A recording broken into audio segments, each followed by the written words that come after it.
A $1 to buy SSS rank talents? A game plugin from his previous life becomes Su Feng's greatest reliance for survival in this perilous otherworld. Starting with an F rank talent and summoner class? No problem, he'll buy dual SSS rank talents on the spot. Whether it's a hell difficulty dungeon or a god level boss, wherever the goblin army passes, all beings are equal. Apocalypse calendar year 435, Daxue Yunhua City No. 1 High School, Senior Year 4, Class 3. Su Feng, a transmigrator who died from pulling an all-nighter gaming, relied on his imposing physique and extreme fear of death to strive for survival in this gamified otherworld where everyone could change professions and grow stronger by killing monsters. He longed to become a warrior or knight, capable of stacking HP and defense, solely to stay alive. The awakening ceremony began. Class teacher Shinshoning held the teleportation crystal, calling out names one by one. Soon, it was Su Feng's turn. With trepidation and anticipation, he touched the crystal and was instantly teleported to a magnificent, golden transcendent sacred hall. Ding! Datafication successful. Personal attribute panel loaded successfully. Ding! 1 yuan seconds kill plugin loaded successfully. Su Feng's breath caught. 1 yuan seconds kill. This was the heaven-defying plugin from his previous life's game, capable of changing the price of all items in the shop to the lowest currency unit. In this world where a professional's growth was heavily dependent on money, this was practically a divine skill. A cold female voice sounded as guide angel Leah appeared, her expression arrogant. Adventurer, I am your guide angel, Leah. Step forward to awaken your talent and profession. Golden light flashed. Ding! Talent, mana return, F. Ding! Profession, summoner, ordinary. An F-rank talent, mana return, F returns 1% of mana when using a skill, barely better than nothing. An ordinary summoner, recognized as a fragile class, with pathetically weak early game summons. His initial skill was Summon Goblin, consumes 50 mana to summon one ordinary goblin. Su Feng, at level 1, had only 200 mana. This start was hellish. Adventurers who awaken an F-rank talent have one chance to purchase a talent from the talent shop, Leah said with a hint of mockery. Talent shop? Su Feng's eyes lit up. A shop meant his plugin could be used. Open it, quickly. The shop panel unfolded, displaying a dazzling array of talents, from F rank to A rank, with prices ranging from tens to millions of gold coins. However, under the effect of the 1 yuan seconds killed plugin, all listed prices were crossed out and replaced with 1 copper coin. Suppressing his elation, Su Feng asked, why are there no S-rank or higher talents? Leah sneered, S-rank talents are worth tens of millions. Can you afford them? Bring out the SSS rank ones, Su Feng declared, full of confidence. Though furious, Leah had to comply. A dozen SSS rank talents appeared before Su Feng, each one heaven-defying. Can I only buy one? Su Feng asked greedily. Leah mocked. You can only purchase a talent once. However, you can also buy a talent upgrade item once. If you can afford an SSS rank talent upgrade item, you can raise your F rank talent to SSS rank, thereby possessing 2 SSS rank talents. This was exactly what Su Feng wanted. He quickly selected the SSS rank talent most suited for a summoner, skill evolution, and then unhesitatingly bought an SSS rank talent upgrade item, raising his mana return to SSS rank. When he paid, the 2 silver coins in his pocket became 1 silver coin and 8 copper coins. Leah's expression shifted from indifference to utter shock and humiliated fury. He actually bought them, and 2 SSS rank ones at that. This was a vicious slap to her face. Suppressing her anger, she said grimly, please select the difficulty for your assessment dungeon. Friendly reminder, the higher the difficulty, the better the rewards. Su Feng saw through her ill intentions and prudently chose ordinary difficulty. However, the moment he made his choice, a ruthless glint flashed in Leah's eyes, and she slightly raised her golden staff. Wait, you. Before Su Feng could finish, he was enveloped in golden light and teleported. Ding! You have entered the Hell Difficulty Dungeon, Blood Moon Castle. After teleporting Su Feng away, Leah laughed with savage glee. You dared to offend me? Then turn to dust in this Hell Difficulty Dungeon. Under a gloomy sky, a blood moon hung high. Su Feng stood on a path leading to a dark, ancient castle, seething with anger. Damn that angel! He immediately used the talent upgrade item. Name, Su Feng. Profession, Summoner, Ordinary. Level, 1, 0. 0%. Talent 1, Mana Return, SSS when using a skill, 100% of mana cost is refunded, and the skill's cooldown is reduced by 99%. Talent 2, Skill Evolution, SSS every 10 skill levels, the skill's effect will evolve or be enhanced in a better direction. Skill, Summon Goblin, LV1, Infinite Firepower. The gloom in Su Feng's heart vanished. SSS rank, mana return, solved the summoner's fatal flaw of high mana consumption, with virtually no cooldown, and skill evolution gave his goblins limitless potential. He immediately began grinding his summon goblin skill on the spot. Thanks to SSS rank, mana return, he could summon endlessly without cost or cooldown.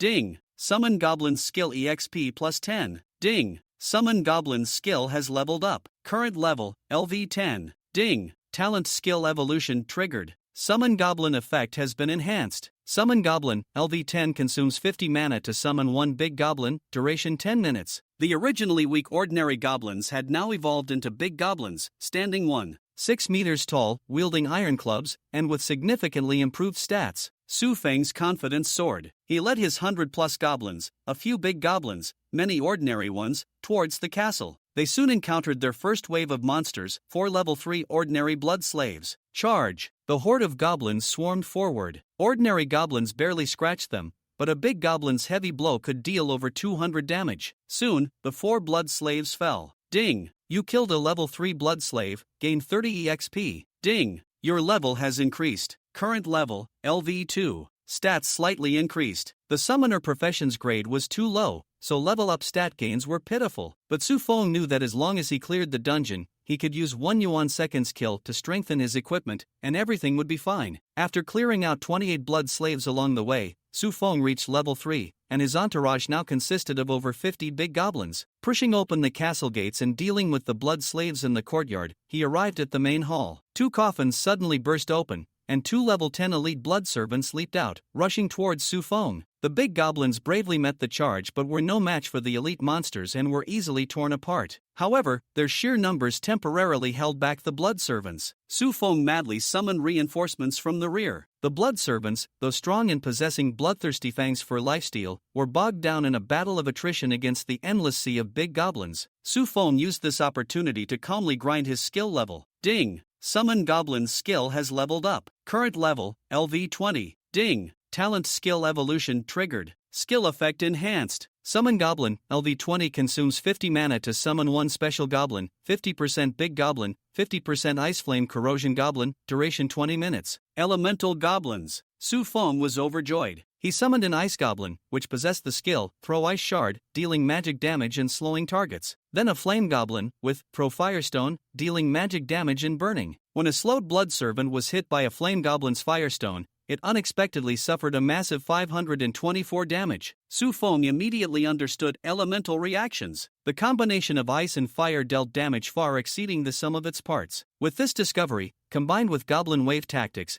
the 2 elite blood servants were soon worn down and killed. Su Feng obtained the corrosive poison claw, skill book and iron claws equipment. Though he couldn't use them himself, they were quite valuable. He didn't rush to the second floor, instead continuing to grind his skill. Ding! Summon Goblin's skill has leveled up. Current level, LV 30. Ding! Talent skill evolution triggered. Skill effect enhanced. Summon Goblin, LV 30 consumes 50 mana to summon 2 special goblins, 50% big goblin, 50% ice/flame goblin, duration 30 minutes, 2 per cast. Su Feng now commanded 153 big goblins and 100 elemental goblins. He marched this vast army to the second floor. After clearing the blood slaves in the corridor and antechambers, fulfilling the requirement to kill 50 blood slaves, Su Feng arrived at the master bedroom at the end of the second floor corridor. A golden coffin on the bed slowly opened, revealing the level 10 brass leader, Vampire Baron Chuck. Pathetic, weak creatures. What use is there in numbers? Chuck, wielding a thin sword, contemptuously charged into the goblin horde, slaying over a dozen big goblins with a single bloodlight slash. However, Su Feng's elemental goblin legion began to unleash its power. Ice shards slowed, firestones burned, and elemental reactions dealt massive area damage. The big goblins fearlessly engaged in melee. Chuck, though powerful with astonishing attack power, was suppressed by the twin pressures of the Goblin Sea and elemental bombardment, unable to break through to Su Feng. He attempted several desperate charges using Bloodburn Burst and Blood Shadow Prowl, but was thwarted by the sheer numbers and the narrow terrain. He ultimately died an aggrieved death under a big goblin's club, never even touching a hair on Su Feng's head. Ding! You killed a level 10 brass leader, gained 5000 EXP. Ding! Your level has increased. Current level, LV 6. Ding! Congratulations on completing the Hell Difficulty Assessment Dungeon. Clearance rating, SSS. Ding! Hell Difficulty Dungeon Completion Reward, free attribute points plus 100, gold coins plus 1000. Ding. SSS rank rating reward, blood pupil, epic grade weapon. Ding. First clear of hell difficulty assessment dungeon bonus reward, teleport, tier 1 skill. Su Feng allocated all 100 free attribute points to spirit. The blood pupil allowed him to scout a 500-meter radius, and teleport gave him incredible mobility. Combined with mana return SSS, he could practically teleport infinitely. It wasn't a waste of effort to clear this hell difficulty dungeon, Su Feng mused, but his hatred for guide angel Leah deepened. Just you wait, wash your neck clean. Just as he was about to exit the dungeon, the castle suddenly trembled violently,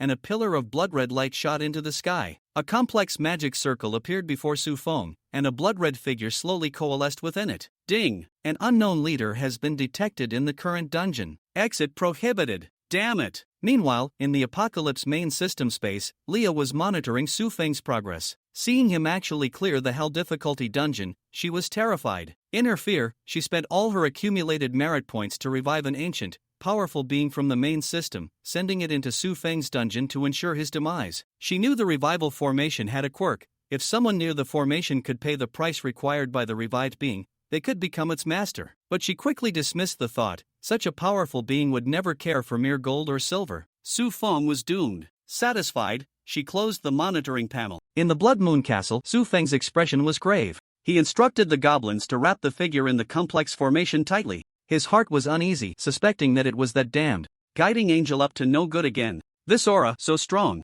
The blood-colored figure in the formation slowly solidified, appearing to be a little girl in a corseted long dress with 2 braids, longer than her height. But the aura emanating from the formation made the goblins beside Su Feng tremble in fear. This fear stemmed from the depths of their souls, a lowly creature's terror of a higher being. Su Feng felt nothing particularly special, but his inner unease intensified. Just as the atmosphere grew heavier, he suddenly heard a prompt in his ear. Ding! Detecting the bloodline. Ancestor Angelina is awakening. Do you wish to use 999,999 blood crossed out 1 drop of blood to sign a master pet contract with her? Su Feng was stunned for 3 seconds, then his eyes lit up. Yes, yes, yes, he shouted repeatedly. Immediately, his blood limit decreased by 1 drop. Ding! Contract signed successfully. Ding! Loading pet panel. Pet panel loaded successfully.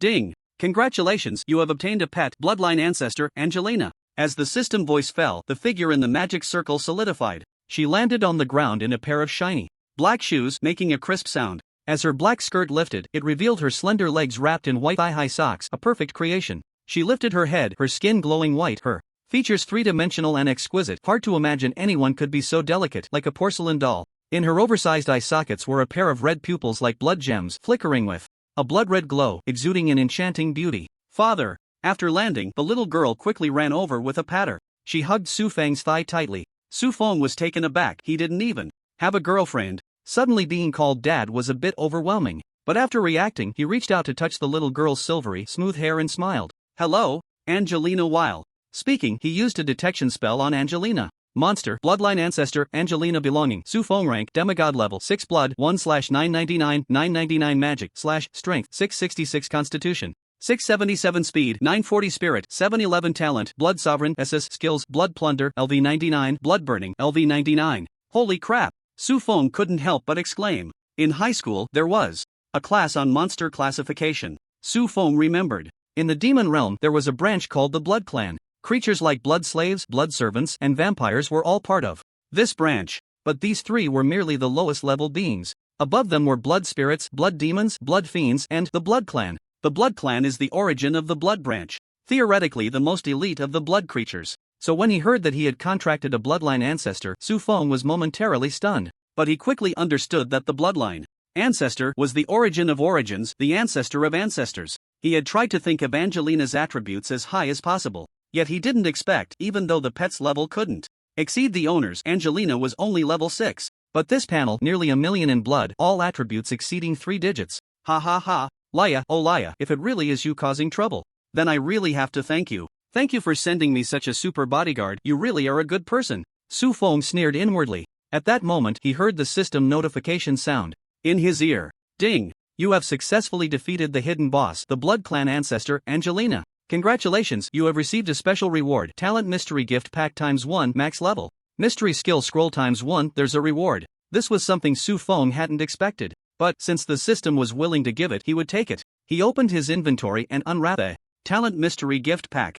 Ding! You have opened the mystery gift pack. Congratulations, you have obtained the talent Unity of All SS for every additional unit on our side. Health/mana plus 50, all attributes plus 10. Su Feng's brain short-circuited for 2 seconds. This talent is insane. He, as a summoner, with this, how could others even play? One more unit health/mana. Plus 50, all attributes plus 10? That's 500 for 10 and 1000 for 100. 1000, 10,000, 100,000. Although summoners are considered weak in the early stages, if they can successfully grow to the 8th or even 9th transition, they would definitely be a weapon of war. With a wave of his hand, it would be a sea of people. 100,000 troops would be the minimum. In any war, a high-level summoner would summon millions of monsters. And now, he had Unity of All. Su Feng thought for a moment. If an assassin wanted to ambush him in the future, he would feel despair for the other party. In Class 3 of Manhwa No. 7 Middle School, many students had already completed their vocational assessments and returned to the classroom. They were excitedly discussing their professions.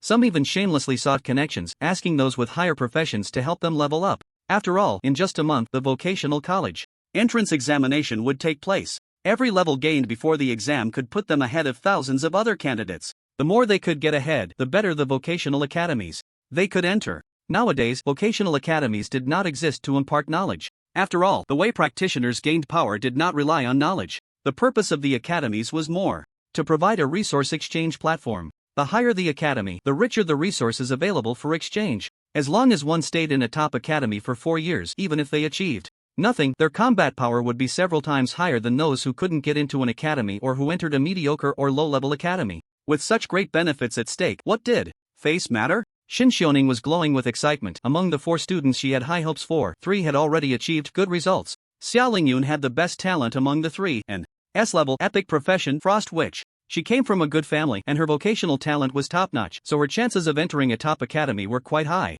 There was even hope for her to compete for a spot in the most prestigious Daxia Academy. However, due to her relatively cold personality, not many people surrounded her in the classroom. Only her 2 close friends were quietly asking her for help, but they were also coldly rejected. Wang Yilong and Du Tai both had A-level talents, but they were also epic professions. Wang Yilong was a Thunderflame swordsman, while Du Tai was a radiant paladin. Most people gathered around the two. Wang Yilong came from a good background, and teaming up with him would definitely provide better assistance. Therefore, those surrounding him were classmates with decent talents. He appeared indifferent, high and mighty, selecting suitable members for his team. Du Tai, like most classmates, was raised by the official system. He was surrounded by a group of classmates with less impressive vocational talents, pleading for him to take them alone. Du Tai had a good personality, wearing a gentle smile, and welcomed everyone. Soon, he formed a team of over 10 people. Xioning watched the scene without intervening. Next, they would no longer be students in school, but professionals responsible for their own futures. She glanced at her watch, her brow slightly furrowed, thinking, it's so late, why hasn't Su Feng come out yet?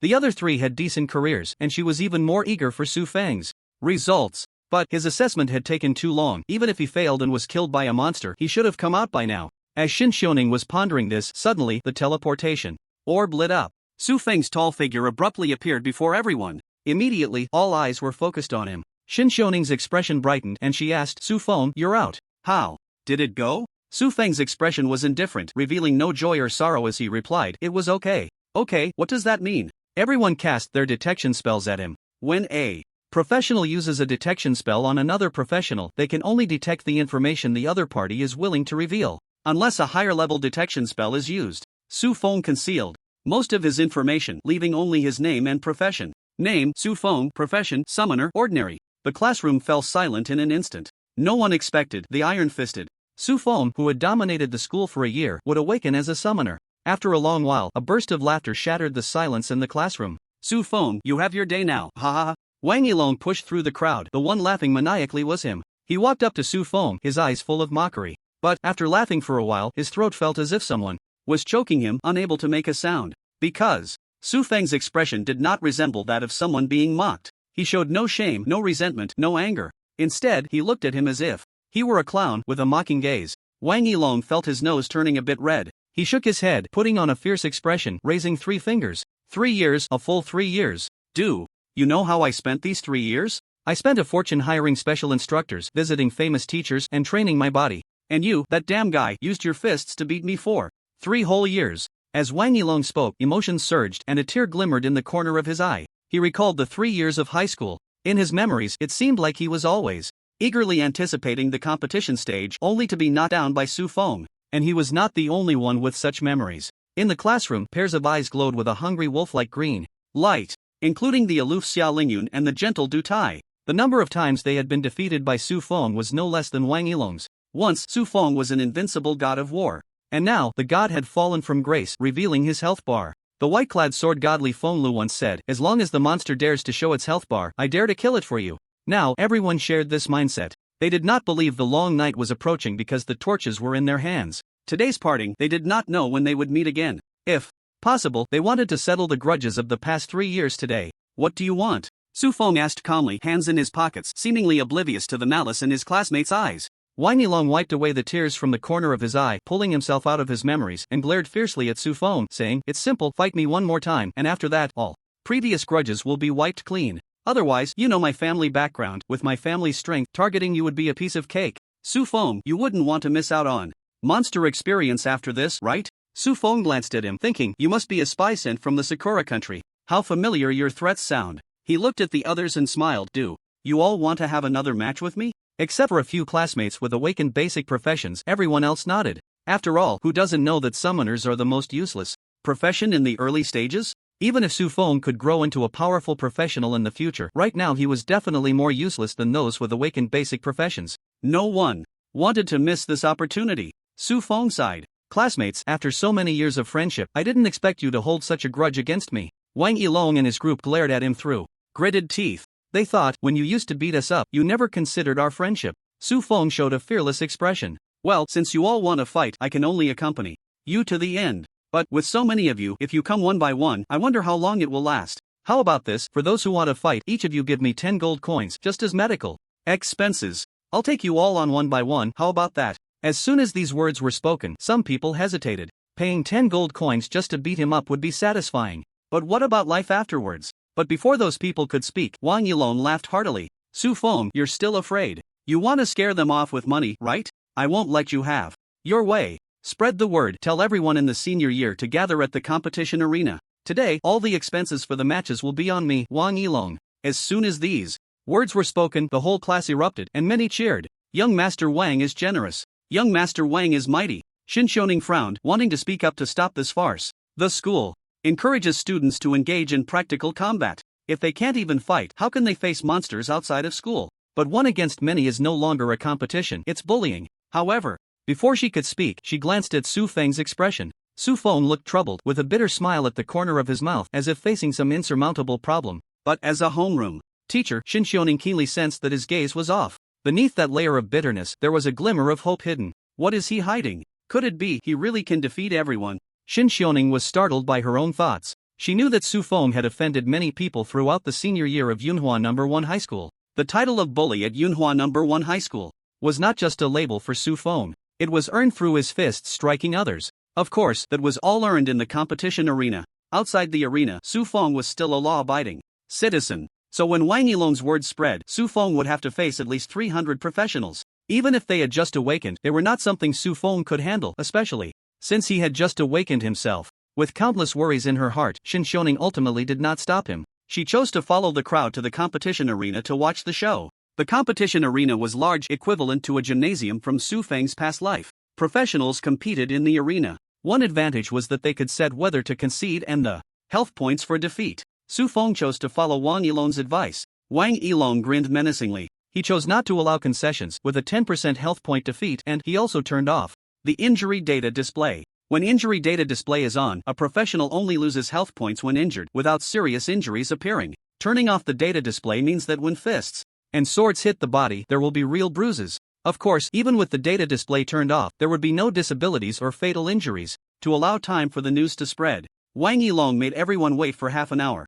Su Feng requested to start quickly, but after being refused, he stopped speaking. Soon, many who had been defeated by Su Feng's Iron Fist rushed over upon hearing the news. Class 7 is the elite class of Yunhua No. 1 High School, with the most outstanding student qualifications. Therefore, the other people who came had almost no professional rank exceeding that of an elite. But no one cared about that. After all, who would consider early-stage summoners as real people? Soon, Wang Yilong finished counting the number of people and handed over more than 3,000 gold coins to Su Feng. Then, both sides entered the arena, each standing on one side. On the west side of the arena stood only Su Feng, pitifully weak and helpless. On the east side, the crowd was bustling, the momentum overwhelming. Both sides were newly awakened professionals, with no flashy weapons or equipment, only novice gear and weapons. But when the isolation light screen in the arena lit up, Su Feng quietly took out the blood eye. Instantly, the crowd on Wang Yilong's side erupted, everyone looking somewhat uneasy. Clearly, they were all newly awakened professionals. How could he have equipment? Quiet, what are you afraid of? Wang Yilong roared, silencing the crowd. He's just a summoner. What does it matter if he has equipment? Our novice weapons are not to be underestimated. The team suddenly reacted, remembering that Su Feng's profession was a summoner. Even if he was a legendary profession, facing over 300 people, wouldn't he just be there to take a beating? After calming his side down, Wang Yilong looked at Su Feng provocatively. Su Feng, you're a summoner, why don't you cast your spell first and summon a goblin? Ha ha ha. The crowd burst into laughter. Everyone knew that a summoner's first skill was summon goblin, and goblins, being such trash creatures, could be taken down by bare hands before they awakened. Su Feng smiled and said, "Are you all that good? Since that's the case, then I shall obey." With that, he began to activate his skill. Outside the isolation light screen, a group of curious teachers and some lower-grade students filled the audience seats. A figure sat down next to Shin Xiaoning. She turned her head to look and found it was Xia Lingyun. "Oh, why didn't you go participate in the match?" Xia Lingyun said coldly. "I disdain to bully people with them.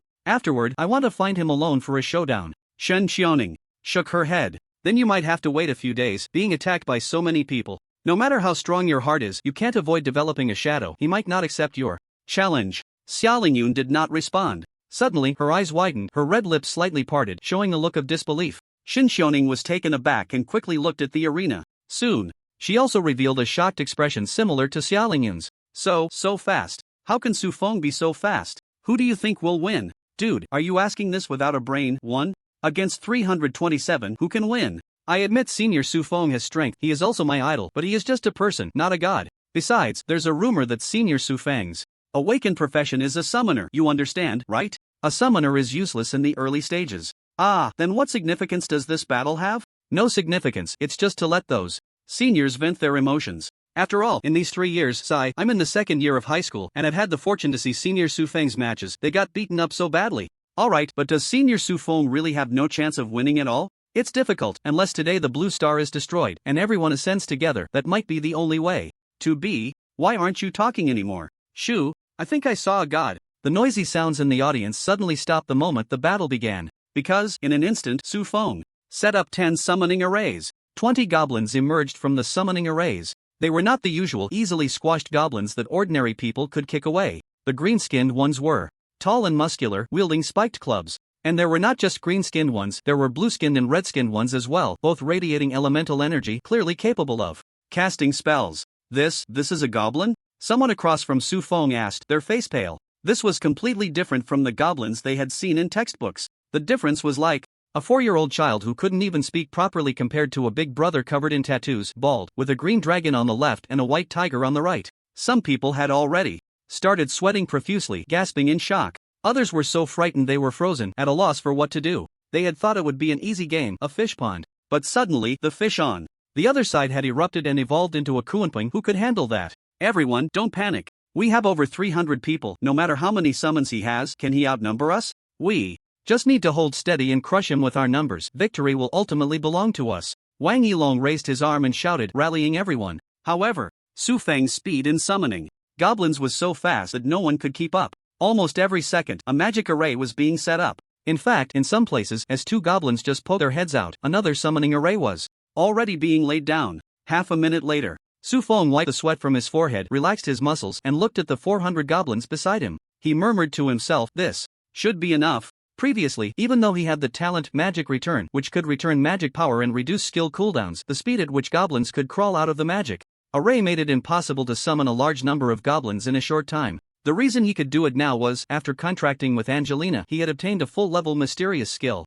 package, which included a skill, Rapid Casting. Rapid Casting, LV99, increases spell construction speed by 1000%, allows overlapping spell construction, ignores any casting interference. This had truly turned Su Feng into a mage with infinite firepower. Alright, this is enough, it's time to start the brutal slaughter. Su Feng looked up, revealing a cruel smile. Wang Yilong, who had been talking earlier, was now dumbfounded. He never expected Su Feng could actually summon more goblins than they had. Looking at the sea of green, blue, and red goblins before him, he felt uneasy but still mustered the courage to say, "Everyone, don't panic. No matter how different these goblins are, they are still goblins. Dealing with goblins is easy, you just need hands. We are all professionals, our attributes will definitely crush them. If we coordinate well, we can absolutely." Before he could finish, Wang Yilong was silenced by the hand of a sycophant beside him. "Wang Xiao, stop talking. Quickly use the detection spell to check their attributes." Wang Yilong angrily pushed him away. Did he not realize he was trying to inspire everyone? How dare he interrupt him? He would definitely punish him for disturbing the morale later. He turned back to the goblins and despite his anger he cast a detection spell from the bottom of his heart. Level 6 Ordinary. Strength 123. Constitution 98. Agility 72. Spirit 46. Wang Yilong's breath caught. He quickly switched to another detection spell. He believed he had definitely targeted this group of goblin variants. There couldn't possibly be another one like it. He was right. Because after a turn, Wang Yilong discovered that the goblin he had seen for the first time was the weakest. Can you believe it? Su Feng had no time to waste with them. To enhance their combat power, professionals needed rare materials, and vocational colleges were a very good platform. With the 1 yuan instant kill plugin, he would definitely thrive in the college. So, he had to level up as quickly as possible within this month. He couldn't be held back by them for too long. He waved his hand, and the goblin army charged forward, swinging their wolf fawn clubs at the opponents. "Ah, I don't want to fight anymore, I want to surrender, let me surrender." Who the hell turned off the surrender option? Help! And they turned off the damage data too. "Mom, stop hitting me, oh, it hurts. Damn it, I'm going to fight you all, don't hit my face." Ah! The scene unfolded just as the audience had expected, completely one-sided. Only the identities of the sides had switched. Su Feng, alone, was the dominant side. Meanwhile, Wang Yilong's side, with over 300 people, was being beaten to tears. However, the younger students who had previously watched Su Feng's one-on-one matches were not unfamiliar with this scene, because this had happened before. The only difference was that before, Su Feng made one person on the opposite side cry, and now, he was beating a group of people and they were all crying out in pain. No, wait, something's changed. Look over there. Just as Wang Yilong's members were being systematically cleared from the field, the audience, relying on a third-person perspective, saw several figures sneaking around the goblin army, rushing towards Su Feng, who had no protective forces nearby. That's right. Wang Yilong's assassins, after overcoming their initial panic, began to make their move. It is well known, mages fear being cut down by assassins, not to mention a summoner with no survival ability in the early game. So, when an elite assassin proposed to go after Su Feng, Wang Yilong immediately agreed. They used their bodies to shield the remaining assassins in the team, giving them space to use their stealth skills. As the goblin army continued to attack without any defensive actions, over 30 assassins had already closed in on Su Feng's position. Wang Yilong couldn't help but laugh.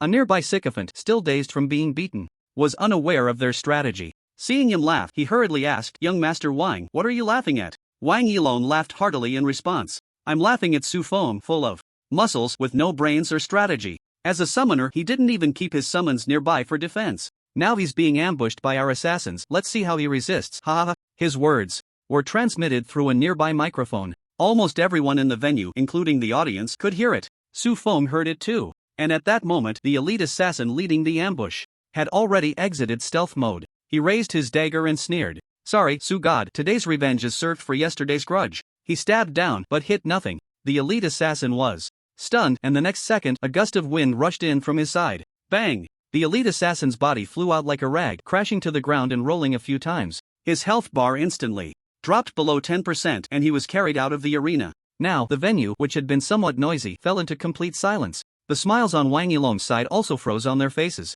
Su Feng shook his hand, his expression indifferent. Looking at the other stunned assassins beside him, he smiled. "I originally didn't want to take action, but since you all came to me, I can't be blamed. Next is the hunting moment." As the voice fell, he instantly vanished from his spot. The assassins who came to ambush him felt their hearts sink as the shadows around them rapidly expanded. The 400 goblins brought not just a numerical advantage, they also provided Su Feng with a 4,000-point boost to all attributes. What does this mean? With a dagger in hand, he was an assassin nearing the third advancement. With a shield, he was a knight nearing the third advancement. Of course, he could also be a warrior, an archer, a mage. As long as he had equipment. Without class restrictions, he could be whatever he wanted. Plus, he had unlimited use of teleportation. Su Feng instantly transformed into a ruthless killer. Hunting moment begins. As soon as he finished speaking, he appeared next to a stunned assassin. No, Su God, just kidding, don't attack. The assassin, terrified, tried to flee, but Su Feng grabbed his face and forcefully slammed it forward, smashing the back of his head into the ground. 1. Su Feng said expressionlessly. The opponent under his palm was directly taken away as their health dropped to 10%. The others were too scared to speak. Wasn't it said that summoners were useless in the early stages? He was just one person and we had the numerical advantage? The weapons weren't anything special. Even novice weapons were quite powerful. Mages were most afraid of assassins and Su Feng was supposed to be foolish and cunning? Why was everything the opposite? An assassin close to Su Feng was already terrified and screamed as he ran back. They even threw themselves under the goblins' clubs or ran into the goblins' skills, hoping to exit the battlefield quickly. But, with Su Feng's unlimited teleportation skill, such attempts to escape were somewhat futile. Second, third, fourth, fifth, outside the barrier, the audience watched this brutal scene. A golden light flickered continuously, weaving through the crowd. Each person approached by the golden light had their fate sealed in the next second, which was to be sent out of the arena. Those who weren't approached by the golden light weren't faring any better. They were being beaten by goblins, crying out in pain. This scene was destined to leave a vivid mark in the history of Yunhua No. 1 High School. Whether it was over 300 people being beaten by one person or that nearly invincible summoner figure. Half an hour later, at the entrance of Yunhua No. 1 High School. Hurry, he's coming out. Are you ready? A chubby young man with a camera asked. In front of the camera stood a well-dressed young woman. She adjusted her clothing and nodded. The chubby young man signaled with his hand. 3, 2, 1. The woman began to speak. Hello, everyone, I am Yang Mei, a reporter from Yunhua TV. I am currently at the entrance of Yunhua No. 1 High School. Today is the day of career awakening, and countless students are participating in the awakening to become professionals. Soon, the young professionals who have awakened, their careers will come out, and I'm sure everyone is eager to know how they feel right now. Next, I will randomly select a few students to interview on your behalf. After a simple introduction, Yang Mei turned to look at the crowd emerging from deep within the school. At first glance, she didn't notice anything strange, but upon a second look, both she and the nearby cameraman couldn't help but widen their mouths. It was terrifying. Every person's face was marked with colors. Some were swollen like pig heads and some were limping. They didn't look like newly awakened professionals at all. It was more like a guard army that had just participated in a city defense battle. At this moment, in the live broadcast room of Yunhua TV, the bullet comments were like clouds. What the hell? Did this group of kids get attacked? How could they be hurt like this? Why aren't they showing damage data? Are they that brave? My god, I saw my baby. What happened at No. 1 High School? How could the bandits break into the school? Yang Mei and the chubby photographer exchanged glances. They both knew something big had happened. There was going to be big news. Both were very excited. They thought it was just a routine interview, but unexpectedly, Yang Mei hurriedly stopped a lightly injured boy whose eyes were a bit bruised. Excuse me, could you wait a moment? We are from Yunhua TV. Can you tell us what happened to you? The boy was not in a good mood. What happened? Can't you see? I got eaten up, damn it. Yang Mei didn't dare to stop the irritable boy and could only look for the next lucky one. After a while, with the fragmented descriptions from a dozen people, they roughly understood something. No. 1 High School had not suffered a terrorist attack. Their injuries were caused by students, and they were all beaten by the same person. The bullet comments in the live broadcast room exploded again. Are you kidding me? I roughly counted, at least 200 people came out like this, all beaten by the same person. I don't believe it. This can't be something the school set up to mock us. Unlikely. Yang Mei gritted her teeth, her eyes scanning the crowd. Soon, a girl who had no injuries but looked a bit dazed caught her attention. Excuse me, could you wait? May I ask what happened at school today? When the girl realized she was about to run, Yang Mei had already grabbed her arm, not letting her go. Looking at the microphone in front of her, she opened her mouth. Usually socially anxious, she thought she wouldn't be able to say anything. But perhaps due to the severe shock she had received, she overcame her psychological pressure. Soon, she began to recount what had happened in the trial field. In the end, she patted her chest and said, Su Feng, no. Su God is simply too fierce. Fortunately, he only hit me once. I didn't go on stage this time. No, let me go. I have to leave, or if he catches up with me, it'll be over. After saying that, the girl forcefully pushed Yang Mei's hand away and quickly ran off. After hearing her account, Yang Mei, the photographer, and the people in the live broadcast room all had their brains crash. Most of them were ordinary people, but they weren't completely ignorant of the matters of professionals. Summoner? Isn't that a mage-type profession that only starts to gain power after the 8th or 9th transition? How could what was described by that girl be so perverse? Not only could he summon hundreds of particularly strong goblins in half a minute, but the summoner himself also chased and killed people like a psychopathic killer? Bullet comments in the live broadcast room. At a glance, it's fake. My second uncle is a professional and he told me that if an ordinary person's child awakens as a summoner, it's equivalent to being useless. That girl doesn't look like she's lying. I noticed that when she mentioned Sufong, the other people passing by all had terrified expressions and quickened their pace. Ridiculous, too ridiculous. If I weren't a summoner myself, I would really believe it. Today, the biggest topic in the city was the various schools. It was said that something strange happened at number 1 high school and students were beaten.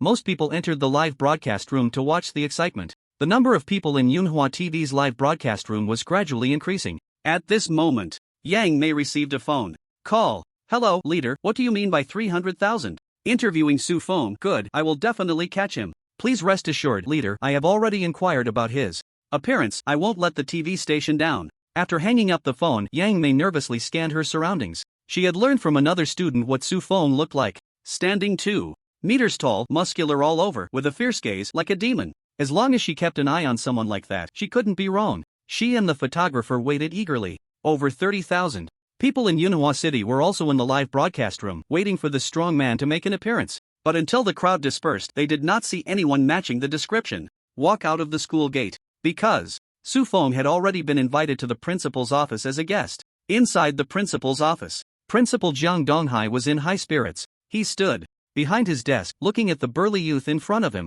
Excitedly tugging at the few remaining strands of hair, he nervously asked, Su Feng, can you tell the principal, how did you do it?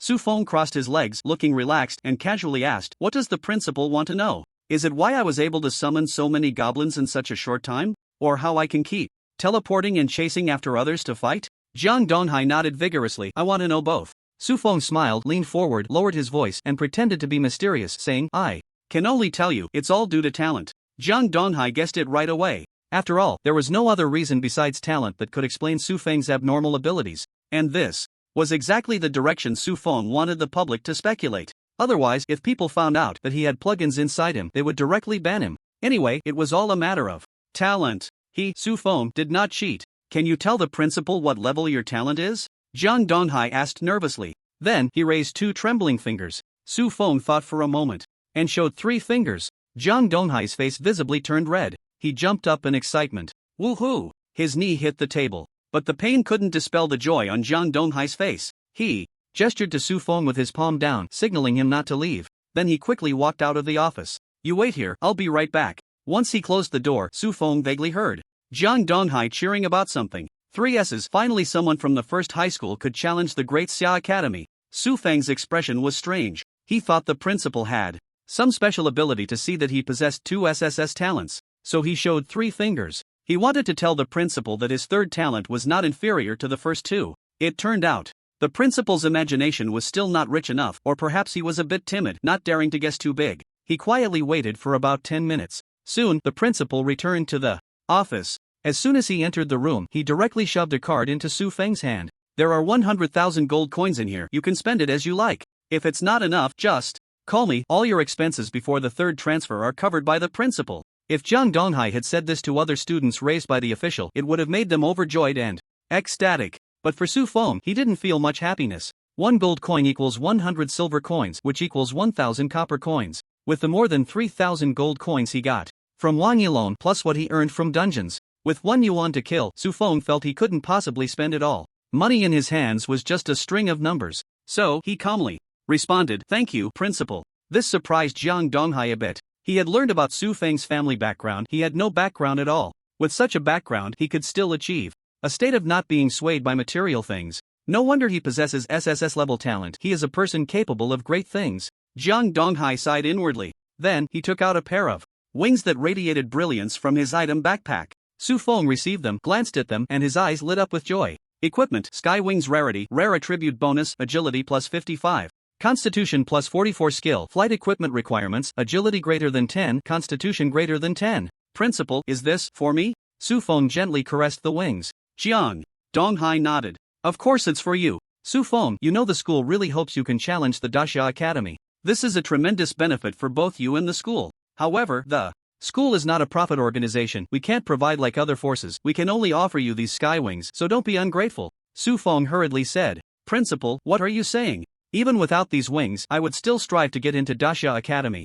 3 years of high school, a lifetime of loyalty to Ijon. I will bring the top scholar back to Ijon. It is our duty to restore Ijon's glory. Su Feng hoped to say something impressive to coax Jiang Donghai into giving him more gold coins. Unfortunately, the school was indeed poor. Jiang Donghai simply grasped his arm gratefully and shook it. Good, you are a good child. Yizhong will definitely be proud of you. In this month, focus on leveling up. If you encounter any difficulties, contact me. This is my number. You can reach out anytime. Seeing that no more gold coins would be forthcoming, Su Feng nodded. Then, principal, I'll take my leave. There's only 1 month left until the vocational entrance exam. Time is indeed short. Just as he was about to step out the door, Jiang Donghai suddenly said, "Oh, by the way, do you need a high-level professional to help you level up? If you do, I can contact someone for you." Su Feng thought for a moment and shook his head. "No need, I can manage on my own." He had too many secrets. If a seasoned professional followed him, it would surely expose him. It wasn't that he doubted the principal, but what if the person he contacted had ill intentions towards him?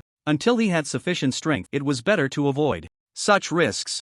Jiang Donghai wanted to insist, but thinking of his performance in the trial ground, he didn't press further. Just as he walked out of the office building, a voice came from the side. "Su Feng, wait a moment." Su Feng paused and turned his head. A tall girl was standing in the shade. The girl was quite beautiful. However, her small chest was only modestly sized, not to Su Feng's taste. He glanced at her and thought, "Xiaolingyun, it's you. You haven't left yet? Oh, right, you didn't go on stage just now. Were you hoping to have a one-on-one match with me?" The girl was indeed Xiaolingyun. Hearing Su Feng's teasing words, Xiaolingyun's gaze shifted away. She had originally intended to do so, but after watching Su Feng's performance, she felt better not. It would be troublesome if she got beaten up. This guy wouldn't show any mercy. Xiaolingyun walked up to Su Feng and met his gaze. "No, I'm here to invite you to team up for leveling." Su Feng, upon hearing this, showed no interest. "Sorry, I'm not looking to team up with anyone. You should find someone else." Just as he was about to leave, Xiaolingyun called out from behind. "You know, dungeons have a cooldown mechanism, right?"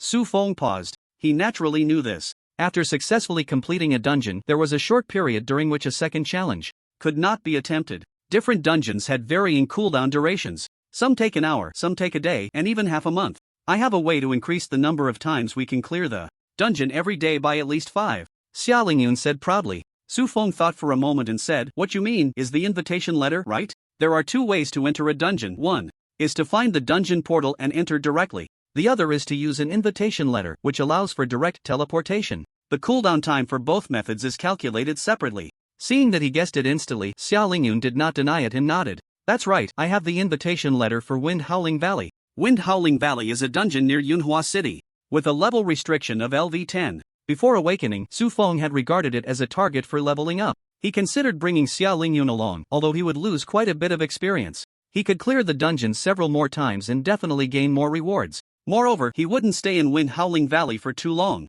I want to make it clear first, if you want a team up with me, I have priority on all drops. Also, I'm already level 6, so I won't stay in Wind Howling Valley for too long. Xiaolingyun was taken aback for a moment, just about to say, "Didn't we just awaken? How are you already level 6? But then she remembered that Su Feng had spent a long time in the assessment dungeon. Her breathing suddenly became rapid. This guy, he didn't choose the hell level assessment dungeon, did he? He definitely did. Not only did he choose it, but he also cleared it successfully. He really is a monster. Xiaolingyun thought bitterly. She had tried to overestimate Su Feng, but she didn't expect he still had a hidden card. No problem. Hearing his response, Su Feng nodded. Alright, come to my house tomorrow, and I'll send you the address later. Xiaolingyun nodded in agreement, and seeing him walk towards the school gate, she reminded him. There are reporters waiting for you at the school gate if you find it troublesome, it's best not to go that way. Su Feng frowned. Reporters? What do they want from me? He wasn't afraid of becoming famous, but he had things to do later and didn't want to be held up. Thanks for the reminder.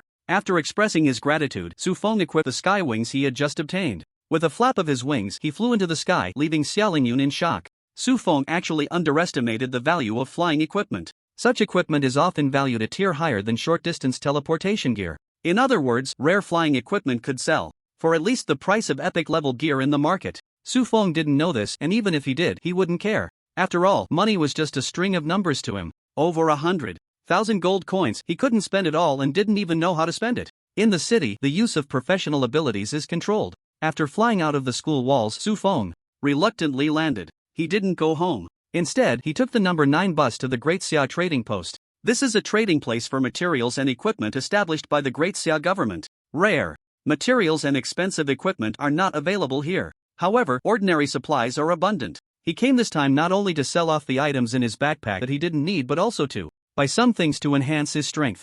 After taking a number and waiting for a while, Su Feng arrived at the counter that called his number. After selling the blood slave and the items dropped by the 2 blood servants, he earned over 100 gold coins. Then he said to the pretty lady at the counter, "Please help me put all the first turn skill experience books, equipment enhancement scrolls, and equipment protection scrolls on the trading panel." The clerk was instantly stunned. Although first turn skill experience books aren't worth much, the basic quality ones, which provide plus 200 experience, require 2 silver coins. High quality plus 1000 experience points requires 1 gold coin. In their warehouse, there are thousands of high quality ones piled up. If he wants them all, won't it cost several thousand gold coins? Adding in the low and mid quality ones, it would be over 10,000. Spending so much money to upgrade a first tier skill, is he crazy? Not to mention the equipment enhancement scrolls and protection scrolls. In the trading post, there are only low quality enhancement and protection scrolls, but the prices are not low. A low quality enhancement scroll is worth 20 gold coins. A low quality protection scroll is a bit cheaper but still worth 15 gold coins.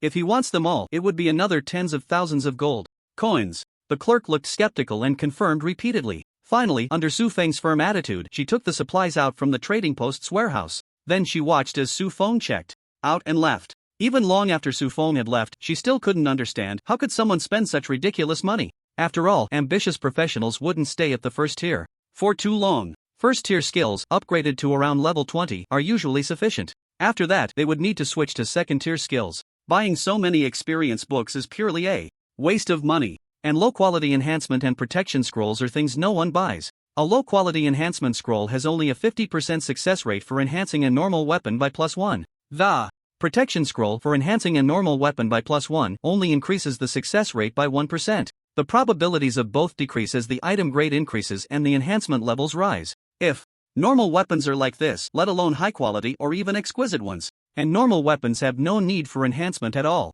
So this pile of enhancement and protection scrolls is basically junk in the warehouse. Who would have thought that today a big fool, a great benefactor, would come and spend nearly 100,000 to buy them all? It's reasonable and compliant, but crazy, incomprehensible. The clerk thought for a long time but couldn't guess what Su Feng wanted so many experience books and enhancement scrolls for. She would never have thought that Su Feng intended to use them for himself. Back home, Su Feng sat cross-legged on the bed, continuously taking out skill experience books to use. Ding! You used a high-quality first-tier experience book, skill, summon goblin experience plus 1000 ding. You used, ding. Your skill, summon goblin level has increased, current level, LV31. After pouring a large number of first-tier experience books, Su Feng's summon goblin directly reached the maximum level, unprecedented and perhaps unmatched in the future. Summon goblin, LV99 consumes 50 mana points, summons a goblin. Squad, 1 Goblin Royal Guard Captain, 4 Goblin Royal Shamans, 30 Goblin Guards, 10 Goblin Archers, 10 Goblin Wolf Riders, 25 Goblin Frost Shamans, 25 Goblin Flame Shamans. After reading the skill information, Su Feng was greatly shocked. You call this a squad? A total of 105 members, from melee to ranged, from physical to magical, including knights. It has everything a powerful army should have. Plus, Su Feng possesses the SSS level mana return and the skill quick casting. Su Feng can easily summon a 10,000 man army within a minute. Thinking of that scene, he couldn't help but smile widely. Then, without stopping, he poured all the remaining skill experience books into teleportation. Teleportation, LV60 after casting, appears at a designated location within a visible range. The range is 150% of mental attributes in meters. Each time after teleporting, it will create a spatial shock at the location. The shock will deal 200% of mental attribute spatial damage to creatures within the range, lasting 3 times. Damn! Su Feng exclaimed. The teleportation ability raised to level 60 allows for a distance that is 1.5 times the mental attribute. He can also receive the enhancement of Unity of All. This distance can easily exceed a kilometer. Moreover, it can cause spatial shock at the location after teleportation, inflicting damage. This is a displacement functional skill forcibly evolved into a damage skill. The SSS level skill evolution effect is terrifying. Su Feng secretly felt proud of his insight. Unfortunately, the range of Blood Eye is only 500 meters, but this is just temporary. He took out the equipment enhancement scroll, the protection scroll, and blood cry. Ding!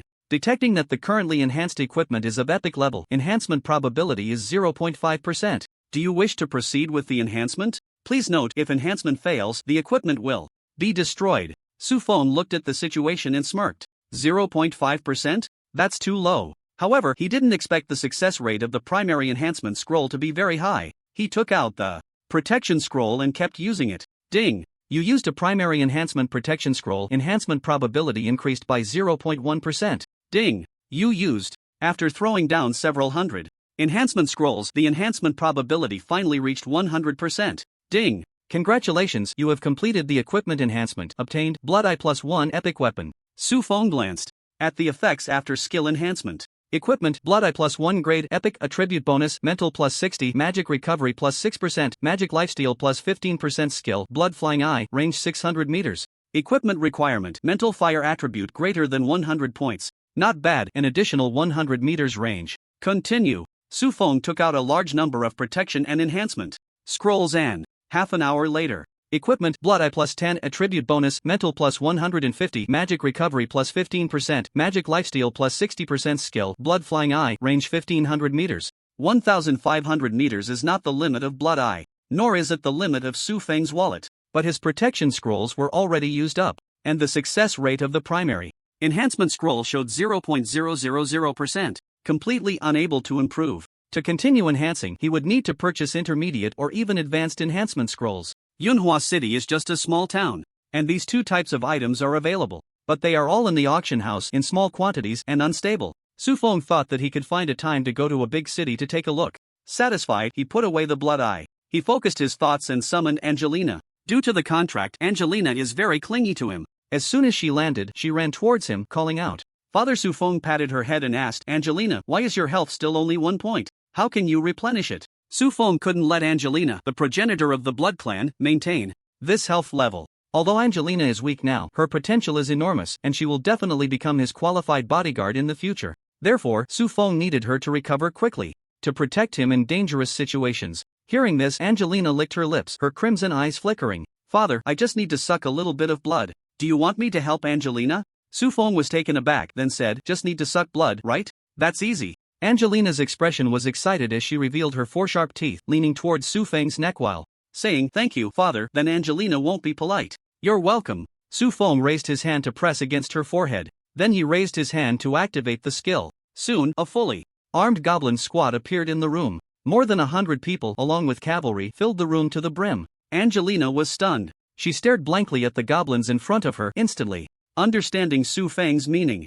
Suck it, these are all your food. If it's not enough, just tell me, Su Feng said generously. Angelina twitched the corners of her mouth, feeling a bit down. As she replied, oh, compared to the blood of these lowly goblins, she clearly wanted Su Feng's blood more. But a child can't be picky. She could only use her skills to quickly siphon blood from one goblin after another. Su Feng watched for a while, finding it uninteresting, and then took out his phone. He intended to contact Xia Lingyun directly. However, after searching for a long time, he couldn't find her personal contact information. He could only add her in the class group and send his address. Soon after, Xia Lingyun replied, received. Both of them thought nothing was wrong, but the classmates in the group exploded. What the hell? I didn't check the group for a day. What happened? Xia School Beauty. No, I oppose this marriage. They are a perfect match. Who are you, a fairy, to oppose? In the class group, the emotions of the people had become uncontrollable. Clearly, they had misunderstood something. However, with the sunset approaching, sending an address at this time was indeed hard not to raise suspicions. Within a few minutes, the group messages quickly accumulated to 99 plus.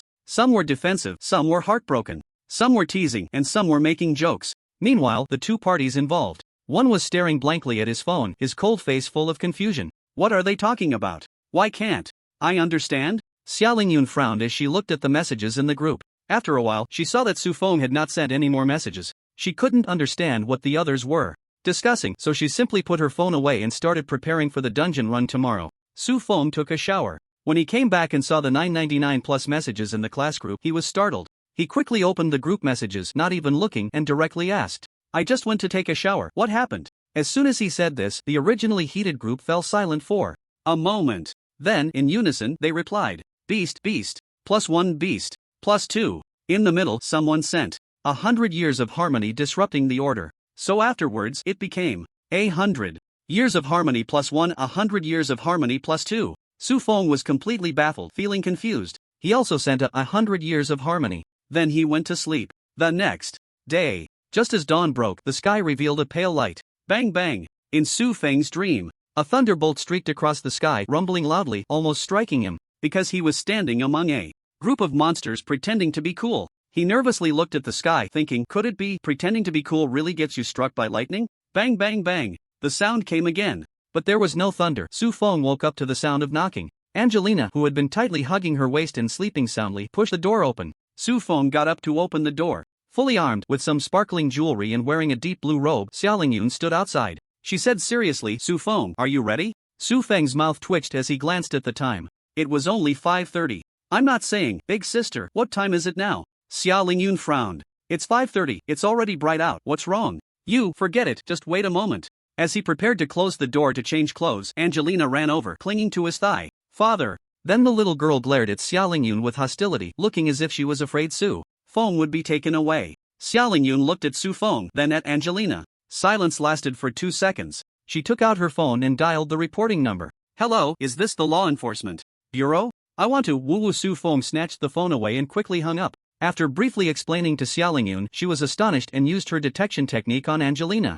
Then, she was even more shocked. A demigod-level pet. What on earth had Su Feng experienced in the assessment dungeon? She couldn't imagine, nor dare to imagine. Su Feng had no intention of continuing the explanation. After changing into a new outfit in his room, he took Xiaolingyun downstairs to their usual breakfast spot for a meal. When the time reached 6 o'clock, the three figures found an open space in a nearby park. Ding! "Do you accept Su Feng's team invitation?" a prompt sounded in Xiaolingyun's ear. "Yes." Ding! "You have entered Su Feng's team after successfully forming a team." Xiaolingyun handed a letter to Su Feng. Su Feng took it and immediately received a prompt. Ding! "Dungeon invitation detected. Do you wish to enter the dungeon Wind Howling Valley?" "Yes." Ding! "Please select dungeon difficulty easy, normal, hard, hell." Xiaolingyun also received a prompt, but only the team leader had the right to choose. She recalled the information about Wind Howling Valley. Even for those above level 5 who hadn't broken through their first class, it was somewhat difficult to solo the normal difficulty. With the two of them, plus a demigod level leader and Su Feng's monstrous combat power, choosing hard should be about right.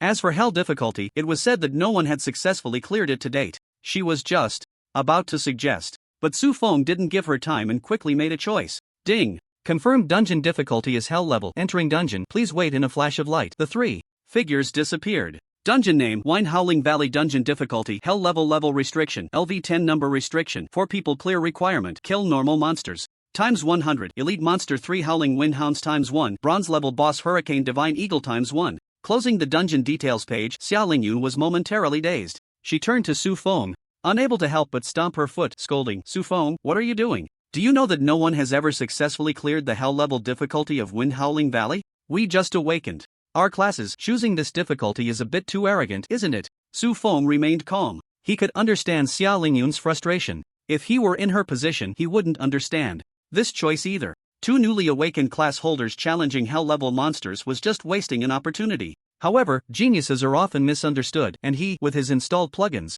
was even more so. Su Feng didn't speak, took out the blood eye, and activated the skill, Summon Goblin. The next second, a neatly arranged goblin squad appeared before them. The leading goblin stood at a height of 2.5 meters, muscles piled like thick city walls, wearing golden armor and wielding 2 short-handled battle axes. Behind him, 30 armed goblin guards in steel armor, wearing steel helmets and holding steel spears, stood in formation. Following them were 10 goblins riding giant gray wolves, wielding curved sabers and carrying short bows. And 10 more goblins holding longbows equipped with short knives, wearing light armor and robust in build. At the end of the line was a group of goblins filled with elemental factors. The first 4 had life, holy light, shadow, and thunder. Behind them were 25 frost goblins and 25 flame goblins. These goblins were no different in size from ordinary goblins, but they were wearing beast skins embroidered with mysterious patterns, adorned with various bone and tooth ornaments around their necks, earlobes, and foreheads, and holding a staff rich in magical aura. The sudden appearance of this group left Xiaolingyun stunned. What kind of skill is this?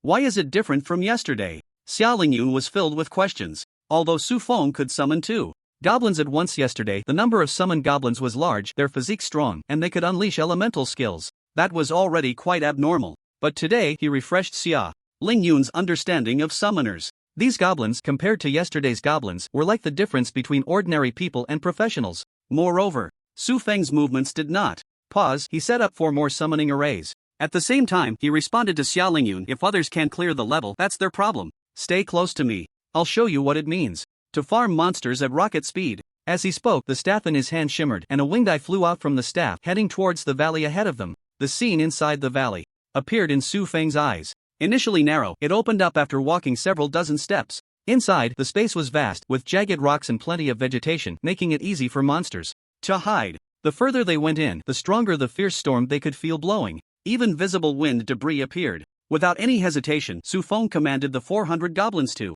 advance forward. He and Angelina followed closely behind. Xiao Lingyun had no choice but to keep up with their pace and walk into the valley. Ding! You have entered Wind Howling Valley and are experiencing wind erosion, speed reduced by 30 points, armor decreased by 10%. As soon as they stepped into the valley, both Su Feng and Xiao Lingyun heard the prompt. Xiao Lingyun felt a bit nervous, but Su Feng didn't care at all. After all, they didn't have to participate in the battle themselves, it was all left to the summoned creatures. After walking for a few minutes, they encountered the first wave of monsters. A few giant wolves with blue fur. Xiao Lingyun cast a detection spell on the Goblin Guard Captain at the front. Monster, Goblin Guard Captain, rank, Elite. Level 6, Health 2500/2500, Mana 700/700, Strength 225, Constitution 270, Agility 120, Spirit 80, Skills, Heavy Chop, Charge, Whirlwind Sweep. After reading it, she swallowed hard. Now she finally understood where Su Feng's confidence came from. With 2500 health, 3 attributes exceeding double digits, and 3 skills, such a configuration was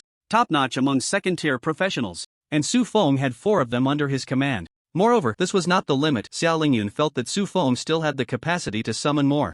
The reality was even more terrifying than she imagined. Even if Su Feng didn't want to summon, he could crush this group of monsters with a single stomp. With a wave of his hand, the entire army charged. Before the few blue-furred wolves could react, arrows, ice spikes, fireballs, lasers, various ranged skills rained down on them. In an instant, they were killed, leaving a scene of devastation. The items dropped by the few ordinary monsters were discarded by Su Feng as if they were worthless. But Xiao Lingyun was overjoyed as she picked them up. She didn't lack this little money. Compared to gaining money, she enjoyed the feeling of collecting dropped items even more. The few Goblin Guard captains, seeing that they hadn't even touched the monsters before they were directly killed, were quite furious. They roared and charged forward with their respective teams. Seconds later, a series of level-up sounds rang continuously in the ears of the two. Ding! You killed a LV7 ordinary monster, Gale Magic Wolf, rewarded with 700 experience, hell difficulty multiplied by 4. Ding! You killed a LV8 ordinary monster, the Blue Feather Sparrow, rewarded with 800 experience points. Ding! You killed a LV8 ordinary monster, the Gale Boar, rewarded with 800 experience points. The two walked slowly, following behind the goblin team, picking up treasures along the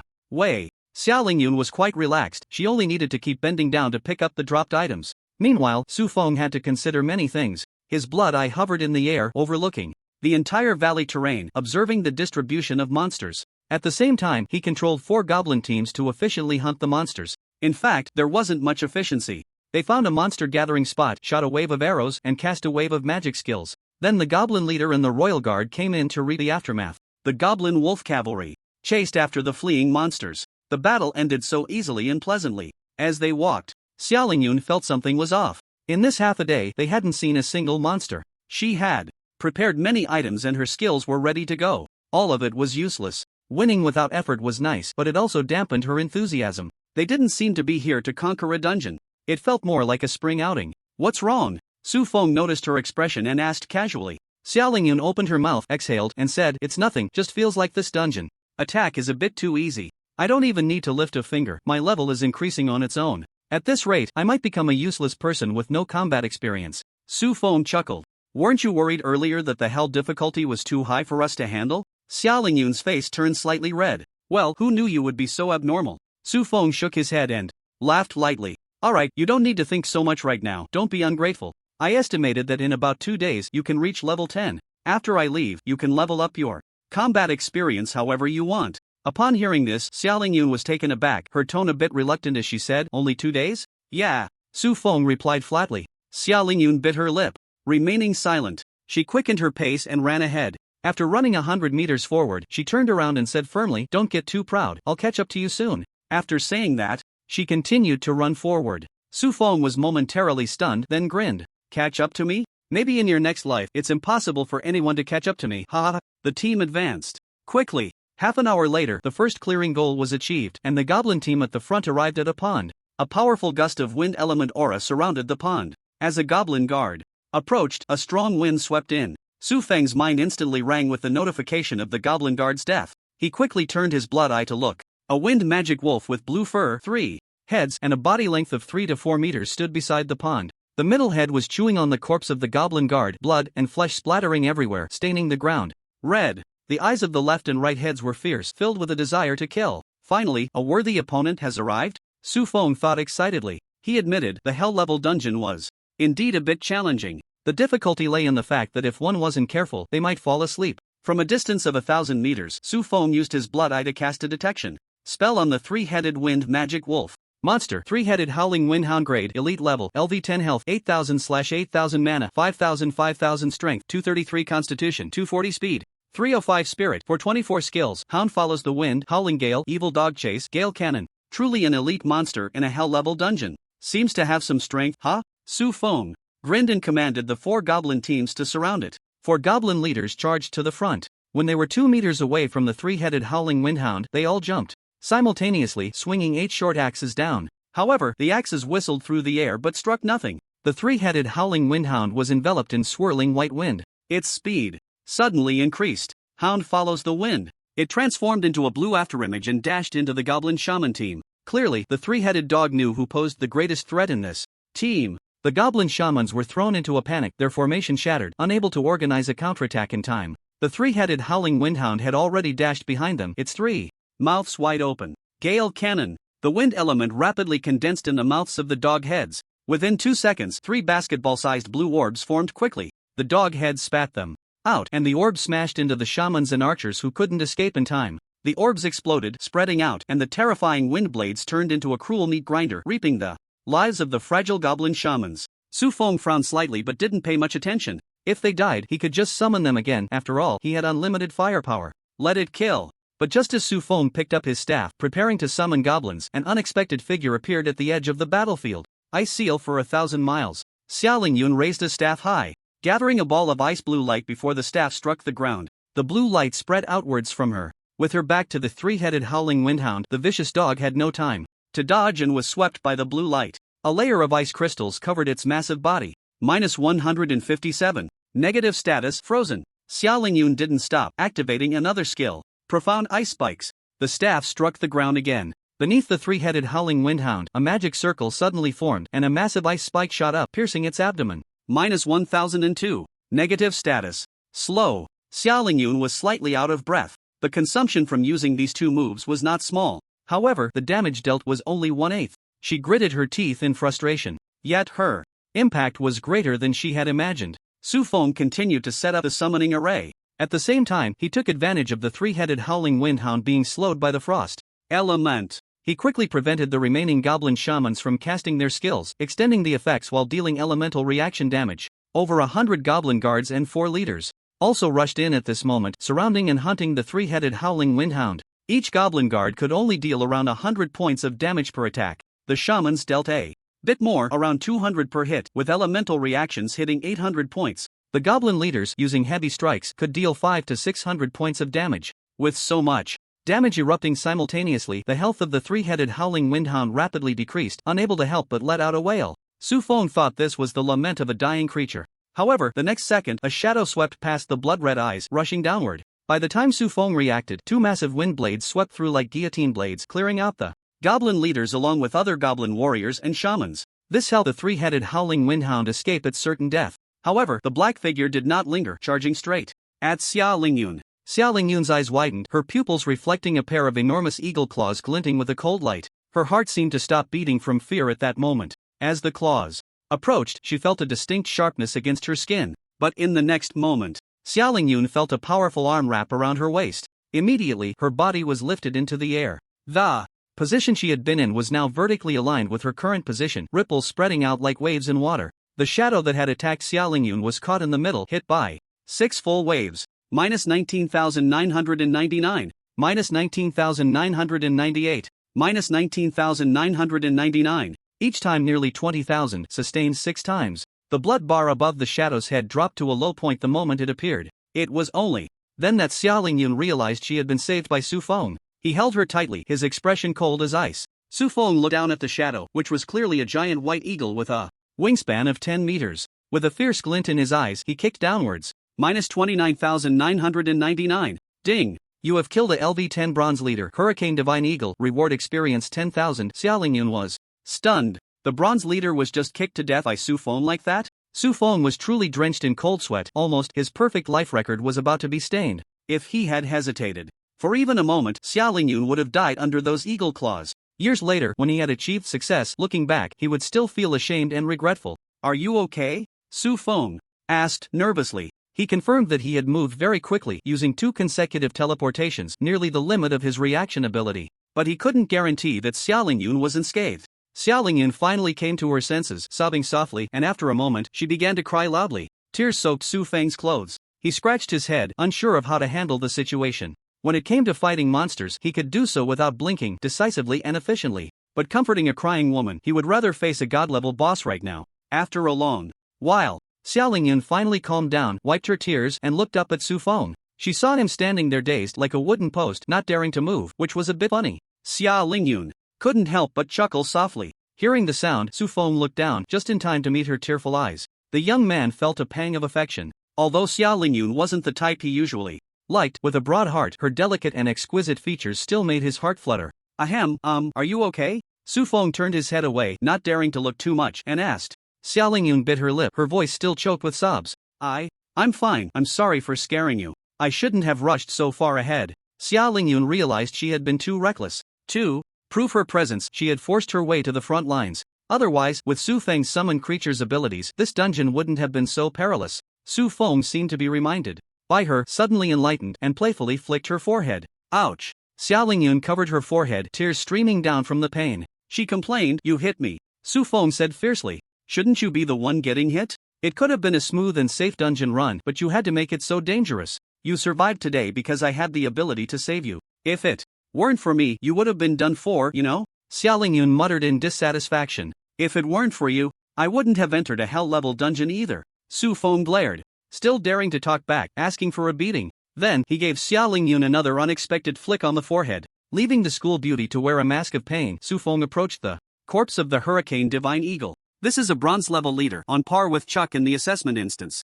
The loot drop should be quite good. He reached out to touch a light orb next to the corpse, and the next second he pulled out a small booklet from the orb. Item: Ride the Wind, Skill Book, Learning Requirement, Mage or Priest Class, Spirit greater than 200 points. Description: Second-tier Mage/Priest class skill. After casting, all allies within a 100 by 100 meter range receive a wind magic enhancement, increasing their movement speed by 20%. Not a bad item, Su Feng thought to himself. Enhancement skills have always been in demand. It's like no one wants to play support, but everyone wants a good support. An excellent enhancement skill, once it appears in the auction house, has a high chance of becoming a top item. Of course, second-tier skills aren't quite like that. However, a 20% speed increase for all allied targets within 100 square meters is already quite good. It also suits Su Feng's summoner class. With it, his summons can run a bit faster. The loot light orb had not disappeared, indicating there was more. Su Feng reached in again. It was a pair of shoes. Equipment: Spirit Wind Boots grade, Fine Attribute bonus, Agility plus 25, Evasion plus 1% skill, Lightness equipment requirement, Agility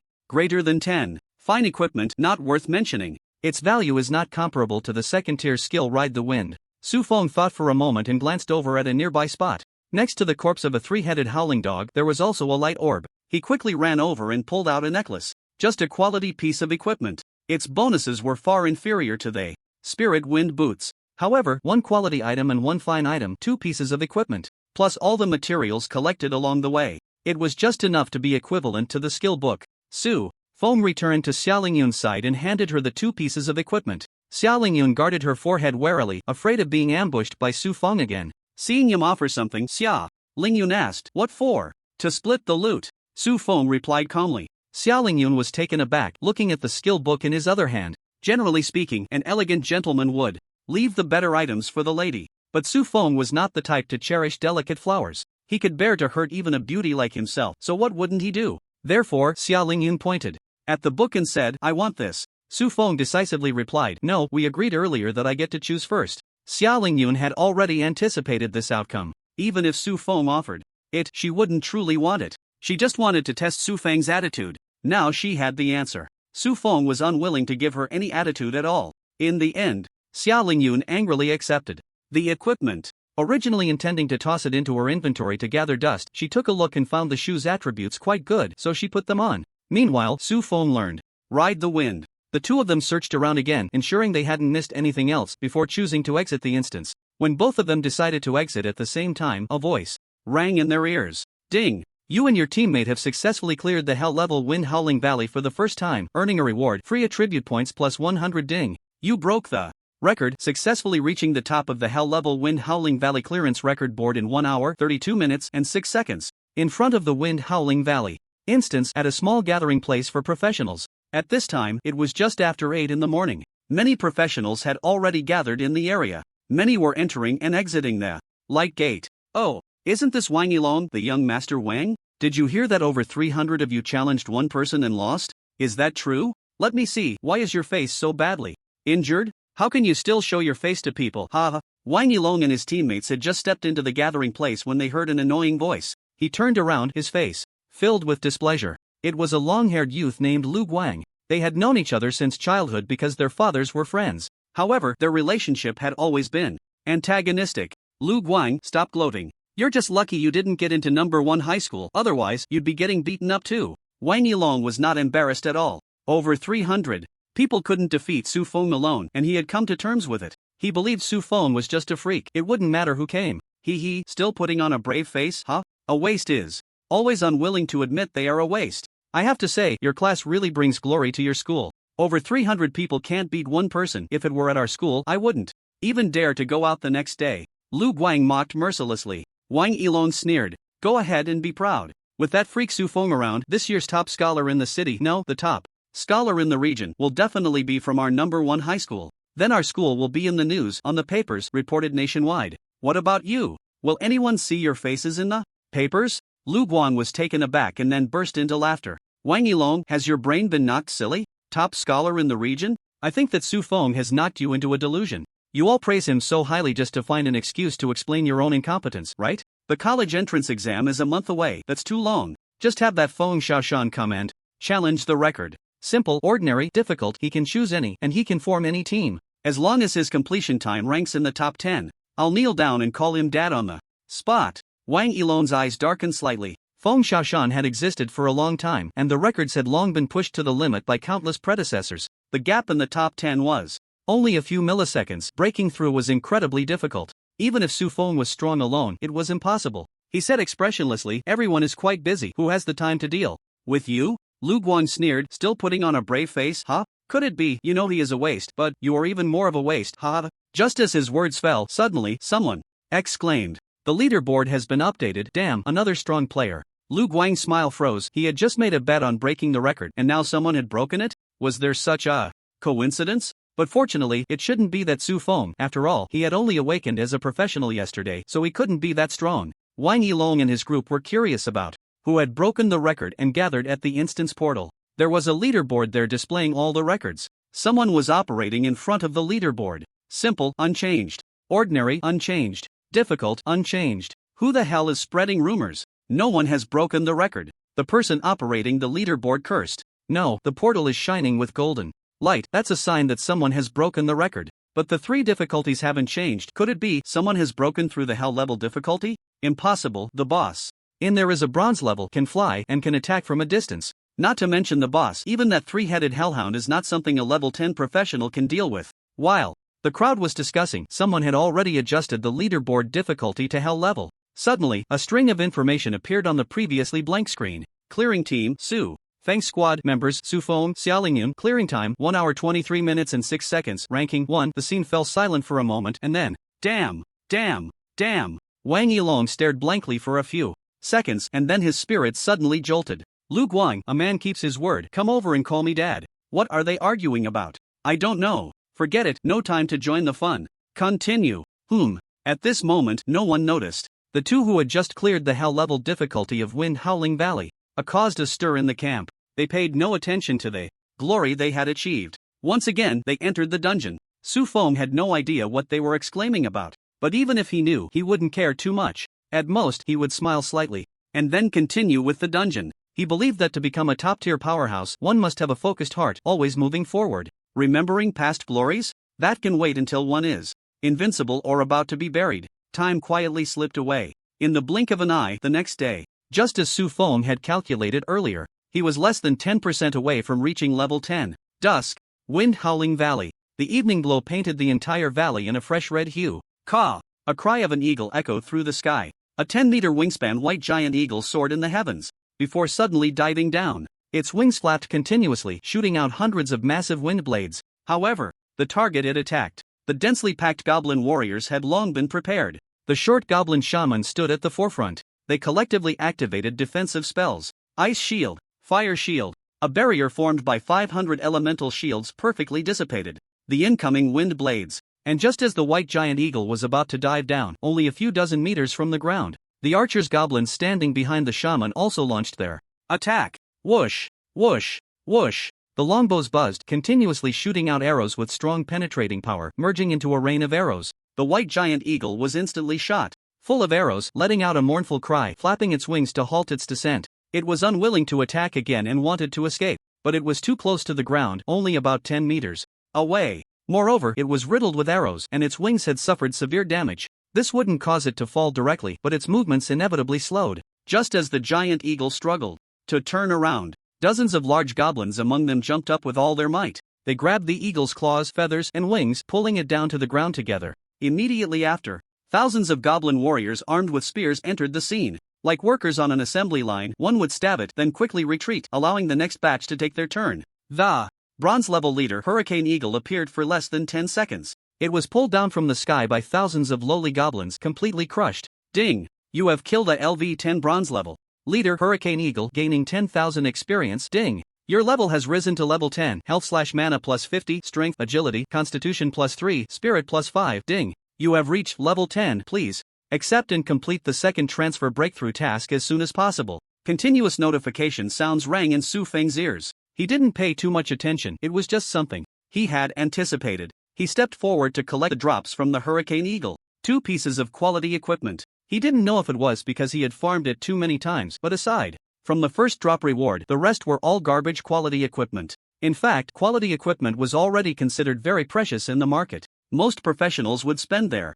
entire lives without gathering a complete set of quality equipment. Only those like him who install plugins would look down on quality, unlike professionals like Xiaolingyun who have background support. After the routine division of spoils, Xiaolingyun, who had remained silent all day, suddenly spoke up. You're going to leave once you reach level 10, right? Su Feng looked at her in confusion. Is there a problem? I'm already level 10 and continuing to grind this dungeon offers almost no improvement. Xiaolingyun lowered her head and said nothing. Finally, she shook her head and replied, it's nothing, I was just asking. By the way, I heard reporters have come to the camp. If you don't want to be interviewed after you go out, just teleport away. Su Feng actually wanted to accept the interview. However, glancing at the time, he realized there wasn't much left. If he waited any longer, the Mage Guild would close, and he would have to wait until tomorrow to take on the breakthrough quest. He nodded and said, alright, thanks for the reminder. Wait. Just as he was about to exit the dungeon, Xiaolingyun suddenly said, what is it? Su Feng asked, puzzled. I will catch up to you soon.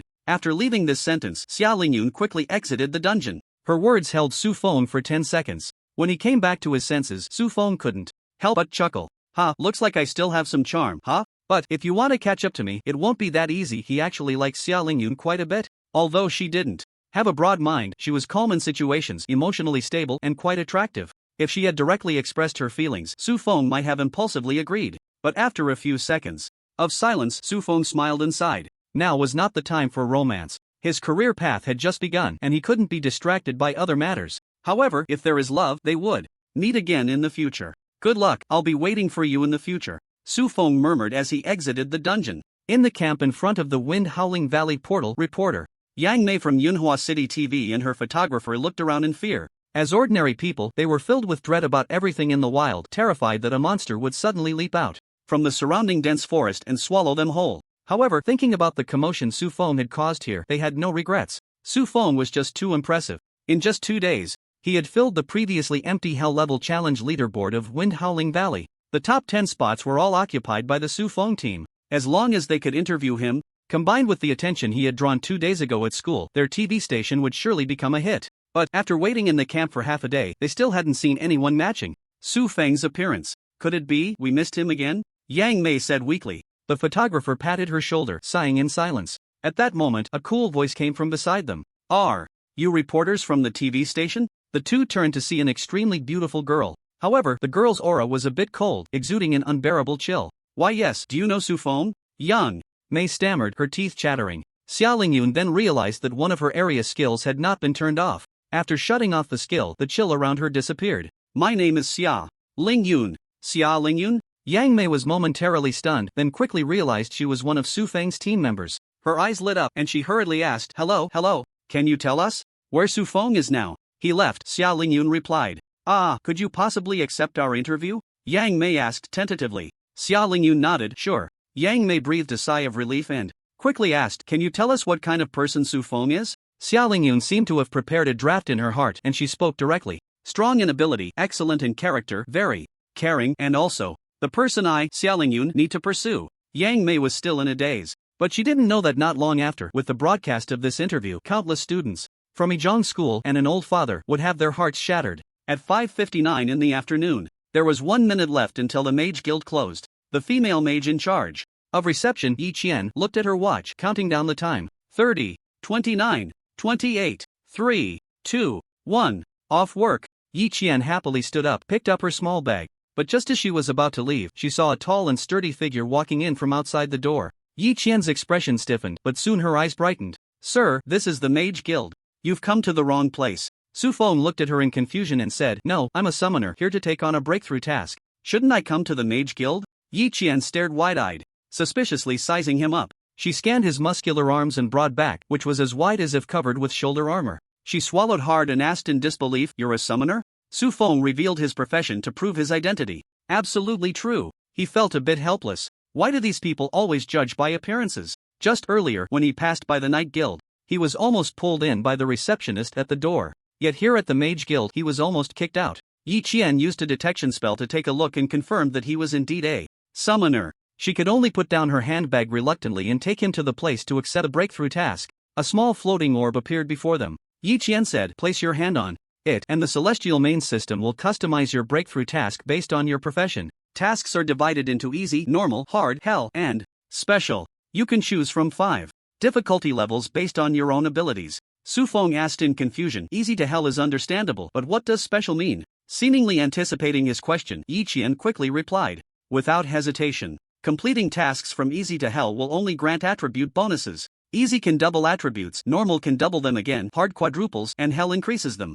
6-fold. But special tasks can change your profession." Hearing this, Su Feng's eyes lit up. "Are you saying I can awaken my profession again?" "No." Yi Qian shook her head. "It's not awakening, but upgrading. Completing a special task can elevate the grade of your profession. Basic can be upgraded to normal. Normal can be upgraded to excellent. In addition, there are rewards, such as skills, attribute points, equipment, and more. But," she paused, her tone meaningful, "hell-level breakthrough tasks are still very difficult to complete, and as far as I know about this special task, currently in Daxia, only 2 people have completed it 3 times, which is akin to reaching the heavens. If you fail the breakthrough task, you can only take it again after 7 days, so I hope you think carefully, sir." Su Feng roughly understood her meaning. He felt a bit excited. Although being a summoner was good, it was ultimately just an ordinary profession. Even if he had leveled up Summon Goblin to the max, he still needed a sea of people to defeat a single bronze leader. Too weak. Moreover, the profession also affected attribute point bonuses. Although he had all for one, as long as he summoned too many people, he didn't need to consider attribute points. But what if he was ambushed and didn't have time to set up the summoning array? So, upgrading the profession grade was urgent. As for whether the task can be completed, what a joke. Since someone has completed it, that proves it is a task that can be accomplished. Su Feng has exceptional talent and plugins, how could he be worse than others? With this thought, Su Feng placed his hand on the crystal. Ding! Your level has reached level 10, loading breakthrough task, ding. Your second transfer breakthrough tasks are as follows. Simple task, kill 100 level 10 monsters. Normal task, solo kill 3 black iron level bosses. Difficult task, solo kill 1 bronze level boss. Hell task, clear a level 10 hell difficulty dungeon once. Special task, explore the secret realm of 10,000 tombs and successfully obtain the Bone King crown. Ding! You have successfully accepted the special task. Please complete it within 3 days, or the task will be deemed a failure. Su Feng did not hesitate and directly accepted the special task. He withdrew his hand with satisfaction, thanked Yi Qian, and then left the Mage Guild. After he left, Yi Qian, driven by curiosity, checked the task records. After reading, she was stunned for a long time and then burst out laughing. Really, so bold and reckless. This person really is something. It took at least a year to reach level 10, and he dares to accept a special task. Yi Qian chuckled and shook her head. She believed Su Feng was a player from at least a year ago. After all, it had only been 2 days since the awakening day. No one could level up to 10 that quickly. How is that possible? She happily finished work. When she saw Su Feng again in 7 days, she would definitely tease him a bit, as a compensation for her overtime. After leaving the guild, Su Feng did not go home. He headed straight to the trading hall. In the past 2 days, despite Xiao Lingyun's astonished reactions, he had been crazily grinding his skill levels. But relying on the accumulation of attempts was too slow.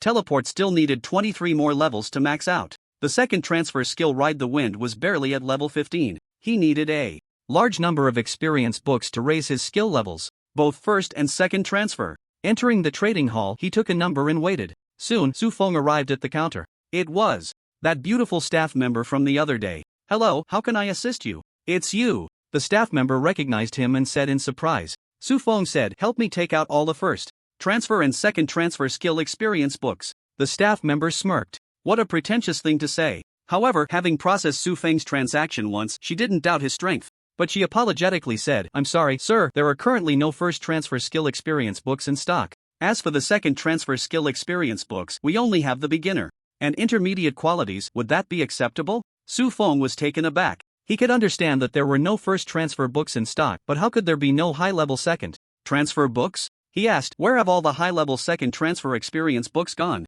They can't all have been bought, right? How could that be impossible? Haven't you done such a thing before?" The beautiful staff member thought to herself and then said, "It's like this. Tianzhong Pavilion is holding a large auction today. Tianzhong Pavilion bought all the high-level experience books, saying they needed them as additions for a second transfer skill. If you need them, you can go check out Tianzhong Pavilion." Su Feng's eyes lit up. "An auction? Doesn't that mean I have to spend money?" He loves spending money the most. Not spending feels uncomfortable.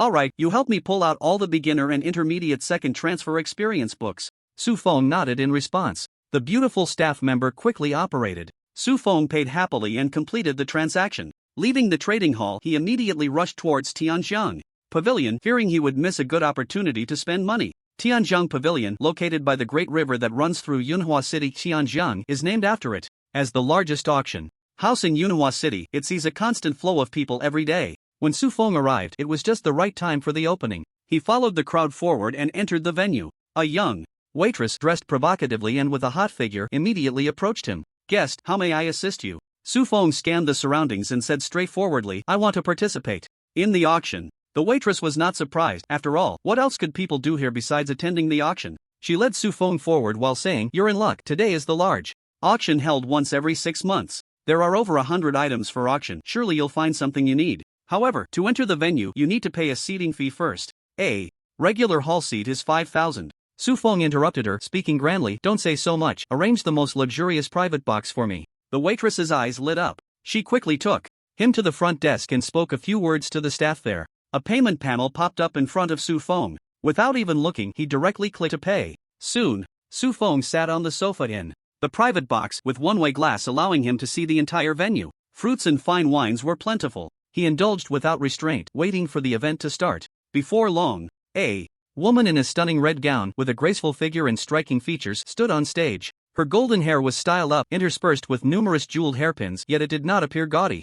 Her eyes sparkled like autumn waters, captivatingly beautiful. Her voice came through the microphone. "Dear guests, everyone, I am tonight's main auctioneer, Wenqing. Welcome to your esteemed presence. Without further ado, I hope everyone can acquire the items they desire today." After a few simple pleasantries, Wenqing began the auction. The first item presented was quite explosive. The first piece was a weapon of legendary quality. However, this weapon had some damage and was a sword. So Su Feng did not participate. He enjoyed the delicious fruits and did not act recklessly. With the installed plugin, he had the strength to bid on all items. But that would attract too much attention and could make him a target. Su Feng thought it was better not to court death. It was enough to get what he wanted. Time flew by. In the blink of an eye, half an hour later, a skill book was brought to the stage. Wenqing introduced it. "Everyone, this is a second-tier skill book. Although it is only of second-tier rank, its function cannot be simply assessed by its rank. Purchasing this item comes with a gift of 799 second-tier advanced skill experience books. Next, there will be 2 minutes for everyone to explore its information." Seeing his target appear, Su Feng sat up straight. His goal was those experience books. But that did not prevent him from being curious about the skill itself. He cast a probing spell from a distance. Item, True Sight, Skill, Learning Requirement, All Professions Description, Second-tier Skill. After learning, can uncover some more concealed information about objects. Simply put, it is an upgraded version of the probing spell. For ordinary professionals, its effect is not significant. However, some items and equipment may be in a sealed state or have incomplete information. Ordinary probing spells cannot fully see through the information. This has also given rise to an industry, equipment appraisers. With this skill, the most straightforward benefit is that when encountering sealed equipment, there is no need to find an appraiser, one can detect the information themselves. Moreover, it can also be used to make money in places similar to gambling stones. Of course, the premise is not to be discovered. Its function is quite significant, so there are quite a few people vying for it. Ladies and gentlemen, time's up. I now announce that the second transfer skill True Sight starting bid is 100,000 gold coins. Let the bidding begin. 2 minutes later, the auctioneer Wenqing announced. Su Feng did not make a move immediately. He observed for a while. 110,000, 120,000, 150,000. The price soared, and there were many bidders. But when the price exceeded 500,000, the number of bidders began to dwindle. When the price surpassed 1 million, only 3 people remained in contention. After all, the highest price for a second transfer skill book is 1 million. Anything above that would be a loss, unless there is a compelling reason to obtain it or if one has money to burn. Otherwise, it is impossible for anyone to offer more than 1 million gold coins for a second tier skill book. 1,235,000 gold coins. After this price was called out, the entire room fell silent. Wenqing smiled, feeling quite satisfied. A second tier skill book selling for such a high price meant they had already made a profit. She picked up the auction hammer and said 1,235,000 once. After a pause, 1,230,000. Before her words could finish, a lazy voice came out. 2 million. Wenqing was slightly taken aback and looked towards the source of the voice. The top box number 7. The speaker's voice was soft, with a kind of drowsy laziness. In box number 9, Su Feng was stunned. He had already intended to call out a bid. He didn't expect someone would beat him to it. However, no matter how much she called, Su Feng didn't care. For something he was determined to have, he could not be denied. 2 million won. Wenqing had seen many big scenes, so even when a second transfer skill book was called to 2 million, her expression remained unchanged. But before her voice could finish, another voice came from box number 9. 3 million. Hiss this time. Wenqing couldn't hold it together, her face showing a look of astonishment. The others were all shocked, gasping in disbelief. Everyone's mind had only one thought. 3 million for a skill book. Is his money blowing in from the wind? 3. Before Wenqing could finish her sentence, a voice came from box number 7. 4 million. Compared to the previous laziness, this voice now carried a hint of anger. Clearly, she was somewhat upset that someone dared to outbid her. But as soon as her words fell, Su Feng called out again, 8 million. Everyone in the room was dumbfounded. Even Wenqing, who had maintained a composed smile, dropped her jaw in disbelief. Who would spend 8 million to buy a second transfer skill? That amount could already buy some low-level legendary quality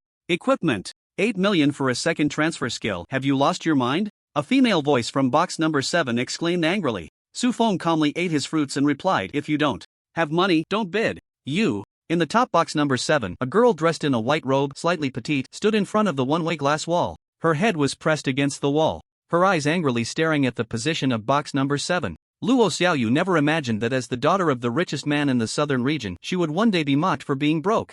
Her monthly allowance was counted in tens of millions, so much that it was countless. At this moment, she felt a rush of blood to her head and wanted to continue bidding. This was no longer about the auction item, but a battle for dignity. But, as her hand hovered over the bidding button, she hesitated. Luo Xiaoyu was not foolish. She thought for a moment, if she called out a bid again, and the other party did not follow, wouldn't she be at a loss? With 8 million gold coins, buy a second turn skill book. Just saying it would make people laugh. Thinking of this, Luo Xiaoyu withdrew her hand, her expression cold. Seeing that box number 7 no longer raised the bid, the auctioneer Wenqing was very understanding, quickly called out 3 times, and then announced the transaction was successful. With the apocalypse system in place, auction transactions became much more convenient. Wenqing placed the items for sale and the gifts into the trading column, set the price, and sent a trade request to box number 9. Soon, the transaction was completed. Looking at those 4 words, Wenqing could hardly believe her eyes. She had already prepared for the possibility that the person was there to cause trouble. As a result, someone really spent 8 million gold coins to buy a second turn skill book.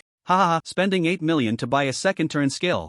You really are a genius. Luo Xiaoyu couldn't help but mock when she saw the transaction completed. Su Feng, while studying the skill, replied, poor loser. You idiot, you spent 8 million. Poor loser. You, poor loser. The simple 2 words dealt a critical hit to Luo Xiaoyu. She clutched her chest, furious, sitting on the sofa, her body trembling uncontrollably. Seeing the tempers of the 2 rising, Wenqing quickly tried to ease the situation. Please calm down, why not take a look at our next item for auction? Su Feng didn't pay much attention to the subsequent auction items. He took out all the skill books. He had originally planned to level up Ride the Wind first, but now looking at it, he was more curious about what true sight would look like after 9 evolutions. So, he unhesitatingly tossed all the experience books into true sight. Ride the wind, I clearly came first. Ding! Your skill true sight has been upgraded to LV10. Ding! You triggered the talent skill evolution. Skill effects have been enhanced. Ding! Your skill. Ding! You triggered the talent skill evolution. Skill effects have been strengthened after 9 consecutive prompts.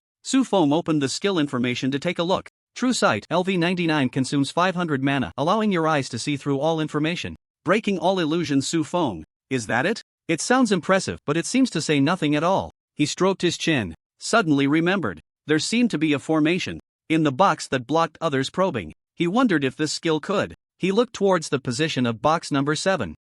Turns out it's just a little girl. Not as cute as my Angelina. Between their boxes there was one box separating them, 2 walls. But when Su Feng wanted to see the environment inside box number 7, everything blocked. Su Feng had just gained some certainty about the ability of the true sight eye. Now, it seemed that even Luo Xiaoyu herself might not understand her as well as Su Feng did. Time passed quickly. In the blink of an eye, it was time for the final treasure. A coin made of an unknown material was brought to the front of the stage. One side of the coin was pitch black, while the other was pure white. The black side was engraved with a grinning demon pattern. The white side displayed a smiling angel pattern. Ladies and gentlemen, this item is called the Life Gamble Coin. Its value is for you to judge. With that, one Xing stepped aside. Su Feng was drawn in by its name and looked up. Item, Life Gamble Coin. Prop description. Upon use, the coin will take the user's entire life and the life of the target.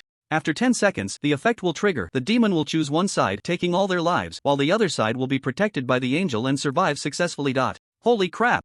A one-hit kill item. Does this godly thing really exist? Oh my god, they dare to sell this. Tianjiang Pavilion has truly gone mad. If someone with incredible luck possesses this, wouldn't they be able to kill a level 9 in one hit, even a god-level powerhouse? The crowd below was abuzz with discussion, all stunned by this final auction item. Clearly, such a prop had exceeded their understanding. Su Feng's eyes lit up. Using life as a price to trigger the ability that should be able to trigger one-hit kill. Sacrifice a bit of life value to take the opponent's entire life. Even if luck was not on his side, he would still have countless opportunities to try. If he could get his hands on it, as long as he had enough time to react, there would be no opponent he couldn't kill. After Wen Cheng and the others reacted calmly, she slowly spoke. Due to the difficulty in assessing the value of this item, the starting bid is 1 gold coin. Please place your bids. As soon as her voice fell, a voice came from box number 7. 10 million gold coins. Su Feng was taken aback, then unwilling to back down, he said, 20 million gold coins. Luo Xiaoyu gasped, angrily glaring in Su Feng's direction, gritting her teeth and saying, 30 million. 60 million. Su Feng shouted without any hesitation. Luo Xiaoyu's expression changed drastically. She only had a little over 56 million gold coins in total. The price Su Feng shouted had already exceeded her limit. However, she still gritted her teeth and shouted, 70 million. At worst, I'll sell my equipment. He can't possibly have that much gold. Luo Xiaoyu thought to herself. The next second, 140 million. Su Feng's voice rang out. There was no competition. He was purely using financial power to look down on everyone present. Luo Xiaoyu's face turned pale, her legs went weak, and she collapsed to the ground. After the auction ended, considering that they had to set off early the next day, Su Feng prepared to go home and rest. But just as he stepped out of Tianjiang Pavilion, a delicate and petite figure rushed in front of him, blocking his way. Luo Xiaoyu was panting, her small face flushed with a mix of white and red. She looked like a pastry covered in icing, incredibly tempting. She raised her head to meet Su Feng's gaze, feeling anxious as she said, You are the person from box number 9, right? Su Feng squinted at her. He had just seen all of Luo Xiaoyu's information clearly with the true sight eye.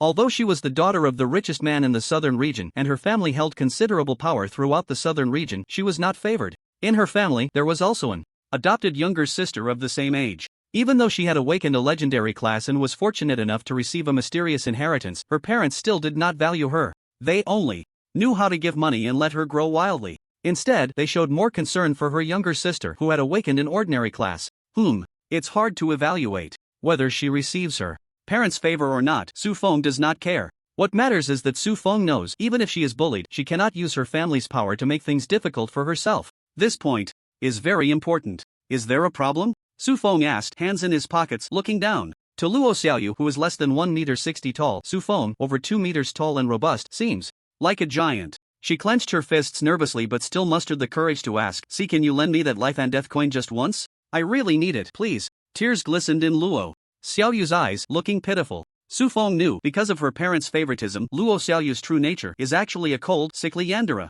She could expressionlessly chop off a wild rabbit's head with a kitchen knife. She could also laugh out loud while fighting a wolf. Madness, obsession, and pathology are her true nature. Therefore, there was not a trace of sympathy in Su Feng's eyes. After a moment of pretending, Luo Xiaoyu's expression slowly stiffened. Her gaze became extremely terrifying, coldly staring at Su Feng like a venomous snake. Su Feng smirked. I don't like people putting on a show in front of me. You want to borrow the coin, right? Promise me one thing and I'll lend it to you. Luo Xiaoyu came to Manhwa City specifically for the life and death coin. She had taken on a hellishly difficult breakthrough task that needed to be completed solo. The task required her to kill a LV-15 Dark Gold level boss. Her profession leaned towards support. Although her pet was diamond level, it couldn't compete due to the significant gap in realms, so she urgently needed other methods. The life and death coin was the most suitable way she found. After several searches, because her pet angel had a resurrection skill, as long as the angel used the life and death coin, even if it failed, it could resurrect again.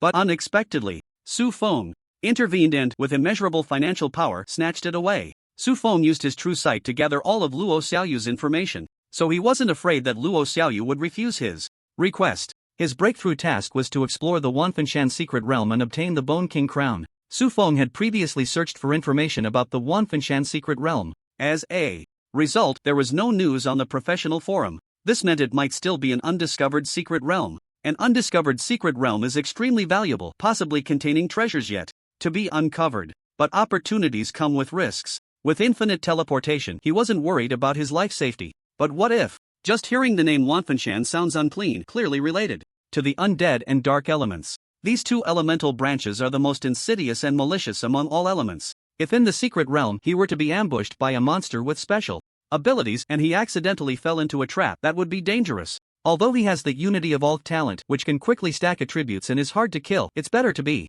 cautious. Su Feng planned to find ways to dispel undead and dark spells, but now a tool seeking his help has come to him, saving him a lot of trouble. Luo Xiaoyu met his scrutinizing gaze. It felt like being targeted by a hungry wolf, sending chills down her spine. She tightened the button on her chest, biting her lip in silence. And no, she said in a voice as soft as a mosquito. No? Su Feng was taken aback, not expecting her to refuse. Then forget it, I won't lend you the item. Su Feng replied decisively. He didn't plan to linger and started to walk away. But as he passed by Luo Xiaoyu, she grabbed his pant leg. Luo Xiaoyu's voice was as delicate as a whisper. Don't look for a hotel or. Su Feng was taken aback, his expression changing instantly as he pushed her hand away. This guy actually thought of her that way. You better get rid of the dirty thoughts in your head. I just want you to help me explore a secret realm. What are you thinking? Su Feng explained speechlessly. Although Luo Xiaoyu was a professional and an 18-year-old adult, her appearance was similar to Angelina's, looking like a lowly, although Angelina should also be 1,000 or tens of thousands of years old monster. But Su Feng didn't want people to misunderstand and think he was a pervert. Luo Xiaoyu was momentarily stunned, then asked in confusion, "Aren't you going to bully me?" Su Feng sneered. This smile instantly made Luo Xiaoyu blush with anger. She raised her fists and struck Su Feng's knee. Su Feng stopped her. Alright, I don't have time to waste with you here. If you want to borrow the props, help me explore the secret realm first. Luo Xiaoyu panted slightly, glaring at him indignantly, then nodded.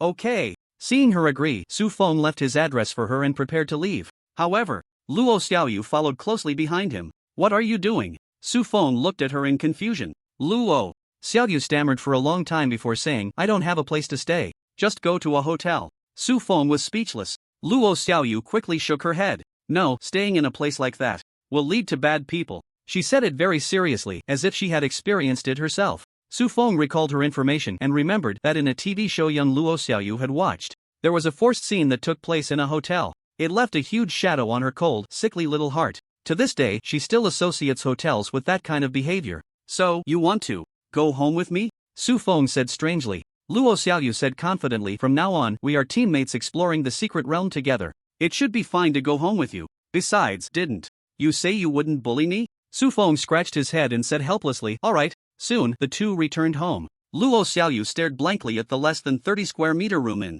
front of her. You live here? Su Feng shrugged. What else? Luo Xiaoyu couldn't understand why a rich man who could spend 140 million on props would live in a place like this. She looked at the only bed and asked, where do I sleep? Su Feng took a quilt from the wardrobe and tossed it onto the nearby sofa. Make do for one night. Luo Xiaoyu was angry again. She didn't Expect Su Feng to be so lacking in gentlemanly demeanor, making her sleep on the sofa. In the end, with no choice, she had to accept it. However, when it came time to turn off the lights, the two had a disagreement again. You can't turn off the lights, Luo Xiaoyu insisted. How can you sleep with the lights on? Su Feng frowned. Luo Xiaoyu fidgeted. Anyway, I can't. I'm afraid of the dark. Su Feng thought for a moment. What if someone sleeps with you? Luo Xiaoyu quickly protected her chest. What do you want to do? Su Feng knew this person with a head full of messy thoughts misunderstood him again, but he didn't explain and summoned Angelina. Let her keep you company while you sleep? Luo Xiaoyu's eyes lit up when she saw Angelina, and she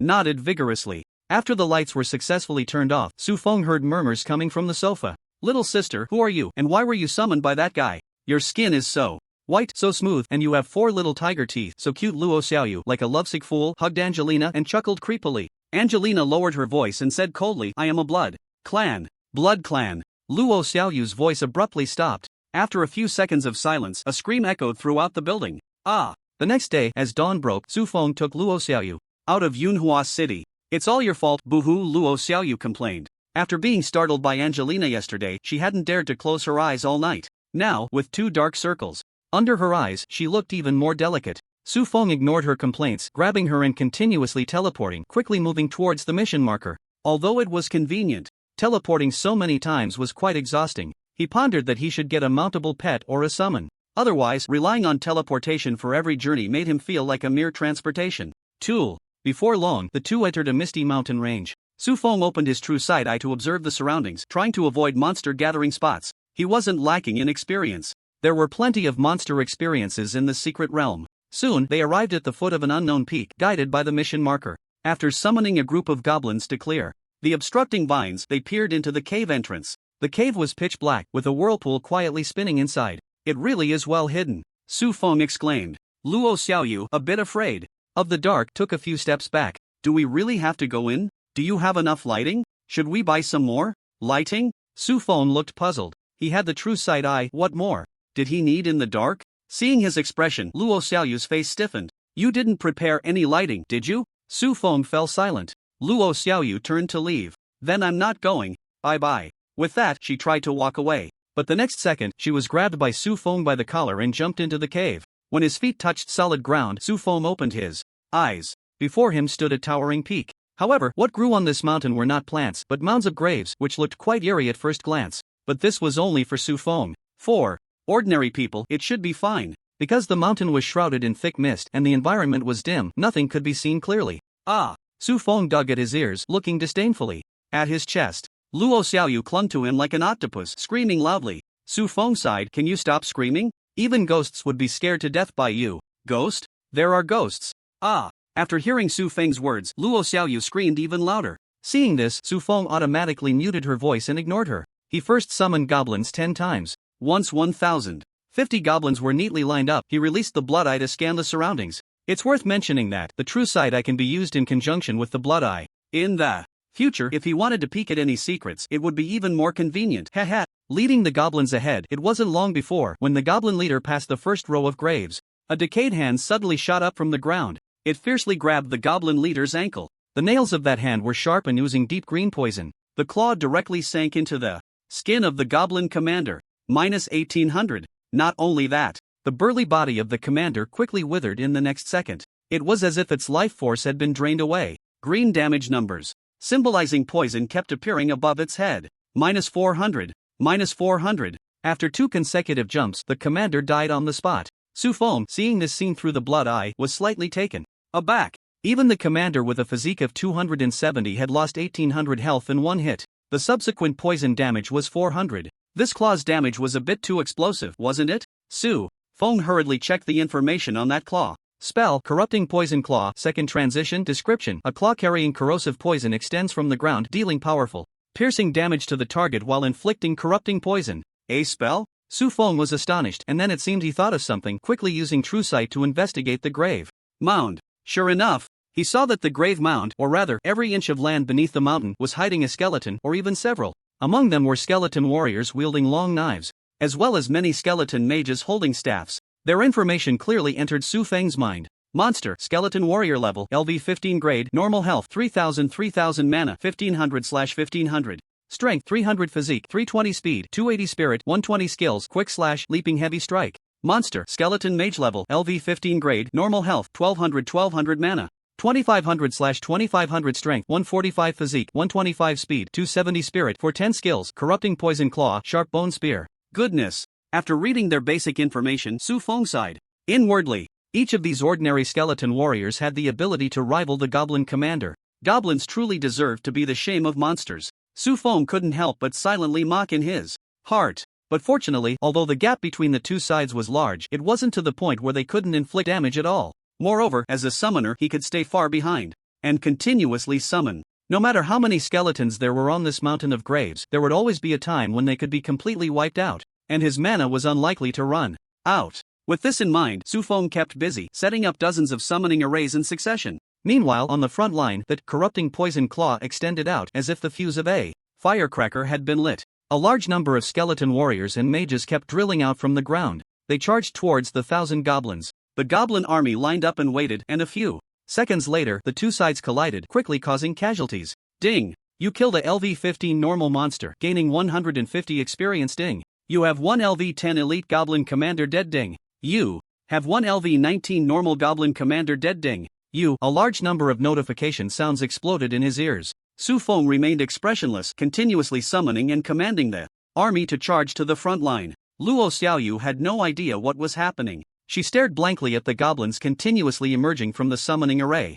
There were so many astonishing things happening that she even forgot to cry out, her brain crashing. Not long after, Luo Xiaoyu came to her senses and curiously asked, "How can you cast spells so quickly? And what happened? Where are those goblins going?" Su Feng ignored her, focusing on activating his skills. In the fog that Luo Xiaoyu couldn't see through, the battle situation was urgent. Although the number of goblins he summoned was large, they were still at a disadvantage compared to the skeleton army in terms of numbers. Moreover, the quality of the skeletons was far superior to that of the goblins. It would take 10 goblin guards to barely replace one ordinary skeleton warrior. Of course, the goblin shaman could still deal quite a bit of damage when facing the skeletons. After all, while the skeletons had high vitality, most of their defenses were against physical attacks. They were relatively weak against magical elemental attacks. However, overall, Su Feng was still at a disadvantage in the battle. At this rate, the skeleton horde would eventually rush in front of him. At that point, he would have to retreat from the secret realm. He furrowed his brows, pondering ways to break through the predicament. The blood-eye flew continuously in the clouds, exploring the land. Suddenly, Su Feng's spirit jolted. He discovered a massive grave mound, inside which was buried a treasure chest. The items in the chest were a skill book and several gold coins. Item: self-destruct, skill book, learning requirement, mage, mental attribute greater than 400 points. Description: second-tier skill. After releasing the skill, the summoned creature will self-destruct when its health reaches 0, dealing 150% of the summoner's mental attribute damage to enemies within a 4x4 square meter area. Self-destruct. Just what I need. Su Feng made a judgment in his heart. As long as he got this skill book, even if the goblins died, they could self-destruct and deal damage. This would greatly reduce the pressure of clearing the skeletons. However, the treasure chest was buried beneath the grave mound. Even if he could teleport, it would be difficult to retrieve it. He could only let his summoned creatures go and dig out the treasure first. Thinking this, Su Feng summoned Angelina. It would be quite difficult to carve a bloody path relying solely on the goblins. But with the demigod level Angelina, it would be much simpler. However, to be more cautious, Su Feng said to Luo Xiaoyu, "Don't just stand there, summon your angel pet." "Oh, okay." Luo Xiaoyu quickly agreed, raising her hand slightly. The next second, a golden light figure coalesced beside Su Feng. Su Feng glanced sideways, looking from bottom to top. Long and straight legs, a slender waist. Her face was unmatched in purity. She held a golden red longsword, her demeanor proud as she said, "My lord, what do you summon me for?" Luo Xiaoyu pointed at Su Feng and said, "Listen to his orders." The golden-haired angel glanced at Su Feng, slightly furrowing her brows, seemingly unwilling. But since it was her master's command, as a pet, she had no power to resist. At that moment, Luo Xiaoyu suddenly realized something. She stared wide-eyed and shouted, "Wait, I never told anyone I have an angel. How do you know?" Her gaze fixed on Su Feng, as if she wanted to carve flesh from him. Su Feng calmly replied, "The eye of true sight saw it, what's wrong with that?" Luo Xiaoyu was taken aback. She thought the same. However, did this guy have no sense of shame at all? How could he peek at someone else's secret and still be so righteous about it? Not even pretending a little? Even lying to her would be fine. After thinking it over, Luo Xiaoyu could only sulk quietly. Su Feng paid no attention to her attitude. He activated Summon Goblin again, calling forth a large number of goblin squads. Then he ordered the goblin wolf cavalry to stay behind while the rest charged to the front line. When the number of wolf cavalry reached 500, Su Feng had Angelina and the angel stand together with the wolf cavalry. He granted them a wind riding buff. Go, bring me back the treasure. Su Feng transmitted the location of the treasure chest into Angelina's mind, instructing the angel to follow. At the same time, he controlled the wolf cavalry to move forward. Whoosh whoosh whoosh. The speed of the wolf cavalry's charge was incredibly fast. A large number of cavalry rushed forward, stirring up gusts of wind and swirling mist. The skeletons along the way had not yet managed to crawl out of the dirt. The wolf cavalry quickly leaped over their heads. The path was clear. Soon, 2 pets and 500 wolf cavalry arrived at the large grave mound where the treasure chest was located. Su Feng ordered half of the wolf cavalry to dig. Meanwhile, the angel and Angelina took the remaining half to fend off the encroaching skeleton monsters. The angel, being of the light attribute, naturally had an advantage over the skeletons. She fought with great enthusiasm. With a flap of her wings, her golden red longsword swung wildly, causing large groups of skeletons to fall. Luo Xiaoyu, hearing the constant alert sounds in her ears, was stunned. She never expected that there were so many monsters hidden in this mist, and they were all skeletons. Thinking of this, she hugged Su Feng even tighter. Su Feng paid her no mind. He was currently managing 2 fronts. On one side, he controlled the goblins on the front line to actively attack, helping to relieve pressure elsewhere. On the other side, he urged the digging goblin wolf cavalry to speed up and quickly unearth the treasure chest. Fortunately, Angelina did not disappoint him. Although she was only level 10 as a demigod, her combat power was not something the skeletons could compare to. At this moment, she unleashed her full power. Her skill Blood Burn was an area of effect skill. She charged into the crowd of skeletons. A red light flickered around her, then exploded. Blood Burn.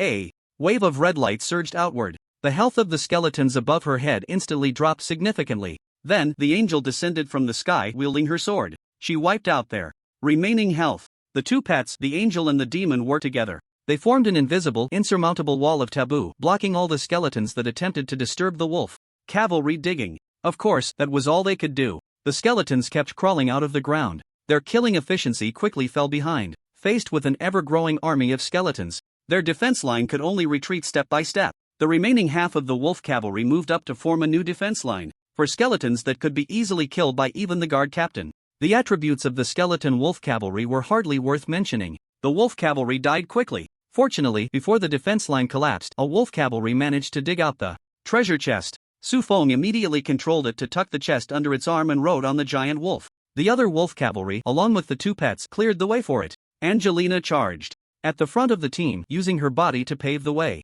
The angel held the rear, blocking the skeletons surging from both sides. In the end, at the cost of over 400 wolf cavalry, Angelina's health dropped by 1/10. The angel was heavily injured. The team returned successfully. Seeing the angel's disheveled appearance, Luo Xiaoyu panicked. She quickly jumped down from Su Feng and helped heal her. Meanwhile, Su Feng chose to make use of the situation. He had Angelina drain the remaining wolf cavalry's health to recover from her injuries. If that wasn't enough, he sent her to the front line to find skeletons to absorb health from. Su Feng opened the treasure chest. Ding! Congratulations, you have obtained second transfer spell, self-destruct, gold coins times 53. Without hesitation, Su Feng directly learned the skill. Self-destruct. When a summoned creature's life reaches 0, consume 200 mana to self-destruct, dealing 150% of the summoner's spirit attribute damage to all enemies within a 4x4 meter area. Self-destruct is a passive trigger type skill. This means, as long as Su Feng has sufficient mana and as long as a summoned creature dies, it will be triggered. For other summoners, this would certainly be a source of frustration. After all, each trigger consumes 200 mana. Even a second transfer summoner would not have such ample mana available for skill consumption. But this problem had nothing to do with Su Feng, who possessed mana return. He could only hear the constant prompt sound of self-detonation increasing experience in his ears. Ding! You have successfully triggered the skill self-detonation. Skill experience plus 200. Ding! You have successfully, ding! Your skill self-detonation level has increased. Current level is LV10. Ding! You triggered the talent skill evolution. Skill effects have evolved. Self-detonation LV10. After the summoned creature dies, it deals 200% of the summoner's spirit attribute damage to monsters within a 4x4 range and inflicts a burning effect on the monsters lasting 5 seconds, dealing 20% of the summoner's spirit attribute damage per second. Through Blood Eye, Su Feng controlled a guardian goblin to charge into the skeleton monsters. The goblin leader was quickly overwhelmed by the bone spears from the front, the claws beneath its feet, and the blades of the skeleton warriors draining its health. In the moment of death, its skin turned red and its body swelled. The next second, boom! A large amount of Blood-red flames burst forth, enveloping the surrounding skeletons. On the bones covered by the flames, fire began to burn continuously. Damage numbers appeared every second. Moreover, as more goblins self-detonated, the burning effect could stack. The skill level of self-detonation continued to rise. At the same time, self-detonation could also be affected by skill evolution, its power continuously increasing. The skeleton army was retreating step by step. Art is an explosion. Splendid art kept appearing in the mist. Unfortunately, only Su Feng could appreciate it. The blood-red flames devoured the survival space of the skeleton monsters. The situation reversed. The goblin army began to charge towards the top of the mountain. When the goblins pushed the front line to halfway up the mountain, Su Feng followed behind them, starting to ascend. Walking in the mist, Su Feng felt quite speechless. He turned to look beside him. Luo Xiaoyu, who was tightly clutching his arm, nervously staring at the surroundings. There are no more monsters, you don't need to hold on so tightly, Su Feng reminded. I don't believe it. It's so dark here, how could there be no monsters? It's all your fault. Who explores a secret realm without preparing lighting tools? Woo! Luo Xiaoyu cried out. When she was young, if she made a mistake, to be precise, if she was framed by her sister, she would be locked in a small dark room. Therefore, she was very afraid of the dark. The current environment for her was no different from being thrown into a cave full of bugs. An overwhelming discomfort. However, tightening her grip on Su Feng's arm again, Luo Xiaoyu quietly breathed a sigh of relief. This hand was heavy, warm, and strong. Holding it tightly gave her a full sense of security. I really want to keep him by my side forever, Luo Xiaoyu thought to herself. She stole a glance at Su Feng, secretly thinking, but he probably wouldn't agree. At this moment, the goblin army had charged to halfway up the mountain. A special grave stood in front of the goblin army. The other graves were just small mounds. The only special thing was that it had more tombstones than the other mounds. But this grave was different. It was connected to the mountain, built from carved stone, with statues accompanying the tombstone. On both sides, looking very exquisite and magnificent. Su Feng used Blood Eye to look underground. A twisted humanoid creature came into view. Monster, Lich rank, Golden Leader level 15. Health 1200000/1200000 mana 3000000/3000000 strength 1042 constitution 988 speed 1022 spirit 2055 skills dark hand dark prison summon skeleton warrior soul withering. Su Feng was taken aback. Did he just encounter a leader? How much further is it to the mountaintop? Wait, there wouldn't be an even more terrifying boss, would there? Su Feng felt a bit speechless. No wonder there aren't many people who complete special level tasks. Without cheats, how could anyone get through? A LV-15 golden boss with 1.2 million health acting as an elite roadblock. It's hard to imagine what kind of monster that final boss is. But no matter how strong it is, right now there are no bosses that Su Feng can't handle. He took out the life gamble coin, flicked it into the air, and quickly caught it. Luo Xiaoyu's eyes lit up when she saw him take it out. Are you planning to give it to me? Su Feng glanced at her. Dream on. After saying that, he picked up Luo Xiaoyu. In an instant, they teleported to the special graveyard. The lich below immediately sensed the intrusion of an outsider. It quickly moved, floating out of the grave.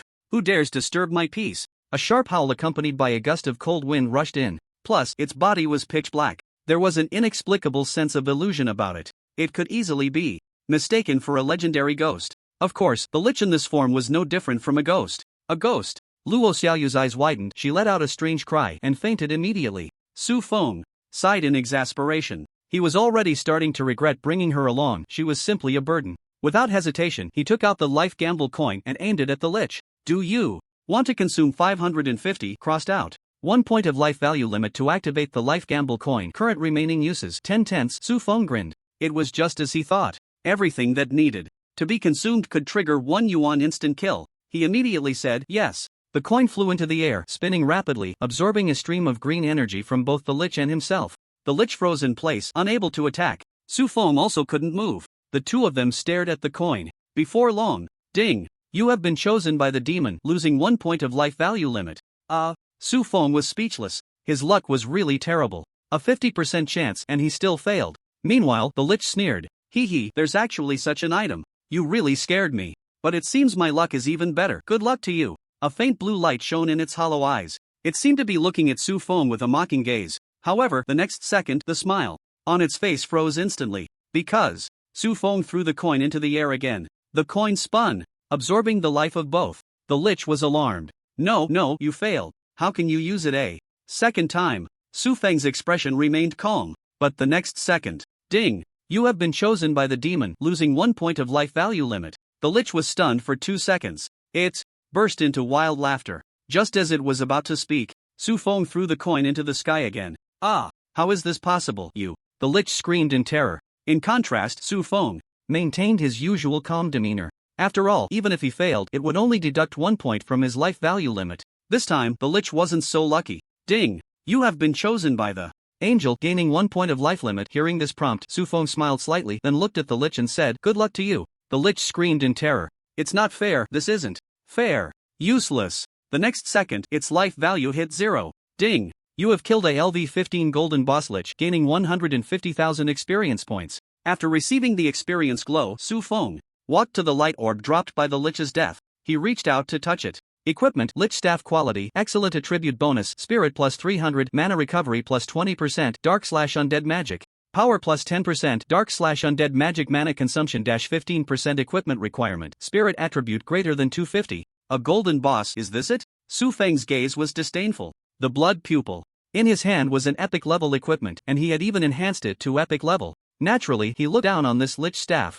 Although selling it could fetch a good amount of money, he didn't need it at all. It could only be left in the warehouse to gather dust. Fortunately, the light of the dropped item had not disappeared. He continued to feel around. Item: Summon Skeleton Warrior. Skill book: Learning Requirement: Class Summoner 300. Spirit Description: Second transfer skill. After learning, can consume 200 mana to summon a normal skeleton warrior. Su Feng's eyes lit up. Finally, there was another type of summon. Goblins were just too weak. Even the strongest elite monster in their clan, the Goblin Guard Commander, was of little use. And skeleton warriors, even if they were just of normal quality, their attributes were still higher than those of the Goblin Guard Commander. It's just a pity. The skill description clearly stated that only skeleton warriors could be summoned. If it included skeleton mages, the status of this skill in Su Feng's heart would rise another level. Another slight regret was, Su Feng currently had no second transfer experience book, so he couldn't directly max out its level. The light of the dropped item had not completely dissipated. Su Feng felt around again. Equipment: Lich Veil Rank Epic. Attribute bonus: Constitution plus 255, Magic Resistance plus 10%, Dark Resistance plus 20%, Undead Resistance plus 20%, Curse Effect Reduction 5%, Skill Cooldown -5%. Skill: Illusory Spirit Shield. Equipment requirement: Spirit Attribute greater than 200. Illusory Spirit Shield, immune to 1 negative status. Skill cooldown effect 24 hours. No need to say more. Su Feng directly equipped the Lich Veil. He had been most worried about being ambushed by monsters immobilized in place. That's why he brought along Luo Xiaoyu this burden. Now with this item plus teleportation, even if the opponent was treacherous, he would have enough reaction time. For the last time he felt the light of the dropped item, Su Feng only got a few hundred gold coins. He no longer had any worldly desire for wealth. He tossed the gold coins into his backpack space. He picked up Luo Xiaoyu and continued towards the mountain peak. The latter half of Wanfeng Mountain was much easier to traverse than Su Feng had imagined. After passing the Golden Lich boss, the skeleton monsters below the ground visibly became sparse. After walking 3/4 of the way, not a single one could be seen. For them, the only possible problem was the dark environment and the biting cold winds. Clearly, neither could stop Su Feng's advance. Soon, they reached the mountain top. The summit was very spacious, as if a giant hand had forcibly pulled the peak off. There was no powerful boss as Su Feng had imagined, not even a single grave. But it was even more terrifying than having a diamond-level boss guarding this place. Because there was a teleportation array here. The placement of teleportation arrays in secret realms and dungeons indicates the monsters they were about to face were extremely powerful. Even such a wide platform could not unleash all of its capabilities. They needed to go to a new location. Luo Xiaoyu, still in a state of faintness, had no reaction. But the hairs on Su Feng's body were already slightly standing on end. He didn't want to take risks. But now, the secret realm had reached its end. He couldn't choose to go back and let his previous efforts go to waste. Biting his teeth, Su Feng boldly stepped forward and entered the teleportation array. Darkness, he couldn't see his hand in front of his face. The ground sloped steeply, but it was covered in indentations, as if something had clawed at it. After the teleportation landed, Su Feng's figure swayed, almost being pulled forward by the leaning center of gravity. He couldn't see what was ahead. But precisely because of this, it was even more terrifying. Before him was a pitch-black void, as if a bottomless abyss lay before them. One wrong step, and there would be no escape. Damn it, I should have brought some lighting tools. Su Feng cursed inwardly. The darkness here was not like the Wanfeng Mountain created by mist and night. In fact, there was a bit of moonlight present. But here, there was truly not a glimmer of light, as if it were a glass box wrapped in a piece of pure black cloth. Using the true sight, I still revealed nothing clearly. Not even a single living creature was present. Moreover, this was not the worst part. The even worse news was that Su Feng heard a system prompt. Ding. Detecting that the location you are in has an excessive concentration of undead elements, reducing life value by 1% per second. Ding. Detecting that the location you are in has an excessive concentration of dark elements. Curse resistance -50%, you are cursed, speed -70%, vision -99%, calmness -30%. A barrage of prompts bombarded Su Feng's emotions. Irritation, unease, terror, various negative feelings surged chaotically. A fire ignited in Su Feng's heart. Just as it was about to engulf him, a crisp, trembling voice rang in his ears. Purification curse light spell. Suddenly, the area brightened. The light source came from Luo Xiaoyu, who had been awakened at some unknown time. Just as Su Feng had imagined, they were on a slope. Luo Xiaoyu glanced at Su Feng warily. Seeing that he was unharmed and breathing heavily, she grabbed his arm. Purification curse clarity spell. In an instant, it felt as if a basin of cool water had been poured over him from head to toe. All the irritation and fear were swept away. Su Feng felt completely transparent. Are you okay? Luo Xiaoyu asked nervously. Her gaze swept around, her hand gripping a silver-white staff trembled slightly. Clearly, she was quite frightened. At this moment, she was suppressing the fear within her while talking to Su Feng. Su Feng took a couple of breaths and patted her head. Don't worry. I'm fine. He thought for a moment and added, I will protect you, you will be fine too. His tone was very assured. The warmth from his large hand was something Luo Xiaoyu had never felt before. She stiffened for a moment but quickly relaxed, nodding gently. The fear had not completely dissipated. But with each other's support, they were not paralyzed by fear. Su Feng summoned a goblin. However, the surrounding undead aura was no joke. The goblin couldn't last a minute before it was completely wiped out. Fortunately, the skeleton warriors were unharmed. Not only unharmed, but they thrived, their speed increasing. Su Feng controlled several skeleton warriors to explore in both upward and downward directions. It was too dark around, even with the blood eye, it was pitch black. So, he wanted to confirm the leader's position first. Soon, the exploration results from the skeleton warriors came back. The higher they went, the stronger the chilling wind they felt, even able to blow the skeleton warriors away. Simply put, the upward path was blocked. They could only go down. But the skeletons that went down reported back that not far down was a chasm. One skeleton warrior fell down. After a full 10 minutes, Su Feng had not heard any information about its death. This showed how deep it was. Su Feng thought for a moment and decided to go further down. He tested the sky wing and the teleportation abilities for escape. After confirming that both were completely fine, he took Luo Xiaoyu and continued their exploration downward. Before long, they arrived at the edge of the abyss.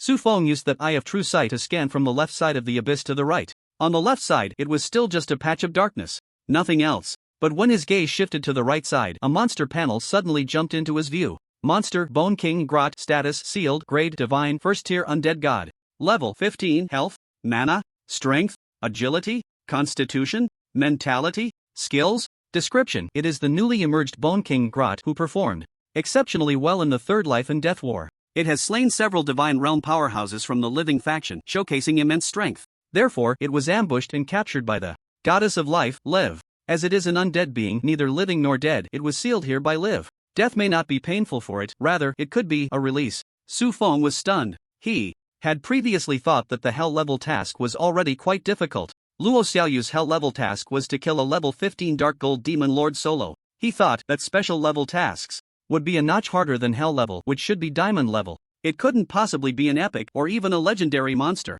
To his surprise, it was neither epic nor legendary nor even demigod, but a living god. What the hell? Su Feng almost cursed, his back already drenched in cold sweat. Luo Xiaoyu sensed his panic and looked puzzled. Just as she was about to ask, a loud bang echoed. Boom! Then, there was a series of cracking sounds, like bones that hadn't moved in a long time suddenly being twisted. A ball of ghostly blue flame suddenly ignited in mid-air. Its light spreading outward, gradually illuminating the entire area that had been shrouded in darkness. At that moment, exposed to Su and Luo's eyes was a skeleton intricately entwined with complex golden vine patterns. The bones of the skeleton were as white as jade, faintly shimmering with a rainbow glow. It only revealed its upper body, yet it was as massive and towering as a small mountain. After sleeping for so long, finally, some bugs have entered my sealed domain. These two species are humans. Good. Good. Humans are always full of tricks. Okay, they must have some means to send me to my death. The Bone King, Grot's 2 rows of white teeth clashed, producing a murmuring sound. It raised its bony palm and brought it crashing down in front of Su Feng.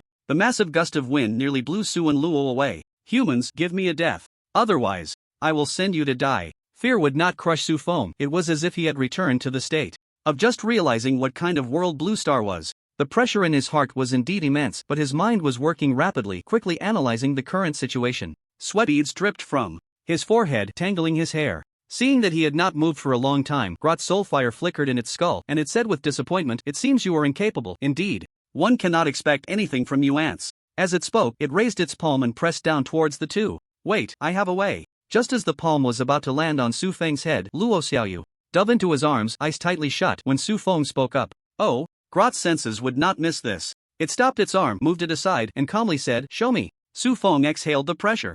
Weighing on his chest, took out the life and death coin, and briefly introduced its function. After listening, Grot's soul fire flickered. "If it were during my prime, even without defense, your little trinket wouldn't harm me in the slightest. The authority of the divine would shield me from the power of the rules. Fortunately, I have been drained of most of my divine power by that bitch Liv, and my divine essence has been dormant within me for a long time. Come on, use it, kill me." Grot's words revealed no concealment of his thirst for death. Luo Xiaoyu tightly clutched Su Feng's clothes, her eyes wide with fear, wanting to dissuade him. After all, the probability of failure when using the coin was extremely high, as much as 50%. This guy, though despicable, she didn't want to watch him die. However, if they didn't use the coin now, death awaited them as well. Su Feng patted her head, signaling her to relax. Then, he immediately activated the life and death coin. The coin flew into the air, absorbing a bit of his life force. Then, it drained Grot's life force for a full half hour. Only then did they enter the betting mode. Unfortunately, Su Feng failed. He was chosen by the demon. Grot sighed but did not continue to attack Su Feng and the others.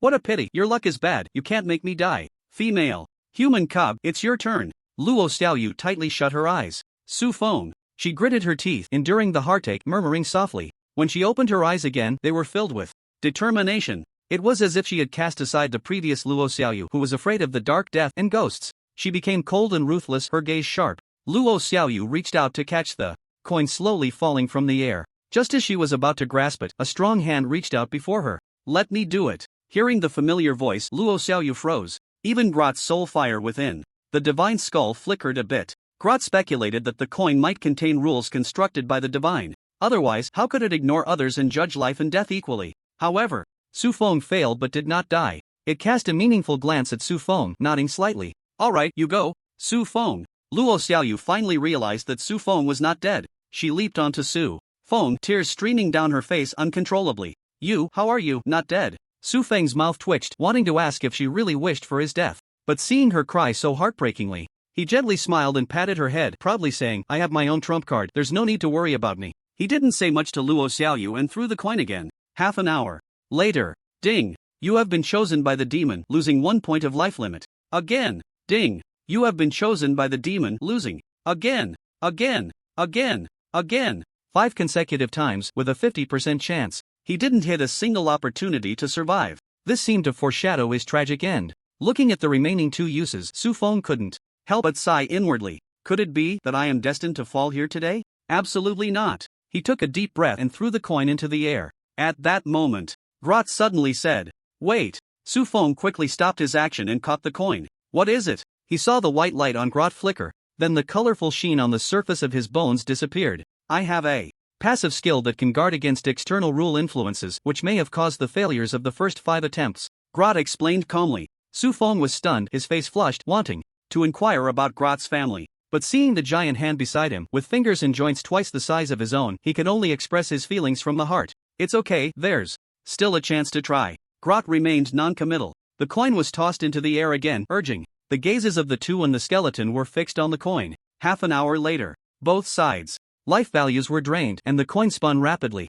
10 seconds passed. The angel smiled at Su Feng. "Ding. You have been chosen by the angel, gaining 1 point of life value limit." Ha ha. A wild laugh echoed in the darkness. It was not Su or Luo, but Grot, who howled at the sky as if he had found liberation. "Lev, you bitch, you never thought I could escape so quickly. Next time we meet, I will definitely cut off your head to use as a wine jug." The voice slowly faded, his soul fire dimmed, and his bones turned to ashes, scattering away. The vines that had bound his skeleton quickly withered in an instant. "Ding. You have killed a LV-15 god level, first tier undead god boss, the Skeleton King Grot, gaining 1.5 million experience. Ding. You have fulfilled the Skeleton King Grot's wish, receiving the reward, Gift of the Skeleton King, Gift of the Skeleton King, special skill. By silently reciting the name of the Skeleton King in your heart, you can summon him to act once, with a limited number of summons, 3/3. Ha, I survived. Su Feng let out a long breath, looking at Luo Xiaoyu. Her gaze was vacant, her eyes hollow, as if she couldn't react. For a moment. However, the strength with which she held his arm was still strong, making it impossible to break free. It was too dangerous. Not just for her, but for Su Feng as well. The danger level of this trip to the 10,000 Tombs mountain far exceeded his imagination. No wonder special level tasks could enhance professional quality. Not many people could complete them. This was simply not a task that normal people could accomplish. A large number of skeleton monsters at the foot of the mountain. The golden leader lich in the mountain. And at the peak, the god level Skeleton King. This was definitely not something a novice could handle. If it weren't for the lucky acquisition of a Gamble Your Life coin, Su Feng would surely have fallen here today. Even if he had infinite teleportation, it would be useless. But if Su Feng were given another choice, he would still choose the special task. Although he feared death, he would not let the fear of death become an obstacle to his growth. Because he understood even more that strength was the important guarantee for living freely. To not be able to live freely would be more despairing and painful than death. He wanted to win all the way to the end. Luo Xiaoyu had not yet come to her senses. Like grasping a lifeline, she refused to let go. There was no other way. Su Feng could only pick her up and walk towards the light orb that dropped after the Skeleton King's death. He moved quickly. This was a divine realm powerhouse who knew what good things could drop. Equipment. Skeleton King's Battle Blade, grade, low-grade artifact, damage 99%, attribute bonus, strength plus 1000, agility plus 500, armor penetration plus 10%, lifesteal plus 5%, skills, soul plunder, dark erosion. Equipment requirement, strength greater than 100, soul plunder. Enemies killed using this skill will have their souls transformed into undead marks, providing damage bonuses for the next use of the skill. Current undead marks, 0, dark erosion, reduces enemy defense by 50% and causes the opponent to suffer a 70% overall slowdown effect, lasting 30 seconds, cooldown 5 minutes. Item, Ghost God Absolute Silence / Skill Book, Learning Requirement, Warrior, Strength over 500 000 Description, a 6th transition warrior skill that condenses ghostly energy to perform a downward slash on the ground ahead, causing sword energy to continuously surge from the ground, dealing knockback effects and continuous damage to enemies. Equipment, Skeletal Crown. Grade, low-grade artifact, damage 99%, attribute bonus, spirit plus 1000, magic consumption minus 20%, undead / dark spell damage 80% skills, Undying of the Dead, immortal military soul equipment. Requirement, spirit greater than 100. Undying of the Dead consumes 500 magic points, allowing summoned undead creatures to continue fighting for 30 seconds after their health bar is empty. This skill lasts for 30 minutes. Immortal military soul consumes 500 magic points, increasing all attributes of summoned undead creatures by 150%. The skill lasts for 30 minutes. Item, special. Life seed, usage requirement, planting skill greater than level 8. Description, a mysterious seed left behind after the vines used by the goddess of life to seal the skeletal king withered. With careful cultivation, it may yield great surprises. 2 pieces of equipment, 1 skill book, and a mysterious seed. This is everything that dropped from the light orb after the skeletal king's death. Su Feng looked around and found that only the crown was useful to him, and it was an artifact. However, both the knife and the crown were in a damaged state. He had no idea how to repair them. He could only use them for now. If he encountered better equipment, he would have to switch. Just as he took out the crown, Su Feng heard the system's prompt in his mind. Ding! Detected, you obtained the crown. Second transition breakthrough task, explore the 10,000 Tombs mountain, obtain the skeletal crown task, completed. Ding! Congratulations on completing the breakthrough task. Rewards, class rank upgrade stone, beginner skill awakening scroll, advanced second transition skill experience book times 999, gold times 111, free attribute points plus 500, all attributes increase 500%. Listening to the prompt with a pile of rewards, Su Feng felt a bit dazed. So much. He couldn't even take it all in. It was worth the risk of venturing to the 10,000 Tombs mountain. The corners of his mouth lifted. Hey, can we leave here first? Luo Xiaoyu saw Su Feng standing there in a daze, with a strange smile on his face. She felt a chill in her heart and quickly pushed him. Su Feng wiped the corner of his mouth and nodded. At this moment, a teleportation array appeared before them. The two stepped into it. When they came to their senses, they were already outside the cave. Looking back into the cave, the vortex had disappeared. This is how secret realms work. The difference between a secret realm and a dungeon is, once a secret realm is completed, it will directly disappear. Dungeons can be repeatedly cleared. Su Feng glanced at the sky. When he came, the sky was bright and vibrant. Now it was filled with stars, completely dark. Traveling at night is very dangerous, as it is easy to be attacked by monsters. Considering this, Su Feng decided to rest in the woods for the night and set off tomorrow. Luo Xiaoyu seemed to have a lot of experience in this. She skillfully gathered wood and lit a campfire. Then she took out a tent and set it up with ease. Quite capable. After setting up the tent, without asking a word, Luo Xiaoyu quickly dove into the tent and pulled the chain tight, as if afraid Su Feng would steal her tent. To this, Su Feng felt speechless. Although he was not a gentleman, he still looked down on stealing from women. Su Feng sat cross-legged on a rock. With a thought, he took out the class rank upgrade stone. Item: Profession Grade Upgrade Stone. Description: after use, it can upgrade the profession by 1 grade. Su Feng clicked his tongue in amazement. This thing is simply against the heavens. If the news of having this item were to leak, it wouldn't take long before some big shots would come knocking, using threats and temptations. To upgrade a profession by 1 grade, the difference from basic to ordinary is fine. But from legendary to mythic, that's not just a simple grade difference. It's better to use it quickly. Su Feng silently thought. Use. Ding. You have used a profession grade upgrade stone. Please choose from the following 3 upgrade directions.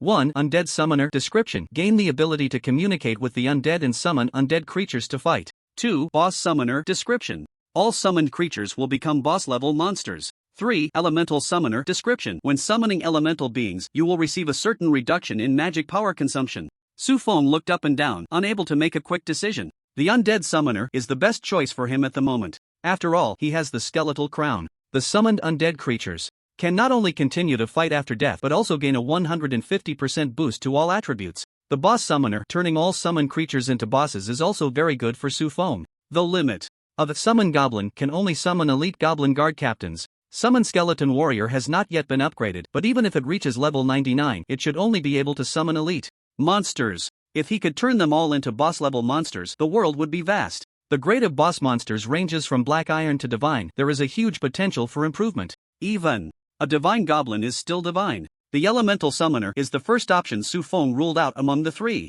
Elemental beings are strong. Their innate spellcasters can provide great benefits to mage-oriented professions. Many mage-oriented professions spend their lives pursuing an elemental pet. However, becoming an elemental summoner would only provide Su Feng with a reduction in magic power consumption. This is the enhancement he needs the least. Just like that, he could seek a summoning skill for an elemental being later, and it would have the same effect. After ruling out one option, Su Feng's gaze lingered on the remaining 2. In the end, he chose the second option, Boss Summoner. The Undead Summoner is only stronger than the current one. It mainly relies on the skeletal crown, but this equipment is too severely damaged. It will have to be replaced sooner or later. Su Feng didn't want to be restricted by it later, sacrificing attributes for equipment skills, and the Boss Summoner can turn all summoned creatures into bosses. Clearly, its prospects are quite enormous. Ding! You have successfully changed your profession to Boss Summoner. Excellent. Ding! You have gained the exclusive skill of Boss Summoner. Excellent. Boss Summon. LV1, an exclusive skill of the Boss Summoner, passively activated.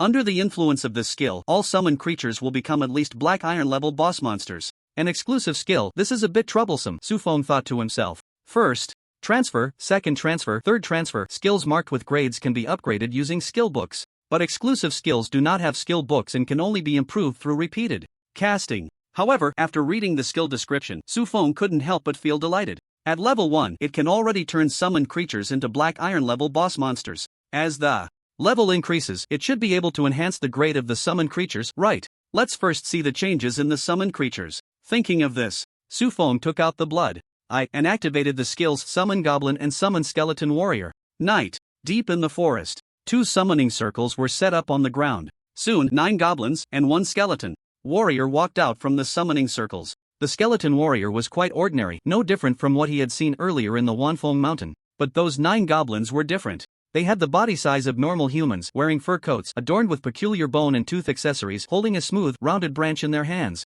Su Feng was slightly taken aback. Where is my goblin squad? Why are there only 9 left? He quickly checked the skill information. Summon Goblin LV99 consumes 50 mana, summons 9 Goblin High Priests, lasts for 10 minutes. The complete goblin squad was gone. The number had dropped from 105 to 9. It must have been affected by the skill leader summon. Su Feng stroked his chin, his mind racing. He directed True Sight at the Goblin High Priest and the Skeleton Warrior. Monster, Goblin, High Priest, rank, Black Iron, level 13, health 5000, mana 4000/4000, strength 400. Constitution 350, agility 350, spirit 600, skills Thunderstorm, Earth Split, Hurricane, Raging Fire. Monster, Skeleton Warrior, rank, Black Iron, level 13, health 3000/3000, mana 2000/2000, strength 350, constitution 400, agility 350, spirit 150, skills heavy chop, leap slash, ghost shadow instant slash, bone armor. The light in Su Feng's eyes flickered. As expected of a leader so strong, even the goblins have 5000 health and 4000 mana. All 4 attributes are top tier for second transitions. Moreover, both monsters have 4 skills each. Although the skeleton warrior was not much different from the ordinary skeletons in Wanfeng Mountain, but its skill level was only LV4 with 9 more levels to evolve. So fierce. He was terrifyingly strong now. Su Feng let out a long breath. If it weren't for the darkness, he really couldn't help but want to howl at the sky. After upgrading his profession rank, Su Feng took out the second reward, the Beginner Skill Awakening Scroll. Compared to directly learning a skill book, the skills awakened by the Skill Awakening Scroll would be more suitable for the profession the practitioner possesses. With a beginner quality, it could awaken skills from first to third transition. Su Feng's level was at the second transition, so the awakened skill would also be second transition. He tore open the scroll. A burst of light emerged from the scroll, enveloping Su Feng's body. After a brief wait, a prompt sound echoed in Su Feng's mind. Ding! You have successfully awakened the second transition summoner skill Fury. Fury, LV1 consumes 1000 mana, makes summon creatures enter a state of fury, increasing all attributes by 150%. Another attribute boosting skill? Not bad at all. Su Feng thought to himself. He considered, with LV1 Fury plus the bonus from the skeleton crown, the attributes of the skeleton warrior could be tripled. Looking back at the skeleton warrior's attribute panel, with the bonus, this is no longer a black iron leader. A silver leader is nothing compared to this. Moreover, the upper limit of his skeleton warrior is not just this. Su Feng's mind moved, taking out the 999 second transition skill experience books he had just obtained. In an instant, he poured them all into the skill Summon Skeleton Warrior. Ding! Your skill Summon Skeleton Warrior gained 2000 experience points, level increased, current level LV5. Ding! Your skill. Ding! You triggered the talent skill evolution. Your skill Summon Skeleton Warrior effect has been evolved. Ding! Your skill. Ding! You triggered the talent skill evolution. Your skill Summon Skeleton Warrior effect has been enhanced. After the prompt sound ended, Su Feng glanced at the skill effect. Summon Skeleton Warrior LV99 consumes 200 mana, summons 9 elite skeletal warriors, lasts for 10 minutes. Su Feng activated the Summon Skeleton Warrior skill again. Before long, 9 skeletal warriors crawled out from the ground. Their size and skeleton were twice that of ordinary skeletal warriors, 3 to 4 meters tall, resembling small giants. They were clad in pitch-black light armor, fully armed from helmet to boots. Their soul fire was vigorous, appearing bright red, constantly emanating from their skulls. The 9 skeletal warriors stepped forward simultaneously, their momentum terrifying. Good. Su Feng couldn't help but nod, secretly praising his choice. Immediately after, he opened his attribute panel. Su Feng remembered that among the rewards, there were 500 free attribute points. At the same time, his original attributes had increased 5-fold. Name: Su Feng. Occupation: Chief Summoner. Excellent. Level 13. 27.56% Health. 2750/2750 Mana. 3250/3250 Strength. 205 Constitution. 435 Speed. 475 Spirit. 2495 Talent. Mana Return. SSS Skill Evolution. SSS Unity of all SS skills. Summon Goblin. First turn. LV99. Teleport. First turn. LV99. Quick Casting. First turn.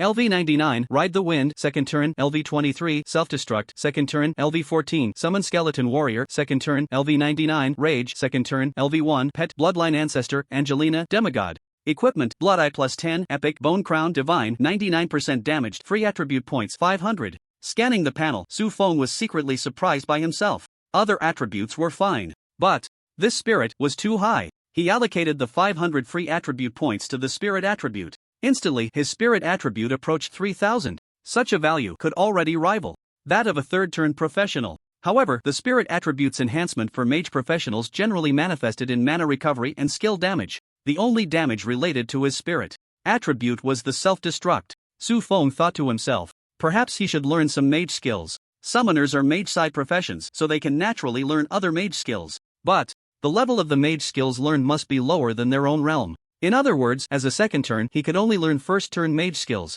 However, with his spirit attribute so high, plus the enhancement of Unity of all, even a first-turn skill could be used as a forbidden spell. Moreover, it could be cast infinitely, quickly, and instantaneously. But, after thinking for a while, Su Feng gave up. He wasn't sick. With summoned creatures charging into battle for him, why should he take action himself? Isn't it good to be a lazy dog? With that thought, Su Feng closed the attribute panel, opened his item bag, and organized it. This trip yielded quite a lot of equipment, but most of it was useless to him. He wasn't short on gold coins, so they could only be stored away to gather dust. Su Feng was organizing his backpack. Suddenly, a wild howl echoed from the darkness. A figure over 10 meters tall pushed through the trees, heading towards Su Feng's camp. Camping in the wild is like this. Monsters aren't afraid of campfires. Once they discover a human camp, if there's not enough resistance within, the only outcome is total annihilation. Nowadays, camping in the wild is a privilege for the strong. However, this monster wasn't very lucky. It encountered Su Feng, who had just received a significant boost. Su Feng stood up, smiling, looking at the monster, waving his blood-red eyes, and setting up one summoning array after another. Just in time. After summoning 4 waves of goblins and skeleton warriors, the shadow also approached the camp. It stood over 10 meters tall, walking on 2 legs, stout and muscular, covered in black fur, and was clearly a giant bear. The black bear saw that only Su Feng was present, along with a few goblins and skeletons. A joyful expression appeared on the bear's face as it rushed towards Su Feng eagerly. Seeing this, Su Feng sneered. The giant bear seemed to regard him as a dish. He immediately threw a true side-eye at it. Monster, Savage Bear rank, Silver level, 26 health, 350000/350000 mana, 5000 strength, 1600 constitution, 2000 agility, 1100 spirit, 1100 skills, brutality, thick skin. A 3rd tier silver level boss. Not bad in strength. It's a pity you ran into me. Su Feng chuckled. He waved his hand to command the summoned creatures to attack and gave them buffs. Fury, ride the wind. Over 50 elite skeleton warriors immediately charged forward. They moved at incredible speed, swinging their large swords and hacking at the savage bear. -1200, -1179, -1322. They formed a wall of bodies, blocking the savage bear's steps. The savage bear looked irritated. It raised its paw and swatted at the group of skeleton warriors in front of it, thinking it could easily crush them. However, the skeleton warriors only took a few steps back before stabilizing and continuing their assault. The savage bear realized something was wrong. It turned to flee, but the next second, rolling black clouds gathered above its head. Boom! A thunderclap shook the entire forest. Immediately after, blinding lightning struck down, hitting the savage bear hard. -1666, -1777, -1888. After a round of bombardment from 50 goblin high priests, the savage bear's health bar was down to half.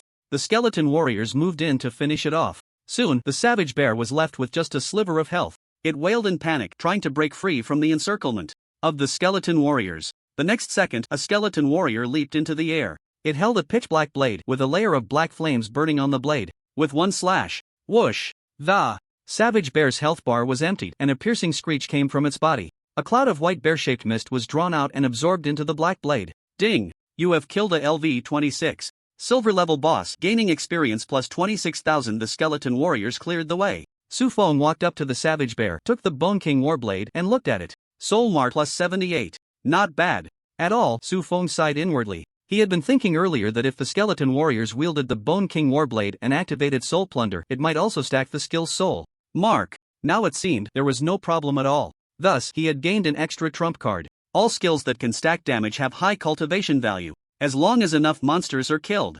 Even if its initial damage is weak, it might eventually be able to slay a god with a single strike. Moreover, who would have thought that a skeleton warrior would wield a divine artifact? Su Feng put away his smile and picked up the drops from the barbarian bear. A high-quality bear skin. A premium bracelet that increases strength. A premium belt that increases health. He tossed them into his item bag. Su Feng returned to the camp and sat cross-legged. He continuously activated Ride the Wind in Fury to level up his skills. After a night passed, at dawn, Su Feng had already brought Luo Xiaoyu back to Yunhua City through constant teleportation. Hey, this is for you. After entering the city, Su Feng handed the life gamble coin with 1 use left to Luo Xiaoyu. Luo Xiaoyu looked a bit dazed, as if she couldn't quite believe it. You just gave it to me like this? Su Feng asked in confusion. What else could I do? We agreed on this beforehand. Although Luo Xiaoyu didn't play a significant role in this secret realm exploration, only helping him dispel environmental effects at the top of Wanfeng Mountain, they had previously agreed that as long as she accompanied him, he would give her the coin.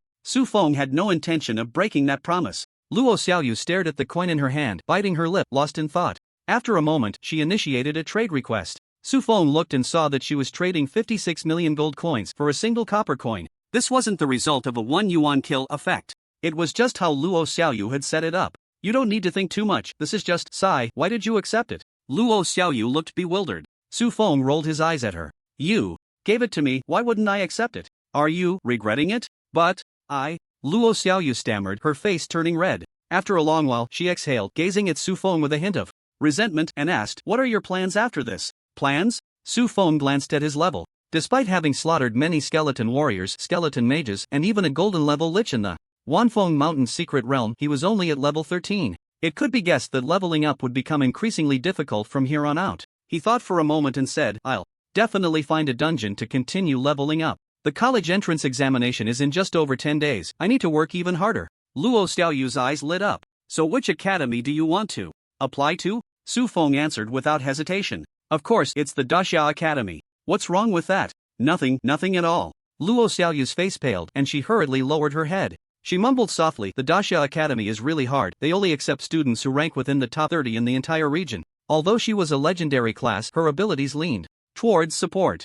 Aiming for the Daxia Academy felt a bit uncertain. At that moment, a broad hand rested on her head. What are you thinking? You're not hoping to apply to the same academy as me, are you? Haha. Then you need to work even harder. With your current strength, it'll be quite difficult. Su Feng laughed without holding back. You! Luo Xiaoyu swatted his hand away, raising her head defiantly. Who says I can't do it? I can definitely do it. A month later, I'll be waiting for you at the Daxia Academy. You better not break your promise then. After saying that, she decisively turned and quickly ran towards the direction of the city's teleportation array. Su Feng watched her figure until she disappeared at the end of the road. Combining her family background, Su Feng wanted to encourage this temporary teammate. But thinking of her awkward personality, he could only use this method to ignite her fighting spirit. Come on, I'll be waiting for you at the Daxia Academy. Su Feng murmured, then went home. After a sleepless night, he needed to rest well. Inside the Mage Guild, Yi Qian rested her chin on her hand, staring blankly in boredom. This period was the quietest time for the Mage Guild. Last year's Awakeners had already completed their breakthrough tasks. As for this year's Awakeners, aside from a few geniuses, most professionals were still struggling in the dungeons. So, their daily work was just sitting and daydreaming. Suddenly, Yi Qian remembered the guy who had taken the breakthrough task the day before yesterday. He should have tried it by now. I wonder how it went. A special task, he really dares to take it. Yi Qian smirked and operated the system. The internal system of the Mage Guild could detect the task completion status of other professionals. She wanted to see whether that person had failed or simply hadn't tried at all. Aside from these two possibilities, there was no third option. When she opened the system log and searched for a while, soon, Yi Qian's expression froze on her face, her pupils gradually dilating. Completed.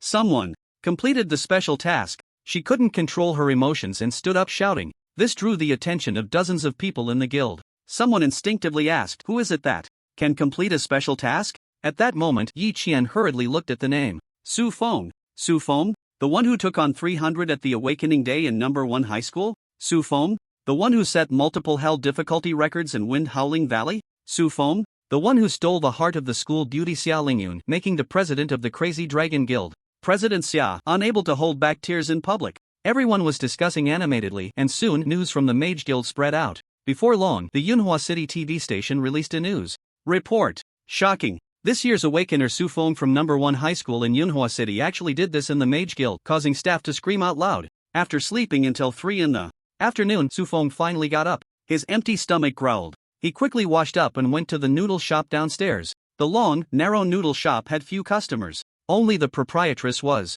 facing away from the door, bending over to wipe the tables. Xiao Wan, we have customers. Su Feng called out as he entered the shop. The proprietress wore a beige long dress that outlined her full curves. Her smooth, silky long hair was pinned up with a golden hairpin, revealing her fair and slender swan neck. In her 30s, she still had the delicate skin of an 18-year-old girl, full of collagen. Truly, a mature beauty, still charming. Su Feng sat down and admired her for a few moments. When Wan turned around, he hurriedly averted his gaze and looked elsewhere. No manners, you should call me Aunt Wan. When Wan walked to his side, her slender fingers reaching toward his face, Su Feng chuckled and dodged. Don't tease, Aunt Wan, I'm really hungry. Wan rolled her eyes at him and turned to enter the kitchen. Su Feng took out his phone and searched for dungeon information around Yunhua City. Dungeon, Ghostly Forest, level restriction, LV10 LV20. Difficulty 3 stars, dungeon, giant worm plane, level restriction, LV1020, difficulty 2 stars, dungeon. Soon, the noodles arrived. Su Feng slurped the noodles while slightly frowning.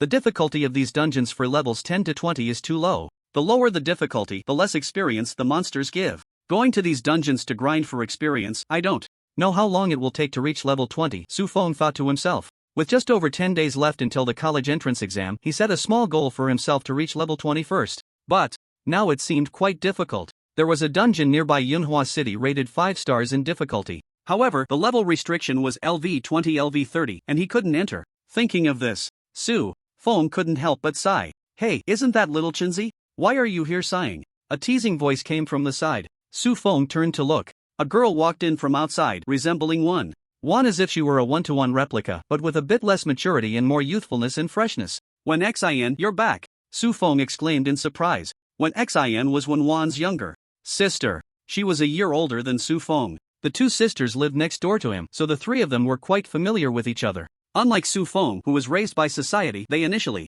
had parents but then lost them to take care of her younger sister when Wan gave up the opportunity to become a professional. When Xin was quite impressive as well. Not only did she awaken a legendary profession, but she also got into the Shuemu Academy, which was on par with the Desya Academy last year. Of course, it's the holidays. Can't I come back during the holidays? When Xin sat down opposite Su Feng, looking him up and down. Wow, after a year, you seem to have gotten bigger. Su Feng grinned. What else could it be? Just pure effort and sweat. When Xin rolled her eyes. Come on, you? Effort and sweat? A person who can lie down for 23 hours a day doesn't deserve to talk about effort and sweat. Su Feng shot back. You're the one who lies down for 23 hours a day. When Xin retorted without backing down. You are. Rebound. Rebound. The two bickered playfully. Before long, when Wan came out with a cup of water. After handing the water to Su Feng, she gave Xin a light tap on the head. You two, both so grown up, still making a fuss like before. Sis, it was little Chinzi who bullied me first when Xin complained. Su Feng wore a look of grievance as if he had been wronged but wouldn't say it. This little expression made the two sisters laugh heartily. After a while, when Xin stopped her antics, resting her hand on Su Feng's shoulder and leaning against him. No more fussing, sister is back for the holidays, just for a few days. Quickly tell me, who bullied you? I'll stand up for you. You didn't bump your head again and turn back into your old self, did you? She asked nervously with the second sentence. 2.5 years ago, Su Feng was a quiet person. Although the sisters interacted with him a lot, they weren't close. It was after that time he bumped his head that he suddenly became cheerful. Being ambitious and sweet-tongued made their relationship closer. Su Feng blocked her hand trying to sneakily poke his abs, chuckling. It's nothing, just feel like the monsters in the dungeon give low experience. Oh, I almost forgot, sister told me you also became a professional. When Xion's eyes lit up, leaning closer, what profession are you? Summoner, Su Feng replied. Summoner? That profession is a bit. When Xion's expression turned strange, her eyes revealing a hint of pity, she patted Su Feng's shoulder and sighed. It's okay, it's just that your early levels are a bit low, right? Summoner is a profession that gains strength later. Don't panic. When you get into the Longcheng Academy, we can level up together, it will definitely speed up your progress. By the way, what level are you now? Just right, I'm home with nothing to do, I can take you to grind monsters for a couple of days. She secretly glanced at her sister. This time home, she had promised to accompany her sister. Now suddenly changing her mind. She worried that her sister would be angry. To her surprise, her sister gave her an appreciative look, nodded slightly, and Wenxin immediately felt relieved. At that moment, Su Feng's voice reached her ears. Level 13. Oh, level 13, that's quite. Wenxin poured water into her mouth, and upon hearing this, she froze for a moment. Then she sprayed all the water out of her mouth. She stared at Su Feng in disbelief. What did you say? You're level 13? Su Feng nodded blankly, not understanding why she reacted so strongly. How could Wenxin not react strongly? Only 5 days had passed since the awakening day. Most professionals should still be struggling in low-level dungeons. Even on the day of the college entrance examination a month later, those who could complete the second transfer breakthrough task would be few and far between, destined to enter prestigious institutions. Level 13 was enough to compete for a spot in the Daxia Academy. Even she, who entered a year earlier with a legendary profession and was highly regarded by her mentors, was only level 25 now. Wenxin looked at Su Feng with the eyes of someone observing a monster and asked, Is your profession really a summoner? Su Feng replied speechlessly, What would I gain from lying to you? Wenxin pulled his arm and walked outside. I don't believe you, a summoner could level up so quickly. Come with me. Sister, we don't need to cook dinner for the two of us. When Wan supported her smooth chin, watching the two leave, a smile curling at the corners of her mouth. The giant insect plane dungeon is located in the southwest direction of Yunhua City. After leaving the noodle shop, Su and Wan quickly ran. After half an hour, they arrived at the human gathering place where the light gate of the giant insect plane dungeon was located. The level restriction of the dungeon is calculated based on the average level of the team. That means, as long as the average level between you and me does not exceed LV10 LV20, I can enter the dungeon with you. Upon entering the gathering place, Wenxin answered Su Feng's question. She didn't expect Su Feng didn't even understand this. Could it be that his previous levels were all achieved alone, without the help of other high-level professionals? Wenxin found it hard to believe. Even she, with a legendary profession, needed seniors to take her into dungeons at the beginning. Otherwise, she couldn't even defeat the weakest dungeon monsters and had to go to the wild to find goblin camps. Not only was that slow, but the experience gained was also minimal. But she didn't know. Su Feng not only had no one to guide him, but he was also helping others fight. After thinking carefully, Su Feng's eyes lit up. So, if the average level of our team reaches LV20, we can challenge the third transfer dungeon. Wen Xin's mouth twitched as she stared at him. Do you want to hear what you're saying? You haven't even completed the second transfer dungeon and you're already considering the third? And, even if we could do it, I wouldn't take you with me. It would take a lot of effort for me to clear a simple difficulty third transfer dungeon by myself. Bringing you along would make it even harder. Su Feng laughed heartily, hands behind his back. Xiao Xin. You underestimate my strength too much. Be sure to keep your jaw in place, be careful not to drop it in shock. Wen Xin suddenly hooked her arms around his neck. You, saying a couple of words. To you, and you really got all puffed up. If I don't teach you a lesson, I see you want to reach the sky. At that moment, a voice suddenly came from not far away. Wen Xin? It really is you. Wen Xin looked up, and two beautiful women with similar appearances, one cold and one warm, approached. As they got closer, Su Feng could finally see that one of them was Xia Lingyun. What are you doing here? He asked in surprise. Xia Lingyun glanced at him and Wen Xin, dissatisfied, said, Why can't I be here? Su Feng awkwardly scratched his head. At this moment, Wen Xin spoke in a strange tone. Xiaochen, who is she? This is Su Feng, right? Before Su Feng could say anything, the beautiful woman who came with Xia Lingyun spoke first. Seeing that she was also an open-minded beauty, though not as stunning as the Wen sisters, Su Feng quickly took her arm and said, I'm Su Feng, nice to meet you. The beauty smiled lightly and introduced herself. I'm Lingyun's cousin, Xia Yun. I'm also a senior to your junior sister Wen Xin here. Su Feng turned to glance at Wen Xin, who was glaring at Xia Lingyun, and awkwardly scratched his head. Oh, what a small world, haha. Xia Yun smiled gently and said, By the way, you guys are here to run a dungeon, right? How about we team up? We happen to need someone to balance the levels. Hearing this, Xia Lingyun quickly forgot about glaring at Wen Xin and nodded eagerly. Sure. She couldn't ask for more than to run a dungeon with Su Feng. But Wen Xin pulled Su Feng back and said irritably, What's so good about it? Senior, you're already level 32. If the two of us join, the average level will exceed 20. How can we fight? Xia Yun was taken aback and curiously looked at Su Feng. Su Feng, what's your level now? 13. Su Feng quickly replied. Xia Yun's previously warm smile shattered instantly. She stared blankly at Su Feng. After a moment, she glanced at Xia Lingyun beside her and sighed. I really am getting old. Each generation is more monstrous than the last. I thought Xiao Lingyun could reach level 11 in 5 days, which was already a prodigy. I didn't expect there to be someone even more monstrous. But this way, he's worthy of Xiao Lingyun's affection, she teased with a light laugh. Xia Lingyun's cold demeanor instantly melted away. She stomped her foot and complained, Yun Jie, what? Can't I say something if you dare to do it? The two sisters began to chase and playfully hit each other. Wen Xin gritted her teeth and leaned closer to Su Feng. Look at the good deed you've done. How did you get involved with that little girl? You better come clean. Su Feng scratched his head and sighed. There's nothing I can do. Sometimes being too handsome is a curse. Wen Xin was so angry her teeth itched. But looking at his flawless face, she couldn't say anything. After all, Su Feng was just stating a fact. Xia Yun's class, judging by her equipment, should be a warrior. She easily captured Xia Lingyun and smiled at the two. Since the levels don't match, we won't disturb you. It's getting late. We still need to find someone to balance the levels, so we'll. Before she could finish, Su Feng interrupted. Why doesn't it match? What? The three women were all taken aback, not understanding his meaning. Su Feng calculated, Wen Xin is 25, Yun is 32, Lingyun is 11, and I'm 13. The average level exceeds 20. Isn't that just right for entering the third turn dungeon? Xia Lingyun calculated and her eyes lit up. It's true, it's just right. Just right my foot. Wen Xin pulled Su Feng dissatisfied. I've already told you, even for us third turn professionals, it's not easy to handle the third turn dungeon. Bringing you two along, even with senior Xia, a fourth turn professional, it would still be difficult. Why can't you understand?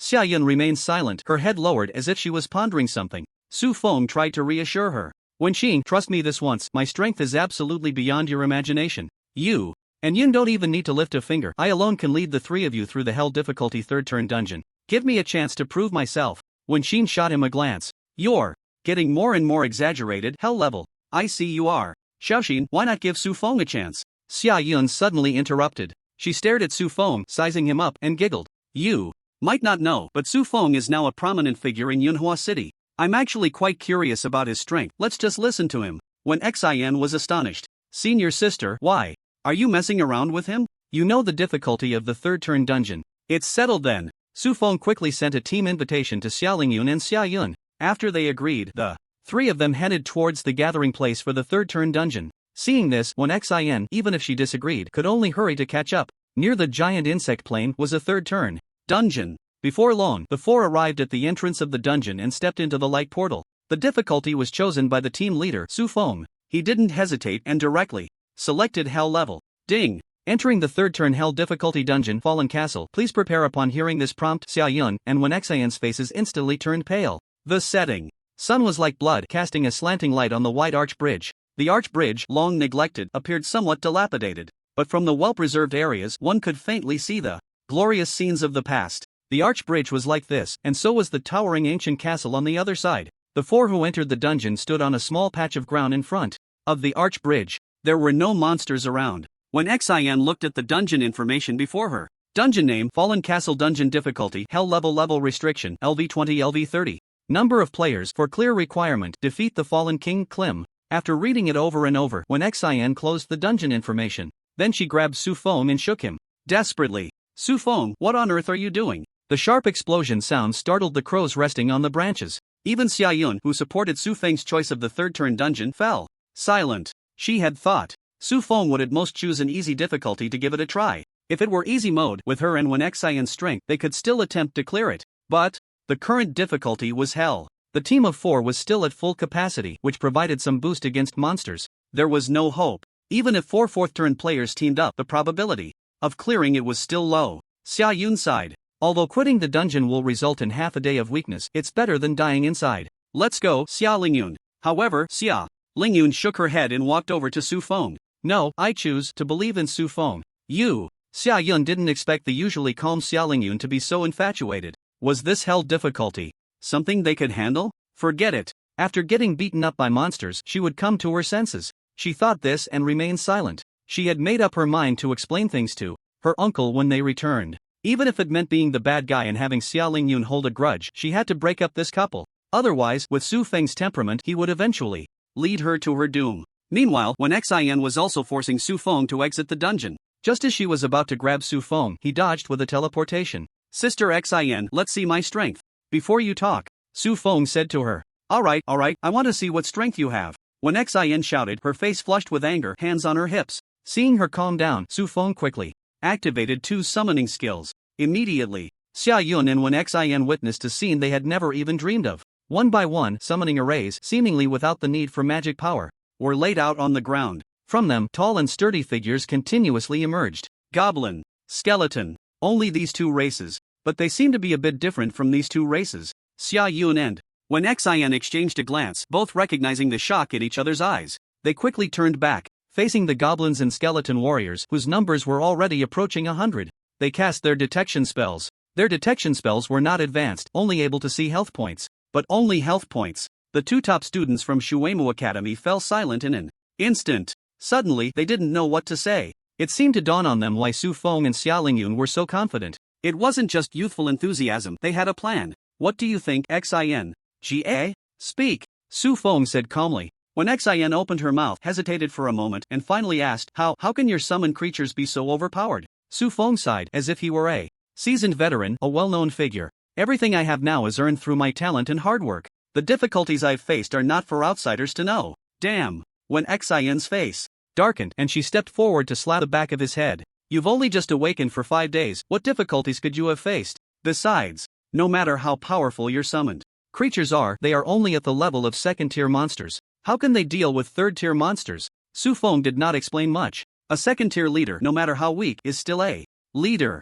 A third-tier ordinary monster, no matter how strong, is still just an ordinary monster. As for a third-tier leader, if one can't be defeated, can a group not be defeated? After summoning the goblins and skeleton warriors to a total of 99, Su Feng waved his hand, ordering the skeleton warriors to clear the way in front. He walked behind the goblin formation. The 3 women quickly followed. Just as they stepped onto the arch bridge, whoosh, whoosh, whoosh, several arrows whistled through the air from the front. As knights, Wen Xian and warrior Xia Yun immediately stood in front of Su and Xia. Wen Xian even activated a group defense skill, casting a layer of light shield over the 4 of them. However, the situation was not as dangerous as they had imagined. Several skeleton warriors took the initiative to block in front of them. The skeleton warriors activated the skill bone armor. The dark armor on them instantly gained a bit of luster. Then came a series of thuds. All the incoming arrows were deflected by the skeleton warrior's armor. However, a large number of arrows continued to rain down towards them. The skeleton warriors took turns stepping forward to block. Although they were injured, none fell. Taking advantage of the skeleton warriors blocking the arrows, Su Feng released Blood Eye and moved to the middle of the arch bridge. He saw dozens of monsters hiding behind wooden barricades, wearing soldier armor and holding crossbows. Monster, Fallen Soldier, Grade, Ordinary, Level, 25, Health, 2000 over 2000.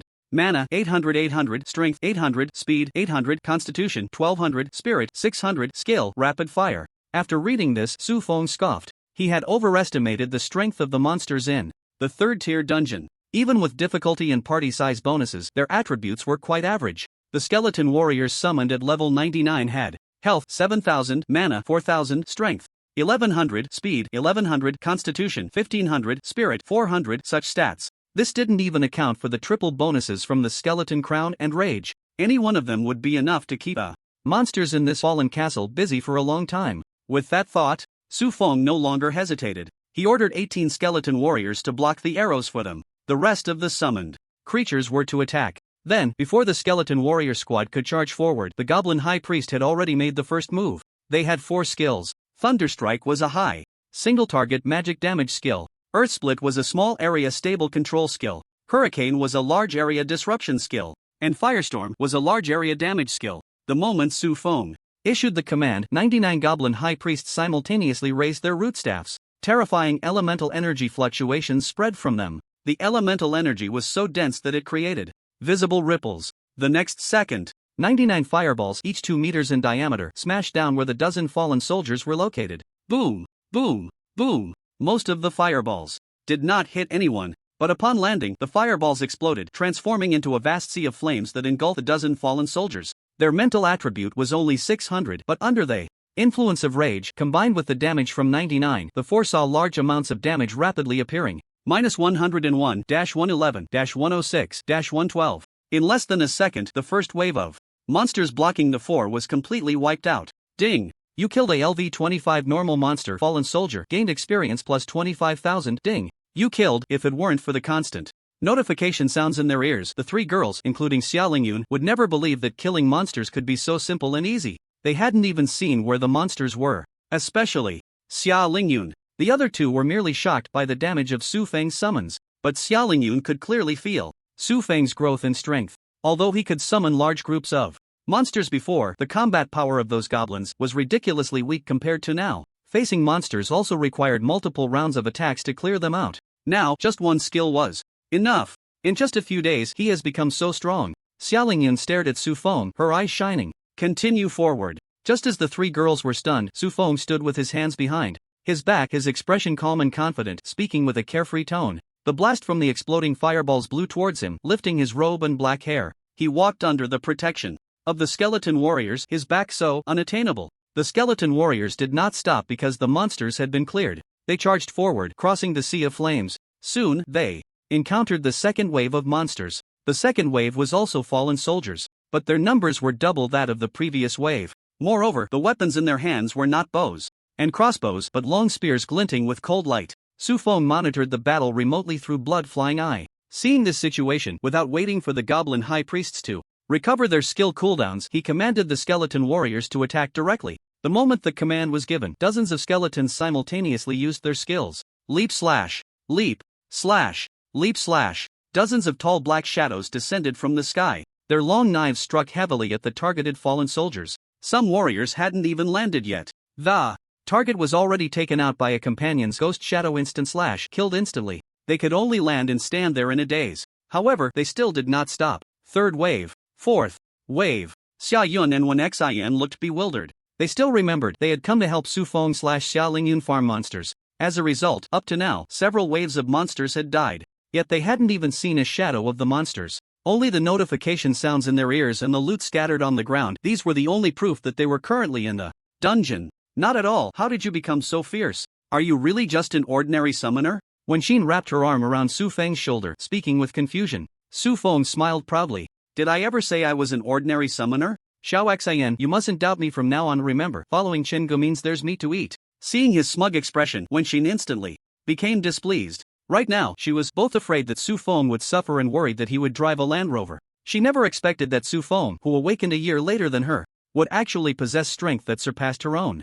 When Shin said sourly, "Don't get too proud, be careful not to capsize. It's great to chop ordinary wild monsters now, but what if we face elites or even bosses later? Who knows if you can hold on then?" Su Feng sighed and shook his head. Still stubborn, still being stubborn. When Shin was immediately furious, her face flushed as she wanted to scold him. Suddenly, a glint of mischief flashed in her eyes as she leaned close to Su Feng's ear and whispered, "How about we make a bet? If you can easily defeat a boss like you do now, I'll give you a reward. But if you can't, you have to call me Sister Xin from now on, no more calling me Xiao Xin. What do you think?" Su Feng raised an eyebrow and said, "You're sure? You want to bet with me? Haven't you heard of my reputation as the unbeatable gambler, the god of gambling in the great Xia, Su Feng?" Wen Xin gave him a light punch on the chest. "Stop fooling around, are we betting or not?" Su Feng chuckled. "A reward delivered to my door, how could I refuse? Can you at least tell me what the reward is?" Wen Xin raised an eyebrow, noticing the unfriendly gaze of Xia Lingyun approaching. She said, "You have to win first." Xia Lingyun walked over and met Su Feng's gaze.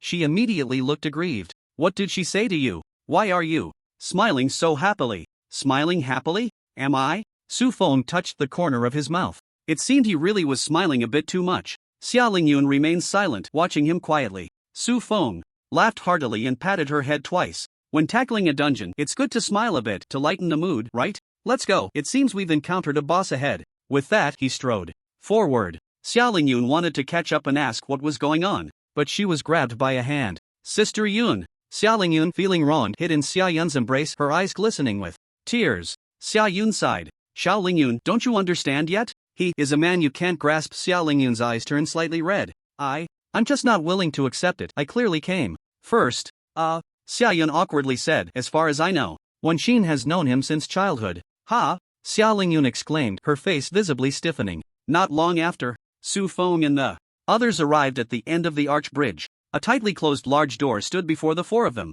On the small platform connecting the door and the arch bridge sat a tall humanoid figure. The figure was clad in heavy silver-gray armor, with a long-handled double-sided giant axe beside it. Just sitting there, the aura it emitted made one feel uneasy. Monster, Fallen Warlord. Rank, Bronze Boss Level, LV 29 Health 300000/300000 Mana 15,000/15,000 Strength 2500 Constitution 3000 Agility 1000 Spirit 1500 Skills Sweep the Army, Warcry. After checking its attributes, Wen Xin wiped the cold sweat from her forehead. She nudged Su Feng with her elbow and said, "Did you see that? This is a third-turn boss and it's still bronze level. Isn't it fierce?" She didn't know. Su Feng had already investigated the information about this leader. It was on par with the barbaric bear they encountered in the wild last night. "I guess that's it," Su Feng said dismissively. You're still being stubborn." Wen Xian thought he was trying to save face, but she ruthlessly punctured that notion. "If you can't do it, just admit defeat. It's not unreasonable to back down against a third-tier bronze-level leader." Su Feng ignored her cold sarcasm and ordered his subordinates to summon their items and attack with full force. In an instant, a large mass of dark clouds gathered above the fallen warlord. Lightning flickered. The next second, heavy thunder rumbled down.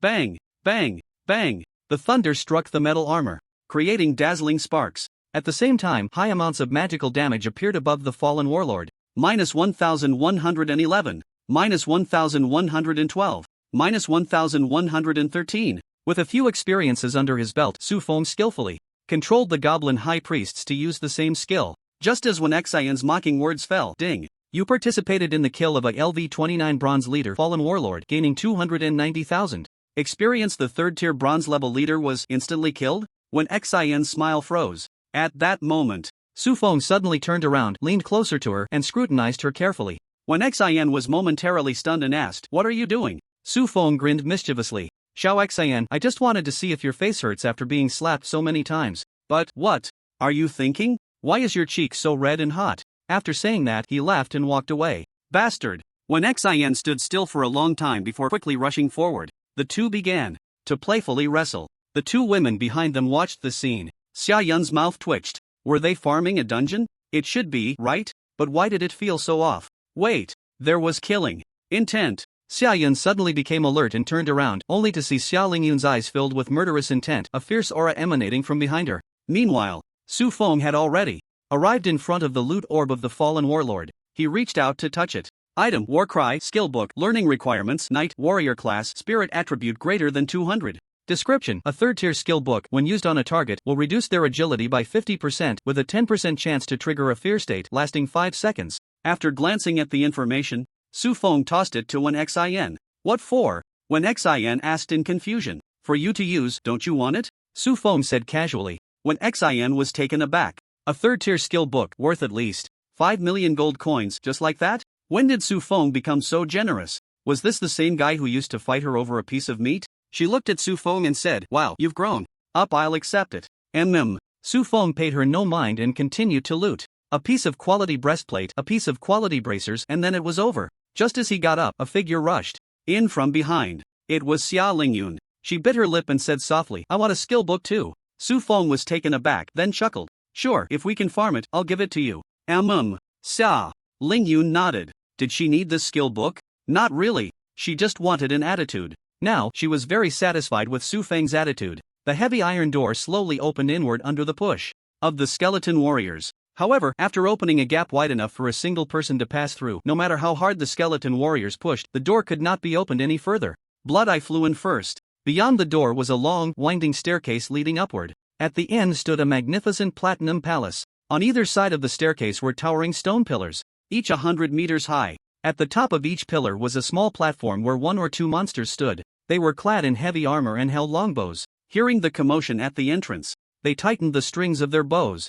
A skeletal warrior squeezed through the crack of the door. Whoosh! A sharp sound pierced the air. The deadly arrow pierced the skull of the skeletal warrior and then embedded itself into the iron door behind. Minus 11,000. Su Feng, who witnessed all this, was slightly taken aback. Goodness! 1 arrow, 10,000 damage. Who is this general? 1 arrow had instantly killed a skeletal warrior. It was the first time Su Feng had seen such high damage from a regular monster. Moreover, there was more than just this one. The staircase rose up, with at least 100 stone pillars. On each pillar there was 1 or 2 archers like these. He wondered if they would unleash a volley. Su Feng ordered the other skeletons to stop advancing. Then he used true sight on those monsters. Monster, Fallen Dragon Hunter level, LV 27 grade, elite health, 3000 mana, 2000 strength, 2400 constitution, 1000 agility, 2000 spirit, 1500 skills, critical strike, charged shot, critical strike, grants arrows a 200% strength bonus, with a 50% chance to deal double damage. Charged shot charges the arrow to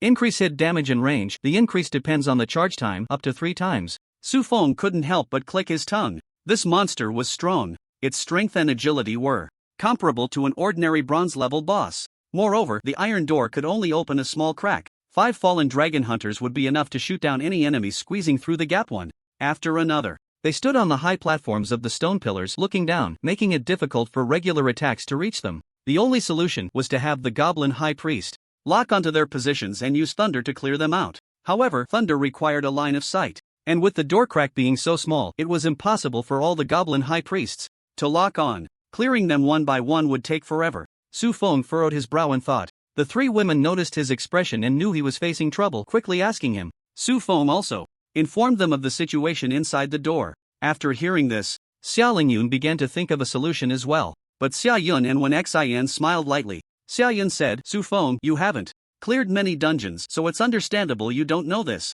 Once you've cleared more dungeons, you'll come to know a profound saying. Su Feng looked at her, curious. What saying? Xia Yun replied, it goes, within 7 steps there must be an antidote. The original meaning refers to being bitten by a poisonous snake. Within 7 steps of being bitten you might find the antidote. And this saying also applies to exploring dungeons. There are so many dungeons in this world, and we can easily enter ones with insufficient information. When faced with a path that cannot be directly passed, why not change your thinking and look around? There might be other methods. Su Feng frowned. He looked around, seemingly finding no other path to take. More than 10 minutes later, found it. When Xin shouted, drawing the attention of the other 3, Su Feng quickly walked over. He saw Wen Xin pointing under the arch bridge. Everyone had good eyesight. They soon discovered that the spot she was pointing to was a drainage outlet. The drainage outlet was located on the left side of the arch bridge, with a diameter of at least 2.5 meters. Even someone as tall as Su Feng could easily pass through. Following the position of Wen Xion's finger, the other 3 gradually saw a path that could barely lead safely to the drainage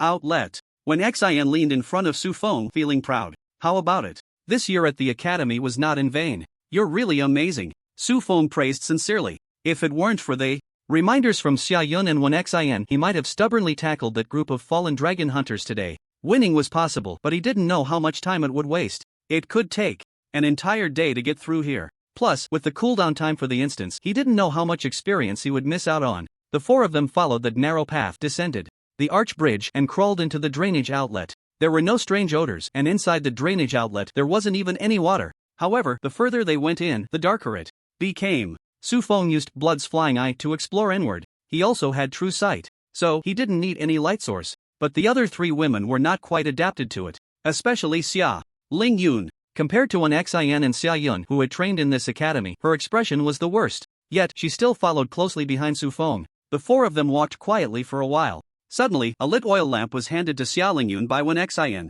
I just found this in the item bag. If you're scared, just hold it. One Xin said expressionlessly. Xia Ling Yun wanted to retort, but Su Feng said, just take it, this drainage pipe is a bit long. His Blood's flying eye had a detection range of 1500 meters, but he still hadn't explored the end of the pipe. They still had a way to go. Hearing Su Feng's words, Xia Ling Yun reluctantly took the oil lamp. With the lamp illuminating the way, her sense of panic diminished significantly. The four of them walked in silence. After about half an hour, they soon reached the end of the drainage pipe. Above the end, a beam of light fell from above. Steel bars, bent at both ends, were nailed to the wall, forming a ladder leading upward. Su Feng released Blood's flying eye to fly out through the manhole cover above. Outside was a bathhouse with the manhole cover located in the pool. There were no monsters. However, Su Feng did not completely relax. The ladder was several hundred meters high. If the steel bars were loose and they stepped wrong, it could lead to injuries. He sent a skeleton warrior to climb up. Only when the skeleton warrior pushed open the manhole cover and stepped outside did he lead the three women out.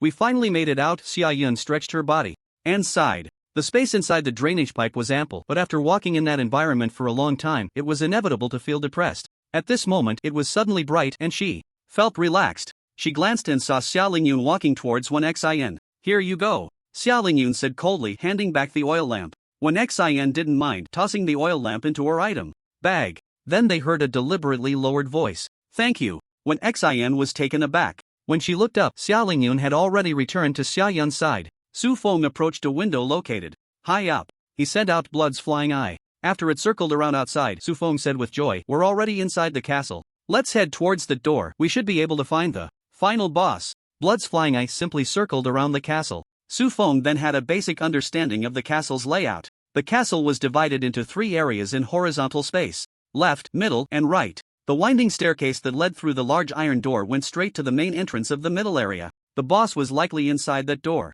The four of them were currently in the underground position of the left castle area. As long as they went right and then up, they could reach the location of the boss. Su Feng thought to himself as he led the three women out of the bathroom. Outside the bathroom was a long corridor. Through the blood eye, Su Feng saw an elevator at the end. It was controlled by a pull rod. However, there seemed to be no monsters in the corridor. But on both sides of the corridor, there were many slightly ajar room doors. Behind those doors hid some monsters. It was obvious. As soon as someone walked past the doors, they would rush out quickly and launch an attack. It was quite treacherous. Su Feng's blood eye saw everything clearly. Naturally, he wouldn't give them a chance to ambush. He waved the blood eye and summoned about 100 skeleton warriors again. The previous batch had been left outside the drainage outlet due to inconvenience. The skeleton warriors split into two groups, with one group moving forward first. As they passed the doors where the monsters were hiding, the monsters inside rushed out directly. Before their weapons could even touch the skeleton warriors in front, the rear group of warriors had already activated their skills.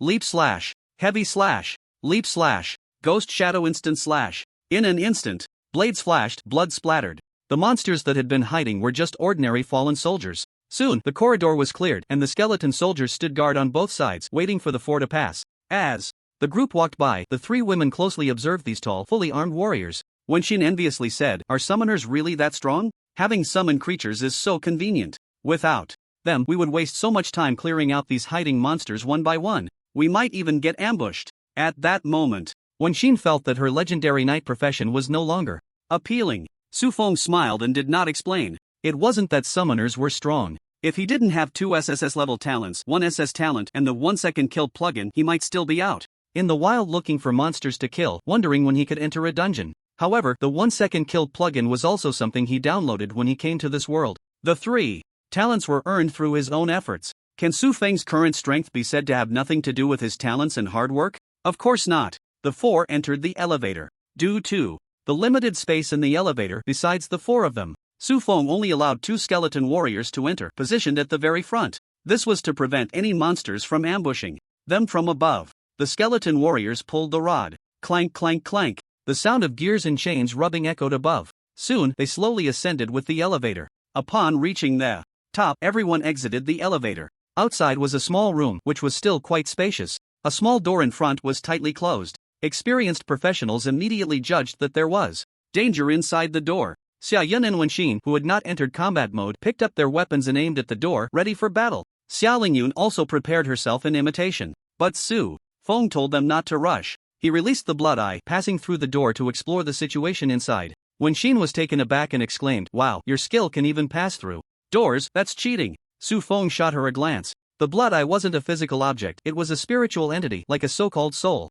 Passing through a door, what's the big deal? He had been using cheats for so long that he was used to it. For the 3 women, especially Xia Yun and Wenxin, who understood the importance of information detection abilities, a skill that could remotely detect information was already considered a perverse ability. And the ability to detect information while ignoring obstacles? That definitely belonged to the kind that would get reported and have their account banned. Of course, this is just an exaggeration. If the ability of the blood eye were to spread, at most, some professionals would want to buy his weapons. If he were using the 1 yuan instant kill plugin, farming gold everywhere and disrupting the market, it could really lead to the Apocalypse main system stepping in and banning his account. The blood flying. I penetrated the door and entered the room behind it. This room was much larger, about the size of a football field. Shelves filled with books were everywhere, resembling a library. Between the shelves, a group of people in loose purple robes, with pale faces, dark eye sockets, and withered skin, wandered aimlessly. They looked as if they had indulged excessively and stayed up several nights. One hand held an oil lamp, while the other held a magical staff.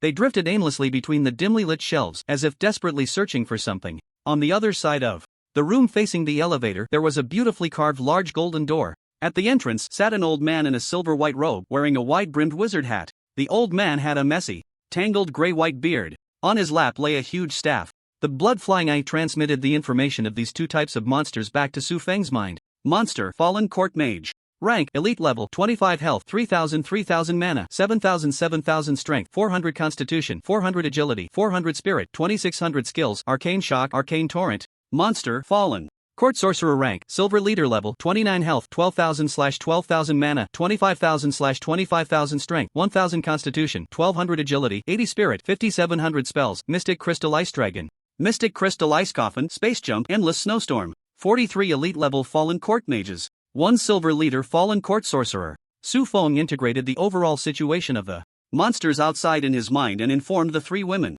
After hearing this, Xian showed a bitter smile. I said long ago, the Hell Level 3rd turn dungeon is not that easy to clear. These monsters, as soon as a spell lands on me, I estimate I would lose half my health. If I, a 3rd turn knight, am like this, let alone you all, why don't we just retreat? Su Feng snorted lightly. With a great enemy before us, repeatedly shaking the morale, I think you're looking for a beating. In ancient times, guys like you would be dragged to the front lines and beheaded. Do you know that? Xian was immediately furious. But I'm not wrong, the enemy is so strong, how can we fight? Elite monsters have leader attributes. A silver leader is comparable to gold, even dark gold. If we forcefully charge in, isn't that just giving away our heads? Su Feng remained confident and said, how do we know if we don't try? The fallen dragon hunter that had blocked the large iron door earlier was actually a monster of the same level as the fallen court mage here. At that time, Su Feng found it tricky mainly because of the terrain. The gap that the large iron door could open was too small.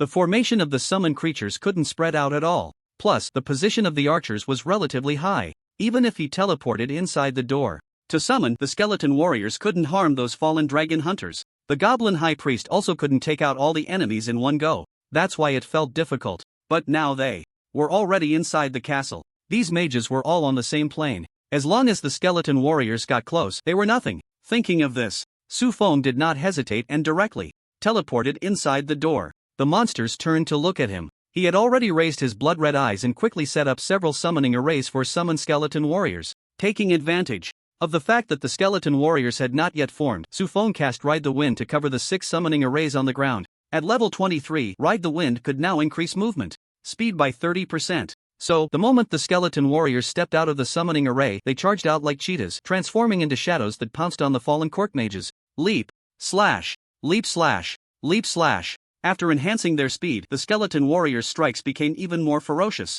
With a simple connection of several skills, 5 fallen court mages were instantly killed. However, unfortunately, there were still 7 or 8 monsters that had aggro and were still alive. They raised their staffs. Arcane shockwave. A circle of pale, purple light exploded from the tip of the staff. The surrounding skeleton warriors were instantly knocked back. Minus 5,555. Minus 5,595. Minus 5,574. The skeleton warriors at the back leaped into the air and swung their blades down as the front warriors were knocked back. Little did they expect, the distant fallen court mages were also drawn to the aggro. After a brief charge, they pointed forward with their staffs. Arcane torrent. A bright white energy beam rushed forward, pushing several skeleton warriors back forcefully. The damage was also quite considerable. Minus 1,005. Minus 1,005. Minus 1,005. Every second, the skeleton warriors took at least 8,000 damage. Many warriors died as a result. However, because they entered a death state, the fallen court mages lost aggro on them and turned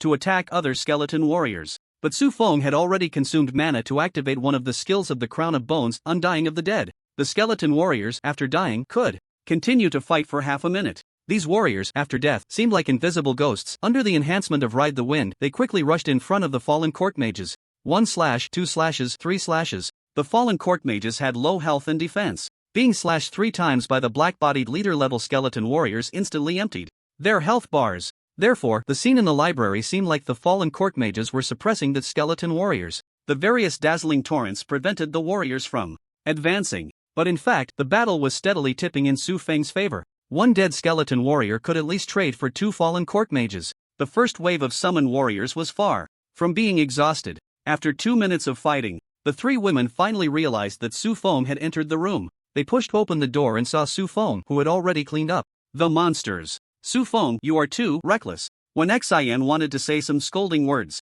but upon seeing the piles of dropped loot, she was instantly speechless. How could this be possible? Didn't Su Feng say that the monster attributes here were comparable to a boss? His skeleton warriors actually killed them so easily? When Xian thought Su Feng had exaggerated the monster's attributes, she found a fallen court mage that was still stubbornly resisting. She cast a detection spell on it. After looking, she had nothing to say. The monsters were indeed fierce. It was just that Su Feng's skeleton warriors were even more abnormal. You came just in time. Help me pick up the loot on the ground. There's too much. Bending down is too tiring, Su Feng said lightly. The 3 women were instantly speechless. The things dropped by this elite monster must be worth a lot. Picking up money is even considered tiring. However, since Su Feng has made his intentions clear, they had nothing to hesitate about. The 3 women immediately stepped forward, ready to clean up the battlefield. Just as Xia Lingyun was about to walk up to a monster's corpse, a shadow suddenly appeared beside it. Before she could see the outline of that shadow clearly, a dense cold ice element gathered on a staff. Vaguely, it seemed like she saw a 4-clawed dragon carved from ice crystals burst out from the light of the staff. She was frozen in place, too scared to make a sound. Just as the ice dragon was about to touch the tip of her nose, that familiar strong arm wrapped around her slender waist and pulled her back. Suddenly, the world spun. They had already appeared in front of the elevator door. This scene happened too quickly. Even the experienced Wen Xin and Xia Yun only reacted after the ice dragon disintegrated. Xia Yun gasped for breath, her heart tightening. Just now, Xia Lingyun almost got into trouble. If she had gotten into trouble, Xia Yun really didn't know how to explain it to her uncle when they returned. Thinking of the anger she might face, flames surged in Xia Yun's eyes. Damn it, you're looking for death. The weapon in her hand burst forth with intense light, and a curved sword energy swept out. Whoosh! The bookshelf was knocked down in large sections, and the sword energy struck the ambushing fallen court mage, cutting off 1/5 of its health. Wen Xin hurriedly followed up, using a charge move. The shield slammed hard against the fallen court mage, followed by a taunt skill. When Xia Yun caught up to deal damage, the 2 of them cornered it against the wall, attacking together with blades and swords. Are you okay? Su Feng frowned and asked. Once again, he almost let his teammate get hurt. The fallen court mage had been sitting quietly at the door, showing no signs of movement. Even when spells flew past it, it had no intention of attacking. So Su Feng instinctively thought that attacking it would provoke its hatred. He originally planned to leave it for last, summoning a group of goblin high priests to directly annihilate it with heavenly thunder. He had been tricked. Monsters hiding behind doors to ambush, and a boss pretending to be asleep to lure enemies. The monsters and bosses in this dungeon were all cunning and treacherous. Xia Lingyun let out a sigh of relief. No, it didn't hurt me. After confirming she was fine, Su Feng let her go. Then, he waved his blood-red eyes and set up several summoning arrays. The fallen court mage had once again triggered the skill spatial jump, escaping from the siege of Xia Yun and Wen Xin. They wanted to chase after it. Su Feng hurriedly had the skeleton warriors block them. No need. Watch me perform. This time, he summoned a large group of goblin high priests. He ordered them to unleash heavenly thunder. The bronze-level fallen warlord with 300,000 health was instantly killed. A mage with less than 12,000 health, was there any fear of not being able to kill it? Dark clouds rolled in, gathering above the fallen court mage. However, Su Feng truly miscalculated. Just as the heavenly thunder fell, the mage activated spatial jump again, dodging the skill. It directly appeared in the center of the library. Floating in the air, it spread its arms, its whole body glowing with frost and cold light. The wind and snow do not cease. A gust of wind like blades blew from the front, mixed with large snowflakes the size of 2 palms. In an instant, the entire library was covered with a thick layer of white. Those snowflakes were not only large but also dealt terrifying damage. Su Feng ordered the remaining skeleton warriors to block in front of the 4 of them. As a result, in just one encounter, the snowflakes froze the skeleton warrior that touched them to death. The fallen warrior, wanting to charge forward, was stopped by the raging wind blades. The skills of the goblin high priest fell into cooldown. Su Feng could only continuously summon skeleton warriors to block the falling snowflakes, with no time to summon a new high priest. In an instant, the battle reached a stalemate. In the vast library, a thick layer of snow quickly covered everything. Su Feng and his 3 companions were trapped in the elevator shaft, unable to advance a single step. Fortunately, the summoned skeleton warriors stood in front, shielding them from the wind and snow.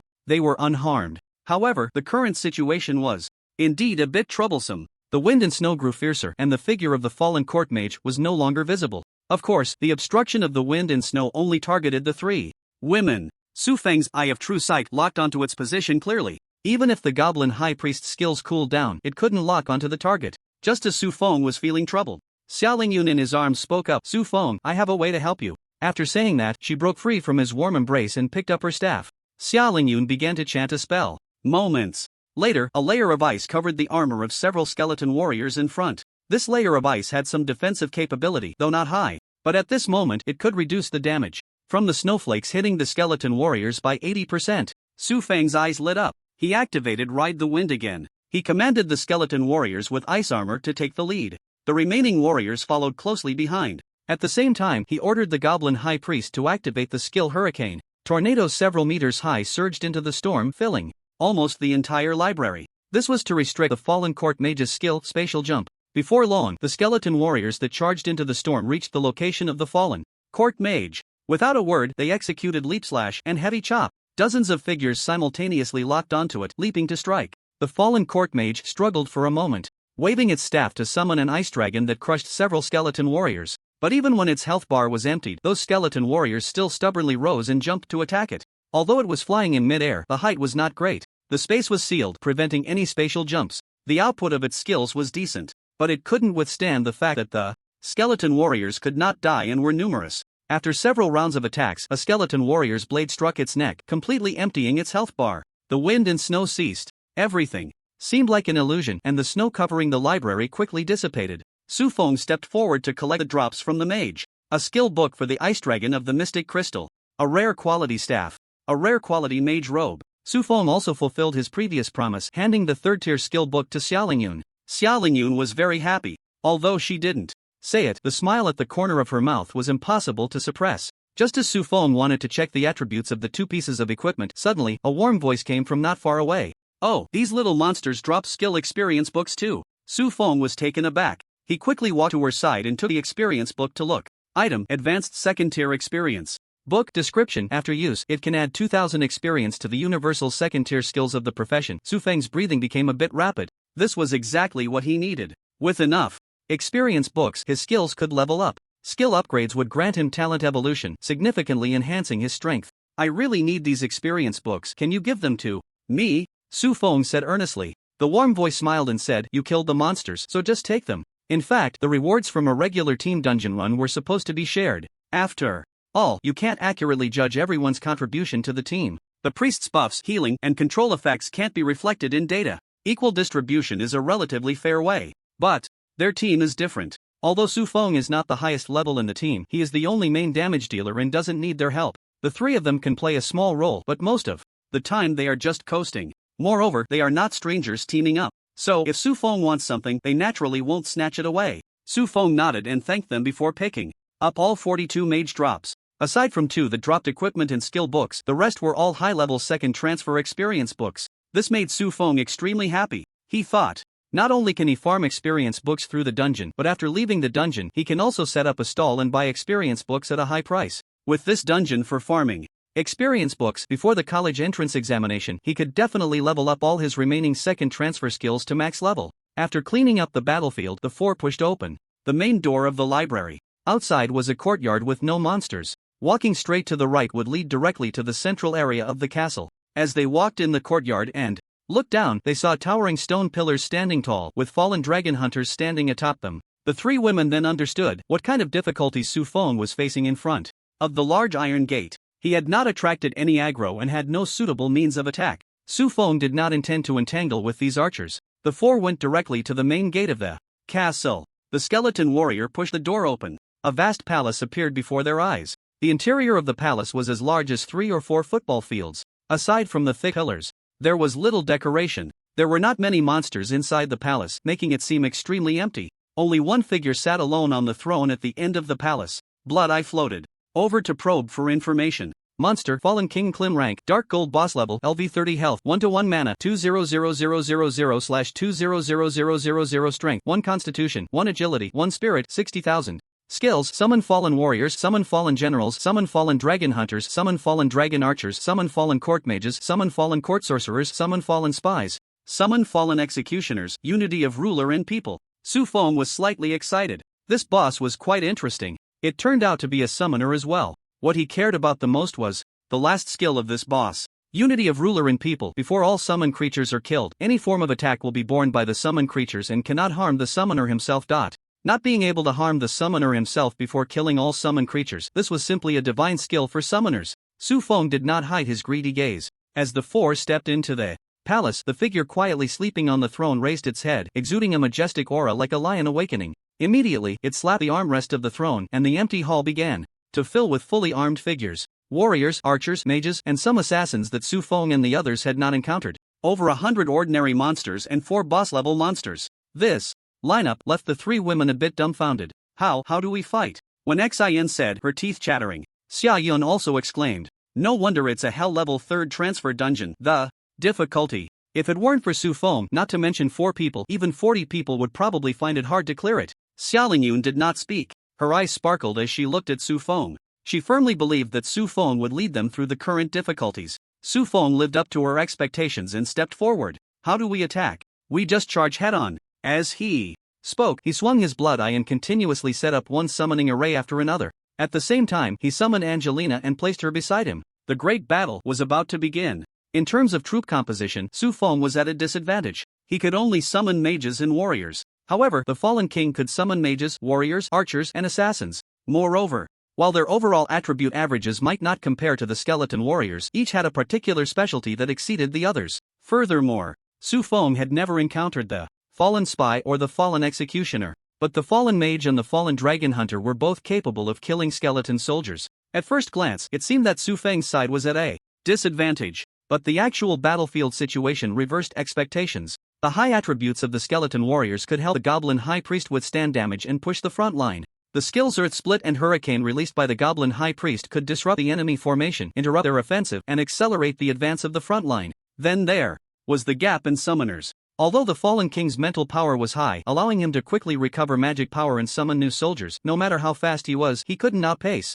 Su Feng, who possessed the SSS level talent, Magic Return, and the skill Quick Casting. With Su Feng casting skills without restraint, the skeleton warriors and Goblin High Priest were almost fighting against the enemy with a tenfold numerical advantage. The advantages in numbers and attributes, combined with the fact that even after the skeleton warriors died, they could continue to charge. Even when the duration of Undead Do Not Die ended, they could still contribute to the team through self-destruction. From the very beginning of the battle, it was a one-sided crushing by Su Feng. Even though the enemy had 4 leaders, they could not stop the advance of the skeleton army at all. The 3 women saw this situation and their anxious hearts calmed down. Instead, they became interested in Angelina, whom Su Feng had summoned, surrounding her. What a cute little girl. Where did you get her from? She's so adorable. Wen Xin's eyes sparkled as she reached out to pinch Angelina's soft cheeks. Cute? Xiaoling Yun scoffed. I advise you to look at her stats first. Wen Xin was taken aback, then immediately cast a detection spell on Angelina. After seeing the results, she silently retracted her finger.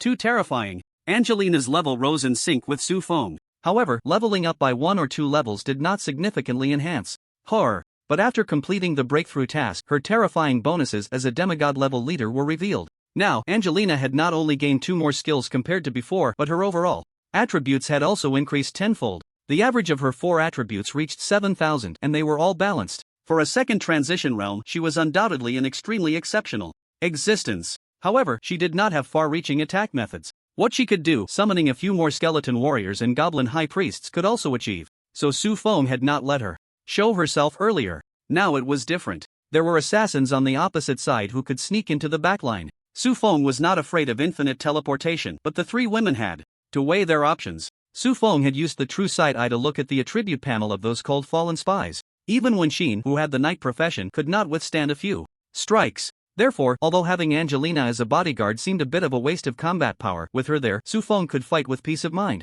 Angelina stood there dazed, like a doll without emotions. Until, after breaking through to the second transformation, she gained 2 new skills, Blood Sense and Blood Explosion Spiral Drill. The function of Blood Sense is to monitor the surroundings through sensing blood. Even invisible units cannot escape it. When several fallen spies and their leader, the fallen executioner, bypassed the skeleton army and headed straight for the 3 women, Angelina raised her slender, pale arm and gently snapped her fingers. A mist of blood floated out from her body. The blood mist swirled around her, condensing into blood-colored drill bits. With a push of her arm forward, the rapidly spinning drill bits shot out instantly. Bang! Bang! Bang! The drill bits accurately found the invisible units, then drilled into their bodies and exploded. A cloud of blood mist burst forth like dazzling red roses. In an instant, more than 10 fallen spies were killed in an instant. The leader, the fallen executioner, was left with only a sliver of blood. Angelina frowned, seemingly dissatisfied with this result. She raised her hand and used blood plunder to siphon away the last drop of blood from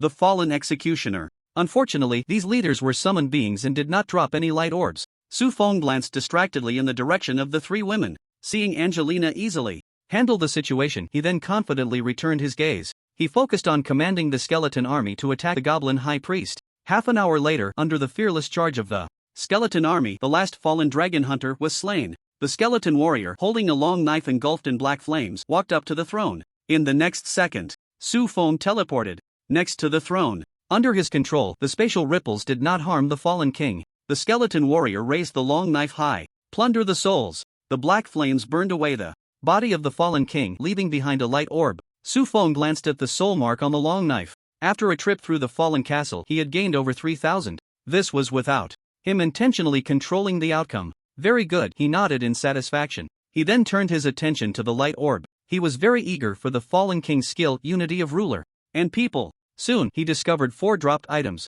One was a large red cloak embroidered with intricate golden patterns. Equipment: King's Cloak Grade, Epic Attribute Bonus, Spirit plus 500. Mana Recovery plus 20%, Charm plus 10 Skill. King's Might Equipment Requirement, Spirit greater than 2000. Skill: Summon Dragon Hunter, Skill Book. Learning Requirement: Summoner, Spirit greater than 2000. Description: Third Transformation Mage Skill. After learning, can consume 2000 mana to summon a dragon hunter for 5 minutes. The other 2 items were a pair of rare quality gloves and a pair of rare quality pants. Su Feng immediately equipped the king's cloak. He didn't care about the charm increase. The main thing was the 500 points of spirit attribute bonus and also the skill King's Might. King's Might: you will gain an aura that compels others to submit. The higher your spirit attribute, the stronger the aura and aura that compels others to submit. Although it didn't directly specify the exact effects, this simple sentence left Su Feng with plenty of room for imagination. A skill book also dropped, but it wasn't the Unity of Ruler and People he wanted. However, Su Feng wasn't too disappointed. There was still plenty of time. He didn't believe he couldn't get Unity of Ruler and People before the college entrance examination. Moreover, the skill Summon Dragon Hunter was also quite good. It compensated for his weakness in ranged output. His spirit attribute was sufficient, so he quickly learned the skill. Then he activated the skill. Soon, a bowman holding a 2-meter-long bow, clad in silver heavy armor, majestic and imposing, stepped out from the summoning array. Su Feng cast a true sight on it. Monster: Dragon Hunter Archer Rank, Black Iron Leader Level, 13 Strength, 3000 Constitution, 1500 Agility, 3000 Spirit, 2000 Skills, Critical Strike, Charged Shot. Su Feng was so delighted he couldn't speak. At just LV1, it had such attributes. If it reached max level after 9 skill evolutions plus the boost from Fury, Su Feng couldn't even imagine how strong it could become. Even without leveling up yet, the current Dragon Hunter Archer significantly boosted his offensive power. Su Feng couldn't help but laugh, recalling the frustration of being blocked by the fallen Dragon Hunter Archer before. Next time they meet, he would summon a group of Dragon Hunter Archers to face off against it. His arrows wouldn't be at a disadvantage. either. Ding! Congratulations on completing the dungeon task. Kill the fallen King Klim. Evaluating your performance. Your completion rating is SS. Ding!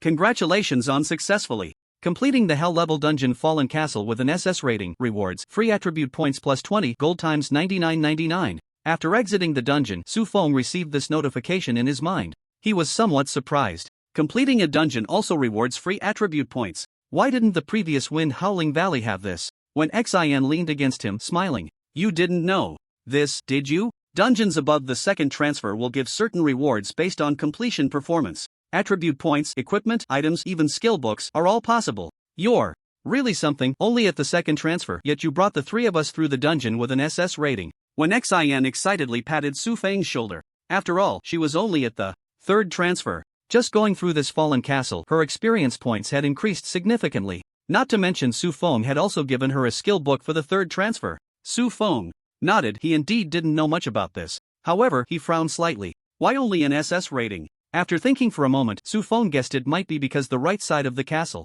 hadn't been explored. Otherwise, with their efficient and damage-free monster killing, how could they not have received an SSS? By the way, suddenly, Su Feng remembered something and looked at when Xin with a smile. Xiao Xin, what did you say earlier? If I could easily deal with the boss, you'd reward me. Now that we've completed the dungeon, don't you have to? Before he could finish, when Xin shot him a glare warningly. Stop right there, what are you trying to do? Su Feng stared at her, sighed. It's always like this, from childhood to now, you just know how to play tricks. I'm just playing tricks, what are you going to do about it? When Xin shamelessly boasted, Su Feng was so annoyed he gritted his teeth. If it weren't for the fact that hitting her would upset Wan, he would definitely have given her a couple of punches. The dungeon had a cooldown of 3 hours. Without an invitation, they could only wait. Su Feng had already proven he could lead a team through a Hell level 3rd transfer dungeon. This was extremely beneficial for Xia Yun and Xin. Even Xia Yun, who was Xia Lingyun's cousin, was reluctant to disband the team. They were back for a vacation. But if they could improve their strength during the break, like traveling for fun, who would refuse? An awkward point was, Xia Yun and Xin had originally come to help the juniors level up. Unexpectedly, now they were being led by Su Feng to farm the dungeon. If this got out, they would probably blush for a while. However, faces of no use in front of experience points and completion rewards. During the cooldown period of the dungeon, Su Feng also set up a stall to buy experience books as he had previously thought. He bought second transfer experience books at prices twice the market rate. Experience books are rare items. After all, leveling up skills can also enhance combat power. However, the early stages of leveling for professionals are relatively fast. As long as one works hard and is willing to put in the effort, even the most talentless basic professionals can reach the third transfer within a year. Of course, the premise is to choose simple tasks. Therefore, first and second transfer skills are seen as transitional items with no enhancement value in the minds of most professionals. The price Su Feng offered was also very reasonable. The Fallen Castle is a dungeon where experience books can be farmed. His acquisition business was progressing quite smoothly.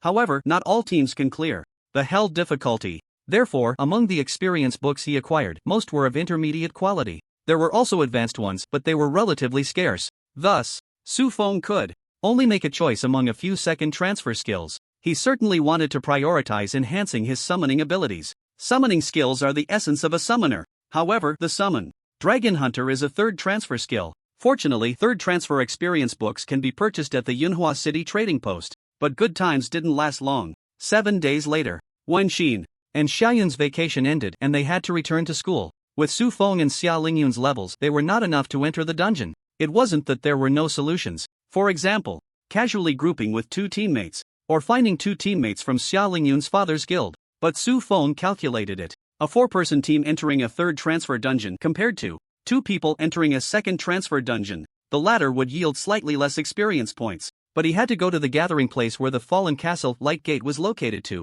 buy experience books. On the way there were quite a few monster gathering spots. Clearing the monster gathering spots along the way would accumulate more experience. Thus, with half a month left, Su Feng teamed up with Xia Lingyun. The two constantly rushed between the second transfer dungeon's giant bug plains and the gathering place of Fallen Castle. To be honest, just traveling was exhausting. But Xia Lingyun had no complaints and followed closely. At the same time, her level was rapidly increasing. Only 1 day left until the college entrance examination. The sun was setting. Red clouds filled the sky over Yunhua City. At the city gate of Yunhua City, the two returned to the city. At a crossroads, as they were about to part ways. Hey, the college entrance examination is tomorrow. Are you nervous? Xiao Lingyun looked at Su Feng beside her, curiously asking. Su Feng grinned and laughed lightly. Nervous? It should be the people taking the same college entrance examination as me who are nervous. My goal is to be the top student in the country. They better not stand in my way, otherwise, I can only crush them. Looking at the spirited young man in front of her, revealing a confident smile in the sunset, Xiao Lingyun was a bit dazed. If it were someone else casually saying that they wanted to be the top student in the country, she would definitely think the person was out of their mind. But this person is Su Feng. She had teamed up with Su Feng for over 10 days. Regarding Su Feng's strength, she couldn't say she understood it all. But based on the part he had shown her, Xiao Lingyun was sure that as long as nothing unexpected happened, the top student in the country would definitely be Su Feng's. No one could take it away. Thinking of this, Xiao Lingyun suddenly felt a bit of pity for those who wanted to compete for college entrance examination rankings. Then you go for it. I just want to get into a top university. By the way, which university do you want to apply to? Xiao Lingyun asked casually. Su Feng replied without a hint of hesitation. The Great Xia Academy, only it can match my talent and strength. That's really quite arrogant, Xiao Lingyun thought to herself. But she wasn't surprised. Su Feng had always been this way. Then you go for it, Xiao Lingyun said. Su Feng raised an eyebrow and joked, have you already given up on chasing me?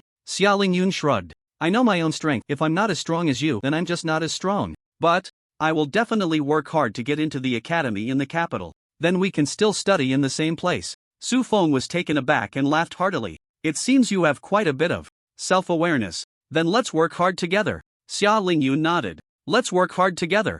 The two of them clasped their fists together, and under the glow of the setting sun, they bumped their fists. Name: Su Feng. Occupation: Leader Summoner. Excellent. Level: 20. 11.56% Health: 3443/3443 Mana: 5000 Strength: 500 Constitution: 500 Agility: 800 Spirit: 6000 Talent: Mana Return. SSS Talent Evolution. SSS Unity of All. SS Pet Bloodline Ancestor Angelina Demigod. Skills: Leader Summon Exclusive LV9 Summon Goblin First Transition LV99 Teleport First Transition LV99 Quick Casting First Transition LV99 Ride the Wind Second Transition LV99 Self-Destruct Second Transition LV99 Summon Skeleton Warrior Second Transition LV99 Rage Second Transition LV99 Summon Dragon Hunter Third Transition LV99 Unity of Monarch and People Third Transition LV99 Equipment Blood Eye +20 Epic Bone Crown Divine 99% Damaged King's Cloak +20 Epic Sky Wings Rare. During this time, Su Feng had cleared many dungeons and gained a lot of free attribute points. He didn't allocate them all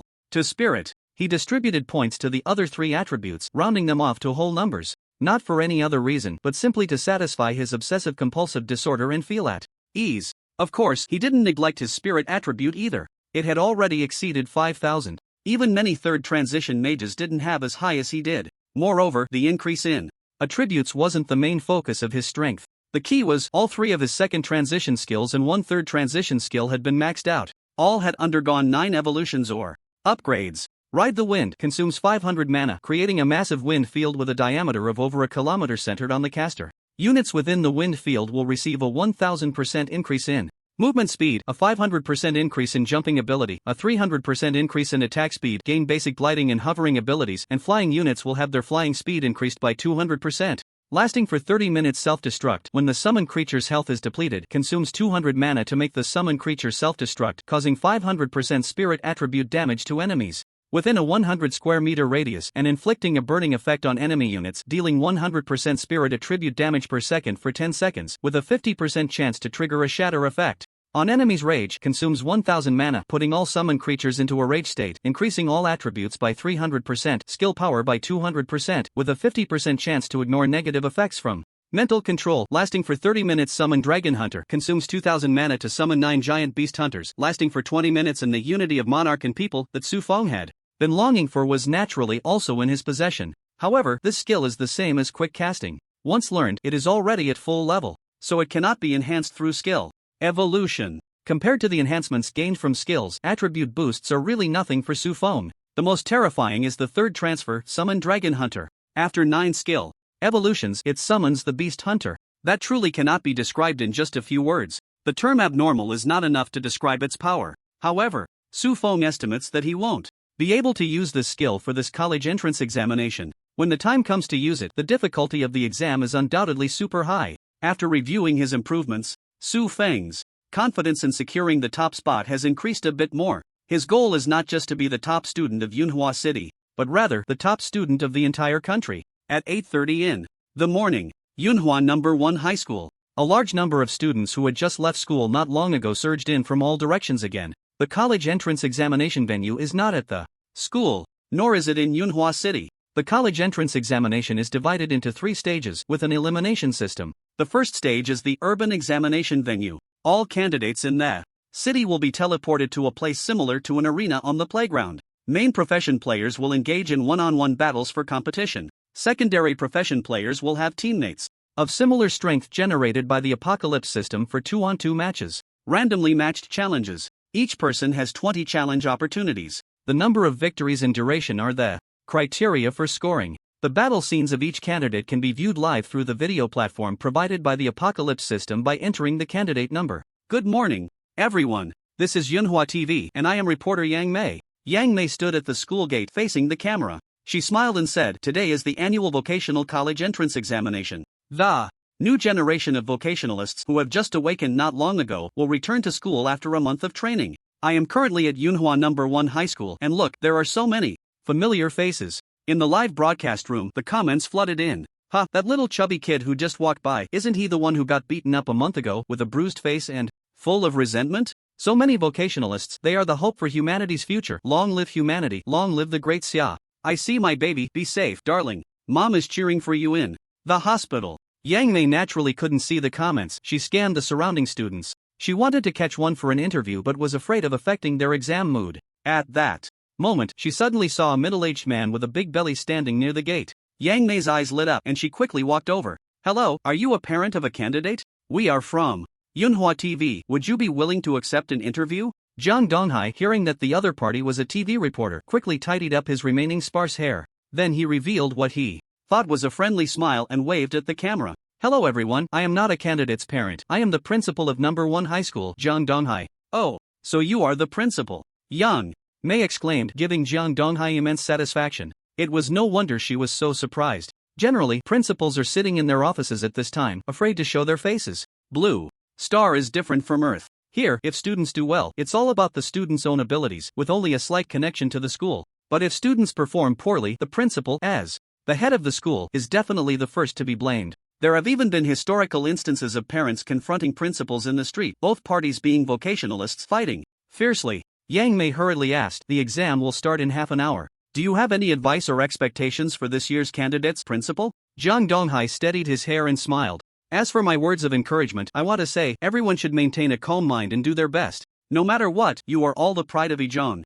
As for my hopes, I hope this year, among the students of Ijeon, there will be a top scholar." Yang Mei suddenly widened her eyes, as if recalling something, and asked, "Are you referring to?" "It's Su Feng," Zhang Donghai said calmly. He was incredibly confident. Yesterday, he personally called to inquire about Su Feng's progress. Just his impressive level of 20 was enough to put Zhang Donghai at ease and boast about it. Sure enough, Yang Mei had an expression of as expected. The comments. "Su Feng? That name sounds familiar. Who is he? Dude, have you forgotten? A month ago, he single-handedly defeated 300 students. Who understands? This guy filled the hell-level difficulty leaderboard of Wind Howling Valley, while I can't even pass a normal difficulty. Boo-hoo. He's also the third genius in Daxia to complete a special breakthrough task. Even my cousin in Yun Province knows about this. There are so many people in the livestream today, over 1 million. Not all of them are from our Yunhua city, right? That's right, we are here to witness the talent of someone who can complete special tasks. +1, +1, +1. Yang Mei wanted to ask something else. Suddenly, a deep and powerful voice came from beside her. "Can Su Feng really become the top scholar? Principal, you think too highly of him." Both Yang Mei and Zhang Donghai were taken aback and turned to look at the person. It was a tall, imposing middle-aged man. He had a terrifying presence, and his sharp gaze suggested he had blood on his hands. Yang Mei's voice trembled slightly. "Excuse me, may I ask who you are?" The middle-aged man calmly introduced himself. "President of the Crazy Dragon Guild, Xia Zhengyi." Upon hearing the title of the president of the Crazy Dragon Guild, Yang Mei shrank back as if she had seen a ghost, wanting to retreat. Daxia is the most populous country on Blue Star. In terms of the number of professionals, it is also the highest among all countries. However, within Daxia, there are 2 massive spatial rifts connecting to other worlds. To prevent the invasion of creatures from other worlds, heavy troops must guard the rifts. Given the vast territory of Daxia, it is simply impossible for the official professional forces to protect every city. Because of this situation, private guilds came into being. Most guilds are private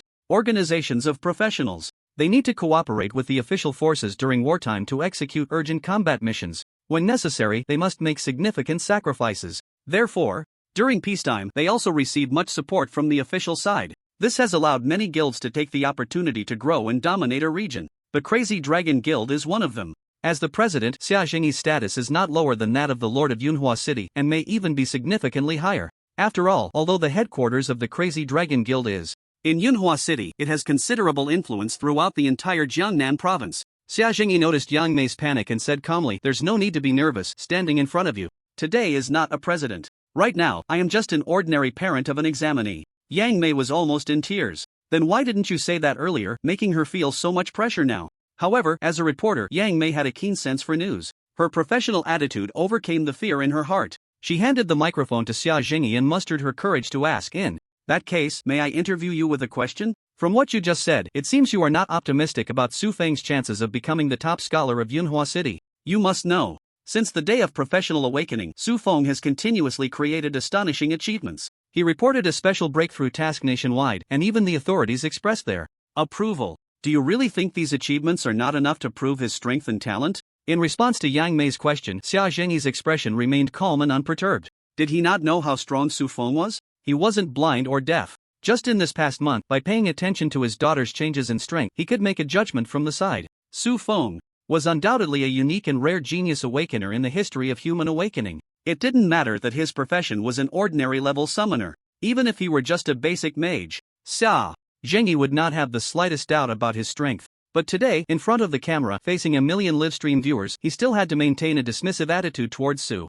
Feng. Because of his daughter, Xia Lingyun? Yes, but it wasn't entirely that. His main purpose was still to help Su Feng gain fame. Xia Jingyi had long understood Su Feng's background. An infant, raised by society, with unknown parents. No background, no family history, and nothing remarkable before the first year of high school. 2.5 years ago, as if he had opened the meridians, he began to train his body and achieved excellent results, defeating all opponents in the school. Then on the day of awakening, he obtained the ordinary level summoner profession and possessed an unknown high-level talent, soaring to great heights from then on. It could be said, apart from being a bit of a flirt, having connections with many women besides his own daughter, there was nothing to criticize in other aspects. He was completely the perfect son-in-law template in Xia Jingyi's mind. Of course, the flirtatiousness was also not something to blame. In today's era, the authorities encourage having many children for more blessings. As long as one has enough strength and it is not forced. Regardless of gender, having multiple wives or keeping dozens of young men, no one would criticize you. Xia Jingyi might feel a bit uncomfortable about it.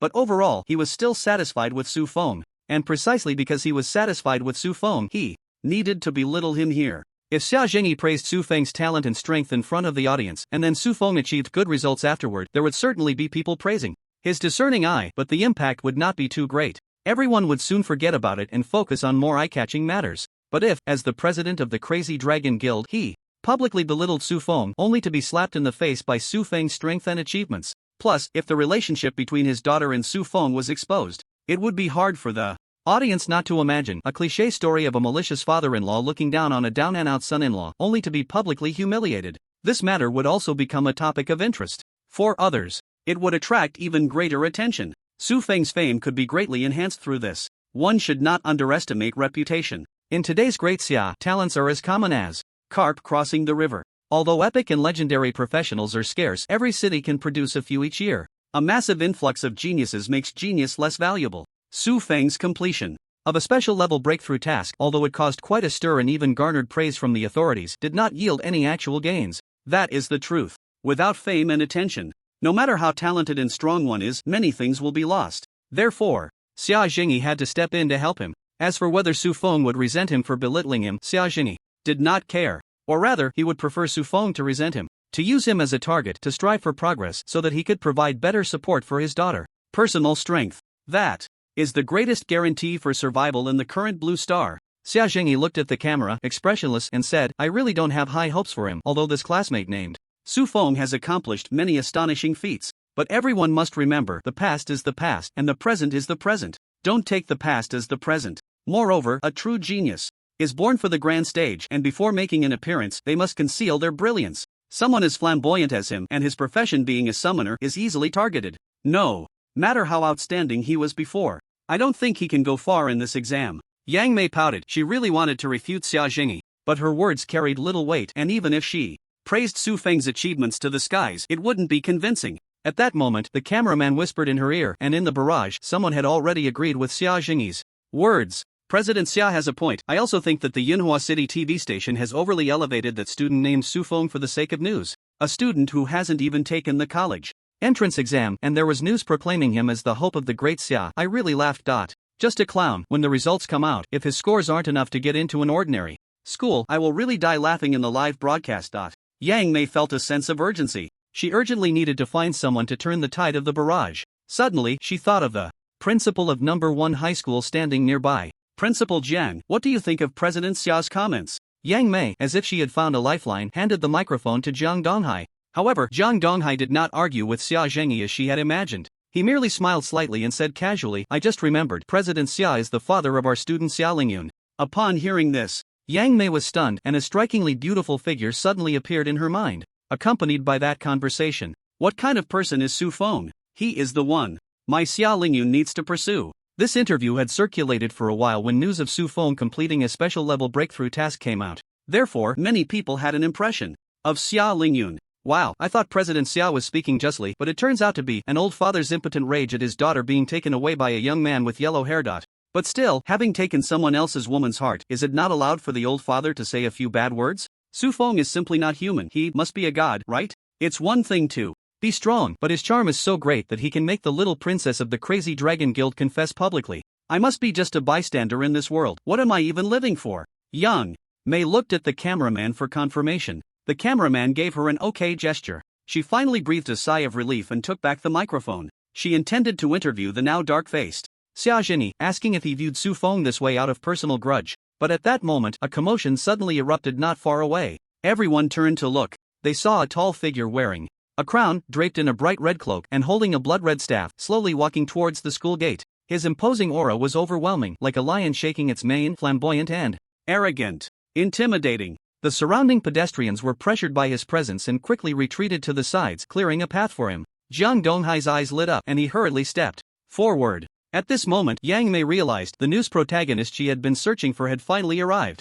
Principal, I'm not late, am I? Su Feng said to Jiang Donghai, who was walking towards him. Whether Su Feng was the future of Great Xia, the hope of humanity, Jiang Donghai did not know. But right now, he was definitely the hope of number 1 high school in Yunhua City. Facing the top student before him, Jiang Donghai quickly said, No, there are still 15 minutes until the exam starts. You arrived just in time. Then I will. Su Feng was about to walk into the school when a figure suddenly darted in front of him, blocking his path. The visitor said excitedly, Su Feng, I'm Yang Mei, a reporter from Yunhua City TV station. Can I ask you a few questions? Su Feng was taken aback, slightly tilting his head to look at the camera. He lowered his voice, asking in a tone only he and Yang Mei could hear, Does your program have a lot of viewers? Yang Mei was momentarily stunned, then quickly replied in a low voice, The viewership has already exceeded 1 million. Not only are there viewers from Yunhua City, but Su Feng pressed his palm down and nodded, saying, Of course, no problem. He faced the camera, revealing a confident smile. At that moment, the barrage of comments paused for an instant, but then it started rolling wildly.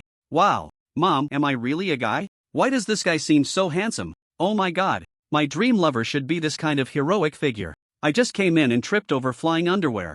Everywhere. Forget it, since everyone is so crazy, I'll join in too. Su Feng knew the impact his appearance would have on the audience in the live broadcast room. He did it on purpose. Aside from weapons, the gear of a professional can be set to be visible or hidden. Simply put, on the surface, you look like you're wearing a tank top, big shorts, and flip-flops. But in the equipment bar, you have a dazzling set of divine artifacts.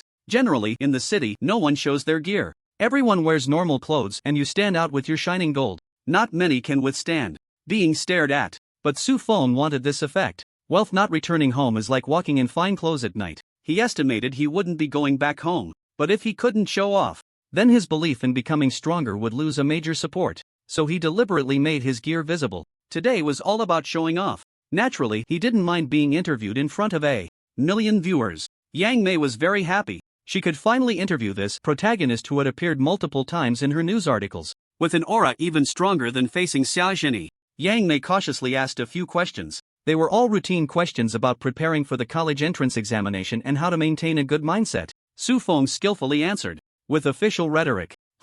He had just learned this last night to prepare for the interview. It seemed to be effective. Jiang Donghai reminded him from the side, time is running out. Yang Mei understood and decided to create a big news story. She recounted Xia Zhengyi's previous lack of confidence in Su Feng. Then she asked, "What are your thoughts on President Xia? Is there anything you want to say?" Su Feng fell silent for a moment. Everyone was watching him, guessing his reaction. Being belittled and looked down upon in public would make anyone quite angry, especially since he was a recently famous young genius. Even Xia Zhengyi was prepared for him to harbor hostility. The people in the live broadcast room were ready for Su Feng to break down and curse in public. But, unexpectedly, Su Feng simply smiled calmly and said, "It's my fault." Everyone was stunned, their eyes wide, not expecting him to admit fault first. Then they heard Su Feng continue, "It's my low profile that led Uncle Xia to misjudge my strength. I understand Uncle Xia's perspective. After all, those who haven't witnessed my abilities firsthand wouldn't believe that I am indeed this powerful. A warm reminder to everyone, please protect your jaws so you don't get hurt from being too surprised."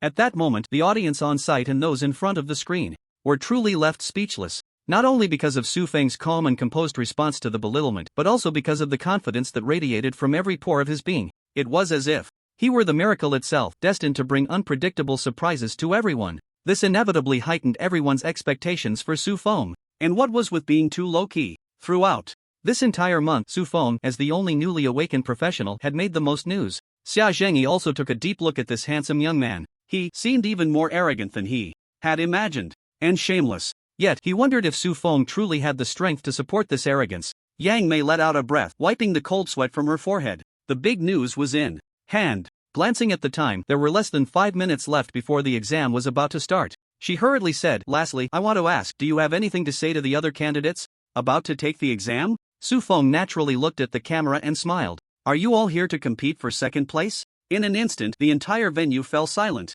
After a moment, the barrage of comments flooded in. "Crazy, this kid is really damn crazy. What the hell is so eye-catching? Who is showing off? I've waited 18 years just for this opportunity. Now I'm at home, watching others realize my dreams." Sob sob sob. Yang Mei brought her gaping jaw back down, speaking stiffly. "Thank you, Su Feng, for accepting the interview. I wish you success in becoming the top scholar of Yunhua City." Su Feng smiled at her and turned to walk into the school. After walking a distance, his voice floated back. Not just Yunhua City. His voice was exceptionally clear, reaching everyone's ears. The tone was so firm and heavy, like a towering mountain. It made people feel his determination and confidence that came from the soul. Even though everyone had already seen his arrogance, hearing this statement again made them sigh. This guy really has big ambitions. Xia Zhengyi voiced the thoughts of many. However, Xia Zhengyi truly did not have high hopes for Su Feng this time. The Great Xia region was vast, with cities as numerous as the stars. Within one city, there were many geniuses. Judging by the difficulty of the dungeons, achieving the top scholar of a city was already hell-level difficulty. After all, one had to face numerous epic and legendary professionals, not to mention how many possessed SSS or SSS-level talents. And to expand the competition to the provincial level, that was above hell-level difficulty, adding a significant challenge. Besides the many visible geniuses, no one knew what monsters the major powers, families, and organizations were secretly cultivating. There were also some freaks nurtured by the luck of heaven and earth. It wouldn't be surprising if a few mythical professionals suddenly emerged. When the competition expanded to the national level, a boy without a family background, raised by the government, no matter how strong his luck, how good his talent, or how excellent his profession, wanting to reach the top and become the national champion. The difficulty was no less than climbing to the heavens on foot without any external assistance. It was simply impossible. In an instant, the entire venue fell silent, no one spoke. Ding-dling. At that moment, Yang Mei's phone rang and she quickly answered. "What? Over 10 million. We need to broadcast Su Feng's battle perspective live. Okay, I'll head back right now." Yang Mei hurriedly hung up the phone, pulling the photographer to leave. But after taking a few steps, she turned back to Zhang Donghai and Xia Zhengyi, asking, "The TV station has decided to broadcast Su Feng and other talented professionals from Yunhua City's battle perspectives live. Would you too like to be special guests on the show to discuss the exam situation together?" Upon hearing Yang Mei categorize the candidates into Su Feng and the others, Zhang Donghai nearly laughed out loud. But he shook his head and said, "I'm not going. I still have work to do after the exam starts." Xia Zhengyi thought for a moment and nodded. "All right." Yang Mei excitedly nodded and quickly asked Xia Zhengyi to walk in front, and the three of them hurried away. At this moment, Su Feng had already arrived at the school playground, waiting for the exam's teleportation array to appear. The playground of number 1 high school. The weather was great today, with clear skies. The warm sun shone directly on the young, vibrant faces. Su Feng's arrival caused quite a stir. The crowd retreated, as if avoiding a flood or a fierce beast moving away from him. Only Xia Lingyun walked against the crowd and approached him. "You're here." Su Feng nodded. Then he looked at the group of classmates. In the distance, their eyes filled with vigilance. He helplessly said, "We're all classmates, and when we meet again, not even a greeting? What have I done to deserve such disrespect from them?" Xia Lingyun covered her mouth and chuckled. "You beat them all up, how could they dare to come near you? Heaven can see my innocence, it was their own doing, alright?" Su Feng shrugged. While the two chatted, the last moments slipped away. A loud bang echoed in the sky. Immediately after, a massive magic array appeared out of thin air. The magic array emitted a gradually intensifying light. This was the exam's teleportation array. "If we become opponents later, will you let me win?" Xia Lingyun suddenly asked. This was an easy question most men knew how to answer. Su Feng naturally patted his chest without hesitation and said, "I will definitely help you." Xia Lingyun's face lit up. She thought the dullard had finally come to his senses. But then Su Feng added, "I'll definitely send you into the next match quickly." Xia Lingyun rolled her eyes at Su Feng. Before she could speak again, the light from the magic array above reached its peak and suddenly descended. The next second, the entire playground was cleared. In the Apocalypse system, all candidates' battle perspectives opened simultaneously. Inside the Yunhua City TV station, the studio was ready. A beautiful host in a blue dress began to speak. "Hello, everyone, I am the host Lin Bing. Today's special program is mainly about sharing the battle perspectives of the talented candidates from Yunhua City. We have 3 special guests on site, namely, the admissions officer from Dasha Academy, responsible for Yunhua City, Zhu Ling, a sweet smiling middle-aged woman waved at the camera, and the principal of Yunhua City No. 2 High School, Zhang Tianhao." The camera shifted to a short, dark-skinned man wearing thick-framed glasses. Zhang Tianhao did not express much, just smiled and nodded at the camera. "And the president of the Crazy Dragon Guild, Mr. Xia Zhengyi." The camera turned again, focusing on Xia Zhengyi. Xia Zhengyi's expression was calm, with no reaction. Lin Bing, being an experienced host, was not flustered by Xia Zhengyi's indifference. She reacted quickly and smoothly transitioned to the next topic, saying, "As we all know,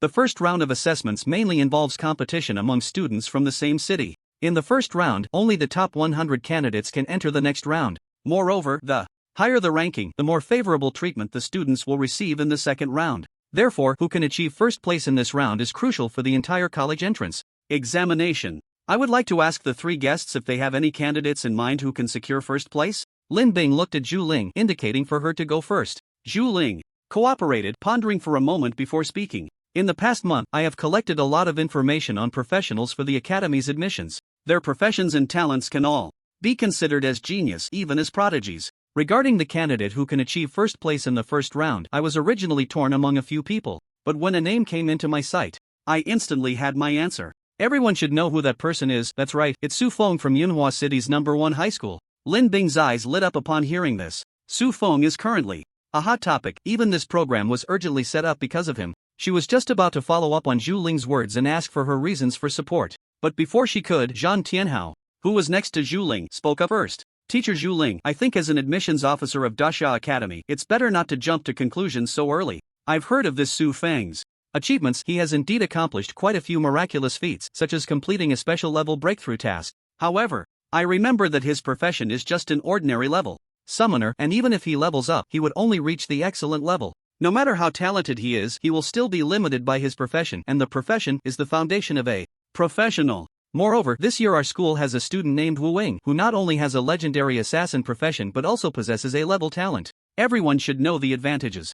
An assassin has over a mage, right? After 10 matches, the probability of high win rate competitors facing each other will increase. I believe they will definitely have a confrontation, and in that confrontation, Wu Wing will surely win, so I think Wu Wing is the most likely to take first place in the first round." His words were reasonable and irrefutable. Even Xia Zhengyi, who was listening nearby, felt a tightening in his heart. Summoners are a mage-side profession, and mages do not have the upper hand in one-on-one duels. At the same level, a legendary mage must be cautious when facing a basic assassin sneak attack. If Su Feng really encounters that legendary assassin, it would indeed be difficult to handle. Xia Zhengyi frowned slightly. Zhu Ling's expression remained unchanged. Clearly, she had encountered Wu Ying's information, but she seemed unwilling to change her mind. After listening to Zhang Tianhao's words, Lin Bing turned to Xia Zhengyi and reminded him, "Mr. Xia, do you have a candidate you support?" Xia Zhengyi thought for a moment. Zhang Tianhao had taken the role he was about to play. It wouldn't be appropriate for him to continue belittling Su Feng, or it would seem too deliberate. So, after a brief thought, he said, "I believe the one who can achieve first place should be my daughter, Xia Lingyun, a student from No. 1 high school." Lin Bing responded meaningfully, "I believe everyone is familiar with Mr. Xia's daughter. She is the stunning girl who boldly confessed her feelings to Su Feng in front of our cameras a month ago. She wanted to say more, but Xia Jingyi shot her a warning glance. Lin Bing immediately fell silent, and at that moment the director's prompt came through her earpiece. Suddenly, her eyes brightened and she exclaimed, "What a coincidence, the two students we just talked about happened to meet in the first round of the competition. Now, let's watch the exciting duel." Brought to us by the Frost Witch Xia Lingyun and the Soul Hunter Wu Ying, the camera flashed and switched to the perspective of the duel. In the Colosseum without an audience, Xia Lingyun opened her eyes and immediately looked across. Her expression instantly became serious. Just as Zhang Tianhao had said in the studio, a mage facing an assassin is truly like being beaten by a son. Especially a low-level mage. The moment an assassin gets close, it's death. However, Xia Lingyun was not overly panicked. In these days, she had been following Su Feng, and it wasn't just for menial tasks. Skill experience books, and even equipment enhancements. Su Feng had not skimped on her at all. She is now level 19, fully equipped with plus 10 gear, and possesses numerous max-level skills as an epic mage. Xia Lingyun raised her hand and cast a shield skill on herself. Xianbing Crystal Shield. An energy shield made of ice crystals floated beside her. At that moment, Wu Ying on the opposite side also moved. His figure flickered and disappeared from the spot. With incredible speed, he burrowed into the ground, charging straight towards Xia Lingyun. Xia Lingyun's expression turned furious. The most important ability of an assassin is to hide in the shadows and launch surprise attacks. The opponent charging at her so openly completely disregarded her. With a cold expression, she gripped her staff tightly, waiting for Wu Ying to get close. The staff glowed brightly as it struck the ground. Xianbing Earth Spike. An ice spike shot up accurately from beneath Wu Ying, forcing him out of the ground. Wu Ying leaped into the air, his waist bending like a bow, narrowly dodging the spike. Xia Lingyun seized the opportunity and raised her hand. Xianjing Ice Dragon. A 3-meter-long ice crystal dragon flew out from her staff, lunging at Wu Ying. Just when she thought Wu Ying would surely be hit and prepared her next set of skills, his figure suddenly vanished in mid-air. Xia Lingyun's eyes widened. The next moment, a sound of an ice shield shattering came from behind her. Immediately after, a sharp pain struck her back. Minus 1,500. Although there was no actual injury in the competition arena, the sensation of pain was very real. Xia Lingyun's health bar instantly dropped by half. She gritted her teeth and stumbled forward. A few steps. As she felt a strong wind approaching, she hurriedly activated the skill Ice Ceiling 1,000 miles. The ground around her suddenly became covered with layers of ice crystals. Wu Ying inadvertently fell into the trap, his body freezing in place. What a great opportunity! Xia Lingyun's eyes lit up as she swung her staff again. Endless Snowstorm. This skill was dropped by the fallen court mage. The damage was undeniably high. A howling wind roared and heavy snow fell. Damage numbers continuously appeared above Wu Ying's head. As his health bar dropped to a low point, Xia Lingyun prepared to find an opportunity to unleash her finishing move. Suddenly, her vision went black. It felt as if hands were covering her eyes from behind. The next second, a sharp pain sliced through her neck. You have been defeated. The preparation area was a white space. She was all alone. Candidates could take a short rest inside. Xia Lingyun slumped to the ground, rubbing her neck and gasping for breath. In the pitch blackness, she had her throat cut. This fear had not yet dissipated. After a while, Xia Lingyun's breathing gradually steadied. She reflected on the battle just now, summarizing in her heart. Teleportation, immunity to control, and the ability to obscure vision. This person is so strong. A hint of worry appeared in Xia Lingyun's eyes. She was not worried for herself. After all, she had already fought against the opponent once. She wouldn't encounter him again. The reason for her concern was naturally Su Feng. Su Feng was also a mage-type profession. Even if his summons were strong, if he was blinded, he could still be easily approached. At that time, Su Feng, what are you going to do? Xia Lingyun knew that Su Feng's targets were very broad. She was worried that if Su Feng lost, it would affect his mindset for the subsequent exams. Xia Lingyun opened the Apocalypse Systems candidate battle perspective to see Su Feng's situation. However, she was prompted that Su Feng was currently resting. Then she checked the battle record. Name: Su Feng, wins losses 2-0. Xia Lingyun's expression froze. Her battle with Wu Ying was already considered fast, taking just over a minute. But unexpectedly, in that short minute, Su Feng had completed 2 matches. Even though he was her boyfriend, Xia Lingyun couldn't help but question, is this even human? In the Yunhua City studio, the 4 of them stared at the screen. At this moment, it was playing. Xia Lingyun suddenly stood still. Wu Ying appeared beside her in a flash, slashing her throat with a knife. Xia Jinyi's fist suddenly tightened. Although he knew that no one would be hurt in the competition arena, seeing his daughter in such a situation still made him unable to suppress his killing intent. Su Feng, it's time to prove that you can be Lingyun's support. If you kill this kid, I'll acknowledge you as my son-in-law, otherwise. Xia Jingyi slowly relaxed his fist, but the fierce light in his eyes did not fade. At this moment, Zhang Tianhao beside him smiled and said, "Did you 3 see that? This is Wu Ying's strength. That girl named Xia Lingyun is indeed quite good. She was the first to form an ice shield around herself. It's estimated that ordinary assassins would find it hard to break. However, in Wu Ying's hands, she could only withstand one blow. And the most crucial point is, he clearly has control immunity. Yet when Xia Lingyun released her control, he chose to take it head-on. Then, when Xia Lingyun unleashed a large-scale skill, he immobilized himself and delivered a fatal blow. Whether in offensive capability or situational judgment, Wu Ying is definitely the best among this year's candidates. Zhang Tianhao praised loudly. His claims were quite far-fetched. For example, Wu Ying and Xia Lingyun had not fought before. How could he know that Xia Lingyun would release endless snowstorm? However, now that Wu Ying had won, even if others wanted to refute, they had no ground to stand on. Lin Bing smiled and was about to chime in. Suddenly, a voice came through her earpiece. She immediately said, "The previous duel was exciting, but I've received news that classmate Su Feng has also entered the battle. Let's watch his battle perspective together." As she finished speaking, the screen shifted. In the arena, Su Feng had one hand in his pocket and the other waving his staff, setting up a magic array. From the array emerged 9 3-meter-tall skeleton warriors clad in pitch-black armor. His opponent was a knight in dazzling golden armor. When the knight entered, he clearly paused for a moment. He suddenly laughed loudly. "Ah, Su Feng, it's you. If I defeat you today, I lose." Before he could finish his sentence, the 9 skeleton warriors all unleashed. Leap, slash. 9 figures descended from the sky. "Wait, you guys." The Golden Knight's face showed panic as he raised his large shield. But the skeleton warriors formed a circle and there was no way to block them. Soon he was hacked to death by a flurry of blades. The battle ended. The expressions of the 4 in the studio were all stunned. The camera had just focused. The entire battle lasted less than half a minute and it was over? They felt like they had watched in vain. Even Zhang Tianhao, who had just boasted about Wu Ying's invincibility, straightened his posture at this moment. Zhu Lingmin spoke up. "That golden-armored warrior I have learned about, his name is Lu Guang.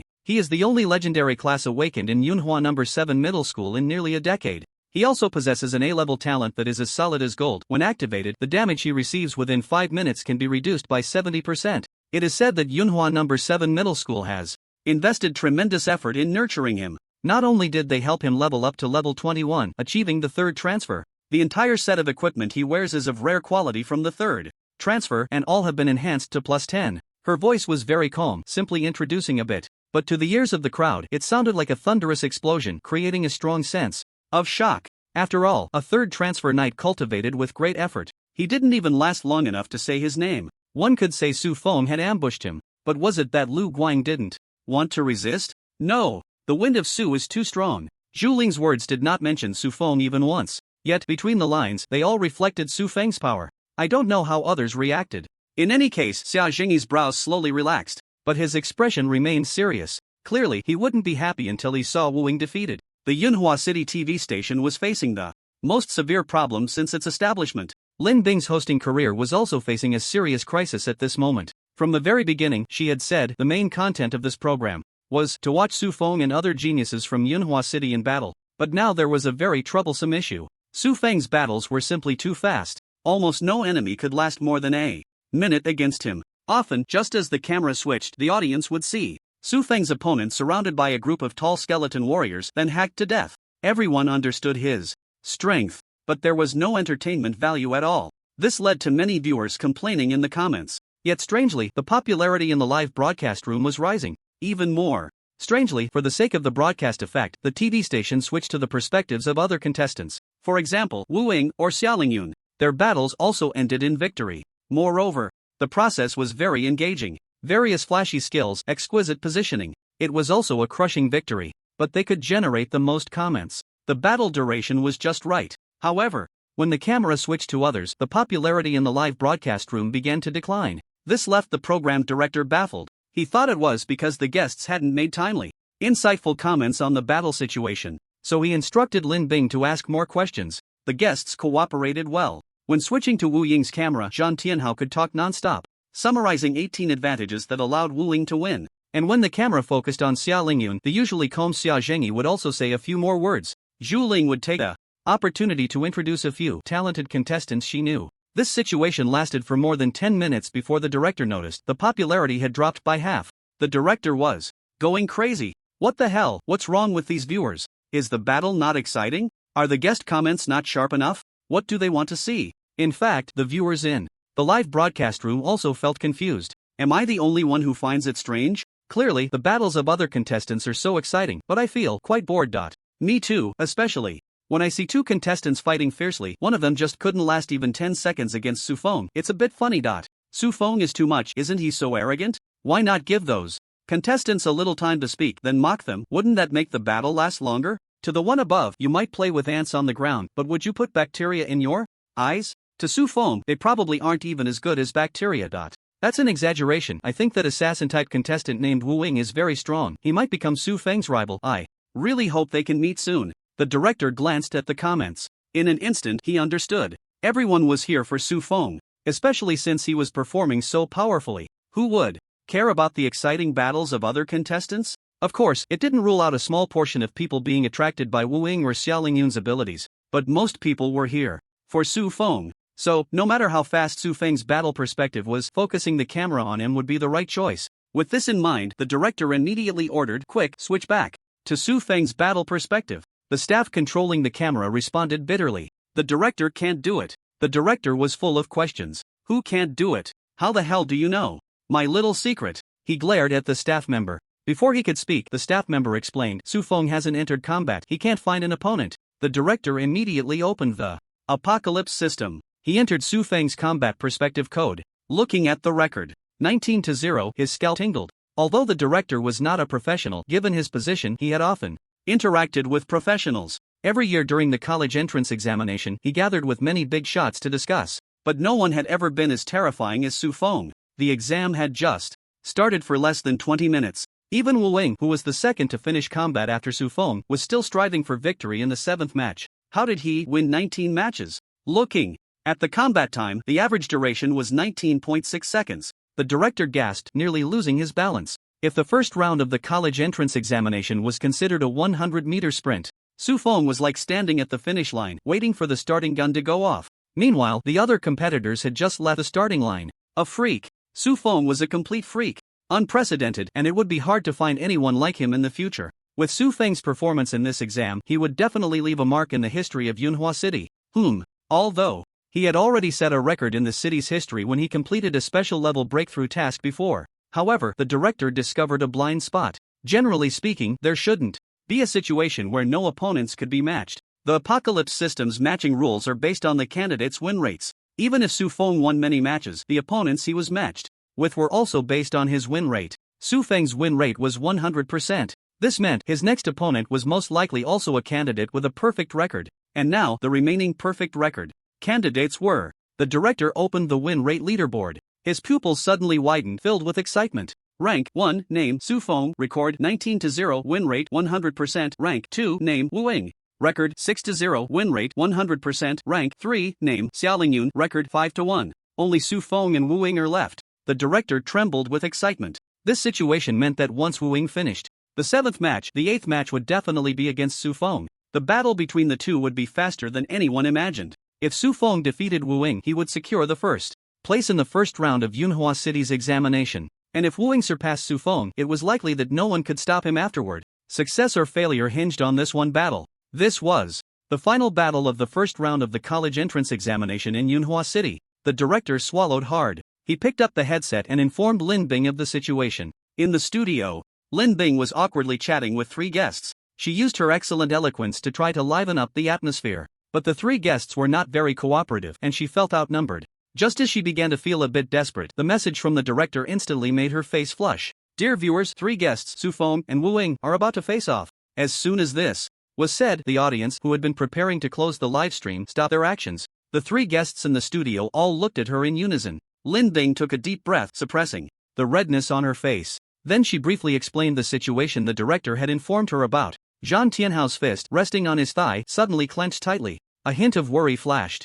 in his eyes. But soon, it turned incredibly resolute. Wu Ying, it's up to you now. Cross this mountain and bring all the glory back to the 2nd high school. Zhu Ling smiled. There was some expectation in her eyes, but not much. Clearly, she had already predicted who would win and was completely confident. Meanwhile, Xia Jingyi, who had always shown no expression, felt a bit restless at this moment. The most thrilling official mission he had undertaken before was to have their guild intercept a 10,000-strong alien army. Now, his emotions seemed even more tense than back then. In the arena, Wu Ying's figure flickered, swiftly weaving through the dense arrows. Just as it seemed he would not be able to evade them, he tapped his toes on the ground, and his figure instantly appeared behind a bowman on the opposite side. That bowman was no ordinary contestant. He anticipated Wu Ying's move. He stepped forward and turned to shoot. The arrow struck a shadow. The bowman's face lit up, but the next second his smile froze. The shadow exploded into a cloud of black mist. At the same time, a sharp pain shot through his back. You have failed. Wu Ying returned to the white lounge.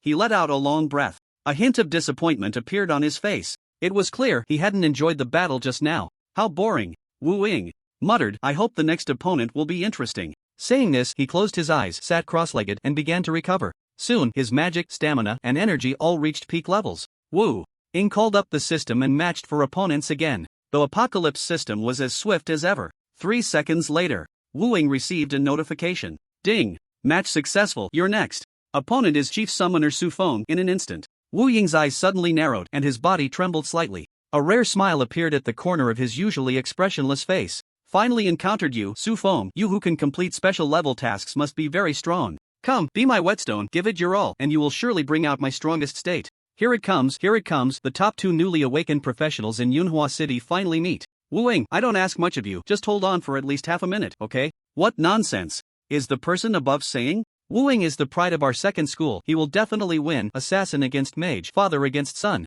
A flood of bullet comments quickly flew by. In the broadcasting hall, it was silent, no one spoke. At this moment, it seemed the entire Yunhua city had quieted down. Everyone's attention was focused on the battle perspective. In the arena, Su Feng looked calmly at the gradually solidifying figure not far away. He yawned. The waiting time was too long. He was almost falling asleep. Fortunately, after this battle, he could prepare for the second round in advance. Thinking of this, Su Feng took out the blood eye. Those who could maintain a perfect win record like him until now should not be ordinary. He set up 3 summoning arrays as a courtesy. 2 teams of skeleton warriors and 1 team of goblin high priests, all summoned out together. When Wu Ying looked at him, a team of skeleton warriors had already charged out. From the summoning array, they executed a leap slash towards him. Wu Ying stood there, seemingly dumbfounded. At this moment, the bullet comments read, no way? Another instant kill? Even Wu Ying is like this. Indeed, in front of Su Feng, everyone is equal. Su Feng? Su God.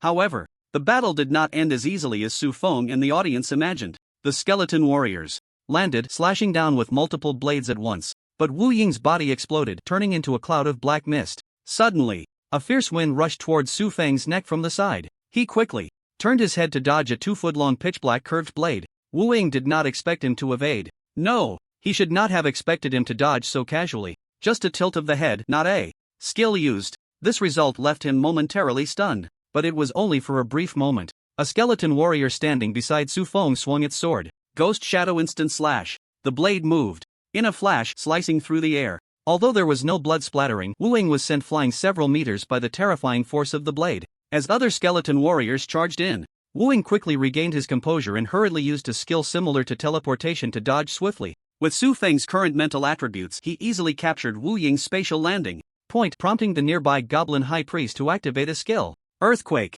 Earthquake! Earthquake! Just as Wu Ying's foot touched the ground, the land beneath him trembled violently, tearing apart with terrifying cracks. A severe shaking sensation surged from below, nearly causing him to lose his balance and fall. Almost hit, Su Feng became slightly more serious. This time, he unleashed a combination skill. After Wu Ying appeared, he immediately led the 2 goblin high priests that hadn't attacked to use their skills. Heavenly thunder! Dark clouds rapidly gathered above Wu Ying's head. Boom! A blinding bolt of lightning struck down. Just as it seemed he would be hit, Wu Ying's body exploded into a cloud of black mist. Su Feng frowned slightly. Was the cooldown for this skill that short? It was only a second apart? But the next second, the new cloud of black mist drifted away, reforming into his shape. He gasped for breath, his face filled with shock and excitement. Although he hadn't been hit by the heavenly thunder attack, he had already taken 2 waves of attacks, reducing his health to a low point. At this moment, if he were to be hit by any skill, Su Feng would take him down directly. Yet Wu Ying laughed. Su Feng, you're really impressive.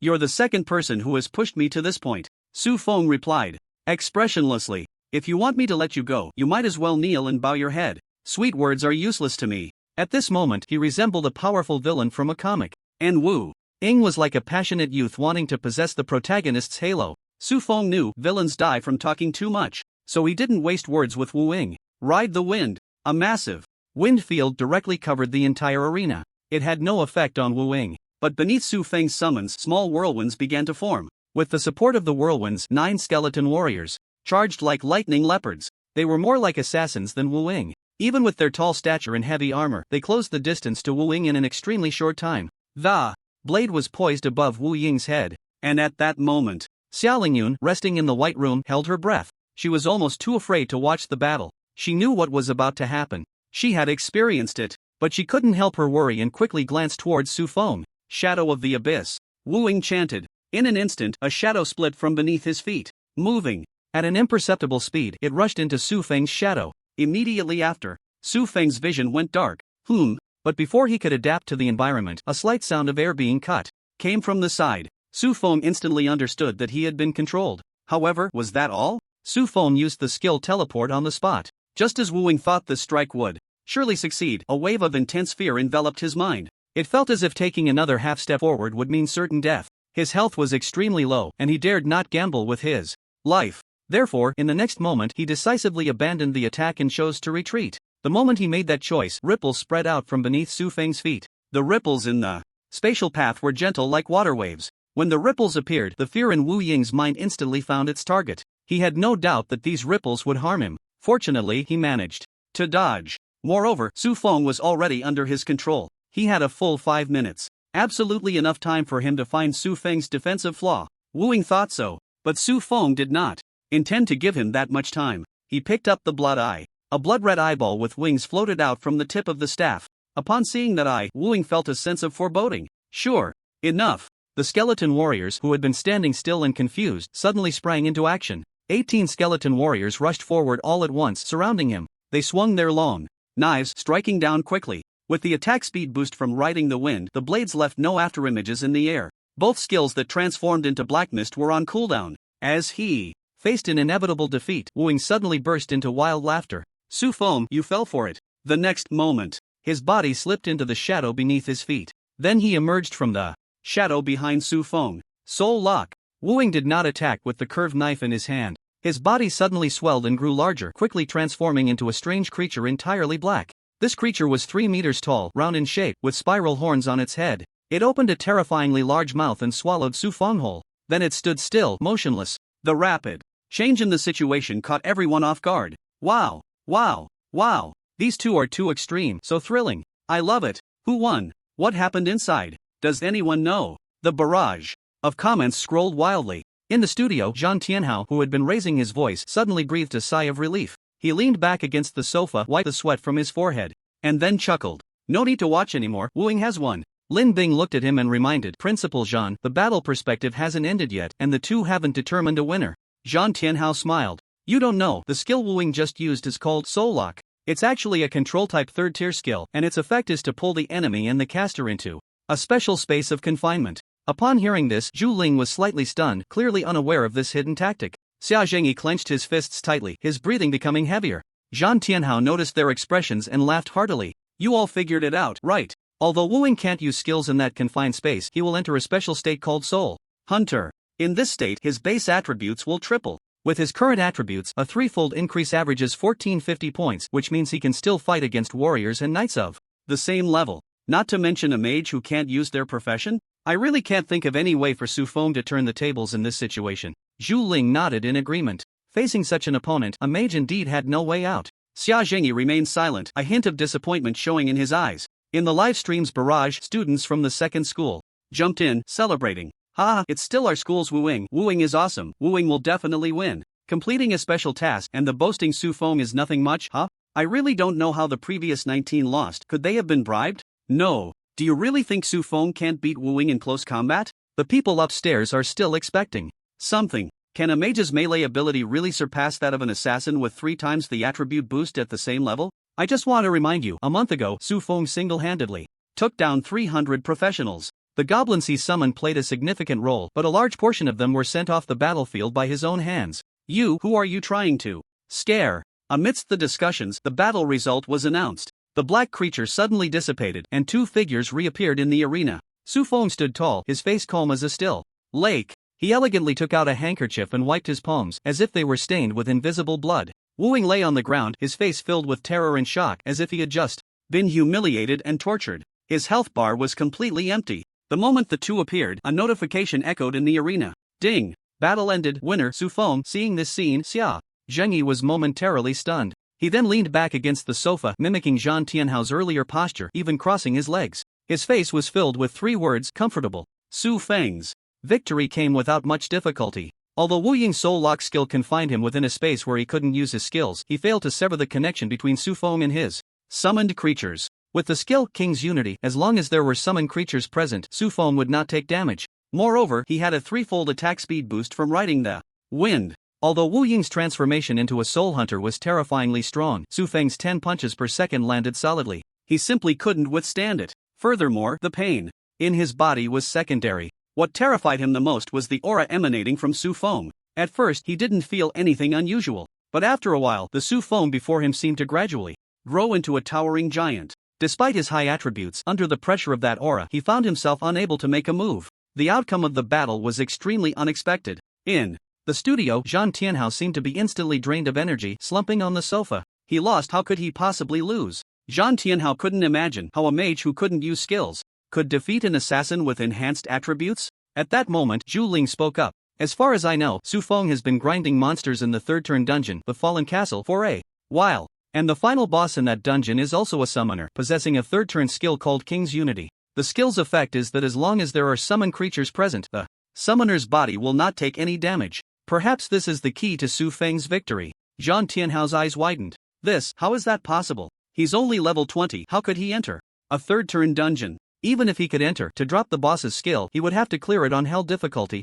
His words came to an abrupt halt. The Fallen Castle is quite popular near Yunhua City, so he had some understanding of it. At that moment, Zhang Tianhao recalled. Xia Lingyun also had several skills from the bosses within the castle. At first, he thought it was Xia Jingyi's doing. Now, thinking about Su Feng's relationship with Xia Lingyun, he couldn't help but smile bitterly. He initially thought the gap between Wu Ying and Su Feng was like 99 points to 100 points. He never expected Su Feng could clear a hell difficulty 3rd turn dungeon with 2nd turn strength. The gap between them was probably 99 to 1000 or even more. Zhang Tianhao stared blankly, his eyes devoid of the excitement from earlier. Although Wu Ying had lost, in the end, it is estimated that he can enter the 2nd round of the college entrance examination with a 2nd place result. But, unless one is the perennial 2nd, who would care who the 2nd place is? Relying on Wu Ying to bring glory to the school is already out of the question. Lin Bing saw him in such low spirits and asked in confusion, why does Principal Zhan have to be like this? This is just the 1st round of exams and it's merely a screening, not a final score.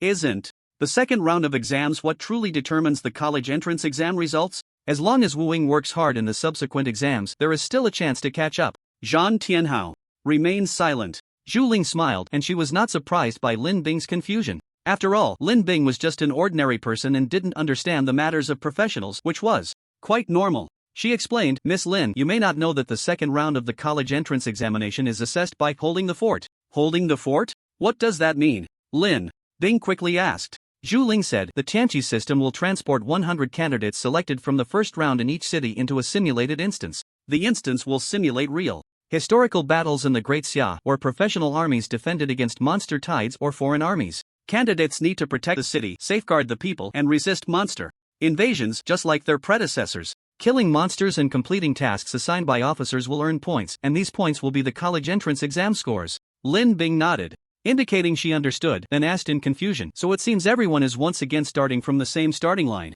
But why is Principal Zhan so? Zhu Ling continued to smile. The 1st round of assessment not only selects 100 candidates qualified to continue the exam but also divides the candidates into 3 tiers. The 1st place is the 1st tier, the 2nd to 10th places are the 2nd tier, and the 11th to 100 places are the 3rd tier. 1st tier candidates enjoy the best treatment. They will be assigned to defend the areas with the most monsters or foreign forces. Lin Bing exclaimed, isn't that very dangerous? Teacher Zhu, are you sure this is enjoyment? Zhu Ling's expression became serious as she said earnestly, it is indeed dangerous, but danger coexists with opportunity. A large number of monsters not only means danger but also points. Whether one can score high depends on personal strength. However, everyone doesn't need to worry too much about the candidates. This is just a simulation, so there won't be any life-threatening danger. Zhu Ling's expression softened as she added, then continued to smile. We all know that in a one-on-one situation, assassins are the nemesis of mages. But on the battlefield, the monster-killing efficiency of mages is not something assassins can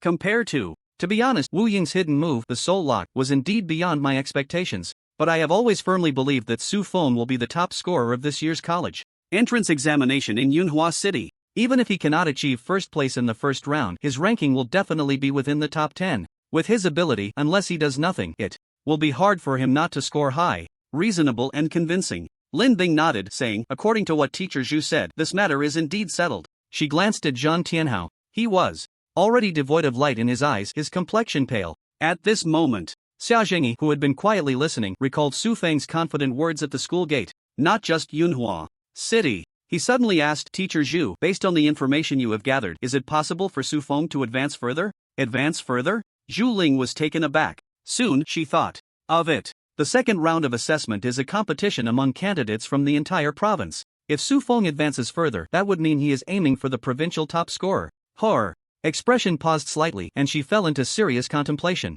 Zhu Ling had not yet answered. The barrage of comments began. Further? Could it be? With Su's strength, it's really not impossible. You people from Yunhua City are really interesting, sitting in a well and watching the sky, being arrogant, even daring to think about being the top scholar.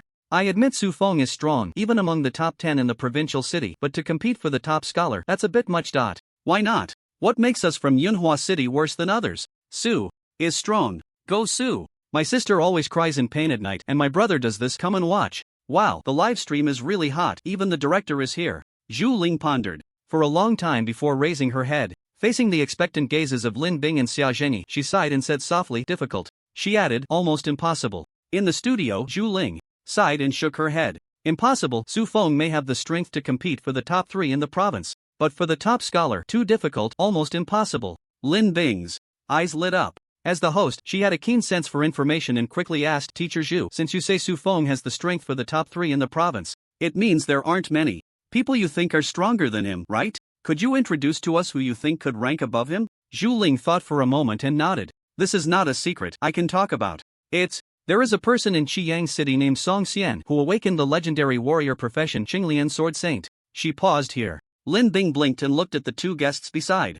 her. Seeing they had no questions, she curiously asked Teacher Zhu, earlier Su Feng has also defeated legendary professions. Zhu Ling smiled and said, indeed, whether it's Lu Guang from the 7th school or Wu Wing from the 2nd school, they are both legendary professions. But I remember, their talents are only A level, right? While that Song Xian has an SS level talent.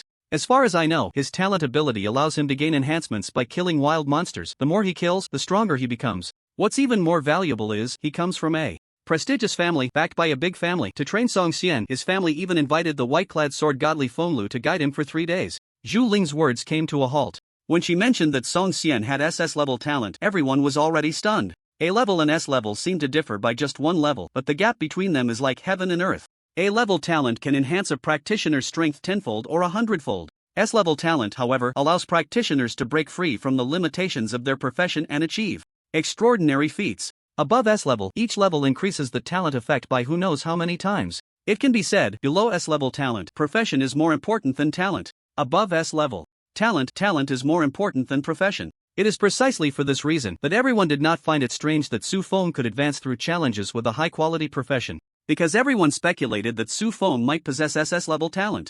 As for SSS, there are very few in the entire Great Xia, including those old predecessors who have already become legends. Now, with the same level of talent, Song Xian's profession is also of legendary quality. The combination of the two strengths made even Xia Zhengyi, who initially wanted to argue for Su Feng, lose his motivation. The opponent's talent is not inferior to Su Feng's, and his profession is several times stronger, not to mention the family background. How could this be fought? Lin Bing took a few deep breaths to suppress her disappointment and asked, it seems Song Xian is indeed much stronger than Su Feng. What about the other person? Zhu Ling shook her head. I am not sure about that person's news. It was personally taken over by the General Admissions Office of the Longqing Academy of the Great Xia. However, it is rumored that her talent or profession is superior to Song Xian in one aspect. As soon as these words were spoken, the entire venue fell silent. Even the bullet comments ceased. After a while, comments began to fly by quickly. Wow. 1. Talent stronger than Song Xian. Does that mean she's a myth or SSS level? Oh my, what kind of divine battle is this year's college entrance examination?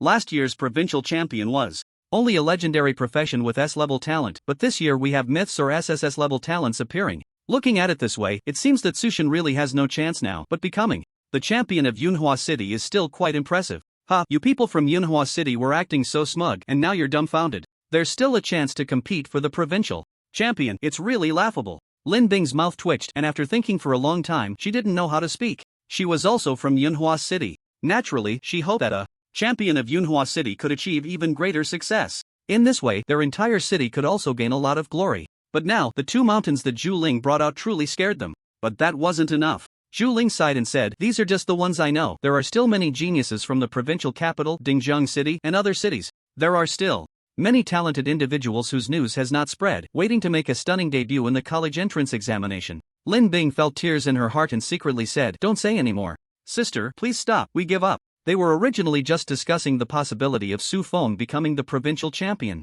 But now, Zhu Ling's words had indeed calmed everyone down considerably. Although the studio continued to broadcast exciting battle perspectives, neither the guests nor Lin Bing had the heart to pay attention. The atmosphere was slightly heavy. Fortunately, 2 hours quickly passed and the first round of exams ended. Except for the top 100 students, the other candidates were teleported back to their respective school playgrounds. Those who could still wait in the White Room received a prompt. Ding! You have obtained the qualification to enter the instance Iron Fortress. Do you wish to enter? Su Feng listened to the prompt and yawned long. He had waited too long and had already taken a nap. He hoped that the content of the next round of exams would not be so boring. Enter! The moment he issued the command, light enveloped his entire body. When he opened his eyes again, Su Feng was already standing in a square, leaning against a huge blue crystal. At this moment, the sky was approaching dusk. The remaining red clouds fell on the soldiers holding the city walls, illuminating their bloodied armor. It added a touch of solemnity to the tense atmosphere within the city. Su Feng was not alone. People were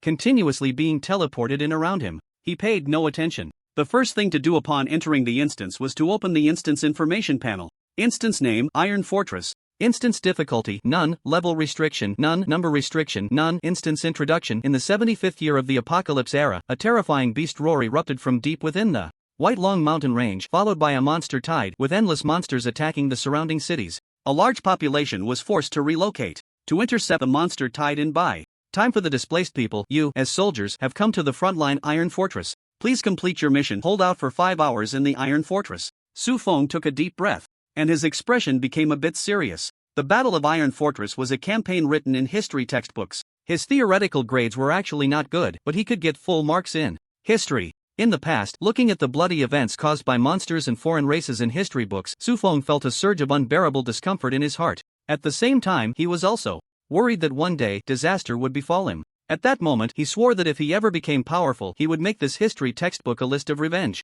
Now, the opportunity has come. Although it is just a simulation copy, but it can serve as a rehearsal for the future. A chance to practice. Saying this, Su Feng picked up the blood eye and sneered a couple of times. Coupled with the skull crown on his head and his tall, imposing figure, it was somewhat intimidating. A boy who walked in front of him suddenly paused. His expression showed a hint of panic as he asked, You are Su Feng? The murderous intent in Su Feng's eyes had not dissipated. He turned his head to look down at him and said indifferently, "What is it?" The boy took a deep breath, as if suppressing something, and gritted his teeth to look up and said, "You said before, we are here to compete for second place?" Su Feng was taken aback and looked around. Most people's gazes were fixed on him. Only a small number of people were resting with their eyes closed, conserving their energy. But judging by their ears, they seemed to be paying attention to this side. There were 37 large cities in Jiangnan province, and with him, there were exactly 37 people. It seemed they were all the top contenders from their respective cities. Many seemed to have seen his interview segment. Su Feng stretched the corners of his mouth into a grin and said, "What? Do you have an opinion?" The others looked at him coldly, as if ready to strike at any moment. They were all prodigies carefully cultivated by various cities, forces, and organizations. How could they remain silent in the face of ridicule? The boy standing in front of Su Feng also seemed to want to say something harsh, but under the terrifying aura surrounding Su Feng, he found it difficult to even speak. I. Seeing this, Su Feng chuckled lightly and placed a hand on his shoulder. As the first-place boy from a certain city, his body immediately stiffened. Stand at attention. Su Feng looked around at the crowd, revealing 8 big white teeth, and grinned menacingly. If my interview made you feel uncomfortable, then I truly apologize. If you want to target me, then come on. I don't care. The land of the Great Xia is vast, with a huge population. This also leads to every year there are no shortage of self-proclaimed extraordinary genius professionals. They would face the camera, making grand promises to lead humanity towards a bright future. Or say they would restore the glory of the Great Xia, and we have an unshirkable duty. Such exaggerated yet not off-putting words. Their purpose is naturally to flaunt their character, but they also worry about being targeted by others. But Su Feng was different. He did not hide his arrogance at all. The emotions in his eyes were just like his words. I don't care. As if the first place from other cities were just stray cats and dogs by the roadside. It was truly infuriating. Some had already gritted their teeth, their gazes deep, secretly plotting their plans. Before long, a bright sound of military boots marching approached from afar. The newcomer was a general in a military uniform, walking quickly with a serious expression. The monster army is only 5 kilometers away from the fortress and they will arrive soon. You must take action. After saying this, Su Feng received a task prompt. Ding! Please proceed to the marked location, build defenses and resist the monsters. A beam of light appeared beneath his feet, guiding the candidates to the city wall. The group did not dare to delay and immediately acted. Soon, Su Feng arrived at the city wall. The fortress was built at the entrance of a valley. The tall city wall connected the 2 mountain walls. Outside the valley was a vast plain. He activated the blood eye. The blood-flying eye flew into the sky, observing the surrounding environment. There were dozens of similar entrances nearby. All the candidates had already been guided to the city wall. Of course, on the city wall where Su Feng stood, he faced the widest entrance to the valley. When the monster army charged in, they would undoubtedly confront the largest number of troops. This was the privilege granted to the top contender in the first round of every city.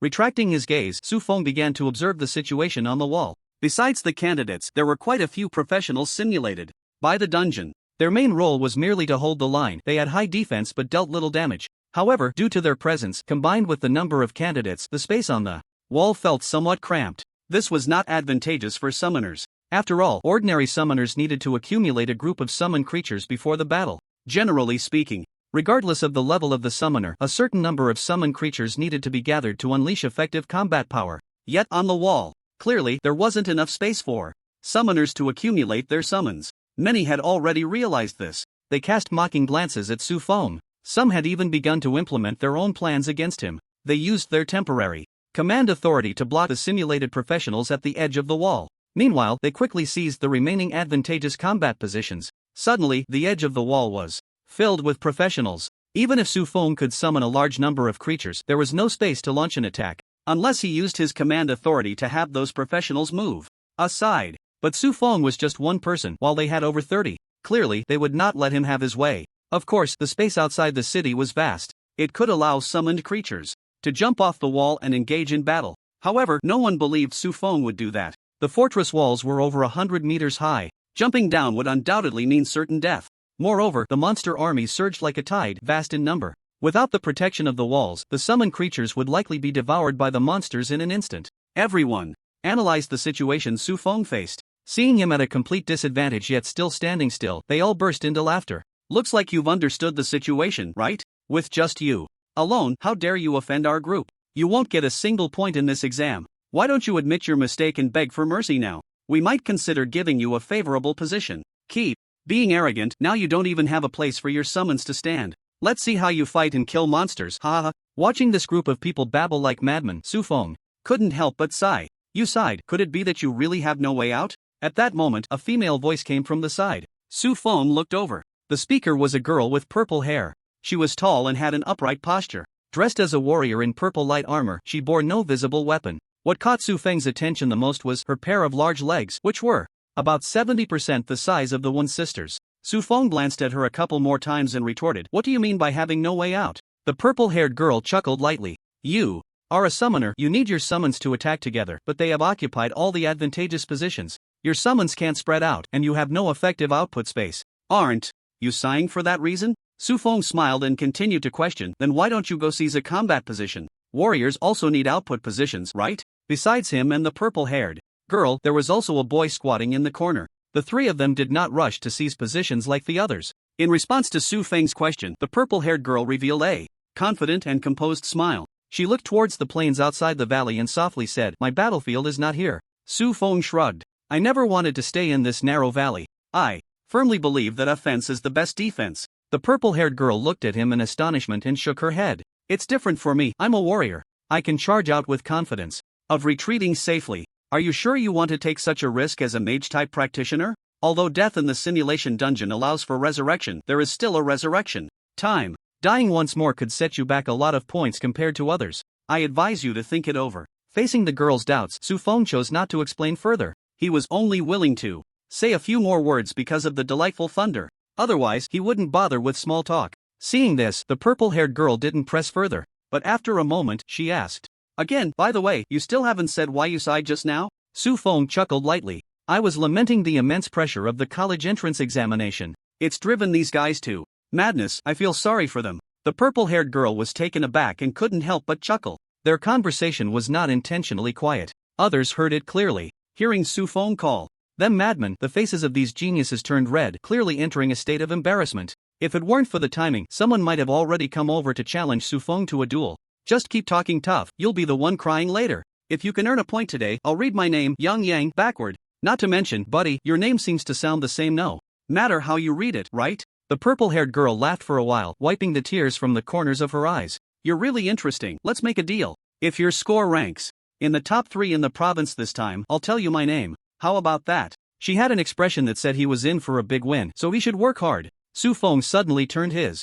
head and carefully examined her face. This serious gaze made the purple-haired girl pause, unable to help but touch her face. She asked in confusion, "What's wrong? Is there something on my face?" Su Feng shook his head and sighed. "It's nothing, I was just thinking, your face isn't bad at all. It's a pity you don't want it." The purple-haired girl looked puzzled. "What do you mean? How could I not want my face?" A boy who had been quietly squatting in the corner suddenly spoke up. "What he means is, you have no shame." The purple-haired girl's expression stiffened, glaring at Su Feng. "You really know how to make people angry." Su Feng turned to look outside the valley, calmly saying, "Thank you, that's one of my few merits." The purple-haired girl clenched her fists. "I wasn't complimenting you, you jerk." She wanted to say more. Suddenly, she noticed the stone bricks beneath her feet starting to tremble faintly, and the tiny dust particles on the ground were jumping. The boy in the corner stood up straight. Along with the purple-haired girl and Su Feng, they gazed toward the outside of the valley. After a full half-minute, the others seemed to sense something and looked toward the valley's exit. At this moment, on the horizon where everyone's gaze ended, a black line was rapidly moving toward them. The monster army was coming. Yunhua City, inside the studio. When she saw the first-place winners from other cities actually joining forces, not to block the monster army, but to limit Su Feng, Zhu Ling was furious. Shameless, despicable, childish. She slammed her palm heavily on the armrest of her chair, the sound chilling and piercing like ice crystals. Lin Bing, sitting next to her, was startled by her sudden action and cautiously asked, "What happened?" As an ordinary person, she couldn't understand what was happening on the city wall. She only felt that these people truly deserved to be the first in their respective cities. Facing the impending army of monsters, they surprisingly showed no fear but instead were quite enthusiastic.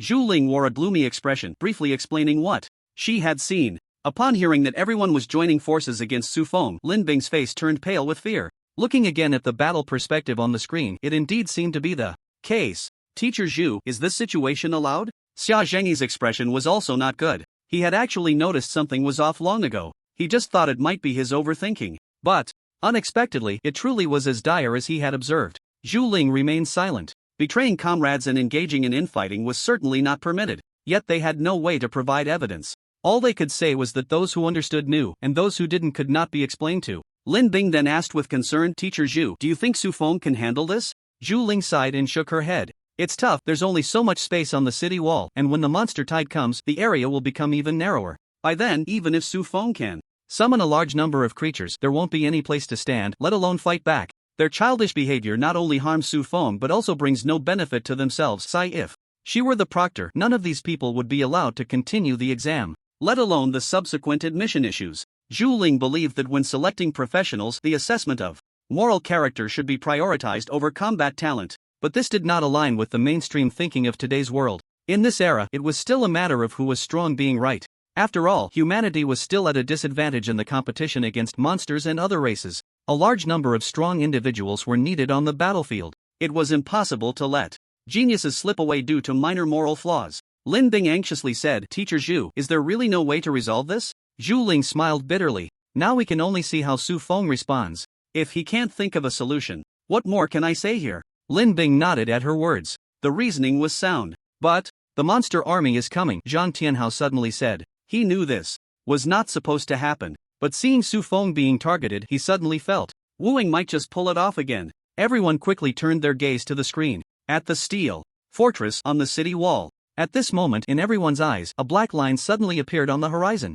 The black line rapidly spread towards them. Soon, the black line split into two. One went up, while the other continued forward. A few breaths later, the true form of the black line revealed itself to everyone. In the sky were countless birds, gathering into a massive dark cloud. that blocked out the sun descending upon them. On the ground were various beasts charging forward madly, their hooves pounding heavily on the ground, creating a dull sound like war drums. The candidates on the city wall all showed expressions of panic and unease. They may have encountered corresponding images often in their daily lives. They might have even undergone specialized training to overcome such fears, but those were all seen with their eyes. Now, in this immersive experience, no one could remain calm. The monster army converged into a vast ocean. The enormous steel fortress in front of the army was like a small wooden boat sailing in the deep sea waves. It could be crushed by a single wave at any moment. Some broke down and cried, some sat on the ground with weak legs, and some breathed heavily. It's here. Unlike everyone else, Su Feng's face was filled with excitement. After all, he truly was not afraid of any swarm tactics.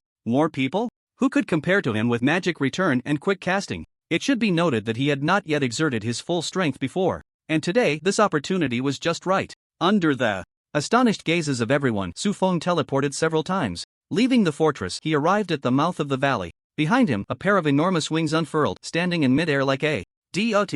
Blood-red eyes in his hands continuously shot out beams of light. A multitude of summoning circles spread across the entire valley entrance in an instant, blooming like flowers. A massive number of skeletal warriors and goblin high priests crawled out from the summoning circles, quickly filling the entire valley entrance. No, it was not just that. Before the last wave of summoned creatures had fully emerged, Su Feng set up his next summoning circle. This caused a large number of summoned creatures to stack and compress, forming hills of bones and goblins. Then, due to the excessive height of the pile, the summoned creatures surged out like real waves. Moments later, the monster army ahead collided directly with the tide of skeletal warriors. The monsters in the army were limited by the instance, their strength only at the second transition. And second transition monsters were nothing but fodder in front of the skeletal warriors. The skeletal warriors cut through them like chopping vegetables. Not only did they block the advance of the monster army, but they also quickly formed a counterattack. Like an invincible war chariot, they crushed forward against the monster army. The situation was already in their favor.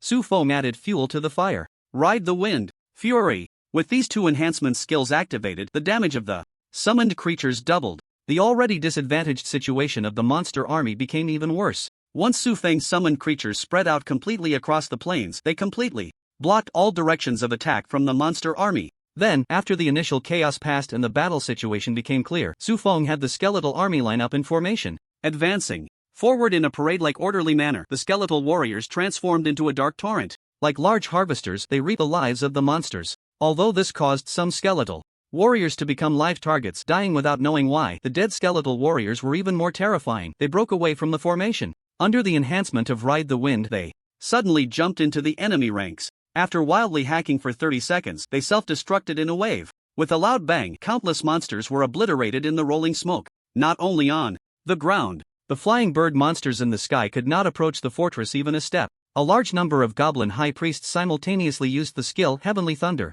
Thunderclouds gathered, forming a massive protective layer of thunderclouds. Before the heavenly thunder could strike, the flying bird monsters charged directly into the thunderclouds. The thunderclouds were scattered, and their lives were lost. In the provincial capital of Jiangnan Province, Dingjiang City, in the examination supervision room, an invigilator walked in holding a glass of water. He glanced around. The room was silent, lifeless. Clearly, everyone was present, yet each person's face was frozen, as if they had seen a ghost. He asked in confusion, "What happened? Why do you all look like this?" He took a sip of water. The next second, he saw the scene on the surveillance screen. He froze for a moment, unable to control the water that sprayed out. After a long while, he let out a bewildered exclamation. "What the hell? A deity!" In the Yunhua City studio, just as Su Feng made his move, even though Zhu Ling had been angry before, she could no longer contain her excitement. She stood up from her seat, walked forward, and leaned closer to the screen. Her gaze was fixed on the battle perspective, those summoning circles blooming everywhere, seamlessly connecting.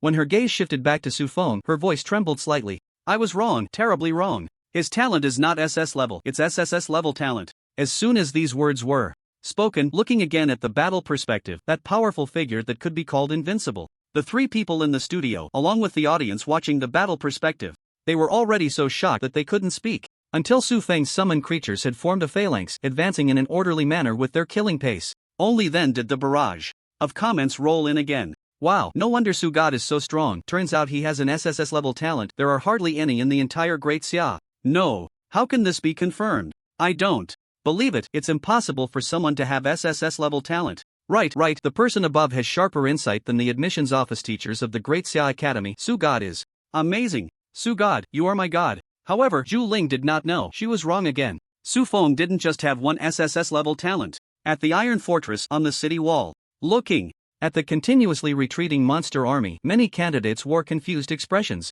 Although Su Feng had pushed back the monster tide, alleviating the near collapse of many psychological defenses, now they had no monsters to fight, so how could they take the exam? Especially on the city wall where the first place was located. The candidates who had previously targeted Su Feng in secret now looked as pale as paper. Earlier, when Su Feng made no moves and, as a summoner, did not preemptively summon his creatures, they thought he was facing a desperate situation and had given up on the exam. Who would have thought he hadn't given up but truly found it unnecessary? In just 1 second, he could set up about 10 summoning arrays, each containing 9 summoned creatures. With such efficiency, Su Feng didn't need to summon first like an ordinary summoner. Reflecting on their earlier self-satisfaction, they suddenly realized Su Feng had never boasted. He was merely stating facts. He truly didn't care about their targeting, and he genuinely believed they had gone mad to target him. He wouldn't let a single monster in, making us all score 0, would he? Impossible, the examiners would never allow him to do that, they would definitely intervene. But he hasn't violated any exam rules, it's just that his strength is too overwhelming.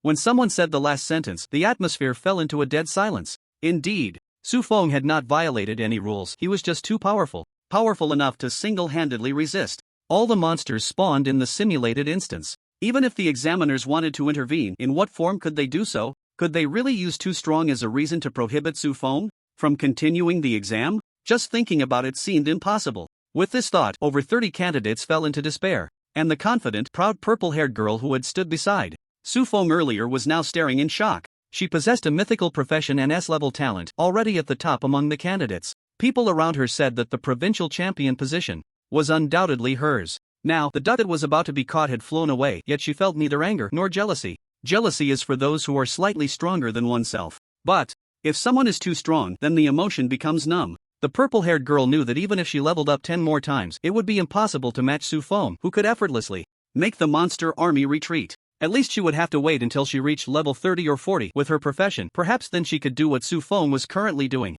But what kind of improvement would Su Feng have at level 30 or 40? The purple-haired girl couldn't imagine it. This was the second time since her awakening that she felt the gap between people could be so vast. But this time, she was on the lower end. As for the boy, he touched the unsheathed long sword in his hand, pressed his lips together, and squatted back into the corner.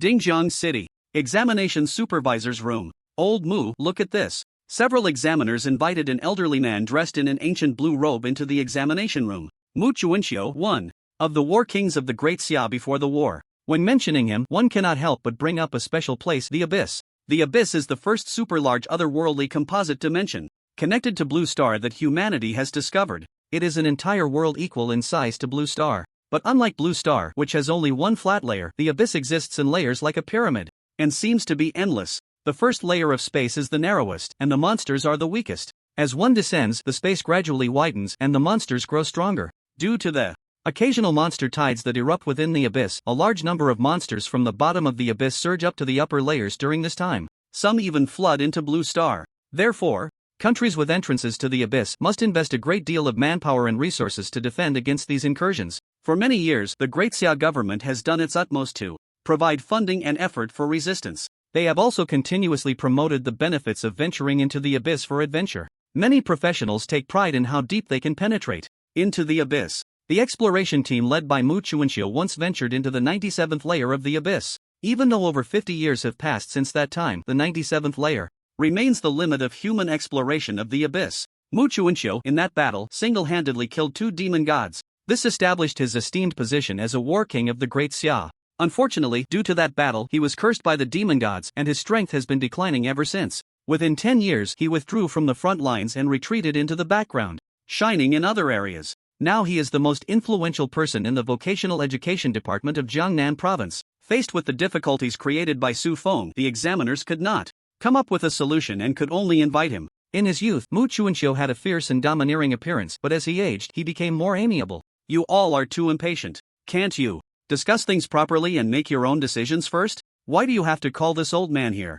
What good ideas can I have compared to your sharp minds? Mu Chuanxiu laughed as he sat down, turning to look at the monitoring perspective. Once he saw the content, his expression suddenly stiffened and he couldn't help but widen his eyes. Even after years of self-cultivation, at This moment, facing Su Feng's outrageous behavior, Mu Chuanqiu couldn't hold back and broke his composure. Damn, this young man. Without seeing the battle perspective, he appeared like a transcendent figure, pointing fingers at the younger generation. After seeing the battle perspective, he exclaimed in shock, his eyes wide like cowbells, resembling a child who had never seen the world. The examiners watched the old war king's rapid change in demeanor, stifling their laughter, not daring to speak. After a while, someone finally spoke up. Old Mu, this candidate named Su Feng is from Yunhua City and was raised by the government. His actions have seriously affected the normal examination of other candidates. What kind of punishment do you think would be appropriate?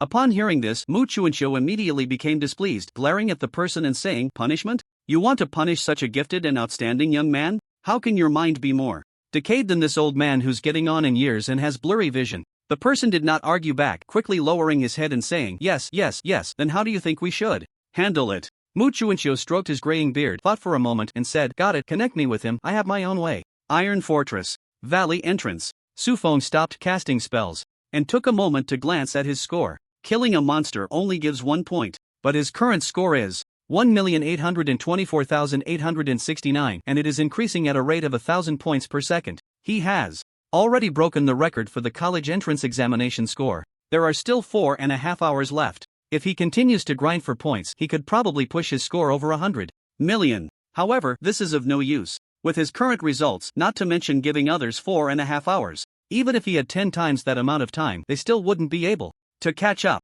So Su Feng planned to stop. After all, Xiaoling Yun was also taking the exam. He couldn't possibly drag his own girlfriend down, could he? Of course, he had to block the valley entrance in front of the city wall. He absolutely couldn't let any monsters in. This was his defensive duty. It was not out of pettiness to prevent others from scoring. Just as he was about to recall the troops ahead, a communication request from the Apocalypse system happened to come through. Su Feng was taken aback, then thought what he was doing would definitely prompt the examiners to take action. He just didn't know whether this communication would bring good news or bad news. Su Feng thought for a moment and decided to accept the communication. As soon as he connected, a hearty laugh came through his ear. Ah, kid, you did really well. Ha! Su Feng had thought the person on the other end would be questioning him. He had already organized a rebuttal in his mind. But unexpectedly, as soon as the other party spoke, he was left speechless. Before he could react, the voice continued. I am Mu Chuanqiu. You haven't done anything wrong, so don't be nervous. Hearing the name Mu Chuanqiu, Su Feng was momentarily stunned. Then he became respectful. This was a living hero from history. He quickly said, hello, King of War Mu. Ha ha ha, luckily. You still know my name, otherwise I would be embarrassed, Mu Chuanqiu said with relief. He was genuinely afraid Su Feng would respond with, Mu Chuanqiu? Who's that? Su Feng smiled and replied, your glorious deeds are known to all, how could I not know? Mu Chuanqiu nodded in satisfaction. Hearing this, he felt that Su Feng was not a difficult person to get along with. He thought that even if he didn't intervene, the other party wouldn't go too far. However, since they were already in communication, he couldn't waste the idea he had just thought of. It was just right to go with the flow and do a favor. It could also be seen as his contribution to nurturing the new king of war of the Great Xia. You're still taking the exam, we can chat later when you have time. The reason I contacted you this time, you should know, right? Su Feng, stop now, outside are all the parents of 0-point students. If you don't stop, my phone at the Ministry of Education is about to explode. The old man was quite humorous. Su Feng had already planned to stop, and since King of War Mu had spoken, he naturally wouldn't refuse. Just as he was about to respond, Mu Chuanqiu added, don't worry, you won't be shortchanged. To make up for the losses you suffered during the exam, I prepared a gift for you in the third round examination room. Su Feng's eyes lit up. He reached up to touch his nose. Losses? He had no losses at all. He was getting a benefit for free. Even with his thick skin, he felt a bit embarrassed at that moment. Moreover, King of War Mu had been famous for a long time. He was a bit looking forward to his gift. Can I ask what you prepared? Mu Chuanqiu laughed a couple of times. Ah, don't worry, it's definitely suitable. For you, it's a skill. This skill might not be very useful in the hands of others, but for you, it will definitely be a divine skill. What it specifically is, I'll keep it a secret for now. You'll understand once you enter the examination room. Su Feng had to participate in the third round of the exam. Of course, he could choose not to participate. With his results, he could apply to all but a few top universities. However, to get into top universities like Great Xia and Shuimu, he had to participate in the third round of the exam. It was a necessary condition. So, regarding what the reward is, there's no rush at this moment. After hanging up the communication, Su Feng immediately ordered his summoned creatures to quickly retract their defenses. A large number of summoned creatures retreated into the valley, blocking the entrance so tightly that not a drop could leak through. With the suppression of the summoned army gone, the flying birds in the sky and the beasts on the ground surged back in. They flooded into the various valleys. A large number of candidates began their normal examinations. Perhaps because Su Feng had previously performed too outstandingly, the fear of the monster army that everyone had felt suddenly dissipated after witnessing monsters being easily slaughtered by skeleton warriors. Their performance was even better than before. But the joy belonged to the other candidates. The entrance of the valley where Su Feng was remained tightly sealed. The ground beasts could not rush in. Seeing that there was no ground support, the flying birds in the sky also turned to attack other directions. This left the first-place candidates waiting in complete shock. Some pleaded with Su Feng, shouting, "Su Feng, you're already first in the province. Is it really necessary to be so petty? We just made the same mistakes everyone makes. Do you really need to hold a grudge?" Pairs of eyes looked at Su Feng pitifully. Everyone thought he would make a concession since they had already lowered their heads. Unexpectedly, Su Feng shrugged and said, "I have many strengths, but I'm just petty. If you're not satisfied, come at me." Seeing that he showed not the slightest intention of backing down, the previously pitiful group immediately changed their expressions. They glared at him, wishing they could tear Su Feng apart. But Su Feng was accompanied by several tall skeleton warriors. They had witnessed how these skeleton warriors killed monsters and defeated enemies. No matter how high their talents were, they did not dare to offend him at this moment. However, someone noticed the purple-haired girl and the withdrawn boy who had remained silent. These two, clearly, had a different aura from them. Perhaps, they shouted, "He won't let you take the exam. Do you really just want to watch like this?" The purple-haired girl ignored them. Instead, she looked at Su Feng and said, "You're really amazing. Remember my name. Mu Ying. Remember my name. I will definitely catch up to you." After saying this, a large amount of lightning surged around her. With the point of her toes, she flew out from the city wall, wrapped in lightning, charging out of the valley entrance. With the help of the true vision eye, Su Feng saw, she pulled out a long knife from the midst of the thunder. Then she continuously slashed down, unleashing strikes entwined with lightning. Her score rapidly increased at a speed of dozens per second. At this moment, the sword-wielding boy also walked to the city wall. He turned back to look at Su Feng and said, "Song Xian, Song Xian wanted to be like Mu Ying, using Su Feng as a target to continuously improve himself and strive to catch up. But recalling Su Feng's earlier performance, he sighed and fell silent. Mu Ying could still see Su Feng's figure, but in his eyes, he could no longer find Su Feng's trace. Song Xian turned around and threw his long sword flying out of the valley on his sword. He plunged into the monster horde, stepping on lotus flowers, with sword-like ethereal, slashing enemies invisibly. Without Su Feng's suppression, not only the monsters but also the geniuses began to freely showcase their strength and talents. The audience watching the battle perspective quickly identified many strong shining points. They discovered, in recent years, the number of epic and legendary professionals had been increasing. Now even mythical professionals had appeared. The number of SSS and SSS level talent holders was also on the rise. And this year's college entrance examination geniuses were even more numerous than in previous years. Some had already realized the new era of awakening, the era belonging to geniuses, had arrived. In this era, countless geniuses will emerge, like fish crossing a river, sprouting like bamboo shoots after rain, continuously appearing. But, as they feel excited about the grand era that is about to come, they suddenly recall the terrifying figure of Su Feng from before. They can't help but feel sorrow for these geniuses. They are fortunate, yet also the most unfortunate. Geniuses dominate the world. Su Feng dominates the geniuses. With Su Feng's previous terrifying performance, if one were to choose a person to name this era, Su Feng has no competitors. He is the only choice. This era is destined to be named after Su Feng. Time passes quickly, and the second round of exams is gradually coming to an end. Su Feng yawned, stretched his arms, and got up from the lounge chair. While others were taking the exam, resisting monster attacks, facing competition from teammates, thinking about skill cooldowns and tactical arrangements, his biggest challenge in the exam was actually resisting drowsiness.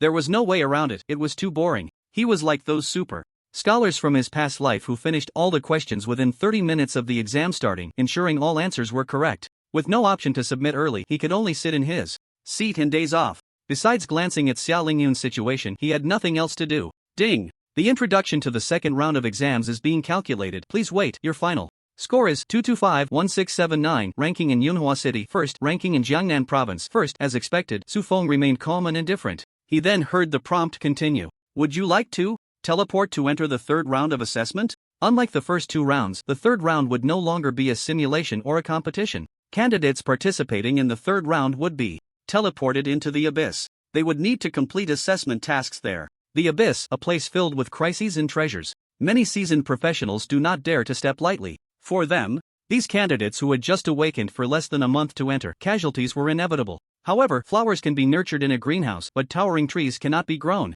How Could a genius who has not undergone the trials of danger become a formidable force? Su Feng did not hesitate and calmly said, yes. The next moment, a burst of light enveloped him, instantly making him disappear from his original spot. Ding! You have entered the abyss. Current location, Daxia number 1 outpost. Su Feng opened his eyes and looked around. Beneath his feet was an ancient and long-standing city wall. He raised his gaze towards the outside of the city. The sky was dark, the ground charred, and sparse vegetation grew in a disordered manner. This world was lifeless, a scene of destruction. People were continuously being teleported in beside him. Su Feng also did not want to stay in one place, so he walked to a slightly more open area. Just as he was about to contact Xia Lingyun, a tall figure approached him and a steady, powerful voice sounded. Hello, are you Su Feng? Su Feng nodded and said, I am. The visitor did not waste words and directly took out a black box, handing it to Su Feng. This is an item that Elder Mu asked me to pass on to you. Please keep it safe. Su Feng's eyes lit up and he quickly took it with thanks. After the person left, he eagerly opened the box. Inside lay a skill book. He picked it up and used True Sight to take a look. Item, Divine Promised Land, Skill Book, Learning Requirements, Mage Side, Priest. Side, Spirit Power greater than 5,000. Description, Third transfer skill. After learning, you can create a Divine Promised Land by consuming 2,000 mana and sacrificing 1,000 friendly units within, which friendly units will recover 1% of their health per second, covering an area of 1,000 square meters, lasting for 30 minutes. Additionally, increasing the number of sacrifices can expand the area and prolong the duration. After reading the skill information, Su Feng's eyes flashed with brilliance. Mu Lao really didn't deceive him. This skill could only be wielded by him to unleash its divine technique effect. After all, the conditions to trigger the skill, besides consuming 2,000 mana, also required the sacrifice of 1,000 friendly units. The friendly units from other professions aside from pets were teammates. Sacrificing either just to trigger a skill that lasts 30 minutes, is that insane? Only a summoner could barely use it. However, most early stage summoners couldn't summon infinitely. Each time they summoned a monster, they had to be extremely cautious, fearing death, unless they reached the 5th transition and obtained a skill that allowed for large-scale summoning of monsters. Otherwise, Divine Promised Land was just a useless skill for them. Only Su Feng could summon monsters in large numbers and disregard their lives and deaths. In fact, the death of summoned creatures was even more useful to him. Given his current mental attributes, the power of self-detonation might be stronger than the autonomous attacks of the summoned creatures. Su Feng happily learned the skill. At that moment, Xia Lingyun also came to his side, smiling as she asked, You look so happy, are you thinking about some beauty? Su Feng replied with dissatisfaction, Do you really think I'm that kind of lecher? Xia Lingyun stared at him, a meaningful smile on her face. This made Su Feng feel a bit insecure. He cleared his throat twice and quickly changed the subject. How did you do? Are you confident about getting into the Daxia Academy? The third round of assessments was crucial, but to enter a top-tier academy, the ranking from the second round was also very important. Xia Lingyun put away her expression and confidently said, Of course, I ranked 7th in the province through my own efforts. Before the exam started, Xia Lingyun repeatedly instructed Su Feng not to help her. She wanted to prove her strength with her own abilities. Su Feng had no objections, having ambition was better than being a mere ornament. However, during the exam, Su Feng increased the difficulty for the top candidates from various cities. He made them only able to hunt monsters far from the resurrection crystal. Unknowingly, he also provided help to Xia Lingyun. Even if he didn't say it, Xia Lingyun was aware of this. Therefore, she tightened her grip on Su Feng's arm and whispered a few words in his ear. After hearing this, the lingering drowsiness in Su Feng's mind instantly dissipated, and he chuckled lightly. Xia Lingyun didn't say much, she just wanted to unlock some couple poses to enhance their feelings. Soon, a tall figure appeared before the candidates, standing high above and speaking. Hello, candidates. I am the station master of Outpost Number 1, Yanggang. Next, I will announce the tasks for the third round of assessments. Before that, I want to remind you, the abyss is dangerous. No matter what benefits you can gain, everyone must prioritize safety. As soon as he finished speaking, the candidates, including Su Feng, received a notification. Ding! You have accepted the assessment task. Clear the ogre nest. Task requirements, please. Successfully challenge an ogre nest dungeon of any difficulty within 10 days. Yang Gang continued. The ogre nest is a common dungeon on the first layer of the abyss. But abyss dungeons are different from dungeons on Blue Star. There are no level restrictions here. This means the monsters in the ogre nest are very likely to exceed your current levels. I know you are all talented professionals selected from various provinces, but in the abyss, countless talented individuals have perished. Remember, do not be arrogant. Do not be arrogant. Do not be arrogant. Try to find suitable teammates to form a team and don't rush to challenge the dungeons. First, practice with the ogres outside the dungeon to adapt to their combat style. Only enter the dungeon when you're confident. Also, don't think about challenging dungeons with too high a difficulty. Simple is best, normal is the limit. If you choose anything above difficult, I can only consider you reckless. Fools. That's all I have to say. I hope you all think it over. Oh, by the way, the rewards from this trip belong to all of you. Moreover, killing creatures in the abyss will earn corresponding points. These points are not only the scores for your assessment this time but can also be used to exchange for materials and equipment, whether at the outpost or at the academy. You will be attending, they are universal currency. It was clear that Yang Gang really cared about the lives of these candidates. He often spoke of safety. After saying what he needed to say, Yang Gang did not leave immediately but stayed to answer the candidates' questions in detail. Su Feng listened for a while and gained a general understanding of the dungeon. The monsters inside the dungeon were all at the 3rd or 4th transition level, with a chance of encountering golden level bosses. He decided to head directly to the Ogre Nest dungeon. There was nothing to adapt to. He would just let his summons charge in. If that didn't work, he had a hidden trump card, Beast Hunter. With that kind of monster around, even if the ogres in the nest were all 3rd or 4th transition, he was confident he could clear it, even if there were 5th transition golden bosses inside. If that didn't work, he still had Gift of the Bone King. In short, having many trump cards meant being willful. Let's go. Just as Su Feng was speaking to Xia Lingyun, suddenly, a familiar name echoed from not far away. Luo Xiaoyu, who told you to participate in the 3rd round of the assessment. In a corner of the city wall, 2 girls faced off.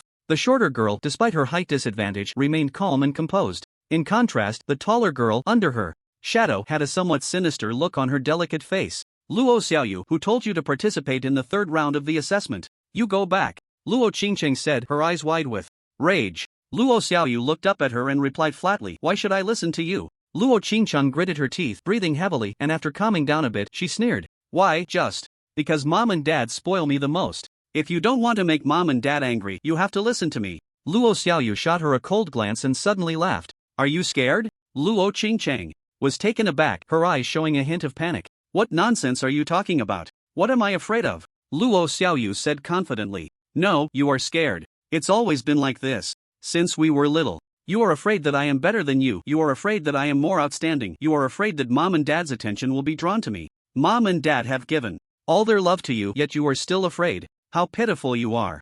Luo Qingcheng. This time, I won't listen to you anymore, fake sister. It seemed that Luo Xiaoyu's last words provoked Luo Qingcheng. She raised her hand and slapped it towards Luo Xiaoyu's face. Luo Xiaoyu didn't expect her to act in public and did not resist. She watched helplessly as the hand grew larger in front of her. Just as she felt the wind from the slap, she nervously closed her eyes. But the pain did not come. Luo Xiaoyu opened her eyes to see Luo Qingcheng's hand firmly grasped by a man. Following the man's arm upward, when she saw his handsome face, her heart suddenly skipped a beat. It's you. Su Feng nodded slightly and said, long time no see. Luo Xiaoyu blinked. It had indeed been a long time since they last met over half a month ago. At this moment, Luo Qingcheng reacted and screamed. Luo Xiaoyu, you slut, you actually went out and hooked up with some wild man. Let go of me quickly. Do you know who I am? How dare you treat me like this?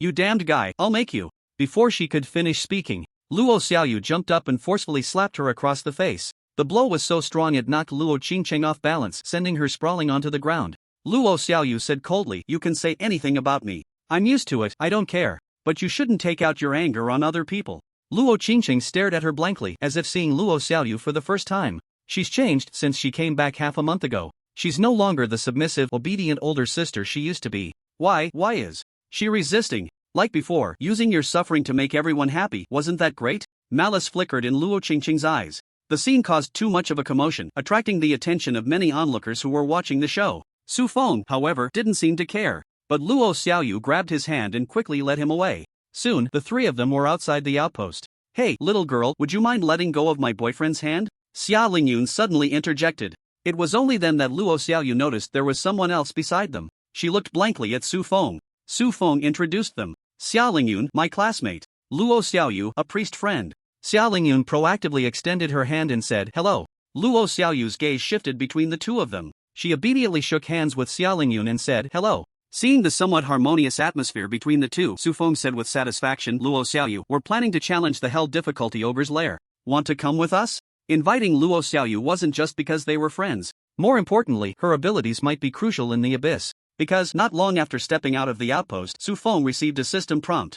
Ding! You have been enveloped by the abyss's aura. All attributes reduced by 5%. Highly susceptible to the bleeding status. Please be careful. The reason why players find challenging the abyss difficult is not only because the monsters here are exceptionally powerful, the environment is also a crucial factor. This is only the first layer, and there's already a 5% all attributes reduction debuff. The further down they went, the worse the debuff would become. Personally experiencing the abyss, Su Feng felt his respect for Mu Chuanxiu deepen even further. It was hard to imagine how harsh the environment would be on the 97th layer. And yet, he could still withstand terrifying debuffs and slay 2 demon gods. Truly, he was terrifyingly formidable. Xia Lingyun was slightly startled. Challenging a dungeon she could understand, but what in the world was hell difficulty? Didn't Yang Gang say earlier, challenging above hard difficulty was just asking to die for idiots? Of course, she didn't think Su Feng lacked the ability to lead a team to clear it. It's just that, if they were merely friends, would Luo Xiaoyu possibly accept the invitation? Okay. Luo Xiaoyu replied immediately without hesitation. As expected, Xia Lingyun pursed her lips. Su Feng invited her to join the team and reminded her, do you have a way to deal with the environmental debuff here? Luo Xiaoyu nodded. She moved quickly to stand between the two of them, grabbing both their arms. World Purifying Curse, Light's Blessing. 3 golden light barriers appeared and enveloped them, completely enclosing everyone inside. Su Feng glanced at his status bar, and indeed, the debuff was gone. He chuckled and patted Luo Xiaoyu on the head. Well done. A smile played on Luo Xiaoyu's lips, but it quickly froze. She shook her head and glared at Su Feng. Don't touch my head. Seeing this scene, Xia Lingyun was reminded of Su Feng's preferences. Her mood couldn't help but brighten once more. She walked over to Su Feng's side, looped her arm through his, and said, it's getting late. They say the abyss is even more terrifying after dark. We should hurry. Okay. After Su Feng nodded, the 3 of them immediately set off towards the location of the ogre's lair dungeon. Meanwhile, other candidates were still forming their teams. They were all top talents selected from various cities across the country. Naturally, they were unwilling to fall behind and wanted to compete for control of the teams. This greatly slowed down the efficiency of team formation. On the city wall, Luo Qingcheng stared intently at the 3 figures disappearing into the distance. She gritted her teeth and murmured, Luo Xiaoyu, as long as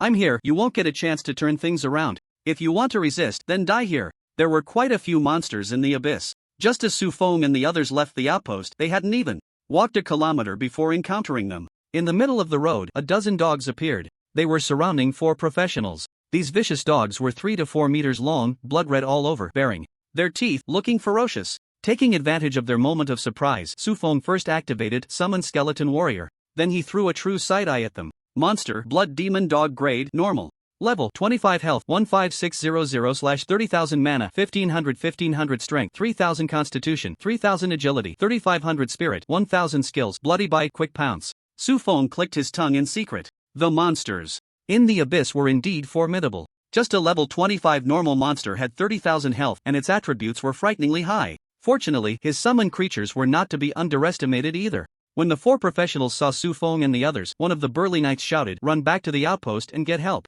Su Feng remained unfazed, his thoughts moving as he commanded the skeleton warriors to charge forward. 9 skeleton warriors rushed into the midst of the blood demon dogs. However, Su Feng wanted to test the defensive capabilities of the abyss monsters. He did not use any enhancement skills on them. This resulted in the attributes of the skeleton warriors falling far behind those of the blood demon dogs. Although the blades were sharp, when they struck the massive blood-red dogs, they only dealt a few dozen points of weak damage. The number of blood demon dogs was also greater than that of the skeleton warriors. Thus, they only lasted less than 10 seconds. All 9 skeleton warriors had their health bars emptied and fell to the ground, disappearing. The 4 besieged individuals were stunned. Su Feng did not immediately turn back to run but stayed to face the enemy. They still thought Su Feng had some powerful abilities. But in the end, was that it? The knight in the team spoke again. Kid, hurry back to the outpost. If you get surrounded by these monsters, you won't be able to escape. The female archer in the team also urged Xia Lingyun and Luo Xiaoyu. Ladies, you should leave quickly.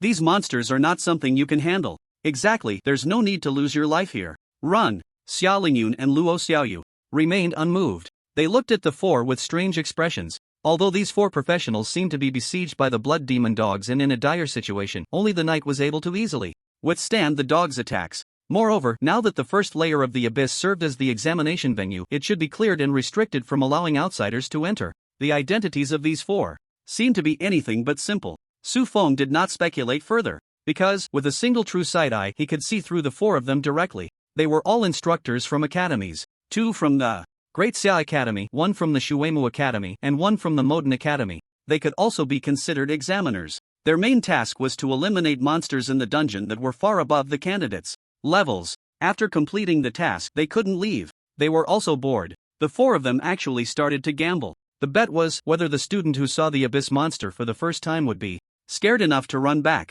The other three all bet that he would. Only the mage mentor from Shuemu Academy bet that he wouldn't. This mentor was beautiful, poised, and had an outstanding temperament. She resembled a refined young lady from an ancient noble family, skilled in music, chess, calligraphy, and painting. What was most eye-catching was her figure, which even the mage robe couldn't conceal. She was a great beauty that even Wen Xin would have to admire. Su Feng couldn't help but take another look at her information. Then he discovered she was actually Xia Lingyun's cousin, Xia Yun, and also Wen Xin's mentor. He withdrew his gaze. Su Feng couldn't help but feel speechless. These academy mentors were really quite idle. Ignoring their discouraging voices, Su Feng looked towards the group of blood demon hounds. Due to the active attack of the skeleton warriors, several blood demon hounds noticed the three of them. They turned their heads and charged towards the three at high speed. Su Feng remained calm and set up another summoning array for skeleton warriors. Upon seeing this, the four mentors from the academy frowned slightly. They didn't understand the significance of Su Feng's actions. Hadn't it already been proven that skeleton warriors were no match for blood demon hounds? Summoning again would only waste magical power. What was the point? As they thought, the skeleton warriors emerged from the summoning array and charged straight at the oncoming blood demon hounds. Woof woof, woof woof. The blood demon hounds howled wildly, and with a few bites, they emptied the health bar of the skeleton warriors. The mage mentor's expression changed slightly, and she quickly began to chant a spell, preparing to release a skill to save Su Feng and the others. The female archer mentor grabbed her hand and said, "Wait, they seem to have another move." As an archer, her eyesight was excellent, and she easily noticed, even though several vicious dogs were almost upon them. Su Feng's expression remained calm and unhurried. This composure definitely indicated he had a backup plan. Sure enough, in the next moment, Su Feng raised his hand and snapped his fingers. Snap! He lightly uttered, "Explode." Suddenly, the corpses of the 9 skeleton warriors that had just died burst forth with intense light. Immediately after, boom! A loud explosion created a massive shockwave. The thick black smoke mixed with flames engulfed a few blood demon hounds. Minus 19,999. Minus 199-199-199. Minus 19,999. Minus 30,000. Fiery red damage numbers floated out from the smoke. Su Feng quickly received a notification. Ding! You have killed 7 LV-25 ordinary monsters blood demon hounds, gaining 1,120,000 experience. Blood demon hound fangs times 7. Blood demon hound skins times 7. Great Xia points plus 21. Besides him, the 2 girls watching from the side also gained quite a bit of experience. When the smoke cleared, the 4 mentors looked up and were all shocked. Their eyes wide open. The blood demon hounds that had charged at the 3 were all slain, not a single one left. Su Feng didn't stop there and summoned another batch of skeleton warriors to charge at the remaining blood demon hounds. The same scene unfolded again. This time, the explosion was very close to the 4 mentors. The wind pressure that hit them and the smoke from the explosion made the 4 realize they were not dreaming but witnessing something real. Was killing blood demon hounds something to be surprised about? Not at all. Any one of them could easily take down hundreds of such monsters. But what level were they? And what level was Su Feng? A student participating in the college entrance examination, visiting the abyss for the first time, actually possessed such combat power. It was truly unfathomable. The Knight Mentor, not knowing what he was thinking, actually shouldered his shield and voluntarily walked into the explosion zone. 2 seconds later, he rushed out of the black smoke, frantically patting the flames on his body. Damn, what kind of fire is this? Why can't it be extinguished? The damage appearing above the Knight Mentor's head was actually not high. His health bar didn't even show any decrease. But the flames on his body were burning fiercely around his groin, and no matter how he tried, he couldn't put them out. The damage was low, but the humiliation was extremely high. It made everyone want to laugh. After holding on for 2 seconds, Xia Lingyun and the 2 girls, along with the 3 mentors beside him, couldn't help but burst into laughter. Su Feng also curled his lips and reminded him, "No need to panic, the fire will go out in 10 seconds. After hearing this, the Knight Mentor stopped patting and waited with a face full of frustration for 10 seconds. When the flames finally dissipated, he let out a sigh of relief. Along with the flames, the remaining blood demon hounds also disappeared. The Knight Mentor brushed off the ashes on his body, exhaled, and solemnly cupped his hands towards Su Feng. "We are an expedition team just returned from the 2nd layer of the abyss. Our condition was too poor, and we didn't expect to encounter this pack of vicious dogs here. Thank you for saving our lives, a great kindness that we will never forget." Their purpose for this trip was not to exterminate monsters. Another goal was to select promising candidates among the examinees and take them as disciples in advance. In the academy, students are divided into 3 levels: ordinary students, registered students, and mentor students. Ordinary students can only explore their own paths, and if lucky, they might attend a few mentor classes. Mentor students, on the other hand, can follow their mentors year-round. They can ask questions at any time, essentially becoming closed-door disciples. Of course, if a mentor can cultivate excellent disciples, they can also reap great benefits. Therefore, not only do mentors choose students, but students also choose mentors. As mentors of the academy, they are willing to accept protection tasks for this benefit. The strength of the young man in front of them goes without saying. He is definitely one of the top candidates in this year's examination. The four of them simultaneously felt the urge to continue following him and observe further. Thus, the night mentor chose to conceal the identities of himself and his companions. Little did he know, Su Feng had already seen through them clearly. He calmly accepted the night mentor's gratitude and smiled as he asked in return, "You want to thank me for saving your life with just one sentence? Don't you have any actual benefits to offer? No need to be too polite, just a set of divine artifacts will do. If not, then legendary equipment is fine, I'm not picky." The four mentors gaped. Right off the bat, he asked for divine artifacts and legendary equipment. "You really are not picky at all." As if afraid Su Feng would make any more excessive demands, the night mentor quickly said, "We have been wandering in the first layer of the abyss for years, so we are very familiar with the terrain here. May I ask where you intend to go on this trip? If it's in the first layer of the abyss, we can guide you as a way to repay your kindness. How about that?" Su Feng shrugged and said, "Alright then, I'll leave it to you four." Yang Gang had only told him the general direction of a dungeon's location. Logically speaking, finding the location of the dungeon's light gate was also one of the tasks in the third round of the assessment. It would normally take quite a bit of time. Since these four academy mentors were voluntarily helping him cheat, Su Feng had no reason to refuse. Thus, the four mentors joined the team and the seven of them organized themselves and continued forward. Along the way, the four academy mentors introduced themselves. The knight and the archer were from the Dasha Academy, named Yi Longyin and Yi Fingwu. They were siblings. The mage from the Shuimu Academy was named Mu Nishang. The assassin from the Moten Academy who had been silent was called Zhang Zhe. Zhang Zhe showed little interest in the other three. It's not that the three of them have any issues with talent or ability. Su Feng saw through the eye of true sight. He only accepts disciples from the assassin class. The Yi siblings were quite enthusiastic. They kept asking Su Feng and Luo Xiaoyu questions. Meanwhile, Mu Nishang followed closely beside Xiaolingyun. The two were chatting happily. With the addition of these four, the atmosphere of the group was quite good. The tedious journey was lightened by their laughter, making it less dreary. Along the way, they inevitably encountered many monsters. Su Feng could easily push through using self-destruct, but he didn't. His mentor was right there. If they performed well, they could receive preferential treatment upon entering the academy. Naturally, Su Feng hoped they would be valued. He left ample opportunities for the two girls to showcase their abilities. They did not disappoint him or the four mentors. Due to the gap in attributes, Xiaolingyun's damage was indeed not high, but her control was excellent. She would also make some minor mistakes due to lack of experience. In other aspects, there were no issues at all. Mu Nishang seemed to care a lot about her. She even forgot that they were still hiding their identities and offered guidance several times. Xiaolingyun absorbed it quickly and her strength visibly increased. Luo Xiaoyu's performance was so perfect that it left Su Feng and the other three mentors astonished. She was a priest class, primarily focused on healing and buffs. But being a priest isn't just about throwing skills at teammates. After all, not everyone has the SSS level mana return. The mana of others is limited. How to accurately deliver skills to the teammates in need within that limited mana. This is a significant study for priests. Yet, Luo Xiaoyu, who had never attended the academy, displayed such outstanding control. This led Yi Fingwu to directly entangle her with questions. The inquiries became more numerous. It was as if she wanted to know every member of her family before she would relent. As for Su Feng, he didn't need to deliberately showcase any abilities. The abilities that need to be assessed for a summoner in the early stages mainly revolve around control over summoned creatures and the release of skills to assist them. Su Feng's control over summoned creatures was not particularly refined. He simply issued a target and let the summoned creatures attack autonomously. Therefore, the four mentors had some doubts about his abilities. Until, when faced with a larger number of monsters, Su Feng demonstrated a seamless connection with a widespread summoning technique. The four mentors were left speechless. Only then did they realize he wasn't avoiding learning to finally control summoned creatures. Rather, it was unnecessary and he couldn't manage it anyway. The group's pace was relatively fast. About 5 hours later, a light gate located in a hidden cave finally came into Su Feng's view. While other candidates were still struggling to form teams and negotiate leadership, the three of them had already found the location of the assessment instance and had also gained the favor of top academy mentors. Their progress could only be described with one term: far ahead. "We've arrived. This is the entrance to the Ogre Nest instance." Yi Longyin paused for a moment and continued.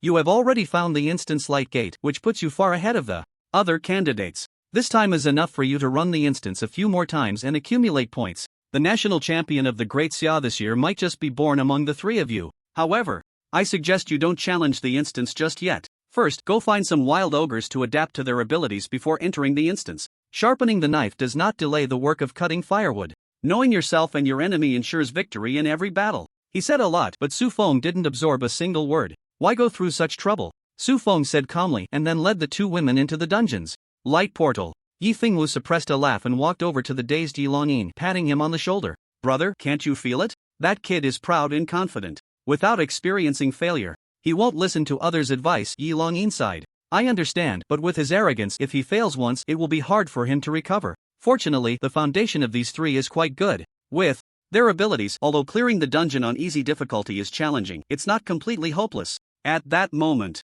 Zhang Zhe, who had been silent, opened the dungeon panel. The dungeon panel displays information about the team currently challenging the dungeon. His expression changed and he suddenly said, they're not challenging easy difficulty. Yi Longyin was taken aback and exclaimed, challenging the abyss dungeon for the first time, and he's going for normal difficulty? How dare he? I clearly told him many times on the way. This dungeon is different from the ones on Blue Star. How could he still? Zhang Zhe stepped aside, signaling the other three to look over. Yi Longyin's gaze turned to the challenge panel. It displayed challenge team, Su Feng's team, members, Su Feng, Xiaolingyun, Luo Xiaoyu, challenge difficulty. Hell. When he clearly saw the word hell at the end, the expressions of the three instantly froze. Surprise, confusion, doubt, complex emotions swirled in their eyes. Yi Longyin rubbed his eyes vigorously and leaned closer to the panel. He carefully looked at it 3 or 4 times. After a long while, he said, damn, I thought he was just a bit arrogant, that there was still hope. I didn't expect him to be a reckless madman. Challenging the abyss dungeon at hell level for the first time, he's really courting death.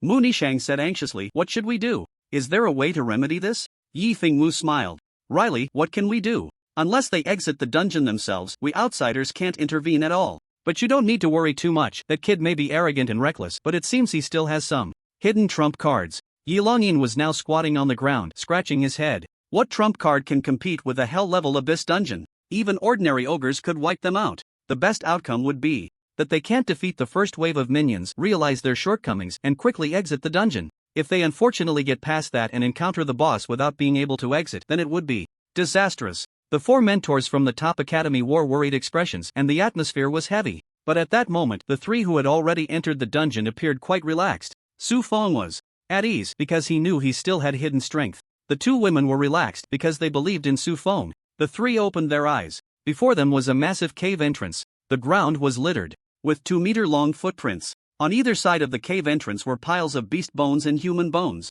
The bones were gnawed clean, with not a trace of flesh left. Some bones showed signs of being violently broken. A foul odor wafted from the cave, making one feel extremely uncomfortable. This time, Su Feng didn't need to speak. Luo Xiaoyu hurriedly cast a skill. Instantly, golden light radiated from the 3, dispelling the foul air. What a disgusting dungeon! Luo Xiaoyu complained in disgust. Thank goodness for you, Su Feng said, patting her head, relieved. Although he could endure it, he didn't want to suffer through that stench. Luo Xiaoyu retorted, I told you not to touch my head. Su Feng smiled and looked confidently at the cave entrance. Let's go, let's see just how strong the ogres in this hell-level dungeon really are. The interior of the cave was much larger than Su Feng and the others had imagined. Giant stone pillars were everywhere, making them feel as if they were in a stone forest. The environment was extremely dark, with no light source at all. This didn't affect Su Feng much. Luo Xiaoyu was well prepared, taking out 2 oil lamps from her backpack. The 3 quickly moved forward. Before long, the deafening sound of snoring could be heard ahead.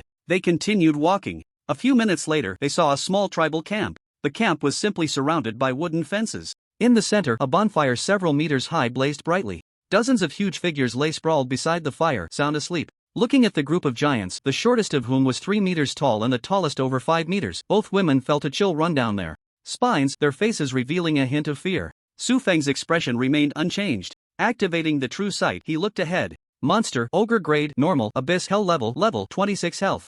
120000/120000 mana, 10,000/10,000 strength, 8,000 constitution, 12,000 agility, 8,000 spirit, 2,000 skills, frenzied strike, devour flesh and blood, thick skin armor. At this moment, the 2 women also used their detection skills to see the ogre's attributes. They were both frightened to the point of paling. Just a 3rd-tier monster, yet it had a health of 120,000 and a constitution of 12,000. Strength and agility both at 8,000, truly a monster that was tough, fast, and could hit hard. Could they really handle this? Xiaolingyun swallowed hard and looked at Su Feng. Su Feng, your skeleton. Warrior's attributes shouldn't be stronger than theirs, right? Su Feng nodded. The base attributes of the skeleton warrior were just over 1,000. Even with the boosts from the Crown of Bones and Fury, it barely reached 4 to 5,000. That was still less than these ogres. Moreover, this was just a normal monster. There would be elites and bosses later on. No wonder this was a hell-level dungeon in the abyss. The challenge was indeed great. To safely clear their current dungeon, they would likely need a full team of 25 people, with an average level above 40.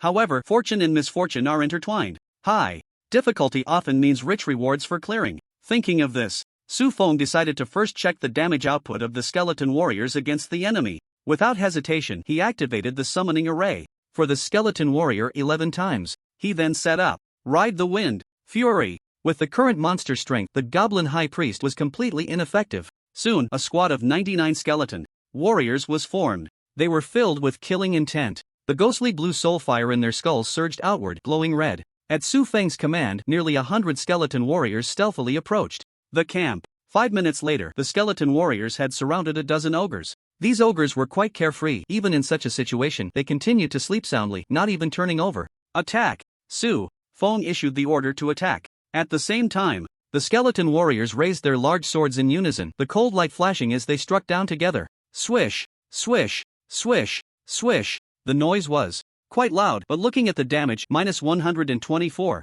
-153, -144. 3-digit damage against the ogre's high health of 100,000 was somewhat lacking. Even though the skeleton warriors swung their swords rapidly after the boost, striking 5 times a second, only pitiful damage could be inflicted. The ogres were awakened. Roar! They roared in anger, rising to grasp the massive leg bones that lay beside them. With just one swing, a large number of skeleton warriors were crushed. Su Feng used the skill Undying of the Dead on those lost skeleton warriors. He let them chop for another 30 seconds, but there was no noticeable effect. Ultimately, just as the duration was about to end, he used self-destruct. The damage was considerable. It could blow away over 3,000 health from the ogres, and with subsequent burn damage, it could deal 5,000 damage. But with such efficiency, resolving a dozen ogres would likely take a lot of time. This was not good. The two women couldn't help but feel tense in this situation. Especially Xiaolingyun, who had seen these skeleton warriors in the second round of the college entrance examination, like gods descending, taking down those monsters one by one. But now, facing the ogres, she felt utterly powerless. She couldn't think of any trump card Su Feng had to defeat the ogres. Su Feng, why don't we retreat first and study this a bit? Xiaolingyun expressed her thoughts as gently as possible. Luo Xiaoyu nodded in agreement. After entering the abyss, Yang Gang and Yi Longyin's group had repeatedly emphasized the terror of the monsters within, but hearing about it and seeing it were two different things. Now, facing it firsthand, they were not optimistic about Su Feng. After all, these ogres were indeed powerful enough to instill despair. Su Feng was not surprised that Xiaolingyun would say this. After all, his trump card was too deeply hidden. He chuckled lightly. I am not a fool who uses all my strength to catch a rabbit. I originally didn't want to use this move, but since it has come to this, I have no choice but to use it. After saying this, he grabbed the blood eye and quickly set up 2 summoning arrays. Summon Dragon Hunter Archers. The next second, a strong golden light flickered in the awakening array. Humanoid beings 3 meters tall, clad in golden armor and wielding massive bows, emerged from the awakening array. From the outside, they looked like the fallen dragon hunters that Su Feng and his group encountered in the fallen castle, just with a different set of equipment and slightly larger in size. But when Xiaolingyun used her detection skill to check the attributes of these archers, she was stunned. Monster, Dragon Hunter Archer, Beast Hunting, Grade, Black Iron, Level 20, Health 50,000/50,000, Mana 30,000/30,000, Strength 20,000, Constitution 8,000, Agility 5,000, Spirit 8,000, Skills, Critical Strike, Charged Shot, Magic Eagle Vision, Beast Crossbow Platform, 20,000? Xiaolingyun exclaimed. Luo Xiaoyu looked at her in confusion and asked, what 20,000? Xiaolingyun pointed at one of the Dragon Hunter Archers, her mouth agape. After taking a few deep breaths, she finally spoke in an extremely shocked tone. These guys have 20,000 points of strength. Ah! Luo Xiaoyu gasped in quickly. Check the Dragon Hunter Archer as well. Soon, both women displayed the same shocked expression. They had thought that the second transformation skeleton warriors, with just over 1,000 in attributes, were already extremely abnormal. But Su Feng made them realize just over 1,000 was the limit for the skeleton warrior race, but not for his summoned beings. Su Feng looked at the 18 beast hunters. Powerful, fierce, dominant, a full sense of security. Su Feng waved his hand, granting these beast hunters a buff. Under the Fury enhancement, their attributes tripled again. The light is just a number. The beast hunters have completely crushed the ogres. Su Feng had nothing to worry about and signaled them to begin the attack. The moment the command was given, the beast hunters lined up. They conjured long arrows 2 meters in length and as thick as an adult's arm in their hands, bow drawn, fully strung. The group of ogres had already been attracted by the aura of the beast hunters. They swung their large bone clubs and rushed towards Su Feng and the others. The next second, bang! The sound of the bowstring snapping echoed like thunder. Rustle, rustle, rustle. A gust of wind swept through. As it stirred up the dust on the ground, it quickly harvested the lives of one ogre after another. Ding! You kill the LV35 ordinary monster ogre. Gained experience plus 350,000. Ogre saliva times 5. Bone club equipment. Ding! You killed a brutal massacre was unfolding. Whoosh! The 2-meter-long giant arrows shot out from the darkness. The charging ogres had no time to dodge. The arrows pierced through their heads, sending their massive bodies flying backward until they were pinned to a thick stone pillar. A huge damage number popped up above the ogre's head. Minus 124,000. Instant kill. Every arrow was an instant kill. After the first round of shooting, this small tribe was completely wiped out. The two women beside Su Feng had maintained a dazed expression since the beast hunters were summoned. Su Feng smiled. Still doubting me? Want to step out and study it first? Xia Lingyun came to her senses, her cheeks flushed. Isn't it your fault? You have such powerful combat strength. Why didn't you show it earlier? If I had known you had this kind of strength, how could I have doubted you? It's all your fault. Su Feng shrugged. Why use a sledgehammer to kill a chicken? Wasn't there no suitable opponent before? Luo Xiaoyu said. Alright, let's hurry up and go. The sooner we clear the dungeon, the more times we can come back. The experience from the monsters here is quite good. It's a good foundation for the third-class advancement. Su Feng shook his head. No need to rush, you all wait a moment. Saying this, he looked at the 18 beast hunters and gave the command. Upon hearing the order, the beast hunters all raised their left hands, and suddenly a ball of light gathered in their palms. After a moment, eagles made of golden light flapped their wings and flew in all directions. The terrain of this dungeon was simply too vast. It was clearly just a cave, yet it felt like stepping into an underground world. The monsters were nowhere to be found, making it extremely troublesome to search for them. So, Su Feng directly ordered the beast hunters to use their skill Eagle's Eye. This skill could use the vision of the magical eagle to scout a radius of 10,000 meters. Soon, a large amount of environmental information was transmitted back to the minds of the beast hunters. Then, through their consciousness, it was relayed to Su Feng. After sorting through it, Su Feng was astonished to discover that the 10,000 meters detected by the magical eagle was not the maximum width of this cave. There were still vast unknown areas. However, even without fully scouting the entire cave, Eagle's Eye still found 18 small ogre tribes,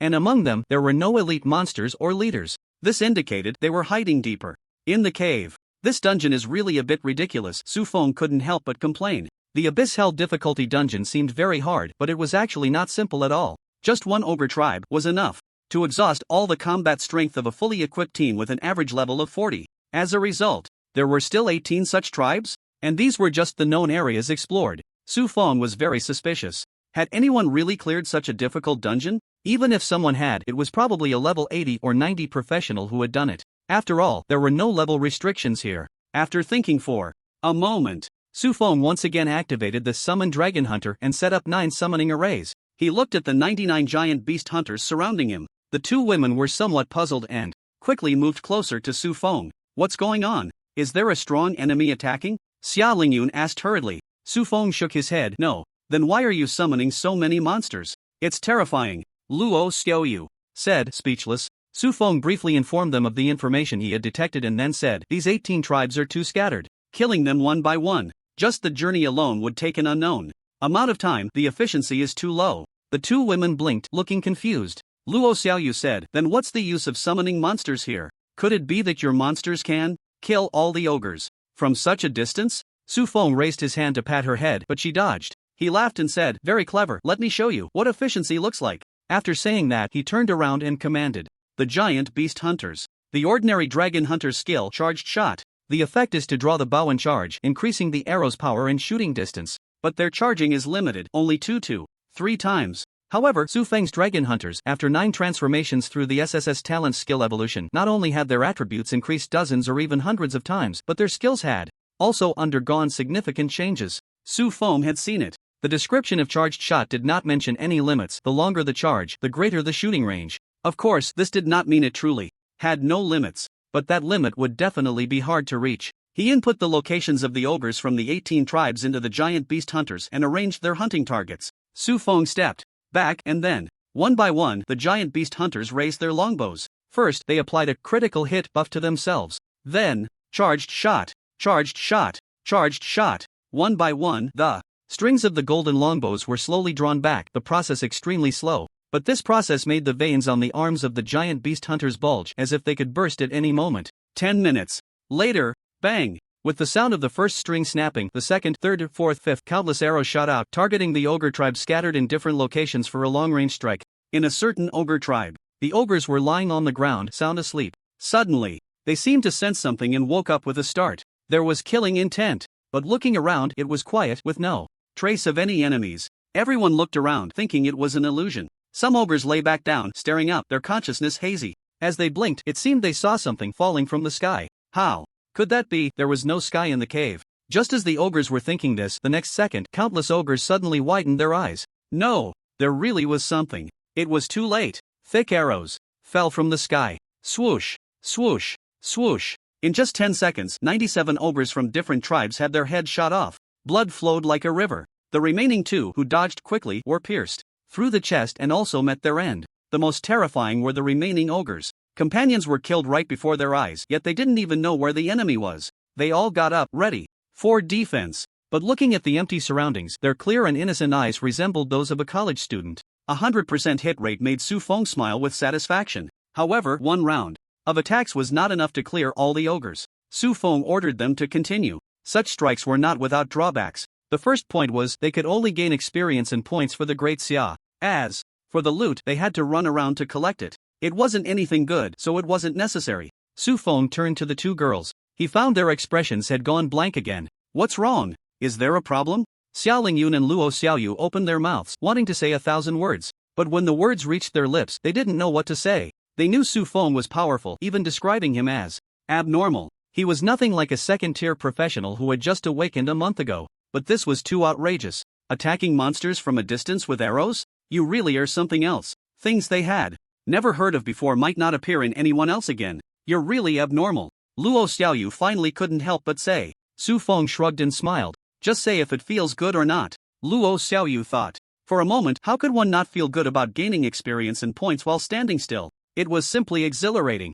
After another round of volleys from the beast hunters, 18 ogre tribes were completely wiped off the map. The team continued to advance. The beast hunters led the way, constantly scouting the map information using eagle eye. Meanwhile, Su Feng and the 2 girls leisurely followed behind. Unfortunately, although the cave was large, there was no good scenery. The ground was littered with food scraps and excrement left by the ogres. It was nauseating. Without the 2 girls needing to say anything, even Su Feng, a man, was starting to feel uncomfortable. He cast the skill Ride the Wind on the beast hunters. The team's speed increased again. Half an hour later, the team had traveled 7 or 8 kilometers. And Eagle Eye transmitted new information again. 5 more ogre tribes appeared around them. Among one of the tribes, there was a particularly special ogre. It stood 3 zhang tall, 2 to 3 times the size of an ordinary ogre. Unlike other ogres who were wrapped in rough animal skins, it wore a full set of silver-gray metal armor covering its entire body. Even its face was concealed behind a menacing metal mask. Its demeanor was also different from other ogres, as it sat cross-legged on a fur blanket instead of lying around carelessly.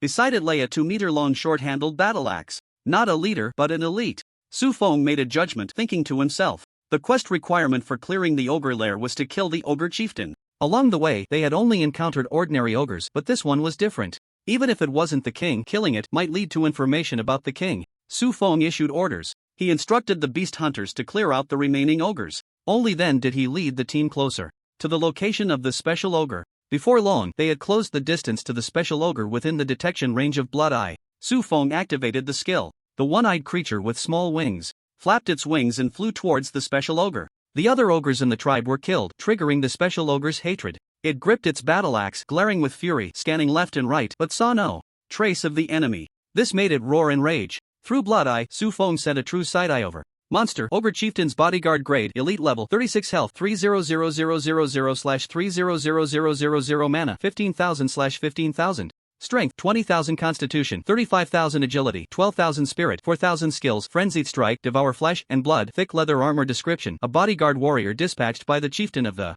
Ogre tribe to monitor various small tribes. It carries a map back to the main tribe.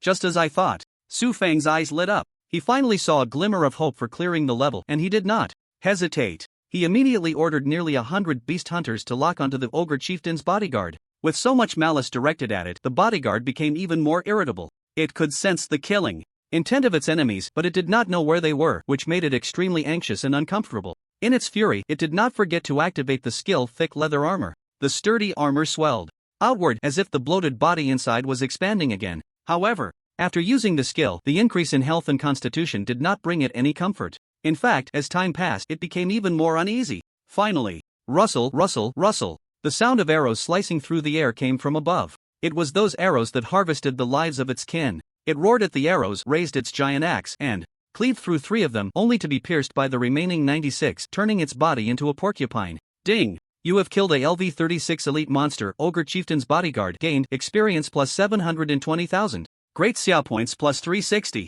After hearing the Apocalypse System's notification sound, Su Feng led the team towards the tribe. Before long, they arrived beside the bodyguard. Looking at the monster's corpse, which was riddled with arrows, the 2 women had difficult expressions, unable to bear to look. How tragic! Xiao Lingyun couldn't help but say. It wasn't that her compassionate heart was overflowing. It was just that, on this elite monster's body, they could only find a small amount of flesh among the numerous arrows. If it weren't for the outline of the armor as a reference, they would probably only see a ground full of minced meat. Su Feng didn't care about its tragic state. He approached the glowing orb of loot and reached out to touch it. Soon, a map made of beast skin appeared in his hand. Item: Ogre Lair Map Description. A complete map marking the distribution of all tribes within the Ogre Lair. This is it. Su Feng's brows raised in delight as he looked at the map. The map marked a large number of skulls densely packed, and upon counting, there were at least 100. In the northwest position, there was a skull larger than the others, adorned with a crown symbol. This should be the tribe where the ogre chieftain resides. Su Feng then compared the location of the entrance with the tribes they had encountered.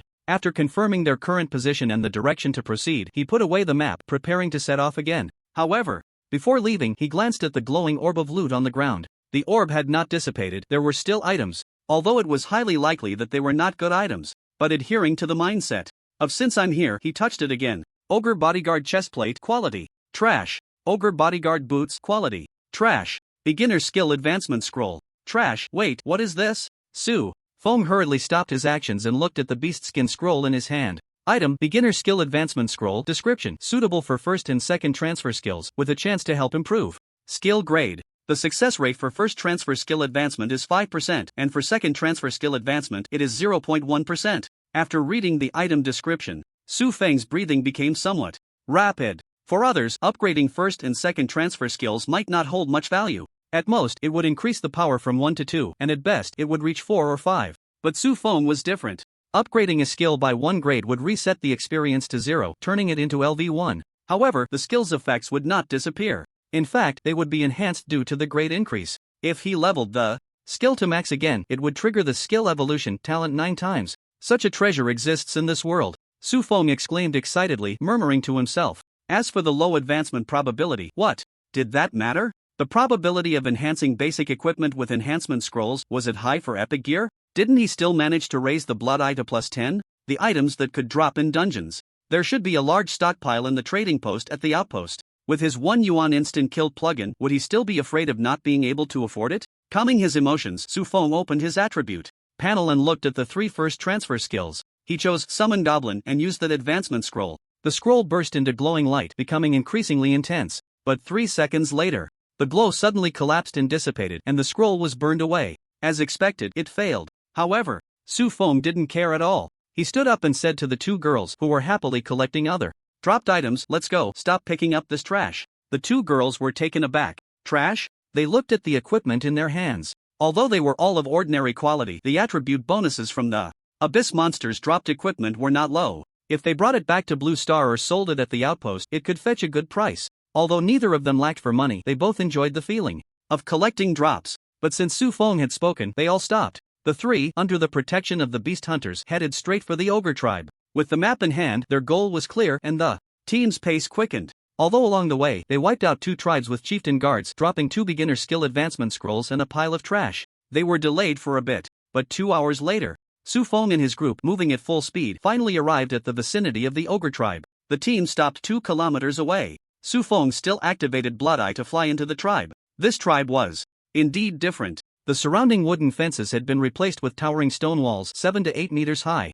Inside the tribe, there were stone houses and large tents. The number of ogres exceeded 100. They wore higher quality beast skin coats. Aside from a few patrolling ogres, the rest were lying quietly asleep on beds inside the houses. In the very center of the tribe, within a massive tent, Su Feng saw the dungeon boss. It was a 20-meter-tall ogre giant clad in a complete set of red copper armor, wearing a crown. It sat on a throne made from complete giant beast bones, with its head lowered, peacefully asleep. Two 10-meter-long short spears leaned against either side of the throne. Monster, Ogre Chief rank, Brass Leader level, LV 40 health, 1350000/1350000 mana, 250000/25000 strength, 100,000. Constitution, 150,000 agility, 80,000 spirit, 80,000 skills, Devour Flesh, Mighty Strike, Copper Skin Iron Bone, Corrupted Flesh Ball. Fourth transformation, 1,350,000. Health, 150,000 Constitution. Su Feng's expression changed slightly. This guy is hard to kill. Even with the Beast Hunter under the boost of rage, it only has 60,000 strength.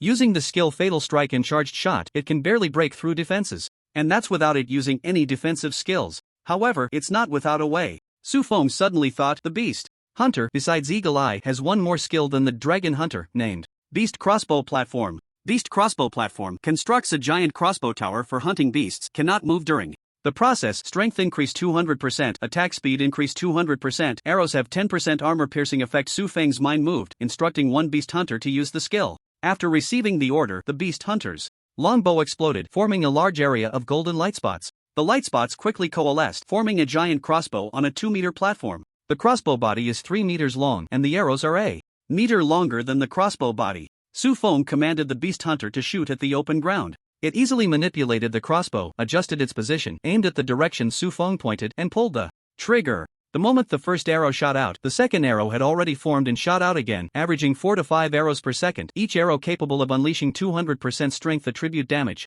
It could also enhance the Fatal Strike with a 200% strength increase. And rage. After calculating, Su Feng felt they could win. He used Blood Eye to observe the surroundings for a while. Soon, he easily found a high point. However, this place is relatively close to the tribe, and he could already see the scenes inside the tribe with the naked eye. At the same time, once the battle starts, the ogres in the tribe would also discover their presence. Su Feng wasn't worried about this. They occupied the high ground, and with the crossbow's shooting speed and damage, ordinary ogres couldn't rush up at all. Even those chief guards would probably struggle. Moreover, if it really comes to it, he could summon more skeleton warriors. Even if they couldn't break through defenses, they could block the way. After planning, Su Feng summoned nearly 400 beast hunters. He had 300 of them stand on the high ground to set up the crossbow platform. The remaining ones were all behind the high ground, entering charged shot status. Time passed little by little. The beast hunters charging their power had already drawn their bowstrings fully. The veins on their arms were particularly hideous, as if they could burst at any moment. Su Feng closed his eyes, quietly waiting until he felt it was about time. His eyes suddenly opened. Fire! Whoosh whoosh whoosh whoosh whoosh whoosh. In an instant, over 100 giant arrows shot out. The rain of arrows was not dense, but it was deadly. Long before being targeted, a large number of ogres had already awakened from their dreams. They walked out of houses and tents, restlessly roaring and growling in the streets. Even a dozen or so chief guards were frantically gathered inside the central tent. But the ogre chief was still asleep. Until, bang! The first giant arrow aimed at it, shooting from the top of the large tent. It suddenly raised its head, its snoring abruptly stopped. Its arm lifted and grabbed fiercely. He caught the giant arrow that was shooting straight at his eyes. With a slight exertion, the giant arrow shattered and exploded. The chieftain slowly stood up, the terrifying wind pressure causing the entire giant tent to shake. He did not roar, his gaze was calm, exuding a composure unique to the strong. Picking up 2 short spears beside the throne, the ogre chieftain walked outside. At this moment, many ogres had already been struck by arrows, their heads blown apart. From a tribe of over 100, only a dozen loyal guards remained. Seeing this scene, a hint of anger finally appeared on the chieftain's face. Roar! He howled, and the entire cave seemed to tremble with his roar. Come out! From the high ground, Su Feng looked at the extremely large target in the tribe and grinned. He waved his blood-red eyes to set up another Ride the Wind and added fury. After tripling the attack speed of the crossbow platform, he gave the order. Fire! Thud thud thud. The sound of gears clashing echoed continuously. More than 300 crossbow platforms began to operate, adjusting their arrows, all aimed at the 20-meter-tall ogre chieftain in the tribe. Whoosh whoosh whoosh whoosh. A rain of arrows, dozens of times denser than before, poured out, heading straight for the chieftain. Facing the rain of arrows, the ogre chieftain did not retreat but advanced. He walked in front of several surviving guards. Raising his arms to shield his face, he used his body to withstand the onslaught of arrows. The red copper armor on him glimmered faintly. copper skin, iron bones. In an invisible way, his defense increased significantly. Bang bang bang bang. The rain of arrows struck him but failed to penetrate the armor. However, the health bar above his head was visibly decreasing. This chieftain is quite something, really loyal, actually shielding his guards, Sufong said, hands on his hips, grinning. But, at this rate of losing health, he will undoubtedly die in less than 2 minutes. Just as his words fell, the ogre chieftain, whose health had already dropped by 1/6, suddenly turned around. He grabbed a guard and bit down hard on his head. Chewing through the armor and flesh, he devoured the guard completely in just 7 or 8 bites, as if eating fruit. And with the meal, his health restored to full. Even as the rain of arrows continued to pour down on him, it could not keep up with the speed of his health recovery. What the hell? This bloody and frenzied scene stunned Sufong and the other two who were watching from afar. It was the first time they had seen a leader willing to eat his own subordinates to regain health. One could say, truly a cannibal. He found us. Suddenly, Xiaolingyun said in panic. Sufong focused his gaze. Sure enough, the ogre chieftain was staring in their direction, seemingly making a judgment. The next second, he opened his mouth and vomited a mass of bloody flesh. With a powerful throw, the mass arced through the air, landing below the high ground where Sufong and the others were. When the mass hit the ground, it exploded into a cloud of blood mist. However, the blood mist quickly dissipated. It didn't hit. Sufong was delighted, but the joy lasted less than 3 seconds. Ding! You are being eroded by corrupting aura, losing 1% health per second, all attributes reduced by 5%, speed slowed by 20%. Please move away quickly. The corrupting aura spread through the team, not just affecting the 3 of them. A large number of beast hunters were also eroded by the corrupting aura, rapidly losing health. Sufong recalled the skill that old War King Mu had given him when he first entered the Abyss Divine Promised Land. To this day, Sufong had not used it even once, but that did not prevent him from considering it a divine skill. Because, since ancient times, whether in personal conflicts or national wars, 3 elements have always been emphasized: heavenly timing, geographical advantage, and harmony among people. Skills like divine granted land that provide large-scale enhancements affect the geographical advantage. Imagine if a challenger to the Abyss could withstand a 50% reduction in all attributes and trade blows with Abyss monsters. Once he dispels the negative effects on him and gains additional positive effects, the power he unleashes would be terrifying. Sufong raised his staff, Blood-Eye, ready to summon some goblins for sacrifice. Suddenly, a piercing sound of something cutting through the air came from the direction of the tribe. He looked up. A 10-meter-long giant spear flew through the air, carrying a terrifying storm. It crashed into the beast hunter camp. Boom! The storm spread, and numerous wind blades shot out, sweeping across the entire camp. Dust and mist rose, obscuring the vision of Sufong and the other two. Cough cough. Cough cough. Cough cough. Sufong, are you okay? Sufong had been standing in the camp. The spear landed right next to him. Xiaolingyun shouted in worry. She took a few steps forward, wanting to rush into the dust. But at that moment, a figure teleported beside her and pulled her back. Sufeng's expression darkened. With unity of ruler and people active, he was naturally fine. However, the beast hunters he summoned had lost a quarter of their numbers to that spear. Moreover, the spear that had struck down seemed to be pulled by something and flew back. Sufong saw it steadily return to the hands of the ogre chieftain. His frown deepened. Although summoning the beast hunters didn't take much effort, the high ground was limited and there wasn't much space to set up the beast hunting crossbow platform. The ogre chieftain had means to attack him and could also devour his kind to recover. If this dragged on, who knew how long it would take? Sufong quickly thought of a way to break the deadlock. The only way now seemed to be for him to enter the fray and draw the ogre chieftain's aggro, allowing the beast hunters to attack without pressure. But there was also an urgent issue: the corrupting aura had not been resolved.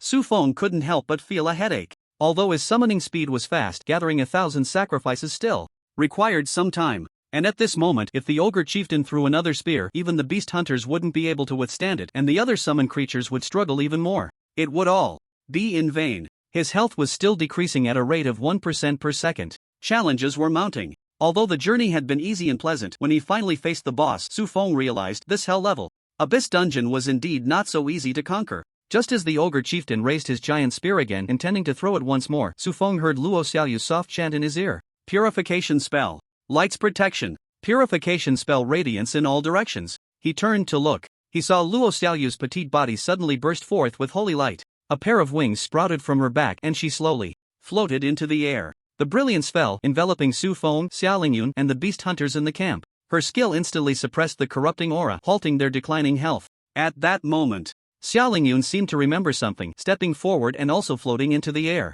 Endless snowstorm. A fierce wind and snowflakes fell from the sky, forming a wall of snow that blocked the ogre chieftain's line of sight. At the same time, the two women took out a large number of mana recovery potions, continuously pouring them into their mouths to maintain their skill states. Su Feng watched the scene momentarily, speechless, not expecting them to. He smiled, realizing he had underestimated the two of them. But now, the corrupting aura had been resolved. Xiaolingyun once again used the snow curtain to block the sight of the ogre chieftain. Su Feng had already heard the chieftain's furious roar. He raised his blood-red eyes and activated teleportation, arriving inside the ogre tribe. His appearance attracted the chieftain's hatred. The chieftain stopped his rush towards the high ground, turned, and thrust his spear heavily towards Su Feng's chest. Su Feng did not dodge or evade, taking the hit and staggering back several dozen meters. Upon looking again, he was completely unharmed. His health bar had not dropped a single point. He said calmly, "Is that all?" The snow curtain was two-way, the chieftain could not see, and the beast hunters, naturally, could not see either. Entering the crossbow state, they could not use the magic eagle's perspective for positioning.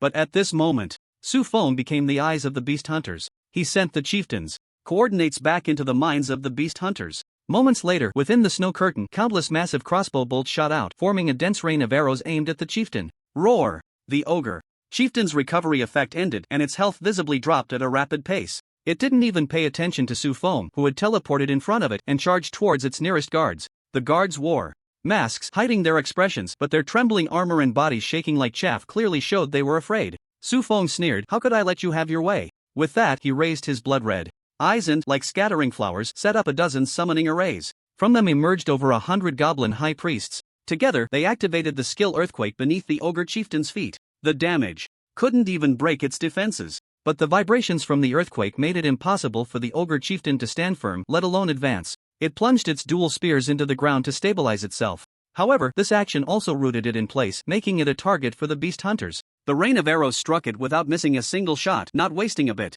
Su Feng watched the health bar above its head rapidly decrease, nodding in satisfaction. Just when he thought the conquest of the ogre's lair would end here, a sudden change occurred. The ogre chieftain's face revealed a fierce light as it suddenly looked towards the direction of the rain of arrows. The snow curtain obscured its view of the high ground, but above the snow curtain, the air was relatively thin. A beam of holy golden light and a beam of ice blue light shone brightly, with two figures extremely clear. Just as its health dropped to 15%, the ogre chieftain let out a dying roar of anger. It suddenly pulled out a long spear, its muscles bulging and straining as it threw it towards the ice blue figure with all its might. It quickly pulled out another spear and hurled it towards the holy golden figure. The two spears flew through the air, one after the other. Due to the immense force of the throw and the high speed, the wind manifested as white fluff along the spear shafts. They spun rapidly, like two rocket projectiles. Xiaolingyun and Luo Xiaoyu in the air clearly saw this scene. Both showed panic, their delicate bodies trembling slightly. The two straight flying spears gave them a sense of certain death. If they were hit, there was no chance of survival.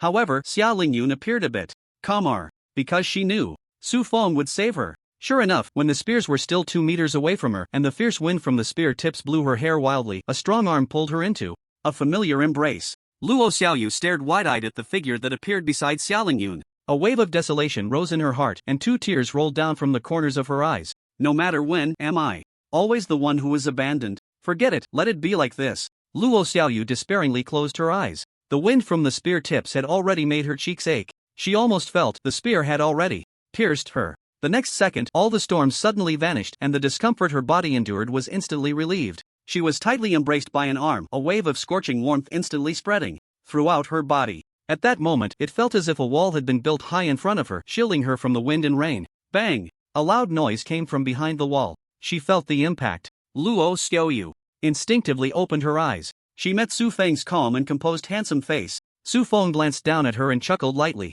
"Why are you crying in fear?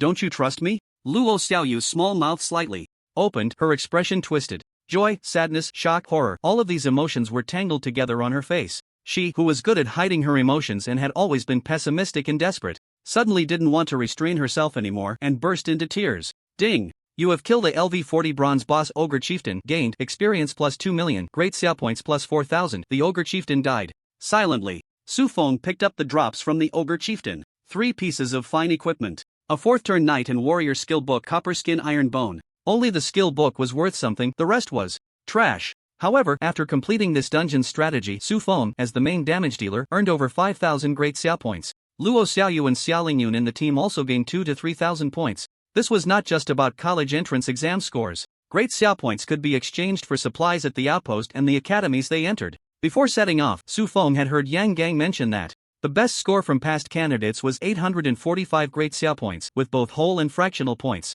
His score was already a solid national top scorer. Su Feng said, "Let's go, it seems there are no good items left in this dungeon." The two women nodded. Su Feng teleported them to the ogre's main tribe. The exit teleportation array was right in the chieftain's tent. As the three stepped in, a flash of light flickered. Just as they exited the dungeon, all three heard the Apocalypse System notification sound. Ding! Congratulations on completing the Hell difficulty Ogre Lair strategy. Game title: Ogre Slayer display. This title, health increased by 5,000 points, recovers 0.15% health per second, damage dealt to ogres increased by 20%. In front of the dungeon's light gate, Su Feng and the others had been inside the dungeon for several hours. As they watched the time pass outside the light gate, there were still only Yi Longyin and the other three. Seeing the light gate flicker, they hurriedly gathered around. Watching Su Feng and the other three walk out of the light gate unscathed, Yi Longyin let out a long sigh of relief. "Great, you guys are fine, that was really scary." Yi Fengwu clapped her hands in delight. Mu Nishang came to Xiaolingyun's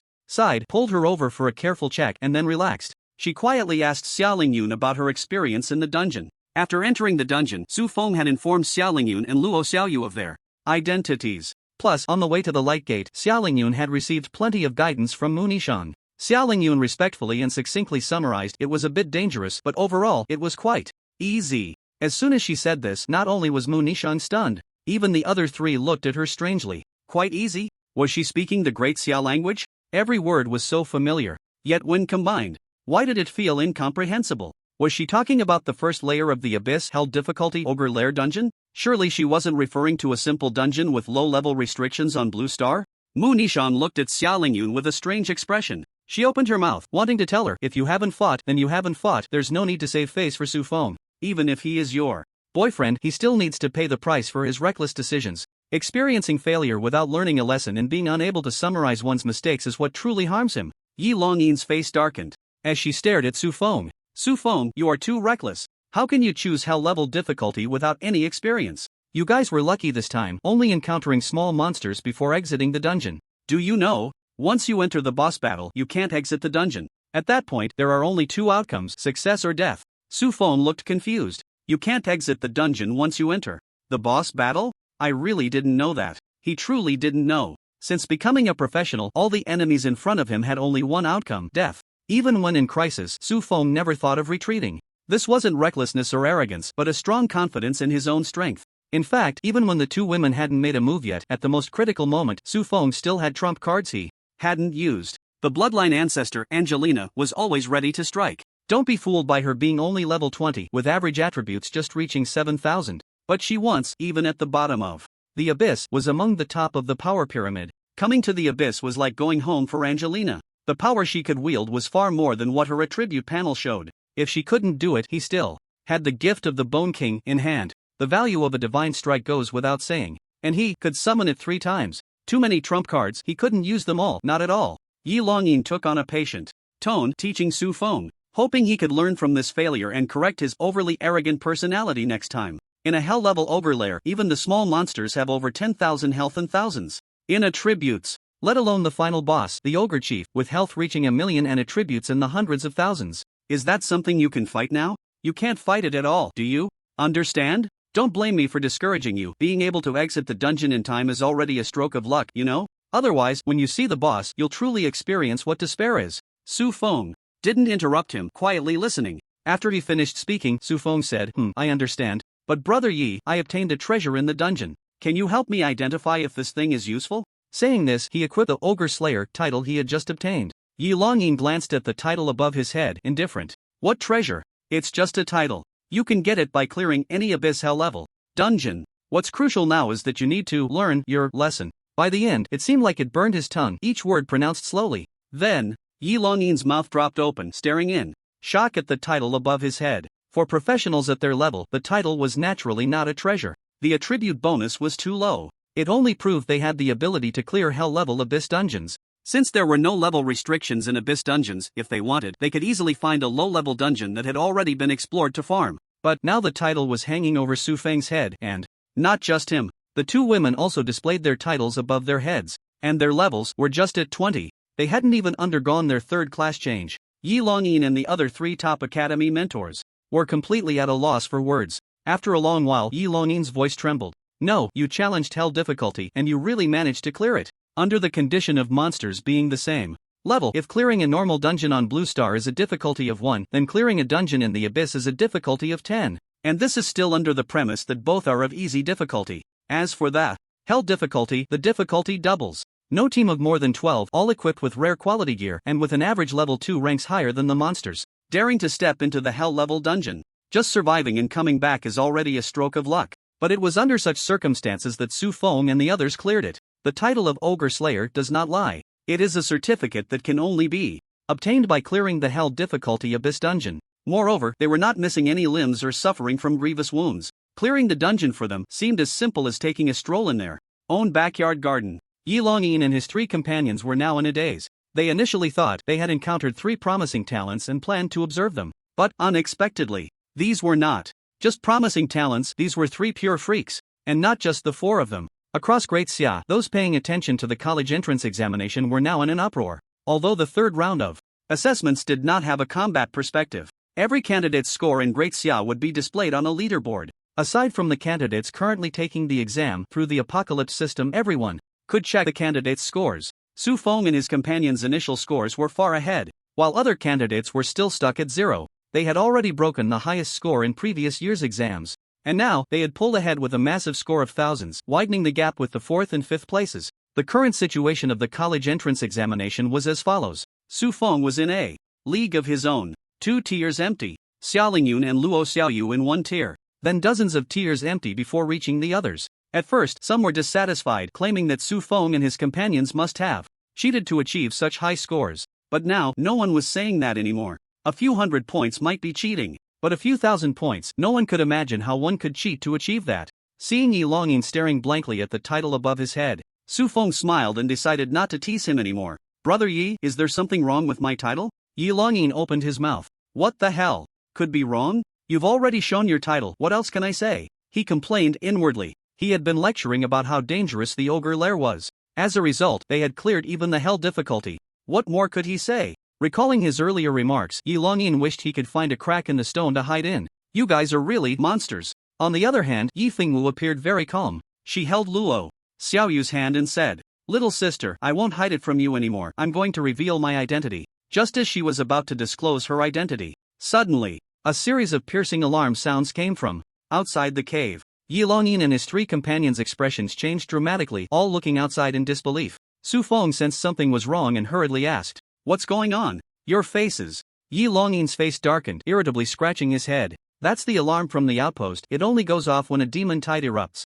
But according to calculations, the next demon tide is still far off. Moreover, the first layer of the Abyss, serving as the examination venue, has already been sealed off. No one can come in or go out. How could a demon tide breach the first layer of the Abyss? Upon hearing this, Su Feng pondered. Generally, a fortress as solid as gold can only be breached if there are internal issues. Could it be that someone is hiding among the college entrance examination candidates, infiltrating the examination venue to cause trouble? Yi Fengwu shook her head. Impossible. Every candidate is monitored by the Apocalypse system. No one can hide their identity. However, it cannot be ruled out that some candidates are collaborating with evildoers, working together from the inside and outside. Who would be so crazy as to disregard their future and commit such a grave mistake? Su Feng fell silent, unable to comprehend. Those qualified to participate in the third round of assessments were all the pride of their respective cities. Even if their final scores were poor or even the lowest, they still had the opportunity to enter advanced vocational academies for further study. Their futures were bright, and there was no reason they would collaborate with others to cause trouble.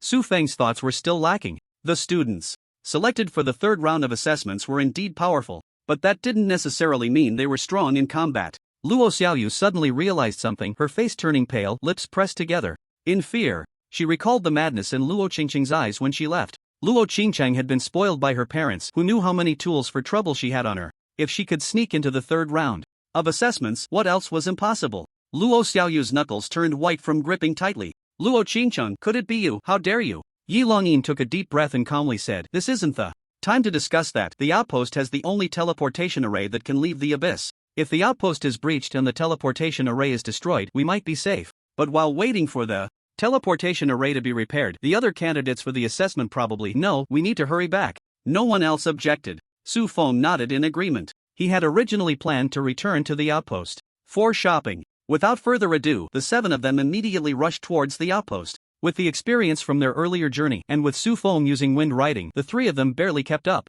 with Yi Longyin and the others. Along the way, they encountered a large number of monsters, 4 to 5 times more than they had met before. Fortunately, they were all low level. Before Su Feng could make a move, Yi Longyin and the others directly crushed through them. Clearly, things had gotten serious. 3 hours later, the 7 of them successfully returned to the outpost. At this time, a red barrier had risen in front of the outpost. This special barrier only blocked monsters, allowing humans to pass through. The 7 faced no obstacles as they entered the city. Upon reaching the city wall, Yang Gang had already led the stationed vocational troops at the outpost to prepare for battle and set up defensive works. Numerous magic arrays had been activated on the city wall. Boxes of unknown magical items were also being transported up to the wall. Meanwhile, the candidates who had just formed their teams looked bewildered, unsure of what to do. Luo Xiaoyu anxiously searched the crowd. The more she searched, the paler her face became, because she truly could not find Luo Qingqing's figure. Xia Lingyun noticed her distress and glanced at Su Feng, who was standing next to Yang Gang and Yi Longyin.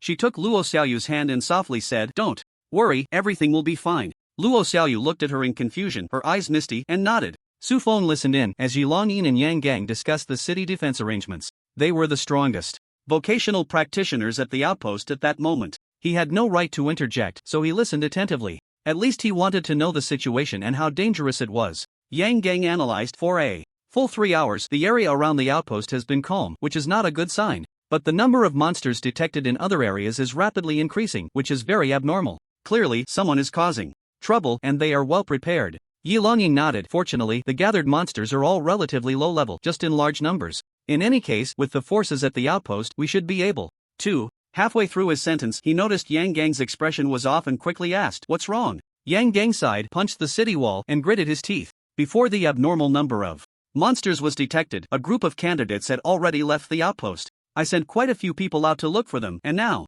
there are only over 500 third transformation and more than 100 fourth transformation left in the city, along with you and me. Yi Longyin exclaimed in shock. What? Only this few people left? Yang Gang's face was serious as he nodded. Seeing the two fall into silence, Su Feng finally spoke. Actually, if you are worried about manpower, there is no need to. We candidates are also people and can participate in combat, and my profession is a summoner. Yang Gang frowned at Su Feng and shouted, "Nonsense, our outpost's guards are not all dead yet. What do you students have to do with this? Your talents far exceed ours. We cannot afford to lose even one of you. Don't stay near the city walls. Quickly find a safe place to hide." His expression softened and he sighed. "I know your intentions, but your battlefield is in the future, not now. Moreover, your level is too low, even as a summoner. What can you do?" Yi Longyin had a different thought from Yang Gang. He knew Su Feng had just recently cleared the hell difficulty ogre lair. Perhaps he really had the strength to influence the battle? Su Feng spoke earnestly. "Captain Yang, your words are biased. How can there be unbroken eggs under a collapsed nest?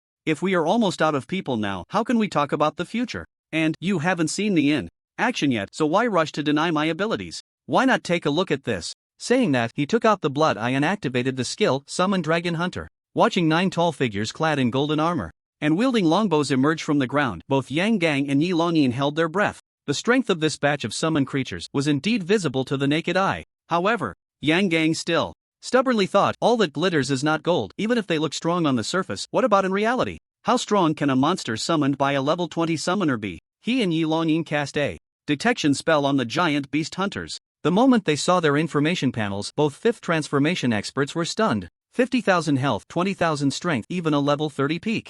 3rd transformation warrior wouldn't be this strong. Even if a 4th transformation could reach this, it would be a genius with extremely high talent. Su Feng had casually summoned 9. Yi Longyin laughed 3 times and said, "Su Feng, you really have given us a big surprise." Yang Gang's brows were still tightly furrowed. He was not convinced and switched to another giant beast hunter for detection. He found that each summoned creature had the same attributes. His expression became excited. But soon, Yang Gang showed disappointment and said, "These summoned creatures are indeed strong, but the cost of summoning them must be high. How many times can you summon? It's just a drop in the bucket." Su Feng raised an eyebrow and smiled. "How many times can I summon?" "Endless." Yang Gang and Yi Longyin were both taken aback. Then they saw Su Feng raise his staff, scattering like flowers from a heavenly maiden, setting up one summoning array after another. Yang Gang stared in shock as one giant beast hunter after another walked out of the summoning array. Soon, the vast area of the city walls was completely occupied by giant beast hunters. Some had already, under Su Feng's control, walked down the city walls to defend the front of the city.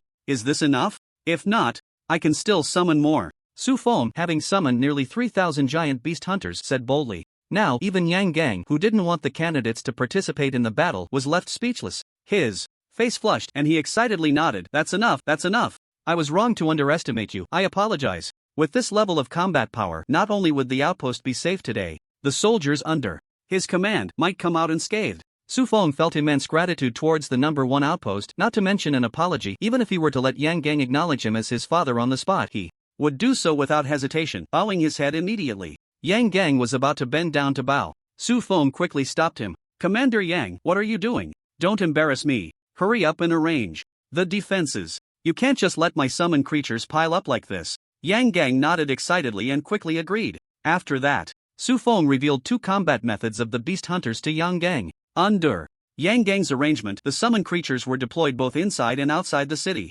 Yang Gang, having been a commander guarding the outpost for many years, had considerable practical experience. Following his instructions for deployment, Su Feng learned a lot about troop formations. This was battlefield experience that ordinary professionals could not access. Unlike the parade-like formations he had set up in the second round. In comparison, that kind of formation was like children playing around. With the same number and quality of summoned creatures, as long as they formed a battle array and utilized the terrain, their combat power could at least triple. Realizing this, Su Feng's attitude in asking questions became increasingly respectful. Yang Gang was also happy to teach. The 2 of them spent over an hour turning the entire outpost into a spiked iron barrel. During this time, within 5 kilometers of the outpost, there was still no sign of monsters. This was not a good omen. Just like how the sea recedes far from the shore before a tsunami strikes, the calm before the storm was just that. But Yang Gang stood at the highest point of the outpost, gazing around, looking at the army of beast hunters, already numbering over 10,000, spread throughout the city and beyond. He grinned, full of confidence, never having fought such a wealthy battle. No matter who the enemy attacking this time was or what their purpose was, Yang Gang was confident. He could withstand any assault, even daring them to come and not return. Su Feng, you. He turned around, just about to thank Su Feng again, but he found that Su Feng had already disappeared. Yi Longyin had been following the 2 of them. He had a strange expression on his face. He said he was going to exchange for something to enhance his strength. If you give him an order, the beast hunters around him will respond immediately. Upon hearing this, Yang Gang also showed a similarly strange expression as Yi Longyin. What? His strength can still be enhanced? The 2 exchanged glances. He really is a freak. Who says he isn't? At this moment, Su Feng had already arrived at the place within the outpost where he could exchange items using dasha points. Inside an inconspicuous little house in the city. Unlike the trading posts on Blue Star, there were no staff to help retrieve items here. There was a machine similar to an ATM. As long as you insert your identity card and then input the desired item, you could search for and conduct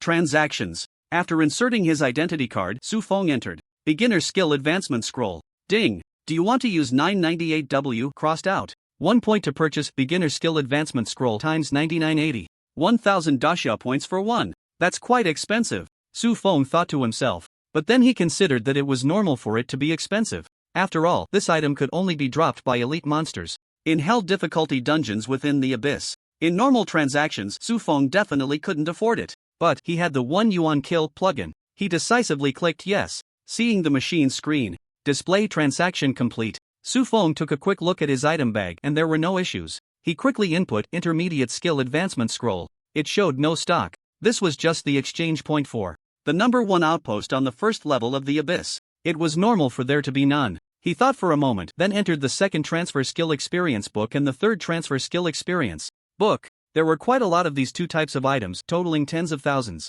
Su Feng directly cleared all inventory at the cost of 6 points. After completing the transaction, Su Feng prepared to pull out the card and find a place to increase his strength. But he paused in his action of pulling the card and entered on the machine. Summoning Skill. Although the 3 summoning skills he currently had were sufficient, this was the abyss. Who knows, there might be good things. Unfortunately, he was disappointed. The displayed items were only 4. Third transfer skill, Summon Blood Hellhound. Su Feng shook his head. Trash. If I could summon a skeleton warrior to the third transfer, it would definitely be stronger than that Blood Hellhound. Fourth transfer skill, Summon Ogre. Su Feng stroked his chin. This one is not bad. High defense, long health, can act as a meat shield in the front. However, learning this skill requires 20,000 mental power, which I am far from having. Su Feng then looked at the other 2 skills. Second transfer skill, Summon Claw Demon Bat, even worse than the Blood Hellhound. Second transfer skill, Blood Sacrifice Worm. Oh, this skill is a bit interesting. Su Feng checked the skill details.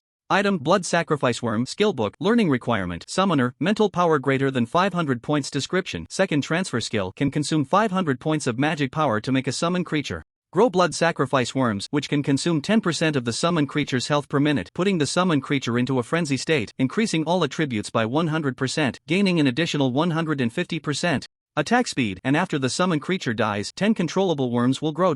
This was another skill to enhance summoned creatures. Although the effect was a bit strange, requiring the consumption of the summoned creature's life, it was naturally unacceptable to other summoners. But for Su Feng, it not only enhanced the summoned creature but also benefited his use of self-destruct. Su Feng decisively bought it. Then, he left the exchange office, found a secluded place, and began to improve. In the first layer of the abyss, inside the number 1 outpost, as Yang Gang just issued a citywide lockdown order, all the examinees were gathered into a safer underground defense facility. Although Su Feng's displayed strength was quite outstanding, Yang Gang remained rational, even if this group of examinees were all geniuses. Yang Gang did not believe there would be any examinee who could be as abnormal as Su Feng. No matter how strong the examinees were, they were currently only at the second transfer, at most just entering the third transfer. In the upcoming great battle, they would be of no use at all. To avoid causing greater panic, Yang Gang did not explain the reasons. But this also led to dissatisfaction among many examinees. What is this? Why can't we leave the city all of a sudden? Do you know we are currently taking an exam? You are delaying our college entrance examination. Do you know what the consequences are? There's a conspiracy. Someone must be messing with us. I want to leave the city. I want to take the exam. You can't stop us. Many people protested. Some even wanted to gather and rush out of the facility. Although the commotion was quickly stopped by the soldiers guarding them, many still whispered, indignantly murmuring, saying they would wait until the college entrance examination was over to expose the conspiracy to the media. Xia Lingyun and Luo Xiaoyu also followed the examinee group into the underground facility. The two girls huddled in a corner, protected by a beast hunter nearby. Luo Xiaoyu looked dejected and anxious. She knew the seriousness of the situation. If it was exposed that it was Luo Qingqing's doing, it would not just be her suffering. The entire Luo family, with hundreds of people, would be in trouble because of this. Xia Lingyun didn't know what she was worried about, so she could only hold her hand and softly say, "Don't worry, Xiaoyu, Su Feng will protect us well." "You say so?" She patted the armor of the beast hunter beside her twice. Although the person was not present, Su Feng still occasionally divided his attention to look after the two of them. At that moment, he sensed something and signaled the beast hunter with a gesture that everything was fine. Luo Xiaoyu's face was pale, and she forced a smile that looked worse than crying. In a corner of the city, Su Feng sat on the ground. He kept pulling out beginner skill advancement scrolls from his backpack. Ding! Advancement failed. Ding! Advancement failed. Ding! Advancement. Ding! Your skill, Summon Goblin, has successfully advanced. Current tier, first transition, second transition. Su Feng's eyes lit up. He quickly took out a large number of second transition skill experience books and used them rapidly. In his ears, the prompt sound of his talent being triggered rang out continuously. More than an hour later, Su Feng wiped the sweat from his forehead and let out a long breath. Finally used up all the items. Improving strength is indeed not an easy task. It's exhausting. What he said was not wrong. But if other professionals heard him say this, they would probably want to stab him with their eyes. Others fought hard against monsters, cleared dungeons, and explored secret realms at the risk of their lives. Even if they fought desperately, they might not be able to improve their strength much. He just sat here, constantly using items, and he complained about being tired? The most infuriating thing was, his strength had indeed increased significantly. If Su Feng's combat power was 50 before, now it was at least 200. He opened his attribute panel and looked at the skill bar. This time, the only skill that hadn't changed was quick casting. All other first and second transition skills had been upgraded to third transition max level. Moreover, Su Feng also discovered his exclusive skill boss summon had actually been upgraded to LV12. He hadn't noticed it earlier when he was too excited learning with Yang. This meant that his summoned creatures were now all bronze level bosses. Therefore, the biggest improvement was naturally in the two summoning skills. Summon Goblin could now summon 9 Goblin Wizards. The specific attributes were Monster, Goblin, Wizard, Grade, Bronze, Level 20, Health 5000 over 5000, Mana 12,000/12,000, Strength 1500. Constitution 1500, Agility 1500, Spirit 5000, Skills, Chain Lightning, Thick Earth Wall, Rapid Wind Blade, Meteor Fire. The improvement of the Skeleton Warrior was no less impressive. Monster, Skeleton Warrior, Court Swordsman, Grade, Bronze, Level 20, Health 20,000/20,000, Mana 8,000/8,000, Strength 8,000, Constitution 5,000, Agility 5,000, Spirit 2,500, Skills, Whirlwind Slash, Triple Blade Dance, Instant Shadow Slash, Sword Shield. Limited by the restrictions of low-level races. Although their skill grades had been upgraded to third transition, they still couldn't compare to the Beast Hunter. None of their attributes could exceed 10,000. However, it also depended on who they were compared to. If it was against monsters of the same level or other professionals, Su Feng's goblins and skeleton warriors could easily crush monsters below the golden boss level and 99% of professionals in one-on-one combat. Moreover, the summoned creatures appeared in groups who would play one-on-one with you, plus Su Feng was behind providing various enhancement skills. In summary, the strength of the two summoned creatures was quite terrifying. And aside from the summoned creatures, Su Feng had other gains. The teleportation ability was upgraded to the third transition, allowing him to teleport other beings within a 100-meter radius without direct contact. Upon landing, 10 spatial ripples would spread outwards, providing a 3-second invincibility shield. The ability to ride the wind was also upgraded to the third transition, increasing all existing speed bonuses by 200% and granting the affected target the ability to fly for half a minute. The power of self-detonation was raised to 7 times the mental attribute damage, burning at 10% per second for 30 seconds, with a 20% chance to cause the burning target to self-detonate. Fury, all attributes increased fivefold, skill amplification tripled, with a 40% chance to trigger the Furious Strike effect, further increasing skill damage fivefold. In addition to the 4 skills completing their advancement, the Divine Promised Land obtained after entering the Abyss was also fully upgraded. This skill was incredible. After 9 enhancements of skill evolution, it had become the god among gods. Divine Promised Land LV99 third transition skill consumes 2000 mana, sacrifices 1000 friendly units to obtain a 10,000 square meter Divine Promised Land lasting 1 hour. Friendly units within the Divine Promised Land recover 10% health per second. For every additional 1000 friendly units sacrificed, recovery is increased by 5%, up to a maximum of 40%. When the sacrifice reaches 10,000, friendly units will gain a shield worth 3 times their life value. When the sacrifice reaches 100,000, friendly units will gain 10 times all elemental resistance. When the sacrifice reaches 1 million, friendly units will have 1 chance to rise from the dead. Yes, as long as 1 million friendly units are sacrificed, the remaining units can rise from the dead. It's that outrageous. When Su Feng saw this content, he was so excited that he almost jumped up from the ground. With Rise from the Dead, combined with the previous health recovery of up to 40%, as long as the summoned creatures were not killed instantly while in the Divine Promised Land, they would essentially be immortal. Then the question arose. To summon 1 million summoned creatures in battle, even if Su Feng could continuously use skills, it would still take a long time to accumulate that many summoned creatures. Moreover, if facing enemies he could defeat, 1 million summoned creatures would be enough to push through. But if facing enemies he couldn't defeat, even with the Divine Promised Land, they would still be killed instantly. It seemed that the Divine Promised Land was somewhat impractical. How could this skill be used more quickly and conveniently? At this moment, it was necessary to mention Su Feng's earlier insight, purchasing the Blood Sacrifice Worm skill, and he upgraded it to the third transition. Blood Sacrifice Worm, LV99 third transition skill, consumes 1500 mana, parasitizes worms on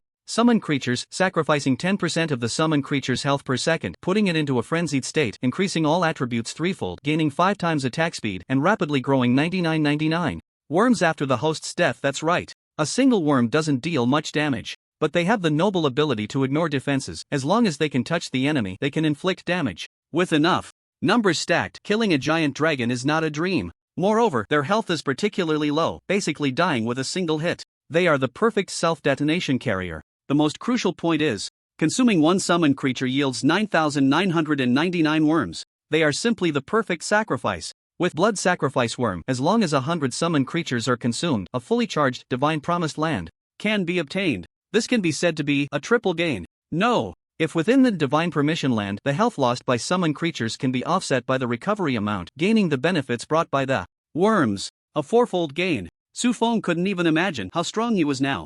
And just at this moment, the urgent alarm that had been echoing above the first layer of the abyss suddenly changed tone. Su Feng had learned in advance this was a signal of an enemy attack. He slowly stood up, the corners of his mouth curling into a cruel smile. Come on, just in time to use you to test my abilities. After saying that, he used teleportation and directly appeared outside the wall of outpost number 1. Looking up, he saw a large cloud of dust surging towards him. Yang Gang and 4 top academy mentors stood on the wall. From the lowly soldiers to the station commander, Yang Gang had been at this outpost number 1 for over a decade. He had fought against the abyss monsters countless times, but never had a battle begun with such relaxation as it did. Now, Yang Gang looked at the beast hunter beside him, who had already entered the beast hunting crossbow state. He grinned. If what Su Feng said was true, today they might be able to withstand this wave of demons without losing a single soldier. However, this wave of demons came suddenly, outside the predicted time, filled with strangeness. According to Yi Longyin and the others' analysis, it was highly likely to be man-made. Naturally occurring demon waves that could reach the first layer were all low-level monsters.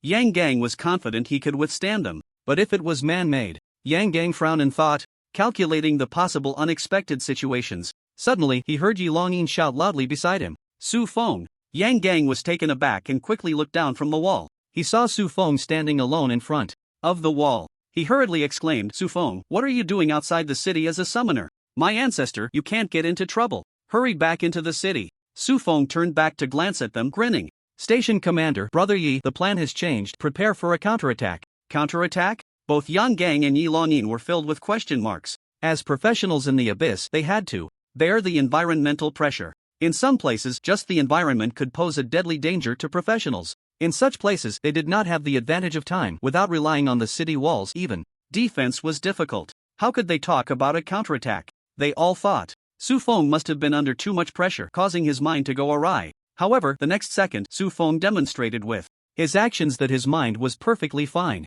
It was just that he was too strong to allow himself to shrink back behind the city walls and passively take hits. The abyss had no sun or moon, but the sky would change. With the passage of time, there were two types of skies in the abyss, pitch black and blood red. At this moment, it was the blood red sky. Blood light poured down, dyeing Su Feng's entire body red. The skeletal crown atop his head shone with a blood gold brilliance under the bloodlight. A gust of noisy wind swept in, making his kingly cloak flutter. There was a hint of ferocity in his majesty. He raised his arms, releasing the blood eye in his hand. His figure slowly floated up. The blood eye surrounded him and began to spin faster. Whoosh, whoosh, whoosh. Waves of magical beams, like fairies scattering flowers, shot out from the blood eye, which had turned into a blur. When they hit the ground, they formed summoning circles. Emerging from them were large numbers of skeletal court swordsmen clad in heavy black bone armor, wielding long swords at their waists, and goblin wizards in long robes, wearing wide-brimmed wizard hats. Once the two appeared, they wasted no time. They quickly formed their formations. Su Feng applied the knowledge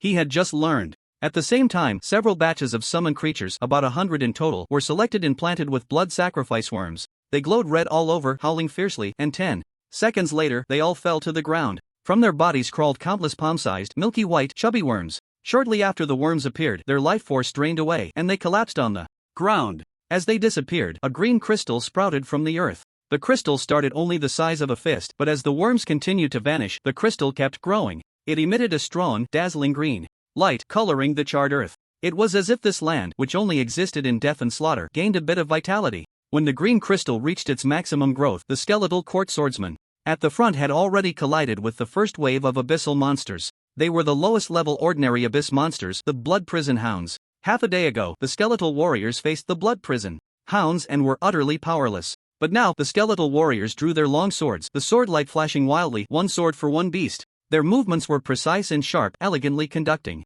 the slaughter.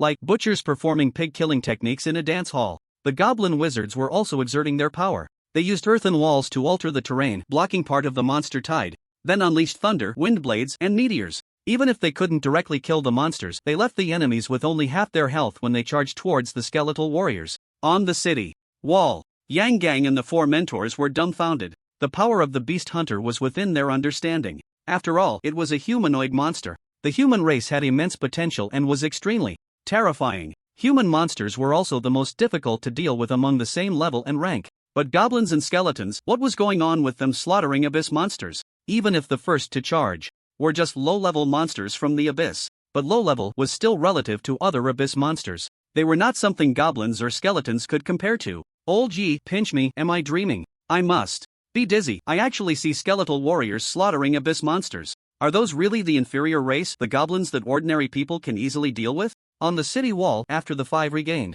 their senses, they began to discuss in a flurry. Their words were filled with shock and disbelief. At this moment, the assassin mentor from the Magic Academy, Zhang Zhe, who had been mostly silent, spoke up. It's not that the goblins are strong, nor the skeletons, but Su Feng is just too abnormal. At that moment, even he, who only recruited assassin professionals, couldn't help but be moved by Su Feng. If such a prodigy could be taken under his wing, it would definitely bring greater benefits than recruiting 7 or 8 legendary assassin professionals. Unfortunately, Zhang Zhe secretly chuckled twice. He knew he couldn't teach Su Feng, he couldn't mislead his students. The other four nodded in agreement. Indeed, Su Feng was too abnormal. They thought the beast hunter was already his ultimate trump card. But unexpectedly, he had this up his sleeve. Such powerful strength couldn't have been gained in just the past hour, right? Although Su Feng had said he wanted to increase his strength in such a short time, he might have only exchanged for a few skill experience books to level up his skills. How could he suddenly possess such powerful summons? These goblins and skeletons were definitely abilities he had long possessed. This kid really knows how to hide. I really don't know what other surprises he can bring us. Yi Longyin chuckled bitterly. Am I the only one who noticed his summons seem to have never died? Yi Fengwu suddenly said. Everyone was taken aback. The summons have never died? This can't be. Yi Longyin still didn't believe it, turning to look outside the city, and then his eyes widened in shock. It really was. Aside from the summoned creatures that Su Feng had actively sacrificed, not a single one of the skeletal court swordsmen in the front had died. They could take damage, but their health bars would refill instantly within half a second. Moreover, they unexpectedly discovered that these skeletal warriors could even fly. Some had already flown to the back to attack the abyssal monsters that could cast spells from a distance. It was like a tiger with wings descending into a sheepfold, wreaking havoc. The 5 of them were increasingly alarmed. At the same time, they were even more delighted. Perhaps in the near future, their great Xia would produce a summoner war king. And at the bottom of the city wall, Su Feng frowned slightly. He had already killed quite a few of these monsters, but the feedback he received was minimal.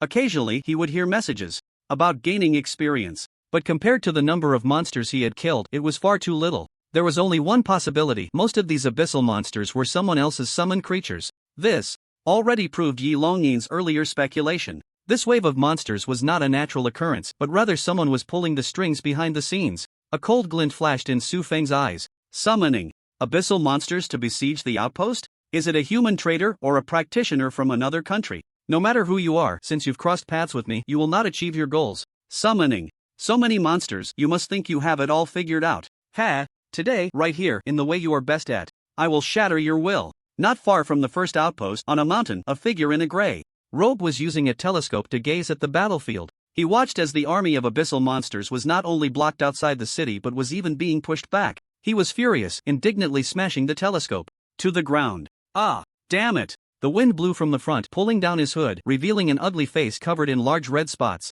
His features twisted as he gritted his teeth and said, how could it be so coincidental that a high-level summoner is stationed at the exam site? However, if you think this will stop me, you're thinking too beautifully. The gray-robed man took out a pitch-black root staff, raised it high, and shouted, O king sleeping at the bottom of the endless abyss, I beseech you to descend upon this tainted world. With supreme power, purify the present world. Gates of hell. As soon as he finished speaking, a large amount of black mist surged from his gray robe. Within the black mist, horrifying and twisted faces flickered in and out of view. The swirling black mist behind him continued to gather, gradually forming a massive crimson gate over 10 meters high. At the center of the gate, a pitch-black vortex spun rapidly, expanding. 10 seconds later, a giant claw made of lava suddenly shot out from the vortex, grasping the doorframe. In front of the first outpost, Su Feng commanded his summoned creatures to begin a counterattack. Not only were the summoned creatures exerting their strength, but he also used the blood sacrifice worm as a vessel, constantly driving them into the enemy ranks to sacrifice themselves. Then, he detonated them.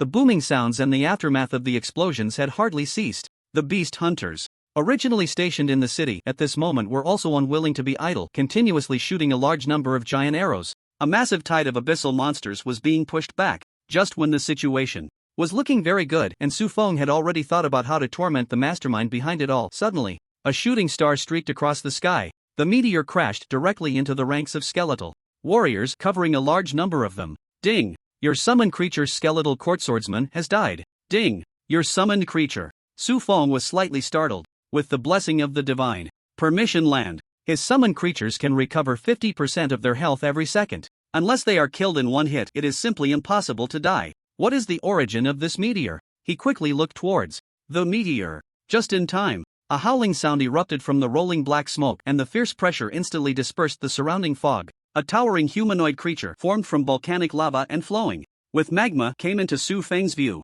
It stood upright on 2 legs, over 10 meters tall, with a bulky, square-shaped body and a pair of massive black goat horns on its head. Su Feng immediately threw a true sight. I add it. Monster, Molten Mountain Troll rank, gold level, 40 health, 50000000/500000 mana, 1250000/1250000 strength, 500,000 constitution, 500,000 agility, 100,000 spirit, 250,000. Skills: Mountain Charge, Molten Mountain Breath, Earth Splitter. A 4-turn gold level boss, and it's an abyssal monster. Su Feng's eyes widened, realizing the danger. Moreover, not just this one. Bang! Bang! Bang! Bang! Suddenly, 4 more meteors crashed down. As the dust settled, another giant molten mountain troll appeared. After landing, it looked at the numerous skeleton warriors blocking its path. 5 molten mountain trolls simultaneously took a deep breath. Then they exhaled. Crimson flames erupted from their mouths. In an instant, they engulfed a large number of summoned creatures. The sounds of summoned creatures dying echoed in Su Feng's ears. His expression turned grim. If it weren't for the divine permission land allowing friendly units to resurrect once, this fiery breath alone would be enough to collapse his carefully arranged defense line. However, even if he could withstand the onslaught of the demon tide, it wouldn't last long. He needed to quickly come up with a countermeasure to deal with these 5 bosses. Of course, this wasn't a difficult task, he just needed to play a trump card. Just as Su Feng was contemplating which card to use first, several landing sounds came from behind him. Su Feng turned around to see Yang Gang and the other 4. Yilongyan walked up to him, patted his shoulder, and joked, "Kid, your performance has been outrageous enough, now it's our turn to shine." Yang Gang smiled broadly, said nothing, patted his shoulder, and then walked forward. Zhang Zhe approached, seemingly wanting to say something, but in the end, he just sighed, patted his shoulder once, and then caught up with the other 2. Yi Fengwu gave Su Feng a big hug and patted his back, saying, "Well done, keep it up." Mu Nisheng smiled at him and also rushed forward with her staff. With the addition of Yang Gang and the other 5 fifth-turn professionals, the Molten Mountain Trolls' offensive was quickly interrupted. Although they had a massive health pool of 5 million, making them hard to kill in a short time, with the 5 of them, along with a large number of summoned creatures holding them back, they couldn't advance an inch. The situation regained balance once again. But after a while, Su Feng observed the situation, stroking his chin in thought. This won't do. Although Captain Yang and the others have fifth-turn strength, they are suppressed by the abyssal environment. If this drags on, even if we can eventually take down these molten mountain trolls, the odds will be grim. Let's try our luck and see if we can find that guy behind the scenes and take him out. His orders were sent back to the city. A giant beast hunter deactivated the crossbow platform, conjuring a flying eagle and sending it into the air. The demon eagle's perspective circled the battlefield, finding no traces. Just as Su Feng was troubled by this, suddenly he heard several notifications of summoned creatures dying. Again. This startled him. The molten mountain trolls had already been held back by Yang Gang and the others. Was there something on this battlefield that could threaten his summoned creatures? He unleashed the blood eye and looked in the direction where the summoned creatures had perished. At first glance, nothing seemed amiss, everything appeared normal. But once he activated the true sight, a blurry figure suddenly emerged from the crowd. Name: Fei Ming, level 48, class Summoner, normal, abyssal, health 120000/120000, magic 127500/400000, strength 12,000, constitution 12,000, agility 12,000, mentality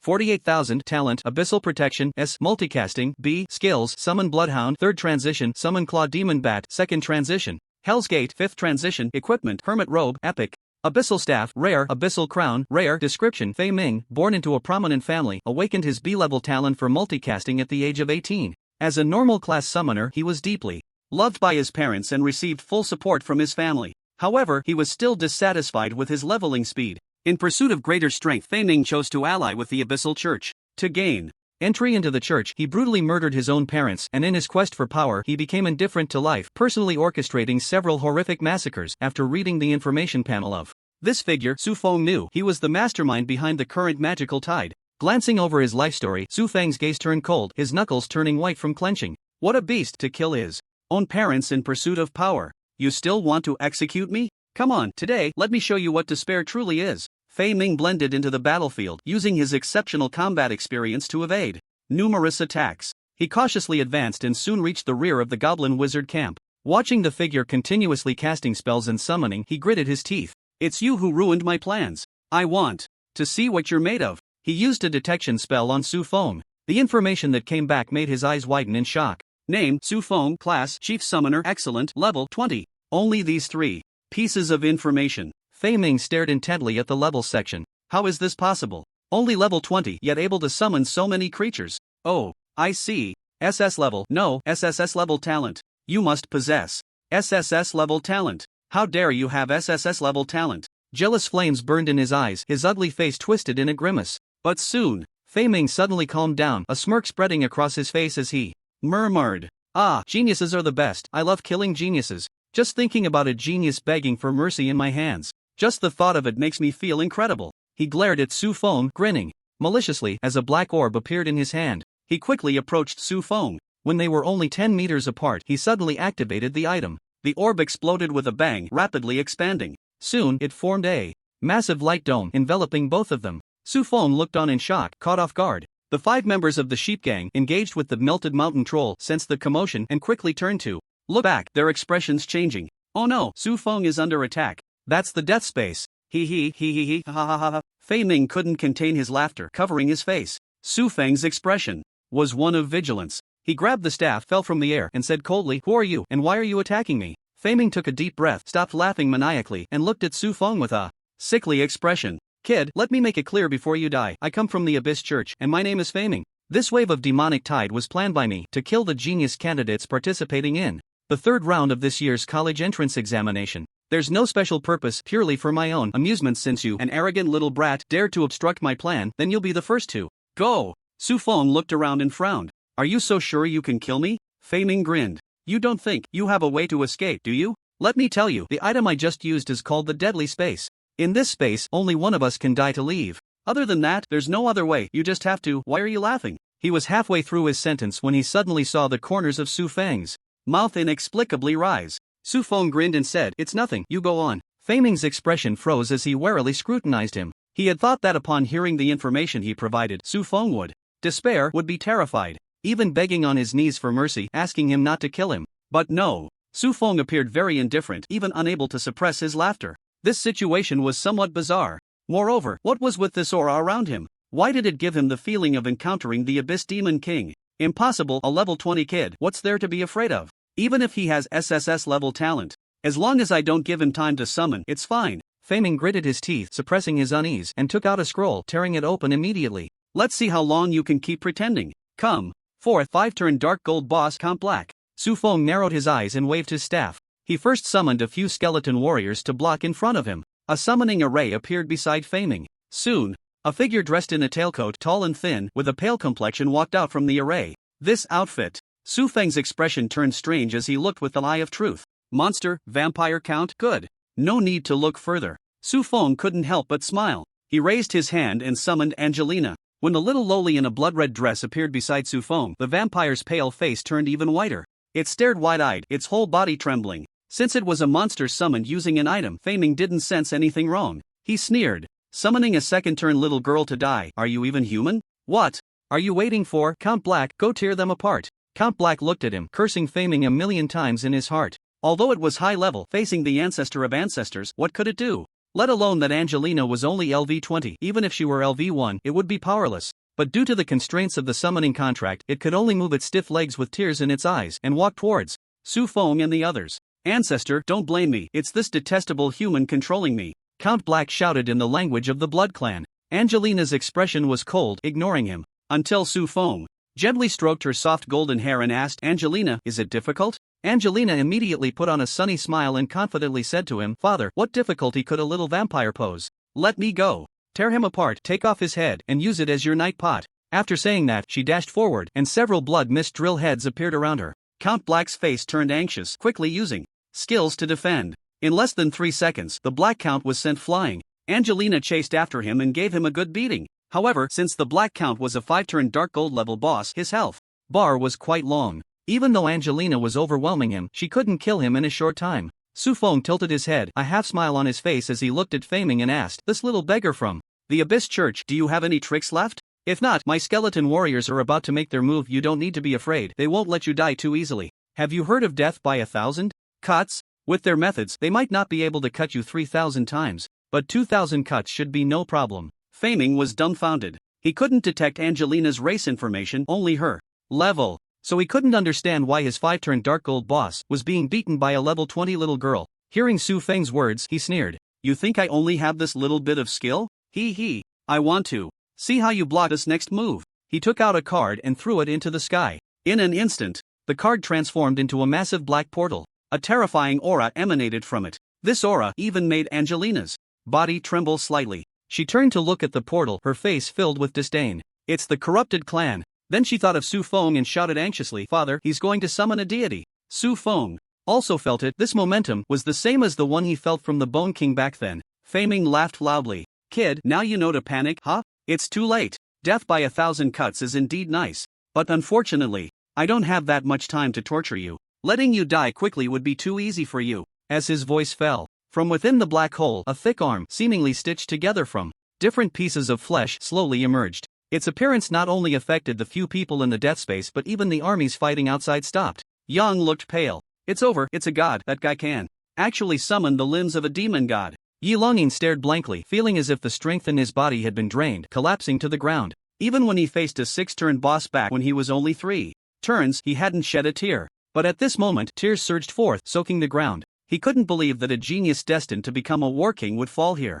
Su Feng, in the death space, Fei Ming, sneered. To force me to use this move, you are indeed impressive, but this is where it ends, you have no future. Go die, but don't worry, you won't be lonely on the road to the underworld, I'll soon send other geniuses to keep you company. That monstrous hand was raised high, carrying a terrifying wind pressure, and slammed down towards Su Feng. Before the palm landed, the skeleton warriors beside Su Feng couldn't hold on any longer and were crushed into a pile of bones. But Su Feng smiled. He looked at Fei Ming and said, "You have a god, does that mean I don't?" As soon as he finished speaking, in midair, a dazzling, narrow blade of light suddenly slashed out. The blade of light collided with the monstrous hand, sending it flying back. Roar! A roar echoed from the black hole. This scene stunned everyone inside and outside the death space. They heard the deity screaming in agony. You.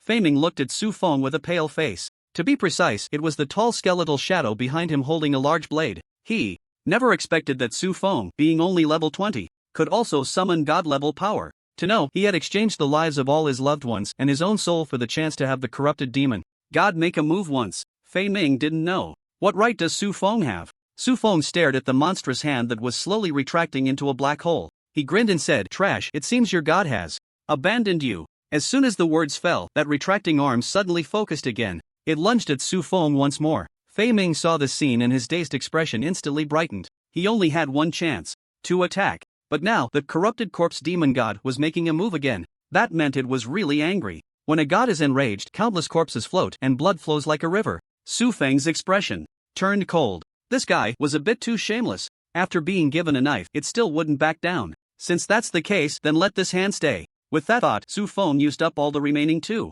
gifts. The skeletal king's phantom behind him raised its great sword and lightly swung it twice. The monstrous hand's movements suddenly froze in midair. 2 seconds later, and time's mark appeared on its upper arm. 4 lines continuously spread outward, deep green blood gushing out in large amounts. Bang! The arm fell, crashing to the ground. The remaining half of the arm paused. Then, with a swish, it disappeared without a trace. Even the black hole closed immediately. There was no sign of the previous dragging. Su Feng's heart bled. He had lost a trump card. However, he still maintained his calm demeanor and didn't waste any more words with Fei Ming. He waved his staff and summoned another batch of skeletal warriors. Once the skeletal warriors appeared, they charged directly at Fei Ming. The blade light flickered. It seemed that in the next second, Fei Ming would be chopped into pieces. Fei Ming, panicking, waved his staff, frantically trying to summon. But his summoned creatures were all taken down by the skeletal warriors, one by one, without exception. Clearly 2 levels higher than Su Feng, still the same summoner class. Yet he was being suppressed like this. Fei Ming felt a sweet, metallic taste rising in his throat as he watched the skeletal warriors quickly close in. The sharp blade seemed to be already resting on his neck. His eyes glowed red. Good, very good. I never expected to be pushed to this point. Since you want to kill me, then let's all die together. After saying that, he took out a scroll again and tore it open. A summoning array appeared on the ground. In an instant, the sky suddenly darkened and rolling demonic clouds surged from all directions. A more profound aura than the previous corrupted corpse demon god descended. Su Feng could no longer maintain his calm. Damn, could this guy be the legendary destined protagonist? How could he have so many summoning god scrolls? Even worse, he had no means to counter the god now. The summoning array burst forth with black light. Clearly, it was Fei Ming who summoned the god. Yet his voice was filled with undeniable terror. Come forth, great Demon King. Demon King. Su Feng gasped sharply. The Demon King did not refer to the King of Demons. Rather, it was a respectful title for the King of Demon Gods, the Greed Demon King, one of the 7 deadly sins. Moreover, a peak powerhouse among demon kings. Su Feng couldn't help but want to curse. He even couldn't help but think, could it be that his cheating had been discovered by the Apocalypse system? After Fei Ming spoke, a figure slowly emerged from the magic circle. It was a woman with pitch-black dragon horns and short purple hair. Over 2 meters tall, she wore armor made of scales. Her long, snow-white legs, measuring about 1 meter 30 or 40, were fully fleshed out, peeking out from her battle skirt.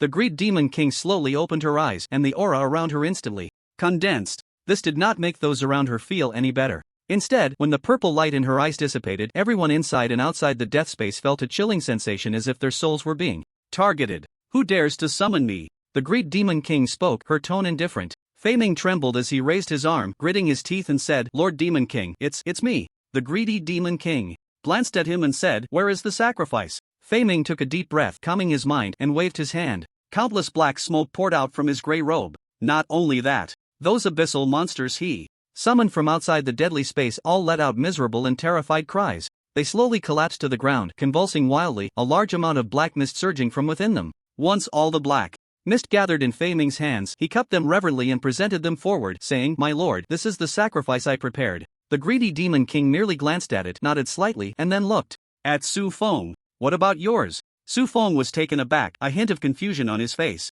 "What do you mean, mine?" He secretly used his true sight to glance at the greedy Demon King. Monster, soul-eating demon. Dragon Nitiana, Avatar, Rank, Greedy Divine, Level, High-Grade Demon God, Health, 120000W/120000W, Magic, 90,000W/90,000W, Strength, 12,000W, Agility, 9,000W, Constitution, 12,000W, Spirit, 24,000W, Talent. Soul Refining Demon Furnace SS Skills. Description: Su Feng's scalp tingled. Just an avatar possessed attributes exceeding 100 million. Even if he had the gift of the Bone King, he doubted that the Bone King would dare to come out and confront her head-on. However, after finishing his look with the true sight, he immediately understood what that "what about yours" meant. No matter who summoned her, the greedy Demon King would give both parties a chance to bid. Once both sides presented their sacrifices, she would first kill the one with fewer sacrifices. Then, depending on her mood, she would kill the one with more sacrifices to her satisfaction. Most of the time, her mood was quite good. Well, if she was in a good mood, she'd kill. If she was in a bad mood, she'd kill even more. In any case, as long as she was summoned, no one could survive. They all had to die. Truly worthy of the greedy demon god. So greedy, Su Feng thought to himself. However, his expression suddenly became a bit strange. Did this bidding process count as a transaction? If it was a transaction, then wouldn't his cheat be useful? Fei Ming was almost laughing crookedly. Although summoning the greedy demon god meant he was doomed no matter what, he could at least take away a genius of the War King level before dying. He considered that a worthy end. Lord Demon King, you should act quickly. He definitely can't produce a sacrifice. Fei Ming knew that the greedy Demon King favored souls the most. He had only gained the special means to deprive souls after joining the Abyss Church. He didn't believe that Su Feng, a genius, participating in the college entrance examination, could produce even a wisp of soul. The greedy Demon King shot him a sidelong glance and snorted coldly. "Are you teaching me how to do my job?" Fei Ming shivered, hurriedly lowering his head. "I wouldn't dare." "Humph." The greedy Demon King snorted coldly, turning back to stare at Su Feng. For some reason, she had a vague premonition. This weak human might just satisfy her insatiable greedy heart. Su Feng looked up and said firmly, "I've decided, my sacrifice is this." After saying that, he pulled over a skeleton warrior and patted its armor twice. Puff. "Ha ha ha." Fei Ming pointed at Su Feng, unable to contain his loud laughter. He laughed so hard that tears were about to burst out. The greedy Demon King wanted a soul, although the skeleton warrior also had a soul. But Su Feng's behavior was like a starving customer ordering food at a restaurant. In the end, the waiter brought a pile of raw ingredients to the customer. And this customer was an extremely bad-tempered one. Fei Ming had already imagined the scene of Su Feng being slapped to death by the greedy Demon King. He turned his head, eagerly looking at the greedy Demon King. He saw the greedy Demon King change expression slightly, her dark red lips parting slightly. "This sacrifice of yours seems a bit interesting." Fei Ming quickly nodded. Right. Lord Greedy Demon King, he is insulting you. He is simply audacious." Before he could finish the last word, it vanished from his mouth. He suddenly realized, his pupils dilating in disbelief as he looked at the greedy Demon King. After a long pause, he let out a sound filled with complex emotions. "Ah." The real chill came not from loud arguments. Fei Ming racked his brain but couldn't understand why Su Feng's sacrifice would gain the favor of the greedy Demon King. "Lord Demon King, that's just an ordinary skeleton," Fei Ming shouted in despair. Tiana rested her chin on her hand, as if pondering. 2 seconds later, she nodded. "I know, but it gives me a very special feeling. It has a strangely precious aura. I like such precious things." Tiana curled her finger. The skeleton warrior instantly fell apart, its soul fire floating out of the skull and flying into her palm. She held that ball of soul fire and examined it for a long time before swallowing it in one bite. In that instant, she looked like a little girl who had just tasted her dream cake. Her eyes widened, the coldness in her expression warming slightly, and the corners of her mouth even curled up a bit. At that moment, anyone could feel the happiness and satisfaction of this greedy Demon King. Fei Ming sat on the ground, his face full of defeat. Tiana's actions had already indicated that she had chosen Su Feng's sacrifice. This also meant he had to die first. Fei Ming's eyes were filled with rage, and he roared unwillingly. "Ah! Why do I have so many souls yet? They can't compare to just one of his random skeletons. Greedy Demon King, you are a worthless Demon King. I see you are blind and heartless, with eyes but no pearls. He had truly lost it. Tiana choosing Su Feng was like telling him that all his previous efforts, whether it was killing relatives or risking his life to slaughter the ordinary, were in vain. Tiana didn't care about his curses, just as humans wouldn't care about the thoughts of ants. The satisfaction on her face faded, returning to her previous indifferent expression. According to the rules, since I accepted his sacrifice, I must kill you for him. Have you finished your last words? Once you're done, I will make my move. Su Feng looked at her with a strange expression, reminding him before killing him. This great Thunder Demon King is really polite. Fei Ming panted, heavily, coldly staring at Su Feng. Well done, you really are something, even managing to deceive a Demon King. Though I don't know what tricks you used, but let me tell you, don't be too happy too soon. After I die, you and them, none will escape. The greedy Demon King will catch you all and send you to accompany me. Ha ha ha. While he was still laughing wildly, Tiana casually twirled her short hair by her ear and said nonchalantly, normally, it should be like that, but this human is quite interesting. I might very well spare his life. Gah! Fei Ming's laughter abruptly stopped, looking at Tiana in confusion and fear. He wanted to ask why Su Feng would be the exception, but there was no chance left. Tiana gently blew a breath towards him. A transparent flame suddenly descended, enveloping Fei Ming's entire body. In less than a second, he was directly burned to ashes, scattering with the wind. The death space shattered. The abyssal monsters outside had already been completely sacrificed by Fei Ming. The siege crisis from the monsters was directly resolved. But an even more terrifying crisis, 100 times, even 1,000 times worse, was looming over Outpost Number 1. Because the greedy Demon King did not disappear with Fei Ming's death. She stood there, like a giant rock that could roll down from above at any moment, crushing everyone. Tiana turned around and walked towards Su Feng. She circled around him a few times, her gaze filled with profound inquiry. After a long while, Su Feng hurriedly spoke first. My Lord Demon King, you still want to taste such a precious soul, right? Tiana shook her head. No, not really, I'm enough for now. Ah? Su Feng was stunned, but he quickly reacted. If it's enough for now, does that mean you might want it later? My Lord Demon King, since you don't want it now, why not just leave for the time being? Leave me a contact method, and when you want it, you can contact me anytime. Su Feng said with a flattering smile. Tiana shook her head. No, that would be too troublesome. I plan to keep you by my side at all times. With you next to me, I can enjoy delicious souls anytime and anywhere. As if imagining that scene, she eagerly licked her lips. Su Feng's expression changed slightly. The expressions of Yang Gang and the others were also extremely grim. Being kept by her side, Su Feng would be no different from being dead. In fact, it would be worse than death. Just then, Yilongyin received a message from the outside world. His face showed a moment of excitement, then quickly calmed down. He used the Apocalypse System's communication function to contact Su Feng. Su Feng, stall her for a minute, the director is coming. Su Feng's eyes lit up. He didn't know the strength of this director. But since Yilongyin spoke up, it meant that this director should have the ability to confront the greedy Demon King before him. As Su Feng quickly turned his mind, thinking about how to deal with Tiana, suddenly, a small figure blocked his way. Angelina raised her head high, her expression cold. Tiana, don't go too far. Tiana, upon seeing Angelina, looked as if she had seen a ghost, showing astonishment. She pointed at Angelina and exclaimed in the demon language. Angelina, the progenitor of the Blood Clan, weren't you dead? They weren't very familiar with each other, but they both belonged to the high-level combat power of the Abyss. They had had some dealings in the past. Angelina snorted coldly, speaking unkindly. So what if I died? Can't I be resurrected? Now it was Tiana's turn to look confused. Ordinary people could be resurrected relatively easily, but not to mention their level, even ordinary gods finding resurrection was almost impossible. How could Angelina speak of it as if it were as simple as breathing? She stared at Angelina, then suddenly looked at Su Feng and asked, what is your relationship with this human? Could it be you betrayed the Abyss? Angelina shrugged indifferently. What do you mean by betrayal? I've already died for the Abyss once.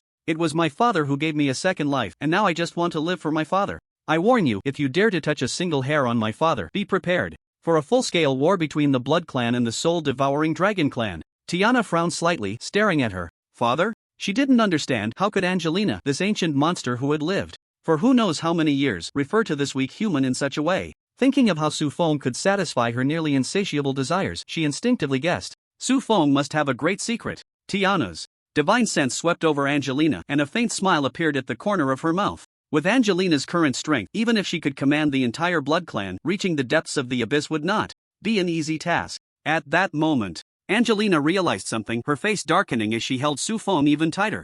Tiana grinned maliciously, raising her palm, ready to strike when, suddenly, She sensed something and looked towards the direction of outpost number 1. Damn it, human deity. She gritted her teeth, turning to look at Su Feng with reluctance. If Tiana were here in her true form, she would naturally be unafraid. But unfortunately, she was merely a clone now. Even if she could capture Su Feng, she wouldn't escape the pursuit of that human deity. But to leave just like that, she was unwilling. Su Feng seemed to sense her inner turmoil. A bold idea suddenly appeared in his mind. Ah, I have an idea. In the distance, Yang Gang and the others watched as Su Feng quietly negotiated with Tiana. Su Feng said something that made Tiana's face turn furious. The Demon King's aura descended like a collapsing mountain, a river bursting its banks. But a few seconds later, Su Feng pointed at Angelina and said a couple of things. Tiana's aura gradually shrank. She pondered for a few seconds and nodded. Then, her entire being gradually became transparent and disappeared. When the Demon King's presence completely dissipated, Yang Gang and the others quickly approached. Su Feng, are you okay? Where did the Demon King go? Yang Gang asked with concern. Su Feng coughed lightly, shook his head, and smiled. I'm fine. Then the Demon King must have left. As he said this, he opened the pet panel. Pet ID 1, name Angelina, race ancestor of the Blood Clan, level 20, rank demigod. Pet ID 2, name Tiana, clone, race Soul Eating Dragon, level 20, rank demigod. That's right. Su Feng's idea was to have her agree to be recruited as a pet. Originally, Tiana would not agree and was furious. But Su Feng pointed at Angelina, indicating that following him had its benefits and was not shameful. In the end, after Su Feng offered her 2 precious souls daily, Tiana reluctantly agreed. Su Feng didn't want to deliberately hide this from Yang Gang and the others, mainly because this matter was a bit too shocking. If it got out that he had taken a Demon King from the Abyss, one of the 7 deadly sins, as a pet, it would probably cause a stir throughout the Great Xia, leading to even greater trouble. To avoid causing more trouble, Su Feng suppressed his desire to show off and maintained a calm demeanor. But inside, he was delighted to have a trump card with divine combat power, although Tiana's strength as his pet was suppressed to demigod LV20, she was still a clone. If necessary, he could offer some sacrifices to communicate with her true form. As for sacrifices, Su Feng had plenty. Boom! A brilliant beam of light descended from the sky, landing inside outpost number 1. Half a minute later, Su Feng and the others saw an elderly man in a bright red robe at the city gate. The old man had a kind expression, looking no different from an ordinary retired man in the park. But when Su Feng met his gaze, it felt as if a massive star was slowly moving towards him. Are you all okay? The old man approached, expressing concern. Yi Longyin stood straight, his expression awkward, like a schoolboy who had done something wrong. Principal, we're fine, it's just, there was a problem with the exam. Yi Fengwu quietly leaned into Su Feng's ear and told him. This is one of the 3 vice principals of the Great Xia Academy, Fire God Zheng Yan. Su Feng nodded in understanding. At that moment, Zheng Yan took a few steps forward, passing by several people. He stood in the open space, squinting as if sensing something. Immediately furrowing his brows, he sighed. The aura of the corrupted divine and the aura of the Demon King. How could these 2 fellows be drawn to the first layer of the abyss? Daring to kill the pride of my Great Xia, I see they don't want peace in the abyss. At this point, the amiable expression on Zheng Yan's face suddenly vanished, replaced by an intense killing intent. The temperature around him gradually rose with his anger, even distorting space and creating visible waves. Yi Longyin was taken aback, then quickly reacted and explained. Director, you misunderstood. There have been no casualties among the candidates in the city this time. Yang Gang added, I received news that the candidates who left the city also did not suffer any deaths, only 2 or 3 minor injuries. The first step of Fei Ming's plan was to crush the number 1 outpost and destroy the teleportation array, trapping all candidates on the first layer. Moreover, Yang Gang had previously dispatched a large number of soldiers for protection. Therefore, the candidates who had left the city were not subjected to strong attacks. Zheng Yan paused, looking at them in confusion. What do you mean there were no casualties? What nonsense are you talking about? Wasn't the city left with only the 6 of you? The 6 exchanged glances, unsure how to explain. Yang Gang had previously ordered all candidates, including soldiers, to retreat to the underground defenses. Thus, the number 1 outpost was currently empty. Additionally, there were still remnants of 2 abyssal deities and even the aura of the Demon King here. It was entirely normal for Zheng Yan to misunderstand. He could even suspect that Yang Gang and the 5 had betrayed humanity and allied with the Abyss to save their lives. Otherwise, it made no sense for there to be a place where a demon god appeared and yet humans could survive. To prevent Zheng Yan from making wild guesses, Yang Gang hurriedly stepped forward, transmitting the video recorded by the Apocalypse system to him. Half an hour later, Zheng Yan's expression shifted from initial suspicion to shock and finally to a state of dumbfoundedness. He turned off the video, staring intently at Su Feng. The next second, he directly flashed to Su Feng's side, grabbing his hand, excitedly saying, Young man, what's your name? Where are you from? Do you have a master? Su Feng was slightly taken aback, then calmly answered his question. Upon hearing that he had no master, Zhang Yan joyfully danced around. Look, both of us are mage-type professions. And you just happen to have no master and I have no apprentice. Isn't that too coincidental? It's a fated master-apprentice bond. Su Feng and the five of Yang Gang were all bewildered. Was it really that forced and coincidental? Su Feng wasn't foolish, he understood his meaning and pondered deeply. To be able to take a god-level powerhouse as a master, especially the dean of the Great Xia Academy, was naturally excellent. If others were given this opportunity, no matter how high their talent, they would definitely not be able to maintain their composure and would immediately agree excitedly. However, Su Feng was not an ordinary person, he had a cheat. Having a cheat meant he didn't need to rely on others or seek a backing. He himself was the greatest backing. This time was merely an accident that led him to encounter a god-level enemy. He believed such occurrences would not be too frequent. Moreover, if it happened again, he was not without means to cope. So, Su Feng smiled and said, Director, I'm still taking the college entrance examination. The exam isn't over yet.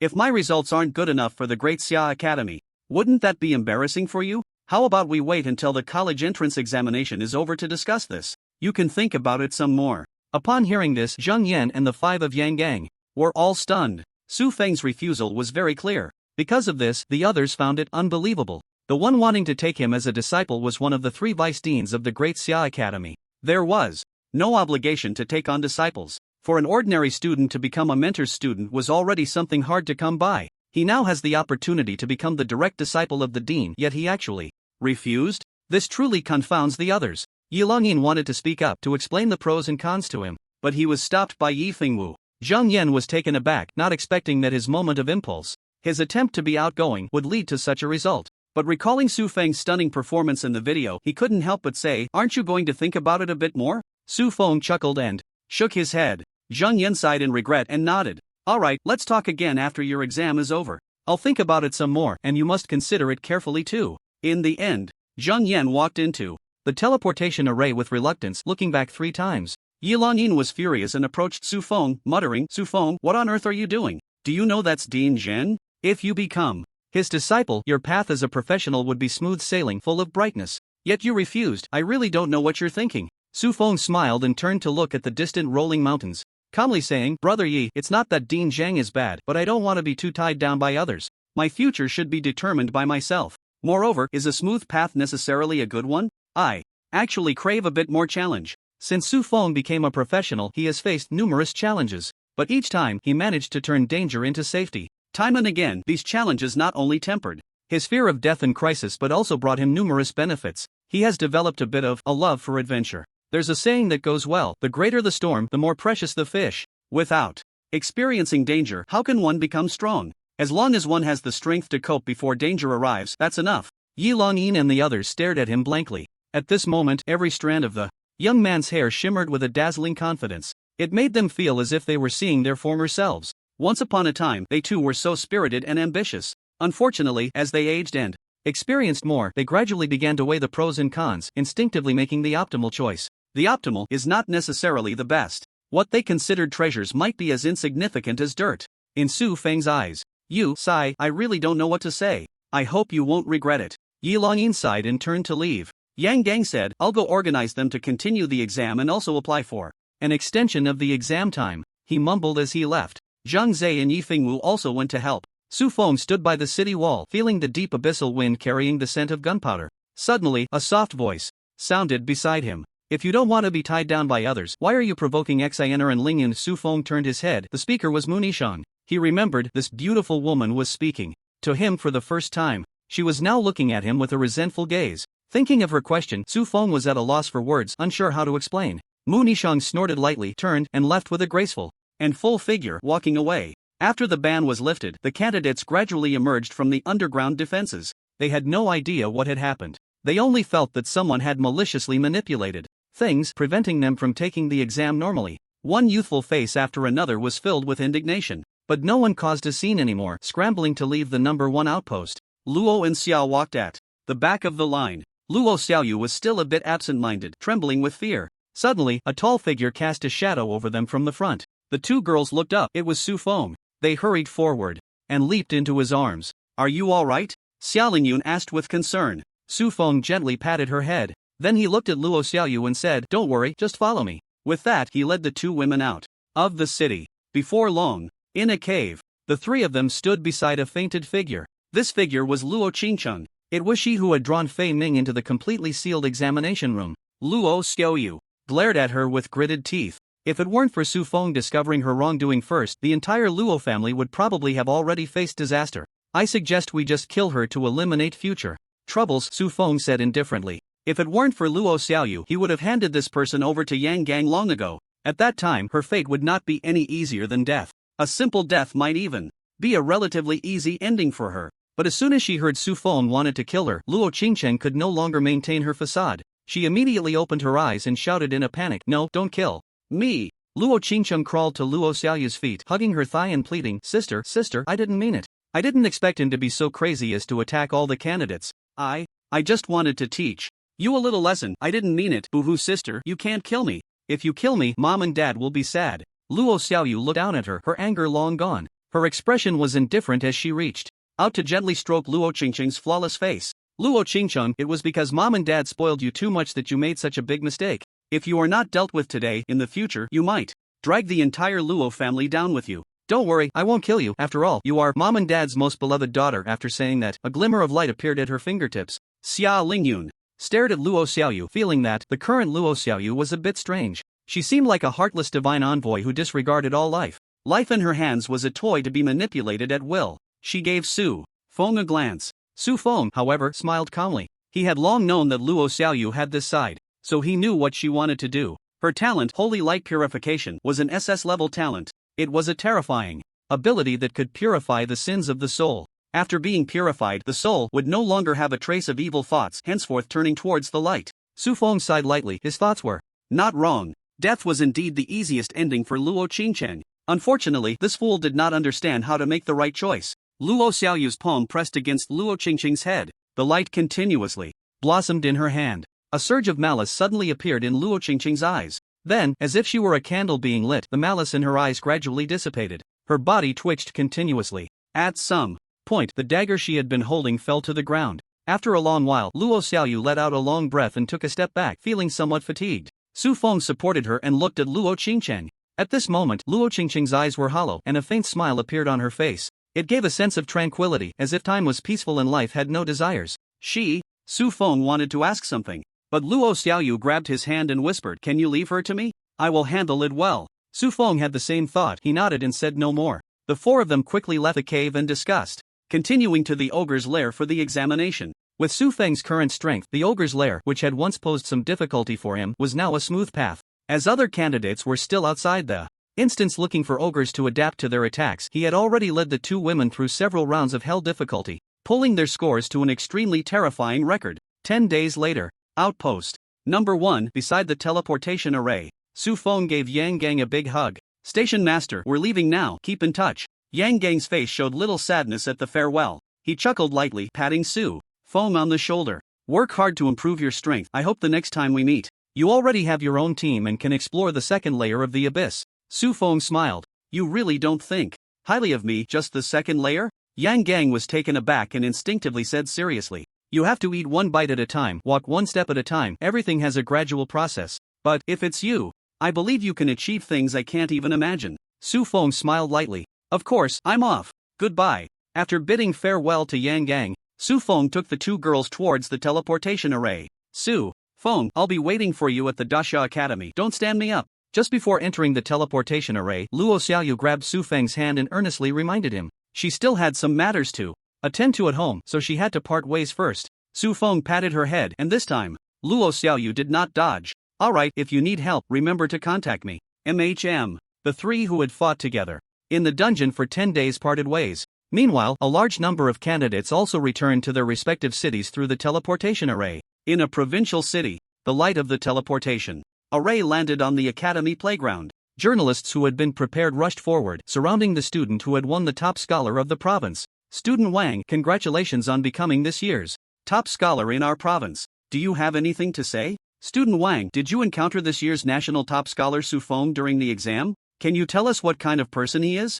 Student Wang, Su Feng. At first, when he heard the reporters say he was the provincial top scholar, Wang was quite happy. But gradually, all the reporters' questions shifted focus, concentrating entirely on the name Su Feng. In fact, it wasn't just here. Across the entire daxia, almost everyone in every city was concerned about Su Feng, because his scores were astonishingly high. They had reached a level that was unprecedented and would absolutely not be surpassed by anyone in the future. Wang's expression darkened. Su Feng, who is that? I don't know him. He opened the Apocalypse system to check his scores. He wanted to see how big the gap was between this national top scholar and himself. The result was shocking. Ranking 1, name Su Feng, registered residence Jiangnan Province, Yunhua City, score 169,000. Wang's expression froze, his eyes widening in disbelief. Looking at his own score, 635, he suddenly felt short of breath, his face turning red. No. What is this score of over 100,000? Is this something a person can achieve? Thinking of the difficulty of the ogre's lair, then recalling how they were suddenly locked in an underground defense facility during the exam, a surge of anger rose in this provincial top scholar's heart. Cheating, this guy named Su Feng must have cheated. He faced the reporters and briefly recounted his experiences in the exam room. It wasn't just him. Many top scholars from their respective cities also revealed what had happened in the exam room on camera. Less than 2 hours after the exam ended, news of Su Feng's cheating spread widely, shocking the entire nation. Everyone speculated about which prominent family Su Feng came from, what power he had that could make the examiners collude with him to cheat. Moreover, cheating aside, this score was just too outrageous, right? It was as if he didn't even need to act. The situation escalated for a day. The next day, the authorities urgently issued an announcement. In 3 days, at 2 p.m., the matter of Su Feng's cheating will be addressed. The entire process will be exclusively broadcast by the Yunhua City TV station. As the time approaches, people from all over the country flock to the Yunhua City TV station, waiting for the results. At 1:55 p.m., outside the Yunhua City Intercity Teleportation Station, Yang Tao, are you ready? The chubby photographer swallowed hard and asked reporter Yang Tao. Yang Tao wiped the sweat from her face with a wet wipe, not answering the question. Instead, she asked, how many people are there? The photographer replied, preliminary statistics, already 17 million people have entered our live broadcast room, and the number is still rising. Upon hearing this, Yang Tao stumbled, nearly falling to the ground. She was too shocked to speak. 17 million and still rising? What a niche language, how could she not understand it? She patted her barren chest, suppressing the panic deep inside with her professional demeanor. This was a huge challenge for her career, but as long as she could get through it. Yang Tao's eyes were resolute as she nodded. Alright, let's start. The cameraman nodded and turned on the equipment. In the Yunhua TV station's live broadcast room, which had been playing advertisements, suddenly a picture appeared. Yang Tao stood in front of the screen, a hint of nervousness in her voice. Good afternoon, everyone. I am Yang Tao, a reporter from Yunhua City TV station. I am currently outside the Yunhua City Intercity Teleportation Array, waiting for the officials dispatched by the Provincial Department of Education to handle the matter of student Su Feng's cheating. As soon as she finished speaking, a commotion suddenly erupted behind her. Yang Tao turned around to see an elderly man with white hair and a hunched, frail figure surrounded by a group of powerful professionals. The old man strode out of the teleportation array. Yang Tao's eyes widened in excitement. It's Elder Mu. Why did he come in person? At that moment, in the live broadcast room, the comments flooded in. Wow, even King Mu is involved, and they sent so many experts. Su Feng is doomed this time. That cheating bastard made my child score only 24 points, not worthy of being his son. Heaven has eyes, heaven has eyes. Ha ha ha. That bad seed Su Feng is finally going to be punished. You guys are too happy too soon. The matter isn't settled yet. Who knows, King Mu might be here to award Su Feng a medal. You upstairs are idiots. Identification complete. Yang Tao quickly stepped forward and respectfully said, Elder Mu, I am Yang Tao, a reporter from Yunhua City TV station. May I ask if you are the official specially sent to handle the matter of Su Feng's cheating? Mu Chuanxiu stopped and looked at the camera, smiling as he asked, have you already started the live broadcast? Yang Tao nodded. Mu Chuanxiu's expression suddenly became serious, and the aura of the War King poured out. Even through the screen, many people felt a shiver. He spoke, his voice like a bell, steady, yet firm. After the college entrance examination, Su Feng has already submitted his exam recording. I want to make one thing clear. After repeated checks by our Ministry of Education, we conclude that Su Feng did not cheat. His words were resolute and irrefutable. As soon as he said this, the audience in the live broadcast room erupted. I knew it. Ha! Su Feng is indeed the pride of our Yunhua City. No matter how much you shout, it won't change the fact. Wait, if there is an exam recording, why take so long? Just release the recording and everyone can see it together. Wouldn't that prove Su Feng's innocence?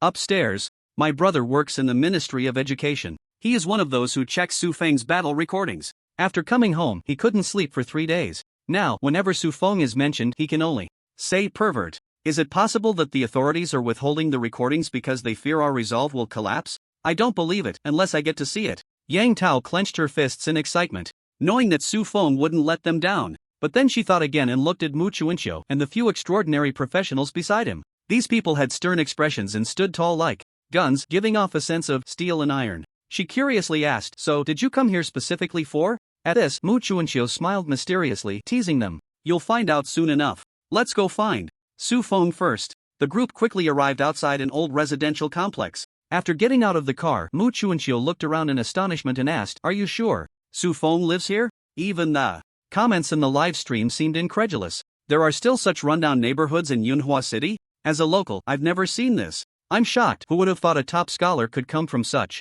a place? Damn, someone even said Su Shin is a descendant of some big shot. So your big shot's descendant lives in a place like this? Yang Tao nodded in response. This is the place. I came here before, but I couldn't find anyone. Mu Chuanxiu sighed and then said with relief, "A golden-scaled fish is not just a creature of the pond, it transforms into a dragon when it encounters wind and clouds." At that moment, a voice came from the side. "Mu Lao, I didn't expect you to come in person." Everyone turned to look. The speaker was Zhu Ling, an admissions teacher from the Daxia Academy stationed in Yunhua City. After Zhu Ling introduced herself, Mu Chuanxiu glanced behind her. He didn't see any other admissions teachers from different academies. He squinted and smiled. "You're quite sharp, young one. If possible." Mu Chuanxiu actually wanted to persuade Su Feng to stay at an academy within Jiangnan province. Although the academies in Jiangnan weren't as famous as Daxia Academy, Jiangnan has always been a place of wealth and luxury. Even now, it is the richest place in all of Daxia. As long as those top academies are willing to offer substantial resources, there is a chance Su Feng could stay.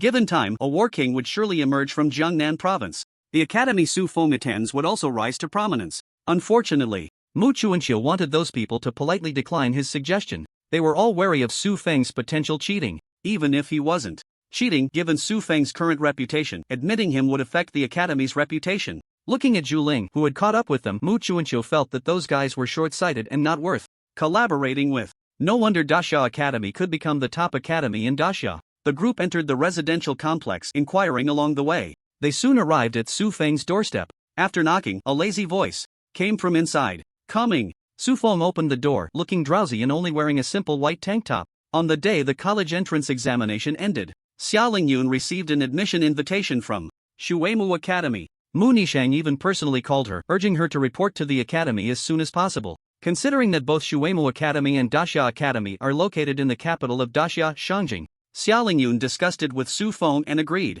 Thinking about their imminent separation, she had been staying at Su Feng's house these past few days. This made things tough for Su Feng, who was working day and night. Just this morning, Xia Lingyun had left not long ago, and he had barely slept for 4 hours. The group looked at his exhausted appearance and felt a pang of sympathy. They believed that during this time, Su Feng had been questioned by others and was unable to prove himself. The immense psychological pressure weighed heavily on him, leading to sleepless nights. Clearly a once-in-a-million genius, yet subjected to such doubts. If it were me, I wouldn't be able to sleep either. It's infuriating, a national top scholar being tormented by online public opinion like this. I hope the authorities can restore justice for Su. What a pretender. If there were no guilt in his heart, how could he be so worried? The fool upstairs, identification complete. Mu Chuanxiu stepped forward, grasping his arm, her eyes glistening with moisture. "Su Feng, you've really suffered, we came too late." The others looked at him with pity, sighing. Su Feng felt a bit bewildered. If it was hard, it indeed was quite hard. He rubbed his lower back, his voice revealing a hint of hoarseness. "Let's talk inside." The group entered the room, looking at the narrow, messy space, their pity for Su Feng deepening. Su Feng felt a bit embarrassed, tidying up casually before being pulled in front of the camera by Mu Chuanxiu. Mu Chuanxiu said seriously, "Su Feng, I come here on behalf of the Ministry of Education of Daxia to prove to all who doubt you. You did not cheat, your results are real and valid. You are the national top scholar of Daxia this year." As soon as these words were spoken, Zhu Ling behind Mu Chuanxiu was beaming with joy, her eyes filled with excitement. In the principal's office of Yunhua No. 1 High School, Zhang Donghai slammed the table and laughed wildly. "Top scholar. Our school has a top scholar, a national top scholar, ha ha ha." In other top universities, calls were quickly made to the admissions office in Yunhua City. Su Feng, however, remained extremely calm, simply nodding. Before everyone could reach a climax of emotion, Mu Chuanxiu continued, "Additionally, I also represent the military of Daxia to award Su Feng the Daxia Red Iron Medal. This is to thank Su Feng for his outstanding contributions during the special incident in this year's college entrance examination."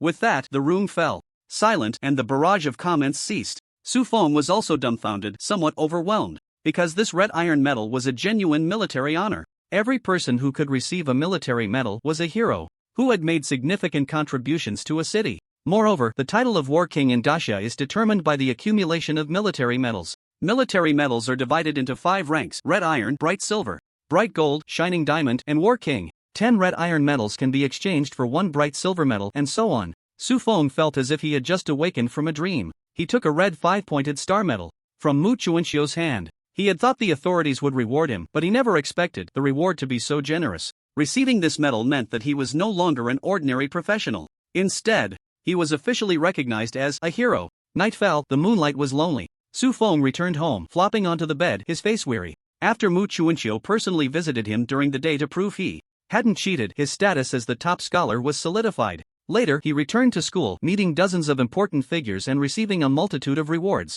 However, their rewards did not please Su Feng. They offered gold coins, real estate, mundane, utterly mundane. Su Feng looked at the pile of cold numbers, his expression unchanged. But not all rewards were beneath his notice. The sincerity brought by Zhu Ling, the admissions teacher from Daxia Academy, was quite impressive. An epic quality magic book. Equipment: Book of Doubling Quality, Epic Attribute Bonus, Spirit plus 5000, Mana Recovery plus 50% Skill Doubling. Equipment requirement: Spirit Attribute greater than 10,000. Doubling. The effect of offensive spell skills release times 2. Enhancement spell skill effects increased by 100%. Simply put, after using this magic book, Su Feng activates a summoning skill, and the number of summoned monsters increases from 9 to 18. Of course, this is not the main point. There is the SSS leveled mana return. For Su Feng, the number of summoned creatures is just a matter of waving his wand a few more times. The key point is that the number of blood sacrifice worms can also be doubled. This will greatly shorten the sacrifice time in the Divine Promised Land.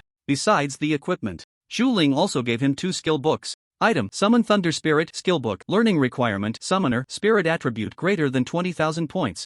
Description: 4th turn summoner skill. After learning, can consume 5,000 mana to summon a thunder spirit lasting 10 minutes. Item: Summon Holy Light Sprite Skill Book. Learning requirement: Summoner Spirit Attribute greater than 20,000 points. Description: 4th turn summoner skill. After learning, can consume 7,000 mana to summon a Holy Light Sprite lasting 10 minutes. Both are summoning skills. Moreover, they are super rare elemental summons. These cannot be bought on the market at all. Su Feng is very pleased. He wouldn't say anything like accepting a gift is not equal to agreeing to join. When Zhu Ling presented these 3 items with sincerity, Su Feng decisively signed his name on the agreement to join the Daxia Academy. After signing the agreement, Zhu Ling told Su Feng, if possible, to report to the academy as soon as possible. This would greatly benefit his future. As for what benefits, she didn't say, but Su Feng learned a few words from Xiaolingyun. Xiaolingyun also heard it from Mu Nishang. Every year, in September and October, a special secret realm within Daxia opens. The secret realm is filled with treasures, but only practitioners below level 40 are allowed to enter, and the slots are limited.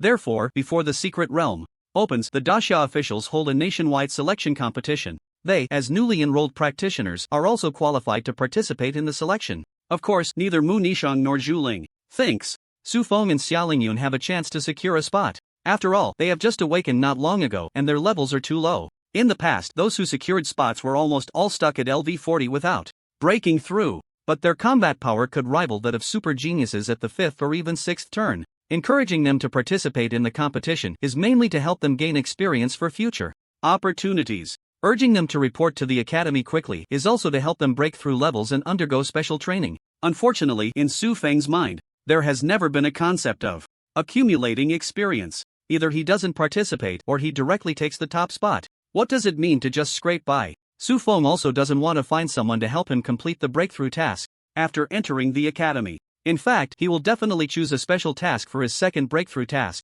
For special difficulty tasks, let alone that he hasn't apprenticed under any mentor. Even if he had a mentor, the mentor might not be able to provide help for his breakthrough task. If the mentor can't do it, there's no need to mention others. So, Su Feng plans to complete the breakthrough task first, then head to the Daxia Academy. Especially after receiving these 3 treasures from Zhu Ling, Su Feng's heart was more anxious as he broke through. His mental attribute value was only 6,000. It couldn't be used for now. He felt an itch in his heart, eager to use it as soon as possible, so he had to break through quickly. The next day, in the morning, Su Feng arrived at the Mage Guild. It was still quite early. There weren't many people in the guild. When they saw him arrive, the entire guild fell silent for a moment. Then, a wave of exclamations erupted. Su God! Damn, the living national champion! Oh my. Su God, can I get your autograph?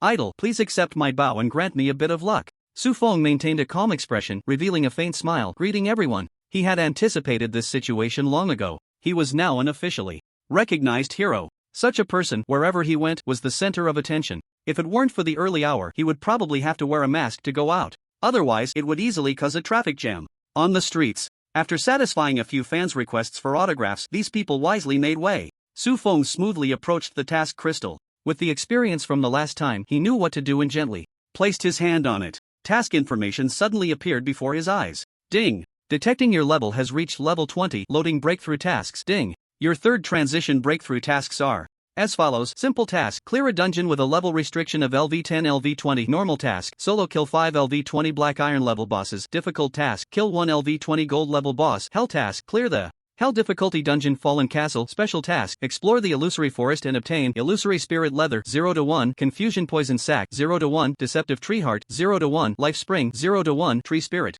tear 0/1. Su Feng looked at the task requirements, quietly pondering. The requirements for this breakthrough task were a bit much. The last time he was asked to find the crown of bones, he directly faced the Skeleton King. This time, they wouldn't make him confront 5 deities head-on, would they? He wouldn't survive that. Thinking of that situation, Su Feng felt a bit of a headache. But no matter how much it hurt, he had to accept the task. After all, although the boss summoner was powerful, it was just an excellent profession. With Su Feng's current strength, defeating a third transition in a one-on-one battle wasn't difficult. But facing a fourth transition practitioner, there was too much uncertainty unless it was a life and death struggle. Su Feng didn't want to gamble on his opponent being weaker than himself. He needed to do everything in his power to become strong. With an unassailable strength, he would crush all opponents. Thinking of this, Su Feng decisively accepted the special task: explore the illusory forest. After leaving the task crystal, he found a relatively quiet place to sit down. He began searching for information about the illusory forest. Here, one must mention something: the crimson iron metal he had just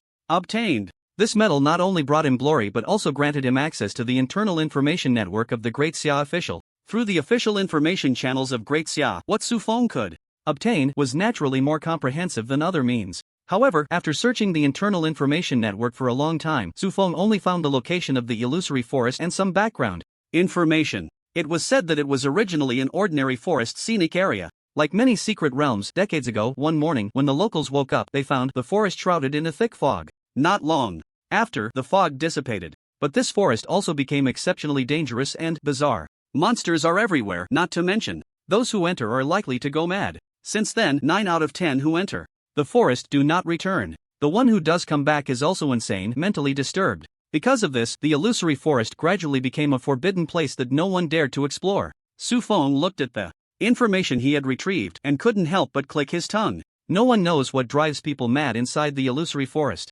Various signs indicate that the illusory forest is not a good place to go. If only Luo Xiaoyu could go with me, Su Feng thought to himself. Luo Xiaoyu's abilities are extremely effective in clearing abnormal states. Unfortunately, she seems to be very busy after returning home. It takes a while to get a response even when he sends her a message. After thinking for a moment, Su Feng decided not to disturb her. Besides the abilities of professionals, there are many other ways to clear abnormal states. Potions are one way, but they can be quite expensive. As for money, Su Feng curled his lips and left the Mage Guild, heading straight to the trading post. Before long, Su Feng arrived at the trading post. Before he could take a ticket, a well-dressed lady with a sharp and decisive demeanor quickly approached him. Mr. Su. Su Feng turned to look at her, puzzled. You are. The lady smiled just right. She extended her hand and introduced herself. I am Xiong Dailin, the deputy director of the Yunhua City Trading Post. Su Feng smiled gently and shook her finger a couple of times. Hello, hello. After exchanging greetings, Xiong Dailin spoke directly. Mr. Su, here is my contact information.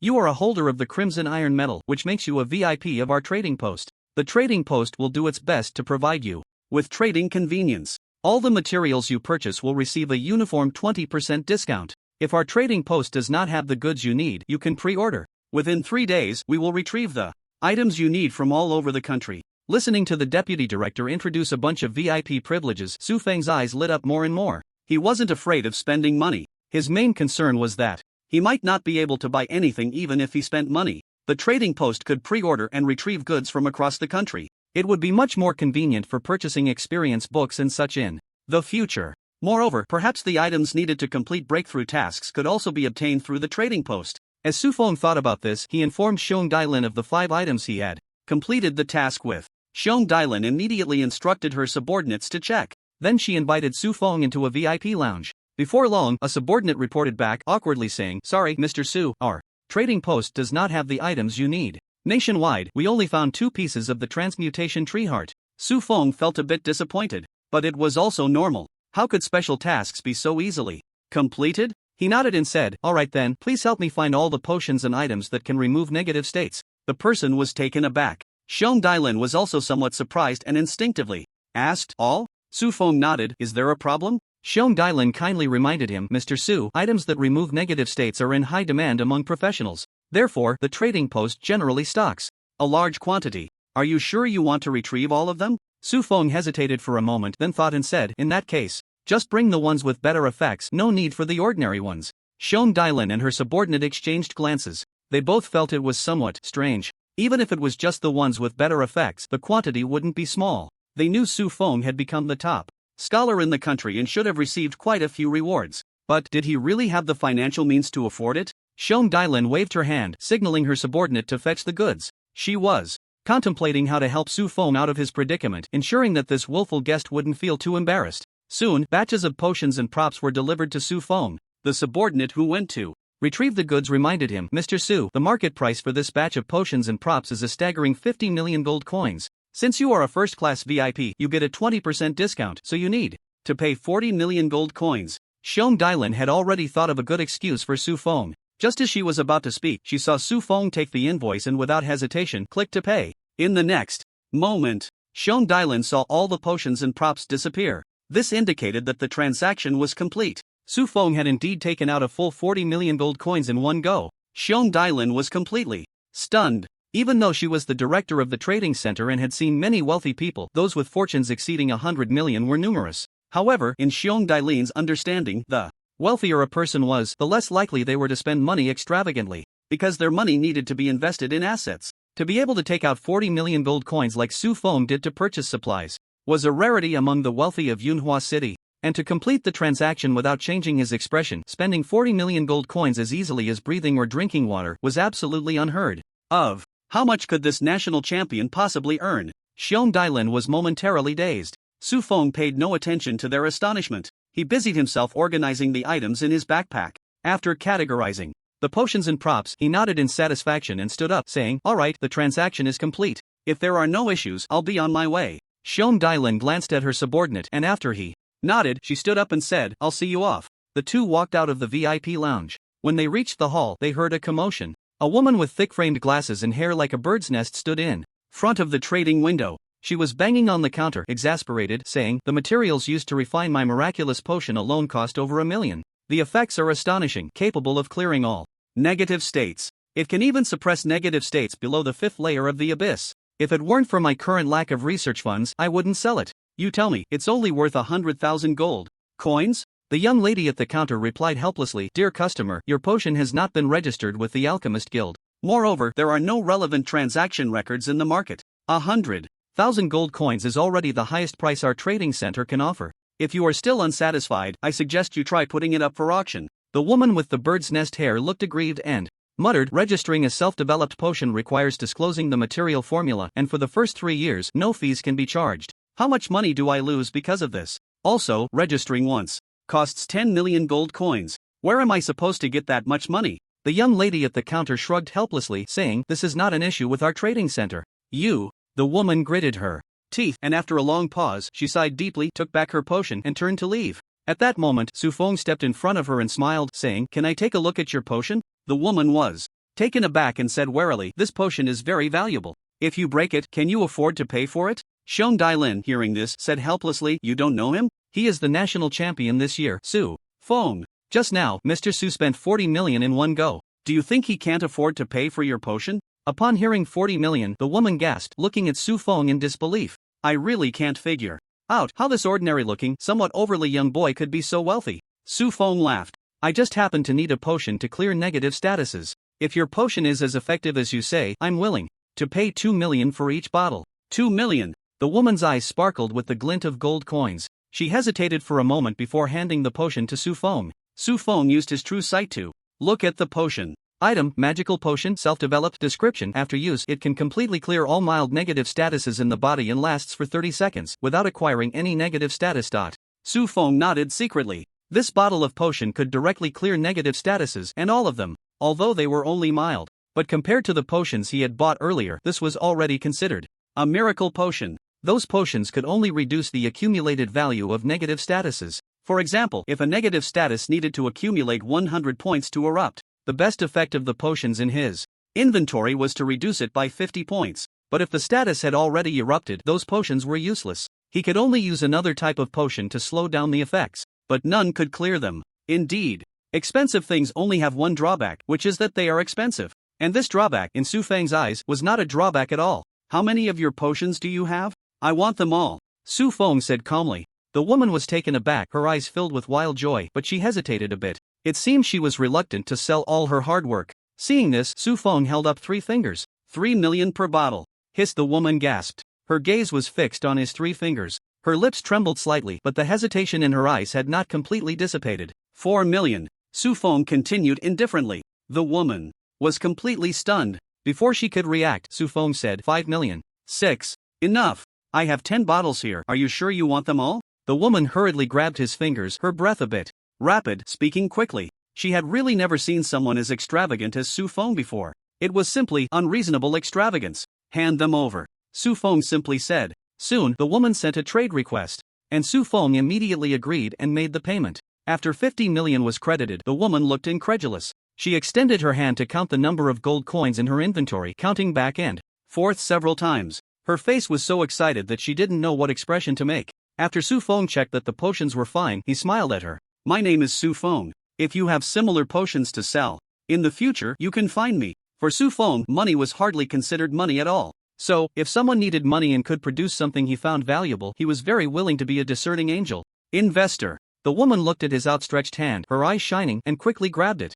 Songshi, my name is Songshi, profession, potion master. Beside them, Xiong Dailin watched the two complete the transaction, already somewhat questioning her life. Adding the 40 million gold coins spent earlier, Su Feng had already splurged nearly 100 million gold coins today. This guy was truly extravagantly inhuman. The illusory forest is located in the southern part of Yun province, on the border between the Great Xia and the Guyao kingdom. The nearest teleportation point is in a small city named Kai, with a population of less than 3 million. Su Feng teleported to Kai City, and after leaving the city he used sky wings. He also activated Ride the Wind for himself. He flew towards the illusory forest at an extremely fast speed. Along the way, he encountered many monster gathering spots. There were also high-tier leaders of level 6 or 7, even groups of flying monsters. Quite dangerous. Fortunately, Su Feng's flying speed is extremely fast. He also has the teleportation skill. Even if he can't win, no monster can keep him if he wants to escape. Thus, he flew for 3 hours without any danger. From a distance, a towering mountain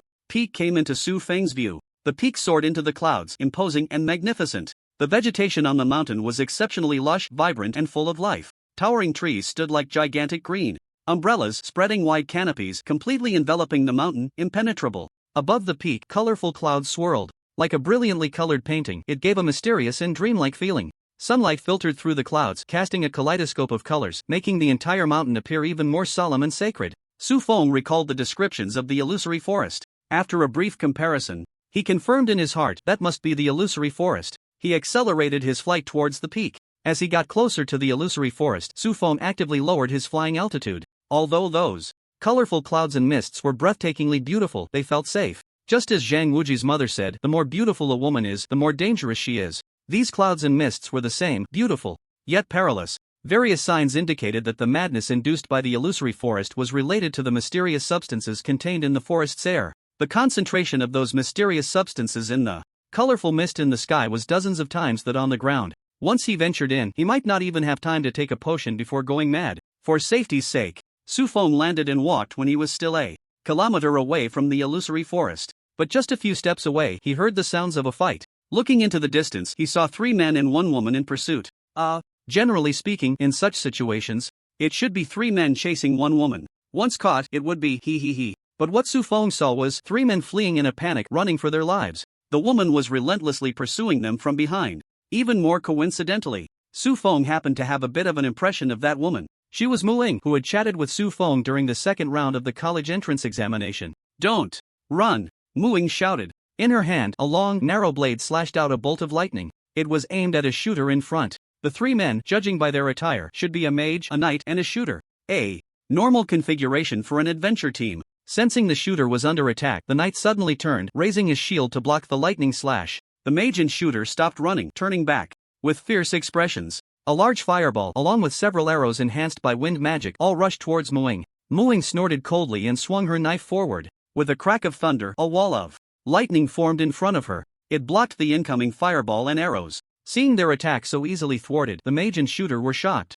Then they saw the lightning wall break, a figure wrapped in lightning shot towards them. In less than 2 seconds, Muing appeared beside them. She struck the shooter on the shoulder. -15,999. The shooter was instantly gravely injured. The mage's face turned pale at the sight. He hurriedly cast a magic shield on himself. The knight quickly used a taunt skill to draw her attention just as Muing was about to strike the shooter again. When the mage saw Muing immobilized, a fierce light flashed in his eyes as he raised his staff to prepare to cast a spell. Suddenly, the ground shook and 3 walls of earth suddenly rose up, precisely positioning themselves between the three. A woo times 3. Accompanied by a series of soul-stirring screams, the 3 of them slowly covered their mouths and fell from the wall. At that moment, Su Feng appeared beside Muing, grabbing her arm and transporting her to a safe place. Su Feng, what are you doing here? Mu Ying's face lit up when she recognized him. Su Feng shrugged. I should be asking you that. Why did you come over here chasing after men? Mu Ying was taken aback, just about to explain. But when she turned around, she saw the 3 men stumbling and trying to escape with their legs clamped together.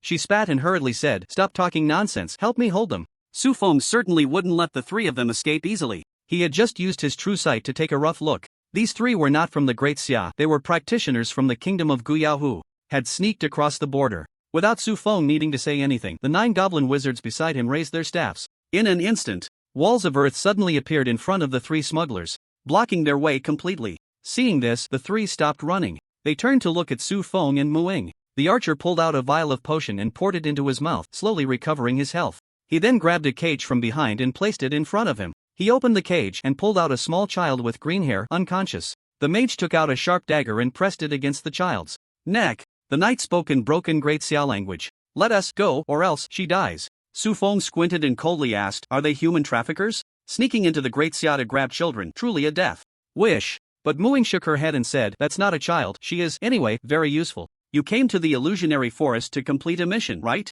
As long as we save her, our mission will be twice as effective." Su Feng's eyes brightened. He waved his hand, signaling. The goblin wizards raised their staffs again. Amid the 3 men's nervousness, the earth wall magic behind them was lifted and the path was clear. The 3 men were overjoyed. They hurriedly stuffed the green-haired child into the cage. The archer hoisted the cage. The 3 of them took off running. Muing was dumbfounded, turning back to Su Feng, indignantly saying, "Su Feng, what are you doing? Didn't you hear what I said? Hey, don't hold me back, they're going to get away." Su Feng grabbed her arm and said calmly, "Why are you in such a hurry? Did I say to let them run? Not chasing is the only way to save that child." As he spoke, he waved his staff, summoning several beast hunters. The trio was running happily. The knight lagged behind and looked back. Seeing that no one was chasing them, he let out a heavy sigh of relief. Then he heard the archer laugh. "Ha ha, this trip is really profitable. We actually caught a legendary tree spirit. As long as we can successfully take her back to sell, each of us can exchange for a rare piece of equipment." The mage's eyes were hot as he glanced at the cage behind him, licking his lips.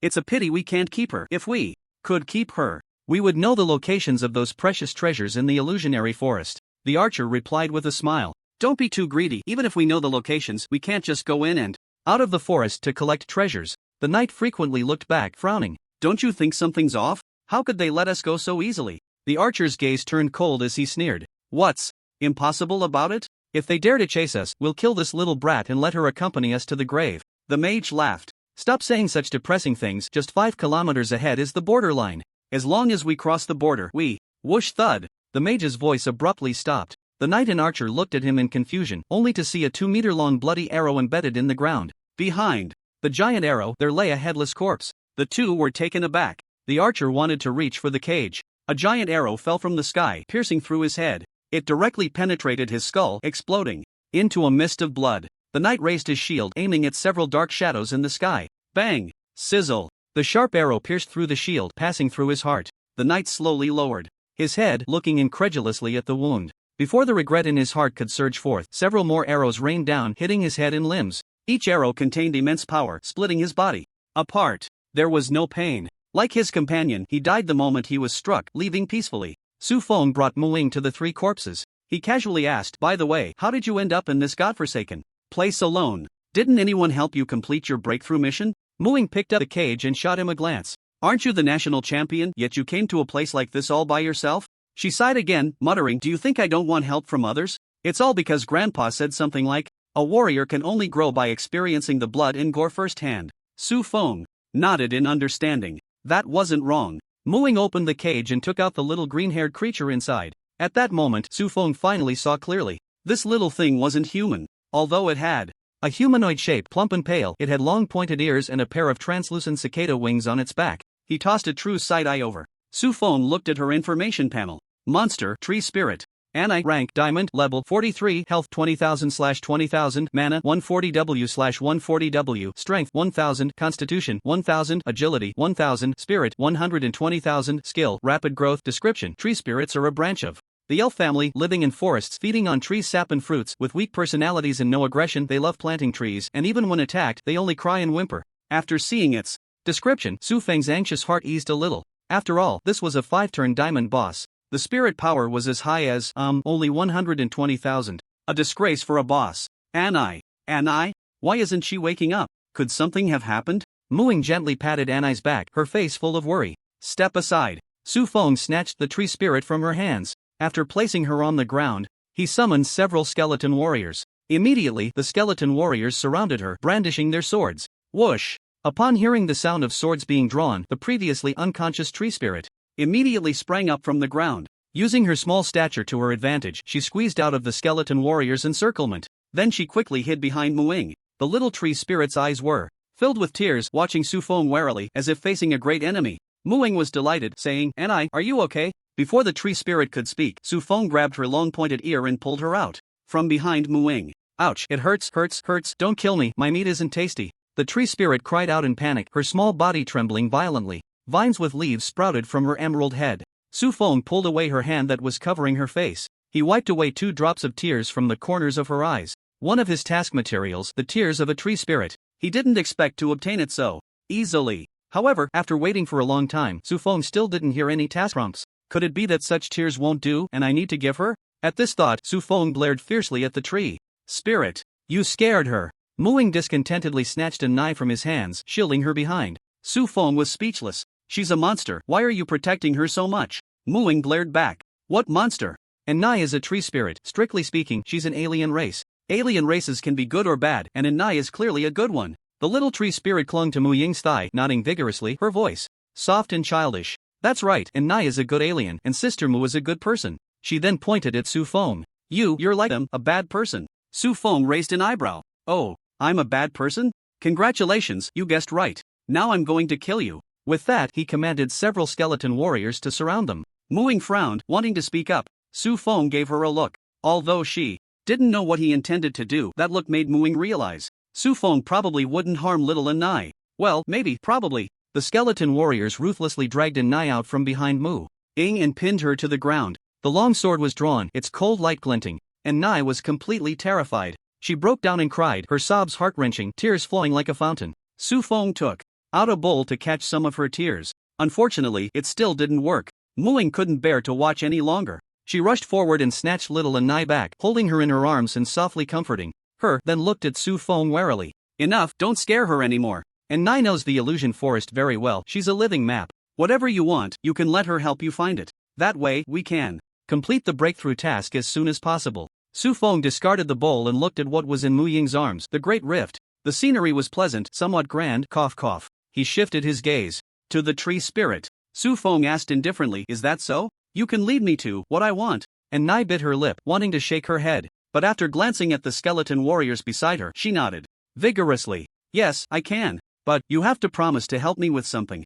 Su Feng narrowed his eyes and asked, "You're negotiating terms with me?" Several skeleton warriors drew their swords again. Clang! And Nai was so frightened that she buried her head into the Great Rift. Mu Ying interjected, all right, don't scare her anymore. This is a task and I've accepted it too. If we work together, we won't have to worry about not completing the task, right? And we can get generous rewards after completing it." Su Feng remained silent. Before long, he heard the Heavenly Revelation System's prompt sound. Ding! You have triggered the special task Save the Spirit Tree task reward, gain tree spirit and nice favorability plus 100. Do you accept? Question mark. A question mark appeared in Su Feng's mind. Completing the task grants 100 points of favorability. Is this what they call a generous reward? He continued to glance at the task description. Task description: deep within the illusion forest lies a life source tree, the lifeblood of the Tree Spirit clan. Due to an invasion of evil forces, the life source tree is gradually withering, putting the Tree Spirit clan in grave danger. Task requirements: eliminate the evil forces and save the withering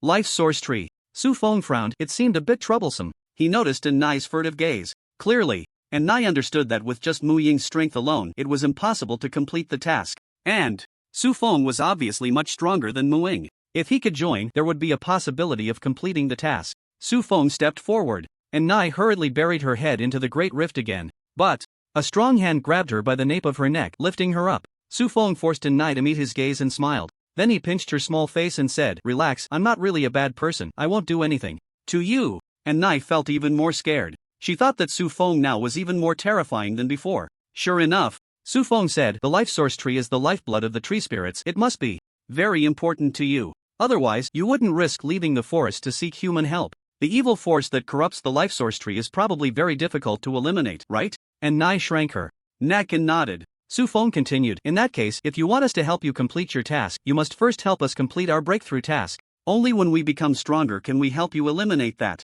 evil force, right?" And Nai nodded, but soon she shook her head vigorously. No. You have to help me complete my task before I can take you to find what you want. Otherwise, what if you go back on your word later?" Su Feng snorted coldly and stared into her eyes. "Am I that kind of person?" And Nai wanted to nod, but when she met Su Feng's gaze, she felt her neck stiffen and couldn't move. Su Feng smiled. "That's right, once we get what we want, we will naturally solve your difficulties. You don't want the life source tree to wither completely, do you?" And Nai was set back down to the ground. She looked up at the tall Su Feng, feeling a bad premonition in her heart. Can this fierce human really be trusted? If it were before, she would never believe it. But thinking of the gradually withering life source tree and her people on the brink of extinction, she could only lower her head in grievance and do as Su Feng said. The path in the forest was not easy to walk. The gnarled tree roots protruded from the ground. There were also large areas of intertwined vines and extremely dense shrubs. The sky was completely blocked by the treetops, not allowing a single ray of light to penetrate. The forest was pitch black. A few skeleton warriors walked ahead, constantly hacking away to carve out a path. Su Feng and the others followed behind, and Nai was dumbfounded, looking shocked. Ever since Su Feng informed her about the breakthrough materials needed, she had been in this state. Su Feng asked, "What's wrong? Are these materials rare?" And Nai put away her expression and looked at him strangely. "These materials, it's not about whether they are rare or not. They are things that are almost impossible to obtain, okay?" And Nai's expression was pained as she scratched her hair. The first material, Illusion Spirit Leather, comes from the Illusion Spirit Lizard clan. This clan is actually easy to deal with an average level of around 20. But they are unpredictable and can transform into anything in the forest. A piece of grass by the roadside or a stone could be them in disguise. Unless they actively reveal themselves, it's impossible to capture or hunt them. Hearing this, Su Feng's expression remained unchanged. This was simple. He just needed to release his blood eye. Continuously using true sight to scan the surroundings would suffice. It posed no difficulty for him, but he could also understand An Nai's frustration. After all, even if others had true sight, it was impossible to elevate a skill's ability to the point of seeing through everything. Not to mention ignoring consumption, ignoring skill cooldowns, and using the skill continuously. For others, trying to catch an illusion spirit lizard that can transform into anything in the illusion forest was undoubtedly more difficult than finding a needle in a haystack. And Nai continued, "The second material, the confusion poison sac, comes from a thick-skinned, poisonous toad. Its level is only 40, but its health exceeds 5 million, and it has the ability to rapidly recover health. Its physical defense is extremely high, and it will spew poisonous mist when attacked, making it impossible to touch, let alone kill it." Su Feng's mood remained steady. Simple. Just use the beast hunter to fire the crossbow from a distance. If that doesn't work, summon Angelina and Tiana. 2. Ancestral level abyssal powerhouses, would they still fear that little bit of poison? And Nai continued, "The third material, the heart of the shifting tree, is a drop from the shifting tree king. Not only is the Shifting Tree King at level 48, but it also has thousands of Shifting Tree descendants under its command. They usually gather around the Tree King, forming a forest. If you want to kill the Tree King, you need to fight against thousands of monsters at the same time. Is that possible?" Su Feng smiled slightly. It was his favorite kind of numerical competition again. Before the college entrance examination, he was not afraid of tactics involving large numbers. Now he had the blood sacrifice worm and divine promised land, 2 divine skills. This shifting forest, no matter how many there were, was all experience points. For him, right? Fantastic. And Nai did not notice the change in Su Feng's expression. A hint of glee flashed in her eyes as she said, as for the source of life spring, it's not hard to obtain, you just need to revive the source tree of life. The pond beneath the source tree of life can give birth to the source of life spring. Su Feng frowned slightly upon hearing this. He pulled her closer, squinting as he asked, "Are you sure?" And Nai shrank her neck and nodded vigorously. "I absolutely did not lie to you. Only the pond beneath the source tree of life can give birth to the spring. However, the source tree of life is currently being invaded by evil forces and has withered, along with the pond."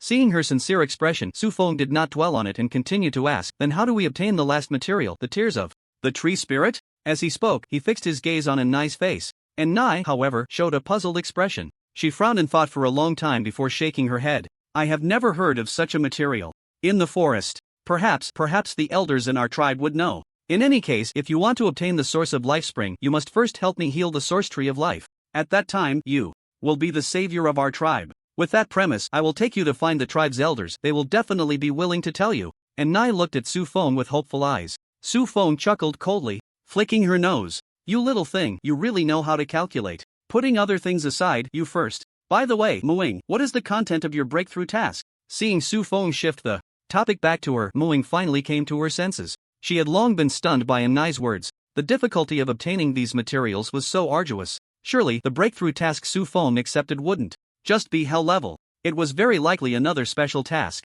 She knew Su Feng had completed one before. She didn't expect he would dare to take on a second one. After all, the difficulty of special tasks would stack. Each one was harder than the last. Didn't anyone tell Su Feng this? Mu Ying's expression was strange as she said, "My task is also to obtain materials, but I only need 1,000-year thunderstrike flower." And Nai's eyes lit up. She flapped her transparent cicada wings, breaking free from Su Feng's control, and landed on Mu Ying's shoulder. "That's simple, there's one in the forest, but it's guarded by a level 45 golden leader." Mu Ying frowned slightly. A level 45 golden leader was not something she could easily deal with right now. However, relying on her grandfather's connections, Mu Ying had also seen the footage of Su Feng in the college entrance examination. Even the ogre chieftain in the abyssal hell difficulty dungeon he could easily handle. If he was willing to step in, this could work. Su Feng shrugged nonchalantly. "Since we're teaming up, I will definitely help you. But I need to collect some materials first." Mu Ying nodded and said, "No problem. That's how team formation works. The strong take the initiative while the weak can only obediently listen." Su Feng said to Nai, "Do you see if we are closer to the poison toad or the mysterious change forest? Let's find one first." And Nai said with some worry, "With just the two of you, it might be difficult to handle. How about?" Su Feng waved his hand and said calmly, "Just lead the way." And Nai pouted, floating next to a large tree and placing her hand on it. "A minute later," she replied, "Go east for 20 kilometers and you'll reach the mysterious change forest." Su Feng nodded and immediately ordered the skeleton warrior to change direction and clear the path. The two of them, along with a sprite, quietly followed behind the skeleton warrior. And Nai and Mu Ying lagged behind. The little tree sprite took out a staff and waved it. Some green fluorescence fell on Mu Ying. "What is this?" Mu Ying felt her body and mind lighten and curiously asked. And Nai giggled and said, "Just a little magic, it can protect Sister Mu from the forest's curse." Mu Ying's expression brightened and she quickly said, "And Nai, you have such abilities." "Su." She was about to call out to Su Feng when Nai covered her mouth. And Nai stuck out her tongue, looking sullen, and said softly, "I won't help bad people.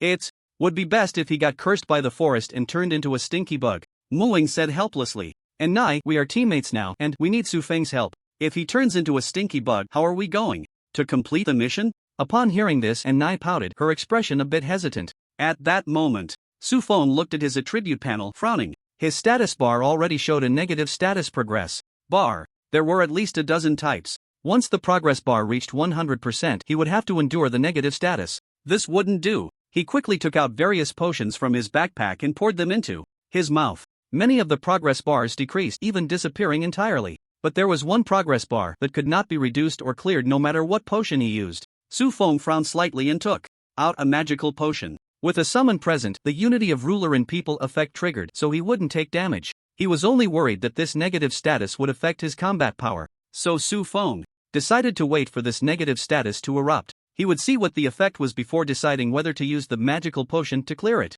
Before long, the negative status progress bar was full, and Su Feng received a prompt. "Ding! You are affected by the environment and gain the special status dreamlike. Your vision will mix dreams and reality." Dreams and reality mixed? Su Feng looked up in confusion. He saw the skeleton warrior clearing the path, growing flesh. The trees on both sides turned into grotesque, terrifying monsters. The severed vines transformed into dense swarms of snakes. Moreover, everything was not static. The world around him constantly changed, radiating extremely vibrant colors. However, aside from the strange sights, Su Feng had no particularly strong reaction. Furthermore, when he released his blood eyes, the scenery he saw through Blood's flying eye appeared normal. This wonderful feeling of dreams and reality intertwining made Su Feng feel intrigued. He put away the magical potion. "Hey, bad guy. Wait for us." Suddenly, an Nai's voice came from behind. She said reluctantly, "You've been cursed by the forest, let me help you break it." Su Feng quickly raised his hand to stop her. "No need, this curse can also remain unbroken." He found this perspective quite novel. It posed no harm. It was better to keep it. After saying that, he walked straight ahead. One person and one elf were completely baffled. They found it strange that the cursed Su Feng seemed a bit too excited. The 20-kilometer journey was neither long nor short. It took about an hour and a half. In front of Su Feng and the others appeared a peculiar forest. Other trees were tall and straight, with lush branches and leaves. But this forest looked like deadwood in the cold winter of December. There wasn't a single leaf on the branches. The trees were entirely black. There were many tree holes on the trunks, resembling ghostly faces. The trees outside were relatively short, only about 10 meters high. As they moved toward the center, the height of the trees gradually increased. The tree at the very center was a towering 800 meters tall, reaching for the sky. The Blood Eye approached, using true sight. The information about the 800-meter-tall giant tree appeared before Su Feng. Monster, Deceptive Tree King rank, Dark Gold level, 48 health, 3000/300000 mana, 1-200-000/1-200-000 strength, 320-000 constitution, 320-000 agility, 500 spirit, 320-000. Talent, branching out, skills, Withered Wood revives, Vine strangulation, Wood dragon drill. An ordinary Black Iron level 5 turn Black Iron leader probably has around 500,000 health, with average attributes around 50,000 points. Although it was of Dark Gold rank, this panel still seemed a bit high. Su Feng frowned and looked closely at its talents and skills. Soon he found the reason. For the Deceptive Tree King's high attributes, the others were manageable. It was just that this monster's talent was somewhat perverse. Branching out, for each offspring produced, health plus 1,000, strength, constitution, and spirit plus 100 each according to an Nai. This forest was all its offspring. No wonder it had as much as 3 million health. How about it, not easy to deal with, right? And Nai floated beside him and said. Muing also frowned and said, "Su Feng, we should think of another way. With so many tree monsters, if we anger them, it might be hard to escape." Su Feng remained calm. "What's the rush? How do we know if we can fight if we don't try?" After saying that, he ordered the few skeleton warriors that had cleared the path to charge forward. Without adding any other buff skills, as soon as the skeleton warriors entered 100 meters from the edge of the deceptive forest, whoosh, whoosh, whoosh, dense tree roots shot up from the ground, wrapping around the skeleton warriors' hands and feet. The roots tightened like giant pythons. The two skeleton warriors were completely bound by the roots from the start and couldn't break free at all. Their health continued to drop until they were directly crushed into a pile of bones. The other skeleton warriors, before being tightly bound, drew their long swords and slashed at the vines on their bodies. They then quickened their pace and rushed into the forest. Under Su Feng's control, they cautiously avoided the entangling roots. But as soon as they stepped into the forest, the nearest tree to the skeleton warriors suddenly moved. The dead tree came behind the skeleton warriors, and the vines and dead branches on it suddenly closed in. Like a long-lost lover, it embraced the skeleton warriors tightly. At the same time, it released a wave of dark green poison gas. Under the erosion of the poison gas, the skeleton warriors only lasted a few seconds before turning into a pile of waste liquid. And Nai and Muing, seeing this, both shrank their necks. Even Muing, who had a mythical profession and an SS-level talent, was completely unprepared for such a sudden attack. She hurriedly said, "Su Feng, materials are precious, but life is even more valuable." Su Feng glanced at her. "See, you're anxious again." Saying this, he continuously set up summoning arrays, suddenly summoning a large group of goblin wizards. But Su Feng did not let the goblin wizards attack the deceptive forest, although this might be a good method. After all, the tree spirits in the Twisted Woods don't seem very agile. However, even though Summon Goblin is already a Tier 3 skill, the attributes of the goblin sorcerers have greatly increased. But relying on them to clear the tree monsters all the way to the Tree King's location is too slow. Su Feng can't wait that long. He used Blood Sacrifice Worm on those goblin sorcerers. Then he watched as they died one by one, giving birth to a massive swarm of worms. Soon, the number of worms surpassed 10,000, 100,000, a million. When the number of worms reached 5 million, Su Feng bestowed upon them a Ride the Wind skill. The Tier 3 Ride the Wind allows summon creatures to gain a brief flying ability. Thus, the densely packed swarm of worms took off from the ground, parachuting into the twisted woods. The forest sensed the invasion of foreign entities. Each tree spirit hurriedly emitted a deadly poisonous mist. Feeling that large groups of worms were being killed by the poisonous mist, Su Feng grinned, then snapped his fingers. He activated the skill Self-Destruct. He spread his arms wide, palms open, and softly uttered, boom. The next second, rumble. Like the wrath of a thunder god, flames soared into the sky. Black mist swirled. A massive black-red fire mushroom rose in the twisted woods. A violent shockwave then swept outwards in all directions. Su Feng's kingly cloak fluttered in the howling wind. Behind him, Mu Ying and Nai had completely lost control of their expressions. They struggled to widen their eyes against the fierce wind, capturing the scene that could be described as apocalyptic in their sight. This was a sight akin to the casting of a forbidden spell. Even the footage had not recorded it many times, but now it was truly unfolding before one person and one elf. Mu Ying looked at Su Feng's back, her gaze as if she were looking at some kind of monster. She had originally thought that what she saw in the video, Su Feng commanding hundreds of giant beast hunters to encircle and shoot down the ogre chieftain, was already the limit of his abilities. But now, witnessing this earth-shattering scene with her own eyes, she realized that she seemed to have only seen the tip of the iceberg of Su Feng. This guy must have countless hidden cards up his sleeve. No one could see his full picture. Moreover, what was even more terrifying was that Su Feng was only level 20. He still had an extremely vast room for improvement. Same LV20, what do you excel at? A bitter taste rose in Mu Ying's heart. The pride and confidence brought by the mythical profession and SS level talent were gradually dissipating along with that grand mushroom cloud. She understood once again. In the face of Su Feng, she and those ordinary professionals seemed no different. However, Mu Ying was very glad that Su Feng belonged to the Great Xia. At least she didn't have to worry about one day such a terrifying enemy standing on the opposite side of the battlefield. At the same time, she could also imagine the despairing expressions the enemies would show when facing a terrifying opponent like Su Feng. Ding! You have killed a LV36 ordinary monster twisted tree spirit, gaining 360,000 experience. Ding! You have killed. Listening to the continuous sound of monster kill notifications, Mu Ying revealed a happy smile. Su Feng looked at the twisted woods after the explosion. Originally, this dark forest was like a stubborn blackhead in a lush, enchanting forest. Now, the blackhead had been forcefully wiped away. Only the large tree in the middle remained, along with a few scattered old trees. Su Feng certainly wouldn't let them go. He waved the blood eye and activated the Summon Dragon Hunter formation. Hundreds of giant beast hunters lined up in front of him. Draw the bow. Shoot. Whoosh. The arrow, over 2 meters long, glinted coldly at its tip, slicing through the air. With the momentum to destroy everything, it raced toward the towering old tree. The old tree trembled violently, its branches, vines, and roots all raised in a defensive posture. It blocked several arrows, but the dozens that followed struck it accurately. What was even more fatal was the enemy was far away. Even if it had the ability to kill all enemies in one blow, it couldn't reach them. It couldn't run, couldn't withstand the blows, and couldn't retaliate. Half an hour later, this old tree, which had grown in the illusory forest for who knows how long, let out a mournful cry. In its unwillingness and pain, it met a tragic end. Ding! Congratulations on killing the LV48 Dark Gold boss. Transforming Tree King gained experience 768W. And Nai covered her eyes, hiding behind Mu Ying. She peeked through her fingers at the transforming Tree King. The Tree King's mournful cry before death chilled her heart. Strictly speaking, she belonged to the creatures of the illusory forest and was part of the same group as the transforming Tree King. But now, she had helped outsiders kill her comrade. A wave of inexplicable guilt surged in her heart. At that moment, a large hand covered her head, gently rubbing it a couple of times. And Nai looked up and met Su Feng's crescent-shaped eyes.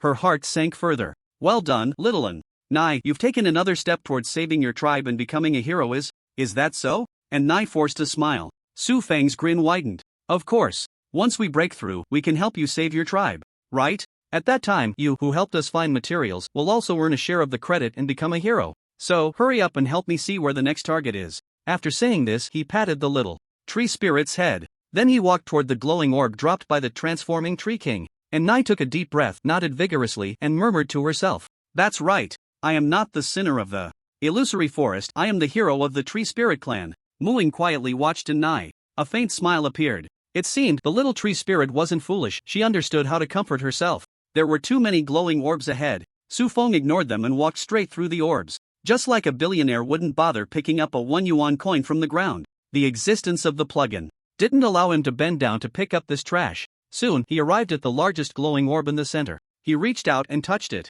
Equipment: Transforming Staff Grade, Epic Attribute Bonus, Spirit. Plus 4,000, Life plus 2,000 Skill, Lush Growth Equipment Requirement, Spirit greater than 10,000. Oh, Su Feng exclaimed. He didn't expect to get a staff with the transforming Tree King talent. That talent was fierce. The more descendants it had, the higher its health and the three basic attributes of strength, physique, and spirit. One could imagine, if it weren't for Su Feng having the self-detonation ability, comparable to a forbidden spell, clearing out its descendants. Just relying on the onslaught of the beast hunter might have completed the hunt, but the time would likely be extended tenfold or even 100-fold. Other LV-20 professionals wouldn't even dare to think about it. Upon receiving the task to obtain the transforming tree heart, even a genius like Muing would have to obediently give up and wait for 7 days of cooldown before re-accepting the breakthrough task. And for the same level of difficulty materials, Su Feng still needed to obtain 4 more. Thinking of this, Su Feng couldn't help but sigh, feeling targeted by Apocalypse. Fortunately, he had opened it, otherwise there would be no fun at all.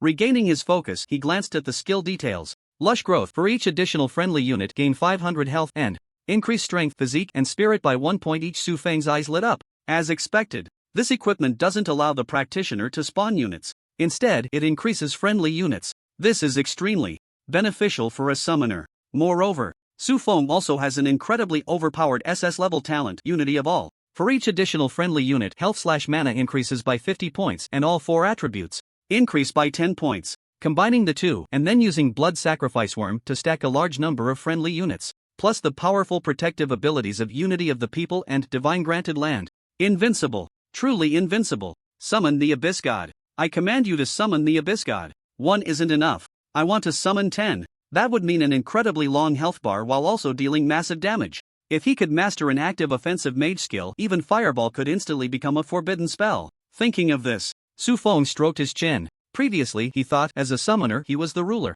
commanding the summoned creatures. How could a ruler let the soldiers watch while he himself went into battle? Before summoning, he had to act himself. After summoning, he still had to act himself. Wouldn't that make the summons pointless? So he never learned other mage skills. Now, looking at it, plans have changed. Even as a summoner, Su Feng certainly has the heart of a mage capable of wiping out the entire field in one move. With this thought, Su Feng quickly and cautiously stored the staff in his backpack. He then touched the glowing orb of loot. A knight's equipment, a rare great belt, adding 200,000 health. A mage's equipment, rare quality shoes, adding 20,000 health, 5,000 spirit, but deducting 100,000 agility. Su Feng thought the belt could be passed on, but the shoes could be tried on once he equipped the staff. He reached out one last time. Ding! Congratulations, you have obtained the quest material, Mysterious Tree Heart. Current progress of the 3rd transfer breakthrough quest, Mysterious Tree Heart, 1-to-1, Illusionary True Leather.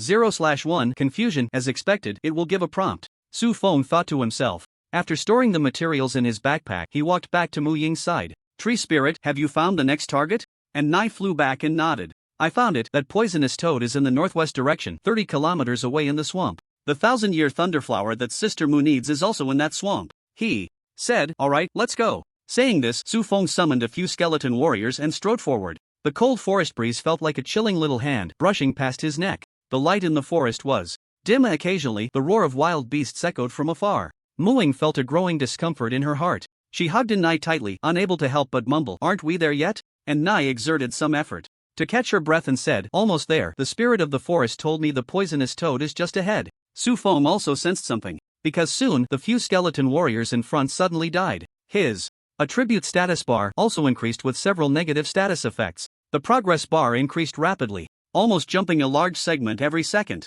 The environment hadn't been this harsh before. Now even the summoned creatures couldn't withstand it and were directly poisoned to death. All of this indicated they had already entered the environment where the poisonous toad resided. Su Feng signaled Muing to stop. He continuously took out potions from his backpack and poured them into his mouth. Muing stared in astonishment. The potions Su Feng took out, some she recognized and they were quite valuable. Others she didn't recognize, but just by their appearance she knew they must also be of high value. No matter the value of the potion, Su Feng downed it like water in one gulp. Muing was momentarily at a loss. Should she first feel heartache over the expensive potion being wasted, or should she worry that Su Feng might overindulge and burst? "Su Feng, why not let Nai help you?" Muing suggested. Upon hearing this, Su Feng quickly waved his hand to indicate he was fine. Then he increased the speed at which he consumed the potion. But he also knew this couldn't go on. His stomach was starting to feel full, drinking potions to the point of being full. If this got out, no one would believe it. Su Feng pinched a bottle of divine potion and waved his staff.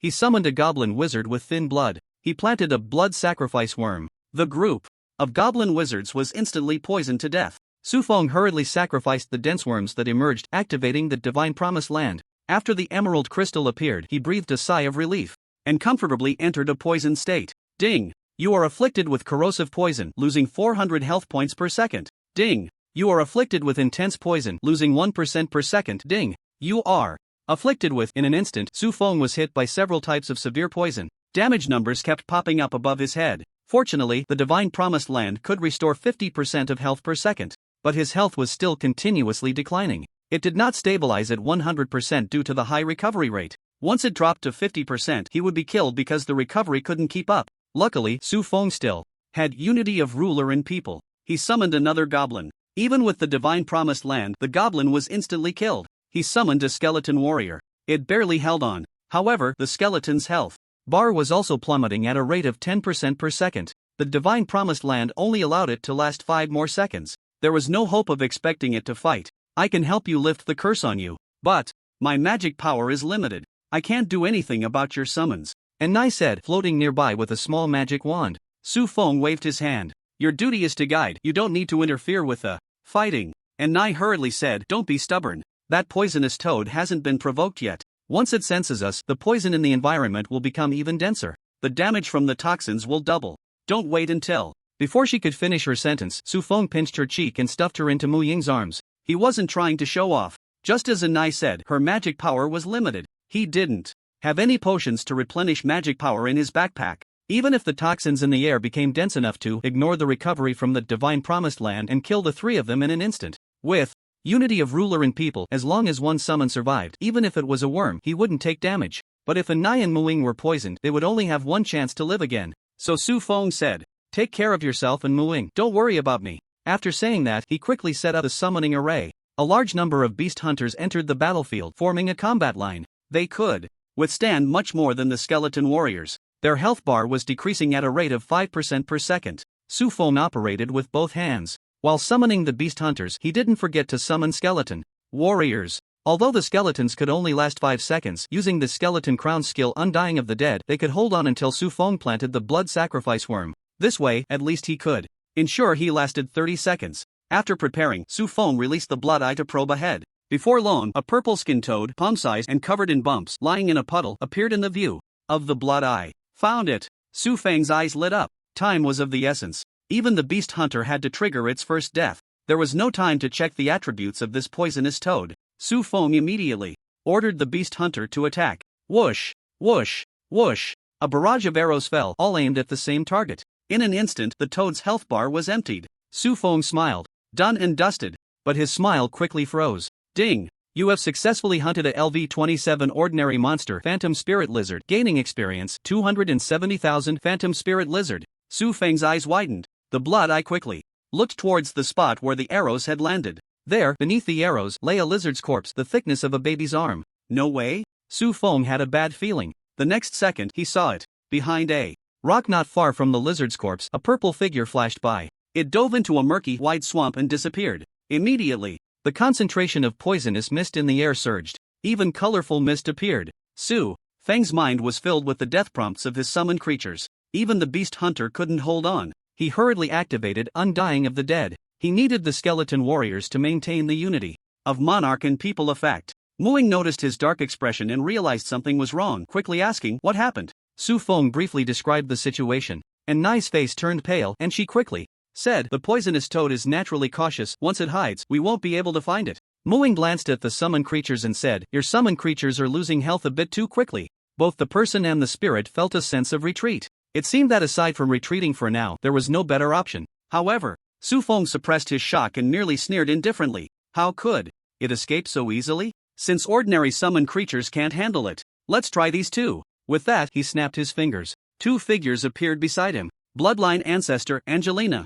Greedy Demon. King, Avatar, Tiana. Go, find that purple-skinned toad and kill it. Su Feng said angrily. He was genuinely annoyed by this thing. Of course, it was only because Su Feng was strong enough that he could afford to be annoyed. If it were someone else, without the tree spirit to help with the poison, it would have been done for long ago. Angelina's golden ponytail swayed as she looked around, her expression troubled. Finding monsters was not easy for her. However, since her father had given the order, she could only do her best to search. Just as she was about to step forward, she heard Tiana's light laughter from the side. Do We really need to take action for such a trivial matter? Su Feng was speechless as he saw her just talking without moving. Because Tiana was just an avatar, even if she had turned into a pet, her autonomy was still quite high. Su Feng could directly control her in battle. But the power of the Demon King could only be fully unleashed when wielded by the Demon King herself. Moreover, he didn't know what abilities Tiana had. To find the poisonous toad. After thinking for a moment, Su Feng raised a finger. One precious soul. 5. Tiana puffed out her proud chest. Su Feng shook his head in refusal. No, that's too much, at most. 3. Tiana showed an expression of having struck gold, happily saying, alright, then 3. Seeing Su Feng's expression of having been taken advantage of, Tiana became even happier. One could only say, this master was too good at providing emotional value. Tiana reached her hand forward. A transparent, colorless chain with hooks appeared beside her. It suddenly shot out ahead. After a while, Tiana yanked her arm back.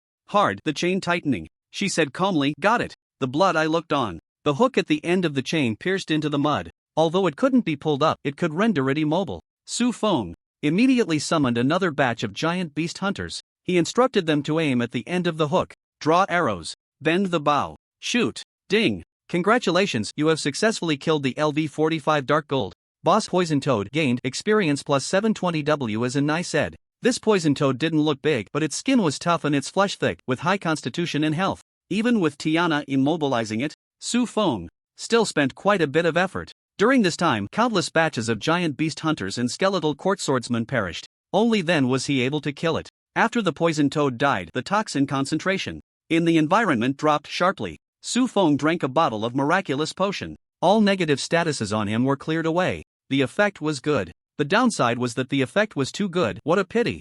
Approaching the glowing orb of the poison toad's drops, Su Feng reached out to touch. An epic level dagger. An assassin exclusive robe. A 4th turn mage skill poison mist. For Su Feng at the moment, these were of little use. Even that mage skill could only be learned once Su Feng reached the 5th turn. After tossing the items into his backpack, Su Feng planned to recall Tiana and the others back into the pet space. What are you doing? Tiana grabbed his arm warily. Su Feng asked in confusion. I'm putting you back, getting ready to hit the road. No, I don't want to go back. Tiana shouted like a puffed-up cat. Staying in a pitch-black, silent pet space. For the bloodthirsty and sleepy Angelina, it was a welcome thing. But for Tiana, it was an extremely terrifying torment. It was like being locked in a small dark room, suffering immensely. Seeing her strong opposition, Su Feng didn't force it. He respected Tiana and the others' wishes. Su Feng turned to ask Angelina's opinion. Angelina also expressed a desire to stay outside for a while. So Su Feng didn't insist on it. The strange team of 2 people, 2 demons, and a tree spirit set off again. The breakthrough materials Mooing needed were also in this swamp. So they didn't go far. Soon, the group stopped outside a cave. Are you sure the Thunderstrike flower is inside? Su Feng asked. And Nai nodded, confirming. It's inside, but it's very dark in the cave, and the guarding boss is also quite difficult. She wanted to advise Su Feng to be careful, but thinking of Su Feng's previous displays of power, and Nai gave up. She now understood, in this forest, there probably wasn't a creature that could stop Su Feng. Su Feng took out the blood eye and activated the skill. A small winged eyeball flew into the cave. Soon, Su Feng saw a stone deep inside the cave. On the stone grew a small yellow flower, vibrant in color. Its bud flickered with electric light continuously. Outside the stone coiled a giant python. The python's head bulged slightly, its scales all silver white. Quite extraordinary. Its eyes turned around, observing the cave's environment. Killing this giant python wasn't difficult, but the space inside the cave was limited. To kill it, they could only wear it down slowly. However, they had been in the forest for a while. It was now dusk.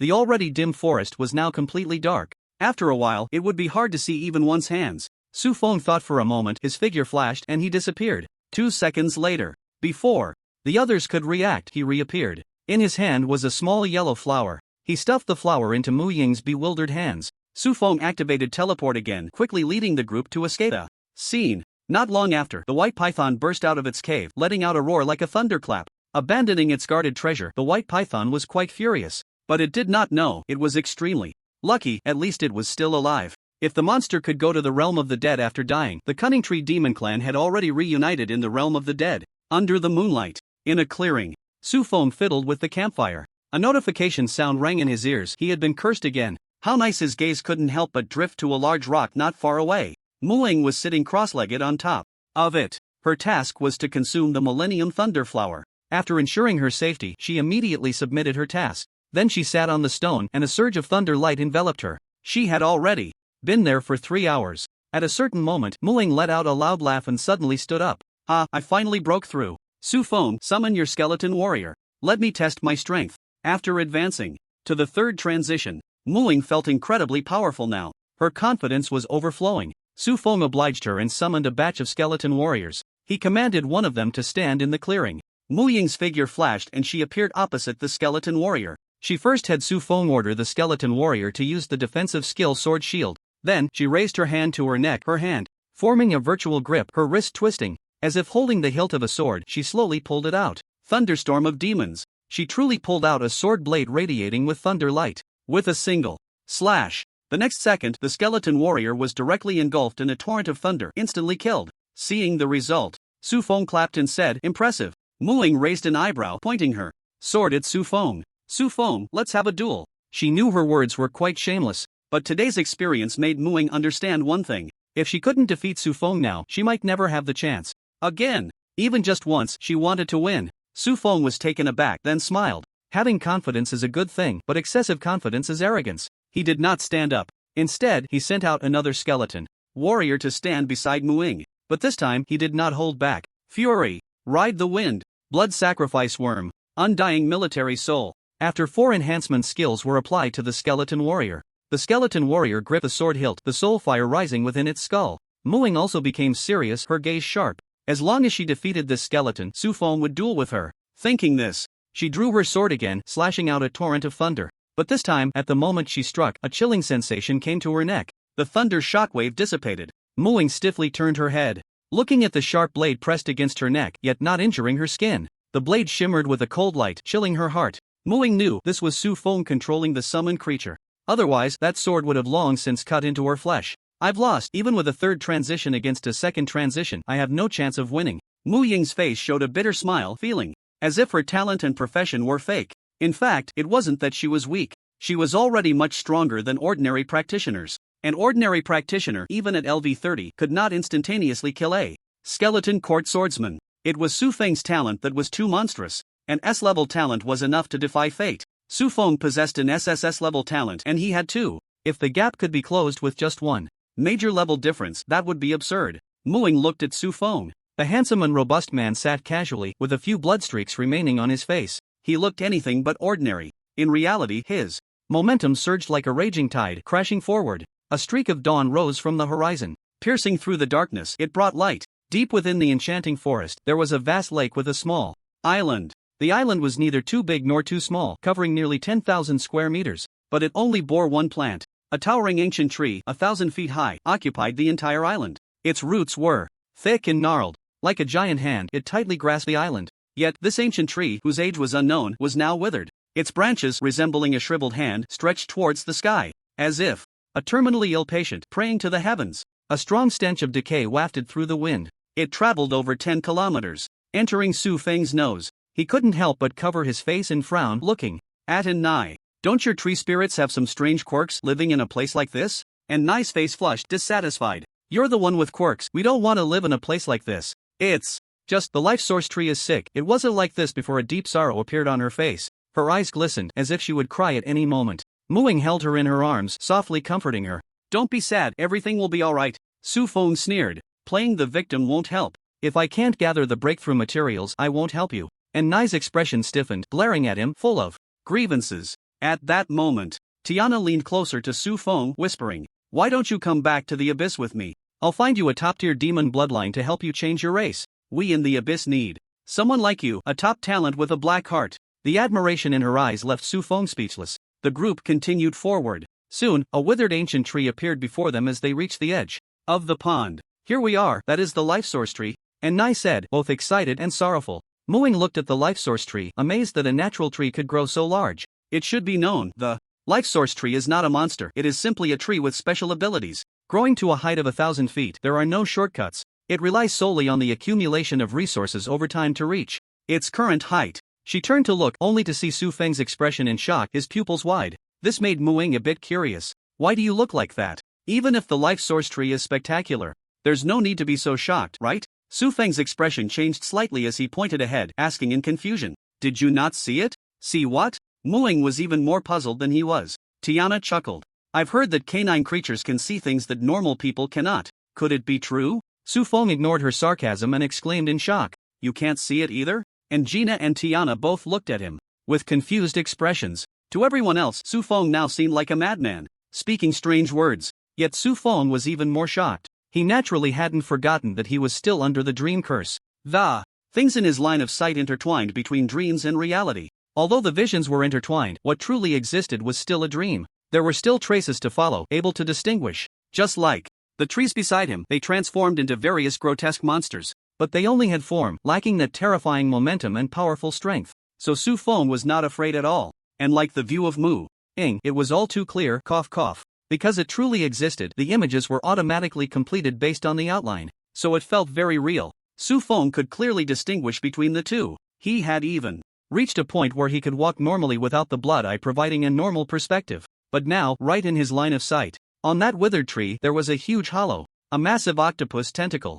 was protruding from the hollow. The tentacle coiled around the life source tree like a giant python. The inner side of the tentacle was covered with dense suckers, large and small, continuously sucking on the life source tree. Such a terrifying scene was invisible to everyone else, only he could see it. This further horrified Su Feng. Impossible, that is definitely not an illusion. Illusory scenes change constantly, while real scenes remain fixed. His gaze swept over the few people in front of him. Both pets were top-tier abyssal demon races. The negative effects of the illusory forest had no effect at all. Anai was a tree spirit protected by the forest, immune to curses. If Mu Ying could also see it, it would mean that this thing truly existed but was invisible from a normal perspective. Even if our minds are connected, it is impossible to conjure the same illusion. Su Feng thought this and pulled Mu Ying aside. After telling Anai not to act rashly, he handed Mu Ying some potions to dispel other curses, keeping the dream intact. Mu Ying was puzzled but still followed Su Feng's instructions. Su Feng pointed to a tree and said, "Look at that tree, doesn't it look like a transformer?"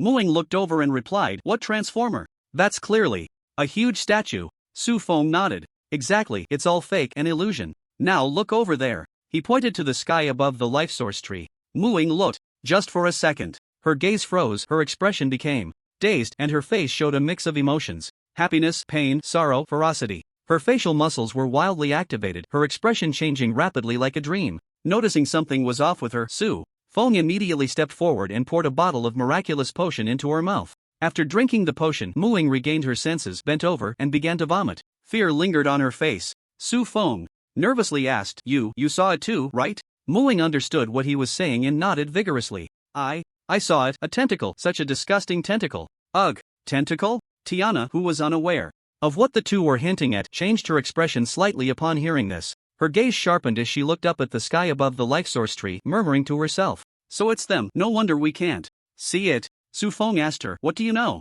Tiana shook her head. "This is beyond what you can handle, hurry and leave. Go find your human gods, do it quickly, otherwise, if it descends, this area, not just this forest, a very large area will suffer." Upon hearing this, Anai exclaimed anxiously, "Leave? No way, you promised to help me save the source tree." She clung tightly to Su Feng's leg. Su Feng ignored Anai and stared at Tiana. "You have to tell me what that thing is, right?" Tiana frowned slightly, as if mentioning something unpleasant and disgusting, her expression darkening. "We in the abyss call that thing a disaster source, while you humans seem to call them the Void Clan. These creatures are inherently opposed to all living beings, even the undead. Whether we abyssal demons, the undead, or you humans.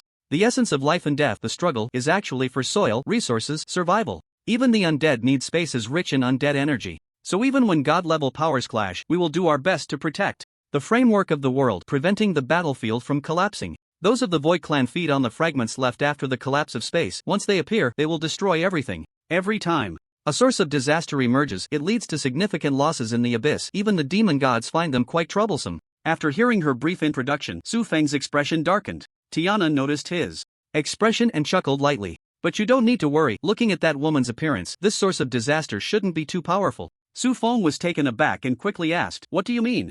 Tiana replied, "Sources of disaster exist in unknowable spaces, they cannot be looked at or touched. Once living beings or the dead in this world see them, it will lead to the collapse of their souls. Since she has seen them but hasn't collapsed, only feeling a bit nauseous, that proves it." Su Feng's eyes lit up as he inquired, "Then with my strength, can I?" "No, don't even think about it," Tiana said coldly. "To inflict damage on a source of disaster, you need the power of rules. And rules are a power that only deities can master. No matter how strong you are, it won't help." Su Feng was taken aback by her words, smiled, and patted her shoulder. "Don't say that, you are here, right? You can contact your true form, summon her over. I'm willing to offer 100 precious souls. Tiana revealed a meaningful smile. Are you sure you want to summon my true form? Su Feng raised an eyebrow, about to respond when Angelina pulled his arm. Angelina reminded him, Father, if an ordinary demon god appears in Blue Star, it could cause unimaginable disasters. Su Feng's expression stiffened, he almost forgot about that. If he really summoned Tiana's true form, it would be like driving away a wolf only to leave a fiercer tiger behind, which would be disastrous.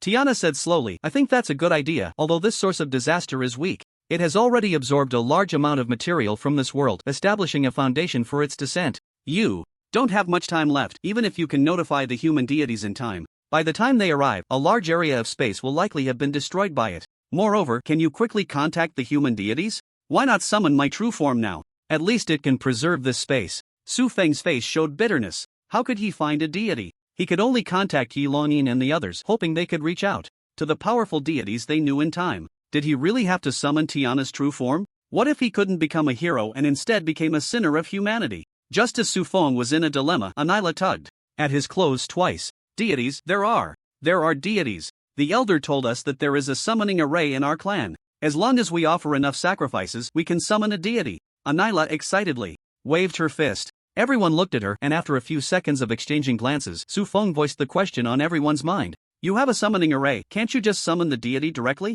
Why wait until now, watching the tree get drained? Anila's smile froze on her face. She lowered her head, pointing with her finger as she spoke softly. The elder seemed to say, the sacrifices offered by the clan each year are insufficient, and the deity hasn't paid attention to us for a long time. Tiana nodded, proudly stating, this is your fault. As a clan favored by the deities, you can't even gather enough sacrifices. It's simply disgraceful. Your deity is truly kind. If it were one of my tribes daring not to offer the full sacrifices, if they lived to see the next day, I would consider it a loss. And Tiana shot Su Feng a glance, snorting lightly. Do you think summoning a deity is easy? Without offerings that catch the deity's eye, even if it's your own tribe, the deity won't pay any attention at all. Su Feng's expression was strange as he opened his mouth but ultimately refrained from voicing his rebuttal. He was afraid of upsetting Didiana's mindset, which would make future interactions difficult. He didn't know if summoning a deity was simple, but recruiting a deity's avatar as a pet. He used the souls of several summoned beings as bait, and a certain demon lord, or the so-called 7 deadly sins, took the bait.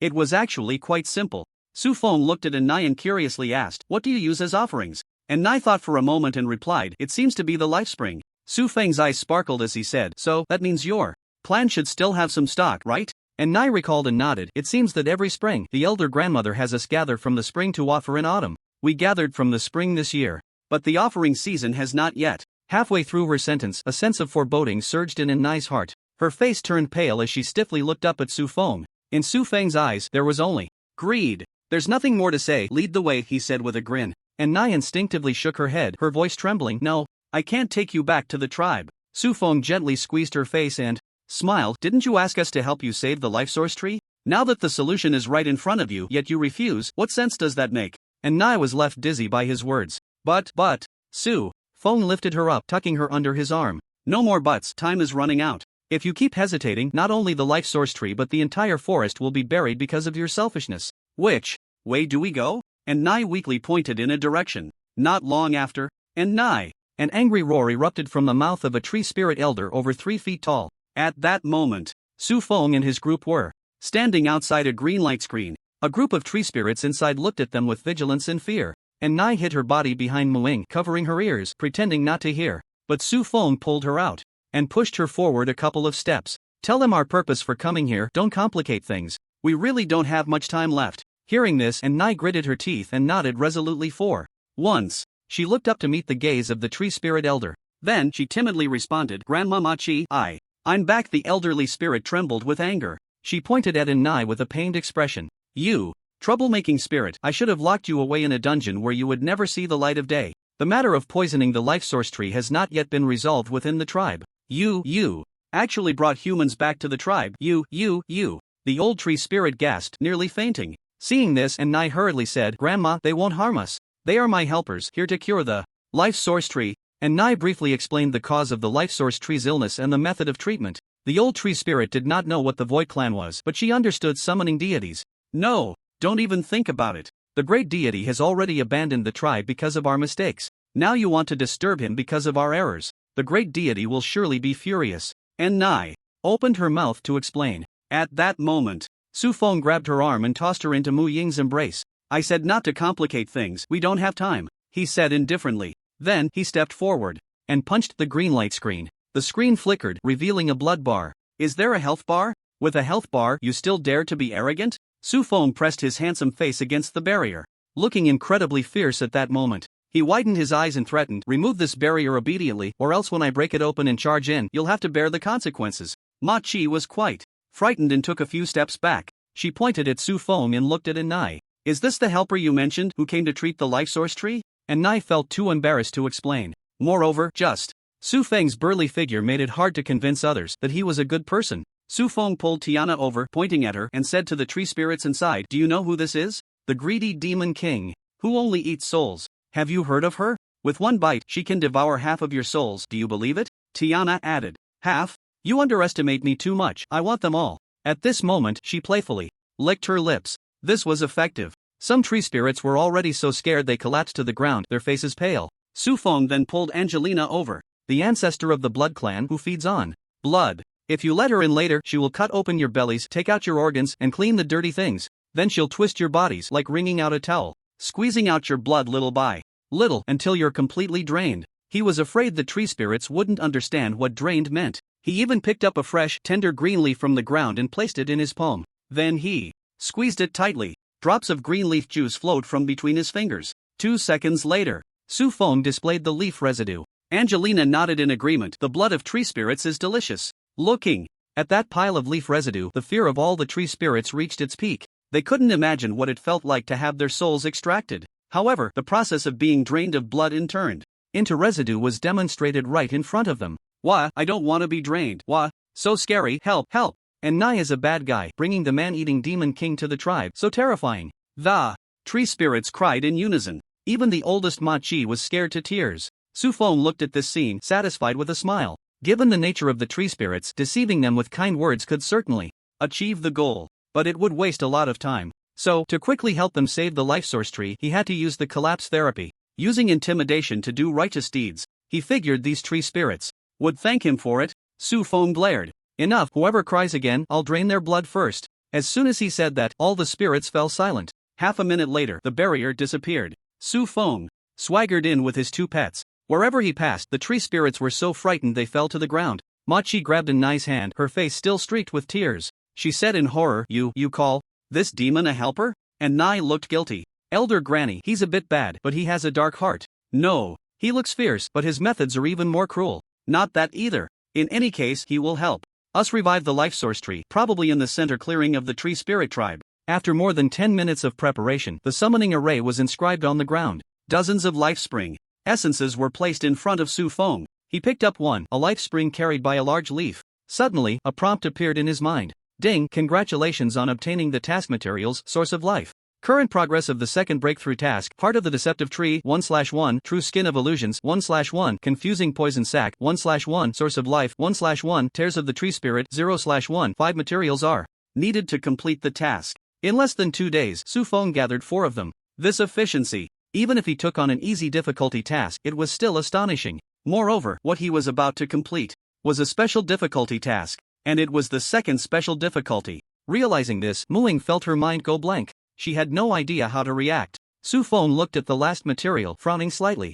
He had just asked Ma Chi, but as the most knowledgeable tree spirit in the tribe, Ma Chi had never heard of the tears of the tree spirit. Su Feng sighed and turned to enter the formation with the materials. Demon, human, why do you only have one source of life? The Lord of the Gods will be angry. Hurry and bring the other sources of life. Concerned about the gods, Ma Chi reminded him, suppressing her fear. Su Feng replied calmly, no need. One is enough. Even with just one material, I can summon the gods. If I don't have enough face, no matter how many materials I have, it won't elicit a response from the gods. I believe your gods should give me some face. Su Feng was too arrogant. Mu Ying thought to herself. Even Tiana was speechless, mocking him. Master, you should just bring all the materials. What face do you still have? By the way, no wonder your gods abandoned your tribe with this little bit. I wouldn't even want it for free. The tree spirits lowered their heads in shame and anger. Su Feng stood with his hands behind his back, calmly stating, whether I have face or not, you'll know soon enough, just watch. He signaled Ma Chi to begin the ritual.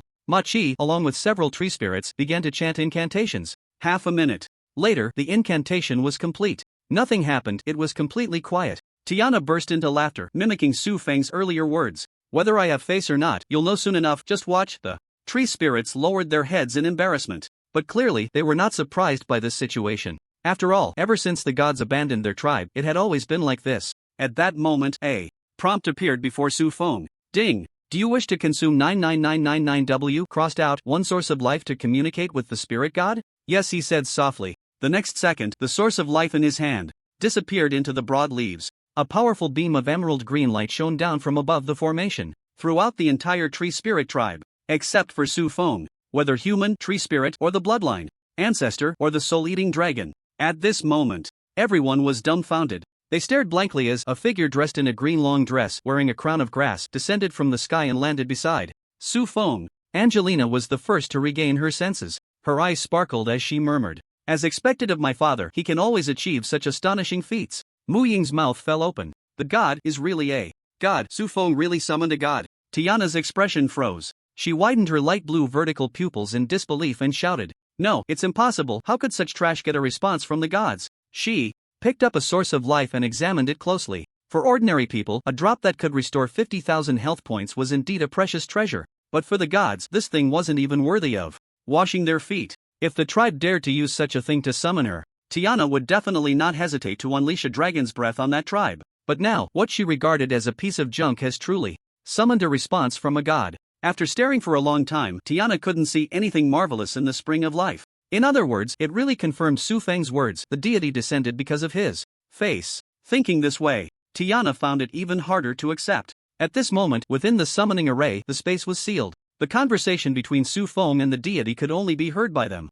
The voice of the elven god was gentle, like a spring breeze, but also simple and direct, without any nonsense. "Adventurer, speak your wish." Su Feng raised his eyebrows. Was it really that direct? He wanted to directly ask for the tears of the tree spirit. But the matter of the source tree of life was not just about the tree spirit clan. According to Tiana, if that void clan truly descended upon Blue Star, half of Yun province would probably shatter. He could disregard the tree spirits, but he couldn't ignore human matters. Without a moment's hesitation, Su Feng spoke directly. "This source tree of life is withering because it is being drained of energy by the void clan. I want to ask you to drive away that void and revive the source tree of life." The elven god's light and shadow smiled and replied directly, "I'm sorry, I can't do that." Ha? Su Feng stared blankly at the light and shadow, not expecting such an answer. The elven god's light and shadow said, "My true body has already perished. This is the last remnant of my existence in the world. If it weren't for your summoning, I might have quietly disappeared in some corner. So, I cannot fulfill your wish." Su Feng frowned. This was truly a disaster. It was already too late to seek other deities. Did he really have to give up? Seeing him silent, the elven god's light and shadow continued, "The rules set by my true body state that as long as I respond, I must fulfill one wish of the summoner. I do not have the power to expel the void, but I have one item that might help you." After saying this, she lightly raised her jade hand, and a book appeared in his hand. A skill book? Su Feng took it and used the eye of true sight to examine it. Things given by deities should never be bad. Item: Ants Shaking Heaven. Skill book. Learning requirement: all professions, spirit greater than 10,000 points. Description: special skill, after learning, can establish a soul connection with allied units. When a large number of allied units have a strong yearning for the same target, all spirits can be gathered to condense pure divine power. Wow, Su Feng exclaimed. Previously, when mentioning deities, he had chatted with Tiana for a bit. He had also roughly understood some things about deities. For deities, rules are equivalent to a practitioner's skills, while divine power is equivalent to a practitioner's magic power. Pure divine power represents the ability to drive all rules. With this skill, Su Feng's mind suddenly had a way to resolve the current predicament. However, the premise was that he had to be able to learn the skill first. He looked at the elven god's light and shadow and asked, "This was given to me by you, so I should still have one wish left, right?" The elven god's light and shadow was taken aback, not expecting this person to be so shameless. But she didn't mind, her true body was dead and she was about to dissipate. Being summoned to the mortal realm to take a breath was already hard to come by. "You say," Su Feng asked, "what is the tear of the tree spirit, and how can I obtain it?" The elven god recalled and said, "Tear of the tree spirit? It seems to be the first tear shed by the first tree spirit king, who received my recognition and protection out of excitement. To obtain it, you just need to accept their faith. After all, the tree spirit clan is known for being so emotional." She seemed to recall something happy, a smile tugging at the corners of her mouth. The illusory light and shadow gradually dissipated. Su Feng, startled, quickly asked, "Then, how should I accept their faith?" The elven divine light completely vanished. But a voice echoed in Su Feng's ear, "Treat them well, true feelings move the heart." The green light above slowly faded, and Su Feng looked around with a blank expression. The tree spirits were secretly watching him, their eyes filled with astonishment. But more than that, there was fear. After all, not long ago, Su Feng had demonstrated what it meant to extract juice right in front of them. Such a cruel scene was not something that could be forgotten overnight. Treat them well, true feelings move the heart? Su Feng recalled the last words left by the elven divine light, feeling a headache coming on. He had to admit that he regretted acting too hastily just now. Rushing for results never leads to good outcomes. However, since the deed was done, regretting was useless. He could only quickly seek another way. Su Feng grabbed Tiana's arm and led her to a corner. How can I gain the faith of a tribe? Su Feng asked. Tiana replied oddly, faith? Why are you asking this? Faith is the source of power for some deities. What does it have to do with you, a mere mortal? Given her personality, if this were 10 minutes ago, she would have mocked him a few more times. But now, she was somewhat impressed by Su Feng. This man was more mysterious than she had imagined. Su Feng had no idea that his status in Tiana's heart had greatly increased. He said irritably, why so much nonsense? Just tell me how to obtain faith. At his fierce tone, Tiana's first reaction was not anger but grievance. She widened her eyes, her light blue vertical pupils reflecting a watery glow, pouting, her fists tightening and then relaxing. She had an expression of I'm wronged, but I won't say it. You guess, come comfort me. Su Feng was taken aback and quickly realized that his tone had been a bit harsh, but he was more surprised by Tiana's reaction. Even as a mere avatar, Tiana, even if turned into a pet, could not be completely loyal to him. At most, she wouldn't actively want to harm Su Feng or plot against him, but to make Tiana as obedient and understanding as Angelina was out of the question. But now, what was going on? She seemed to be bullied and was waiting for him to comfort her? Pretending? It didn't seem like it. Su Feng's thoughts raced as he took Tiana's hand, gently kneading it in his palm. He softened his tone. Sorry, I was a bit hasty just now. I didn't mean to be harsh with you. I'm sorry.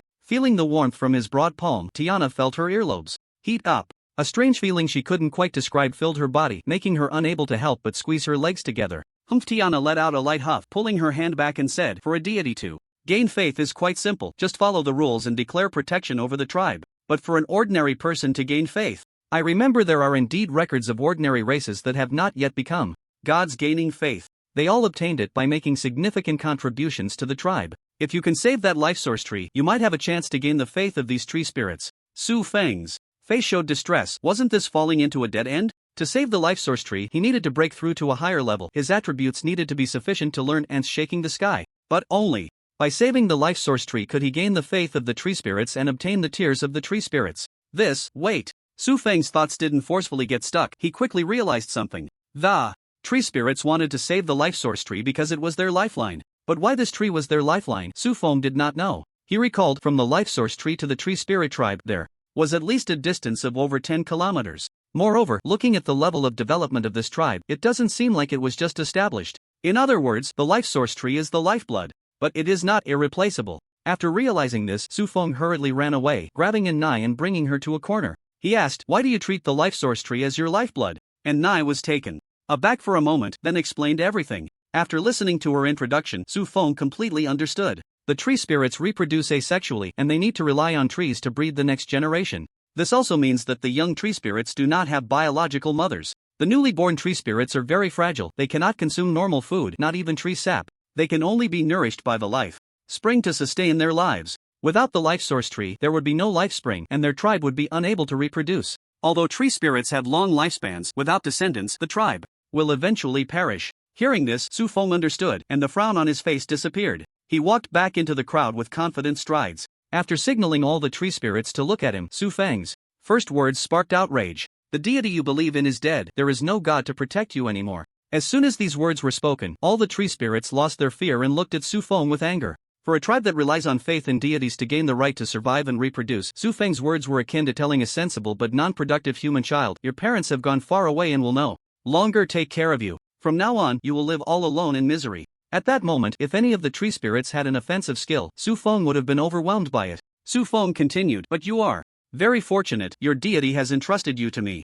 From now on, believe in me, and I will protect you. The scene fell silent, with no one responding, and the tree spirits remained angry. Su Feng anticipated this and chuckled lightly. What's wrong? Don't you believe me? And Nai anxiously ran towards him, hugging his thigh and saying, you, please stop joking. The tribe members are really angry. The next moment, a green seed appeared in front of her, and Nai was stunned. Her gaze was fixed on the seed. Although she didn't understand what it was, the instinct of the tree spirits told her this thing was very important to her and the entire tribe. What Su Feng took out was the special life seed obtained from killing the Bone King in the Wanfeng Mountain secret realm. This thing was left behind by the goddess of life. The goddess of life is one of the main deities. She is 2 tiers above ordinary demon gods and the 7 deadly sin demon lords. With the power of the goddess of life, Su Feng truly did not believe that these tree spirits would not submit to him. Sure enough, when all the tree spirits noticed the seed in his hand, the anger in their eyes dissipated completely. In its place was a strong desire. Do you want it? Su Feng smiled at Nai.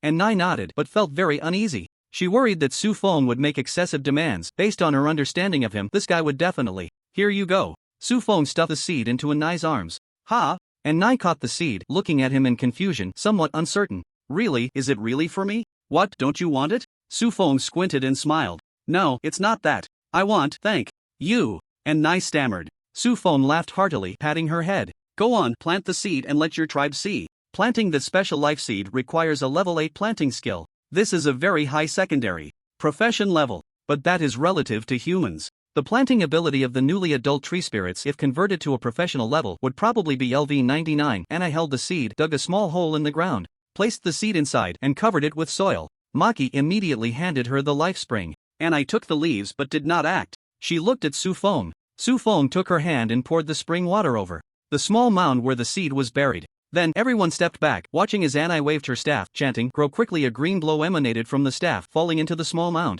Before long, a tender green sprout broke through the soil, quickly growing to a foot long. When the green sprout emerged, the trees in the entire illusory forest began to grow wildly, becoming thicker and larger. The small tree spirits beside Su Feng were also enveloped in waves of green light, their figures starting to grow. Among them, the most obvious change was in Anai, her aura suddenly rising, becoming increasingly powerful. It even reached a level that made Tiana frown slightly. Soon, the changes stopped and the green light on all the tree spirits dissipated, revealing tall, beautiful, and strong figures. They were no longer the weak and pitiful tree spirits that could only depend on trees for survival. They had evolved into forest masters, forest spirits who could control nature and the power of life. Especially Anai, who now wore a golden leaf crown atop her head, signifying her nobility and uniqueness. Su Feng cast a true sight on her.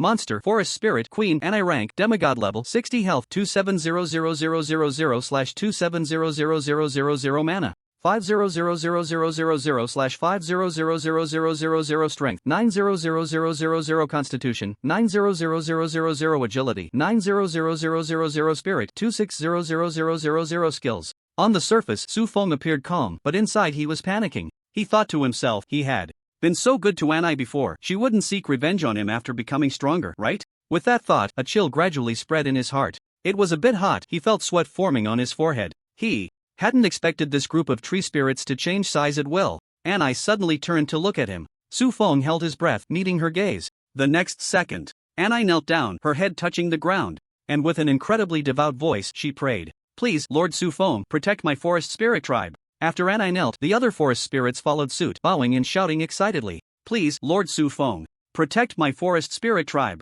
Su Feng's mind received a prompt from the Apocalypse system. Ding! Do you accept the illusory forest spirits offering, receiving their faith and protecting this tribe? He took a deep breath, his expression still calm as he said, "Yes." In the next moment, a mysterious connection suddenly established itself between Su Feng and the forest spirits. Su Feng heard another prompt ding. "Congratulations, you have become the protector of the illusory forest spirits, gaining Summon Forest Spirits. Summon Forest Spirits, LV 99 can summon any member of the illusory forest spirits tribe without cost." A surge of ecstasy welled up in Su Feng's heart, a while stuck in his throat. Not to mention forest spirits, even tree spirits are a highly intelligent race. The biggest difference between highly intelligent races and lowly races like goblins and skeletons is that they have not been completely conquered and dominated, and are no longer on the list of those who can be summoned at will. If it's not voluntary, there's no possibility of summoning any of them. It's even impossible to obtain the corresponding summoning skills. And now, Su Feng had it. For the summoner, this is not only a boost in strength, but also a tremendous honor.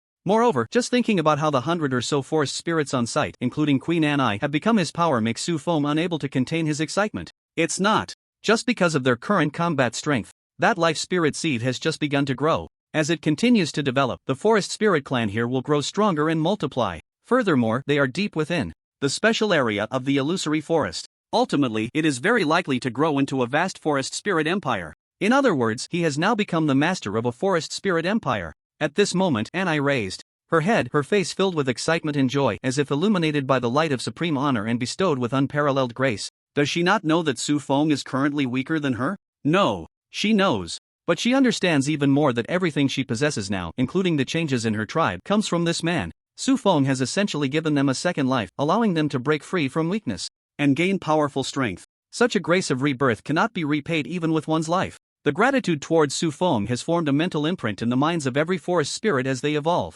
Not just them, as long as they are forest spirits born in this tribe, their attitude towards Su Feng can be summed up in 2 words: loyalty. This is a bond stronger than a pet contract. The corners of Anai's eyes became moist, a drop of crystal clear tear flowed down her perfectly curved cheek. Su Feng's quick reflexes allowed his fingertips to brush past her cheek. Ding! Congratulations, you have obtained the quest material Forest Spirit Tier. Ding! The detected material Forest Spirit Tier is of high quality Tree Spirit Tier, exceeding the breakthrough quest requirements. Quest rewards increased. Ding! You have obtained Illusory Spirit True Leather 1 out of 1, Deceptive Tree Heart 1/1. Third transition breakthrough quest, Explore the Illusory Forest, completed. Ding! Congratulations on completing the breakthrough quest. Rewards: Profession Great Upgrade Stone, Primary Skill Awakening Scroll, Advanced Third Transition Skill Experience Book times 99.99, Gold times 23333333, Free Attribute Points plus 5,000, all attributes increased by 1000%. Su Feng breathed a sigh of relief. He was worried that Anai and the others evolving would affect his ability to complete the quest. It did have an impact, but it was positive. The rewards increased. He helped the still kneeling Anai to her feet and let her handle the tribal affairs. Su Feng dismissed the others, found a corner for himself, took out the reward items, and began to enhance himself frantically. The first item he used was, of course, the Profession Grade Upgrade Stone. Ding! You have used a Profession Grade Upgrade Stone. Please choose from the following 3 upgrade directions.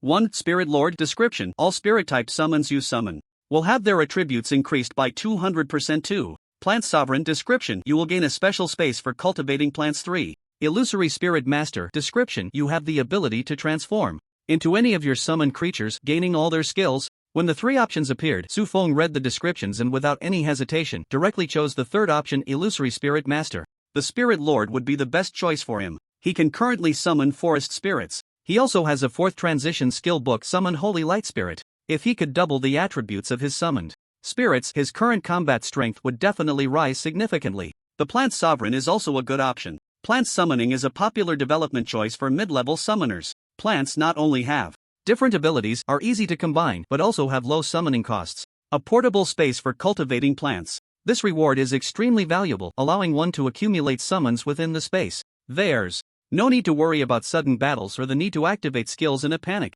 Moreover, it might even lead to the cultivation of hybrid plants. But, while both are excellent, they pale in comparison to the allure that the Spirit Master brings to Su Feng. Right now, he possesses the Unity of All and the Trickster's Staff. 1 talent and 1 piece of equipment can enhance his attributes by increasing his summons. Coupled with the Book of Multiplication and the Blood Sacrifice Worm, Su Feng can elevate his attribute values to a very high number in a short time. What he lacks now is a skill to unleash the power of those attributes. And now, a profession can actually allow him to transform into a summon and gain all their skills. Its value is self-evident. Choosing it is tantamount to being invincible. Ding! You have successfully changed your profession to Spirit Master Elite. Ding! You have gained the exclusive skill of Spirit Master Elite Spirit LV99, an exclusive skill of the Spirit Master. After activation, you will transform into one of your summons and gain all skills of that summon at the same level as Spirit. Su Feng took several deep breaths, trying to calm his turbulent emotions. It's not over yet. He still has a beginner skill awakening scroll that he hasn't used. Let's use all the rewards in one go. With that thought, he took out the skill scroll and used it directly. Ding! You have successfully awakened the third Transition Summoner Skill, Military Soul. Military Soul LV1. When the number of summons of a single race reaches 999, you can consume 5,000 mana to give birth to a military soul that embodies the characteristics of that race. The military soul can help the team gain a temporary talent. Talent? Su Feng was stunned, his eyes widening suddenly. Ordinary monsters are not qualified to have talents. Even some bosses are not qualified. This skill can actually allow summons to gain talents? Without hesitation, Su Feng threw all the third transition skill experience books he just obtained into it. Ding! Your skill, Military Soul, gains experience plus 3,000, level up. 1-2. Ding! Your skill, Military Soul, reaches level 10, triggering the talent skill evolution, enhancing the skill effect. Ding! Your skill. After the notification sound ceased, Su Feng looked at the skill description again. Military Soul LV99. When the number of summons of a single race reaches 9, you can consume 1,000 mana to give birth to a military soul, which can grant that race's summons a temporary SS level talent. After reading the description, Su Feng fell silent. After a long while, he trembled and uttered two words. Awesome! With all the usable skill points, learnable skills, and equipable gear. After using everything that could enhance his strength, Su Feng maximized his combat power. He opened his attribute panel. Name: Su Feng. Occupation: illusionist. Elite level 25, 85.56% health 36430/36430 mana 150000/150000 strength 5000 constitution 5000 agility 8000 spirit 72000 65000 plus 7000 talents mana return SSS talent evolution SSS unity.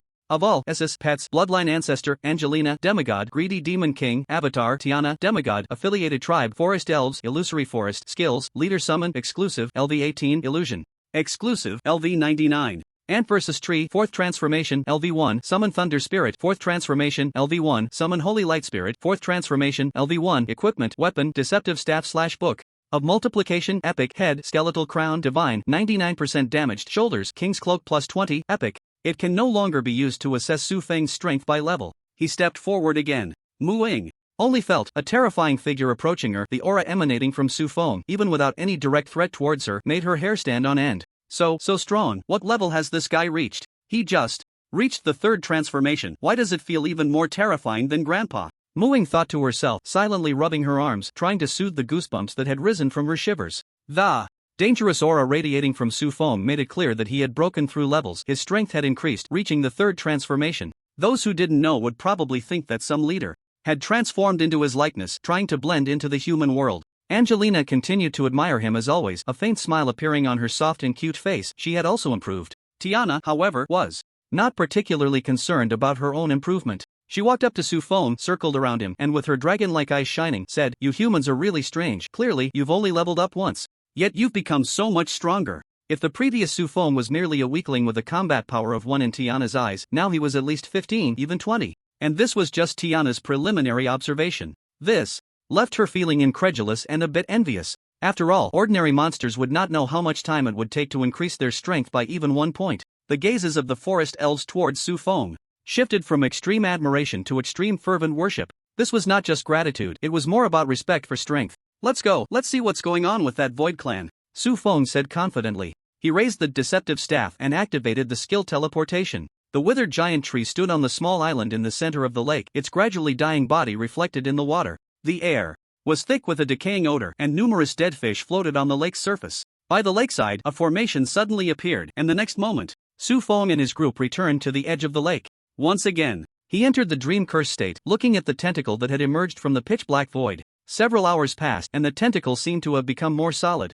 According to the information provided by Tiana, once it fully solidified, it would descend upon Blue Star. Then it would begin to wreak havoc. Su Feng certainly would not wait for that to happen. "What do you want to do? Remember what I said? Only rules can affect the void." Tiana asked curiously. "You just watch from the side." Mu Ying, turn on the recording function. "The next scene will be very cool." Su Feng walked ahead, his cloak billowing and rustling. He turned back and said a word before continuing forward. Mu Ying was stunned, her heart pounding like a drum. She had no idea what Su Feng was planning. All she knew was that Su Feng was incredibly handsome right now. Su Feng reached an open area, raised his staff, and continuously activated the skill, Summon Skeleton Warrior. Ding! Your summoned creature's Skeleton Warrior exceeds 9, triggering the skill Military Soul, gaining the talent Ghostly Passage SS. Ghostly Passage. Body enters a semi-ghostly state, reducing physical attack damage by 80% and magical attack damage by 50%, while releasing Bone Corroding Wind, dealing 500 undead damage per second to surrounding enemies, lowering their resistance to curses, fear, and other negative effects, and reducing life recovery.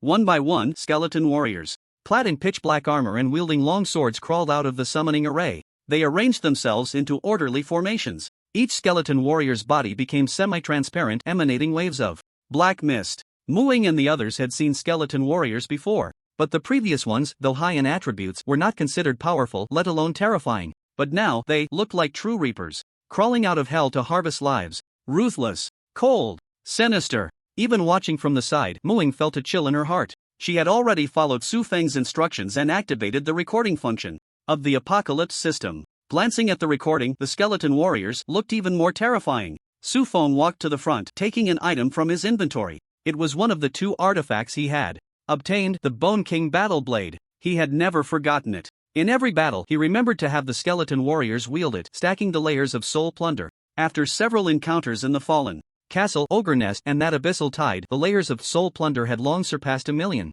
Su Feng caressed the rusted black curved blade, the cold touch reassuring him. He looked at the attributes. Under the boosts of unity of all and flourishing branches, his strength rapidly increased to 500,000, 5,000,000, 50,000,000. The value settled at 67,000,000. It wasn't that it couldn't be increased further. Rather, the tendrils above the life source tree seemed to sense something, shaking uneasily, glowing on the surface, and accelerating their gathering. No more waiting. Su Feng's gaze sharpened as he activated two skills simultaneously: Phantom Spirit and Striking a Tree. In an instant, he transformed into a skeleton warrior. But he was not an ordinary skeleton warrior. The skeleton Su Feng transformed into stood over 20 meters tall, wearing a crown of bones and draped in a royal cloak. The enhanced kingly aura nearly suffocated everyone, including Tiana and Inai. They all stared, wide-eyed, fully focused on the giant skeleton. The massive skeleton replaced its long sword with the rusted black blade at its waist. Then, the skeleton warriors arranged in formation suddenly burst into light, drawing their long knives and pointing forward.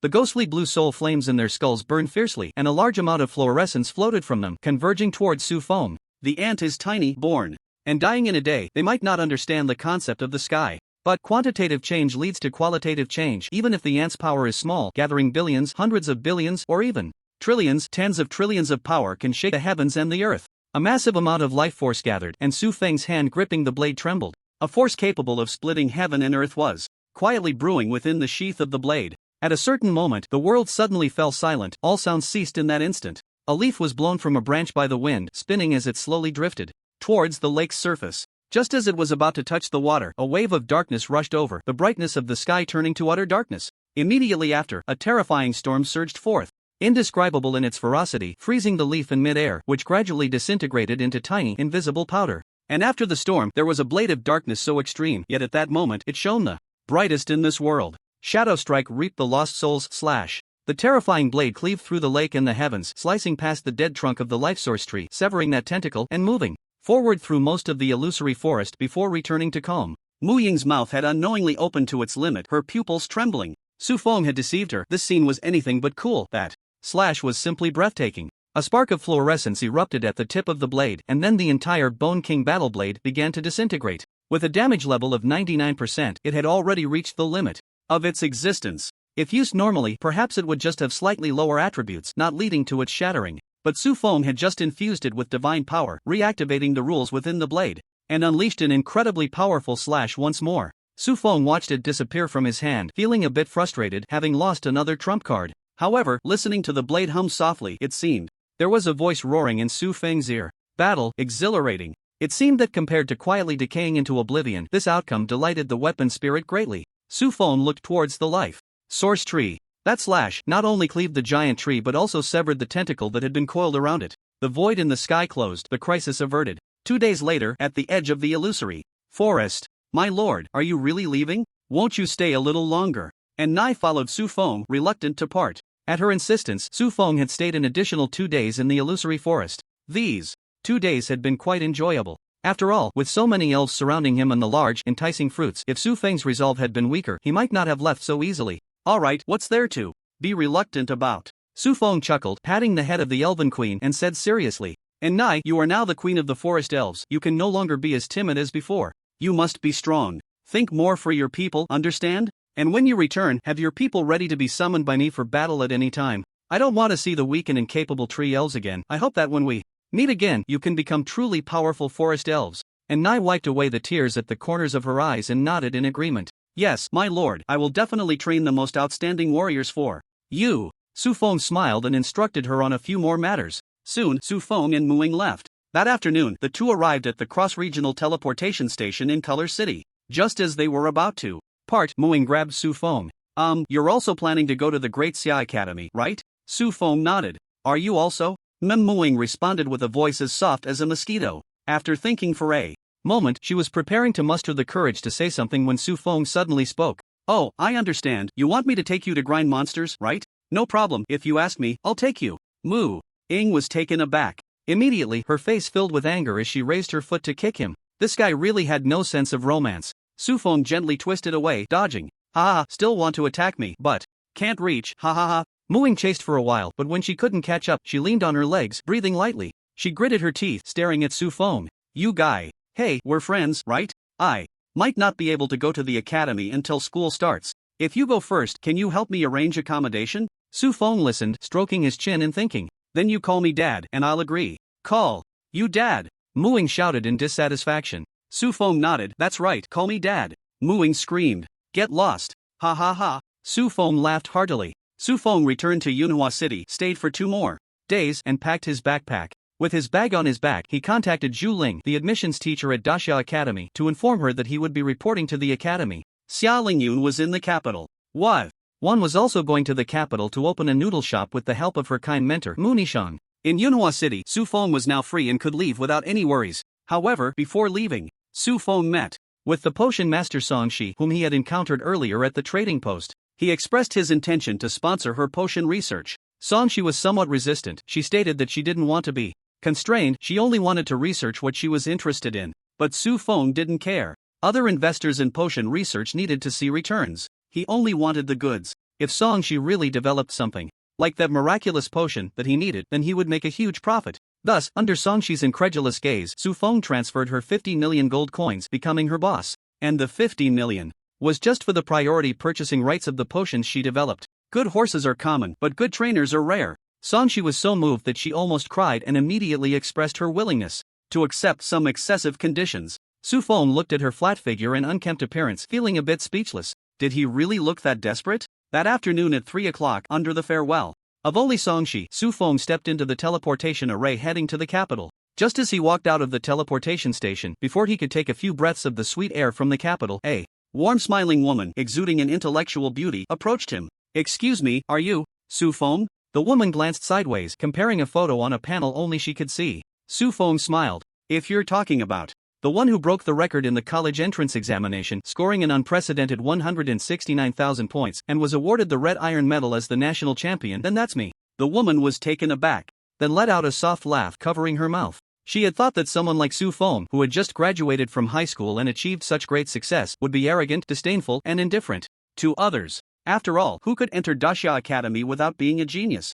Everyone started out that way. Only after experiencing some setbacks could geniuses awaken. But she didn't expect Su Feng to be so silly. Junior, you really are optimistic and cheerful, huh? Let me introduce myself. My name is Yan Jing, a named student of Dean Zhangyan, 1 year above you. The dean values you highly and specifically instructed me to come and personally welcome you. Yan Jing looked Su Feng up and down, her gaze filled with intense curiosity. To be honest, she felt a bit jealous of the man in front of her. She had worked hard this past year to become a named student of Zhangyan, but in the end, she only managed to become a named student. But Su Feng, just thinking about the dean's tone when he mentioned him made Yan Jing feel quite uncomfortable, and she was even more curious. What kind of charm did Su Feng possess that made the dean so concerned? Su Feng smiled. Thank you for the dean's kindness. Yan Jing chuckled and nodded. Junior, you really are calm. If I were under such attention from the dean, I would have. Forget it, let's not talk about that. It's getting late, we should head to the academy to report in. Su Feng nodded and followed her out of the teleportation station.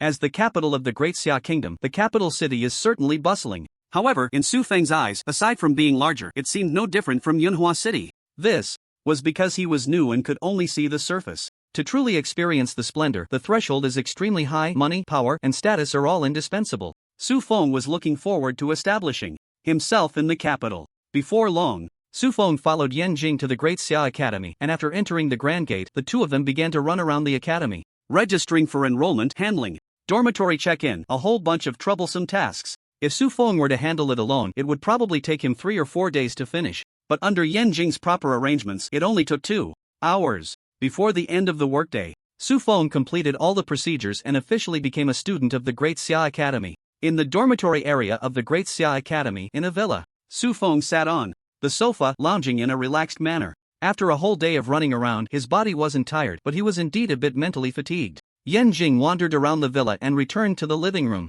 She said with a hint of envy, Junior, are you sure you want to live here? I think a double dormitory would be quite nice. As someone who has been through it, I must advise you, no matter how many points you have, it's better to save a bit. The more extravagant you are now, the more you'll have to pay for your recklessness later. Student accommodation is divided into 3 categories: 6-person dormitories, double dormitories, and villa dormitories. Clearly, the villa dormitory is the most expensive, costing 50,000 Great Xia points per month. This is nearly the total income of an ordinary 4th-tier professional in the abyss. For a month, Su Feng didn't even blink and directly chose it, which left Yan Jing quite puzzled. She had already advised Su Feng more than once. Besides feeling a bit envious, she was also genuinely concerned. After all, the ways for students to earn points are limited. Spending a little means having less. Even though she ranked among the top in her cohort and could earn quite a few reward points, she wouldn't dare to squander like that. Su Feng straightened his posture and smiled calmly. Senior, points aren't saved, they should be spent when needed. It's getting late. You've been busy for me today, let's have dinner together. Seeing that he had no intention of changing his mind, Yan Jing stopped persuading him. She shook her head and said, no need to be polite, this is what a senior should do. As for dinner, I'll have to pass. I have plans with someone else tonight. But if you really want to thank me, can I make a small request? Su Feng was taken aback and smiled. Please go ahead. Yan Jing smiled and said, I can't say right now. Tomorrow morning at 7, I'll take you to a good place and we'll talk then. Su Feng naturally agreed. After giving Su Feng some instructions, Yan Jing left. Looking at the empty villa, Su Feng felt a bit lonely, but thinking about when Luo Xiaoyu, Mu Wing, and the others would come to report to the academy, he couldn't help but smile. Cough, cough. With that in mind, Su Feng went to the master bedroom. Lying on the soft bed, with nothing to do, he thought about inviting friends for dinner. Soon, Xia Lingyun replied to the message. Xia, you've come to the capital. Su, just arrived today, already finished the procedures. Are you free? Let's go out for dinner. Xia, I'm currently out with mentor Mu, and I won't be back in the capital for a couple of days. I'll come find you then. Alright then. After chatting for a while longer, Xia Lingyun reluctantly informed. Mu Nishang noticed her and said they could chat later when she had free time. Su Feng thought for a moment. He then opened the chat window with one Xin. When Xin was very happy that he had come to the capital. But like Xia Lingyun, she was also out in the wild with Mu Nishang hunting monsters. Soon, she was warned by Mu Nishang as well. Su Feng sighed helplessly. This was one reason. He didn't want to become a disciple, he didn't even have the freedom to chat. Of course, only someone like him who was cheating could pursue freedom. Other students would be more than happy to have a mentor to take them hunting. Not long after, the doorbell rang. The items Su Feng ordered through the school software had arrived. He went to the door and opened it. Senior, why are you back? Did you forget something? Su Feng looked at Yan Jing in confusion. Yan Jing had a strange look in her eyes and shook her head. No, I came to deliver something to you. After saying that, she took out a glowing orb. Su Feng received it. Ding! You have obtained Beginner Level 4 Skill Experience Book times 13516, Intermediate Level 4 Skill Experience Book times 5633, Advanced Level 4 Skill Experience Book times 2333. Junior, you shouldn't spend your points like this. Why did you clear out the Academy's inventory? You can just practice to level up your skills. Buying skill experience books is completely unnecessary. After he finished accepting the items, Yan Jing couldn't help but speak up. Su Feng shrugged. Compared to points, I value time more. Spending money to buy time is a win in my book. By the way, senior, weren't you supposed to meet someone? Why are you delivering things? Yan Jing's face turned red, feeling a sense of shame for being caught in a lie. However, thinking about it, she wasn't doing anything bad by deceiving Su Feng. She wasn't like this guy who could live in a villa without a care and even had money to clear out the Academy's inventory. She said sourly, if I don't deliver things to earn points, are you going to support me? Junior, you should save your points. It's really not easy to earn them. By the way, do you still have points? If not enough, let's forget about tomorrow. Su Feng didn't expect that even as students, their lives were so tough. For the sake of points, even a genius like Yan Jing had to start living a hard life early. In comparison, most college students in his past life were much happier. He could only smile and say, no problem at all. If you need anything, just let me know. As long as it's about money, it's not a problem. Yan Jing was left speechless, giving him a thumbs up. You're so generous, you're amazing. I'm just a workhorse, I'm leaving now after. Saying that, she turned to leave, afraid that if she stayed too long, Su Feng's generosity would make her cry. Su Feng watched her retreating figure, feeling very fortunate to have the plug-in. Otherwise, thinking about having to run errands at this time made him shudder. He closed the door and returned to the living room. Su Feng began a major upgrade. After using all the experience books, he had just enough to max out 3 level 4 skills. Ants shaking a tree, LV99 gather a small number of allied units with the same hope, condense pure divine power, and through skills enhanced by ants shaking a tree, rules will automatically evolve. In short, now, with just a small number of summons, Su Feng could wield divine power, and he no longer needed a divine artifact as a medium. The skills he activated with divine power could evolve rules. Although he couldn't completely control the rules like a deity, it was equivalent to giving him means comparable to a deity. Of course, to fight against deities, he still needed a long time to condense his power. But against ordinary people, the power of rules was almost unstoppable. Adding the unity of all stacking attribute, Su Feng could confidently pat his chest and say,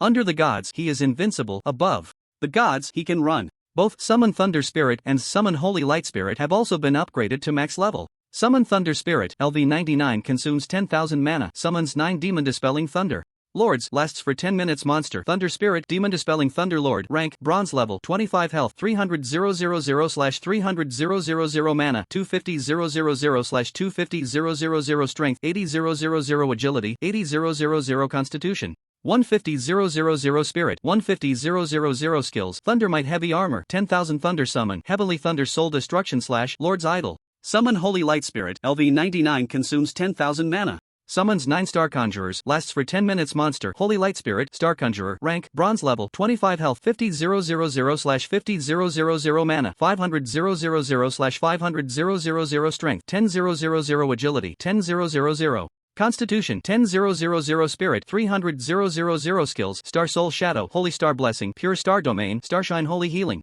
Su Feng looked at the attribute panels of the two summon creatures. His fingers trembled slightly. These two guys are no longer on the same dimension as the other 3 summon creatures. Even the enhanced Beast Hunter, boosted by his level increase, is not worthy of carrying Thunder Spirit's shoes. Su Feng walked to the windowsill, gazing at the bright moon in the sky, unable to resist singing a tune. How lonely it is to be invincible, so empty, so empty. Life is simply as easy as flipping a hand. At 7 in the morning, the door of the villa was knocked on by Yen Jing. Su Feng opened the door, and his eyes brightened. Today, Yen Jing was dressed in a professional outfit. A military green cropped top clung tightly to her delicate figure. Her long, straight thighs were covered by a blue-purple gradient light veil, pale and translucent. Compared to yesterday's intellectual and gentle older sister, today's Yen Jing resembled a dancer who could dance on the edge of a knife. Elegance mingled with a chilling sense of danger. The two exchanged morning greetings, and Su Feng closed the door, following her out of the villa. Soon, they arrived in front of a palace. Yen Jing introduced, "This is the dungeon square, with numerous artificially created dungeon entrances. The dungeons, secret realms, and monster gathering places around the capital were all cleared out long ago. While this is a great thing for the civilians in the city, significantly improving safety, it's terrible for us professionals. To farm monsters, we have to go quite far." Later, some powerful beings researched and created a special way to artificially generate light gates connecting to dungeon entrances. This allows us to enter dungeons from tens of thousands, even hundreds of thousands of kilometers away. However, maintaining these dungeon light gates requires a large sum of money, so each entry requires a certain amount of points. She turned to Su Feng, her expression slightly embarrassed, saying, "Junior, you said you wanted to thank me, so taking me to farm a dungeon once shouldn't be too much trouble, right? Of course, you won't lose out either. Everything that drops will be yours. I just want the experience." Before Su Feng could respond, a couple's conversation came from nearby. "Woman, honey, do you love me?" "Man, I love you to death." "Woman, then are you willing to give me your heart?" "Man, why not? Take it." "Woman, silly, if you give me your heart, how will you live?" "I don't want your heart, just give me 500 points to farm a dungeon."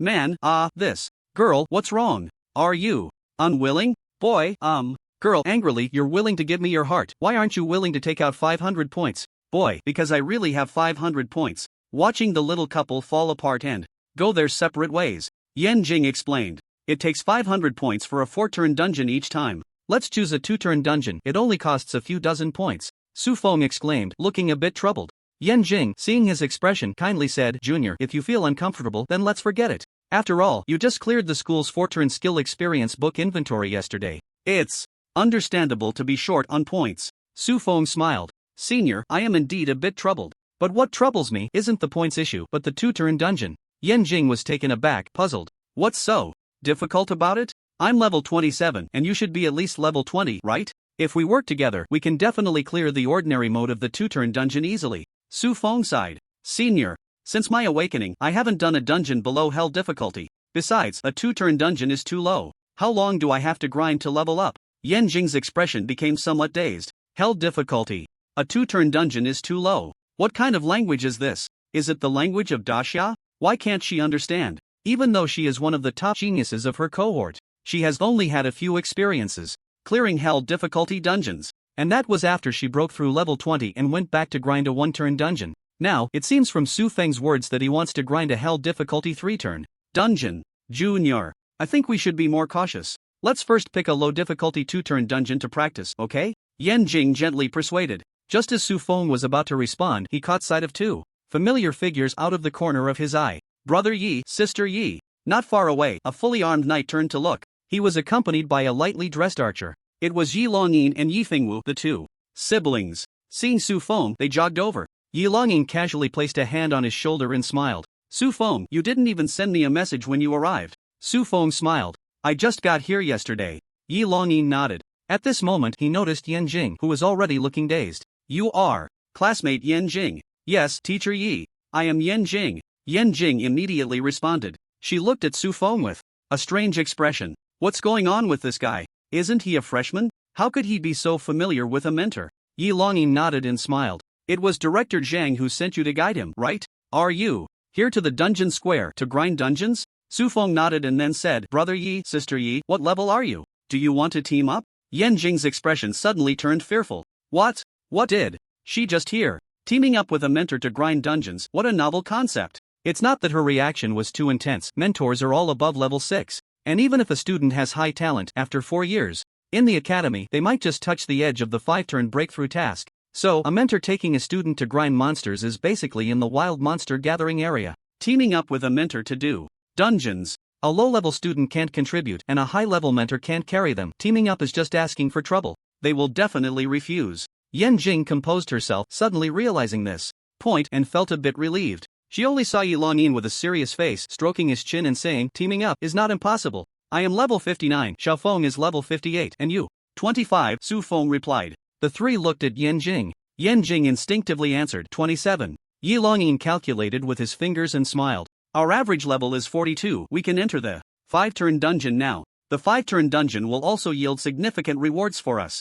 Alright, let's form a team. Yan Jing. She gasped sharply, feeling frantic inside. It's not that, Teacher Yi, how can you really analyze this? How can this be agreed upon? She quickly blocked Yi Longyin's arm. Yi, Teacher Yi, could you reconsider? Taking us 2 second-turn players into a 5-turn dungeon, even on easy mode, even if you and Teacher Feng will work together, it would probably be very difficult, right? Yan Jing wanted to say more, but she was hugged by Yi Fengwu. Ha, little Jing, just put your heart at ease. A mere 5-turn dungeon won't be a challenge for us. Moreover, besides the two of us, there's also Su Feng. Yan Jing looked puzzled. Him? Teacher Fengwu, don't joke with me. Although Su Feng is the national champion, he has only awakened for less than 2 months and his level is 25. At that moment, Yan Jing realized the blind spot and turned to look at Su Feng in disbelief, as if she had seen some kind of monster. Many top geniuses break through to the second turn after the college entrance examination. After a year and a half of accumulation, they can reach level 25. Someone like her, who reached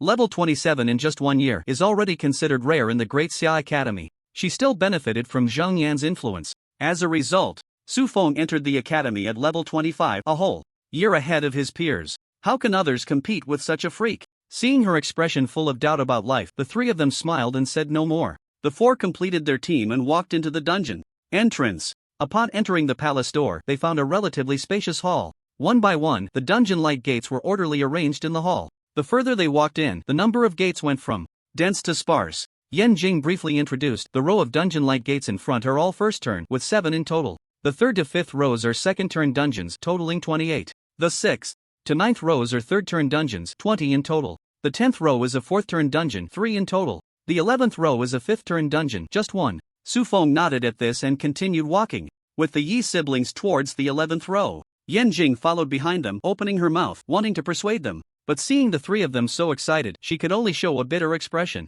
Having been in the academy for over a year, Yan Jing believed she had already faced enough setbacks. She had long passed the state of being the only sober one among the drunken crowd, but now she really felt like a wolf mixed in with a pack of huskies. If it weren't for the rare opportunity for the mentor to lead a team, others wouldn't even have a chance to gain experience. She definitely wouldn't take risks with the three of them. In the end, Yan Jing still didn't want to give up this opportunity. She could only follow helplessly. The four arrived at the only 5-turn dungeon light gate. What difficulty should we challenge? The team leader Yi Longyin asked before entering the light gate. Yan Jing, easy, I guess. Su Feng, hell. Yi Fengwu, hell. Yi Longyin smiled, then let's go with hell. Even if the hell level 5-turn dungeon is difficult, at most, it's at the level of the ogre's lair. Before Su Feng broke through to the 3rd turn, he could lead 2 girls to clear it alone. Now that he has broken through, his strength is definitely not ordinary. So Yi Longyin felt no pressure in choosing hell difficulty. But Yan Jing was confused. Aren't the mentors usually quite cautious? Why are they so wild today? Starting off with hell difficulty is so scary. After Yi Longyin paid the maintenance fee to enter the dungeon, the 4 of them stepped into the light portal. Dungeon name, Royal Tomb. Dungeon difficulty, hell. Level restriction, 40-50. Number Restriction 10 people. Dungeon introduction. In the tombs that bury the members of the ancient empire's royal family, there are countless stone statues, eroded by a mysterious power, which have come to life. They instinctively guard the tomb and will kill any intruders that enter. Be careful. Su Feng closed the information panel and surveyed the surroundings. The four were now standing in front of the entrance to a tomb, surrounded by swirling black mist. Ahead were stairs leading into the tomb, where the space was vast but poorly lit. Only a few faint green lights could be seen. Su Feng took out the book of multiplication and the pages turned on their own to the middle. Two beams of light shot from the book, landing on the ground and forming two summoning circles. Before long, small fairies, shining with holy light and about the size of a palm, appeared before everyone. Your summons are so cute. Yi Fengwu's eyes sparkled. Women have always had no resistance to shiny things. Yan Jing swallowed hard. However, the unease in her heart left her no time to pay attention to the fairies. Just as she was cautiously scanning the surroundings, a beam of light suddenly descended, and turning her head, she saw a holy light fairy sitting on her shoulder. This is... Yan Jing immediately felt her unease diminish by more than half. Not only her, the Yi siblings also had a fairy each on them. Yi Longyin exclaimed, "Your summons are amazing, they can even attach to you. Their abilities are terrifying, healing, buffing, removing negative states. With you in the team, we won't even need a priest." And these attributes, hissed Yi Longyin gasped, inhaling a cold breath. Clearly, he had noticed the Holy Light Fairy's impressive mental attribute of 300,000. Many fully equipped 5th-tier priests and mages couldn't match that strength. With his reminder, the other two also used detection spells on the Holy Light Fairies. Yi Fengwu was fine. She had already known Su Feng was abnormal and had some psychological expectations. But Yan Jing was stunned. A 3rd-tier summoner could summon creatures comparable to a 5th-tier priest? Not only that, but he summoned 18 at once. The summons could also follow them, one for each person. She looked at Su Feng with a terrified, fearful gaze and stammered, "Junior, you can't be a leader disguised as a human, right?" As soon as these words were spoken, the already eerie environment suddenly dropped in temperature. Even the Yi siblings looked at Su Feng with scrutinizing eyes. This situation had happened before. There was once a demigod-level leader skilled in disguise who transformed into a human and infiltrated a small country, almost becoming the highest ruler of that country. Although this incident did not cause much harm, it served as a warning to other nations. Su Feng chuckled, and his body suddenly transformed into a skeletal form. "Senior, since you've discovered this, it seems I can't let you live." Yan Jing was so frightened that her soul nearly left her body, her gaze blank. She never expected Su Feng to be a monster leader. Even the Yi siblings were stunned by this scene. Yi Fengwu knocked an arrow on her longbow, ready to attack. Su Feng hurriedly exited the phantom spirit state and waved his hand. "Don't be excited, it was just a joke. I really am human. Besides, if monsters were as abnormal as me, where would humans find a way to survive?" Yi Fengwu frowned, still looking wary. "But you just..." Su Feng smiled. "This is my new class-specific skill, Phantom Spirit, which allows me to transform into my summoned creatures." Yi Longyin and the others were left with a head full of question marks. Class-specific skill? New? They used detection on Su Feng. They saw his profession change from Chief Summoner Excellent to Spirit Master Elite. The Yi siblings finally couldn't hold back. They had thought the Su Feng they knew was already a big freak. They didn't expect he had even more freakish abilities. You completed a special breakthrough mission again," Yi Longyin exclaimed. "Yeah, what's wrong with that?" Su Feng replied, puzzled. The three were left speechless. What could be wrong? Is this even human? They were so shocked they couldn't find their words. Su Feng smiled lightly. "Alright, don't make a big deal out of it, it's just a small achievement. Let's explore the dungeon first." With that, he strode into the tomb. The three, hearing this, could only helplessly roll their eyes and temporarily set aside their shock, following him into the tomb. After walking about 500 meters down the tomb path, they heard a heavy, huffing sound of footsteps. It sounded like stones rubbing against each other. Su Feng directed the Holy Light Spirit to scout ahead. The three beside him twitched their lips, using a 5th-turn priest as a light source. No one else could do such a thing, only Su Feng could pull it off. However, to be fair, it was quite useful. With the help of the moving light source, the four could clearly see the appearance of the monsters. There were 2 rows of humanoid gray stone statues, 10 in each row. Each stood 2.5 meters tall, holding long spears and round shields. They moved left and right, walking towards each other. It looked like they were patrolling. Su Feng threw over a true side-eye monster. Stone statue guardian, human, rank, ordinary level, 45 health, 500,000/500,000 mana, 150,000/150,000 strength, 100,000. Constitution, 100,000 agility, 20,000 spirit, 20,000 skills, block, heavy strike. Yi Longyin was clearly also entering a hell-level 5th-turn dungeon for the first time. He had previously underestimated the strength of the monsters. Now seeing that even ordinary monsters had these attributes, he couldn't help but exclaim, "They're quite strong, not easy to deal with." Right. Yan Jing sighed helplessly. I told you. Before she could finish her sentence, Su Feng activated his skill again. Come on, demon vanquishing thunder god. A series of purple figures suddenly emerged from the two summoning arrays. They were 4 meters tall with a robust build, looking extremely imposing. They were humanoid, formed from thunder, with human faces and wearing heavy armor. Their lower halves were constantly crackling with lightning. They all held gleaming guandao in their hands. At that moment, a holy light spirit flew back and landed on one of the thunder spirits. The two combined. Amidst the shining purple gold light, the holy light spirit used Holy Star Blessing, enhancing the attributes of the thunder spirit. The demon vanquishing thunder god raised the guandao in its hand. Heavenly Thunder Soul Cleave. The guandao swung down fiercely towards the 20-stone statue guardians. A massive phantom of the guandao suddenly formed in midair. As it descended, boom! The phantom of the guandao struck the ground. Thunder roared, spreading and enveloping. Crackling sounds incessant. A large number of damage numbers popped up. 10 seconds later, when everything calmed down, the 20 monsters had vanished without a trace. Su Feng rubbed his ears, which were a bit numb from the thunder, and turned to Yan Jing. Senior, what did you just say? Yan Jing opened her mouth wide, and after 2 seconds, she finally came to her senses. I was just saying, you really are the monster leader. After pulling the mechanism beside the bronze door, the door shook violently with the underground palace. Boom! Then the door slowly opened inward, a cloud of dust rushing towards them. The four dodged and walked inside. After passing through a wide passage, they arrived in a very spacious tomb chamber. The tomb chamber is approximately the size of 4 football fields and reaches a height of 10 zhang. On the walls of the tomb chamber, there are rectangular blocks the size of a palm, each engraved with dense incantations. The most eye-catching feature in the tomb chamber is a coffin suspended in the center.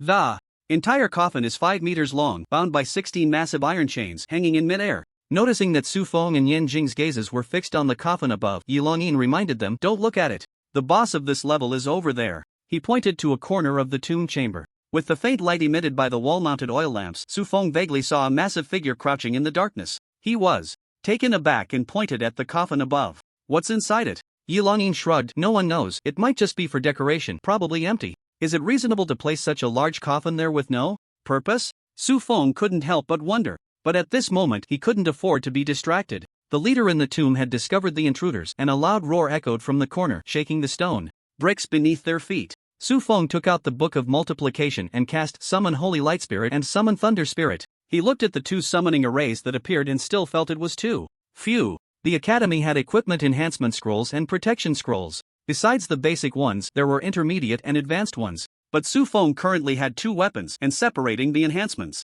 could only raise them to a dozen levels. So he wanted to find an opportunity to test which employee he needed more right now. Let the employees compete and then distribute the salary. The fact that Yi Longyin was able to make that bet with him earlier proved that this leader might not be simple. Perhaps it was a good opportunity. Su Feng thought, increasing the intensity of his skills. Just as he was about to fill a quarter of the tomb chamber, a rumbling sound spread out, causing the tomb to shake violently, making it hard to keep his footing. Yi Longyin also cautiously took out his shield, protecting the 2 women in front of him. In the next moment, Su Feng saw a shadow over 10 meters tall rush into the summoned creatures. It was like a war chariot accelerating to its limit, crashing through everything, unstoppable. Although the demon-slaying thunder god had a decent physique, it hardly suffered any deaths. However, the formation was somewhat disrupted by its charge. Su Feng's gaze sharpened. I want to see what you're capable of. With that, he commanded all the holy light spirits and thunder spirits to activate their skills simultaneously. Holy Star Blessing, Heavenly Thunder Soul Slash. Holy Star Blessing, Heavenly Thunder.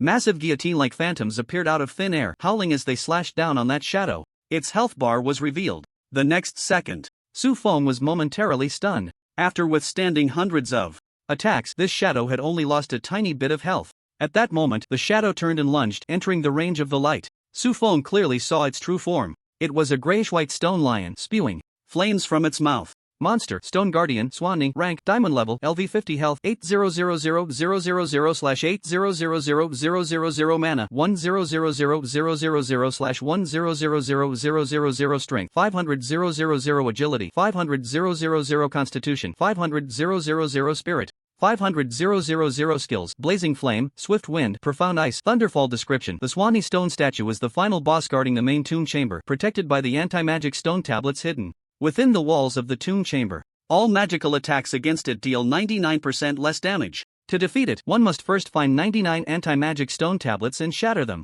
I see now. Su Feng suddenly understood. He also understood why Yi Longyin dared to gamble with him after knowing his strength. If it were any other mage unprepared facing this leader after fighting for half a day, exhausting a whole tube of mana only to find not a drop of blood lost, their mindset would likely shatter in an instant. But Yi Longyin and the others had not considered one thing. Su Feng possessed the eye of true sight, able to see through the weaknesses of the Swan and I. However, even knowing the weakness, Su Feng still had a tough time. The content of the gamble was he had to defeat this leader in one move. Even if all the thunder spirits had attacked together and that counted as one move, he would have already lost. Now, the gamble was no longer important. Su Feng only wanted to prove one thing, even without seeing through the weaknesses of this leader, he had the ability to take it down in one move. He hated losing the most. This guy had made him lose right from the start. It was truly unforgivable. With that thought, Su Feng summoned a large number of goblin sorcerers, using them as breeding grounds for blood sacrifice worms. Soon, a multitude of snow-white worms filled the entire tomb.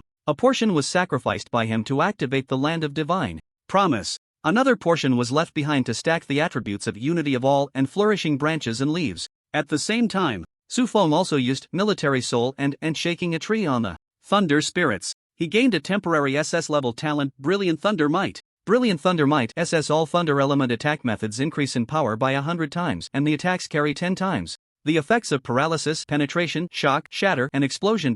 Finally, he activated Phantom Spirit, transforming into the thunder god of demon extermination. Suddenly, his body became a conglomerate of thunder elements, changing from purple to black. In the end, a red light appeared on his forehead as if he had opened a heavenly eye. After casting the skilled divine idol, his 4-meter form suddenly grew to 50 meters, and a pitch-black broadsword also scaled proportionately. The kingly aura brought by the king's cloak did not diminish at this moment, radiating outward. The Swan and I statue was charging left and right against the Thunder Spirit camp, continuously spewing 4 elemental skills in attack. But under the protection of the land of divine promise, its attacks seemed to have no effect. The Thunder Spirits stood firm, constantly emitting white light gathering behind them. The statue had low intelligence, but at this moment it also sensed something was off. It turned to look. That glance revealed to it the boundary between life and death. Brilliant thunder, heed my command, sweep away the demons, shock the heavens and earth. Heavenly thunder annihilation. Slash. A massive blade of light suddenly cleaved down, black light spreading from the blade's edge. Thunder roared, transforming into a surging thunder pool, covering the entire tomb chamber. Bang, bang, bang, bang. In the center of the thunder pool, explosions echoed from within the Swan and I statue that was struck down. It held on for less than 5 seconds before a crack exploded from its back. As a beam of black light shot out, the entire statue shattered into pieces with a tremendous roar. A scarlet damage number appeared on the spot. -999W. Normal damage numbers were white, while scarlet represented a one-hit kill. Ding! You have killed a LV-50 Diamond Leader, Statue Guardian, Swan and I. Gaining experience plus 1600W. The rumbling, thunder, explosions, and the system's notification echoed continuously in the ears of Yi Longyin and the others. But they paid no attention, for at this moment, their minds were as blank as the Swan and I statue. Royal Tomb, Leader's Tomb Chamber. The thunder that had pervaded the entire chamber quietly dissipated, leaving only a dead silence. Yan Jing did not know how to describe her feelings. Shocked? It was even heavier than that. She realized she no longer understood this world very well. Can someone tell her why a nearly level 25 mage side class can deal close to 10 million damage in melee combat? Compared to her, the jaws of the 2 Yi siblings dropped even more. They knew that boss had a 99% magic damage reduction. In other words, if Su Feng's previous strike had hit a monster with lower magic resistance, it could have easily dealt over 100 million, no, over 1 billion points of damage. Is this even human? Su Feng slowly sheathed his sword, dispersing the divine Lord's idol. There was no joy on his face that should come from slaying a boss. His eyes held a hint of frustration. A boss that could be killed in one hit ended up causing him to lose a bet. He needed to be more vigilant. Su Feng thought to himself. If Yi Longyin and the others knew his thoughts, it would probably spit out several liters of blood. Yi Longyin would likely never again entertain the idea of honing Su Feng. As the saying goes, jade must be carved to become a gem. But if a piece of jade, right after being mined, is already the most perfect object in the world, trying to polish it further would only add to the absurdity, with no other benefits. A practitioner who could deal over 1 billion damage at just level 3 transfer, even a divine powerhouse standing here couldn't teach him anything. Su Feng was about to turn back to loot the spoils. Suddenly, the entire tomb shook violently. A heavy, grating sound came from above. The 4 looked up. They saw the coffin in mid-air, slowly opening. A pale, ethereal arm suddenly reached out, its palm gripping the coffin lid. Yi Longyin instinctively said, "What's going on?" He had cleared the royal tomb several times, but it was his first time witnessing such a scene. Moreover, after the death of the Swan and I statue, there was no prompt for clearing the dungeon. What else could it be but a hidden boss? A glimmer of excitement flashed in Yifeng Wu's eyes. This was their first encounter. They hadn't heard any news about it before. Clearly, this hidden boss was being triggered for the first time. However, Yifeng Wu speculated about the conditions for triggering this hidden boss. Her mouth twitched a few times. It can't be that you have to instant kill the Swan and Eye statue to trigger the hidden boss, right? No wonder this is the first time we've seen it. Who besides that freak Su Feng could possibly do that? The other two were also startled by her speculation. If Yifeng Wu's guess was correct, then this hidden boss could indeed only be dealt with by Su Feng. No matter how strong others were, it was impossible to instant kill the Swan and Eye statue at level 20. No, forget level 20. Even among 5 transfer practitioners, those who could deal over 1 billion damage were rare. Su Feng didn't care about the conditions for triggering this hidden boss. He was still filled with anger, not yet having vented it. Another one would be just what he needed. Just as he was about to activate the Divine Lord's idol again, the next moment, that hand suddenly shot out from the coffin. In the blink of an eye, it was in front of Su Feng. The palm grew enormous, grabbing him in one swift motion. Then, it rapidly retracted into the coffin, slamming the lid shut. This scene stunned the other 3. Su Feng, Yi Longyin shouted, his face anxious. Yifeng Wu remained silent, shooting a few arrows at the coffin. It had no effect. What is going on? Yan Jing looked bewildered, but she quickly regained her composure and glanced at the team information. Don't panic, the junior's status is still good. It's probably because he triggered the hidden boss, so he can only challenge it alone with his strength. Instead of worrying about him, we might as well think about what to eat for lunch. The 2 siblings of the Yi family glanced at the summons left by Su Feng in the tomb. They showed no signs of movement. This also proved that Su Feng's current situation should not be bad. Recalling the earth-shattering strike from not long ago, challenging Su Feng to a duel inside the coffin, they might as well give up their homes and seek their own demise. Thinking of this, the expressions of the 2 mentors inevitably became strange. Su Feng opened his eyes, frowning as he looked around. Bai Shou was too fast. Before he could react, he was brought here. What is this place for me? Am I still on Blue Star? He wondered. The surroundings were desolate, with nothing but grayish-white sand. The sky and earth were extremely vast. The sky was pitch black and the ground was empty. However, the area was quite large. Soon, Su Feng saw a figure standing directly opposite him, several hundred meters away. The person was ethereal, clad in silver armor that covered her entire body. She was tall, over 3 meters, but the armor had 2 protrusions on the chest, indicating she was a woman. She held 2 blades, one blue and one red, looking extraordinarily remarkable. Ding! You have triggered a special quest, Royal Court Battle Spirit Invitation. Quest Introduction. Sleeping in the royal tomb is the Long Princess of the Iron Bell Empire, the heir of the Golden Lionheart Marquis, the commander of the 4 great legions of the empire, and the undefeated general Eldeli Osgut. Her soul can rest in peace, but the boundless battle intent within her is unwilling to remain silent, giving birth to self-awareness, evolving into a strand of battle spirit. Influenced by it, the tombstone statues have undergone mutations, and now they are attracted by your powerful strength, willing to submit to you. However, before that, you need to defeat her on the battlefield. Wow, a self-aware battle intent? Su Feng was slightly surprised. He looked towards that figure. He saw her raise her dual swords and slash down fiercely. Su Feng was about to dodge, but the anticipated sword energy did not appear. The ground beneath his feet trembled slightly. Stone statues of grayish-white rose from the ground. Ding! You have obtained Stone Statue Guardian, Warrior, times 500, Stone Statue Guardian, Mage, times 200, Stone Statue Guardian, Archer, times 200, Stone Statue Guardian, War Chariot, times 50. Stone statues appeared before him, under his control. Meanwhile, a pile of troops appeared in front of the opponent as well. Su Feng paused, a slight smile on his lips. Interesting, it seems you not only want to compete with me in strength, but also want to test my tactics and control over the troops? Hee, competing in these with me, a summoner, you've really hit a brick wall. Now, please witness what it means to command troops like an art. With that, he commanded the troops to charge towards the enemy formation. 5 minutes later, Su Feng's face turned ashen. All of his stone statue guardians were dead. The loss on the battle spirit side was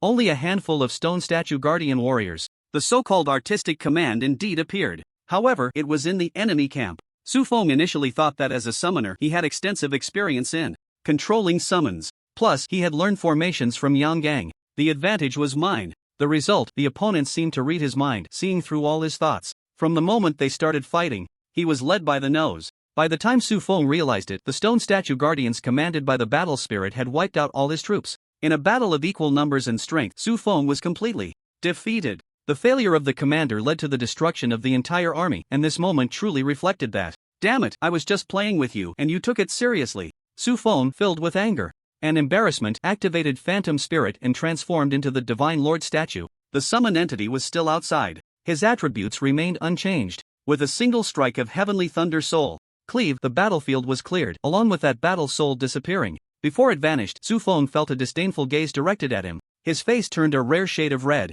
but soon it was replaced by surprise. Ding! Congratulations on your victory. Completing the special task Royal Court Battle Soul Challenge. Reward skill Summon Aldeli Battle Soul. Summon Aldeli Battle Soul LV99 no level skill. Consumes 10,000 magic power. Summons the undefeated general of the Iron Bell Empire, Aldeli Oscut's Battle Soul, granting it the highest command authority over summon entities, with a maximum summon limit of 1. Looking at this skill, he recalled the scene where he had been thoroughly defeated moments ago. Now, that terrifying command ability was at his disposal. Thinking of this, Su Feng couldn't help but laugh wildly. From now on, he wouldn't have to worry about having too many summoned entities to control. Ding! Congratulations on completing the Hell-level dungeon Royal Court Tomb. Your performance is being evaluated. Your clearance rating is SSS. Ding! Congratulations on receiving an SSS clearance rating. Reward free attribute points plus 1,000, gold plus 2,990,000. Summon Forbidden Magic Stone Tablet skill book. Ding! Congratulations on achieving an excellent clearance time of 1 hour, 59 minutes, and 7 seconds, topping the Royal Court Tomb Hell difficulty clearance time leaderboard. As Su Feng returned to the tomb, a series of notification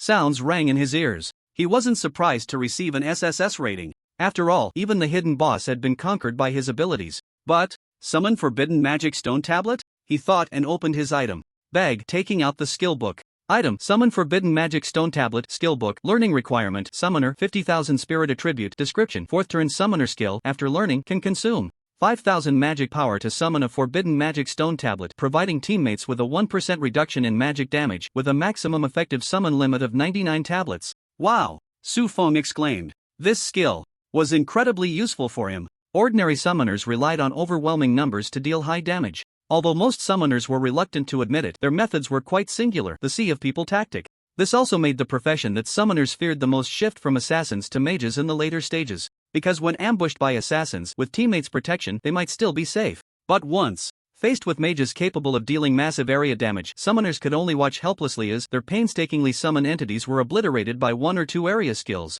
Feeling frustrated yet powerless, they could only wipe their tears in secret and summon more creatures. Su Feng, possessing divine permission, could indeed avoid such situations, but in the illusory forest facing the poisonous toad, relying on divine permission to make summoned entities completely invincible was impossible. Now, with the Summon Forbidden Magic Stone Tablet, the large-scale area damage skills that summoners feared were rendered ineffective against him, coupled with the Holy Light Spirit to dispel negative states, heal, and provide buffs, as well as leader summon, ensuring the baseline strength of each summoned entity. Su Feng could not only employ the Sea of People tactic but also had top-tier intelligence to assist in command. Moreover, each summoned entity that formed the tactic could stand alone and be invincible. Su Feng sighed deeply.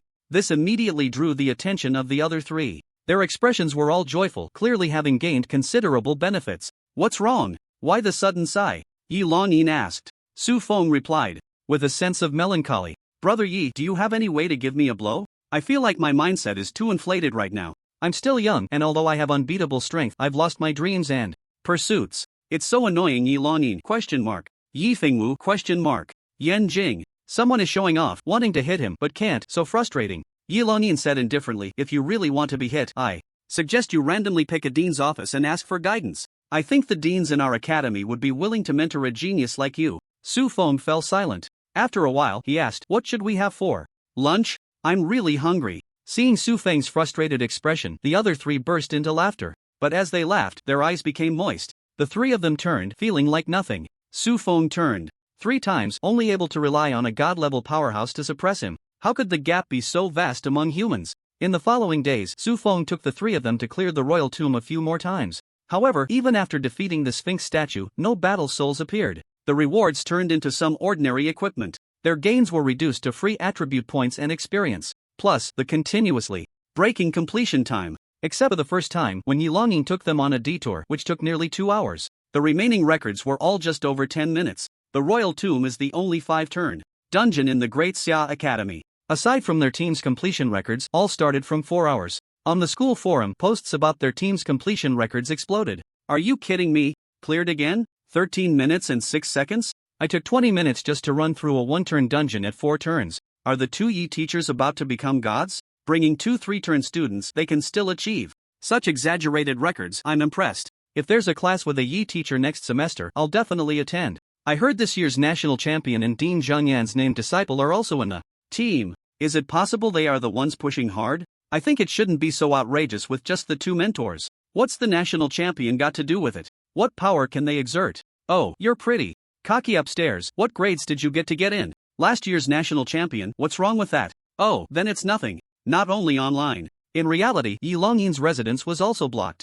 Old Yi, we've been friends for years. Tell me the truth. What secret to clearing have you found? We're all brothers here. You can't just keep the benefits to yourself. I don't mind you improving your strength. But if you have a secret and keep it from your brothers, that's not right. Several male mentors trapped Yi Longyin in his home, forcing him to reveal his secrets. Yi Longyin helplessly said, I don't have any secrets, don't stop me, I still need to go receive my breakthrough mission. Upon hearing this, they tightened their grip even more. Still saying you don't have a secret, you're already level 60, hurry up and tell us. If it really doesn't work, we'll kneel down for you, just tell us. Foster father, I'm hungry, the secret. Yi Longyin was really annoyed by their persistence. He originally thought he could bear the pain and sadness of being hit by Su Feng alone. Since these brothers wanted to share, he had no choice but to send them a recorded video of one of the clearances. Watching the video, Su Feng slaughtered enemies with overwhelming might, sweeping through hordes of monsters. Gradually, the mentors fell silent. You look at me, I look at you. In the end, they focused their gaze back on Yi Longyin, speechless. Where did you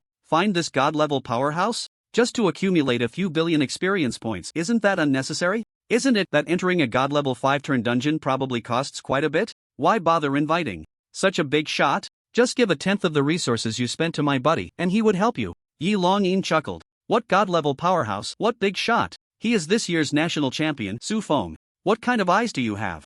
I'm not lying to you, if you don't believe me, go check. Seeing him still being stubborn, several mentors really didn't believe it. They opened the academy's internal system and found Su Feng's information. Before long, they all exclaimed in unison. Ah! The mentality of several male mentors was severely damaged. To reduce the damage and let more people share the burden, they posted the video on the Academy forum with the caption, look at the suave demeanor of this year's national champion and then look at you past students? Still not working hard. In less than half an hour, the video was deleted by the management, citing the reason as publishing false content. Someone even started a new thread to mock the video. Isn't this, what kind of big shots disciple is this new champion? They can even Photoshop such a video, impressive. Now, in order to build a reputation for new students, are they using such tactics? This really brings a huge shock to my tender heart. The only thing real in this video is probably that stone in the corner of the first frame, everything else, I'm eating a big chunk. Hee hee, the higher you lift them, the harder they fall. In a month, it will be the opening ceremony, the new student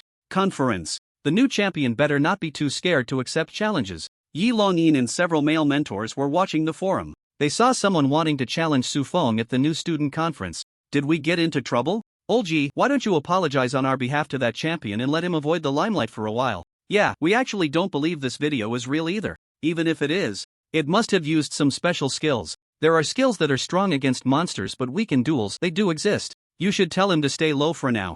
Yi Longyin looked at them and shrugged. No need. If they want a challenge, let them go. I think they've suffered enough, they should be able to handle it. By the way, inform the teachers at the Academy's infirmary to prepare for all the beds to be filled. That day. I'm afraid if something happens suddenly, they will be overwhelmed. Su Feng was unaware that he had already been targeted. He didn't even know that the Daxia Academy had its own official forum. Just like some people who say they are lying flat but are actually working hard. Although Su Feng claimed he was invincible and had no dreams or pursuits in the days following Yi Longyin's breakthrough to level 60 and the temporary disbandment of the team, Su Feng spent all his time improving his strength except for one day when he went to check out Wenwan's newly opened noodle shop in the capital. He upgraded the Summon Anti-Magic Stone Tablet to max level. After undergoing 9 skill evolutions, its insane magic resistance ability was further enhanced. Summon Anti-Magic Stone Tablet LV99, a 4-turn skill, consumes 5,000 magic points. Summons 1 Anti-Magic Stone Tablet, granting friendly units 1% magic resistance. Summons 99 tablets, granting friendly units 99% magic resistance. Summons 999 tablets, reducing enemy units' magic skill power by 99%. After that, for every additional 1,000 tablets summoned, randomly seal 1 element. Because of this, Su Feng decided to first distribute his salary to the Book of Multiplication. He cleared out all the equipment enhancement scrolls and equipment protection scrolls within the academy and the Daxia trading post in the capital. An epic level piece of equipment fully enhanced was born in his hands. Equipment. Book of Doubling plus 99 attribute bonus, Spirit plus 500,000, Magic Recovery plus 5,000% skill, Doubling, release 10 skills with 1 casting, equipment requirement, Spirit attribute greater than 10,000. With its Bonus, Su Feng's spirit attribute directly reached 600,000. Of course, he still valued the other staff, the Wand of Deception. He pre-ordered a batch of protection and enhancement scrolls from the trading post. It would take 15 working days to receive them. After enhancing his skills and equipment, Su Feng rented a top-tier skill training ground within the academy. He continuously released summoning skills. Although his summon creatures didn't need to level up, his exclusive skill boss summon did. Half a month passed quietly like this. Dusk, the evening glow filtered through the leaves onto the gravel path. In the woods, Su Feng stepped on the red-stained pebbles, his eyes fixed on the skill panel. Boss summon had already been upgraded to level 27 through his efforts. Now all his summoned creatures were silver level bosses. Their attributes had increased significantly. Even the goblin spirit had surpassed 10,000. The physique and spirit of the thunder creature had even reached 200,000. Any one of these summoned creatures could dominate a forest. And with a casual wave, Su Feng summoned 90 of them. Such a person could only be described as terrifying. At this rate, I should be able to break through level 30 by the time school starts. Then I'll find a large monster gathering place to level up. Now without Yi Longyin and the others to help, he could only enter the third transition dungeon. With his current strength, even the hell level third transition dungeon was truly too easy. The rewards were minimal, which really dampened his motivation. It would be better to find a few large monster gathering places and clear them, for a satisfying experience. Or, it was time to enhance the return to the Abyss process. The monsters in the Abyss not only gave more experience than Blue Star, but the dungeon also had no level restrictions, allowing for smooth grinding. As Su Feng was planning in his mind, just as he was about to reach home, a phone call came in. He looked at the contact. It was Wan. Hello, Sister Wan. The next second, Su Feng's heart tightened, a hint of murderous intent flashing in his eyes. He heard Wan's voice on the phone, strained and tinged with a hint of tears. Su Feng. Sister Wan, don't get agitated, calm down. Who bullied you? Su Feng's tone was calm, but the murderous intent emanating from him made the cicadas that had been chirping within a few kilometers go silent. On the other end of the line, Wan took a few deep breaths before speaking calmly. It's not me, it's Xiao Xin. She suddenly transferred all her money to me yesterday, both small and large amounts. I've been calling her all day, but she won't answer. What should I do? I'm so worried. Su Feng breathed a sigh of relief, but then his heart tightened again. He was worried that Xia Lingyun and the others would be blamed by Mu Nikhang, so he had only sent them a message after a few days, not noticing anything unusual. Sister Wan, please calm down. They are with the mentor, so there shouldn't be any major issues. I'll contact someone to see if I can find them. Okay. If you get in touch, let her call you back as soon as possible. After hanging up with Wan, Su Feng immediately dialed Xia Lingyun's number. 30 seconds later. The number you dialed is not answering. Please try again later. He tried several more times, including sending messages through the Apocalypse system. There was still no response. Damn it! Su Feng squinted his eyes, his murderous intent rising. He suddenly changed his mind and dialed Yi Longyin's contact number. After the call connected, Su Feng spoke directly. Brother Yi, do you know where Mentor Mu Nishan took her students to grind monsters? There was a moment of silence on the other end. Yi Longyin reassured him. Su Feng, calm down. Tell me the location. Su Feng shouted immediately. Yi Longyin took a deep breath, seeming conflicted, but soon said, Wolf Plain. There's an entrance to the Orc realm there. I just received news yesterday that a deity from the Orc realm has crossed over and severed the entire Wolf Plain. Don't get agitated, the authorities have dispatched powerful individuals and professional troops to go there. Mentor Mu's strength is not weak either. She will definitely beat. Su Feng hung up the phone, turned coldly, and quickened his pace toward the nearest teleportation station. He prayed in his heart for Xia Lingyun and the others. Please don't let anything happen. They were among the few family he had. In Su Feng's heart, they were an untouchable reverse scale. If anything happened to them, it would be like plowing through the entire Orc realm, and it would be impossible to extinguish the anger and frenzy in his heart. Deep in the Wolf Plain, in the city of Mu Bei, Mu Nishang and her 3 students stood on the city wall. Beside them were many professionals. Some looked outside the city walls. On the vast grassland, shadows of orcs and giant beasts were densely packed. They filled every inch of this space like the sea and the ocean. Others raised their heads. A blood-red light curtain blocked the gray-blue sky. The light curtain isolated the entire plain from the blue star, blocking all paths in and out. Can we survive and leave? This question kept surfacing in their minds. Some were terrified, some were scared, and some held on to the hope of fighting to the death, thinking that killing one wouldn't be a loss, and killing 2 would be a profit. When Sheen bit her teeth tightly, her bangs damp with sweat, she struggled to suppress the fear within her. Her delicate body, clad in steel armor, still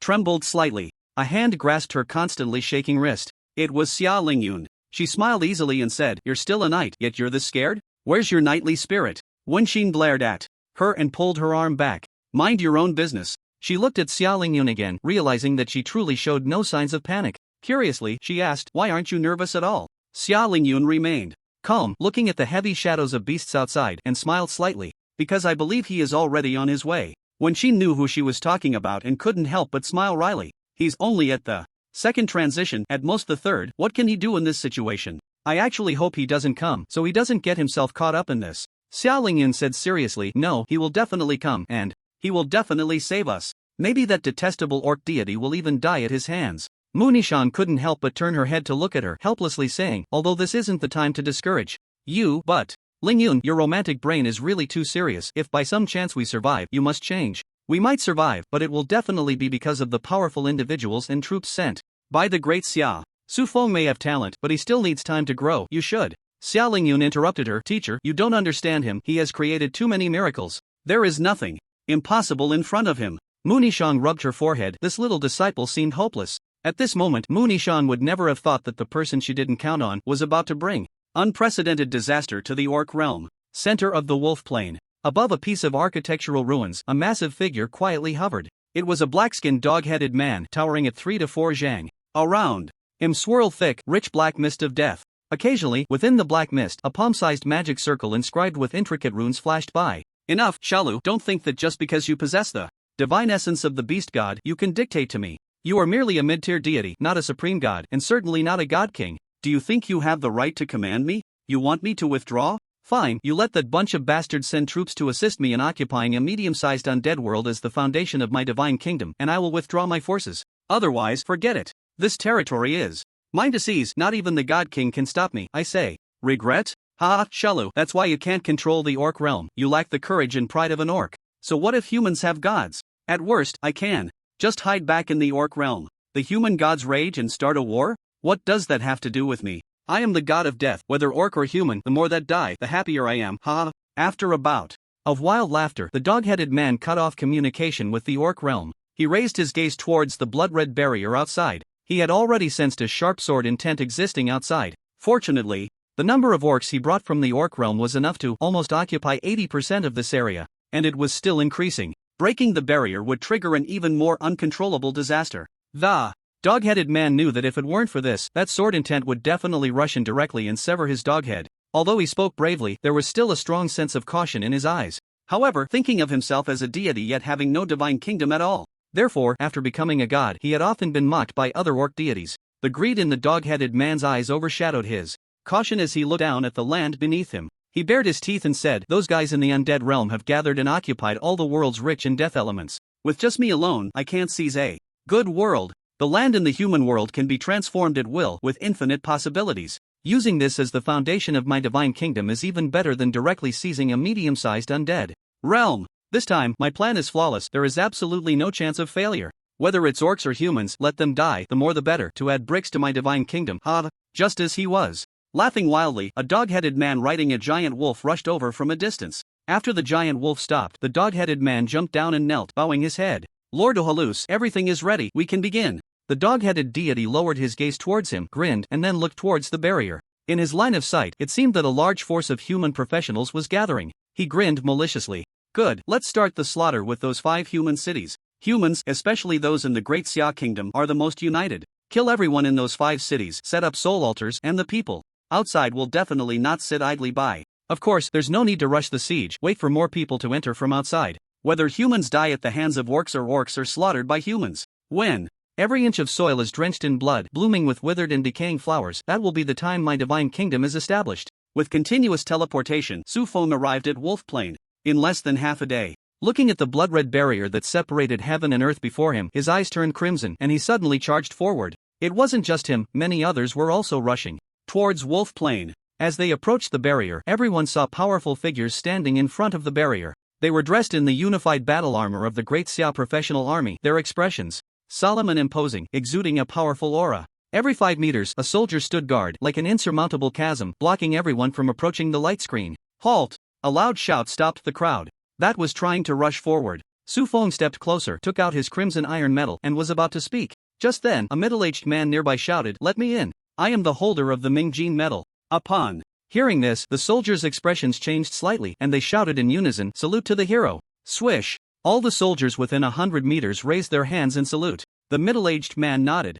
and was about to continue forward but was still stopped. Sorry, hero, there are orders from above. The situation is unclear and no one is allowed to approach the light screen. What? Not even me? No one is allowed. Seeing this, Su Feng put away his medal. He looked at the soldier in front of him, his eyes reddening as he spoke. My family. At that moment, a loud cry came from the side. Please, let me in. My daughter is inside, I can't lose her. She is the last memory my lover left me in this world. If something happens to her, how can I live? An elderly man dressed as a mage clutched the soldier's arm, tears streaming down his face as if he would faint at any moment. The soldier quickly supported him, his face filled with compassion, but he still firmly said, Sir, we understand your feelings. Please calm down and take a breath.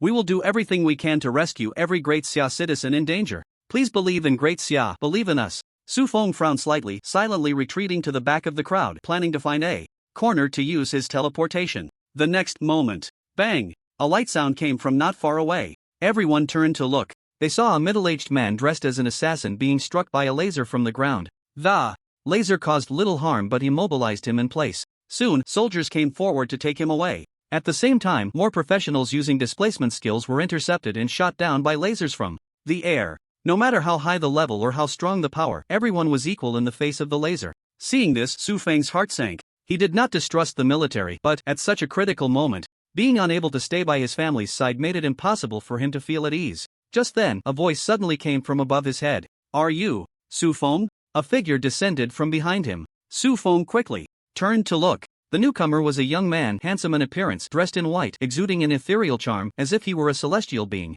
A white sword floated beside him, its blade cold and sharp, as if it could take a person's head at any moment. Su Feng nodded and said, I am Su Feng. The young man chuckled lightly. Just as Elder Zhang said, you are a handsome man on par with me. But how did you, a mage, develop this kind of muscle? Is there a secret? He looked at Su Feng with envy. Su Feng stared at his face for a moment longer, feeling a sense of familiarity. A few seconds later, Su Feng suddenly realized he had seen this person on television. He was none other than the latest ascended deity of the Great Xia in the past 2 years, the White Sword God, Li Fenglu. I have met the Sword God. Su Feng quickly cupped his hands in salute, and a glimmer of hope arose in his heart. Perhaps he could. Li Fenglu seemed to understand his thoughts, smiling slightly as he said, no need for such formality. You should also go to the wolf plain to rescue people. The situation is a bit complicated now, so I can't tell you too much. But please believe in us, go back and wait with peace of mind. We will definitely rescue your loved one. His tone was firm and confident. Su Feng, feeling anxious, was just about to speak. At that moment, a burly man in military armor approached Li Fenglu and spoke in a hushed voice.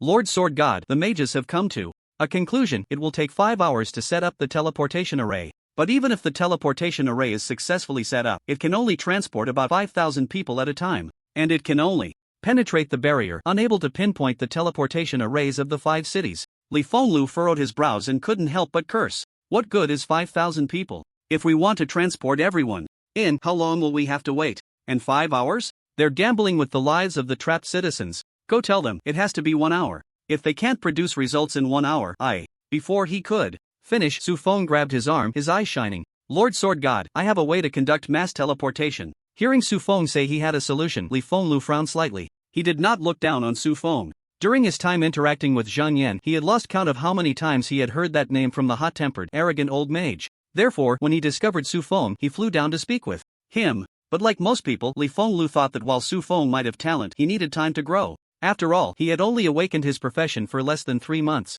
Li Fenglu said seriously, Su Feng, it's not that I'm trying to discourage you, this concerns the lives of hundreds of thousands of people, and we can't joke about it. What we need to do is not teleport 1 or 2 people into the plains, but to send in an army of 500,000 professionals and quickly disperse them to the 5 cities inside for defense. Are you sure you have that ability? Su Feng's expression remained unchanged as he nodded firmly. Yes. Li Fenglu looked at him seriously, astonished. Su Feng did not say he would try or that he was somewhat confident. Instead, he confidently asserted that he could do it. After a moment's hesitation, as the main person responsible for the Wolf Plains incident, Li Fenglu decisively nodded. Alright, I'll trust you this once, but let me make it clear, if you fail, I will come to take your head. Su Feng said sternly. Li Fenglu couldn't help but laugh and cry. What do I want your head for? If you fail, after graduating from the academy in 4 years, you can go guard the abyss for 10 years. I hope you understand that the situation is really not optimistic. At any moment, someone might sacrifice their life because of this. Since you want to get involved, remember that every move you make concerns the lives of hundreds of thousands of people. This is an inescapable responsibility. Facing Li Fengliu's gaze, Su Feng felt the weight on his shoulders for the first time. He took a deep breath, nodded without hesitation, and said, "I understand." Li Fengliu turned to the officer who was delivering orders. "Go, issue the order for the entire army to assemble." Half an hour later, outside the blood-red light screen, the army of 500,000 professionals had gathered. They had tried to get as close to each other as possible, but spread out on the plains it was still a dense, boundless sight. In front of the line, Li Fengliu stood, with a group of mages. An old mage, holding a staff, struck the ground forcefully and shouted angrily, "Li Sword God, you are just messing around with him. A third-tier professional and a summoner at that. What ability does he have to send people in? Even if he can summon people in, he can't summon 500,000 without exhausting himself. Moreover, he still has to send people to the 5 cities afterward." Li Fengliu's expression remained calm. He was not swayed by the old mage's words. Thinking of Su Feng's confident and composed face earlier, although Li Fengliu could not imagine what method Su Feng had, he still said, "Since ancient times, the Great Xia has never lacked people who create miracles. Once upon a time, facing the abyss with millions of troops and the tide of magic stirred by dozens of demon kings, the dragon god was able to hold them back, fighting bloodily for 100 days until reinforcements arrived. In the face of the elemental realm, an elemental riot that could affect most of Blue Star, old Zhang was able to sort out 90,000 elemental laws in a single day to quell the chaos. Compared to these, what does the current situation even count for?" I saw the determination to solve the problem in Su Feng's eyes. "And, if you think he can't do it, then why don't you step up?" As soon as these words were spoken, the other mages who wanted to speak fell silent. Among them were not a few who had reached the 8th and 9th transitions. Letting them kill monsters, casually activating a few forbidden techniques, and setting up large-scale monster-killing formations was not a problem. But when it came to deities, just penetrating the blood-red light screen required a long time of research. Moreover, entering the light screen was only the first step. After that, they would need to quickly connect the teleportation arrays of 5 cities.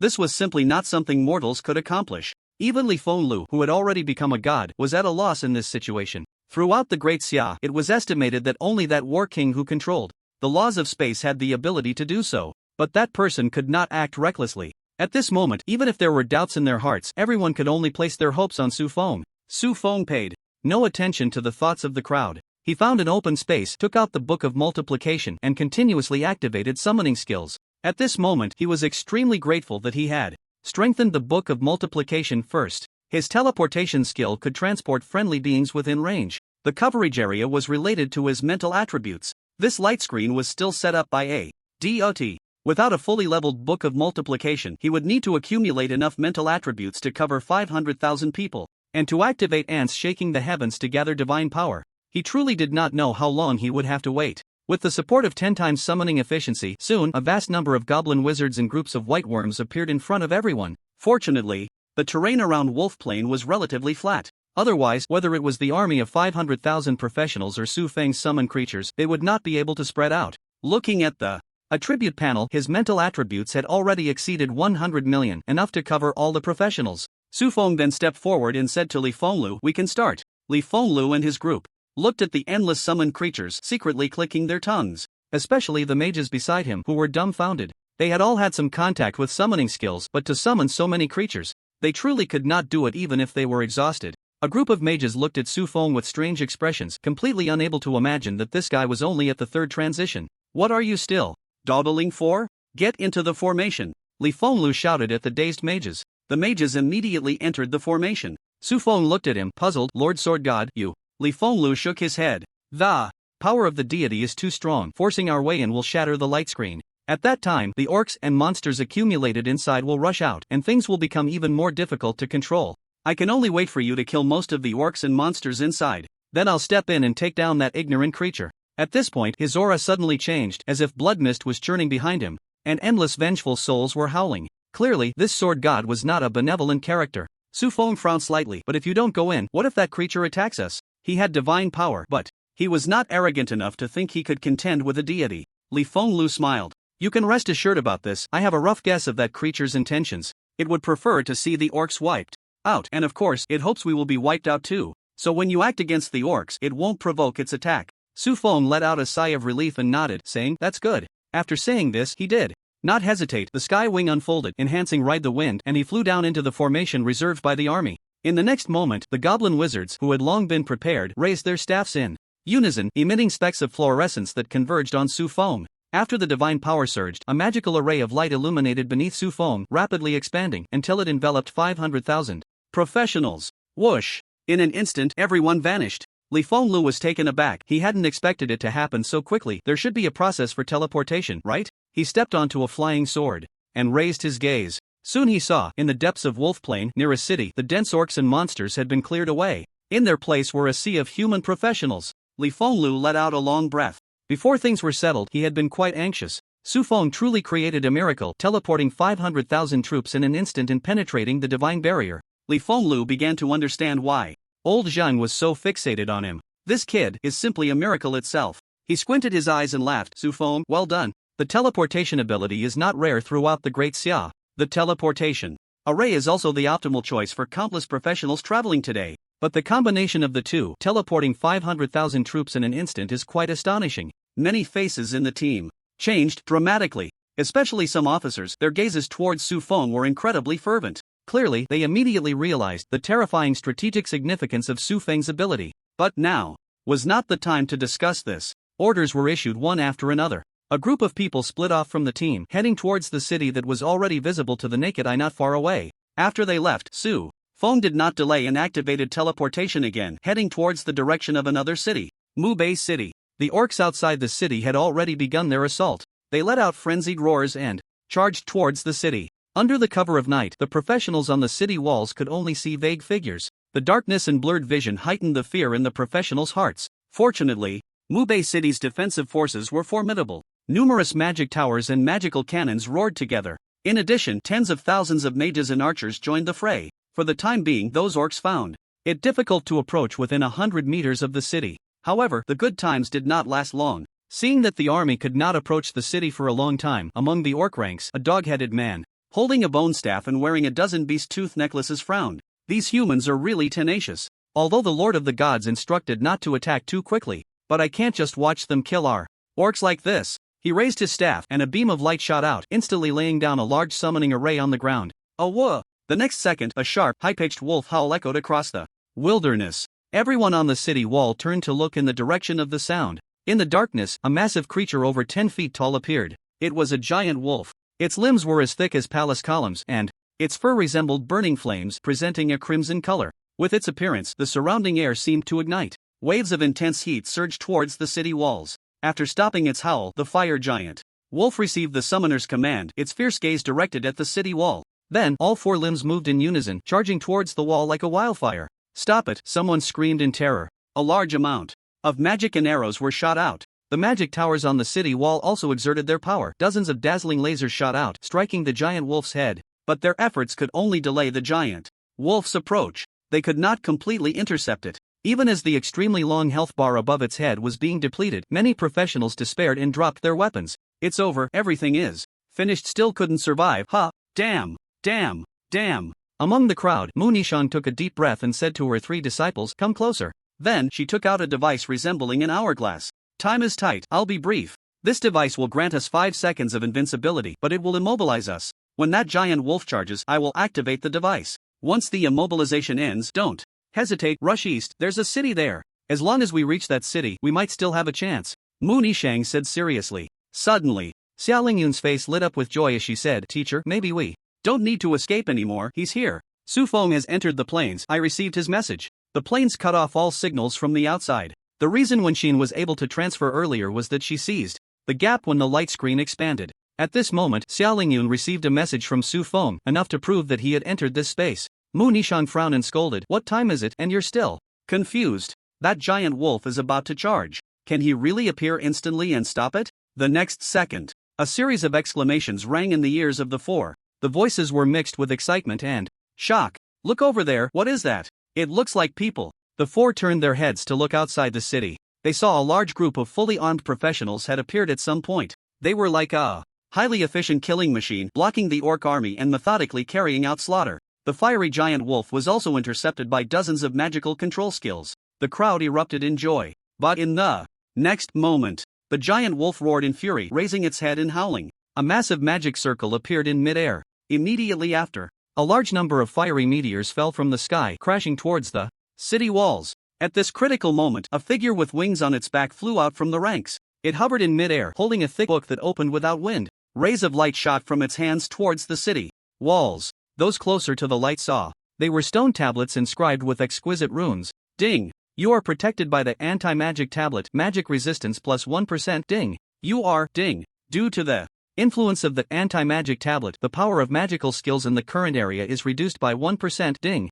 Due to, ding. Affected by the anti-magic tablet, wind element skills cannot be used in the current area. Ding. Affected by, ding. Affected by the anti-magic tablet, fire element skills cannot be used in the current area. Just as the first fiery meteor was about to crash into the city wall, the last prompt sounded in everyone's ears. In an instant, those fiery meteors, like burnt paper, dissipated in the air. After a moment of silence, a cheer erupted from the city walls. We survived. Great. Long live the great Xia. Su Feng also breathed a sigh of relief, almost missing the timing, but fortunately, he reacted in time. However, due to the influence of the anti-magic tablet, the dozens of skills that bound the fiery giant wolf instantly lost their effect. Although the flames on the fiery giant wolf were suppressed, its tall and sturdy figure was not just for show. It struggled fiercely and soon broke free from the restraints, charging towards the city wall. If it were truly struck by it, the city wall would surely collapse and disintegrate. At that time, whether it was the professionals on the wall or the supporting army, they would lose their temporary resting defensive fortifications.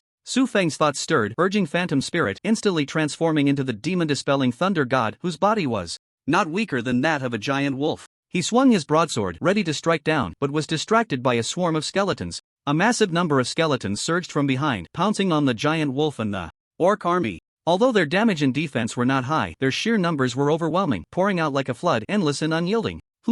Su Feng was startled and turned to look. Below the city wall stood a figure. It was a woman with waist-length hair. Her features were sharp and bony, exuding a cold indifference as if she looked down on everything. Beside her was a pile of bones. From that pile, skeleton warriors crawled out in an unending stream. A vast army of skeleton warriors entered the fray. The orc army was blocked. Even the giant wolf was hindered, growling in frustration. The commander in the troops seemed to have anticipated this scene, quickly issuing orders to command the army to retreat into the city for defense. Su Feng focused on the speed at which the bone pile produced monsters. It was astonishingly fast. Not to mention that the book of multiplication in his hand could only be used for summoning 10 times at once. Even if it were 100 times, it wouldn't match even 1% of its efficiency. His eyes sparkled, and he thought, could this be the legendary necromancy forbidden technique, the necromantic catastrophe? This was the first time Su Feng witnessed what it meant to summon billions of troops with a flip of the hand. The endless stream of skeleton armies converged like a flood.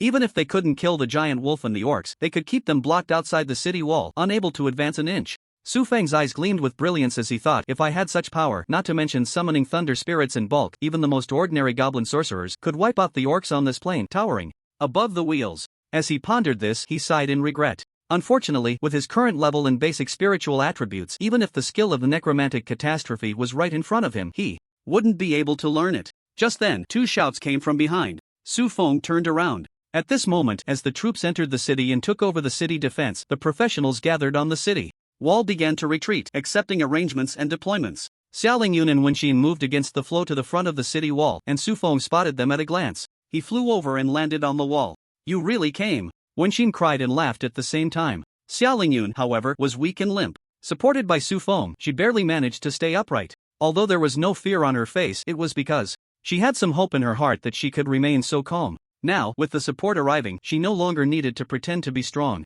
The suppressed fear surged forth at this moment, almost making her cry out in faintness. Su Feng's tightly clenched heart finally relaxed a little at this moment. With me here, it's all right, not far away. Mu Nishang and Xia Yunyun watched the three embrace each other. The two mentors had strange expressions. Xia Yunyun spoke enviously, he just reached the 3rd transition, yet he dares to take risks for them. Truly, who wouldn't wish for a strong support in times of danger? At this moment, Xia Yunyun had to admit she felt a pang of jealousy. Mu Nishang's expression was indifferent, her brows slightly furrowed as she said, always causing trouble for others. Su Feng's daring entry into Wolf Plain indeed changed her impression of him. However, Mu Nishang believed that Su Feng's ability to come in was definitely a trouble for the troops. Otherwise, with his 3rd transition level, how could he cross the orcs that spread across the entire plain to reach Mubei City? Instructor Mu, the city lord has called an emergency meeting, please come over. Someone came to deliver the message. Mu Nishang nodded in agreement, and then pulled Xia Yun. Are you really going to be a 3rd wheel? Come with me. Oh, the two quickly arrived at the meeting place, a small house near the city wall. As soon as they entered, Mu Nishang heard The city lord talking to a middle-aged man in military uniform. You arrived just in time, we were just a little short, thank you so much, the city lord said gratefully, pulling the man in military uniform. The man in military uniform replied seriously, it's our duty, no need for thanks, but there is one person you really should thank. If it weren't for him, we probably wouldn't have made it here so promptly. He changed his tone, slightly amazed. It was he alone who transported our 500,000 troops into the plains and dispersed them into 5 cities. This act is comparable to that of a deity. The city lord hurriedly asked, who is it? The man in military uniform replied, this year's national top scholar, Su Feng. Upon hearing this familiar name, Mu Nishang and Xia Yun were both stunned, their beautiful eyes filled with shock. Xia Yun never expected Su Feng to be so outrageous. And in Mu Nishang's eyes, besides shock, there were other emotions. She never thought Su Feng would have such abilities. Reflecting on her previous belittling remarks about him, a wave of shame surged from the depths of her heart. After comforting the 2 women, Su Feng arranged for them to rest in a safe place, leaving a team of thunder spirits to guard them. He then returned to the front of the city. With the arrival of the professional troops, the situation had shifted from danger to safety. The orc army spread across the plains was no longer just a threat, but an opportunity. Su Feng's several teleportations after entering the plains had brought him countless levels of experience. Once the military officers and the city lord finalized their plans, the army would move again, and the orcs across the plains would face reckoning. Although the army he brought in was not the strongest in the Great Xia, nor did it even rank among the top, most of the professionals in the army were merely basic classes with levels only around 3 or 4 transitions. But never doubt the strength of the Great Xia soldiers. When their smiles were no longer friendly and their blades were drawn, no matter how many orcs there were, they would be swiftly slaughtered. Su Feng worried that by that time, killing enemies would require queuing and they wouldn't even get a sip of soup. So he wanted to take a share while others were still planning. Stepping out of the city gate, Su Feng saw the black-haired lady who had released the undead calamity again. He marveled in his heart. This senior was really well preserved, her face showing no signs of age at all. She looked just like a young person in their early 20s. Just as Su Feng was about to greet her, unexpectedly, the black-haired lady noticed him approaching. Her eyes lit up and she bowed first, calling out, hello, senior. Su Feng's respectful words caught in his throat and he stared at her in astonishment. You called me what? The black-haired lady straightened up, puzzled. Senior, is that not correct? Su Feng was confused, pointing at her and then at himself. But after thinking about it, the Great Xia valued those who had achieved mastery as teachers. Although he couldn't release undead calamity, it was quite normal to be called a senior for his earlier feat of teleporting 500,000 people. Su Feng nodded calmly, accepting it. He stepped forward, looking at the pile of bones that was continuously summoning skeleton monsters, and said enviously, your undead calamity is really impressive. Undead calamity? The black-haired lady was taken aback, looking at him in confusion. Senior is joking. Undead calamity is an 8 transition skill. I'm only a 4 transition, how could I possibly learn it? Su Feng's pupils trembled. This thing that continuously summoned skeleton monsters, was it something a 4 transition professional could produce? The two stared at each other, both seeing the confusion in each other's eyes. After a while, once they had laid everything bare, both were somewhat speechless. They realized they had both overestimated each other. The woman with long black hair looked as young as her appearance suggested. Her name was Guyu, and she was 21 years old.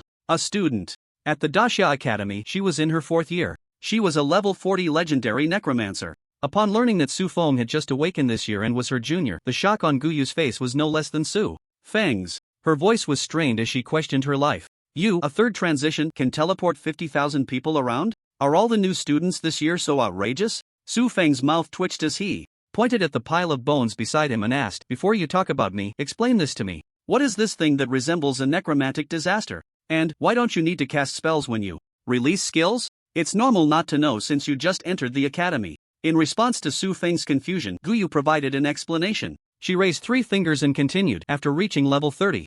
Practitioners must start choosing a system. The so-called system, to put it simply, is a focus on learning and enhancing skills. For example, the warrior class has 4 systems: Berserk, Technique, Shield, and Magic. As for our summoners, there are only 3 systems: Nest, Elite, and Ego. I chose to be a summoner of the Nest system. Su Feng stroked his chin in thought. Nest, Elite, Ego. Just from the literal meanings, he could roughly understand. However, he still wanted to know more details, so he asked, what are the differences among these 3? Guyu pointed at the pile of bones beside her. The Nest system, like me, constructs something similar to a monster's nest to assist in casting. It is based on the 4th transition skill automatic casting, with summoning skills as the core. Then using the 4th transition skill fusion to integrate other enhancement skills, that becomes a nest. But this is just the most basic nest, which has a time limit. Once the time is up, it needs to be redeployed. As she spoke, her tone carried a hint of envy. A true master of the nest system needs to build a real, complete nest in reality. With just a thought, countless summon creatures can pour out. Many important passes in Daxia have nests set up by summoners. However, the cost of building a nest is so high that individuals find it hard to bear. It may take decades of accumulation to exchange for a basic foundation. The high investment, cost and inconvenient mobility are also major weaknesses of the nest system. As Guyu said this, her tone became somewhat low. It was clear she seemed very worried about it. Su Feng, however, raised an eyebrow, a hint of a smile appearing in his eyes. When it came to spending money, he was quite skilled. It seemed that the nest system was unavoidable. What about the other two? Su Feng asked again. Guyu collected her thoughts and shrugged. I'm not an old scholar, so I don't know much about the other systems. I only know the elite system focuses on powerful summoning skills. The main role of summoners in this system is to provide buffs to their summoned creatures. They have high requirements for their summons, at the very least, elemental beings. The ultimate goal of summoners in this system is to summon powerful beings, like spirits, demons, angels, or even dragons. As far as I know, Daxia seems to have no masters of the elite system. However, this does not affect the fact that the elite summoner is the most chosen system. After all, its investment cost is much lower than that of the nest system. Yet I am an extremely niche system. Only those with special talents or skills can summon beings to provide benefits for themselves. Can proceed. I don't know much about it. What's wrong with you? Halfway through her words, Guyu noticed the change in Su Feng's expression. He seemed to be in pain, his brows furrowed with unspoken suffering. Su Feng sighed deeply. It's nothing, just a case of choice paralysis. Do you think there's a possibility that a person can have it all to walk all three systems? Guyu stared at him and couldn't help but retort. What kind of family do you have that you want it all? Just to master the nest system alone, I don't know how many resources it would take. The elite system, although less than the nest, also requires a large investment. How could you want both? Wanting it all means wanting nothing. Su Feng chuckled lightly, not explaining anything. For ordinary professionals, money is a significant factor limiting their development and choices. But for Su Feng, what is money? I don't like money. I'm not interested in money. Guyu's thoughts shifted, and she looked at him as if suddenly realizing something. You ask. So detailed, could it be that you are also a summoner? Su Feng looked at her in confusion and asked, by the way, do you really not know who I am? I should be quite famous, right? Guyu shook her head. Not really, I was trapped in a secret realm for a while. I was just freed and called over here. But I still have to thank you for bringing us in. After this matter, I estimate I can level up 3 or 4 levels. After saying that, she took an item from her backpack, a skill book. Guyu handed the item to Su Feng. Here, my gift of thanks. This. Su Feng wanted to decline, but when he focused and used True Sight, he saw. Item, Fusion, Skill Book, Learning Requirement, Mage Side Profession, 20,000 Spirit Attribute Description, a universal skill for 4th Transition Mages. After learning, it allows for the fusion of multiple skills when activating 4th Transition and below skills, producing new skill effects. This isn't very good, right? Su Feng said, but his hands honestly took the item. Guyu didn't mind and said, the help you gave me is greater than this, just take it. Su Feng didn't hesitate and decisively learned fusion. It was a universal skill like quick casting, and once it entered the skill bar, it was at max level. Su Feng didn't care. He looked at his skill list, just as he was thinking about which skill to fuse first to test the effect. Roar! A roar echoed from afar. He saw a giant wolf engulfed in intense flames, scattering the layers of skeletal monsters on its body. Su Feng was taken aback and glanced at the system log, only to notice that the magic suppression stone tablet had expired. At that moment, the dog-headed shaman among the orc army finally sensed the presence of the fire element. Damn it, it must have been the humans causing trouble earlier. The dog-headed creature cursed, its eyes flashing with fierce light as it looked towards the city. It raised its staff and once again conjured a summoning array. The second, third, fourth, fifth. A total of 5 fire giant wolves appeared outside the city walls.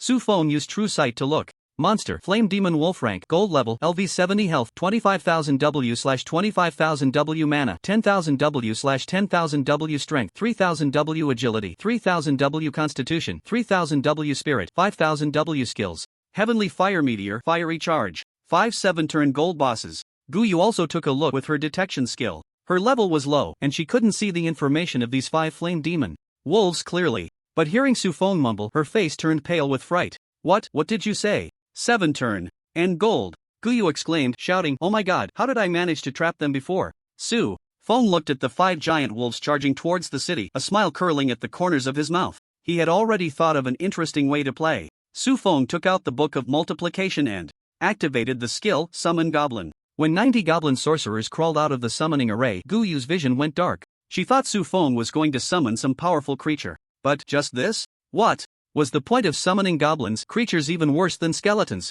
Su Feng didn't expect the goblin sorcerers to have much effect either. He continued to activate skills and activated 3 at once. Blood. Sacrifice worm. Summon anti-magic stone tablet. Fusion blood sacrifice tablet. The health of the 90 goblin sorcerers plummeted. Before long, they met their demise. After the goblins fell, a large number of stone tablets flew out from their bodies. In an instant, it was as if the air in the world had been sucked dry. The 5 flaming giant wolves suddenly slammed to a halt, flipping over and carving deep grooves into the ground. They were extremely disheveled, the flames on their bodies dissipating, all collapsing to the ground, their expressions as if they were about to suffocate. The continuous emergence of skeleton monsters from the bone pile also came to a halt.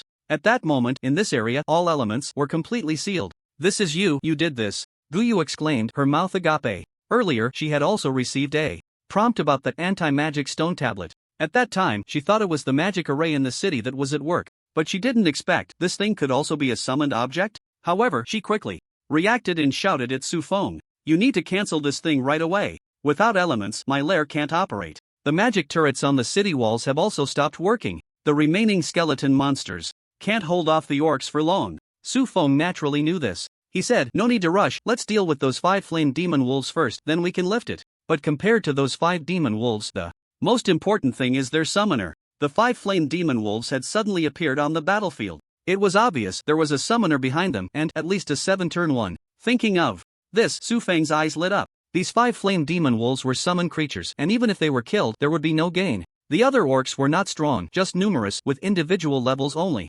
equivalent to ordinary 1 or 2-turn monsters. So now, the most valuable thing on the battlefield was that summoner monster. When the 5 flame demon wolves appeared, someone went to notify the experts who were in an emergency meeting. They would surely arrive soon. When they got there, Su Feng had to lift that anti-magic stone tablet to allow his side's mages to exert their power. After all, they still needed to rely on them to cast spells to block the orc army and the giant wolves. So, he only had these few short minutes to reap the benefits. Thinking of this, Su Feng hurriedly summoned Angelina and Tiana. "Ah, what is this thing? It's disgusting." As soon as Tiana appeared, she let out a sharp scream. She looked at the blocks of magic restraining stone tablets with a face full of disgust. Su Feng was taken aback and used the true sight to look at her. "It's just a stone tablet, why are you reacting so strongly?" "I don't know, it just feels disgusting." A pair of transparent dragon wings unfurled behind Tiana. She knew Su Feng's purpose in summoning them. Without hesitation, she dashed into the orc army, searching for the trace of the summoner. Su Feng saw through true sight that the magic restraining stone tablets could not only seal elemental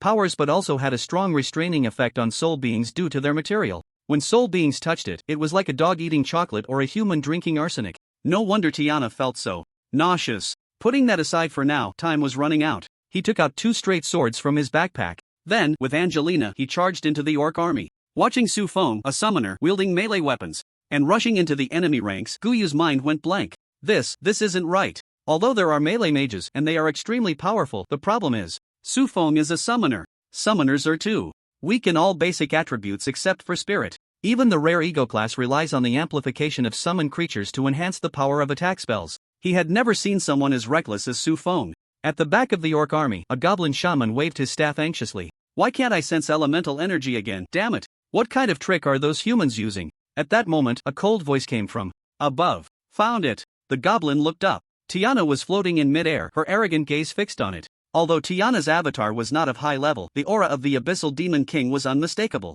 The goblin shaman was indeed a 7th tier, but its rank was only diamond. Plus, it couldn't communicate with the elements at that moment. It was easily controlled by Tiana with her soul chains. Su Feng and Angelina, who received the message, quickly rushed over. Before awakening his profession, Su Feng's matches with others were always intense, full of physical combat. After awakening his profession, he had become lazy, with only a handful of personal battles. Even when he did fight, it was mostly through overwhelming numbers and skills. Now, with the elements sealed, aside from the dragon hunter, other summoned creatures couldn't exert their power, which allowed him to unleash his true nature. At this moment, he was already rampaging through the orc army. His cloak, wings, and hair were all stained with bright red blood. Half of his handsome face was also smeared with blood, revealing a sinister smile. In Tiana's eyes, the current Su Feng, if placed in the abyss, would at least be a monster of the demon god level. Seeing such a great menace flying towards it, the goblin shaman was scared out of its wits. It turned to flee but was tightly pulled back by Tiana's soul hook. The hundreds of thousands of magic restraining stone tablets also granted Su Feng millions of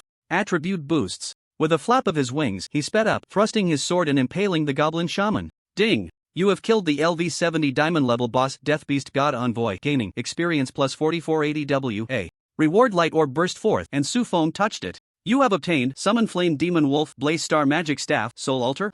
The sudden drop of 2 skill books truly caught Su Feng off guard. He took a glance. Item: Summon Flame Demon Wolf Skill Book. Learning requirement: Summoner 15 million Spirit Attribute Description. 7th tier summoning skill. After learning, you can use 5 million magic power to summon a golden level Flame Demon Wolf Leader. Item: Soul Altar Skill Book. Learning requirement: Mage Side 10 Spirit Attribute Description. 1st tier Mage Side skill. After learning, you can consume 100 magic points to set up a soul altar. Within a 50-kilometer radius of the altar, whenever a living being dies, it will absorb their soul, condensing a portion of death energy to nourish the withered flower. When the flower blooms, all the land within the altar's range will be transformed into undead dead soil. Su Feng's eyes suddenly widened as he looked at the ground. He hadn't noticed it before, but now that he looked, there was indeed an illusory magic circle on the ground. In the center of the magic circle, a small bud was growing. The bud was pinkish white, surrounded by a faint blue mist that continuously merged into it. Within the flower, a hint of crimson flickered in and out of view. This is the purpose of that orc deity. It wants to turn the wolf plains into undead dead soil? Su Feng frowned tightly. This was not good. If it succeeded, even if they could leave safely in the end, the orc army was wiped out and that deity was killed by the sword godly. But this plain would be forever lost. This would be a huge loss for the entire Great Xia. Moreover, undead dead soil would not remain confined to one area. It was like a cancer cell in the land. Once it appeared, it would continue to expand. The good news was, the bud was likely some time away from blooming. But the bad news was, the orcs had to be dealt with. They were still charging towards the city. If they kept killing, the bud would surely bloom eventually. And besides this place, other cities probably had similar buds. Su Feng's expression was troubled. Tiana walked up to him, glanced at the bud, and said disdainfully, "Mixed souls and products of death. Who created this hybrid thing? Hurry up and get rid of it. It's disgusting." She felt that this outing had been full of misfortunes, with disgusting things everywhere. Su Feng's eyes lit up as he asked, "Do you know how to get rid of it?" Tiana replied, "It's simple, you just need to take action." "I take action? If I had a way, would I need to ask you?" Su Feng felt quite speechless, but soon he thought Tiana had no reason to deceive him. Could it be that I really have an ability I don't even know about? Su Feng opened his attribute panel and checked back and forth. After a few minutes, he closed the panel and indeed found nothing. He had been tricked by this girl. Su Feng looked at Tiana with a resentful gaze, seeking an explanation. Tiana explained, "Aren't you able to summon those forest spirits? This thing is a product of death and souls, extremely fragile. Ordinary means might not be able to eliminate it, but as long as it senses a trace of life, it can be destroyed. Summoning a spirit will solve it." Su Feng was taken aback, suddenly enlightened.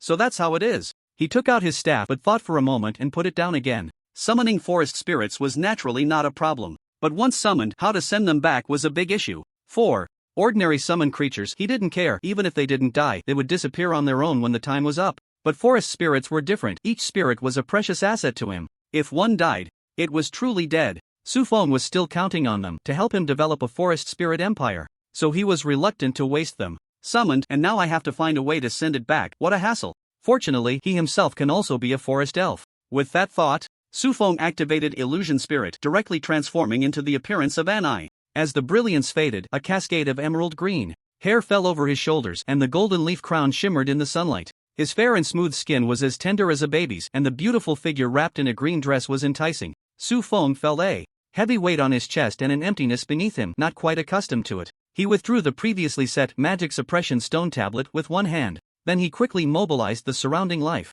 energy, infusing it into that withered flower. Just as Tiana had said, when the life energy was infused, the flower bud shattered and disappeared. Su Feng breathed a sigh of relief, having solved a major problem. However, he did not completely relax. Across the entire wolf plain, there were likely many more flowers like this. Su Feng brought up the current panel and took a look. The forest elf queen indeed had many powerful skills, all related to life elements. With a high mental attribute, he could expand the skill's coverage to the entire plain. In an instant, he could eliminate all the flower buds, thwarting the orc god's plan. Seeing this, Su Feng felt much more at ease, but he thought that this was still not enough. The sage said, "To come without reciprocation is impolite." The orc god came to the Great Xia and presented them with this grand gift. If they did not return the favor, it would make people think that the Great Xia people were uncouth. With just a thought, Su Feng came up with a brilliant idea, a smirk forming on his lips. Even though he was currently sporting a flawless elven face, his smile still felt incredibly sinister to others. Even Tiana, one of the 7 deadly sin demon lords of the abyss, couldn't help but shiver. Are you smiling like that? It's nothing, let's go back. Su Feng ignored the experience points scattered on the ground and turned to walk back into the city. Experience points could be obtained at any time, but the opportunity to gift the orc realm was only this once. A few minutes later, the officers and the city lord, having finished their meeting, returned to the city. The professional troops received orders to exit the city. When they first arrived, they had no clear battle plan, only passive defense. But now, the professionals in these armies tore off their disguises, revealing a cruel and terrifying side. Each one was like a killing machine come to life. With swift strikes, blood splattered, and corpses were severed. A multitude of magic circles appeared above the orc army, coordinating with the advance of the warriors and cavalry. They continuously drove the orcs further away. Not only in Mubei City, but other cities were also witnessing the same scene. The vast orc army was rapidly shrinking. In the center of the wolf plain, above the ruins, the death god Aruz sensed the death aura across the entire plain was rising sharply. His dog-like mouth opened wide, letting out a maniacal laugh. Kill, humans, kill to your heart's content. Bury death deep into the soil, ha ha ha. Just as he was laughing heartily, it felt as if a thorn had pricked his brow. Aruz stopped laughing, holding his forehead in confusion. Is this the divine sense warning me that something is wrong? How could it be wrong? The situation is great now. Aruz looked up at the sharp light hanging outside the barrier, grinning coldly. He already had a plan to deal with that human god and felt no fear at all. But the problem was, the divine sense could not be mistaken. It was a sign from the realm of rules. Among the orcs, there is no way anyone could trigger the divine sense. Then, it must be the humans. In humanity, there exists uncertainty. Should I? Aruz's expression darkened, and for a moment, he contemplated striking down all of humanity. But considering he still needed humans to help him slaughter the orcs, he dared not act personally. Once he took action, there would be no place for him in the orc realm. Thinking of this, Aruz not only felt a headache, but the unease in his divine sense intensified. As long as that human deity does not act before half of the orcs are dead, I will be safe. I never expected that there could still be someone in this area who could make me feel so uneasy. Then I'll send a few avatars to monitor the human cities. If anything seems off, I'll take action. With that thought, 5 clouds of black mist emerged from Aruz and sped towards 5 human cities. In the city of Mubei.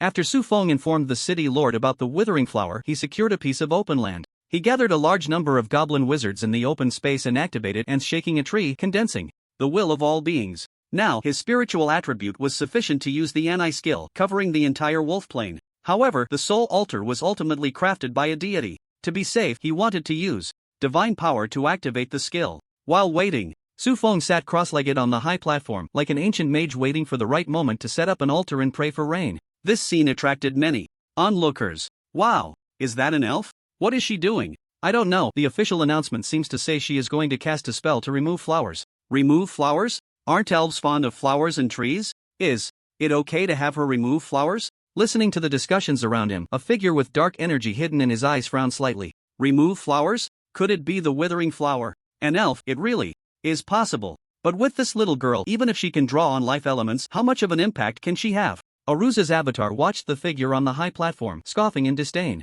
Although the withering flower is incredibly weak in the presence of life energy, she seems to want to use a wide area skill? At her level, even if she exerts all her strength to activate the skill, how large of an area can she cover? I'm overthinking this. A major event is about to unfold. No need to worry. The next moment, Su Feng stood up on the high platform. He raised his staff, and a rich green light shone from him. Streams of green fluorescence gathered into a ribbon, drifting from him in all directions. Those who came into contact with the fluorescence felt all their discomfort dissipate. The soldiers on the front lines, fighting against the orcs, quickly recovered from their injuries. Most importantly, large patches of withering flowers scattered across the wolf plain shattered in clusters. In just a few breaths, the plain was lush and vibrant, teeming with life. Feeling this change, Aruz, at the center of the wolf plain, had his smile freeze. At the center of the wolf plain, there was a dead silence. The wind had come to a standstill. At this moment, after a long while, a roar shook the heavens and the earth. Aruz was filled with rage. He never expected his plan, all the effort and arrangements he had made for so long, would be so easily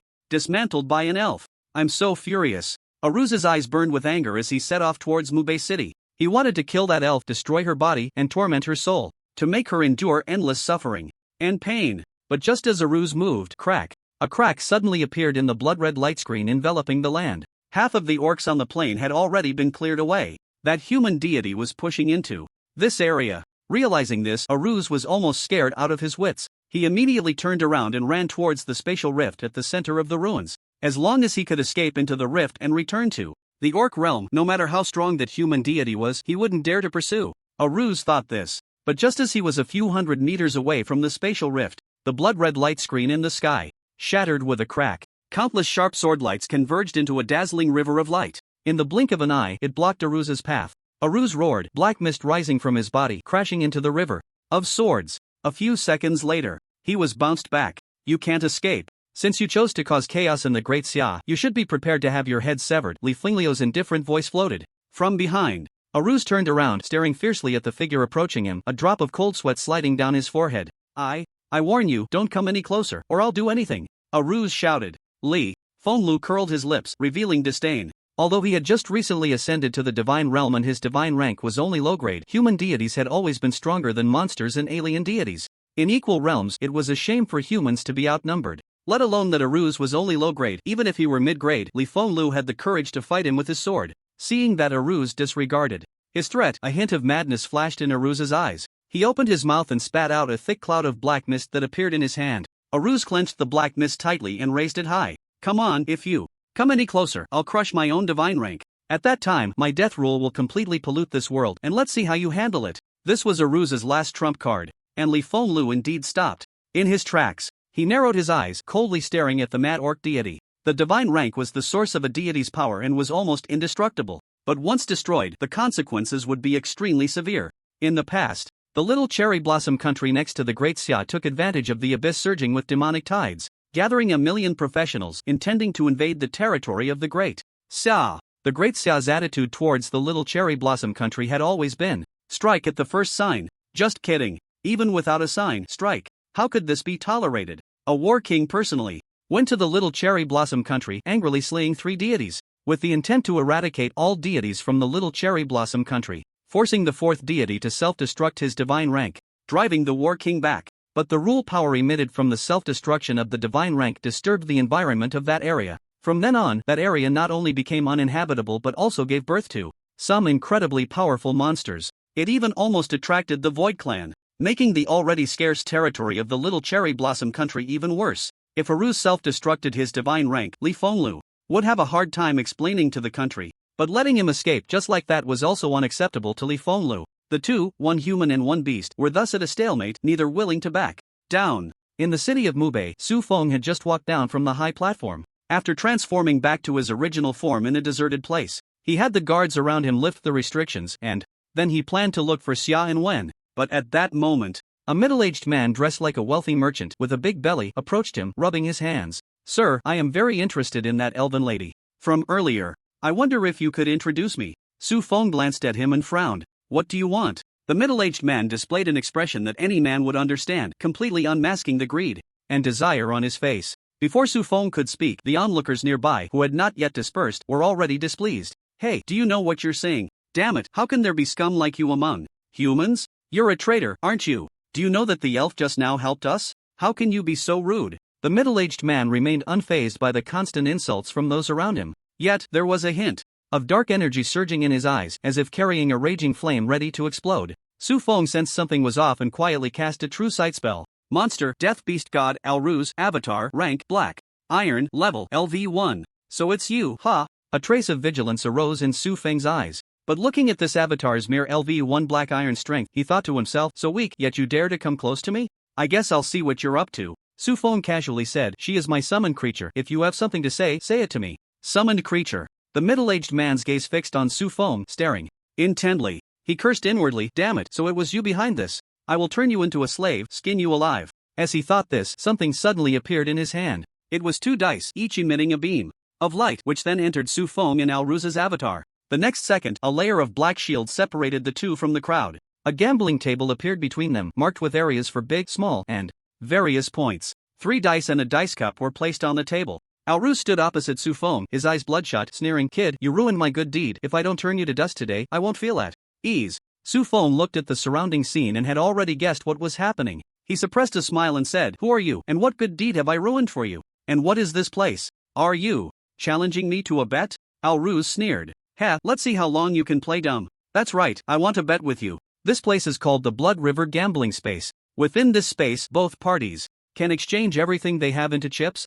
Whoever has more chips becomes the banker. The betting continues until one side loses everything, even their soul, before the other can leave. Heh, kid, are you ready to become my slave? With that, Alruz brought up the chip exchange panel. He had come in a hurry and didn't bring much wealth. The only valuable thing left on him was his divine essence. Although the divine essence wasn't physically on him as an avatar, he had the authority to mobilize it. In this gambling game, becoming the banker would provide a greater chance of victory. Alruz didn't believe that a mere mortal like Su Feng could offer something more valuable than his divine essence. He placed the divine essence as collateral and then filled the chips to the maximum. A full billion chips piled up behind him like a small mountain. On Su Feng's side, looking at the chip exchange panel, he couldn't suppress the smile on his face. Alruz directly exchanged for such a large amount of chips, which meant the more chips, the better. Knowing this, Su Feng didn't act rashly. He casually put in a copper coin and exchanged it for 100,000 chips. This move was called luring the enemy deeper. Su Feng placed the chips on the table and chuckled.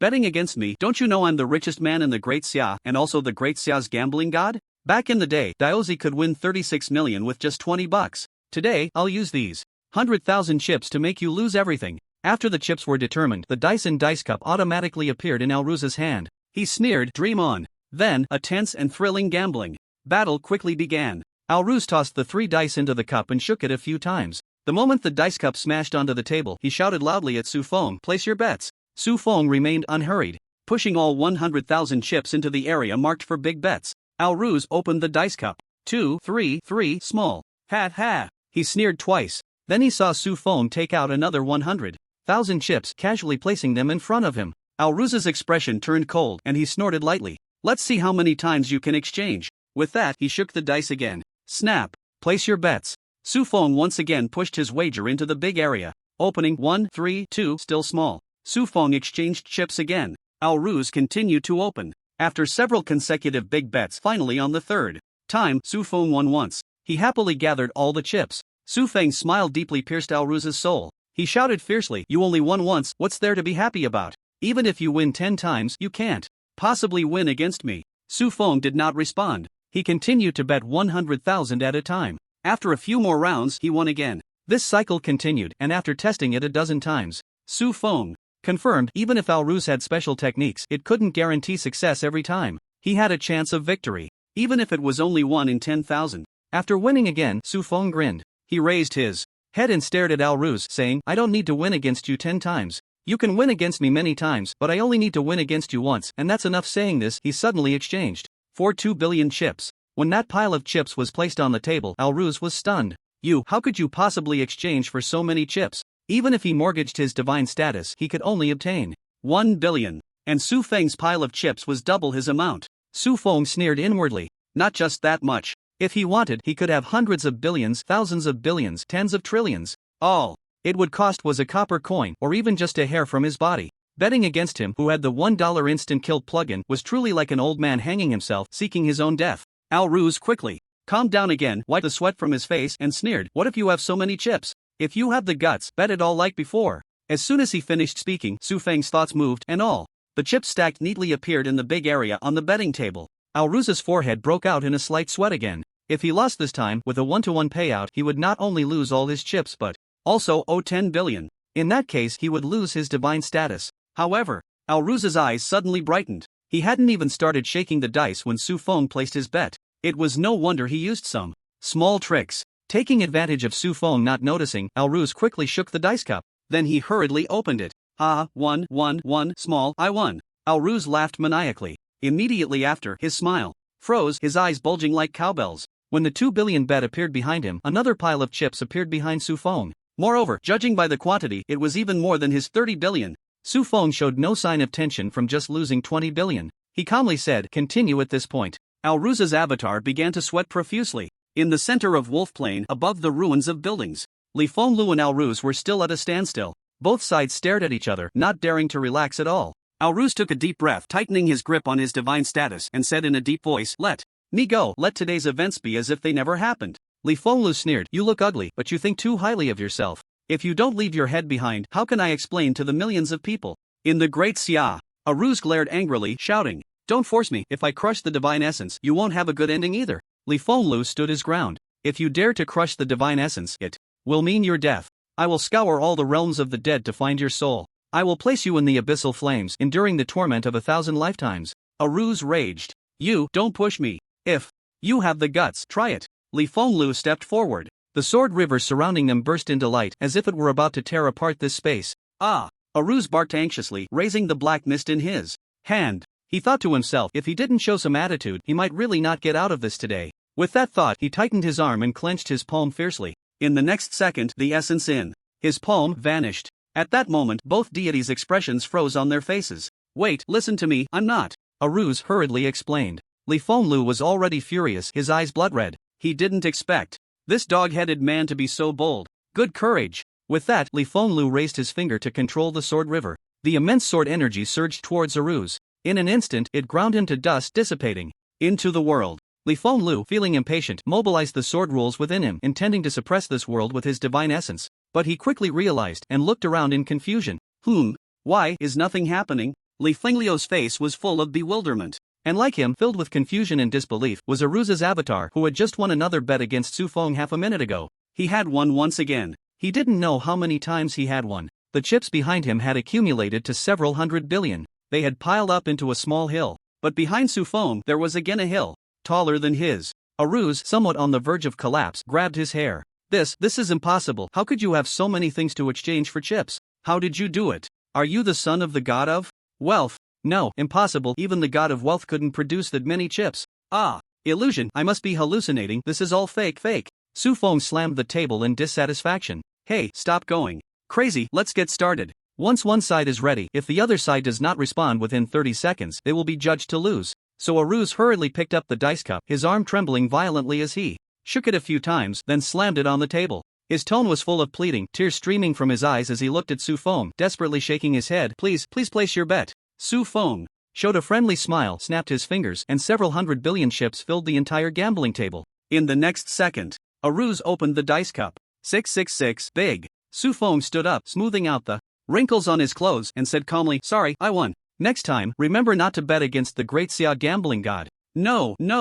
Aruz's avatar howled, wanting to say something more. The space shattered. A mass of black mist floated out from within him, condensing in Su Feng's hand. Su Feng looked at it with his true side eye. Item, death, divine essence, description, the divine essence from the beast god of death, Aruz, containing a rule of death and immense death power. Su Feng scratched his head, not expecting to have gambled this thing into his hands. What use was it? At that moment, his fingers touched the skull crown on his head. A bold idea suddenly formed in his mind. The conditions for the birth of divine artifacts are extremely harsh, with the most difficult being the nurturing of rules. Leaving the gods behind, it was almost impossible for the divine artifact to cultivate suitable rules again. For the gods, helping a damaged divine artifact to cultivate rules was more difficult than reforging a new one. Therefore, generally speaking, a damaged divine artifact had almost no chance of repair. But now, perhaps there was a way. However, this matter would have to wait. He had more important things to do. Su Feng had already received the message sent by Li Fenglu that the troublemaking orc god had been slain. So the next step was to return the favor to the orc realm.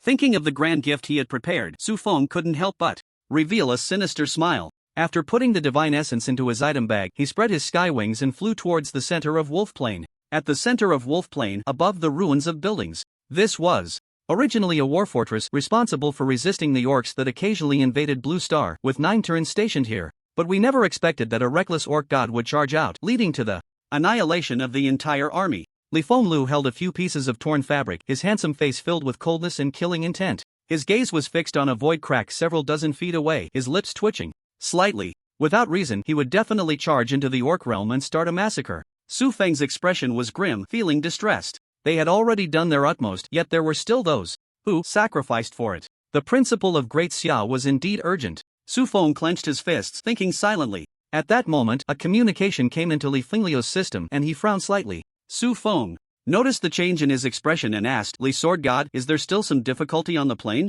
Li Fenglu nodded. There are still 3 9-turn diamond level leaders that they can't handle. But here, Su Feng said, leave this to me. As long as it's not god level combat power, I can hold it. Li Fenglu nodded appreciatively. Alright, then I'll leave it to you. Don't worry, new troops will arrive soon, and it won't delay you for too long. After saying this, Li Fenglu flew away on his sword. Once his figure disappeared into the horizon, Su Feng looked at the crack, flapped his wings, and rushed in.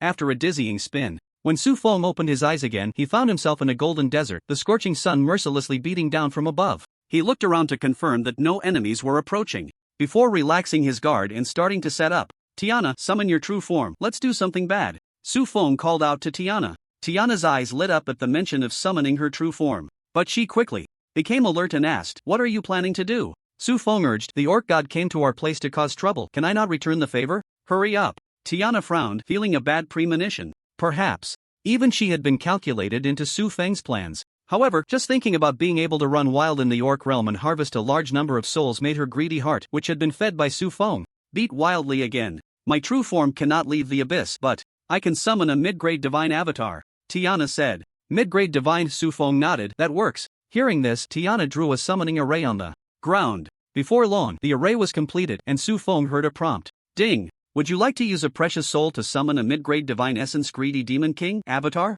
Su Feng summoned a batch of goblin wizards. He ordered 8 of them to go to the front of the crack and released the blood sacrifice steel on them. Soon, a large number of steels flew out from the goblin wizards, forming a wall of steels in front of the void crack, sealing it tightly. Tiana watched this scene, speechless and choked. A few seconds later, she complained, is it really necessary for you to do this? Who are you guarding against? Su Feng smiled at her and said, just tell me, is it useful or not? Humph! Tiana scoffed disdainfully. If it were her true form, a single sweep would clear away this pile of stone tablets. But as just a clone, her essence was still a soul, and she didn't have that capability. One thing overcomes another. Seeing her expression, Su Feng knew that his stone tablet wall was still effective. This relieved him. The summoned avatar of the Greed Demon King wouldn't completely obey his commands. If she recklessly charged into Blue Star, it would be like lifting a stone only to drop it on his own foot. With that thought, Su Feng directed the Goblin Wizard to step into the summoning array. Ah! The Goblin Wizard screamed as its flesh quickly dissolved. In less than 5 seconds, the wizard vanished. And the next second, a translucent giant dragon claw emerged from the array, clawing at the ground around it. Then, a shadow shot into the sky, the complete dragon form of Tiana, stretching her body in the air. Su Feng gazed at that perfect, robust dragon body, saliva almost dripping from his mouth. Unfortunately, Tiana was his pet, not a summoned creature. Otherwise, transforming into her form would be so cool. At that moment, Tiana the dragon looked down at him, her eyes filled with greed, and with a flick of her body, she swooped down. Su Feng reacted quickly. In an instant, he summoned a large number of anti-magic stone tablets to block in front of him, forming a fortress. Tiana the dragon skidded to a halt in front of the stone tablet fortress, her eerie blue vertical pupils filled with disgust. She looked regretful, wishing she could seize this opportunity to drag Su Feng back to the abyss. In the future, the abyss would surely gain a demon god that would strike fear into other worlds. Perhaps it wouldn't take too long. Human, you summoned me here, yet you are so guarded. What is the meaning of this? Tiana the dragon said indifferently. Su Feng's voice came from within the fortress. Tiana, you should know what I want to do. I summoned you to cause chaos here. Don't think about anything else. Tiana the dragon snorted lightly and turned to fly away. She had already received all the information from her pet Tiana. Talking to Su Feng was just to see if she could gain more benefits. Now that Su Feng was refusing to engage in conversation, she had no choice but to give up. Taking this opportunity to harvest souls in the orc realm was not a loss for her. Just as Tiana the dragon was about to fly away, a beam of light shot from behind and landed on her dragon tail. She turned to look, only to see Su Feng holding a staff, wearing a triumphant smile. Tiana the dragon felt something new inside her, something that couldn't be cleared away with divine power, and she angrily said, "What are you doing?" Su Feng replied, "Nothing much, just giving you a boost. Go ahead, good luck." With that, he didn't give Tiana the dragon a chance to react. After grabbing his pet Tiana, he teleported to the Void Rift and returned to Blue Star. After he left, Tiana the dragon tried to get rid of that thing inside her. Seeing that it couldn't be cleared away, she simply ignored it and continued forward. However, she found that the thing inside her was actually quite good. It could provide her with attribute bonuses, though it would deduct her life points. That wasn't worth worrying about. After all, she had no intention of going back once this clone was summoned. Without deducting life points, she wouldn't last long in front of the approaching orc deities. With that thought, Tiana the dragon accelerated her flight towards the nearest orc gathering place. After Su Feng returned to Blue Star, he found a place to sit down and waited quietly. Tiana curiously asked, "What was that spell you just used? It seemed a bit dangerous." Su Feng raised an eyebrow and sneered. "Dangerous? Perhaps I'll call it self-destructing blood sacrifice soul altar." Tiana asked with a puzzled expression, "What is this thing?" Su Feng stopped explaining. His move was quite insidious. Using divine power, he activated fusion. It fused self-destruct, blood sacrifice worm, soul altar, and Anai's skill flying spores. As soon as Tiana's avatar died, a large number of blood sacrifice worms would crawl out and spread rapidly in the surrounding area. After the first batch of worms died, they would form a soul altar on the spot, then the worm bodies would self-destruct, releasing a large number of spores. Once the spores parasitized a new living being, they would trigger blood sacrifice worm again. When the living being died, a large number of worms would crawl out, repeating the above process. This cycle could last for 15 times, and if all went well, soon the undead army would invade that orc realm, declaring this death-laden world as their own territory. Su Feng knew this move was very unethical. However, looking at the ruins of the fortress before him, he felt there was no need to be moral with these orcs. Moreover, the one doing the bad deed was Tiana, one of the 7 sin demon lords of the abyss, the greed demon lord, the soul-eating dragon. What did it have to do with him, Su Feng, and the great Xia? Thinking of this, Su Feng couldn't help but sneer a few times. Tiana beside him wrapped her robe tighter, feeling a bit creepy. After Su Feng left the orc realm, disaster soon followed. After the gods entered the scene, the chaotic storm sweeping across the wolf plains was quickly quelled. A large number of orcs were slaughtered, blood flowed like rivers, turning into experience, equipment, or materials. No one cared, compared to the compatriots who died. In this disaster, the so-called spoils felt more like a mockery of humanity's powerlessness and weakness in the face of great disasters. Su Feng sat on a broken wall, looking around. Because the bodies of adventurers and monsters would disappear after a while, this ruin appeared quite clean, with not much blood left. But the half-robe hanging on the exposed rebar and the crushed candied hawthorn on the ground told the story that not long ago, this place had encountered great terror. Su Feng's brow twitched violently, a sense of frustration stuck in his heart, lingering for a long time. After crossing over, Su Feng had asked himself countless times why he wanted to become an adventurer and why he wanted to grow stronger. He was an ordinary person, fame, wealth, and power were certainly what he pursued. But originally, his greatest pursuit was to live safely in this dangerous world. And now, Su Feng had the 1-second kill plugin, 3 reverse talents, and a row of powerful skills. He even had a promising forest elf tribe loyal to him, and he achieved all this in less than 3 months. Compared to other adventurers, his strength was simply incredible, astonishing. Su Feng's previous mindset was not without pride. After this journey, Su Feng realized he had overestimated himself and underestimated the entire world. Just the invasion of an orc god could cause such a serious disaster. And this was merely an ordinary god in the orc realm, without any reputation. The elf realm, the undead realm, the elemental realm, the abyss, the void, the worlds connected to Blue Star were far more than just a mere orc realm. If one day they united to attack, could Blue Star withstand it? The more he imagined, the more fear he felt. It was as if he had returned to those years before awakening. A sense of urgency prickled at his back at all times, even more than before. In the past, he was all alone, caring only for his own life. But now, he has family he wants to protect. Becoming stronger is urgent. Su Feng's expression was solemn as he thought to himself. A beam of sword light fell from the sky, landing beside him. Li Fenglu stood next to him, quietly surveying the ruins. In front of him appeared professionals with their arms around each other, children running and laughing freely, vendors calling out enthusiastically. With the emergence of a terrifying figure, all the beauty came to an abrupt halt. Skyscrapers collapsed, turning into ruins. Sometimes I wonder, how strong do I need to be truly be strong? Li Fenglu sighed and spoke.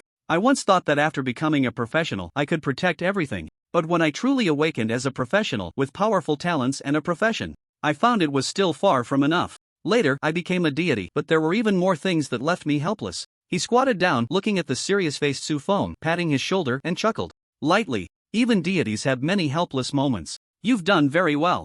If it weren't for you sending the army to the 5 cities in time, there might have been even more sacrifices in this disaster. You need not blame yourself. Su Feng looked at him in confusion, exclaiming, blame myself? Sword God, what are you saying? How could I blame myself? Li Fenglu was taken aback, puzzled. Then what are you thinking? With that heavy expression, Su Feng grinned, making faces at Li Fenglu. I was thinking, I've made such great contributions, saving so many lives. What kind of reward would be worthy of all my hard work? What do you think? Li Fenglu was left speechless. He had thought Su Feng was the sentimental type, feeling sad for those who died here. Unexpectedly, this guy. Li Fenglu met Su Feng's gaze. Expressions can be disguised, but emotions and feelings, no matter how well hidden, cannot be completely covered. He chuckled lightly. Don't worry, the country will not treat its meritorious officials poorly. Saying this, he took out 3 items from his backpack. These 2 medals. One is a reward for your timely teleportation of 500,000 troops into the plains and arranging them properly. The other is a reward for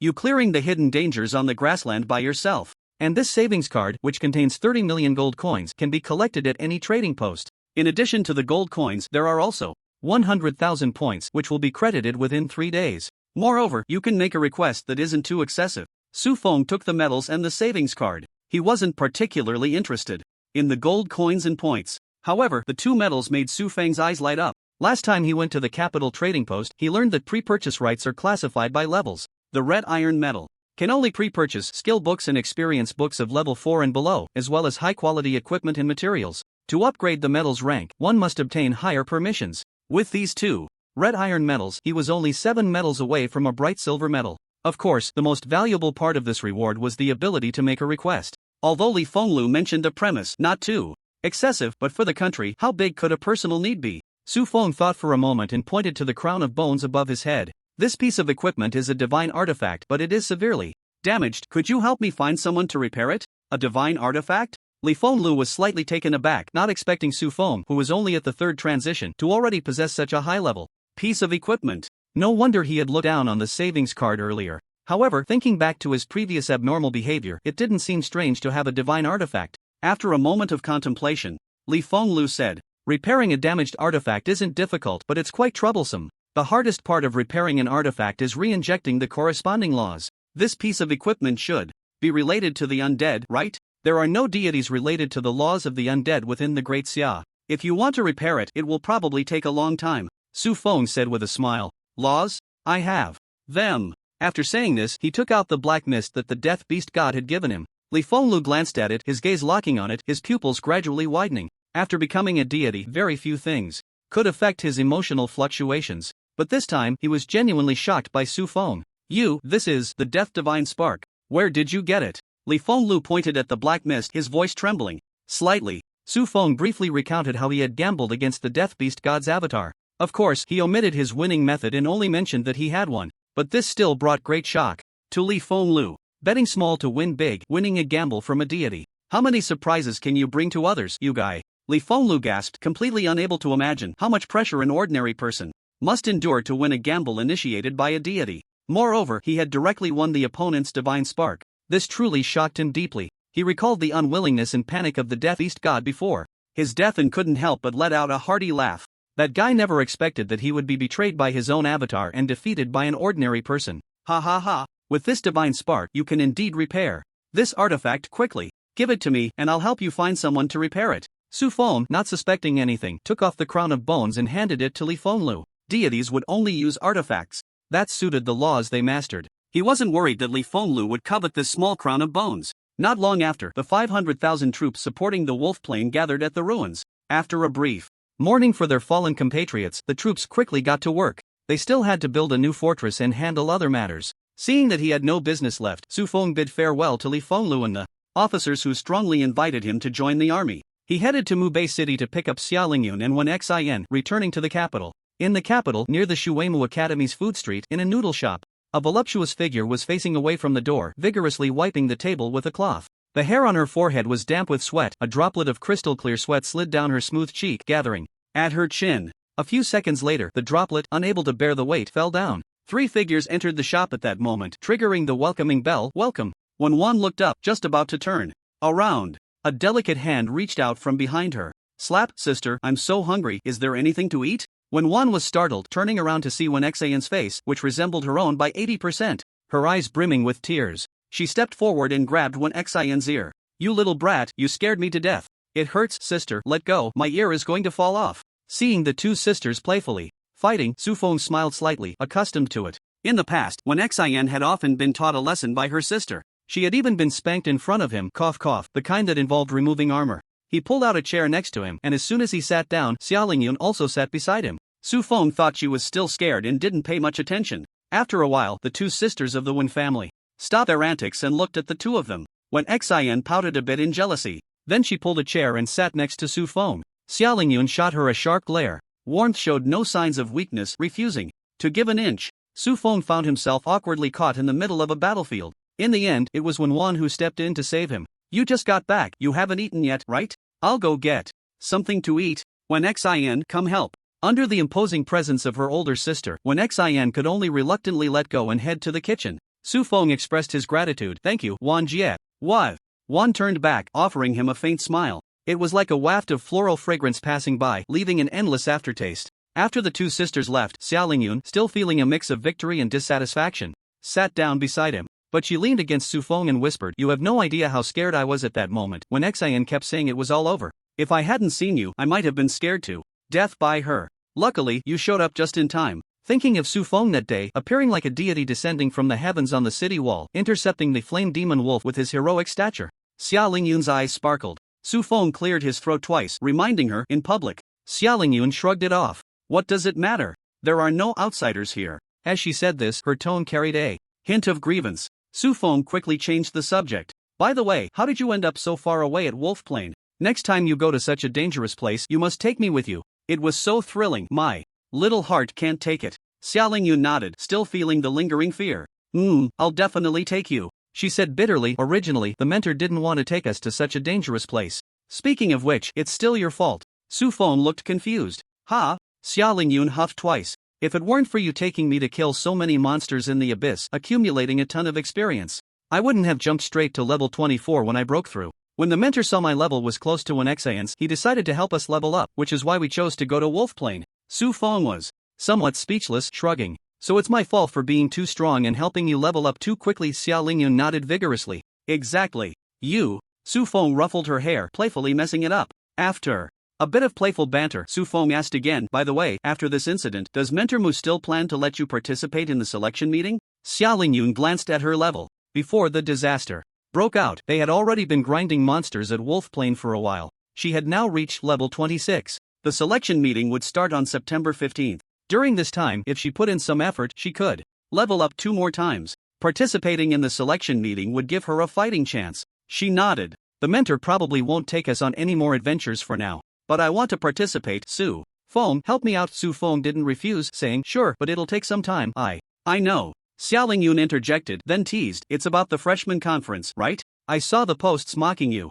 That's too much, we have to teach them a good lesson. Su Feng looked bewildered. Huh? What posts? He actually wanted to say he wanted to study the nest system. He definitely wanted all 3 major summoner systems. Funding was never an issue for him, but meals had to be eaten bite by bite and paths had to be walked step by step. So Su Feng wanted to start with the nest system. He planned to research it for a while and create a nest to play with. Seeing his confused expression, Xia Lingyun was also puzzled. After the blood-red light screen shattered, a flood of information surged into her system. This includes the disdain and ridicule from the senior students of the Great Xia Academy towards the newly crowned top scholar. This matter has stirred up quite a commotion, and even someone from an outside school like her has received a lot of information about it. As the person involved, Su Feng seems to be completely unaware. Xia Lingyun is afraid that Su Feng will suffer losses. She quickly helps him log into the official forum of the Great Xia Academy. Su Feng browses through several popular threads. He sees that these people are discussing how to target him. He sneers dismissively.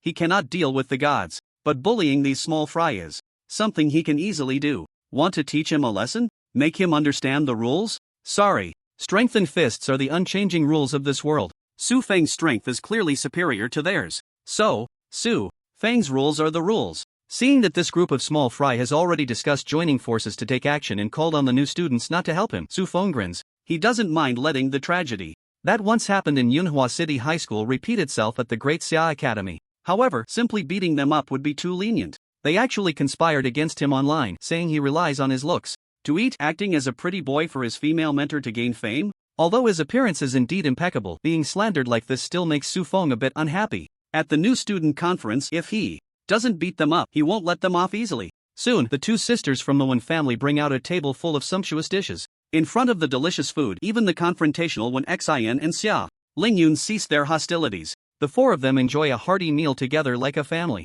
After the meal, when Xian pulls Xia Lingyun away, citing a meeting with the mentor, Su Feng can only sigh in regret. After returning to the academy, he calls someone. Hello, is this Senior Gu? Have you returned to the academy? Yes, I have. That's great. Junior is currently facing a big difficulty. Could you give some guidance on the nest system? Sure, see you at the library. After hanging up, Su Feng heads to the library of the Great Xia Academy. The library of the Great Xia Academy is designed with 2 rectangular blocks offset and spliced together. It has a unique design that Su Feng finds hard to understand. He waits quietly at the entrance. Before long, a hand pats him on the shoulder twice. Turning around, he sees Guyu still in her long black robe. With her hood pulled down, her bony, thin face is revealed. Her skin has a sickly pale hue. Her black hair is pinned up with a wooden hairpin. Under the moonlight, her face and long neck shine as if glowing. At this moment, she is holding a small bread, nibbling on it. After swallowing her food, she expressionlessly says, "Have you been waiting long?" Su Feng smiles and replies, "Not long, Senior. You haven't had dinner yet?" Guyu shakes the bread in her hand, indicating that this is her dinner. Then, without waiting for Su Feng to respond, she walks into the library on her own. Seeing this, Su Feng quickly follows. Guyu seems very familiar with the place, leading Su Feng upstairs with ease. They arrive at a corner on the 4th floor. In the corner, there is a long wall-mounted table with a row of round high stools, with brown seats in front of it. Looking ahead, through the floor-to-ceiling one-way glass window, the entire scenery of the Great Xia Academy can be seen. It must be delightful to look at such beautiful scenery. When feeling tired from studying, Guyu lets Su Feng sit down first, then she dives into a row of bookshelves by herself. After a while, she comes back, wobbling with a tall stack of books. Su Feng quickly steps forward to help catch them. After placing the books in position, Guyu takes out her glasses and paper. After putting on her glasses, she looks at Su Feng and asks seriously, "Are you sure you want to choose the nest system? This is a choice that requires a great cost. You must think it through before making a decision." She really is a serious woman. Su Feng looked her over and smiled. "Don't worry, senior sister, my heart is as firm as a rock. Once I've made a decision, I won't change it." His tone was very resolute, but he was not loyal to the nest. Su Feng was a greedy person, whether it was the nest system, elite, or true self. He wanted them all. Of course, being so willful was predicated on his ability to afford it. Guyu sought his sincerity and determination, nodded, and no longer hesitated. "How many types of summons do you have?" "Now, some summons are not suitable for building a nest, and some have too high a cost. There are less than 2 days until the freshman conference. We must choose a cheap and quickly constructible summon as the core." She had also heard that Su Feng was going to be targeted by the seniors, so when Su Feng found her, she agreed so readily. Although from her observations of Su Feng on Wolf Plain, even without a mature nest system, he should not fear those seniors. Just the 2 pets he summoned that day were not something ungraduated students could handle. Not to mention he himself was a freak. However, since Su Feng had come to her, Guyu did not want to disappoint this junior. Su Feng counted on his fingers and calculated a bit. "As for summons, I have Goblin, Skeleton Warrior, Dragon Hunter, Thunder Spirit, Holy Light Elf, and the Anti-Magic Stone Tablet. These 6 types. Senior sister, you don't need to worry about the funding. I want the best and the most expensive. Money is not an issue." Guyu did not pay much attention to his latter statement, because she was already stunned by the number of Su Feng's summons. Six types. Guyu exclaimed in shock. Su Feng asked in confusion, "Yeah? What's wrong?" Guyu's expression was strange. For an ordinary 5th tier or lower summoner, having 2 combat-capable summons was already rare. After all, besides summoning skills, summoners also needed to learn other skills to enhance the combat power of their summons. Even she, a 4th-turn legendary quality summoner, with her family's support, only had 3 types of summons. Su Feng directly had double that, which made Guyu unable to believe. For him, money seemed truly not to be a problem. Thus, Guyu felt much more at ease. If Su Feng were the kind of person who was penny-pinching, she would really have a hard time giving advice. Guyu said, "Among these 6 summons, I am not very familiar with the others except for Goblin and Skeleton Warrior. If we are to build a nest, we should start with these 2. I am more skilled with skeletons, but to build a necromancer type nest, it will take some time to gather materials and skills. Do you need to successfully build the nest before the freshman conference?" Su Feng nodded. With his current strength, he could easily crush that group of scheming little students. But if possible, he not only wanted to crush them but also to give them extreme humiliation. Offending him, Su Feng still wanted to have a good time? Dream on. Then let's start with Goblin. Its nest system is relatively mature. Moreover, the materials and skills can be exchanged within the academy, Guyu suggested. Su Feng nodded. "Alright, no problem." Guyu slightly nodded, twirling a pen in her hand, and said, "Now there's only one question left. Do you want to build a temporary nest or a complete nest?" A temporary nest, like the undead nest you saw that day, can be completed just by skill fusion. The advantage of this method of constructing a nest is its simplicity. As long as there is enough magic power, it can be done anytime and anywhere. However, the disadvantage is that the summons produced are relatively weak and have a time limit. For example, my summoning skill was originally able to summon skeleton warriors, but the summoned creatures can only be ordinary skeletons, which is equivalent to lowering the skill by 1 level. And a complete nest requires not only skill fusion but also real creations. Moreover, the constructed nest is not easy to move, but if you don't consider the investment, there is a spatial item that can solve this problem. The only drawback of a complete nest is the cost of investment is too high. But the summoned creatures through it are true beings. If your skill can only summon ordinary goblins, then it might help you summon a goblin high priest or even more powerful beings. Although they are still goblins, they will no longer have a summoning time limit. Combined with the spatial item I mentioned earlier, you can stock troops within the space and even develop a tribe. After listening to Guyu's introduction, Su Feng's eyes lit up. Solving the summoning time limit, is it really that amazing? The summoning time limit has always been a huge problem restricting his performance. If it weren't for this issue, Just talking about this trip to Wolf Plain, he would never have only leveled up 3 times, reaching level 29. Without the summoning time limit, he could continuously summon in place and then release all daily battle soul to command. The experience he could gain would be countless. A complete nest, it must be a complete nest. Su Feng quickly responded. Senior sister, just remember, money is not an issue, as long as it's the best and the most expensive. Seeing Su Feng's extravagant demeanor, Guyu had no further questions. After that, for 2 hours, she kept searching through books, listing a whole bunch of skills, materials, and item lists on paper. Once she finished writing, the two divided the tasks. Su Feng would prepare the skills, while she would help Su Feng exchange for materials. For more hours later, at midnight, the two met at the villa dormitory rented by Su Feng. In the villa's living room, Su Feng sat cross-legged on the floor. He took out several skill books and a pile of skill experience books. The skill books needed to construct the goblin nest included secondary profession skills, construction and magic array engraving. These 2 skills are essential for building a complete nest. He couldn't learn them himself and had to ask others for help. Su Feng not only bought the skill books but also cleared out the experience books for these 2 secondary professions. He immediately raised construction to LV5 and magic array engraving to LV7. General skills, automatic casting, 4th transfer, and skill delay, 4th transfer.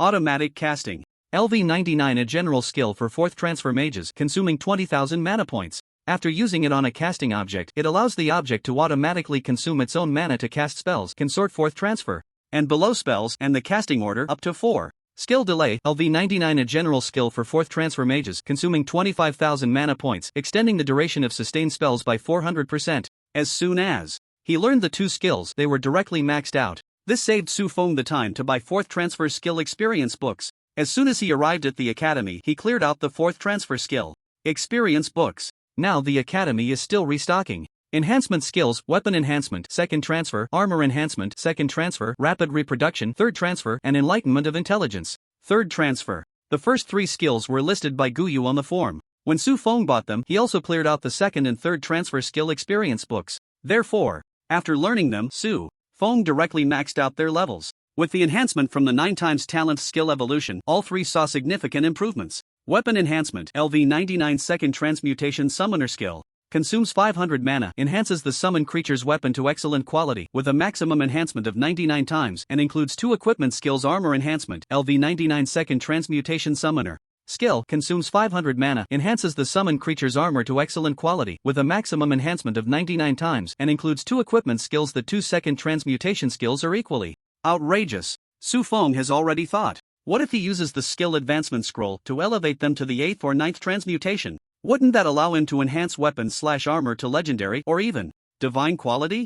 It can only be said that they are not only stronger now but also promising for the future. Rapid reproduction, LV99 3rd transmutation summoner skill, consumes 4,000 mana, increases the number of summoned creatures from live birth and egg laying by 30,000%. This skill is purely for increasing the number of summoned creatures. The previously maxed rapid reproduction only had a multiplier of 30. But with the 9 enhancements of skill evolution, it has been transformed into a 300-fold increase. Now, even if Su Feng has no nest, with this skill and the Book of Multiplication, goblins and dragon hunters can summon 27,000 at once. Truly terrifying. The 4th skill, Enlightenment of Intelligence, is not on the list given by Guyu. It is something Su Feng added himself. This skill was never particularly popular.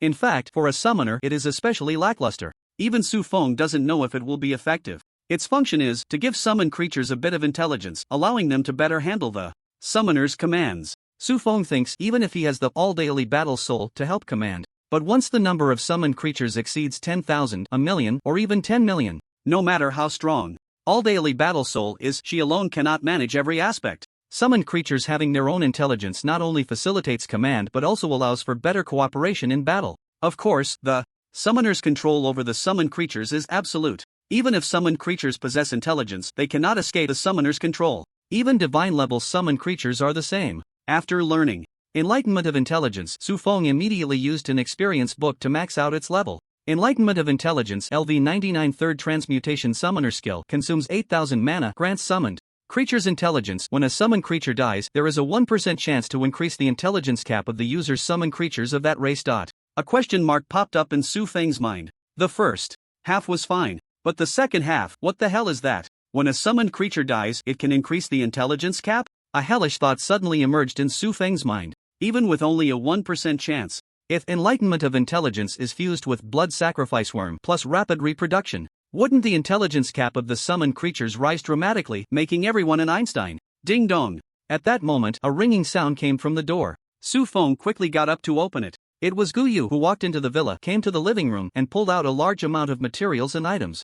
This is a dimensional spaceball, which has 500 cubic meters of space. You just need to purchase a new spaceball to integrate it, and you can expand the internal space. Real-world creations can be stored inside the spaceball. When needed, with just a thought, you can take things out. Gu Yu held a silver gray ball the size of an egg. After completing the transaction with Su Feng shook the small ball and said, "Only 500 cubic meters? Is there any stock left in the academy?" Gu Yu shook her head. The production of this thing is not much, but its applications are extremely wide. Besides summoners, it is also useful for other professions. I have already cleared out the inventory of the academy and only managed to gather 500 cubic meters. At this point, she looked at Su Feng oddly. "You really have a lot of points, you have no idea. When I said I wanted to clear the stock, the sales assistant's expression was so strange." Su Feng laughed. "It's fine, you'll get used to it." Gu Yu looked speechless.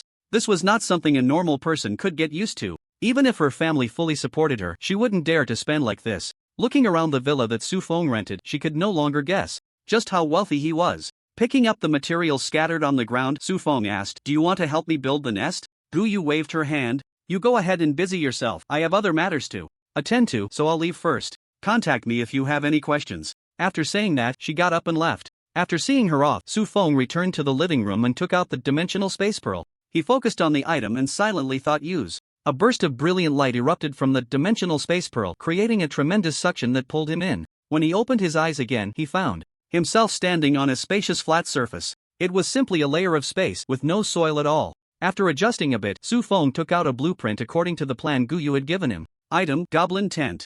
Building blueprint. Usage requirement: Level 3 construction. Description: after use, it can consume 100 units of beast skin, 300 units of wood, and 300 units of stone to build a goblin tent. This was the shape of the nest. A large amount of materials were taken out, used, and constructed. He didn't know how long it had been. A goblin tent, occupying more than 10 square meters and looking somewhat rough, successfully stood before Su Feng. Inside the tent were several gray-white stone slabs engraved with magical patterns. The shell of this nest was built, and next was to set up spell skills on those stone slabs. He first arranged for automatic casting, filling the 4 casting slots with rapid reproduction, weapon enhancement plus armor enhancement, intelligence enlightenment plus blood sacrifice worm, and summon goblin. When the spell slots were filled, a strong light burst forth from the tent. Su Feng stepped back. Goblins began to emerge from the tent one after another. The goblins that came out of the goblin tent were not uniformly dressed. Besides the goblin wizards and high priests adorned with complex decorations, there were also heavily armored goblin knights and warriors, goblin archers wielding longbows, and goblin miners wearing hard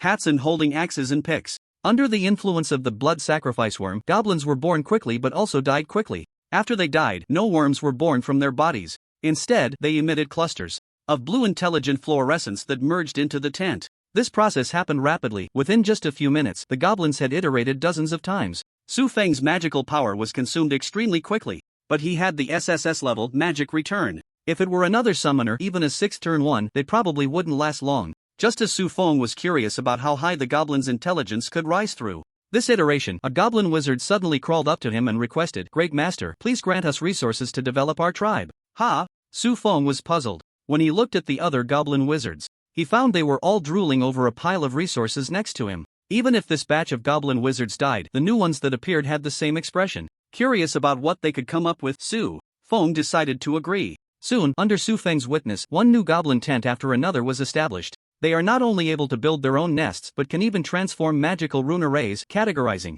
different types of goblin summoning arrays. After consuming all resources, dozens of goblin tents of various sizes filled a 500 square meter area. In the center, there are 2 large goblin tents. The left side specializes in summoning giant goblin heavy armor warriors. The right side specializes in summoning goblin wizards. Both tents produce 1 goblin every 5 minutes. At their request, Su Feng did not integrate the blood sacrifice worm skill into them. These 2 types of goblins are the most intelligent and capable among all goblins. They are also busy. The giant goblin heavy armor warriors concentrate their intelligence on researching ways to enhance their physical bodies and improve combat power. The goblin wizards focus their intelligence on studying magical skills and magical items, but for now, they have no resources and can only dream. Surrounding the 2 large goblin tents are 6 medium-sized goblin tents. These 6 medium tents can summon warriors, knights, archers, scouts, priests, and elders. Each tent can produce 1 goblin every minute. Su Feng also did not integrate the blood sacrifice worm into their summoning arrays.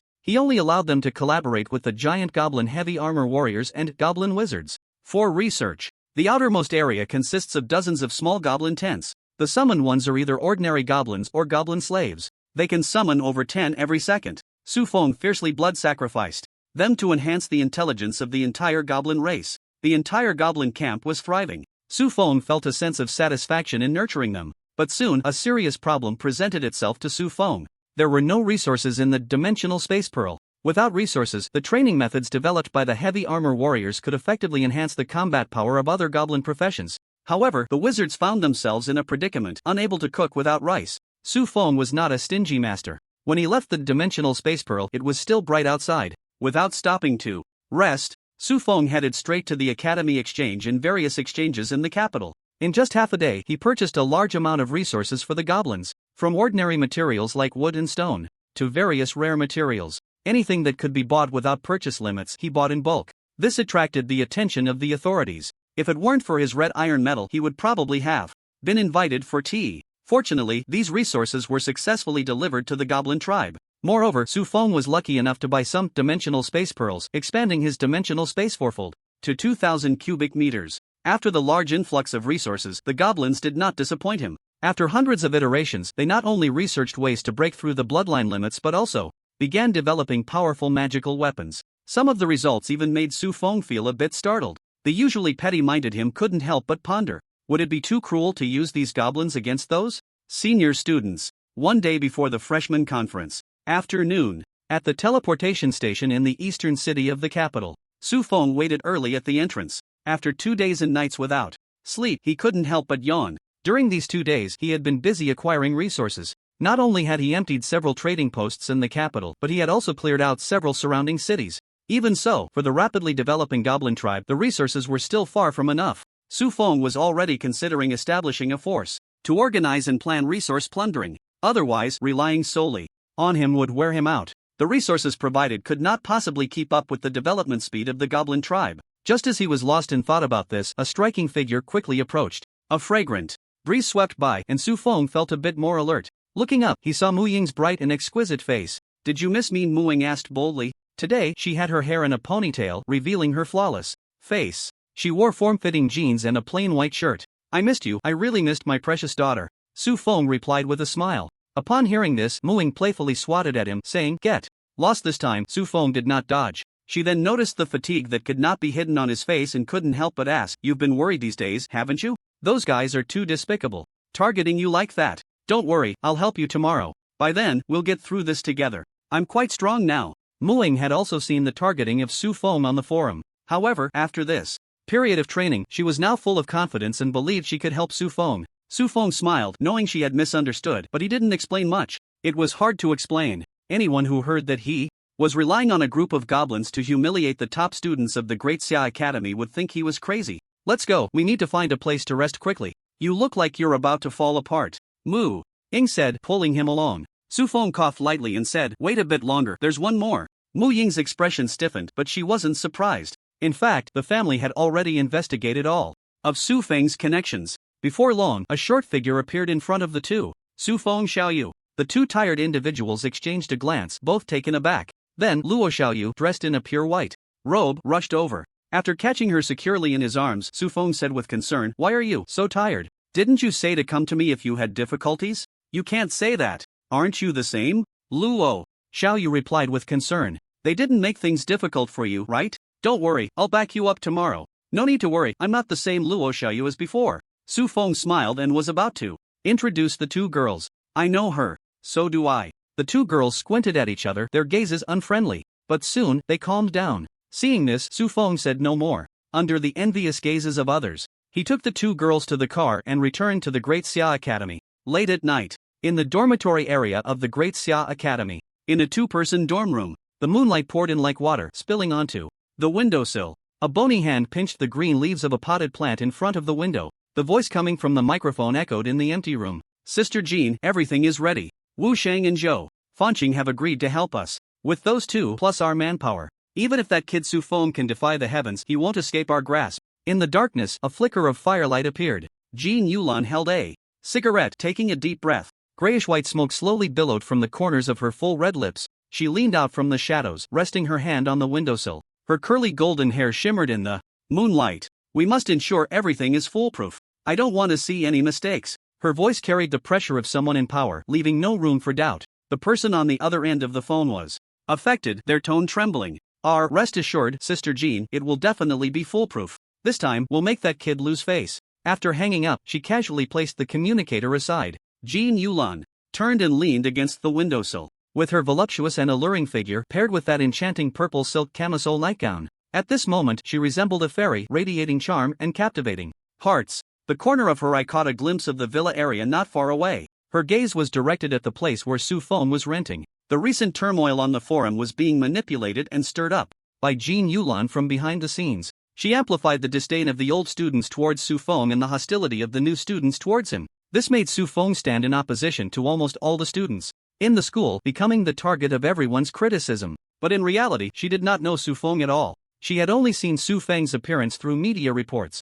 The reason Jean Yulan targeted Su Feng was still due to Su Feng's domineering actions during the second round of the college entrance examination. Jean Yulan had a younger brother whose talent surpassed hers. He originally had an 80% chance of entering the Daxia Academy. However, due to Su Feng's malicious interference, he could only attend a mediocre vocational school now. And what was most infuriating was, Su Feng not only faced no punishment, but instead became a hero honored by the authorities. When legal principles fail to bring justice, personal revenge will be the noblest. Jean Yulan thought this way and thus planned this action. Wu Sheng was the top student 2 years ago, an invincible presence in his cohort. Zhou Fanqing has never fallen out of the top 3 combatants in her grade for 4 years. Plus other helpers, Su Feng. Let's see how you die tomorrow. Jean Yulan's eyes were filled with ruthlessness as her sharp nails grazed the green leaves of a potted plant. In an instant, she severed the green leaves, causing them to fall. Drops of emerald green sap oozed from the cut, and in Jean Yulan's eyes, it seemed like the blood flowing from Su Feng's body. Time passed, and the stars shifted. At around 9:40 in the morning, in the southeast corner of Daxia Academy, a grand auditorium was holding a new student conference. Over 100 newly enrolled students, along with some old students watching the excitement, filled the long benches at the bottom of the stage. The mentors were quietly observing from some hidden rooms. The senior leaders of the academy were speaking on stage. Although they were called senior leaders, in reality, it was just a season-old mentor. The academy president and several vice presidents were quite busy. As powerful beings at the divine realm, they needed to guard some dangerous areas or collaborate with the authorities. They rarely appeared within the academy. A small welcome meeting naturally did not require their presence. Backstage, Su Feng, dressed in a sharp black suit with a slicked-back hairstyle, looked like a big shot. As this year's top student, he would represent the new students to give a speech. Just before going on stage, he was on the phone. Sister Yan, are you at the academy? Oh, not there, huh? No worries. Need help? No, it's fine if you're not there, just take care of your own matters. After hanging up, he called Gu Yu. Sister Gu, are you at the academy? Are you? No need, you don't have to come to the auditorium. I'm afraid it might get too bloody later and scare you. Really no need to help, just continue studying, I won't disturb you. After confirming that the 2 senior sisters he was close to were not in the auditorium, Su Feng breathed a sigh of relief. Although he didn't care about others' opinions of him, he had browsed through the posts on the forum during his leisure time last night. Seeing this group of high achievers making jokes about him, Su Feng was truly amused to the point of anger. The last bit of concern in his heart vanished completely. He was about to unleash a barrage of criticism, and if he accidentally hurt his allies, he would feel quite guilty. Now that the people he was worried about were not present, he could act without restraint. Su Xueti, it's almost your turn to go on stage. A senior sister standing behind the curtain reminded him.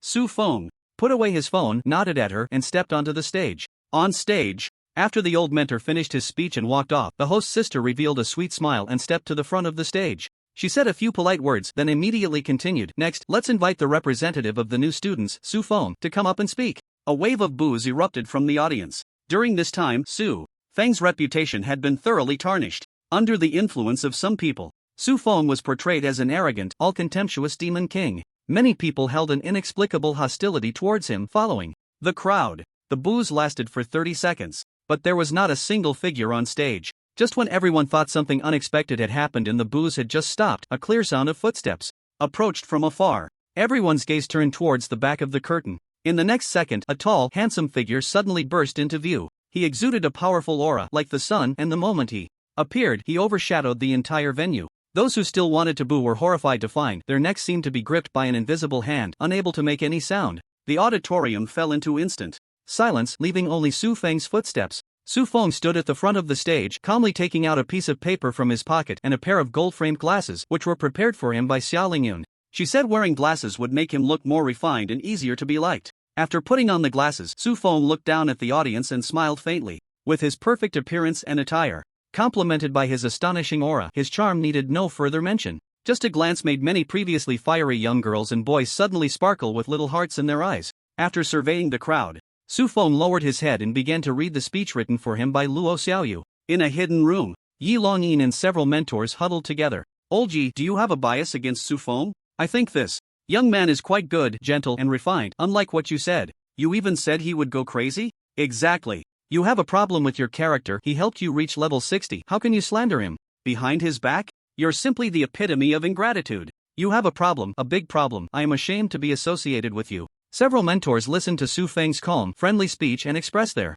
admiration for him while looking down on Yi Longyin. Yi Longyin's face was pressed against the one-way glass window, his eyes wide open, as if he didn't recognize Su Feng, staring at him up and down. Something's off, extremely off. Yi Longyin muttered to himself. He had been paying attention to the forum these days and had even spoken up for Su Feng, only to be silenced. From what Yi Longyin knew of him, even if he didn't explode, he couldn't possibly be this easygoing. Today's Su Feng was very unusual. What happened to Su Feng? Could it be that he was replaced? Yi Longyin's mind was a mess, confused and chaotic. Just as he was in a daze, Su Feng's speech gradually came to an end. After wishing all the new students a wonderful and fulfilling academic life, he calmly folded the paper, then took off the gold-framed glasses. Su Feng pressed the folded paper under the gold-framed glasses, propped his hands on the table, leaned slightly forward, and his gaze was no longer as gentle as before. At that moment, he resembled a tiger crouching to pounce on its prey, his eyes sharp and filled with killing intent, the aura of a king once again enveloping the entire venue. In an instant, everyone held their breath, sensing a hint of something ominous. Su Feng grinned and said, "That was the speech of the new student representative. Next, I want to speak on behalf of Su Feng personally and say some not-so-pleasant words. I've actually been at the Dasha Academy for over a month now, and my impression of the academy is quite good. The mentors are friendly, the staff is great, and some of the senior students are very enthusiastic. But aside from those people, to me, the others are just scraps, bugs, disgusting cockroaches, rats in the gutter. They are." He paused, the corners of his eyes lifting, elongating his tone as he said, "They are trash that shouldn't be seen." He didn't name anyone specifically, but aside from the mentors, staff, and a few senior students, who else was left in the academy? Wasn't it just this group of people? What the hell are you talking about? A hot-tempered young man slammed the table and stood up, glaring angrily at Su Feng. But when he met Su Feng's gaze, he shivered and hurriedly sat back down, shrinking his neck. The shift from arrogance to humility was laughable. Su Feng wasn't angry, he smiled at him. "Don't misunderstand, I'm not targeting just you." He looked around at everyone, enunciating clearly, his tone slowing down, exuding a strong sense of pressure. "I'm saying everyone present is trash." As soon as he said this, the room fell silent. If his previous words had left some room for reconciliation, this was a complete tearing of the facade, a naked insult and mockery directed at them. Jean Yulan and her people were also in the audience. The ones responsible for stirring up the forum were dumbfounded. They had thought the persona they arranged for Su Feng was arrogant, disdainful, lawless, and wicked. That was already harsh and insidious enough. But facing Su Feng at this moment, their belittling seemed to praise his noble character. Their smear campaign seemed to be whitewashing Su Feng. Meanwhile, in a hidden box, several mentors who had previously praised Su Feng were now stunned. They couldn't believe the refined and easygoing young man from before was the same person as the chaotic troublemaker now. Yi Longyin, however, showed a satisfied smile. This was it. This was Su Feng. Who was that earlier? So pretentious, it was simply disgusting. As the saying goes, I have no morals, so no one can bind me. Su Feng enjoyed the hostile gazes from everyone, calmly saying, "I know you're all very angry right now, but don't be mad just yet. I heard there's a new and old student exchange session coming up, right?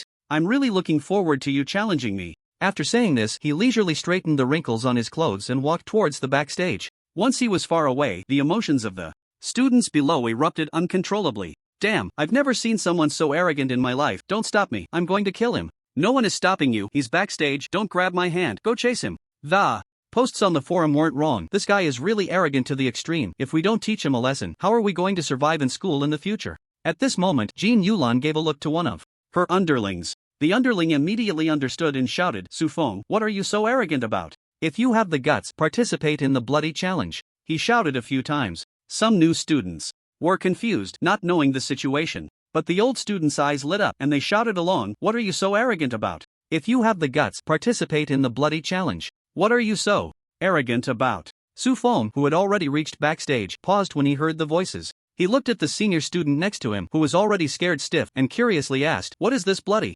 challenge?" The senior student hurriedly came to her senses, looking at him warily, afraid he might explode and start hitting people. This was very much like something Su Feng could do. After confirming that Su Feng showed no signs of anger, the senior sister began to explain. The bloody challenge is also a form of interaction between new and old students, but it is much more brutal and bloody. The ordinary challenge method involves one party issuing a challenge and the other party agreeing. Then both sides fight on the competition stage, and as long as one side's health drops to a certain value, a winner will be determined. However, the bloody challenge throws all participants, regardless of whether they are new or old students, into a simulated dungeon. Everyone must stay in the dungeon for 7 days, engaging in combat and slaughter, with everything in the dungeon simulating reality, with damage and pain at 100%. In other words, even though death in the dungeon doesn't mean real death, all the feelings experienced in death can be felt. Moreover, even after enduring the pain of death, there will be no relief, one will respawn in a safe place. It is said that this was developed in ancient times by the Academy to help students overcome the bloody scenes they would encounter when fighting against the abyssal races. At this point, the senior sister paused and kindly reminded, "The Academy won't easily initiate a bloody challenge. You are the representative of the new students, and only if you agree will it be initiated. However, just now, if you agree, they are very likely to chase after you alone to kill you. More than a decade ago, there was a new student representative just as arrogant as you, and after experiencing a bloody challenge in the second month, he dropped out due to fear. I advise you not to respond to them." Su Feng paid no attention to her later words and grinned. "There's such a fun event? Good, good, good. Go tell them I agree. Let's start that so-called bloody challenge." The senior sister looked bewildered. "Ha? Did you not hear what I said? How dare you agree?" Su Feng glanced at her and chuckled. "Why wouldn't I dare? Oh, don't worry, I'll go easy on them. I won't break their minds, I'll just make them suffer for a while. This is the price they should pay. If ants wish to challenge a dragon, they must be prepared to pay the price, right?" Looking at his confident smile, the senior sister couldn't help but swallow hard. He had already drawn the ire of many, and still dared to be so arrogant. To be honest, it was quite handsome, but also quite foolish. The senior sister couldn't help but sigh, feeling regret for the academy about to lose a top student. Before long, Su Feng's response reached the ears of the responsible mentor. In a hidden box, a group of mentors looked at each other. What should we do? Should we agree to their initiation of the bloody challenge? The responsible mentor asked. How can we? Absolutely not. Go persuade Su Feng again. How can he agree? He has already been resented by everyone, whether they are new or old students. In this situation, hey, old Yi, why are you just sitting there? Go persuade Su Feng. One mentor noticed Yi Longyin sitting on the sofa, leisurely swinging his feet, and shouted. Yi Longyin shrugged. Persuade him? Persuade him not to be too heavy-handed and leave them crippled? Don't worry, there's no need for that. Su Feng knows his limits. Another mentor continued to persuade. No, do you really think our academy students are just any random people? They are all top talents selected from various cities. If this power gathers together, I'm afraid, Yi Longyin, however, chuckled. This power is indeed very strong. If it were someone else, even with a mythical profession or SSS talent, I wouldn't think they could handle it. But if it's Su Feng, you can rest assured. Only by truly witnessing him in action will you understand how extraordinary this kid is. Let them agree. It's been a long time since the academy has been this lively. Soon, the bloody challenge that had been absent for over a decade is about to begin again. A blood-red portal opens in the central square of the academy. Su Feng's public mockery of the entire school has also been uploaded to the forum, accompanied by the eye-catching title, "Can you endure this?" Countless students are furious and swarm towards it. A stark contest involving a large number of top talents targeting a single person is about to unfold. In the central square of the Dasha Academy, the crowd parts to make way. Eyes turn towards the figure walking from the end of the path. Su Feng remains calm, leading Mu Ying and Luo Xiaoyu through the crowd towards the entrance of the bloody challenge portal. Just as he is about to step into the portal, he halts, glancing back at the crowd. Suddenly, he lets out a disdainful sneer before stepping into the portal. After the three figures disappear, the silent crowd finally comes to their senses. Damn, what did he mean by that? Does he look down on us? Alright, this guy has some guts. It seems I, the Blood Hand Madman, have to take action today. Don't hold me back, let me go first. The crowd is noisy, but very few have the courage to enter the portal. Everyone criticizes Su Feng fiercely, yet no one dares to call him weak. At the back of the crowd, Jin Yulan watches this scene with a slight frown. She knows she can't rely on this rabble. So, she turns to her subordinate beside her. Is everything ready? The subordinate immediately replies, the personnel are all set and the positioning devices are prepared.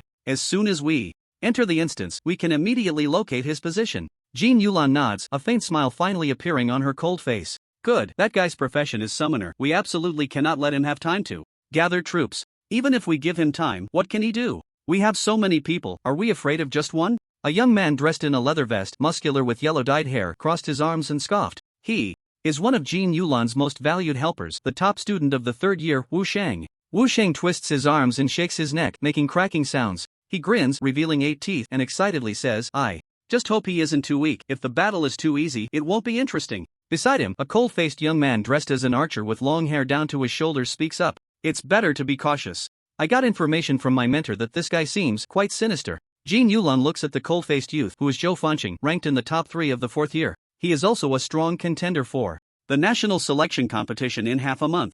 Zhou Fanqing's mentor is known for being strict within the academy. Even his mentor said Su Feng is sinister. It seems this guy is indeed not ordinary. However, Jin Yulan glances at her group. The top student of the 3rd year, the top 3 of the 4th year, plus herself as the top of the 2nd year, along with a group of helpers ranked in the top 20 of the 3rd and 4th years. With this strength, even if Su Feng possesses 4th or even 5th transition combat power, what can he do? He can't turn the tide against her. Thinking of this, a trace of pride and satisfaction flashes in Jin Yulan's beautiful eyes. Wait, just as she is about to give the order, a sudden commotion arises from not far away, and everyone turns to look. They see a tall, sturdy figure walking slowly towards them. The person has a shaved head and is wearing dark red armor. The armor is sticky, as if covered in a layer of dried blood. There is a scar on his face, running from his left eyebrow to his right nostril, with a flesh lump resembling a centipede growing on it. When he appears, the temperature of the air suddenly drops, and a faint smell of blood wafts through the air. He even came.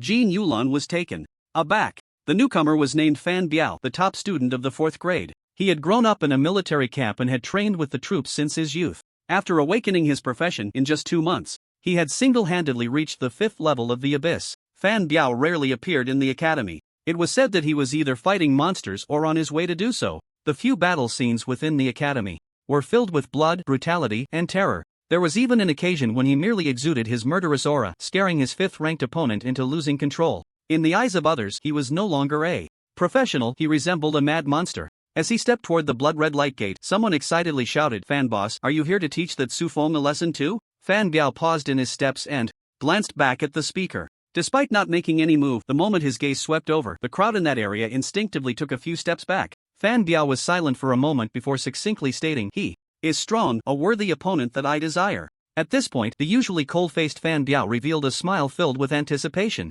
Wu Sheng understood the meaning behind that smile very well. He and Fan Biao were of the same kind, pursuing greater strength and yearning to constantly spar with the strong to hone themselves. However, he was not as extreme, crazy, or reckless as Fan Biao. Wu Sheng licked his lips, his arms trembling with suppressed excitement, and stammered, if even Fan Biao says so, that kid must be really formidable. Sister Jean, are you sure you want to target him? He was a year older than Jin Yulan, but after losing to her in a match, he willingly called her sister. Jin Yulan shot him a sidelong glance and coldly replied, are you scared? Wu Sheng shrugged, scared? Not at all, I just hope you won't regret it. Regret? Heh, what I want is for that bastard to regret. Jin Yulan's eyes were fierce as she flicked her cloak and strode toward the blood-red light gate. Various geniuses and groups entered the light gate, one after another. An hour later, the light gate closed. However, the crowd gathered in the central square did not disperse. A projection screen rose into the air. It linked to an overhead view within the instance, capturing the entire situation. At the same time, the battle perspectives of each participant in the Bloody Gladiator event were opened one by one in the Apocalypse system. Everyone first looked at the overhead view screen. Soon, the students gathered in the square, along with the mentors hiding in the shadows, were all dumbfounded, mouths agape. They saw on the screen a dense swarm of goblins, like an ant colony, chopping down trees, digging up soil and minerals. They were not only destroying but also continuously transporting trees, ores, and soil to a certain location. As the screen zoomed in, a grand ancient castle under construction appeared before everyone's eyes. What the hell is this? The monsters in the simulated instance can even do construction? And the speed of this construction, wow! These monsters are goblins? Their noses, eyes, and heads seem right, but their height and build, something seems off. Look at those monsters, I've never seen them before. The weapons in their hands are too. Wait, am I seeing this wrong? They've turned their arms into mechanical arms, and there's a cannon barrel? What the hell? What's up with these magic-powered trucks? Just a few wooden planks stitched together with magic runes, and they can move, and so fast. What do I even have in my lab? Just scrap metal. Everything happening in the instance was unbelievable, not just for the students, but even for the mentors. He hardly thought about it. Yi Longyin firmly stated, this must be the work of Su Feng. But after saying that, his expression became a bit strange. You're supposed to engage in a bloody challenge and you're building infrastructure in a simulation dungeon? You even managed to create a castle. Su Feng, do you really think of yourself as the dungeon leader? The bloody challenge is meant for you to fight and confront each other, not to challenge everyone's worldview. Time rewound to an hour ago when Su Feng and the two girls entered the dungeon. After a whirlwind of chaos, they found themselves in a clearing within a dense forest. Should we just go find someone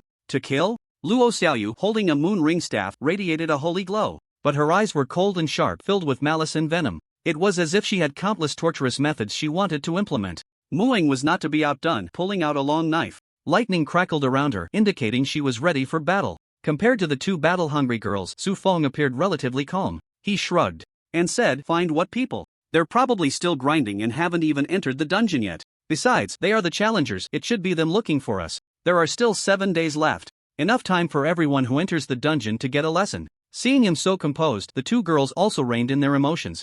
Luo Xiaoyu asked curiously, "So what do we do now? We can't just stand here." Su Feng looked around, all he could see were trees, and he casually said, "If we're going to stay here for 7 days, we need to find a safe place to rest. At least somewhere we can settle down. If we don't rest, we won't have the energy to fight." Muing nodded. "That's true, but the location needs to be hidden. Otherwise, if they find us while we're resting, it'll be a problem. The terrain here is mountainous and forested.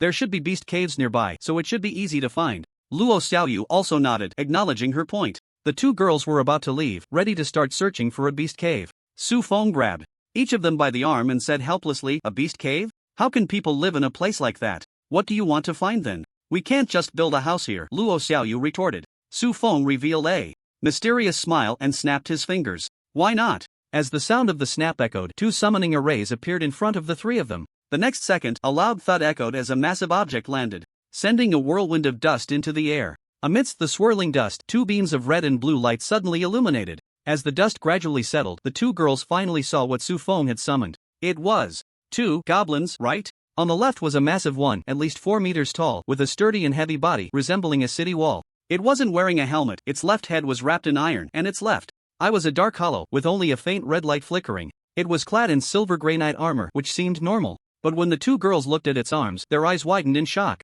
The giant goblin's arms had been modified. Its right arm had turned into a mechanical claw, with 5 steel claws glinting menacingly. The left arm had been hollowed out and fitted with a metal tube covered in dense magical runes. Compared to this giant goblin, the one on the right was only 2 meters tall, wearing a fur robe and adorned with various teeth and bone accessories. Its body was covered in various runes, and its skin had an eerie pale color, making it seem less impressive.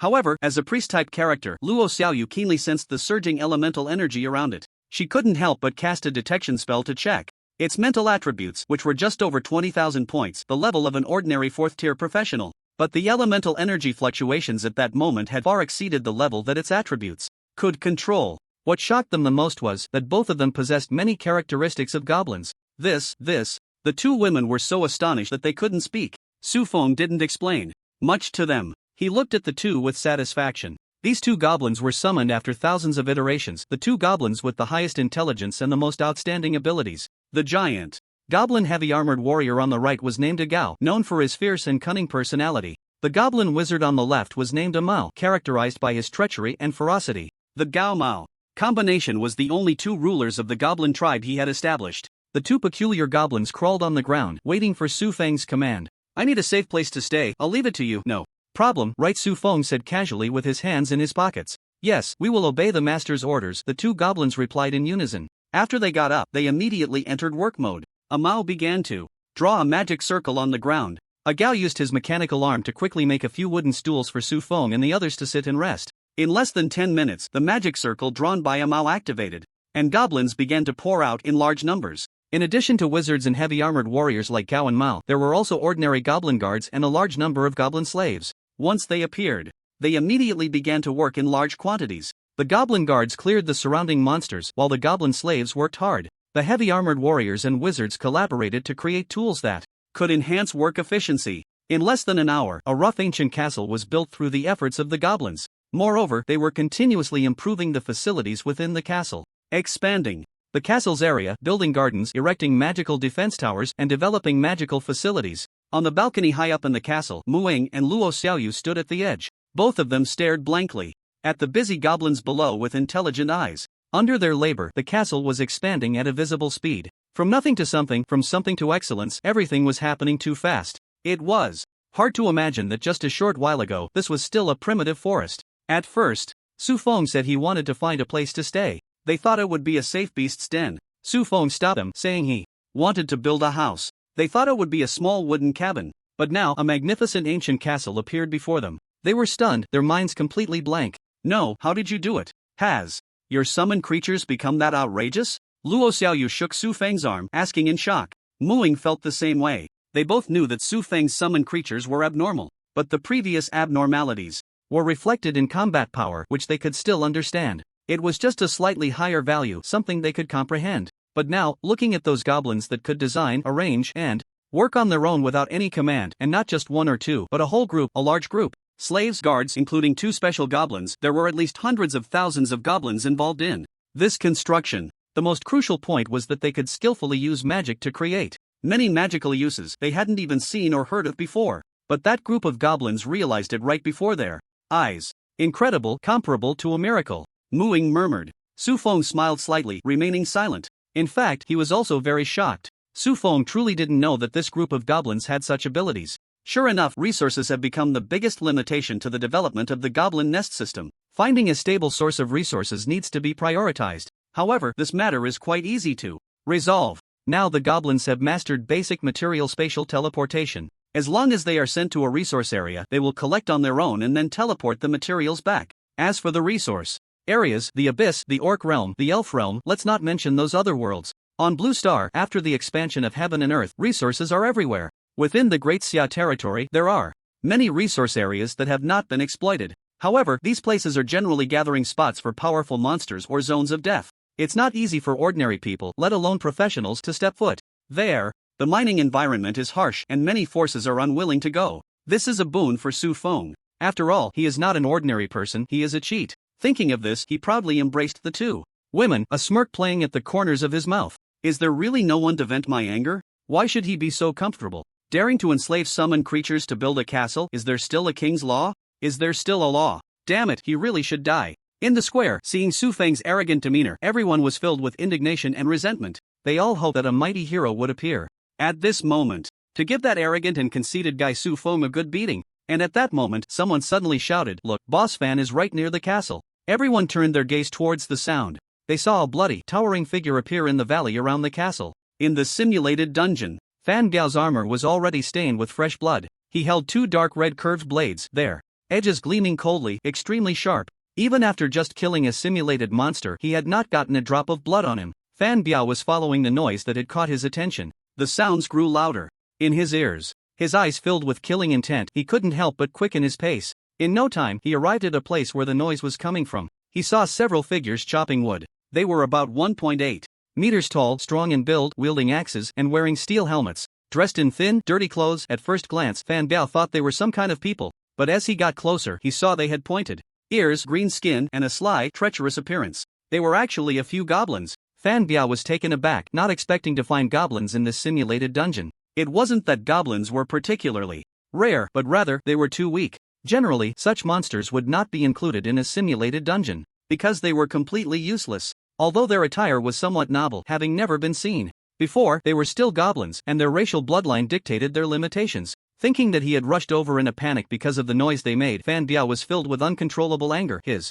knees slightly bending, with a single leap, he charged forward. One goblin was swinging an axe to chop a tree. 1 swing, 2 swings, 3. Just as it swung its 3rd axe, a pair of crimson eyes suddenly lit up behind it. Sensing something was off, it turned to look. 2 blood-red blades came slicing down from above, crossing to form an X shape, landing on the goblin. Bang! The goblin was instantly sent flying several meters away, its axe falling from its grasp. Fan Biao did not stop his steps. With a single leap, he reached the second goblin's side, bringing his blade down to slice its neck, then stabbing another goblin. He was like a hungry wolf entering a flock, fierce and swift, and in the blink of an eye, he had slaughtered all the goblins in this area. Every goblin only received 1 stab, and Fan Biao thought that was enough.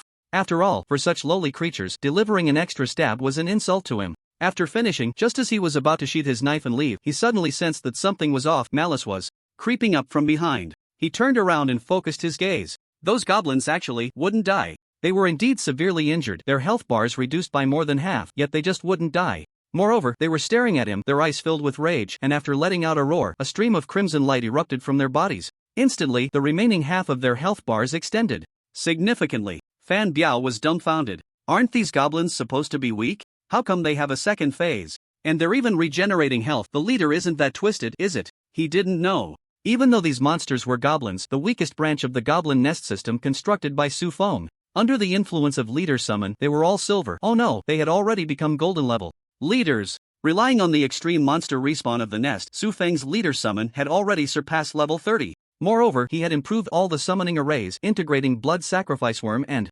intelligence enlightenment in a simple and direct manner. Of course, the iteration of wisdom could not stop. He had newly constructed several camps, setting up altars specifically for blood sacrifices to gain wisdom. And in the original casting pits of the summoning arrays, he replaced them with self-detonation and rage. These two skills would trigger upon death and upon discovering an enemy, respectively. Now, this group of goblins had entered a rage state, with their attributes boosted sevenfold. Originally averaging 2,000 to 3,000 in attributes, they had now directly crossed a significant level comparable to ordinary. Fourth transformation professionals. A few extraordinary goblins swung their tools and charged at Fan Biao. Fan Biao was slightly surprised but quickly regained his composure, his face showing excitement. He wasn't afraid of strong enemies, he was afraid of weak ones that made the killing unsatisfying. With this thought, blood mist rose from his dual blades. Killing technique, blood meteor. With a slight crouch, after a moment, as a group of goblins leaped high, Fan Biao shot out like an arrow, his dual blades leaving behind narrow blood-red meteor trails as he slashed at the goblins. When he stopped, he found himself behind the goblins, and upon looking back, those goblins were all knocked to the ground, but their health bars still had more than half left. Good job. If you're not dead yet, then take another move from me. Peerless. Blood Fiend Euro. With a leap, Fan Biao jumped into the pile of monsters, arms raised and taut, then he started to spin. The blood-red Euro whipped up a storm, pulling in the surrounding dust, leaves, and goblins. In midair, he slashed wildly, completely emptying the health bars of those goblins. When Fan Biao heard the system's monster kill prompt, he stopped his movements, thinking this matter was coming to an end. Suddenly, out of the corner of his eye, he caught sight of a rapidly expanding ball of fire. His nerves tightened, sensing something was wrong. Just as he was about to retreat, it was already too late. Boom! Boom boom boom! A series of thunderous explosions erupted, shaking the earth. The self-detonation integrated by Su Feng did not consume the attribute boosts he received afterward, but just his basic mental attribute was 599,000 points. Each time, there was 7 times the mental attribute damage plus half a minute of burning. Fan Biao could endure it. Being at the center of the explosion, he surprisingly wasn't killed. But this might be unfortunate for him. He saw strands of scorching white flames clinging to him, gnawing at his flesh like an invisible maw. After holding on for a few seconds, the strained expression on Fan Biao's face finally revealed pain, and he knelt down. Ah! After a roar of extreme pain, his health bar was emptied, darkness enveloped him, and he died. Before his death, his body had already been burned beyond recognition. In the square, all those who had been cheering moments ago fell silent. They never expected the top student of the 4th grade, known for his cold demeanor, Fan Biao, would actually fight back against a group of goblins, only to die at their hands. What was even more terrifying was, this group of goblins had been summoned by Su Feng, the weakest unit, yet the most numerous. From a bird's eye view, the half of the map was filled with the figures of goblin laborers. After a long silence, someone posed a soul-searching question. How are we supposed to fight now? No one answered. Not knowing how to respond. After reviving from a safe zone, Fan Biao trembled as he looked at his hands. He had actually died. When he decided to enter the bloody challenge, he had already prepared himself for death. After all, he was the top student of the 4th grade, arguably the best in the entire academy. But facing a group attack, along with the excitement brought by Su Feng, he could very well die. However, Fan Biao never expected that he would die at the hands of goblins. This was simply a great humiliation. Fan Biao's eyes turned crimson, and in anger, he punched the nearby stone wall. But he quickly calmed down. His death was not due to the strength of the goblins. Although the goblins were somewhat strange, he could still easily deal with them. It was just that he hadn't realized they would self-destruct upon death, and he had not paid attention. As long as he was careful afterward, there would be no more accidents. Thinking this way, another strange sound reached his ears. Fan Biao's gaze sharpened, and he drew his dual blades, viciously declaring, "There will be no accidents this time." He quickly found the source of the strange sound and killed those goblins with a few strikes. Having learned from his previous experience, he didn't even let the goblins enter the second phase. Before the goblins could self-destruct, he successfully retreated and scathed. "Heh, is that all?" Fan Biao sneered. He then pursued the strange sound, wiping out several teams of goblins that were either chopping wood or quarrying stone. After completing another total annihilation, Fan Biao felt a bit fatigued. He decided not to trouble these goblins any longer. He had played enough and needed to find professionals for a challenge. just as he was excitedly thinking how exhilarating it would be to encounter Su Feng directly. Suddenly, bang! A clear sound came from not far away. Fan Biao sensed danger and quickly turned his body, but the next second, put! He couldn't dodge in time as a blazing red beam shot out from the bushes, piercing through his left shoulder. And it wasn't just one. Immediately, Fan Biao heard a flurry of sounds. Bang bang bang! This reminded him of unpleasant memories. He hurriedly activated a defensive skill, summoning an additional layer of blood-red shield beside him. A series of scorching beams shot out from the bushes, striking the surface of the shield and creating massive ripples. Fan Biao breathed a sigh of relief. This shield could withstand the full damage of a level 45 golden boss. These mere magical rays should be. Before he could finish his thought, just 2 seconds later, the shield's value was depleted and another penetrating hole appeared in his right arm. Damn it! Fan Biao quickly rolled and sought cover. Those beams were too powerful, piercing through wood and stone, forcing him into a very awkward position. However, after enduring several rounds of concentrated fire, Fan Biao steadied his mindset. So what if the damage was high? As long as he wasn't killed instantly, it proved that the attacker's attributes weren't too strong. Moreover, they were using elemental rays to attack. The opponent was most likely a group of mages. Facing mages, Fan Biao had undergone special training. While dodging, he was also constantly searching for a counterattack position. Finally, after another hiding spot was shattered, he quickly turned around. Stepping on the protruding rocks, he leaped high, raising his dual blades above his head and let out a loud shout. A massive amount of bloodlight gathered on the dual blades, then slashed towards the direction of the attacker, a huge blood-red strike sweeping everything away. As the bushes blocking his view were destroyed, the moment he saw the enemy, Fan Biao's mind went blank again. It was another group of goblins, but compared to the previous group of goblin slaves, they were wearing finely crafted combat gear, divided into 6 different classes, with 10 members in each class. And the ones that had attacked him earlier were only 10 goblins of one class. At this moment, Fan Biao, who usually didn't use words to attack others, couldn't help but curse loudly. What the hell is this thing? The next second, he noticed that his goblin squad was quickly moving into action. Knights and warriors were at the front, surrounding him, while priests used magic to interfere with his movements. Elders continuously cast various buff skills, and those archers from before seized the opportunity to keep attacking. Their coordination was nearly perfect, and their equipment was exceptionally fine. Not only did the archers have magical gear, but there were also numerous magical runes on the weapons and armor of the knights and warriors. These runes helped them withstand attacks that could have sent them flying, allowing them to shrink the encirclement and block Fan Biao. Just a single goblin warrior would take Fan Biao some time to deal with, and now a whole squad. He was being beaten down without the power to fight back. After trying a few times, and seeing no hope of escaping as his health bar dropped to half, Fan Biao was furious. Damn it, this is what you forced me to do. Roaring, he stabbed his dual blades into his chest, a large amount of blood gushing out, and his body rapidly grew larger. A pair of flesh wings formed from the blood plasma unfurled behind him, huge black horns sprouted from his head, and the blood-scaled armor on his body cracked open,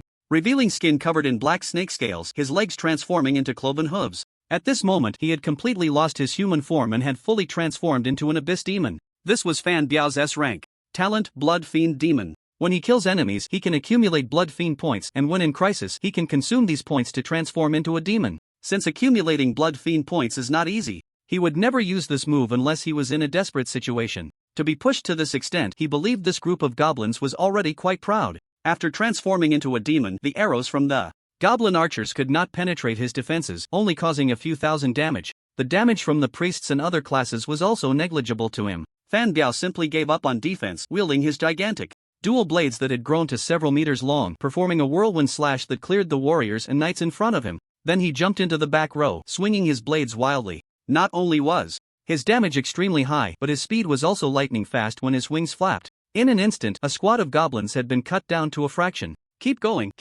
haha. Fan Biao chased after the remaining goblins, laughing maniacally. But just as he laughed the loudest, a steel-clawed iron paw flew through the air. The iron claw easily pierced through his chest defense, grabbing his ribcage, and with a fierce tug, it tore out a large chunk of flesh and bone. In an instant, this blow took away more than half of Fan Biao's health. He fell from mid-air, crashing to the ground. His frenzied emotions calmed slightly, giving rise to a bit of unease. No way, there's an even stronger monster, he thought in terror. The next second, bang, bang, bang. Heavy, powerful footsteps echoed in his ears, and Fan Biao raised his head to look. A 4-meter-tall heavy-armored goblin slowly walked into his line of sight. Its left eye was a hollow black, with a bright red light shooting out, landing on him to assist in aiming. It then raised its left arm, magical runes glowing, and magical energy gathered in the dark cannon. Just by looking at this creature's size, Fan Biao knew it would be a tough opponent. Just as he was about to move to evade, the next moment, dozens of red dots appeared on his body. Fan Biao was taken aback and leaned forward to look around. There were dozens of monsters just like that heavy armored goblin,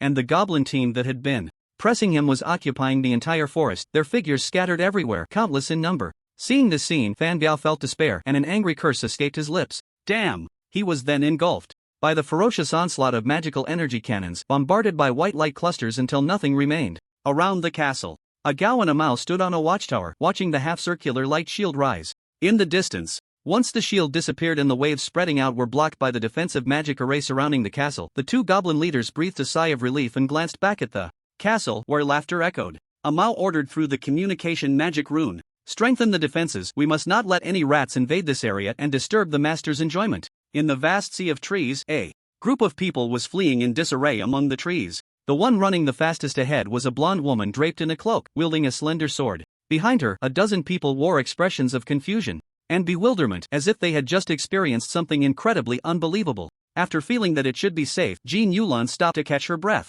The people behind her also came to a halt one by one. Damn it, how can a group of goblins be so abnormal? And their armor even has enchantment effects. You won't believe what I detected, that group of monsters are all golden leaders. What a joke, how could such abnormal things appear in a simulated dungeon? After confirming that there were no pursuers behind them and feeling temporarily safe, the group began to discuss, still shaken. Jin Yulan's bright face also showed a hint of frustration. After entering the dungeon, according to the original plan, she intended to use expensive items to locate Su Feng's position. She thought it would be simple, just find Su Feng, kill him, and repeat, continuously exposing his embarrassing side to prove to everyone that he was just an ordinary professional. As long as he experienced one failure, no matter how many achievements Su Feng had previously gained, he would be overlooked. This was the first step in Jin Yulan's revenge plan to undermine Su Feng's reputation. However, she had miscalculated. As they got closer to Su Feng, monsters began to appear, one group after another of goblins. These were not ordinary goblins, they were special. Not only were there many of them, but their combat power was also considerable.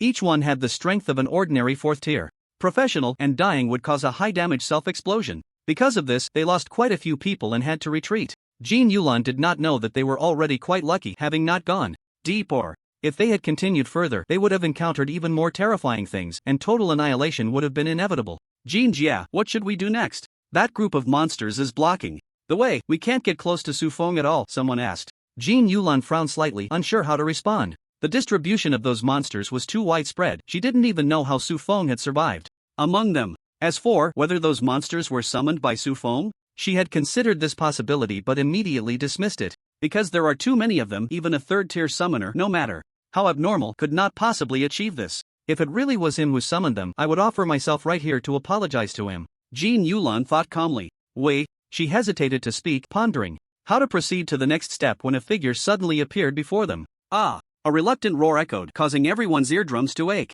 Jin Yulan looked up, and her pupils widened slightly. Fan Biao. Hearing someone call his name, the furious Fan Biao looked down. Having died at the hands of goblins again, putting him in a state of rage, he saw a group of people around him. Without a second thought, he drew his twin blades and charged forward, aiming to slash at Jin Yulan at the front of the group. Wait, we can. Jin Yulan wanted to say something. A strong smell of blood rushed towards her, and two blood-red streaks appeared in the air, slashing towards her. A flicker of annoyance flashed in Jin Yulan's eyes. She closed her mouth and her expression suddenly became serious. Just as Fan Biao's twin blades were about to strike her, she raised her slender sword to meet them. Clang! The slender sword collided with the twin blades, producing a dazzling spark. Fan Biao stumbled back. He was actually deflected. Fan Biao's expression froze, and his emotions became even more volatile. He was actually at a disadvantage against a second-year junior. What kind of bad luck was he having today? Everything was going wrong. Just as he was furious and wanted to continue his attack, Jin Yulan hurriedly spoke. Wait, Fan Biao, we can cooperate.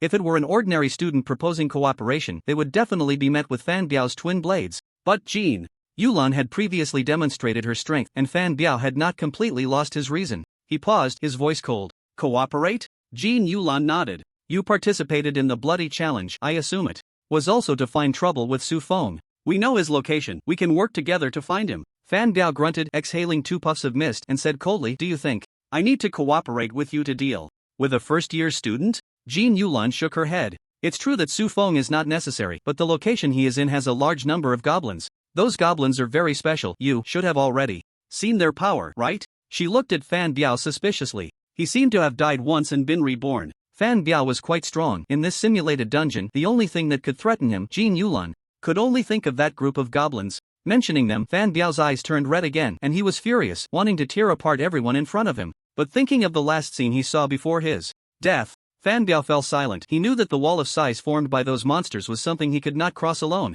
If Su Feng was protected by that group of goblins, it was indeed necessary to cooperate with these people. A little over 10 minutes later, the united group of Fan Biao and Jin Yulan once again charged into the forest where the goblins were located. Using positioning tools, they had a clear target heading straight for Su Feng, and along the way, they did not disturb the goblins much. Soon, when they were only 1 kilometer away from Su Feng, what lay before them stunned everyone. A towering ancient castle appeared at the end of their line of sight. A large number of goblins were working hard, adding bricks and tiles to the castle's construction. What is going on? Someone asked in confusion. This was just a simulated dungeon, not a wild secret realm or a normal dungeon. The behavior of this group of goblins was beyond their understanding. Forget about the rest, that guy Su Feng is really lucky, hiding right inside the castle. As long as we break in, we can find him. But the person responsible for locating Su Feng spoke halfway, but everyone knew what he left unsaid. How could they cross this vast sea of goblins and storm the ancient castle? The atmosphere was silent. Fan Biao looked into the distance at the tall, heavily armored warrior standing still, his hands gripping his twin blades trembling. Previously, he thought that the dozens of heavily armored warriors surrounding him were all the fighting power this group of goblins had. But now, looking at the scene, there were hundreds. This was simply an insurmountable obstacle for mere mortals. At this moment, the man who never turned back until he hit a wall suddenly felt a hint of retreat. Just as everyone was at a loss, one person spoke up. Sister Jean, let us draw them away. Jin Yulan looked at that person, her face full of confusion. The person briefly explained his idea, which was simply a classic feint. They would attract the attention of all the monsters with their dozen or so people at the front. Jin Yulan, Wu Shang, Zhou Fanqing, and Fan Biao would form a decapitation team to take the opportunity to break into the ancient castle. After hearing his plan, Fan Biao chuckled coldly, pouring cold water on it. You're thinking too simply. Those monsters have extremely strong individual combat power, not something ordinary people can withstand. Moreover, the number of goblins here is enormous. Can you withstand it with your strength? The man's eyes were resolute. Boss Fan, although we may not be as good as you, who among us wasn't a rare genius back in the day? We may be weak compared to you, but to say we are ordinary people, we cannot accept that. Just a bunch of goblins, easy to handle. These words stunned the others around him. Yes, before entering the Dasha Academy, they too were once spirited geniuses admired by others. Although their strength couldn't compare to Fan Biao and the others, but if it meant risking their lives, could they not hold back the hatred of this group of goblins? A surge of fighting spirit erupted from their eyes. Seeing this, Fan Biao fell silent. Noticing the fighting spirit in their eyes, he seemed to feel that this plan was feasible. Jin Yulan nodded and said, "Alright, then we'll leave it to you." In the Academy Square, the students who had been watching from the outside looked at the screen, where Jin Yulan and her group had split into 2 teams in front of the ancient castle. One team of over a dozen people directly emerged from their hiding place, attacking the goblins and attracting almost all of their hatred. The other team, consisting of only 4 people, used stealth items to slip through the gaps in the goblins' torn battle lines, slowly making their way toward the ancient castle. The tactic was simple. Anyone could see it was a feint. Not long after the dozen or so engaged with the goblins, several were blown to pieces by the hand cannons of the heavily armored warriors. The others did not retreat. To buy time for Jin Yulan and the others, they gritted their teeth and endured the goblins' attacks. Although they could respawn in the simulation dungeon, the feelings before death would not lessen by half. The scene was incredibly heroic. Many emotional female students covered their mouths, tears welling in their eyes. What a noble spirit of sacrifice. They truly are students of our Dasha Academy. How magnificent Dasha is. Damn, it makes my blood boil. I wish I could join them. Go for it, you must charge in. Cheers and shouts erupted. The deafening sounds attracted many who had not been paying attention. They looked at the light screen, a dozen professionals heroically sacrificing themselves to hold the line for their teammates. Seeing this scene, passers-by couldn't help but join the cheering crowd. In the shadows, several mentors in the mentor team couldn't help but clench their fists. Go for it, Yi Longyin said speechlessly. Seriously, are you all fence-sitters? Which side are you on? Why are they so passionate when they were the ones who went to trouble Su Feng? When he said that, the few mentors who had been cheering felt awkward. But when they looked at the screen, outside the castle, the battle was intense, with sacrifices, bloodshed, friendship, and hope. Inside the castle, Su Feng was hosting a barbecue party with singing and dancing, laughter and joy. It is human nature to pity the weak and stand on the side of the disadvantaged. Seeing this scene, even knowing that Su Feng was being maliciously targeted, their hearts still leaned towards Jin Yulan and her group. Because it was too tragic, in less than 30 seconds, only a few remained, gritting their teeth to hold on. "Oh gee, no wonder we can't help them, it's just, they are too tragic." Exactly. Even after all this, they still haven't given up. How can we not be moved by such spirit? Su Feng, really, it's just an internal challenge. Why summon such strong monsters? Yi Longyin couldn't help but twitch. His cheeks, he felt speechless for Su Feng. Goblins are considered strong? If he summoned other creatures, Jin Yulan's group would know what despair truly meant. However, when Yi Longyin looked at the screen, he couldn't help but sigh. Tragic. So tragic. Sister Jean, don't mind us, just charge in. A mage girl shouted. She exhausted the last bit of her magic power and teleported into the monster horde. Then she tore open a scroll in her hand. Boom! Flames erupted, engulfing the surrounding goblins. The four who were using invisibility items saw the scene not far away and gripped their weapons tightly. Let's go, we can't let them down, Jin Yulan said coldly. At this moment, she had only one thought: to find Su Feng and kill him. If it weren't for seeking revenge on him, her group of brothers and sisters wouldn't be in such a tragic state. It's all Su Feng's fault. The four hurriedly navigated through the gaps pulled apart by the battle lines, getting closer to the castle. Finally, before all the goblins were wiped out and the goblin front line restored, the four crossed the slave worker team, the professional goblin formation, and the sighing wall made up of heavy armored warriors that even Fan Biao feared, arriving at the castle's front. But when they were still 20 meters away from the castle gate, a protective barrier appeared before them. Jin Yulan was delighted and said, "This layer of shield not only blocks us but also prevents those goblins from getting close. As long as we get through, the monsters behind us won't be a threat anymore." The other three looked, and it was indeed the case. The main structure of the castle was almost complete, while the goblins' construction was mainly around the periphery. Fan Biao frowned and said, "But breaking through this barrier won't be easy." "No, it's very easy." Jin Yulan took out another item. To target Su Feng, she had invested a lot of money, purchasing many special items that should have appeared on the battlefield. That item was a 2-meter-high door. She pressed the door against the barrier and turned the doorknob. A passage into the barrier appeared. The other three quickly stepped inside, with Jin Yulan following closely behind. When she put away the door, the goblins outside finally realized someone had intruded into the forbidden zone. They surrounded it, wanting to attack the barrier but dared not. Their expressions panicked, as if they had made a grave mistake. Letting the mice break through the defense and disturb the master's peace is not a mistake that can be compensated for with just a sense of relaxation. At this moment, the goblins outside the barrier felt despair. Even if the master did not punish them, the two leaders would throw them into the blood sacrifice tent. Watching the goblins in such fear, Jin Yulan and the others couldn't help but break into delighted laughter. "Ha, look at their faces, they must be scared to death." Wu Sheng pointed at the goblins outside, laughing mockingly. Jin Yulan and Zhou Fanqing couldn't help but smile as well. It had been incredibly difficult to reach this point. This was a result achieved only through the sacrifice of all their companions. Only Fan Biao, who had fought monsters for years, possessed a stronger sense than the other three. He looked at the ancient castle before him, feeling a slight pain in his temples, his pupils dilating and contracting. The newly built castle was not exquisite, still bearing many rough marks. But in Fan Biao's eyes, it seemed like a monster's lair that had stood here for a long time, and inside, there was great terror. "Stop laughing, I feel," Fan Biao shouted sharply, interrupting Wu Sheng's laughter. Immediately after, thud thud thud thud thud thud, a heavy and powerful sound of footsteps came from the right. A Gao's face darkened, cursing under his breath. "Damn it, that bunch of useless fools actually let you come here. We need to deal with this quickly, we can't disturb the master." His left eye glowed red as it swept over the four, speaking in a deep voice. Wu Sheng grinned at him, clenching his fists and laughing wildly. "If you want to deal with us, let's see if you have the ability." With that, he charged towards a Gao. Sneaking around was not his style, he could no longer hold back and his fighting spirit was boiling. But just a few steps forward, he suddenly halted, a surge of fear flashing in his eyes. The three behind him also gaped, their faces filled with disbelief. Because behind a Gao, a massive figure was slowly moving closer. It was a gigantic creation roughly pieced together from wood and a small amount of steel. It stood 15 meters tall, its body wide, covered in magical runes. Its lower body resembled a barrel, with a total of 24 legs like spider legs. The upper body looked like a poorly carved wooden puppet, barely resembling a human shape. Its arms were finely crafted from steel. The right hand held a 5-meter-long giant harpoon, connected to its shoulder by a chain. The other hand tightly gripped a gun barrel, which had no magazine, connected by a rubber tube to a red steel barrel on its back. The 24 giant legs moved in unison, quickly bringing the giant closer to the fore. The magical runes on its body shifted from blue to red, and a voice emanated from within, detecting nearby enemies, entering elimination mode.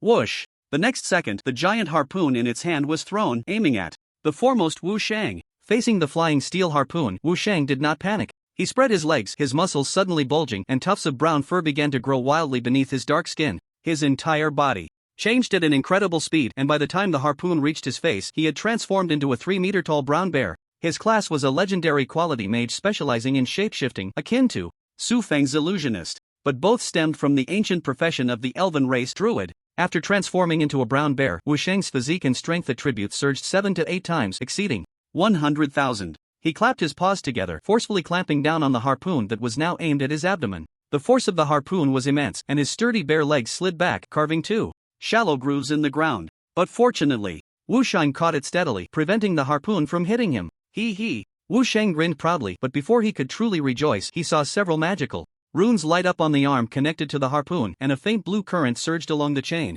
Crackle! Wu Sheng was caught off guard, unable to let go in time as the current coursed through him, revealing the shape of his bones. It was still Zhou Fanqing who took action, shooting several arrows that deflected the chains along with the harpoon, preventing Wu Sheng from being electrocuted to death. Meanwhile, when the giant puppet controlled by a mouse struck, a Gao was not idle either. Its figure paused and vanished from sight. In the next moment, Jin Yulan was suddenly enveloped by a strong wind. Looking up, she saw a towering figure looming over her, accompanied by an iron fist. Bang! Her longsword struck that iron fist precisely, producing a clear sound, and as sparks flew, a Gao was pushed back several steps, its body stiffening.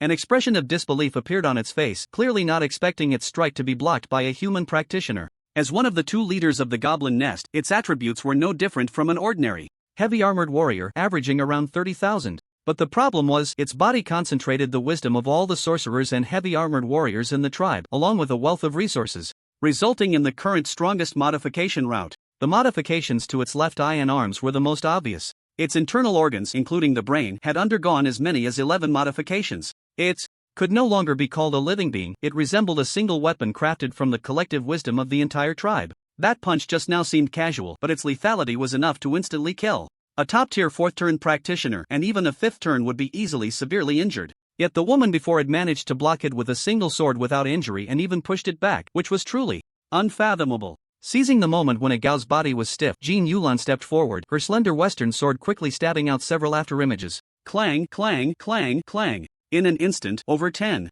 attacks landed on a Gao, creating a burst of sparks. But looking at the damage, -0, -0, -0, -1, -0. After stabilizing its body, a Gao grinned coldly, reminding Jin Yulan, "Your attack failed to penetrate the enemy's armor. Damn it!" Jin Yulan cursed under her breath. The next second, two intersecting blood-red slashes struck towards a Gao. Bang! The slashes hit, bursting into a cloud of blood mist. Jin Yulan's face lit up with joy, and Fan Biao behind her looked on with anticipation. But when the blood mist dissipated, the two saw that the silver-gray armor on a Gao glowed with magical runes, and there wasn't even a scratch on it. The damage displayed above its head, -11. The red light in a Gao's left eye shone to its fullest. Enough, the rat should go back to its gutter. It raised its left arm cannon, and the light of the magical runes instantly spread from its arm to the cannon's mouth. Boom, boom, boom, boom. Several magical cannonballs poured out, and beside it, a mouse saw Zhou Fanqing aiming at it with a longbow, revealing the gun barrel, and the red barrel behind it flickered with light.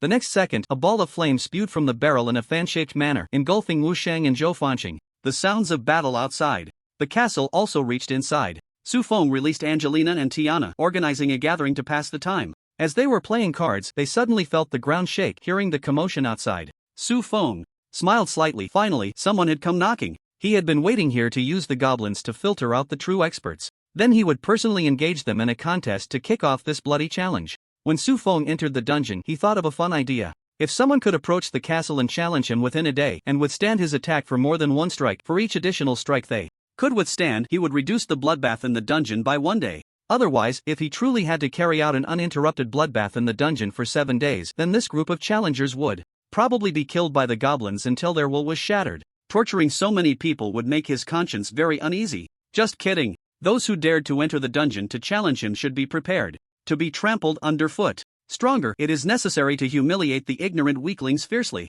Only then can one establish authority and instill fear. This idea is Su Feng's last shred of kindness. However, to withstand even one of his moves is nearly impossible. Now, the number of goblins in the entire instance has exceeded 1 million. The attribute boost from all for one has reached tens of millions. This is already the level of a 7th turn professional. Even if he casually transforms into an ordinary forest elf, he could instantly kill all the students. Now, let's see if they can get past that messy combo and open the door to earn the qualification to challenge him. At this moment, Muing tossed aside the card in her hand, swept away the paper stuck to her face, and excitedly stood up. "It's so lively outside, I'm going to take a look." Before school started, she had the thought of helping Su Feng and endured the pressure of training. But unexpectedly, Su Feng didn't need her help at all. Yet, not just for Su Feng, she also wanted to spar with these seniors to test the effort she had put in. With her mythical profession and SS level talent, even with level and attribute differences, she didn't believe she would lose. Luo Xiaoyu shared the same thought and stood up as well.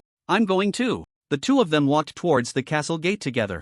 Tiana roughly guessed Su Feng's thoughts. She leaned against a soft couch, her proud figure enticingly alluring. Aren't you going to stop them? If those two join, the four outside won't have any fun, Su Feng chuckled. Not just anyone can challenge me. Genius is merely the threshold to see me. If they can't even overcome this little pressure, it only proves they are not geniuses and unworthy of my effort. Angelina sat at a long table, her small feet in lace over the knee white socks swinging casually. Upon hearing Su Feng's words, her eyes lit up, her little hair sticking up, and she raised her hand. Father, can I join too? She wasn't particularly interested in such low-level battles.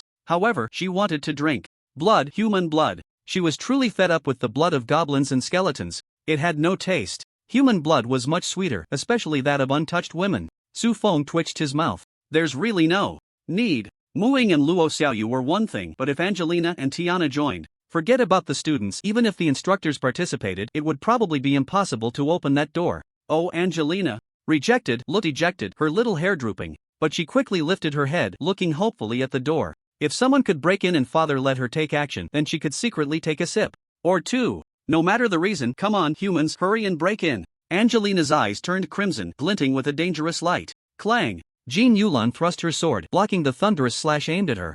Once the storm subsided, her gaze coldly fell on the two figures not far away. With their strength, it was impossible for them to remain silent within the academy. Having never seen these two before, it could only mean they were new students who had just enrolled this year. Damn it! Jin Yulan cursed inwardly. At this moment, she was somewhat on the verge of collapse. What kind of nonsense were these new students? How could they be so outrageous? It was one thing to have someone as arrogant as Su Feng. Just two random ones teaming up could match her. In fact, Jin Yulan was unaware that the two women opposite her were also quite shocked.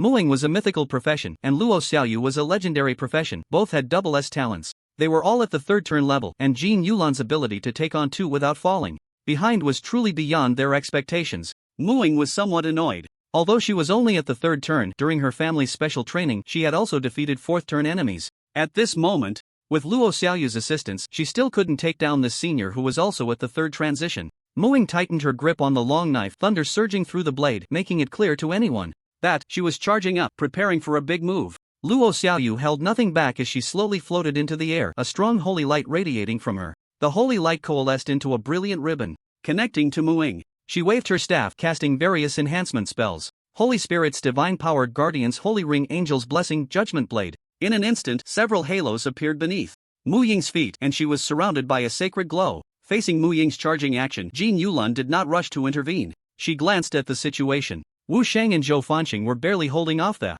giant puppet together. Meanwhile, the demon-turned Fan Biao was passionately brawling with the modified goblin. Punches landed hard, blades drew blood. It was quite exhilarating. But in either team, they were at a disadvantage. If this dragged on, death was inevitable. However, now was a good opportunity to break the deadlock. Jin Yulan tapped her toes, activating a speed-up skill, and flashed to Fan Biao's side. With a thrust of her sword, she deflected the chain fist coming from a Gao. Fan Biao was taken aback, angrily saying, "Get lost, don't interfere in my fight." Jin Yulan's eyes flashed with a hint of irritation, but she held it back and spoke. "Fan Biao, don't forget our goal. I'll hold this off. You hurry and kill Su Feng in the castle." When Muing and Luo Xiaoyu came out and teamed up with the Gao Mao duo, Jin Yulan knew she had been slapped in the face. This group of strange goblins was highly likely to be Su Feng's summoned creatures. But so what? Su Feng was just a summoner. As long as they could find him, killing him wouldn't be difficult, right? She had originally planned to go herself. But then she thought, what if Su Feng had protective forces around him? With her attack power, it would be hard to deal with.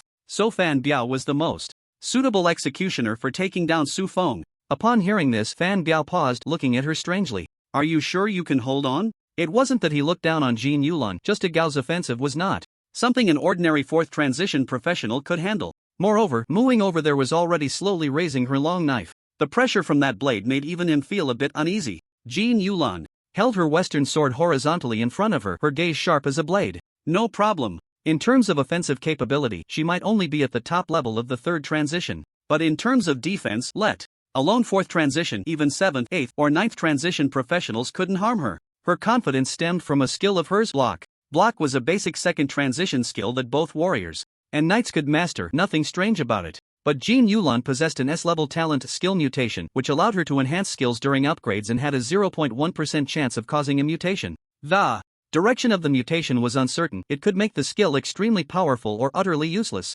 So far, only 2 of her skills had mutated. One mutated into garbage, while the other was block, which mutated into absolute block. No matter how powerful the attack, as long as she could trigger the skill at the moment of contact and execute a perfect block, she could become immune to injury. This was also the reason she could defeat Wu Sheng as a third transition against a higher level. Agao launched another attack, aiming his cannon at Jin Yulan, firing several shots. Block, block, block. Jin Yulan danced out several sword shadows, accurately dispersing those magical cannonballs. Damn it, again like this. Agao's eyes revealed a hint of anger. In its perception, Jin Yulan was very weak, yet this seemingly frail figure repeatedly rendered its attacks ineffective. This was nothing short of humiliation. It let out a wild howl and launched a superhuman punch from midair. Jin Yulan did not dodge or evade. She stepped forward and struck with her sword, dazzling sparks erupting between the fist and the blade, lasting for 5 seconds. It ended with Agao being sent flying. Meanwhile, Mu Ying had also finished charging her attack. She raised her long knife high above her head and brought it down. Jin Yulan thought it would be another wave-slicing attack. The next second, 8 purple shadows surrounded her. Jin Yulan's pupils constricted, and then the 8 shadows attacked simultaneously, their long knives dancing in unison, unleashing 7 or 8 strikes within a second. This exceeded the reaction limit of a 4th-turn professional. It seemed there was no better way than to withstand it head-on. However, bang bang bang bang, she blocked them. With superhuman reflexes, Jin Yulan perfectly parried every single attack, missing none. In the Great Xia Academy, talent-type professionals were as numerous as cattle, and those from affluent backgrounds were countless. Compared to them, Jin Yulan knew her talent and family background were insignificant. To become stronger, she had poured 10-fold, 100-fold more sweat and blood than others, treating herself with unimaginable cruelty. It was this unyielding will that allowed her to rise to the top of her cohort, becoming a prominent figure in the academy. People willingly called her Sister Jean. At this moment, Mu Ying was truly stunned. She could accept that her attack caused extremely low damage. That was the gap in attributes. But every strike was blocked, not even landing a hit. She suddenly felt a sense of helplessness, reminiscent of when she faced the skeleton warriors summoned by Su Feng. Agao charged at Jin Yulan again, but she seamlessly blocked all his attacks. What are you still dawdling for? Hurry up! After fending off Agao, Jin Yulan glanced at the dazed Fan Biao and roared. Fan Biao looked at her deeply and grinned. You're quite a good opponent too. I hope we can have a match later. With that, he flapped his meat wings behind him and lunged toward the castle gate. Upon seeing this scene, the Gao Mao duo's expressions changed drastically. Agao wanted to pursue but was blocked by Jin Yulan. A Mao's spear was held tightly by Wu Sheng, who had transformed into a bear, and he suddenly yanked it, stumbling in his steps. Meanwhile, Mu Ying and Luo Xiaoyu were engulfed in immense disappointment. At this moment, it seemed no one could threaten Fan Biao anymore. Fan Biao rushed to the gate, forcefully pushing it open, light streaming in through the rapidly widening crack. He shouted excitedly, Su Feng. The next second, Fan Biao's gaze froze. Su Feng was not hiding in some corner as he had imagined. He was casually sitting on the ground, holding a piece of paper, with several notes stuck to his face. Beside him were 2 women of different styles. Everything looked quite normal and ordinary. But let's not forget, Fan Biao was currently in demon form. His perception was extremely sharp. At this moment, in his eyes, the woman on the left, with a voluptuous figure, was actually a magic dragon over 1,000 feet long, with prominent horns, surrounded by thick black mist, countless wailing souls of the dead crying out in agony, singing the death dirge. The blonde little loli on the right had a sea of blood surging behind her, countless corpses floating in the blood sea, the waves crashing violently, yet even the towering waves were merely ripples stirred by her finger. Fan Biao's gaze dared not linger on these 2 kings. He focused his sight on the weakest among the 3. But the next second, Su Feng tossed aside the paper in his hand, looked up at him, and chuckled. Oh, someone finally opened the door. The moment a sound emerged, it was like a stone thrown into a calm water surface, causing ripples to spread across the dust layer on the ground. This layer of ripples expanded out of the castle, sweeping over Fan Biao, over the few people engaged in battle, and over the goblin army outside. In an instant, the entire scene fell silent. The tense, roaring goblin army was suddenly hushed, and those in combat, regardless of friend or foe, felt a pressure like a mountain weighing down on them, slowly intensifying. Even the insects, hiding in the grass and trees, chirping and calling for mates, dared not make a sound at that moment. As Su Feng rose, the king's cloak behind him fluttered without wind, slowly billowing. A surging storm erupted, the air rushing upwards into the sky, forming a visible pillar of air. The heavy clouds above were torn apart, shattered into pieces. Fan Biao saw an imposing emperor of unparalleled majesty, the aura of kingship,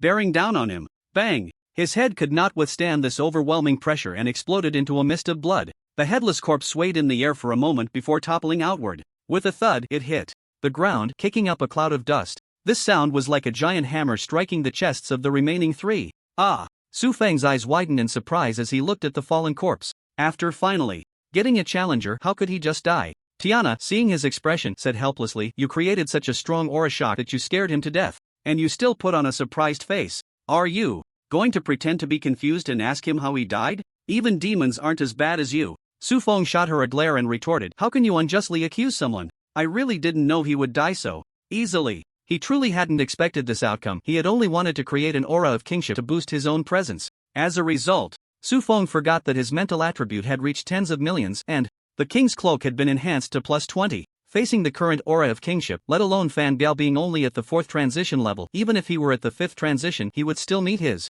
end. Now Su Feng understood the reason behind it, retracting his aura and stepping outside. He estimated that the guy just now must have wanted to target the strongest among the old students. With the strongest being scared to death by his aura, the remaining few would likely struggle to even get past the first hurdle. But the stage was set, and if he didn't make an appearance, wouldn't this whole act be in vain? Su Feng stepped outside and noticed that Mu Ying and Luo Xiaoyu were not in the right mood, so he approached them. "What's with that expression? Did you get hurt?" Su Feng circled around them, checking, but he couldn't see any injuries. Mu Ying's eyes were red with grievance as she turned her head away, saying, "It's nothing, just felt a bit down." Is there anyone who can bring you down?" Su Feng was taken aback, looking at the three in surprise, asking, "Who is it?" Mu Ying raised her hand and pointed at Jin Yulan. This gesture made Jin Yulan's hair stand on end. When Su Feng turned to look at her, her heart instantly stopped. Finding Su Feng had been her greatest hope earlier, but now that the main person was right in front of her, she felt anxious and uneasy, not daring to meet his gaze. Because Fan Biao's death was too strange, no one had seen how the person inside had made a move. And that aura just now, could it be that Su Feng was not a monster leader disguised as a mythical creature dragon? Su Feng scrutinized Jin Yulan with a critical gaze, taking in her round, plump figure, perfectly formed, truly a fine specimen. Ahem. Su Feng cleared his throat, realizing that this was not the time for admiring. He coldly chuckled, "I was just resting peacefully in the castle, doing nothing, and you all actually teamed up to come at me. Targeting me, a kind, humble, understanding, and pure-hearted handsome man, is truly infuriating." As soon as these words were spoken, it was as if everyone heard the cawing of crows flying overhead. A few people, including Mu Ying and Luo Xiaoyu, looked at him with strange expressions. "Those words you said, aside from handsome men, do any of them have anything to do with you?" Wu Sheng straightened his back and raised his head. "If you want to kill or torture me, just do it quickly. If you blink, I'm your grandson." Su Feng looked at him, his expression odd. "You think you're so great, so noble. Do you know how I plan to take revenge? Such a big mouth, aren't you afraid of biting your tongue?" Wu Sheng chuckled, "It's just death, what's there to fear? After all, they were in a simulation instance, even if they died, they could be resurrected, so what was there to be afraid of?" Su Feng grinned. "You really are a tough guy. Since that's the case, I have nothing to hold back. Do you see my group of summons? In the next 7 days, their numbers will expand tenfold. Then they will chase you all over the map, making you experience the thrill of death nonstop for 24 hours. For a full 7 days, how about it? Are you feeling a bit excited?" As soon as these words fell, Wu Sheng's face turned pale. They could endure dying a few times, but if it continued for 7 days, being killed nonstop every day, even the most resilient person would be driven to collapse. At this moment, in the square of the Great Xia Academy, Su Feng's words spread. Some people were sweating coldly, feeling fear just thinking about it. Someone spoke up. "Isn't this a bit too much? If he keeps this up, these people will go crazy, right?" But others said, "But this is a bloody challenge. It's either you die or I die." If Su Feng didn't have this strength, he would be the one being chased all over the map right now. Karma is a cycle. If they hadn't mocked Su Feng on the forum, if they hadn't thought of targeting him, they wouldn't have ended up like this. Damn, you're just playing the hindsight game. Who could have known his strength was so abnormal? "Hey bro, what are you doing? So busy deleting posts?" "Oh right. Many people hurriedly lowered their heads and got to work. The numerous posts mocking Su Feng that had spread across the forum were wiped clean in just a few minutes. The rest were all trapped in the simulation instance, facing the risk of being chased by goblins at any moment. Inside the instance, Su Feng crossed his arms, stroking his chin, pretending to think. After a while, he looked up and said, "But, speaking of which, we are all from the same academy. We see each other every day, so I can't be too ruthless." Jin Yulan and the others were taken aback, hope immediately appearing in their eyes as they stared at him nervously. Su Feng continued, "How about this? Out of kindness, I'll give you a chance. You can challenge me one-on-one. Whoever can take one of my moves, I'll reduce your day of being hunted by one. 4 Every additional move you can take, you'll get one less day of being hunted. How about it? Jin Yulan's eyes lit up. This was an opportunity for her. It was impossible to follow the original plan to kill Su Feng and embarrass him, but if she could slap him hard in the face and make him lose face, that would have the same effect. Jin Yulan gave Wu Sheng a look, knowing her trump card, and Wu Sheng understood. He asked, "What kind of one-on-one are we talking about?" Su Feng patted his chest and said, "I will personally take action and fight you." Wu Sheng felt a surge of joy and quickly asked, "No summons?" "No." Su Feng smiled and waved his hand. "Can we dodge?" "Yes." As soon as this was said, Jin Yulan and the others couldn't help but smile. Not to mention Jin Yulan's absolute block. The other two, even the archer Zhou Fanqing, had plenty of skills to save his life. Looking back at Su Feng, a summoner, even if he is on the mage side, can learn spell skills. However, a summoner learning offensive spell skills must be one rank lower. No matter how powerful a second-tier skill is, can it really take them out in an instant? Outside the dungeon, the mentors hiding in the shadows let out a sigh of relief. "Old Ji, you really aren't a good person. Su Feng isn't as exaggerated as you say, isn't he? Quite kind? I've seen through him. He's just a bit foul-mouthed, but his nature isn't bad. Otherwise, he wouldn't have given them a way out. In contrast, as a mentor, you repeatedly tarnish a student's reputation. I think you should reflect on that." Yi Longyin, under attack from his colleagues, sat there calmly, completely unfazed by their verbal assaults. After all, recalling the scene in the royal tomb where Su Feng repeatedly faced 99% magic resistance and instantaneously defeated the boss, he knew these people would soon be proven wrong. Yi Longyin sighed inwardly.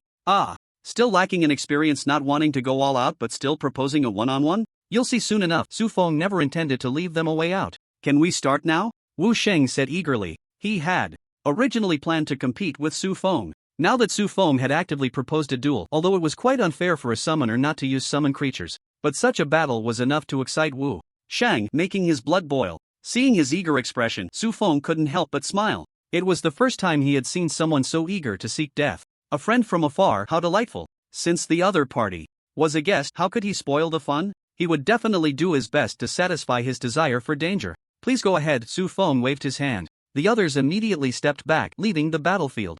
To the two, a summoner not using summon creatures is like a warrior not using weapons or a mage not using spells. Giving up their primary means of attack, Wu Sheng couldn't guess how Su Feng would deal with him. Perhaps it was to test some item or the effect of a potion. He speculated this while keeping his nerves taut, taking a deep breath. Wu Sheng's body suddenly swelled, transforming once again. His bare fur shed, replaced by a thick layer of diamond-shaped scales. His back made a bang-bang sound as a dense array of earthy protruding horns grew. A pair of giant goat horns sprouted from the sides of his head. He had transformed from a giant bear that developed in both strength and defense into a back rock horn dragon that specialized in defense. "Come on, let me see the abilities of this year's top scholar," Wu Sheng said, a hint of envy in his voice. In their year's college entrance examination, he had made a small mistake and ended up third, unable to claim the top spot. Accepting Jin Yulan's invitation was not only out of respect for her, but also a tinge of jealousy towards Su Feng. Flowers may bloom again, but youth does not return. Past regrets can only be lamented, but they can never be made up for. Seeing that he was ready, Su Feng chuckled. "All right, just in time. I'm also good at transforming." After saying that, Su Feng raised his right arm, and the surging thunder elements began to gather around him. Muing felt it most deeply among the group. She thought, at this moment, Su Feng was like a great vortex, about to drain all the thunder elements within a 10,000-meter radius. As a large amount of thunder elements converged, Su Feng's body swelled like a balloon. His skin turned from purple to gold, distinct from the golden light of the holy elements. The golden light on him carried an unapproachable majesty and an overwhelming killing intent.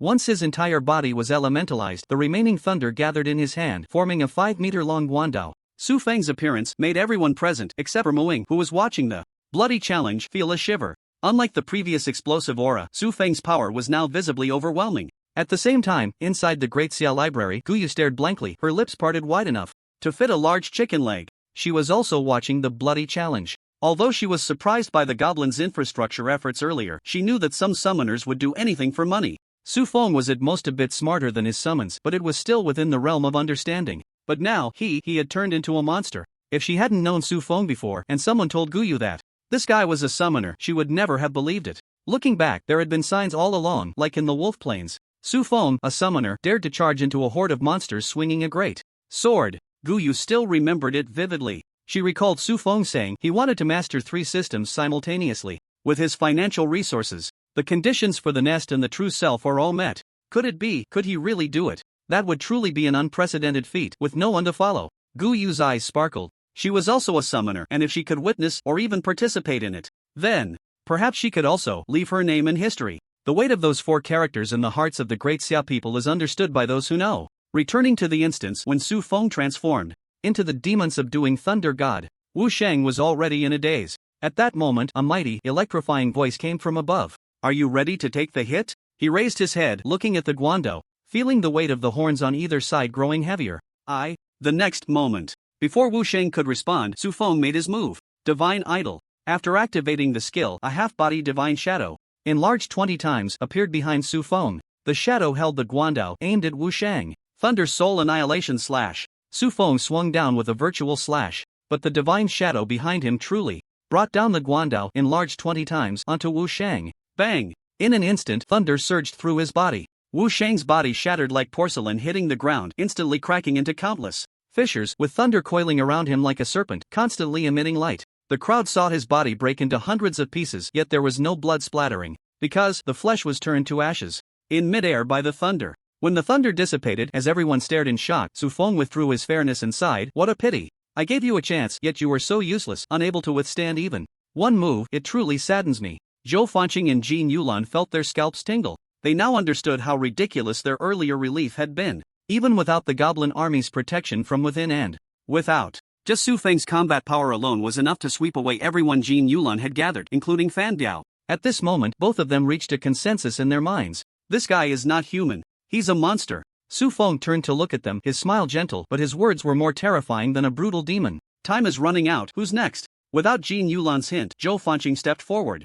Voluntarily, he spoke up. "Can I request a fair fight?" "What kind of fairness do you want?" Su Feng asked curiously. Zhou Fanqing pointed at the barrier surrounding the castle. "This barrier limits my performance. The space is too small. Can you remove it?" Su Feng smiled lightly and waved to Mao. Soon, that layer of barrier disappeared. And just as the barrier vanished, Zhou Fanqing moved his foot, his toes touching the ground, and a pair of transparent cicada wings unfurled behind him. He broke through the waves like a flying swallow, soaring towards the distance. At this moment, the simulated sunlight shone upon him, and every strand of his hair sparkled with the brilliance of freedom. As he flew further and further away, Jin Yulan and the crowd outside the screen widened their eyes, filled with anticipation and joy. Even Jin Yulan did not expect that he had the ability to fly. In the blink of an eye, he escaped 1,000 meters away, becoming a small black dot. Everyone thought Zhou Fanqing had successfully escaped. Su Feng was going to lose face. But the next moment, whoosh! A giant arrow chased after him, piercing through him from front to back at an incredible speed before Zhou Fanqing could react.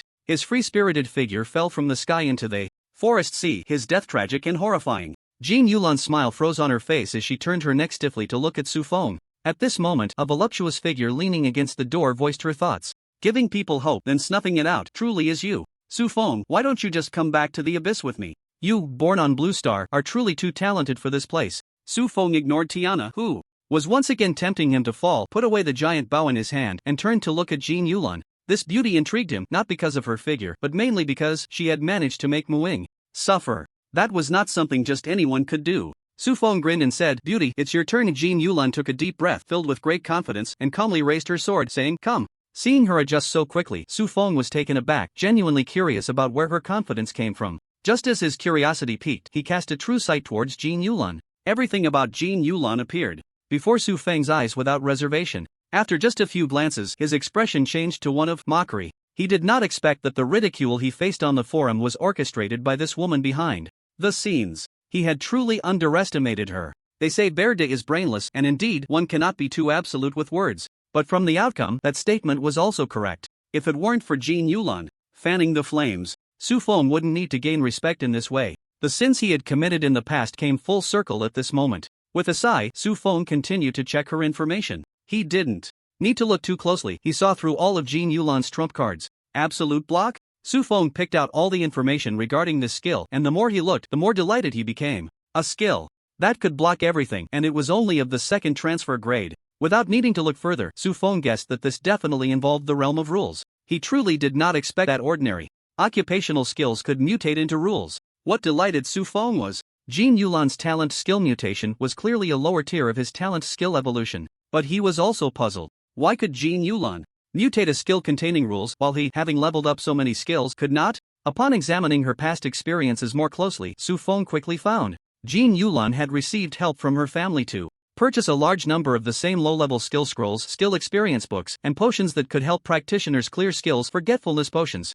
Dozens of skills, millions of experience books, countless attempts, and she only managed to obtain 2 mutated skills. One of them was useless. The only real success was this one. The probability was absurdly low. It could be said her talent, if given to an ordinary practitioner, would truly depend on luck. But this gave Su Feng a significant insight. It turned out that one could continuously forget and relearn to brush up on the effects of skill evolution. What Jin Yulan can do, he can do. What Jin Yulan cannot do, he can do as well. If his skills contain rules combined with the divine power provided by the ant shaking the heavens, then wouldn't even the gods be threatened? Thinking of this, Su Feng felt quite excited. Jin Yulan frowned, looking at Su Feng, who had suddenly fallen into himself, a bit puzzled. She asked, "Hey, are you going to fight or not?" Su Feng pulled back his thoughts, looking at her with a strange expression. One could say he had to thank Jin Yulan. If it weren't for her inspiration, he might not have discovered that he could play this way. By then, he would have already become a god and wouldn't need it. However, gratitude is gratitude, and enmity is enmity. The gratitude wasn't that great, so let's not talk about it for now. She had plotted against him, and although she hadn't suffered losses, it was time to settle the score. Su Feng chuckled in response, also calculating how to deal with Jin Yulan in his mind. In fact, there were many ways. Just the skill 10,000 Thunder summoning from the thunder god of demon dispelling could do the trick.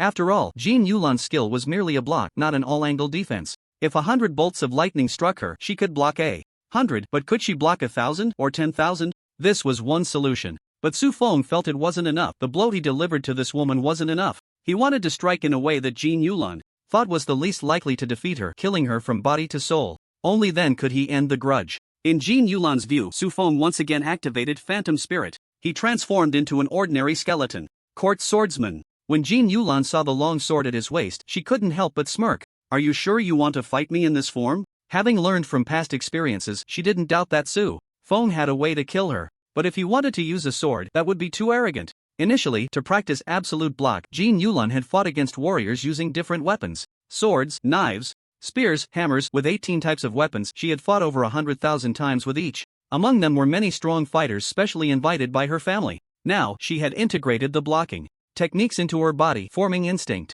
She hardly needed to think, her body would react on its own. This was also the reason she could block Mu Ying's attack earlier. If Su Feng were to duel her with a sword, Jin Yulan had already thought about how to humiliate him after blocking that sword. Su Feng chuckled, "What's wrong? Are you afraid?" "Afraid? Ha ha ha." Jin Yulan was ultimately too young, she couldn't hold back, and laughed wildly for a while. Then she coldly said, "Su Feng, at this point, I don't mind you knowing. To tell you the truth, your reputation was ruined by me. It's because of your arrogance and tyranny that my brother couldn't enter the Great Xia Academy. I admit you are strong, but your arrogance will eventually become the sword that kills you. And today, I am the first calamity standing in front of you." Su Feng's hand transformed into a skeletal claw, already gripping the sword hilt. "Calamity? You think too highly of yourself. Why not think about it facing me? Can you still lift your sword?" Jin Yulan sneered. "Why not?" The word "can" had not yet left her mouth when the momentum that had just disappeared surged back. Jin Yulan felt as if a mountain was pressing down on her, rendering her unable to move. Looking at Su Feng again, the figure standing there was no longer a person, but an emperor who ruled the universe. No one could defy his will, no one could act recklessly before him. A strong sense of regret surged in Jin Yulan's heart at this moment. She felt fear because this was not her true self. Just like a person who faints from being scared beyond their limits. It's the body's self-protection mechanism at work. Su Feng wasn't joking, she really couldn't even lift her sword now. In Jin Yulan's gaze, Su Feng slowly drew the long sword from its sheath, stepping closer to her. "Who is truly arrogant? I see you daring to plot against me. You are the reckless one." Su Feng grinned maliciously, stopping beside Jin Yulan. He raised his sword and waved it casually, not too hurried, nor too forceful. Jin Yulan could see every trace of the sword's path. She could even accurately predict where it would appear next. Normally, she would have at least 9 stances to block it. But at this moment, her body was so filled with fear that she was willing to face death. She even had the absurd thought that perhaps death would be a relief. The blade cut through skin, sliced through flesh, severed the trachea, broke bones, and then sliced out from the other side. Every moment, every second, became excruciatingly slow. She felt death in its fullest extent. Endless fear welled up in tears, pouring from her eyes. At this moment, Jin Yulan felt a deep regret from her soul. She shouldn't have offended this terrifying demon. Even simulated death, she didn't want to experience it again at Su Feng's hands. In her final moments of consciousness, she heard Su Feng's voice. "Let's leave it at that. This matter is settled. Don't make the same mistake again in the future." Receiving the emperor's forgiveness filled Jin Yulan with unparalleled joy. Amidst the intense emotions, her head fell to the ground and her consciousness plunged into darkness. However, the despair brought by Su Feng was not over, it was just beginning. He lowered the bloodied blade in his hand and looked up at the sky as if he had found a camera lens. It's a pity that these three, not one could withstand a single blow from me. I gave them a chance, it's their own fault for being useless, so I can't be blamed. After saying this, Su Feng suddenly turned to the Gao Mao group and coldly ordered, all troops, attack. Let me see the potential of your tribe. For the next 7 days, I want this simulated dungeon to be turned upside down, never at peace. The Gao Mao group stood straight and replied powerfully, yes. 10 minutes later, the real bloody challenge officially began. Sadly, many indignant students entering the dungeon had no idea who they were challenging. However, not facing Su Feng directly was perhaps their luck. The students from the Great Xia Academy participating in the bloody challenge endured 7 days that felt like years. When the apocalypse system prompted them to exit the dungeon, hundreds of nearly broken students chose to leave simultaneously. Fortunately, during this time, the onlookers had already dispersed. It was too cruel. The fear of being hunted every moment would give anyone nightmares just from watching. The students who exited the dungeon scattered in a rush, no one daring to stay behind. They feared that if they delayed even a moment longer, those terrifying goblins would chase them out of the dungeon. When most people had left, the three of them were teleported out of the dungeon. Su Feng looked relaxed, like a retired old man dressed in a tank top, shorts, and flip-flops. These 7 days were the most leisurely time he had spent since awakening his profession. Doing nothing, just lounging in the castle. Although he couldn't help but feel a twinge of guilt, he had to admit it was truly enjoyable. Su Feng didn't get too lost in it. The moment he exited the dungeon, he began to think about where to level up next. After all, there were still 8 days until the selection meeting began. A whole week, he couldn't waste it any longer and needed to plan well. At that moment, Yi Longyin and a group of mentors walked towards the three of them. Looking at this imposing group of mentors, Su Feng frowned slightly and sighed inwardly. He was already prepared to be held accountable. Su Feng admitted that he had indeed gone a bit too far this time, but if he didn't do it this way, it would be hard for him to salvage his reputation. Clearly strong, yet he had to endure humiliation. Did they think he was the urban dragon king? He was at fault, but even if he had to do it 1,000 times over, he wouldn't change his plan. However, when Yi Longyin and the others reached him, they were not as serious as he had imagined. All the mentors wore smiles and expressions of admiration. Ah, we finally get to see this year's top student. So handsome and powerful. How old are you this year, young man? Do you have a girlfriend? If you do, would you mind adding another? Su Feng, I heard you cleared the 5-turn dungeon without a scratch. I don't believe it, unless you take me along for a few runs so I can see your strength. A group of mentors surrounded Su Feng, showering him with praise. Even he, who was usually thick-skinned, couldn't help but blush. Before long, Yi Longyin waved his hand. Alright everyone, he's been battling in the dungeon for 7 days and is tired. Let him rest for a bit. Battling? Tired? The mentors who had been watching him play cards for 7 days glared at Yi Longyin. Their eyes seemed to scold him for being shameless to say such things. However, they also knew their limits and didn't linger too long. After a reluctant farewell, they quickly left. Once they were far away, Su Feng looked at Yi Longyin with a strange expression. Yi Longyin seemed to guess what he was thinking and waved his hand with a chuckle. Put your heart at ease. The bloody challenge has clear rules. Those who participate bear the consequences. Moreover, the Academy has been promoting a suppressive education for nearly 100 years. Your actions won't only go unpunished. They'll probably be made into a video and shown in the Academy's classes to intimidate future students. Hearing this, Su Feng felt completely relieved. He patted his chest and said, "Thank you, Brother Yi, for clearing my doubts. Otherwise, I would have been worried for a while. I'm just an 18-year-old guy. It's normal to be afraid of campus violence, right?" As soon as he said this, the three beside him looked at him speechlessly. Their gazes swept over his straight posture and well-defined muscles. Yi Longyin laughed and scolded, "You're the one who's afraid that campus violence isn't enough. Alright, enough of this nonsense. I have something to discuss with you." He raised an eyebrow at Mu Ying and Luo Xiaoyu, smiling slightly. The two girls understood and said to Su Feng, "We're a bit tired, so we'll head back first." "Okay. Take your time." After watching them leave, Su Feng turned back to Yi Longyin and asked curiously, "Brother Yi, what's so mysterious that they can't hear?" Yi Longyin replied, "It's not a big secret, it's about the Tianbao's secret realm. Not letting them eavesdrop is just to avoid putting too much pressure on them. After all, not every first-year student is as abnormal as you." Su Feng nodded. That made sense. But he awkwardly said, "But about that last bet, I think I lost. What do I need to give up?" Yi Longyin chuckled helplessly. "You really think too little of me. The so-called bet was meant to test you, and it turns out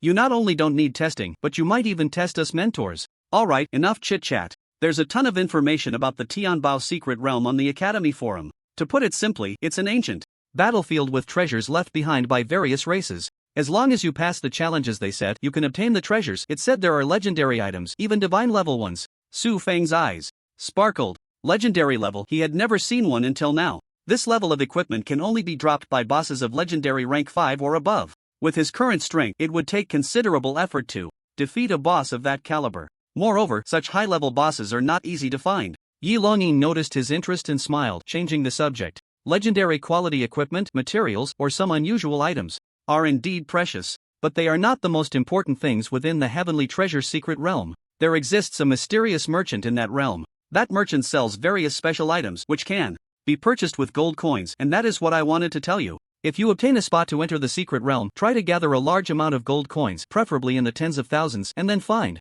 that merchant. Everyone has 3 purchasing opportunities, 2 of which you can use to buy items suitable for yourself. But for the third time, if there are no other options, you must buy a longevity item. As long as you acquire a longevity item, at least a bright silver medal, there will be many hidden benefits. Su Feng asked in astonishment. Brother Yi, is this longevity item required by the authorities? Yi Longyin did not hide it and nodded seriously. That's right. He sighed. The world is fair. Our human practitioners' upgrades seem difficult, but compared to those monsters and alien races, it is much easier, as we can level up by killing monsters. However, similarly, our divine strong ones cannot enjoy the long lifespans like those of alien deities and can only rely on items to extend their lives. The Heavenly Treasure secret realm is an important source of such items. Of course, I'm just giving you a suggestion. If you encounter 3 items that are greatly beneficial to you, then prioritize yourself. If you don't buy, others will, and it's a pity for the official rewards. Su Feng nodded. I understand. He felt a sense of anticipation for the Heavenly Treasure secret realm. A place where money can be spent is precisely his domain. But with only 3 purchasing opportunities, that's too few. He needed to think of a way. Su Feng was never one to stick to the rules, especially since he had an absolute advantage that others could not imagine. The 1 yuan instant kill plugin. Just because it says one person can only buy 3 times, I have to comply? Do they think I'm a good female protagonist in a romance novel who has to reason with a bunch of ants? Even at the Great Ascension stage? Ridiculous. Su Feng liked to reason, but the premise was the reasoning had to be set by him. However, how to break the rules and have more purchasing opportunities, Su Feng currently had no clue. Yi Longyin saw him lost in thought, unsure of what he was contemplating, and was about to say goodbye when suddenly a figure rushed over. The newcomer dashed straight to Su Feng and grabbed his arms. Su Feng, let me be your personal guide. A familiar voice, a familiar face, but the other party had an unfamiliar, fervent gaze. Su Feng was a bit dazed, looking at Gu Yu in front of him. At this moment, Gu Xuejie had completely changed from her previous indifference, her eyes filled with intense enthusiasm.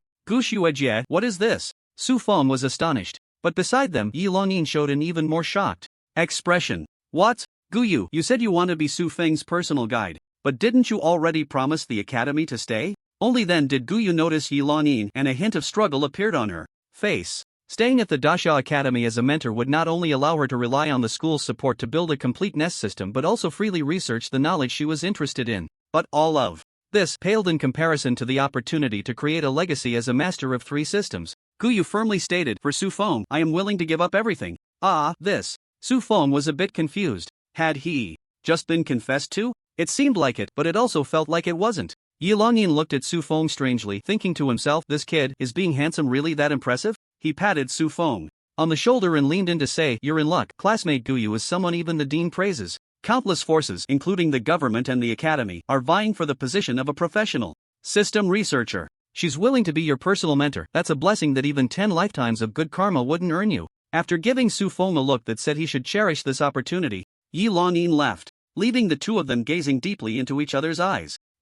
Su Feng felt a bit bewildered. He sensed someone nearby was watching them, so he said, Senior Gu, how about we find a place to talk? Sure, I'll follow your lead. Gu Yu replied decisively. Since the dormitory area wasn't far from the square, the 2 returned to Su Feng's villa. After sitting on the sofa in the living room and listening to Gu Yu introduce herself for a while, Su Feng began to understand what this personal guidance was all about. It was similar to the trainers of athletes in his previous life. A personal mentor is responsible for planning and customizing the best skill system, equipment combinations, and the use of items and potions for professionals. Generally speaking, unless one becomes a disciple of a strong person, it's impossible for professionals to let others interfere with their career planning. But Su Feng had been helped by Gu Yu and knew her capabilities well. Plus, with Yi Longyin's earlier reminder, he naturally wouldn't refuse Gu Yu's request. Instead, he felt fortunate. If Su Feng had to plan the development of 3 systems by himself, his super intelligence would only tell him to use his super wealth. But how to use that wealth correctly was something he had no idea about.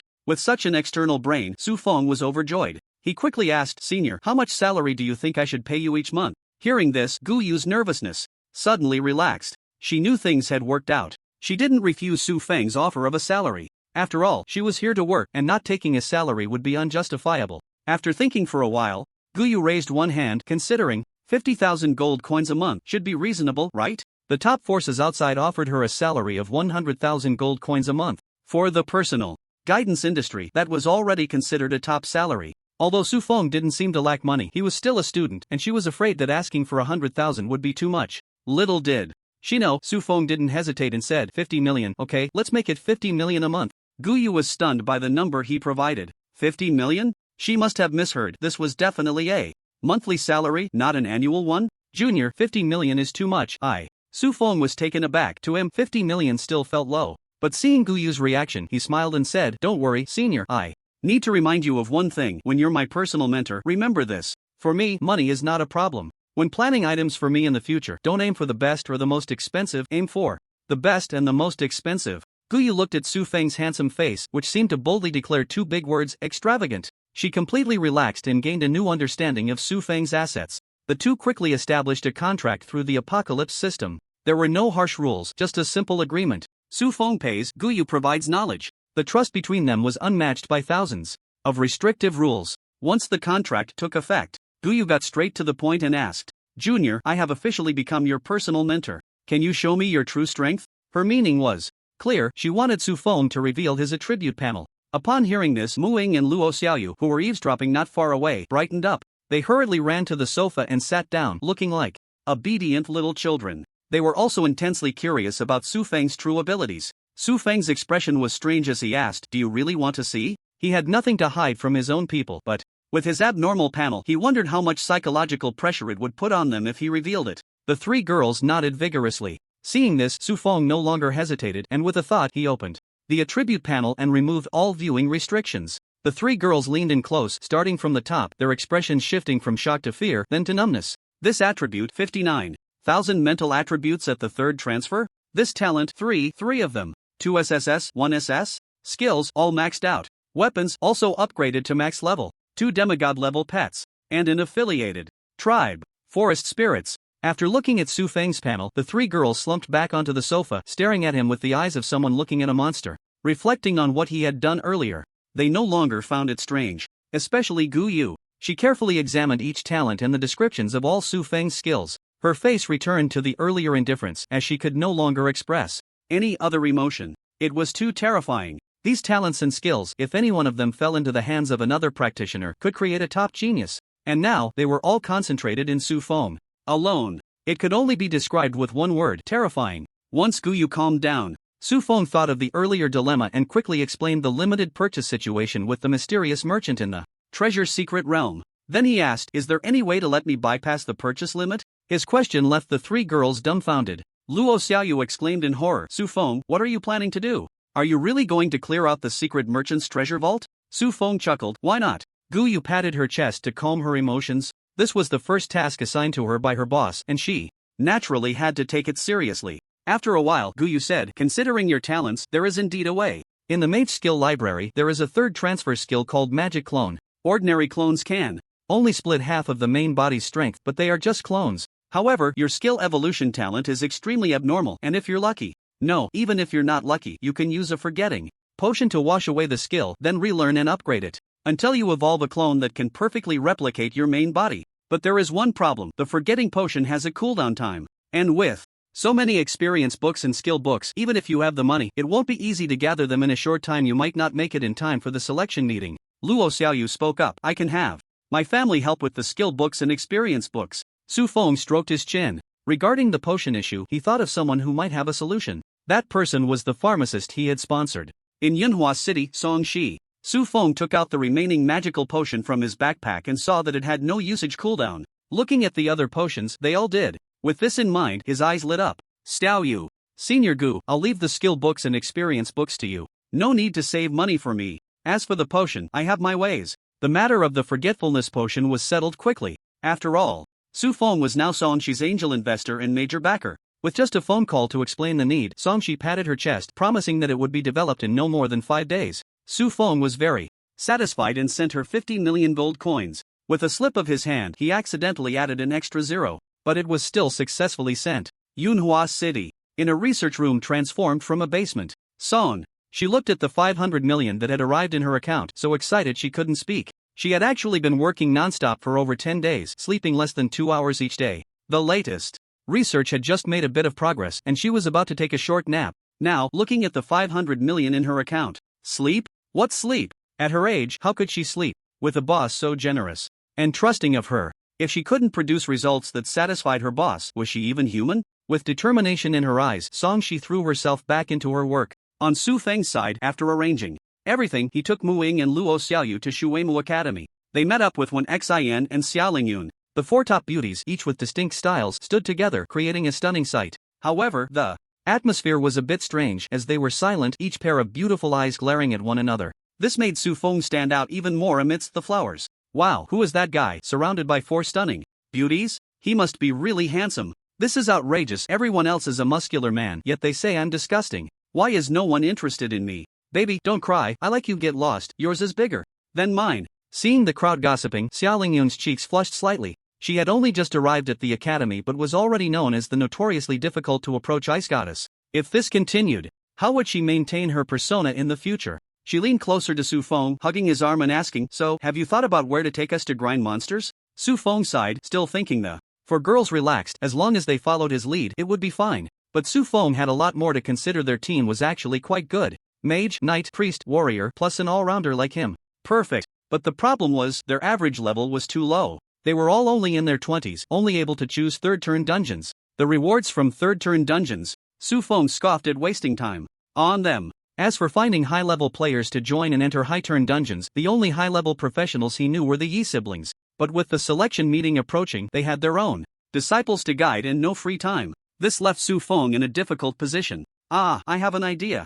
At that moment, Wen Xian suddenly spoke up. The four of them looked at her in unison. Wen Xian, not shy at all, straightened her chest and said, low-turn dungeons, Xiao Chen would definitely look down on. High-turn dungeons, our average level isn't enough, how about we try the Abyss? Su Feng's eyes lit up. The dungeons in the Abyss had no level restrictions. Even if there were, the number of monsters scattered in the wild was immense. It was indeed a good place to go. The other three girls had strong confidence in Su Feng's abilities and had no objections, all agreeing. After forming their team of 5, they headed straight for the teleportation station. After walking out of the teleportation station, Su Feng looked at the unfamiliar buildings and streets around him, feeling a bit surprised. Isn't this the #1 outpost? It had only been a little over 2 months, so it shouldn't have changed that much. Xia, Mu, and Luo also looked confused.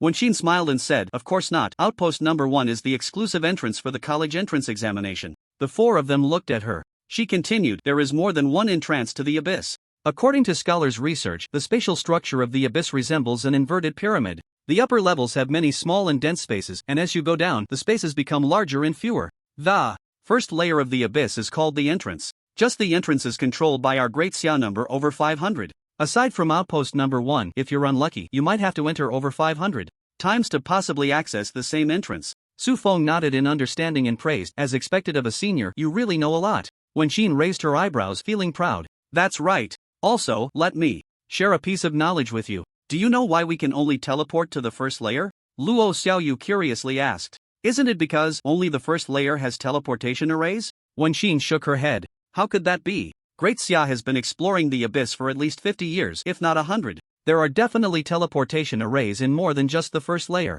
At that moment, Mu Ying spoke up. I know this. The Abyss is divided into the stable layer and the turbulent layer. The stable layer has a stable spatial structure, allowing for safe teleportation arrays, which is why there are outposts only in the stable layer. The turbulent layer has a more complex space, and while teleportation arrays can be set up there, accidents can easily occur. Moreover, there are special rules in the Abyss, except for the first layer. In other layers, you can only teleport if you have been there before. This is another difficulty in exploring the Abyss, aside from environmental factors. Wen Xin looked at Mu Ying in surprise, seemingly not expecting this junior to have such extensive knowledge. Ordinary academy students don't have the opportunity to access information about the Abyss. She had only learned about it from Mu Nishan. After thinking for a moment, Wen Xin added, that's right, the next stable layer is on the 5th layer, with 3 layers in between. If your strength isn't enough and you get stuck in the middle, it would be like calling for help with no response. In a better situation you can retreat, but in a worse case you can only wait there to die. After listening to the two of them exchange words, Sufeng finally had a basic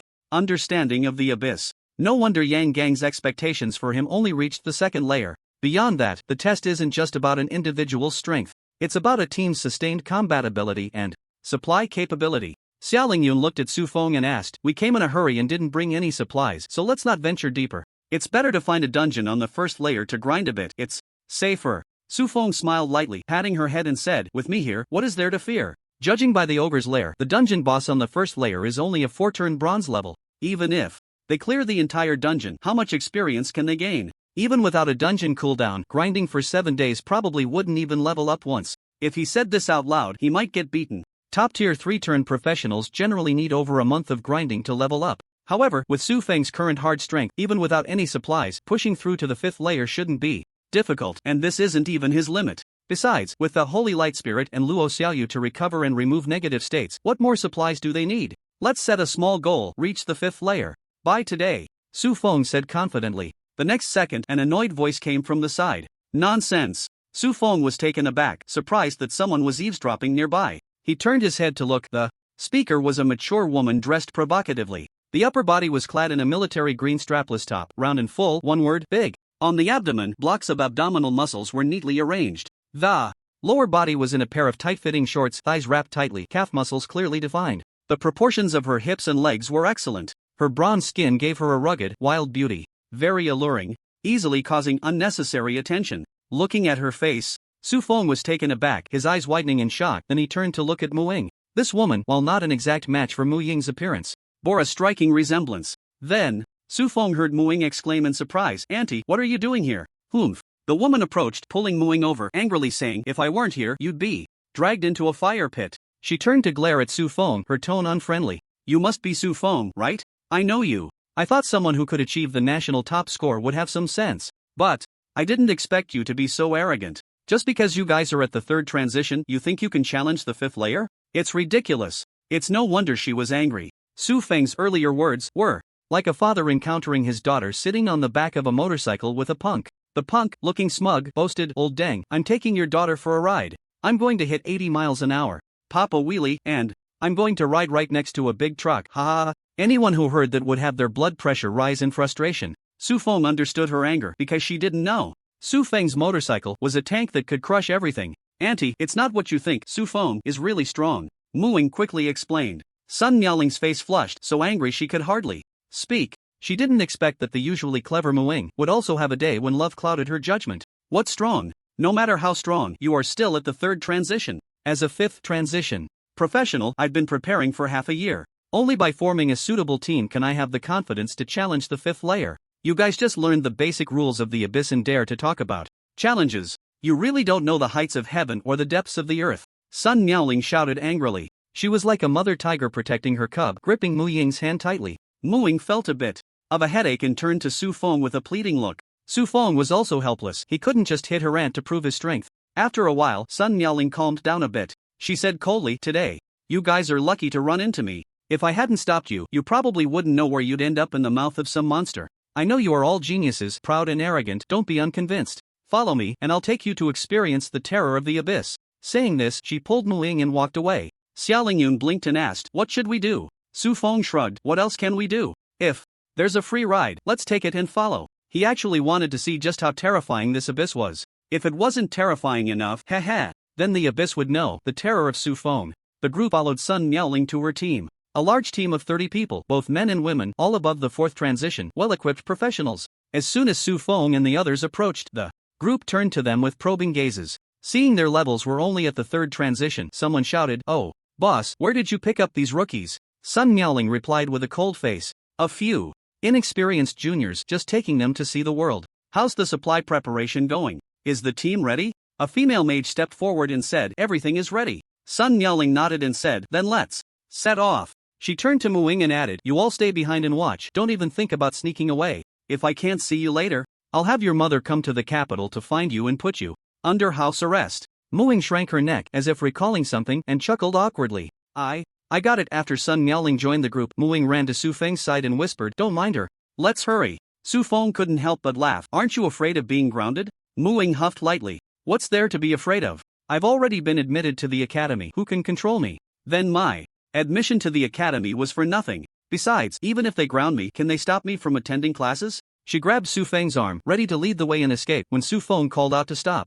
Horror. No rush. Since your aunt is willing to lead us, it saves us the trouble of finding our way. Just follow them. Who knows, they might need our help. Mu Ying thought for a moment and found it reasonable, but still couldn't help but huff. She misunderstands you so much. If she encounters danger, she should suffer a bit before you step in. Su Feng couldn't help but laugh.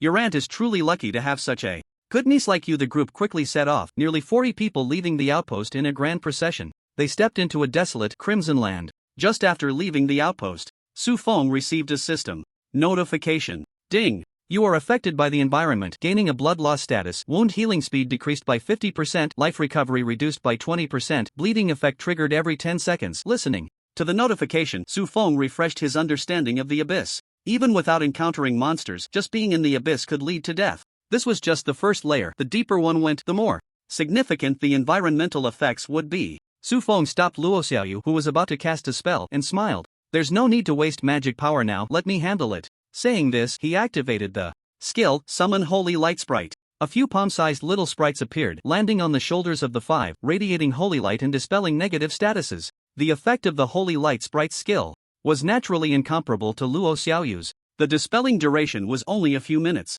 but the problem was, Su Feng could summon them infinitely. At that moment, Sun Miaoling, who had walked up beside them, again was slightly taken aback upon seeing this scene. She held a few bottles of potions in her hand, clearly prepared for them. She huffed twice. Not bad, but don't get too proud. This is just the beginning. You'll soon understand the terror of the abyss. After saying this, she turned and returned to the front of the group. The teammates who had seen Sun Miaoling had already started drinking potions. Su Feng was thinking of summoning another group of holy light sprites, but with her attitude, he didn't want to put his warm face against her cold backside. He only maintained the status of their small 5-person team. Continuing forward. Along the way, Sun Miaoling's team was at the front. Su Feng didn't get a chance to act at all. He was quite happy to take it easy, but Mu Ying was getting a bit anxious. She still wanted Su Feng to show off and give Sun Miaoling a good slap in the face. One could only say she was too eager to be filial. After walking for about 2 hours, the team stopped for the first time to rest. Su Feng looked ahead.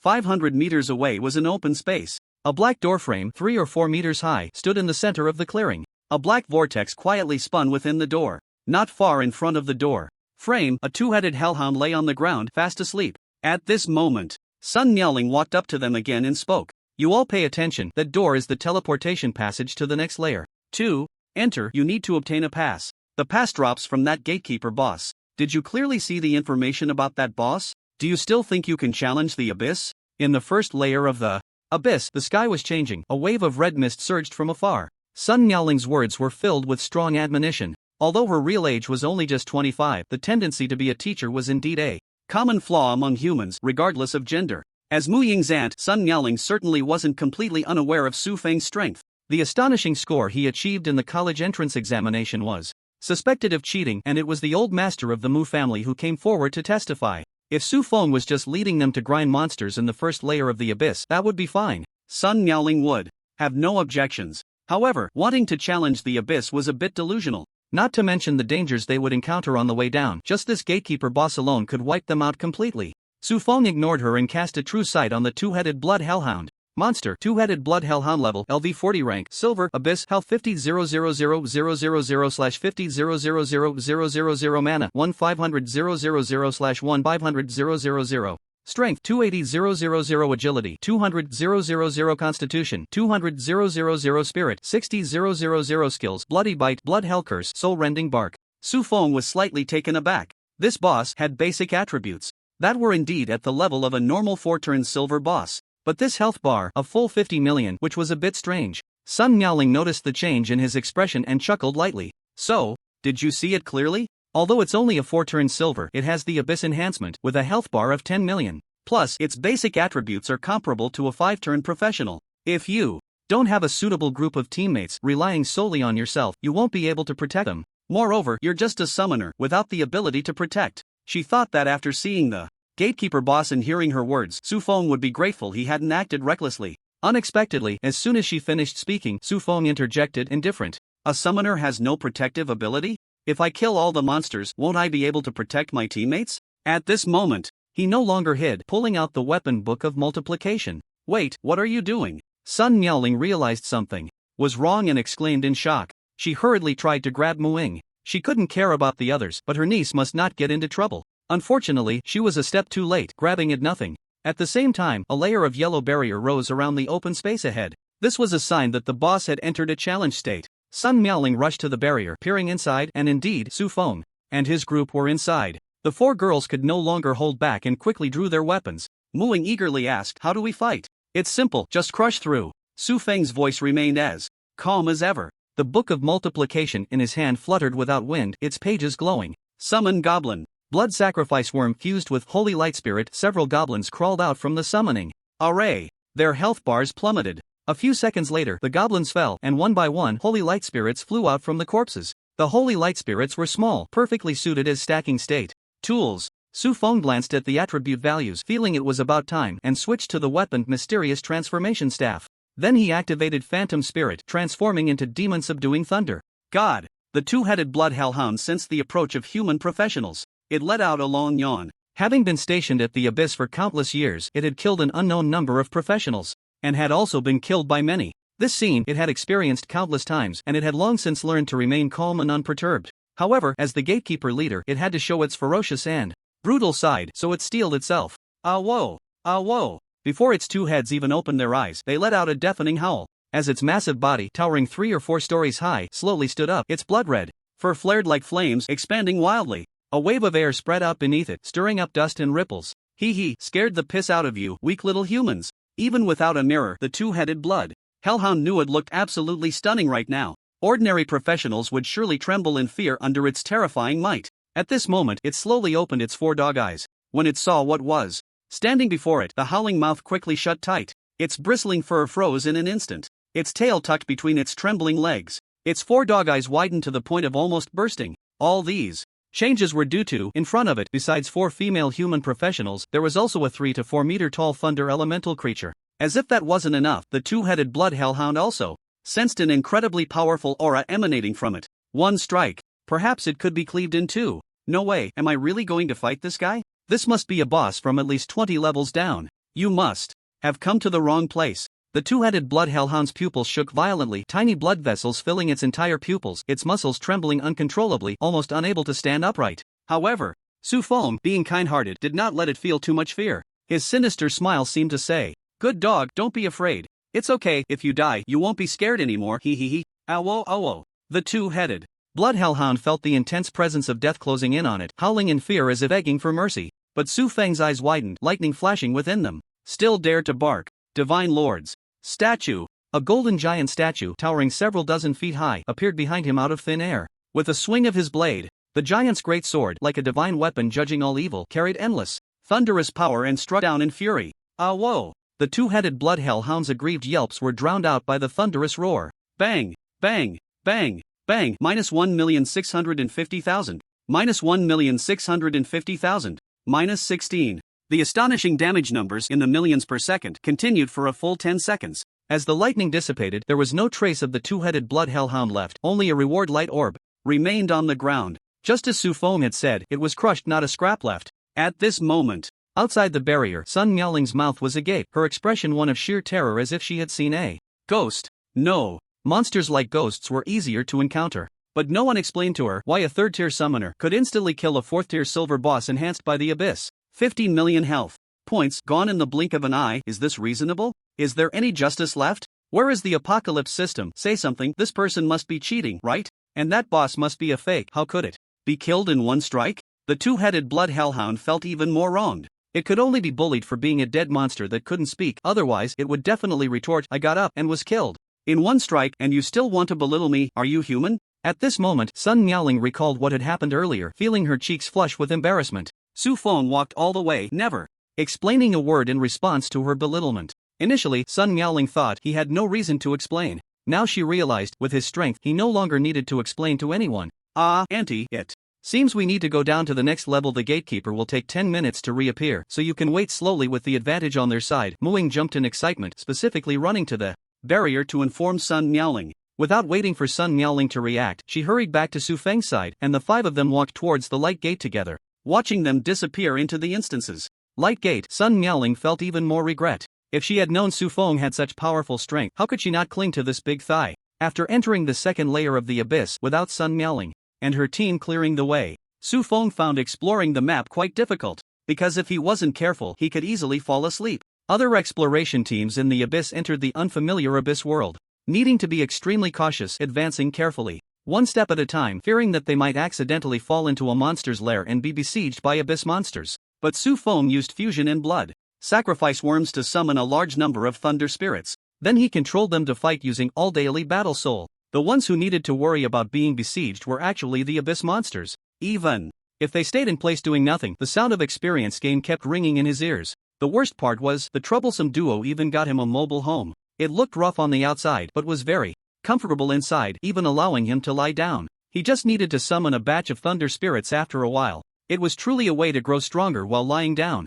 Su Feng couldn't help but sigh. I really missed the time when I was weak. Being able to fight and kill monsters was so interesting. Unlike now, exploring as a strong person is just so dull and boring. Hearing his pretentious words, the four girls couldn't help but roll their eyes at him. The loot drop from the monsters killed by the thunder spirits was not wasted either. Su Feng had the troublesome duo lead a large number of goblins to clean up. Those equipments were of no use to Su Feng, but the goblin wizards could disassemble the equipment to obtain materials. It is worth mentioning that their previous modifications and research on bodies and weapons were all based on the equipment the goblins brought as raw materials. The materials Su Feng contributed only accounted for a tiny fraction. This reminded him of finding resource gathering areas for the goblins. Right now, they were in the abyss. The abyss was not just a source of disaster for humans, but also a great treasure trove. Resources were everywhere, ranging from ordinary to rare, with various qualities. Moreover, for Su Feng, the most important point was, the resource areas occupied by official and personal forces were all in the stratosphere.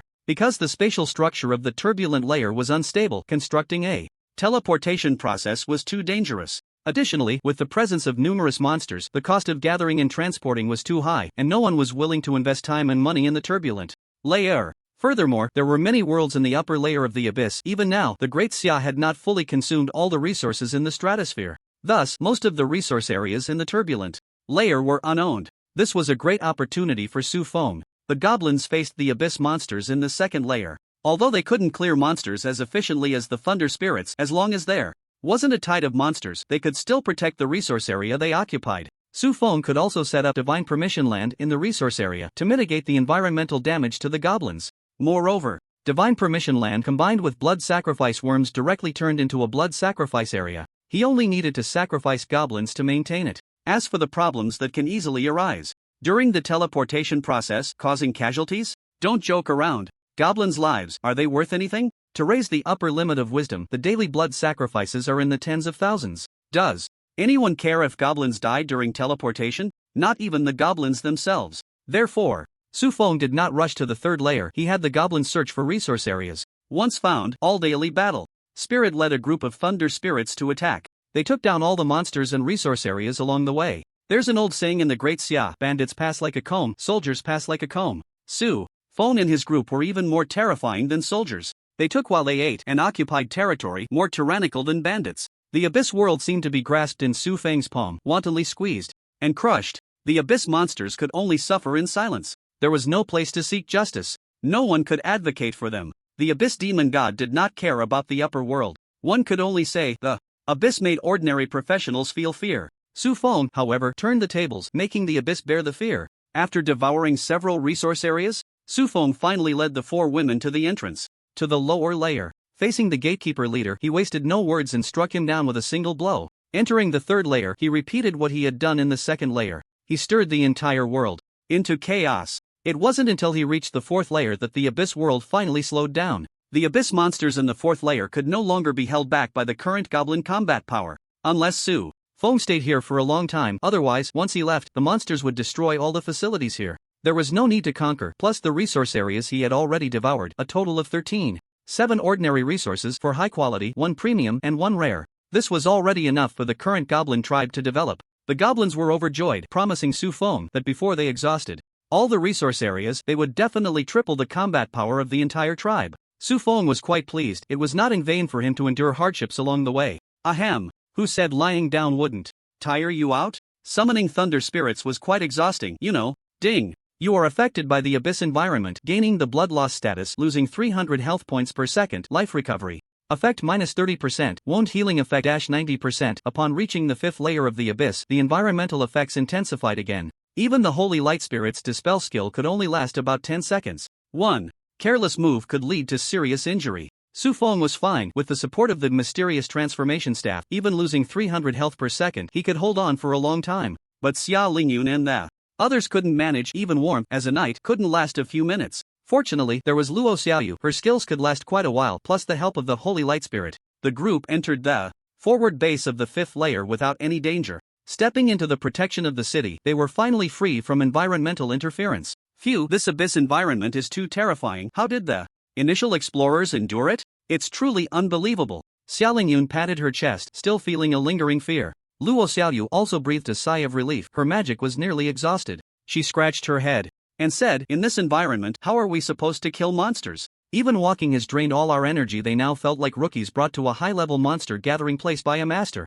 If Su Feng wasn't careful for even a moment, what awaited them could be death. Of course, Su Feng would never let such a thing happen. However, he was also quite troubled. Originally, he planned to delve into his limit layers. But now, looking at the 4 of them, it was not good to go deeper. Moreover, even on the 5th level, they couldn't follow the strategy for the dungeon, and even killing monsters outside the city was difficult. While pondering how to bring the girls along, Su Feng suddenly noticed that something seemed off. He looked around and wondered, why are there so few people here? This outpost wasn't very large, and the city was quite empty, with not many buildings. The population was probably just over 1,000. Compared to the number of adventurers from the Great Xia exploring the abyss, it felt a bit too few. Mu Ying explained, "It's the same as the situation at the entrance of the 1st level. Even if we teleport directly to the 5th level, there are thousands of possibilities. The population is spread across the numerous worlds of the 5th level. It's normal for there to be fewer people in one world, right?" Upon hearing this, Su Feng suddenly had an idea. However, he first asked, "What if we get teleported to a world without an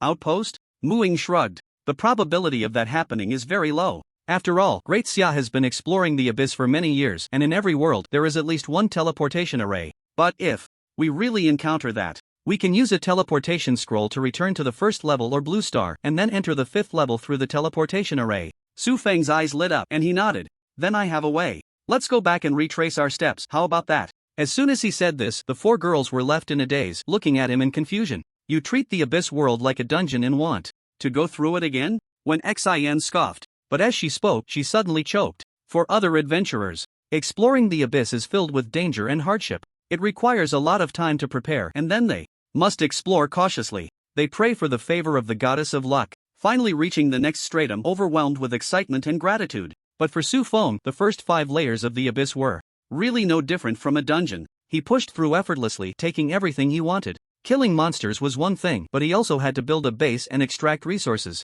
He could play however he wanted.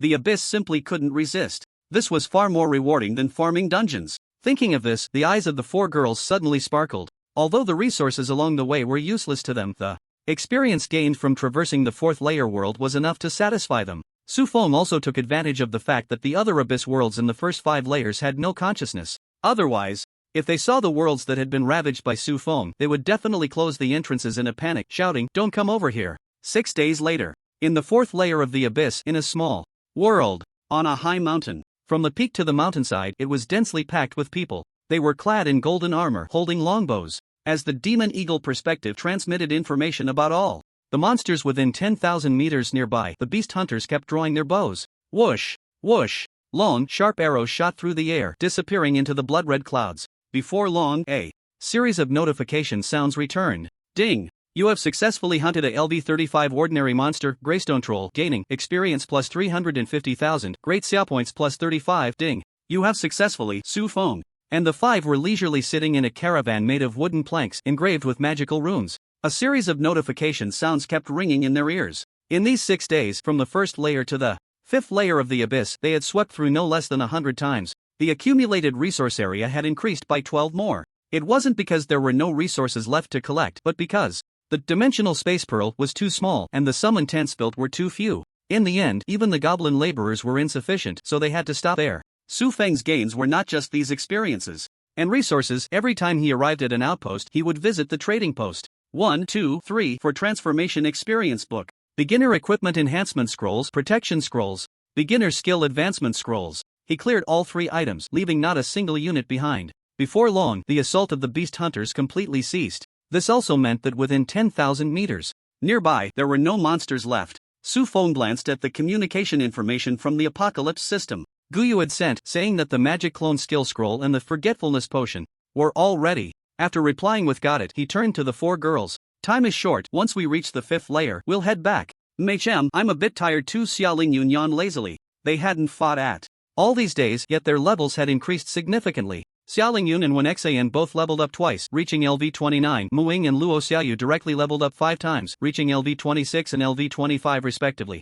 As for Su Feng, he had long reached LV 30. After the selection meeting ends, once he completes the breakthrough task, he would reach the 4th transformation. If there were a fastest leveling leaderboard in the Apocalypse system, Su Feng would definitely rank first. Awakening his profession for less than 4 months and breaking through to the 4th transformation, this was absolutely impossible in the eyes of others. Yet he not only achieved it but also helped 4 girls rapidly level up. After everyone expressed no issues, the RV drove towards the passage leading to the lower abyss. Bang! Bang! Bang! As the vehicle approached the entrance passage, a series of explosive rumbling sounds reached the ears of the 5. What is that sound? Luo Xiaoyu curiously leaned against the window to check. The next second, her face turned pale as she pointed outside. A bug, a huge bug. What's there to be afraid of? Why are you so scared? Su Feng pulled her aside and looked outside. When he clearly saw the source of the loud noise, he was also startled. It was a long, worm-like creature, like an earthworm, over 10 zhan long, with a diameter of 5 meters, resembling a circle of tires stuck together.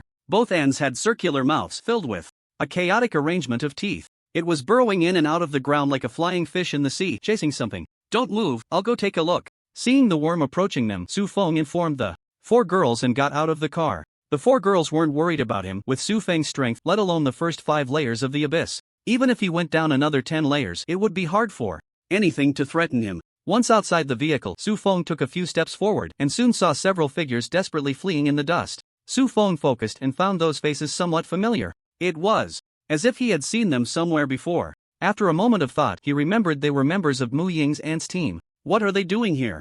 They can't have been exploring the 5th layer for 6 whole days, right? Well, even so, it doesn't seem too strange. Su Feng knew he couldn't judge others by himself. Moreover, this wasn't the time to think about that. The few people also saw Su Feng blocking their way and hurriedly shouted, "Run, run, they are from the Abyss cult." When he heard them say run, without thinking, Su Feng immediately took action, transforming into the demon-subduing thunder god, activating the god's idol. As the few approached the attack range of the Guandao's phantom, Su Feng casually swept just as the giant worm emerged from the ground, leaping into the air. The Guandao slashed horizontally towards its mouth, which was still writhing with teeth, like a hot knife cutting through butter. Sizzle! The sound of sizzling grease echoed from within the giant worm. With a sweep of his blade, the giant worm was cleaved in 2, falling to the ground. The insides of both halves were tinged with the numbness of thunder. However, despite having killed the giant worm, Su Feng did not feel particularly happy. No experience points or drops. Is it a summoned creature? He murmured, spreading his sky wings behind him and flying over to the group. What are you doing here? Where's Mu Ying's aunt? Su Feng asked. The others were still in shock at how easily the giant worm had been slain. Upon hearing that the other party knew Sun Miaoling, one of the knights quickly stepped forward, pointing anxiously behind him. The captain stayed back to hold them off. She is fighting with the Abyss Church. Upon hearing Abyss Church, Su Feng's eyes flashed with a hint of hostility. The last member of the Abyss Church, Fei Ming, had almost caused him a great loss. Personal actions should be paid for by the church. He had originally planned to find the Abyss Church members to settle this score, but after hearing Muing say that group was scattered throughout the various turbulent layers of the abyss, making them hard to encounter, he had given up on the idea. Unexpectedly, a chance encounter had led to this. With this thought, Su Feng activated a Ride the Wind buff. His body shot forward like a bolt of lightning. In a canyon, Sun Miaoling and several teammates stood back to back in a circle. They looked exhausted, breathing heavily, and remained vigilant, scanning their surroundings. Numerous mysterious figures dressed in dark patterned red clothing surrounded them. Though they were humanoid, the faces beneath their hoods were grotesque.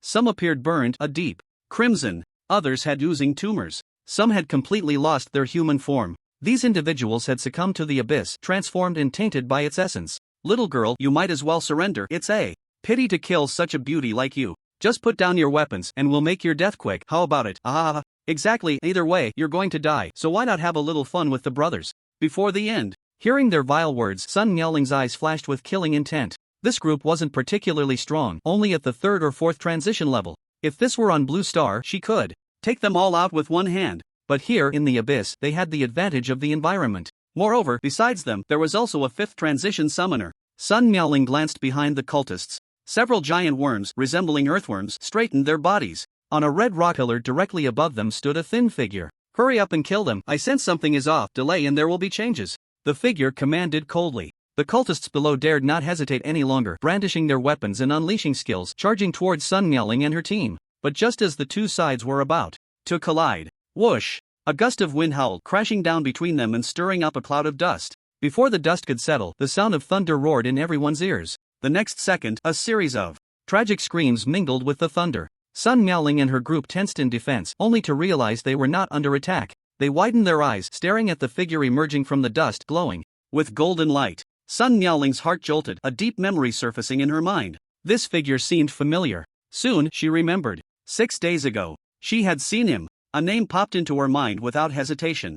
Su Feng. Before the dust had cleared, Su Feng's teasing voice reached Sun Miaoling and her companion's ears. Auntie, are you alright? Given his relationship with Muing, calling her auntie seemed appropriate. However, for some reason, Sun Miaoling felt a bit displeased. She let out a light hum, dissatisfied. We're fine, and don't call me auntie, I have a name. Sun Miaoling. Su Feng waved away the smoke in front of him, momentarily taken aback by her words, a smile creeping onto his lips. Alright, auntie, no problem, auntie. You, humph. Sun Miaoling pouted, revealing 2 adorable dimples. Suddenly, as if realizing something, her face turned red. She glanced around furtively. After confirming that Muing hadn't followed, she let out a sigh of relief, cursing inwardly. Sun Miaoling, what are you doing? Su Feng wanted to tease her a bit more. The next second, he sensed a foul, rancid smell coming from behind. His expression unchanged, he transformed into Lei Ling, activating the skill Thunderous Heavy Armor. A layer of purple thunder armor instantly formed, protecting his upper body. At the same time, a large mouth enveloped him, half swallowing him, the surrounding flesh walls suddenly tightening. Sharp, fine teeth vibrated and rubbed at high frequency, trying to tear him apart. Unfortunately, the teeth scraped against the armor, creating sparks, failing to break through, leaving Su Feng unharmed. Without needing to think, Su Feng knew the attacker was the giant bug he had just slain. The stench almost made him faint. Furious, Su Feng loosened his grip, letting the broadsword fall. Before it hit the ground in a showy manner, he summoned a large number of holy light sprites in mid-air. Although they arrived hastily and in fewer numbers, with the boosts of unity of the multitude and flourishing branches, Su Feng's current power and mental attributes exceeded 1,000,000. In Sun Miaoling's mind, she hadn't even had time to worry about Su Feng being bitten by the giant bug. A furious roar erupted from the bug's mouth. The tightly clenched bug mouth suddenly opened wide, with drops of foul liquid continuously dripping out. Lightning snakes danced around Su Feng as he roared in anger. You disgusting piece of trash. With that, he stepped on the giant bug's lower jaw, pushing against the upper jaw with both hands, and forcefully kicked and pushed. Rip! The bug's mouth was torn apart, blood mixed with saliva dripping out. -147,000. -147,000. -14. A barrage of damage. Numbers appeared above the giant bug's head. It struggled desperately, a surge of acidic liquid gushing from its stomach, spraying towards Su Feng. Su Feng's wings flapped behind him, pulling back sharply. Seeing the giant bug trying to escape, he didn't even have time to pick up the broadsword on the ground. With another flap of his wings, he lunged forward, jumping onto the giant bug's head. He stomped down hard. Bang! The ground instantly shattered with large cracks, sending up clouds of dust. Slap, slap, slap. I'll teach you to disgust me. I'll teach you to spit on me. Ah! Die, die, die. The sound of fists hitting flesh, mixed with Su Feng's frenzied roars, sent a chill down people's spines. On the red stone pillar, when Su Feng appeared, the 5th-tier summoner of the Abyss Church felt a sudden source of panic. He forced himself to remain calm, thinking of his summoned creatures, which were from special races below the 40th layer of the Abyss. They possessed a faint bloodline of demon gods. Each adult was comparable to a level 50 Dark Old level boss. Under the corrosion of their giant mouths and strong acidic saliva, they could easily destroy rare-grade equipment. Stone and earth were their daily diet. They were notorious demons, referred to them as star-eating giant bugs. Such overwhelming power. They were the core of his elite system. Not to say invincible. At least in the Abyss, they should be able to rival 6th-tier professionals. But now, they were being easily suppressed and beaten down by a 3rd-tier professional. Even if the summoner forcibly commanded it to break free, it was powerless. The 5-turn summoner was so shocked that his eyes nearly popped out. He fumbled to catch one and stuffed it back into its socket. The other one rolled down the stone pillar. Just as he was about to pick it up, a chunk of bloody flesh with several rows of broken teeth flew past him. A gust of foul wind blew open his hood, revealing a face that could no longer be called human. His features had almost shrunk into a chrysanthemum shape, while his eye sockets had expanded several times, as if deliberately poked to make room for more. The five-turn summoner shivered. He couldn't see, but he could feel a gaze filled with malice approaching. He hurriedly jumped onto a giant insect. Run, run fast. The giant insect twisted its body and carried him away. Meanwhile, the remaining 4 insects charged at Su Feng to bite him. Su Feng could no longer tolerate them. He raised his hand, aimed at the broadsword, and with a sharp inhale, the broadsword flew into his palm. Divine Lord's treasure. A half-body golden phantom over 10 feet tall appeared without a moment's pause, and with a single slash, he struck. Although his spiritual power was only in the millions, this slash successfully injured the 4 giant insects severely. Just as Su Feng was about to deliver a finishing blow, he saw that the 5-turn summoner was about to run far away. He could not allow the disgusting culprit to escape. Leaving a few goblins behind, he flapped his wings and chased after him. Sun Miaoling was taken aback just as she was about to speak. Su Feng had already flown far away. The 4 giant insects, seeing that the tyrant they could not contend with had left, turned their massive mouths towards Sun Miaoling and her group before they could even move. 90 goblin wizards fell to the ground, from which nearly 90,000 thunder spirits crawled out. The entire valley was filled. Looking at the thunder spirits beside her, Sun Miaoling suddenly understood what it meant to feel safe. Meanwhile, Su Feng, empowered by riding the wind, quickly caught up with the 5-turn summoner after a few flaps of his wings. With one slash, he cut the giant insect beneath the summoner in half, and as blood and acid splattered, Su Feng grabbed the summoner's head in midair, diving down and flying close to the ground. He forcefully slammed the summoner's head into the ground until a trench a foot deep was plowed into the earth before finally stopping. At this moment, Su Feng was still not calmed down. He was uninjured, but being bitten by a giant insect, Su Feng felt the ultimate humiliation. Ah! Bang bang bang bang bang bang. His fists rained down on the summoner's face like a storm. In an instant he turned it into mush. Only after merging blood and flesh with the dirt did Su Feng, panting heavily, slowly rise. His crimson eyes gradually returned to their normal color. He let out a long breath, stabilizing his emotions, and coldly looked at the summoner's corpse. You offended me and still wanted to run? Go to hell and have your sweet dreams. He spat on the corpse, considering it settled, and prepared to turn away. But just as he was about to leave, from the corner of his eye, Su Feng caught sight of something in the summoner's hand. He pulled it out and looked with the eye of true sight. Item: Elemental Spirit Skill Book. Learning Requirement: Mage 300,000 Spiritual. Attribute description: a common skill for 5-turn mages. After learning, it can consume 100,000 magic power to fuse elemental beings into the body, gaining corresponding elemental control. Su Feng's eyes lit up. This was a good item. If elements were compared to an object, the higher the spiritual attribute, the larger the hand that could grasp the elements. It could capture more elements for his use. But, inevitably, some elements would slip through his fingers. And elemental control was precisely what plugged that gap. Enhancing elemental control does not increase the power of skills but allows for more precise control of them. Just like the skill Thunder Summoning of the demon-dispelling thunder god, it summons a storm of thunder that strikes random locations around the user, causing very unstable damage. If one has extremely high elemental control, Su Feng can focus it all on a single target. The mental attribute is compatible, and it is a universal skill that can be learned. Thinking of this, Su Feng quickly learned it and then summoned a batch of thunder. Elemental Spirit. After activating the skill, those thunder spirits transformed into arcs of lightning swirling around his body. Finally, behind Su Feng, they formed a tattoo of the demon-dispelling thunder god. At this moment, Su Feng realized he could use the god's skills without even needing to transform into a thunder spirit. Moreover, he could also benefit from the temporary SS talent gained from using the skill Military Soul. Additionally, the thunder spirits that merged with him did not disappear but existed within him. The effects of Unity of All and Flourishing Branches still remained. This was only at level 1. If it reached max level, the potential was immeasurable, truly immeasurable. Ha ha ha. Su Feng laughed heartily, activating Thunder Summoning to call down thousands of bolts of lightning, turning the summoner into dust. It was a way to thank himself for this great gift. Only after all the lightning had struck did he set off to float back. In the dark red sky, on a desolate scarlet land, several wooden carts engraved with complex magical patterns were speeding along. The road was bumpy, and the carts looked like they were about to fall apart. Yet, after half a day, they remained unscathed, still maintaining a very fast speed. In the leading cart sat 5 people, including Su Feng and Sun Miaoling. Muing sat close to her aunt Sun Miaoling, a playful smile on her face as she proudly asked, "Auntie, how do you feel now? Do you still think we will be completely wiped out?" The frustration she felt earlier was now replaced with a desire to show off.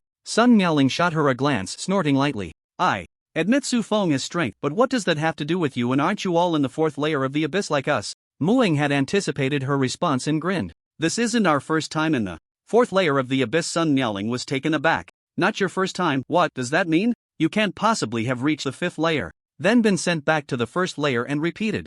The process, right? Mu-Ying didn't answer, merely revealing her level. Sun Miaoling's eyes widened in shock. She was once again rendered speechless. In just 6 days, she had leveled up 5 times. What kind of efficiency was that? You all, could it be that you really are continuously clearing the abyss world? Is that so difficult? Mu-Ying smiled proudly. Is this even human? Sun Miaoling had no idea Mu-Ying could be so boastful. Even when she awakened her mythical profession, she hadn't acted like this. But now, is it all because of him? She secretly glanced at Su Feng, who was sitting in front, recalling the scene of him descending from the sky with the might of thunder. A wave of security surged in her heart, and Sun Miaoling felt embarrassed about her previous words. Fortunately, she had bronze-colored skin. Mu-Ying didn't notice anything unusual. She was like a child who had just received a certificate, continuously talking about how easy it was to clear the abyss world. Yet, she didn't realize that the more she spoke, the more embarrassed her aunt became. Soon, the group arrived at the passage to this world. The gatekeeper was a one-eyed troll, and as soon as it opened its eye, dark clouds gathered in the sky, and thousands of bolts of lightning appeared out of nowhere, striking down with a crackle. It was still an instant kill. Xia Lingyun and the others had already become numb to it, showing basically no reaction. But Sun Miaoling and her teammates had never seen such a scene. Unable to hold back, they exclaimed, even the Abyss Guardian leader of the 5th transition can be taken down in an instant. Where did the captain find this godly figure? Forgive my lack of insight. I thought he was just some student who hadn't graduated from a school because he looked so young. He really might be. I remember now. He seems to be this year's national champion in the college entrance examination. Su Feng. What? This year's college entrance examination champion? Then he must have only awakened 4 months ago and already has such monstrous strength. Another day to lament that I'm just here to make up the numbers. Watching this group of people shouting and making a fuss, Luo Xiaoyu covered her mouth and chuckled, her eyes crescent-shaped. Xia Lingyun saw this and smiled. Xiaoyu, what are you laughing at? You seem so happy? Luo Xiaoyu replied, Sister Xia, I feel like they look so clueless. It's kind of silly. They probably don't even know that the strength Su Feng has shown might not even be 1/10 of his actual power. If Su Feng were to reveal all his strength, I'm afraid it would scare them all to death. Xia Lingyun chuckled lightly. You say that as if you know all his strength? Luo Xiaoyu nodded. Before we set off, Mu-Ying and I checked his attribute panel. You have no idea how monstrous he is. He's simply not human. Xia Lingyun frowned. It was one thing for them to live with Su Feng, but they had also seen his attribute panel, and she hadn't. Just as Su Feng was collecting the spoils, he felt a chill on his back and quickly turned around. Upon meeting Xia Lingyun's gaze, her eyes were very dangerous. After reaching the 5th level, Sun Miaoling and her group completed this exploration and the team disbanded. Su Feng and the others also planned to return. Preparing for the selection meeting that would start the day after tomorrow, the group arrived at the teleportation station at the outpost. Just as they were about to be teleported away, Su Feng was pulled back by a hand. Watching the 4 girls leave, he turned in confusion and met Sun Miaoling's evasive gaze. Can I have your contact information? Your strength is impressive, and if you have time, I'd like to invite you to explore the abyss together. Sun Miaoling lowered her head, her voice barely audible. If Su Feng hadn't been close, he might not have heard her at all. I'm actually not very interested in exploring the abyss, but if you, my little aunt, invite me, I will definitely come. Saying this, Su Feng sent her his contact information. Hearing him call her little aunt again, Sun Miaoling felt a bit displeased. But she only smiled subtly without saying anything, her eyes revealing a hint of dissatisfaction. Su Feng cleared his throat and said, It's getting late, you should head back and rest soon. After saying that, he no longer lingered and stepped into the teleportation array. At the capital's teleportation station, as soon as Su Feng walked out, he was met with 4 pairs of eyes. The other 3 pairs were fine, just simple glances. But when Xia Lingyun's gaze landed on him, Su Feng knew something was wrong. In the capital, at the dormitory area of the Great Xia Academy, at 4 in the morning, Guyu sat on the steps in front of the villa, burying her head in her arms, her eyes hazy. She had previously asked the security guard to send her a message if he saw Su Feng return to the academy. After receiving the message, she rushed straight to the villa area. To facilitate her work, Su Feng had given her the key to the villa, but it seemed she had come at a rather inopportune time. Click! The door behind her suddenly opened and Su Feng walked out with a surprised expression. After taking a shower, he received a message from security saying someone was sitting at his door. He didn't expect it to be Gu Yu. Senior Gu, don't you have a key? Why not go in? Halfway through her words, Su Feng also realized the awkward situation and forced a couple of embarrassed laughs. Gu Yu peeked inside the door, lowering her head and said, Are you busy right now? If you are, I can come back tomorrow. She felt incredibly foolish. There was simply no one in the world more foolish than her as an employee. Hearing this, Su Feng felt even more embarrassed than she did and could only say, It's fine, it's really not convenient inside. Let's go to the library. Gu Yu quickly nodded, agreeing to Su Feng's suggestion. After Su Feng went inside for a while and came out, they headed to the library together. The Daxia Library is open to the public even at midnight and offers private rooms. Of course, this is similar to a hotel, and it costs money. There's also one more similarity. There are surveillance cameras. Su Feng and Gu Yu had important matters to attend to tonight, so they naturally couldn't do it in a public place. The two rented a research room. Gu Yu sat on the stool, nervously shifting in her seat, occasionally glancing at the surveillance camera, feeling a bit more at ease. It wasn't that she doubted Su Feng's character. It's just that, having seen the ferocious side of a tiger while it was eating, even if it later behaved gently in front of you, you couldn't help but wonder if it would attack you. Senior, is that all? Su Feng asked after receiving the transaction request from Gu Yu. After waiting for 10 seconds, Gu Yu finally exclaimed, "Ah," and hurriedly nodded. "That's right, that's all. The equipment enhancement scrolls you pre-ordered from the exchange, the potions sent from Manhwa City, and the Magic Clone Skill Book and Experience Scrolls collected from the Luo Family Trading Company, all for you." Su Feng nodded and began his actions. He took out a bottle of Songxi's version of the Forgetfulness Potion. A regular Forgetfulness Potion is used once per drink. The Songxi version is different. After drinking it to forget a specific skill, you just need to think about it, and the effect lasts for half an hour.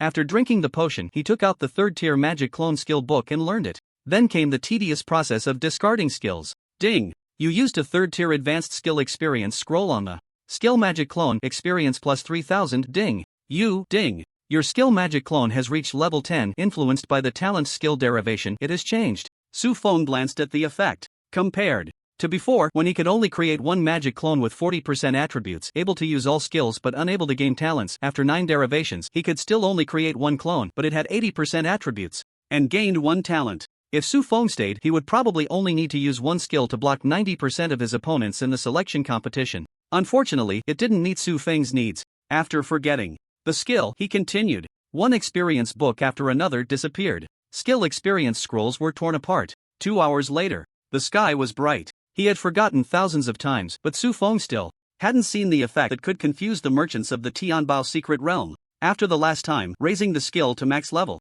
Su Feng called up the skill effect. Magic Clone, LV99, a third tier. Universal skill for mages, consumes 5000 mana, creates a clone that can take on a real appearance, has 90% of the main body's attributes, all talents, and all skills, and the clone exists permanently unless the main body dispels it or is killed. Can one say this derived effect isn't strong? It's already very strong, but clearly, it still falls within the normal skill category. It was completely different from Jin Yulan's absolute block that touched upon the rules. Still not working? Gu Yu asked nervously. Su Feng's expression remained unchanged, without any ripples. He really didn't have much emotional fluctuation. Failure was whatever. After all, the result of this skill's eventual evolution wasn't a loss. Mage Hand was just a relatively mild method. There were other methods to try. The simplest and most direct way was to have others with the qualifications buy it for him. At most, he would pay double, triple, quadruple, even 10 times, 100 times the price. After all, money was just a string of numbers to him. Su Feng stood up and said, "Thank you, Senior Gu, you should go back and rest well." Gu Yu bit her lip in reluctance, not expecting her first task to fail like this. Su Feng patted her shoulder and comforted her. "It's okay, there are other ways. You've stayed up all night, go back and sleep." She nodded in agreement and stood up. Su Feng was just about to turn off the lights in the lab when he saw Gu Yu raise her hand and lightly press it in the air. He was taken aback and looked at Gu Yu in shock, asking, What spell is this?" Gu Yu replied blankly, "It's Mage Hand, a basic first-level skill. What's wrong with it?" "This skill isn't very useful. It can only be used to retrieve objects from a distance, not even to cast spells with a staff." But Su Feng shook his head, a strange excitement on his face. No, retrieving objects from a distance, if it could be systematized, what a terrifying ability that would be. And it's just a first-level skill. Perhaps the key to our failure lies here. Gu Yu was stunned, her eyes widening suddenly. An hour later, the two returned to the lab again. They cleared out all the mage hands from the Beijing Trading Center and the Great Xia Academy Trading Center. 2,761 skill books were stacked in the room. Su Feng didn't hesitate and picked up a skill book to learn. Fortunately, during his 6 days in the abyss, he had cleared out quite a few trading centers' skill experience books. Otherwise, today would probably still not be enough. Time passed quickly, and in the blink of an eye, 5 hours had gone by. Su Feng finally saw the result he wanted after upgrading Mage Hand to level 99 for the 542nd time. Mage Hand, LV99, a universal skill for first-level mages, consumes 50 mana points, conjures an invisible hand to grasp any target you designate. Goal. The two swallowed hard and exchanged glances. Gu Yu asked, "How do we prove its effect?" Su Feng had already thought of a way to verify it and smiled slightly. "It's simple, just use it. Saying this, he activated the skill Mage Hand. The target was his own talent, Unity of All. In the next second, a ball of light was pulled from his body and stuffed into his backpack. When he opened the backpack, Unity of All was inside. However, when activating the skill, Su Feng had a strong perception that he was the one grabbing the object. To verify the authenticity of this sensation, he had Guyu wear a piece of equipment and then attempted to grasp it. Soon, the item was indeed grabbed, and Guyu looked at him and nodded. It's obvious, you can feel it, it's you who took it. Su Feng nodded but quickly retorted, what do you mean by took? Senior, your words are too harsh. You can sense it, and I am also aboveboard. That was taking, not stealing. Seeing his stubbornness, Guyu's mouth twitched and she shrugged. As long as you're happy, but how are you going to solve the issue of the clear target? Su Feng thought for a moment and suddenly had an idea. He activated Mage Clone and shaped it into a stranger. Then he had it take from Guyu. Guyu's eyes widened instantly, pointing at the Mage Clone and exclaimed, it's it. Su Feng smiled and took the item out of his backpack, saying, but everything is right here with me. Then that means we've succeeded, Guyu said excitedly. Su Feng nodded. Not only have we succeeded, but this skill can be used not just in the Tianbao secret realm. If I can use my own talent, can I also use someone else's talent, profession, even attributes? Its usefulness is immense, beyond measure. But, Senior Gu, you must keep this a secret for me. If it gets out, I might be hunted down by all of humanity. In reality, it wasn't as serious as Su Feng made it sound. But Guyu still made a zipping gesture with her mouth and said, I don't know anything. After enhancing Mage's Hand, Su Feng took out a pile of low-level equipment enhancement and protection scrolls. Then he placed two excellent items on the table in front of him. One was the King's Cloak, which had been with him for a long time, diligently working and contributing significantly. The other was the Trickster's Staff, which had recently joined the company, full of energy and exceptional ability.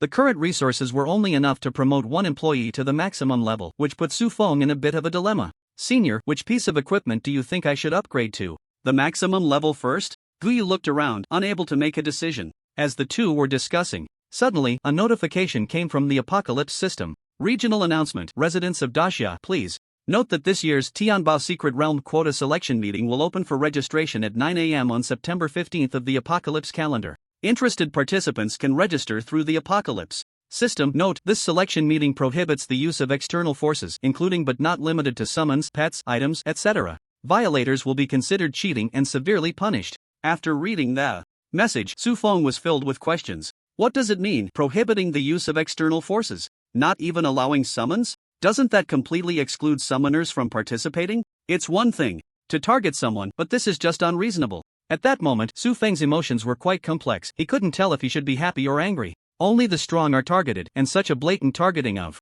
himself indicated that his strength had been recognized by certain people. But at the same time, Su Feng felt it was a bit strange. Logically, he hadn't caused any major disturbances. The impact of the bloody challenge was limited to the Daxia Academy, and at most, it extended to a few academies in the capital. It was merely a conflict among students, which shouldn't warrant the attention of those in power. So why was he being targeted? Senior, do you know what's going on? Su Feng asked Guyu beside him. Guyu's expression was dazed and complex. She had been preparing for 3 years, hoping to make a push for a quota in the 4th year. As a result, a simple line in the announcement, not exceeding 50 words, had rendered her 3 years of preparation futile. If she continued to stay at LV40, she would suffer losses. This year was her last chance. Now, it was all gone, everything was gone. The dust of the times falling on an individual is like an insurmountable mountain. Guyu, who was usually calm and composed, had slightly reddened eyes at this moment. She looked at Su Feng, grabbed his arm, and said angrily, Su Feng, this time, take everything from the entire secret realm, leave nothing behind.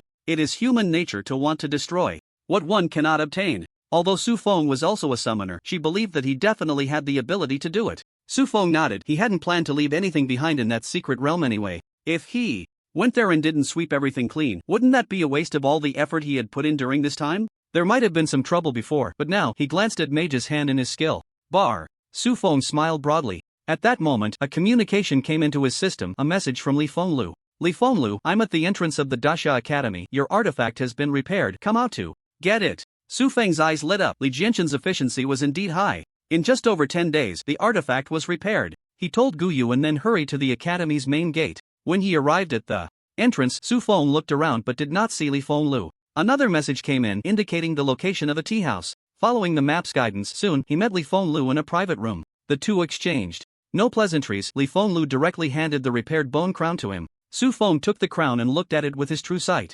Equipment: Bone Crown, grade, low-grade artifact, attribute bonus, spirit. plus 50,000, power consumption minus 50%, undead/dark spell damage increase 1000%, curse skill effect increase 500%, skill, undying of the dead 5 minutes, indestructible military soul, all attributes increase 500%. Equipment requirement, spirit greater than 10,000. Good news, the artifact was fully repaired, and the attribute bonuses were restored to what an artifact should have. Bad news, the equipment requirements were also restored to what an artifact should have, so we couldn't use it. Seeing Su Feng's distressed expression, Li Fenglu laughed heartily. Don't be upset, by common reasoning, artifacts are not something ordinary. People can control. Su Feng thought for a moment, and although he couldn't benefit from the equipment's attribute bonuses, with Ant shaking the sky, he could absorb divine power. He could use both skills. Undying of the dead originally allowed the skeleton warrior to fight for 30 seconds after death. Now the time was extended to 5 minutes, a tenfold difference. Indestructible military soul originally increased by 150%, now raised to 500%. It was already a stroke of luck amidst misfortune. Su Feng smiled and nodded in thanks. Thank you, Li Jianxian, for making this special trip. Li Fenglu waved his hand. I was going back to the capital anyway, it was on the way. Is there anything else? If not, I'll be leaving. Su Feng recalled the doubts he had earlier. With Li Fenglu right beside him, if he didn't ask now, when would he? Li Jianxian, this selection event seems a bit strange. Why is it targeting us summoners? Li Fenglu was not surprised by the question. He sighed helplessly. Don't misunderstand, this isn't targeting you and the other summoners. It's just that some old fellows have too big an appetite and got their juniors a few epic-level pets. Even worse, they forcefully made intelligent races sign summoning contracts with their strength, wanting to monopolize all the slots. By the time the officials found out, it was already too late, and they couldn't think of a solution, so they could only temporarily ban the summoners. But you don't need to worry too much. Clear rules should be issued next year to close this loophole. You're just a freshman, still young, and there will be plenty of opportunities. Su Feng felt a bit awkward. It turned out he was overthinking it, and it wasn't aimed at him. But who doesn't have a few demigod-level pets or intelligent beings summoned? As for banning the entire summoner profession, Su Feng felt speechless. But thinking about it, he indeed didn't need it. However, for others, facing an epic-level pet of the same rank or a group of intelligent beings summoned, there was simply no chance. Remembering Gu Yu's aggrieved expression earlier, a surge of anger rose in Su Feng's heart. It was precisely because of these troublemakers exploiting the loopholes. How many summoners in the entire daxia were affected? Don't let him know who's behind this, or he'll definitely strike back hard, showing no mercy. What? Su Feng not only wants to exploit loopholes but also directly break the rules? That's not the same. At least I haven't harmed others yet, right? Su Feng justified himself as he prepared to take big. After bidding farewell to Li Fenglu, Su Feng returned to the library. As soon as he entered the room, he saw Gu Yu scratching her head, bent over the table, writing and drawing. He looked confused and asked, Senior Gu, what are you doing? Hearing this, Gu Yu looked up, holding a piece of paper, and ran over to Su Feng. You're just in time. You can't use summons at the selection meeting, right? You can only rely on yourself to fight. I was thinking of creating a prototype of your original system, which I call Thunder Emperor. Su Feng took the paper and looked at the skills marked on it, along with various skill combinations. He wanted to tell Gu Yu that he had obtained a very perverse skill, Elemental Spirit. Even without a system, he could use summons, stack attributes, and single-handedly defeat everyone. But then he thought, who would complain about having too many means? So, Su Feng transferred some money to Gu Yu to help her prepare the skills. He then took out 2 items for the employees. At this point, he had already decided which employee would receive the reward. The one receiving the reward would be King's Cloak. Deceptive Staff is an excellent piece of equipment, but enhancing it mainly increases health. The King's Cloak, on the other hand, enhances with the increase of mental attributes. It's a powerful skill that combines strong control and damage.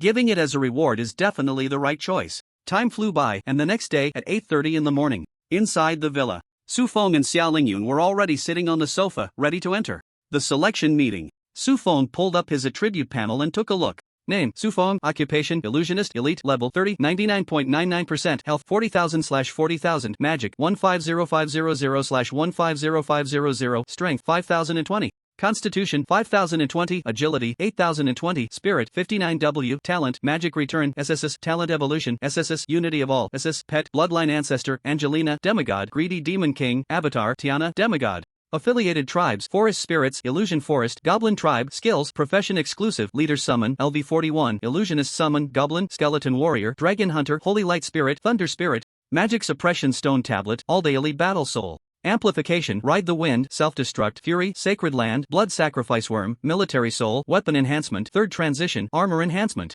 Third transition, rapid reproduction, enlightenment of intelligence, thunder activation, third transition, thunder resonance, third transition, general, teleportation, true sight, unity of ruler and people, quick, Casting, Fusion, Automatic Casting, Skill Delay and Versus Tree, Elemental Spirit, 5th Transition, Damage, Lightning Rush, 2nd Transition, Thunder Chain, 2nd Transition, Electrotherapy, 2nd Transition, Thunder Fist, 2nd Transition, Equipment, Weapon, Deceptive Staff plus 30 / Book of Multiplication plus 99, Epic, Shoulders, King's Cloak plus 99, Epic, Thunder Activation and Thunder Resonance, along with 4 damage. Skills were all prepared by Guyu yesterday. Thunder Awakening, LV99 3rd Transfer Mage Enhancement Skill, consumes 5000 mana, strikes the target with electricity, unleashing their potential, all attributes. Enhancement plus 999%, skill cooldown minus 50%, mana recovery plus 300%. Thunder Resonance, LV99 3rd Transfer Mage Enhancement Skill, consumes 3000 mana, increases Thunder Element Control ability, gains top level Thunder Element Affinity. Lightning Dash, LV99 2nd Transfer Mage Damage Skill, consumes 600 mana, enveloped in thunder, charges forward at high speed, dealing 300% mental attribute damage to enemies in front, while inflicting paralysis and electric shock. Negative effects. Thunder Chain, LV99 2nd Transfer Mage Skill, consumes 300 mana, uses Thunder Element to conjure a chain, entangling and imprisoning the target, reducing their speed by 90%. Electrotherapy, LV99 2nd Transfer Mage Skill, consumes 500 mana, heals the target's injuries through electric shock, recovering 50% of mental attribute health per second, but the pain effect continues to stack during the shock. Thunder Fist, LV99 2nd Transfer Mage Skill, consumes 150 mana per punch, envelopes fists in thunder, unleashing 300% agility and strength attributes to strike the target, causing high damage. These 6 skills, combined with the 4 skills of Thunder Spirit, form the Thunder Emperor System 1.0 crafted by Guyu. There's no need to discuss how strong it is, just looking at those data values is enough to scare anyone. It's already beyond the 2nd transfer level of strength. The most important aspect of this system is comprehensive and torturous. Comprehensive means that, for Su Feng, it can withstand, deal damage, and run. It's essentially an invincible thunder tank that can crush all enemies. And torturous means for Su Feng's opponents, Guyu has given him a combination move. First use Thunder Chain to imprison the enemy, then apply Electrotherapy. It inflicts massive mental damage while not killing the opponent. Su Feng doesn't believe that Guyu has no intention of retaliating against other participants in the selection. Just imagining the scene, Su Feng himself feels too brutal. Half an hour later, the Apocalypse system issued a registration link. Su Feng opened the link and smiled at the 4 women. You all take care of yourselves, focus on participation, and don't put too much psychological pressure on yourselves. If you want anything later, just message me and I'll bring it back for you. The 4 women looked at him. The selection hasn't even started, and they're already thinking about what prizes they want, right? But they know Su Feng isn't just talking big, he really has that ability. The 5 clicked a link and a strong light flashed around them, causing them to disappear. At the same time, across various regions of the Great Xia, many TV stations set up special broadcasting rooms to cover the selection event. At the Beijing TV station, in a broadcasting studio, host Wang Xinlan smiled at the camera. Although she was already in her 30s, her face was naturally youthful, her smile serene and sweet, with dimples on her cheeks. Coupled with her strong professional skills, she became the most popular host at Beijing TV station in the past 2 years. The director signaled her that the broadcast had started, and viewers began to enter the live room one after another. Wang Xinlan then smiled and said, "Good morning to all friends in the live room. I am your host Wang Xinlan. Today is the annual selection event. Professionals from all over Great Xia, from all corners of the world, will compete through 2 rounds of assessments for 10 spots to enter the Tianbao secret realm. We have invited the mentor from the Great Xia Academy, Yi Longyin, the white-clad sword god, Li Fenglu, and the young lady of the Wen family from the capital, Wen Ruyu. The 3 of them will provide us with commentary on the battle situation. Let's give them a warm welcome." The camera shifted, capturing the 3 individuals seated in their respective positions. On the left, Yi Longyin, representing the academy, appeared somewhat uneasy, his suit impeccably tailored, sitting upright. If Su Feng were to see him at this moment, he would surely be astonished, not expecting such a serious side from him, and would ask, where he rented the suit? In the middle, Li Fenglu casually leaned back in his chair, legs crossed, with a relaxed and pleasant expression, a friendly smile on his face. On the right sat a voluptuous and stunning young woman, dressed in a white formal gown, her gaze sharp, her expression cold, exuding a powerful aura. It was evident that she was an extremely dominant woman, one who would not tolerate even a grain of sand in her eyes. As the camera swept over, Wen Ruyu gently nodded, and the live broadcast and selection meeting officially began. After a brief introduction, the host, Wang Xinlan, got straight to the point and asked, "We all know that the selection meeting is to choose outstanding professionals, but we are not familiar with the specific rules. Could you please explain the rules of the selection meeting, Mentor Yi?" Yi Longyin nodded slightly and began to speak. The selection meeting is mainly divided into 2 rounds, the monster test and the grand melee. In the first round, participants must face 3 waves of monsters. To advance to the second round, they must survive the monster test and kill all the monsters. In the second round, all professionals will be gathered in an arena for combat. In the arena, damage and pain are forcibly adjusted to 100% tolerance. The last 10 standing will enter the heavenly treasure's secret realm. As he spoke, a scene of brutal and bloody combat unfolded before their eyes. After a moment of contemplation, Wang Xinlan asked, Mentor Yi, I am curious about one thing. Every year, millions, even tens of millions, participate in the selection meeting. Is it not too few to use only 3 waves of monsters as the first round of tests? Before Yi Longyin could respond, Li Fenglu spoke up for him. There's no need to worry about that. The monsters in the first round of the selection meeting are not simulated, they are captured one by the examiners from the Blue Star, the Abyss, and other worlds. They are all capped at level 40, but their ranks are Diamond, Epic, and Legendary. Just the first monster alone is enough to eliminate 99% of the participants. Upon hearing this, the live chat went wild. Using real monsters to test the combat power of professionals, isn't that a bit too dangerous? There should be specific protective measures, but even if they won't really die, being killed by a monster would leave a huge psychological shadow. Scary. Starting off by fighting a diamond boss? It's hard to imagine what kind of genius can face a diamond level being alone. Wang Xinlan nodded in understanding, receiving a reminder from the director that the selection meeting had begun. She smiled and said, I have received news that the professionals participating in the selection meeting have already begun fighting. Due to the numerous battle perspectives, it is impossible to browse through them all. I wonder if the 3 of you have any particular targets worth paying special attention to. This time, the voluptuous woman on the right, Wen Ruyu, spoke first, coldly stating, I have 3 candidates, Wen Xiaorun from the Celestial Academy, Zhang Yushu, and Chen Xiao. As she named the 3 individuals in their respective academies, the live broadcast screen split into 3 sections, displaying their figures. The 3 did not let Wen Ruyu down. Within just a few minutes of the fight starting, they had already reduced their opponent's health by 1/10. Regardless of what professions the 3 individuals hold, they are skillfully maneuvering and elegantly pulling at the monster, their battle possessing a beauty akin to a dance. The barrage of comments continuously praises them. My goodness, these 3 seem to be dancing. Facing the diamond leader, they are so relaxed and graceful. Why have I never heard of their names before? The Heavenly God Academy. What a domineering name. Why have I never heard of it before? I wonder how it compares to the Great Xia Academy. You must be short-sighted. The Heavenly God Academy is a private institution that previously only accepted students from divine families. It seems they are preparing to open up to the public next year, which is why they sent people to participate in the selection. Watching the 3 battle scenes on the screen, Wen Ruyu's gaze slightly sharpened. Although the officials had discovered their methods and targeted them, the strength of their academy students was already extraordinary. Unless something unexpected happened, all 10 spots in this selection would belong to the Heavenly God Academy.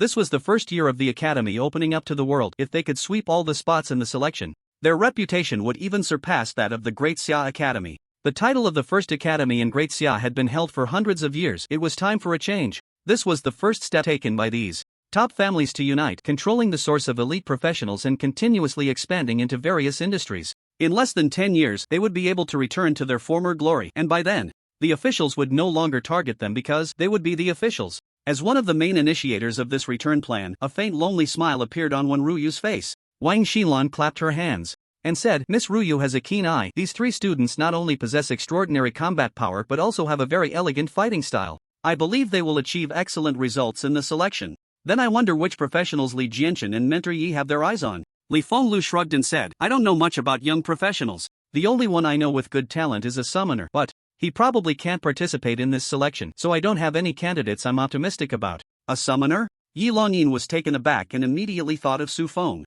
However, that guy was more than just a summoner. The mere rule against using summon creatures could hardly restrain him. He chuckled and said, I also have 3 candidates, our Great Xia Academy's 4th-year students Fan Biao, Zheng Haoyang, and this year's National College Entrance Examination top scorer, Su Feng. When he mentioned Su Feng's name, a visible shock appeared on Li Fenglio's face and he instinctively said, Su Feng? Yi Longyin looked at him in confusion and nodded, yes. Li Fenglio's expression turned strange as he said, he's the summoner I mentioned. This selection prohibits the use of summon creatures. Does he still want to participate? It wasn't that he was short-sighted. Professionals who could become gods certainly had much more experience than ordinary people. But a summoner without summon creatures was just a mage who could only use low-level first-turn offensive spells.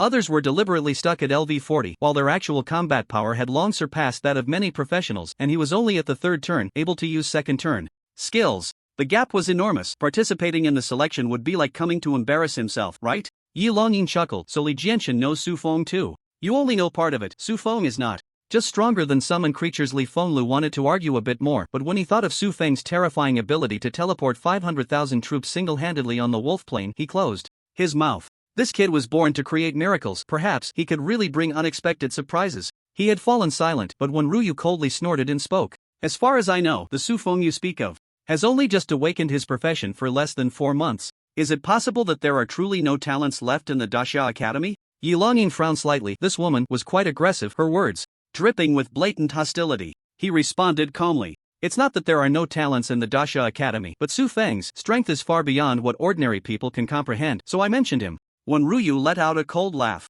Beyond comprehension? Isn't that a bit of an exaggeration, Yi Mentor? A newly awakened practitioner, especially a summoner, even if he were to participate in the selection, he would probably have been eliminated by now. If that's the case, it's a bit ridiculous for you to praise him so highly. You? Yi Longyin glared at her, his brows furrowed. Before he could speak again, Wang Xinlan interjected, why argue? We can observe the battle perspective of that student named Su Feng to see who was stronger. As she spoke, the backstage director immediately switched the camera. The moment the image stabilized, the 4 people in the live broadcast room, along with millions of viewers, widened their eyes in shock. Zizzizizi. The sound of intense electricity crackled from the screen. Everyone watching Su Feng's battle perspective seemed to be stunned, as if they had been electrocuted. On the screen, Su Feng's opponent was a succubus. The two were engaged in a fierce battle, though the combat scene was somewhat wow. I can only say wow. In my heart, Su Feng, oh no, Su God is already the strongest practitioner in this selection. Who agrees, who disagrees? I thought battles should be passionate, bloody, violent, and serious. I didn't expect it to be rated R, spectacular, just too spectacular. Don't mute the sound, I'm almost done. I just passed out, but I can't help but ask, what is the ultimate truth of the universe? And what is the meaning of life? Compared to the barrage of comments that were as lively as a festival, the live broadcast room was dead silent. Silence. No one dared to speak at that moment. Even the experienced Wang Xinlan found her mind blank. Earlier, when Yi Longyin and when Ryu were exchanging barbs, 2 sets of responses had appeared in her mind. The first was that Su Feng, with absolute strength, crushed the monster, in which case she would follow Yi Longyin's words and praise Su Feng. The second was that Su Feng was being beaten and was on the verge of elimination, in which case she would help Yi Longyin save face and say something good or bad. But now, Su Feng was indeed dominating, trapping his opponent and putting them in extreme pain. Yet, the words she had prepared in her mind at that moment were stuck, not a single one could be uttered. This battle was just too. Wang Xinlan's face flushed and she cleared her throat. I wonder what the 3 of you think of Su Feng's strength as a practitioner.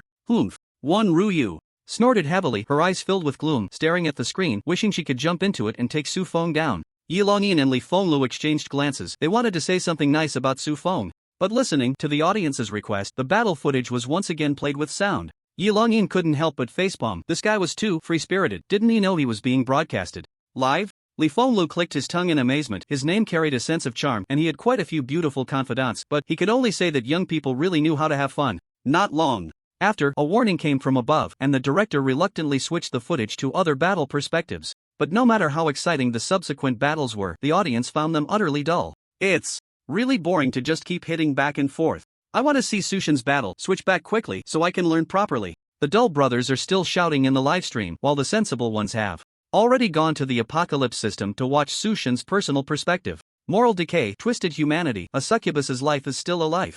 Enough said, brothers, I'm going to criticize Sushin. Oh no, Su. Lao Mo for a bit, see you later. I'm back, and I can't help but ask. In the battle space, Su Feng was unaware that his battle footage was being live-streamed. Otherwise, the audience is family. What's wrong with giving family some benefits? However, soon, the opponent fell. Su Feng gave her a few more electrotherapy treatments, but there was no improvement. He clicked his tongue in regret and then cast True Sight at her. Monster, Succubus, Lily rank, Diamond level, 40 health, 70000000/700000 mana, 13000000/13000000 strength, 700,000 constitution, 700,000 agility, 1,500,000 spirit, 3,000,000.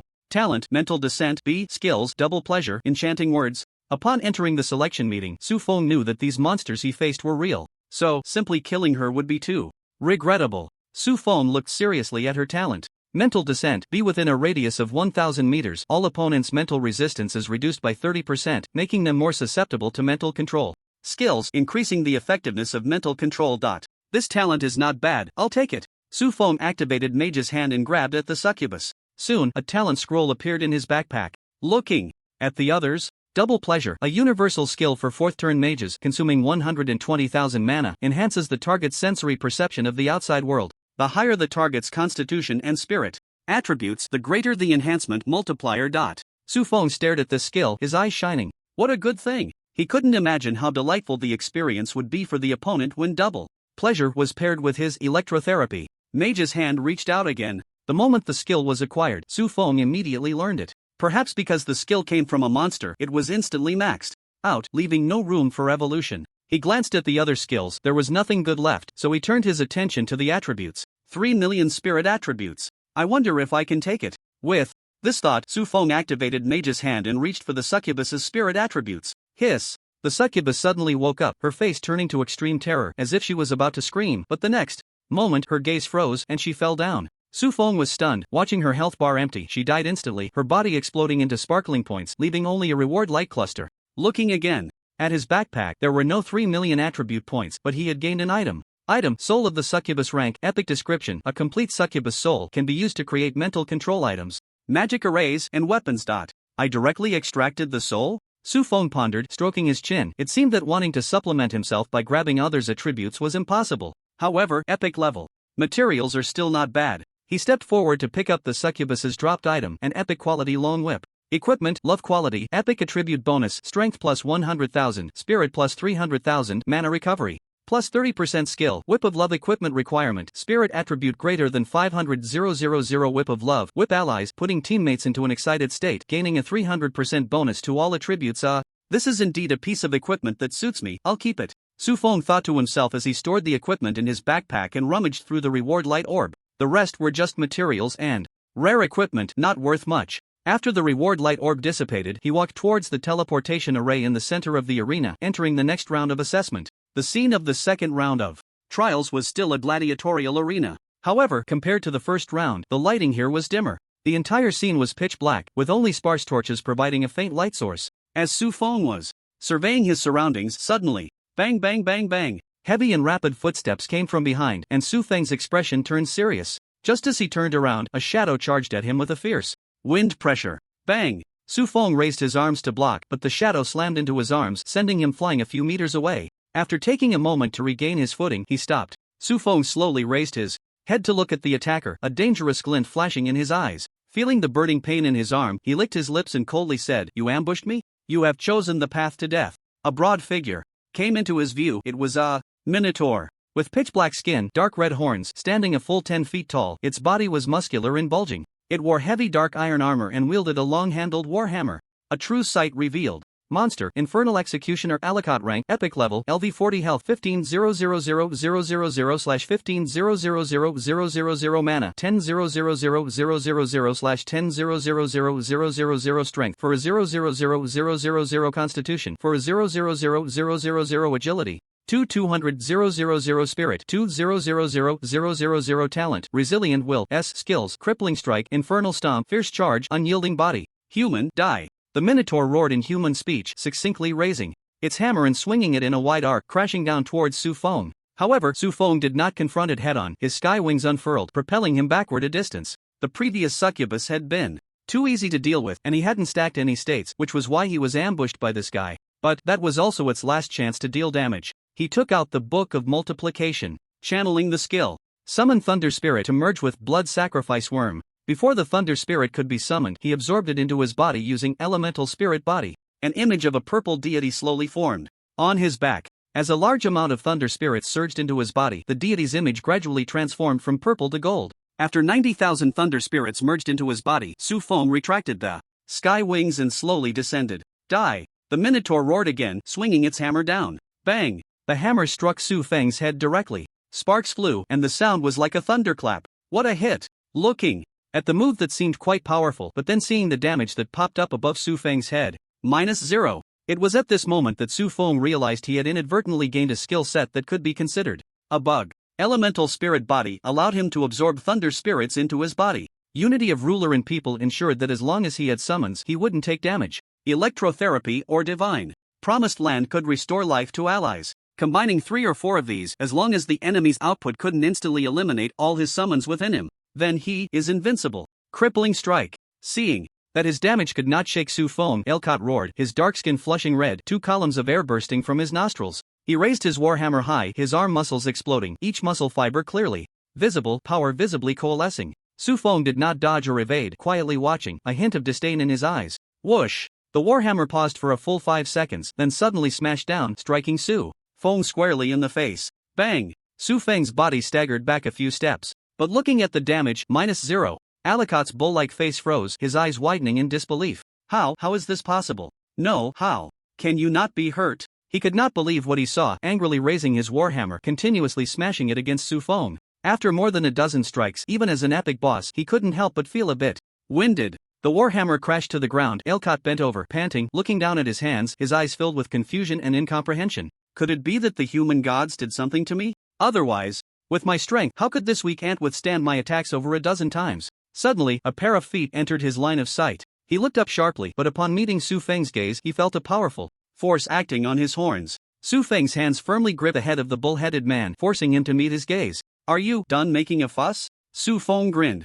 Gulp. Alicott swallowed, his pupils quivering, his body involuntarily starting to tremble. For the first time, he felt a fear at the genetic level from another being. Like an antelope facing a lion, that primal fear of a predator made his very soul tremble. Human, we can talk this over. Bang! As soon as he finished speaking, Su Feng delivered a thunder fist, striking him in the face. The fist wrapped in lightning not only brought immense impact, it crushed the protruding bull's snout inward, tearing flesh and causing bones to crack. Moreover, with a thunderous boom, the exploding lightning dealt secondary damage to his head. After Su Feng released his grip, Alicott staggered back, ultimately unable to hold on. Like a mountain collapsing, his massive form fell down. Su Feng flashed to his front, grabbing the bull's horns, lifting him up, then activating the skill Lightning Rush. His body was suddenly enveloped in a blinding light of lightning, moving at incredible speed, propelling the bull-headed man's massive body towards the arena wall. Bang! The wall was smashed with a large hole from the bull's head. The bull-headed man's head was directly embedded in the wall. Su Feng still felt unsatisfied, pulling him out, holding his horns, and delivering a series of thunder fists like a pile driver, continuously pounding his face. Bang! Are you done making a fuss? Bang! Are you done making a fuss? Bang! Not only was there physical damage, but Su Feng's words also seemed to pierce his mind like a demonic sound, constantly tormenting this poor epic boss, his nearly collapsing soul. In the studio of the Beijing TV station, the big screen was playing the battle perspective of one of the 3 professionals favored by Wenryu Wen Xiaoran. He had also reached the second round of the monster test, facing the same opponent, the infernal executioner. The bull-headed man continuously swung his warhammer, his massive size bringing extreme pressure. Wen Xiaoran's profession was that of a warrior, and he had some strength, constantly attacking during the bull-headed man's hammer swings. Although he had taken a few hits, overall, he still held the advantage. Wenryu's face revealed a hint of pride as she explained on behalf of her nephew. The Hell Executioner is an epic-level monster leader from below the 30th layer of the abyss, tough-skinned and aggressive. Their innate resilience significantly reduces the effects of control skills. In a match of the same level, a Hell Executioner can take on 100 epic-level professionals fully equipped with rare gear. She said all this to indirectly showcase Wen Xiaoran's prowess. A Hell Executioner that even 100 epic-level professionals struggle to deal with, yet in my nephew's hands, it couldn't gain the upper hand. The strength and weakness were evident. Wenryu could already imagine how the audience watching the livestream was praising Wen Xiaoran at that moment. It was nothing less than, what a strong young man, able to face the Hell Executioner all by himself. Is this the prodigy from the Celestial Academy? Incredible. My goodness, I've never seen such a powerful professional. The future is promising. Thinking of this, Wenryu's lips curled slightly. She looked at Wang Xinlan and asked, Host, can you open the bullet screen? I can answer some questions from the audience. Wang Xinlan was taken aback, not expecting this cold and noble young lady from the Wen family to actively offer to help answer questions. She was naturally pleased and nodded, no problem. The director quickly displayed the audience's bullet screen on the big screen. But as everyone turned to look at the big screen, Wenryu's smile froze. A bunch of noobs, how pathetic, struggling against a Tauren. I feel like I could do it too. The one upstairs thinks they're Sushin. Anyway, I can't do it, but that doesn't stop me from thinking this kid named Wen Xiaoran is a total noob. What a thrilling match. Director, change the channel. I want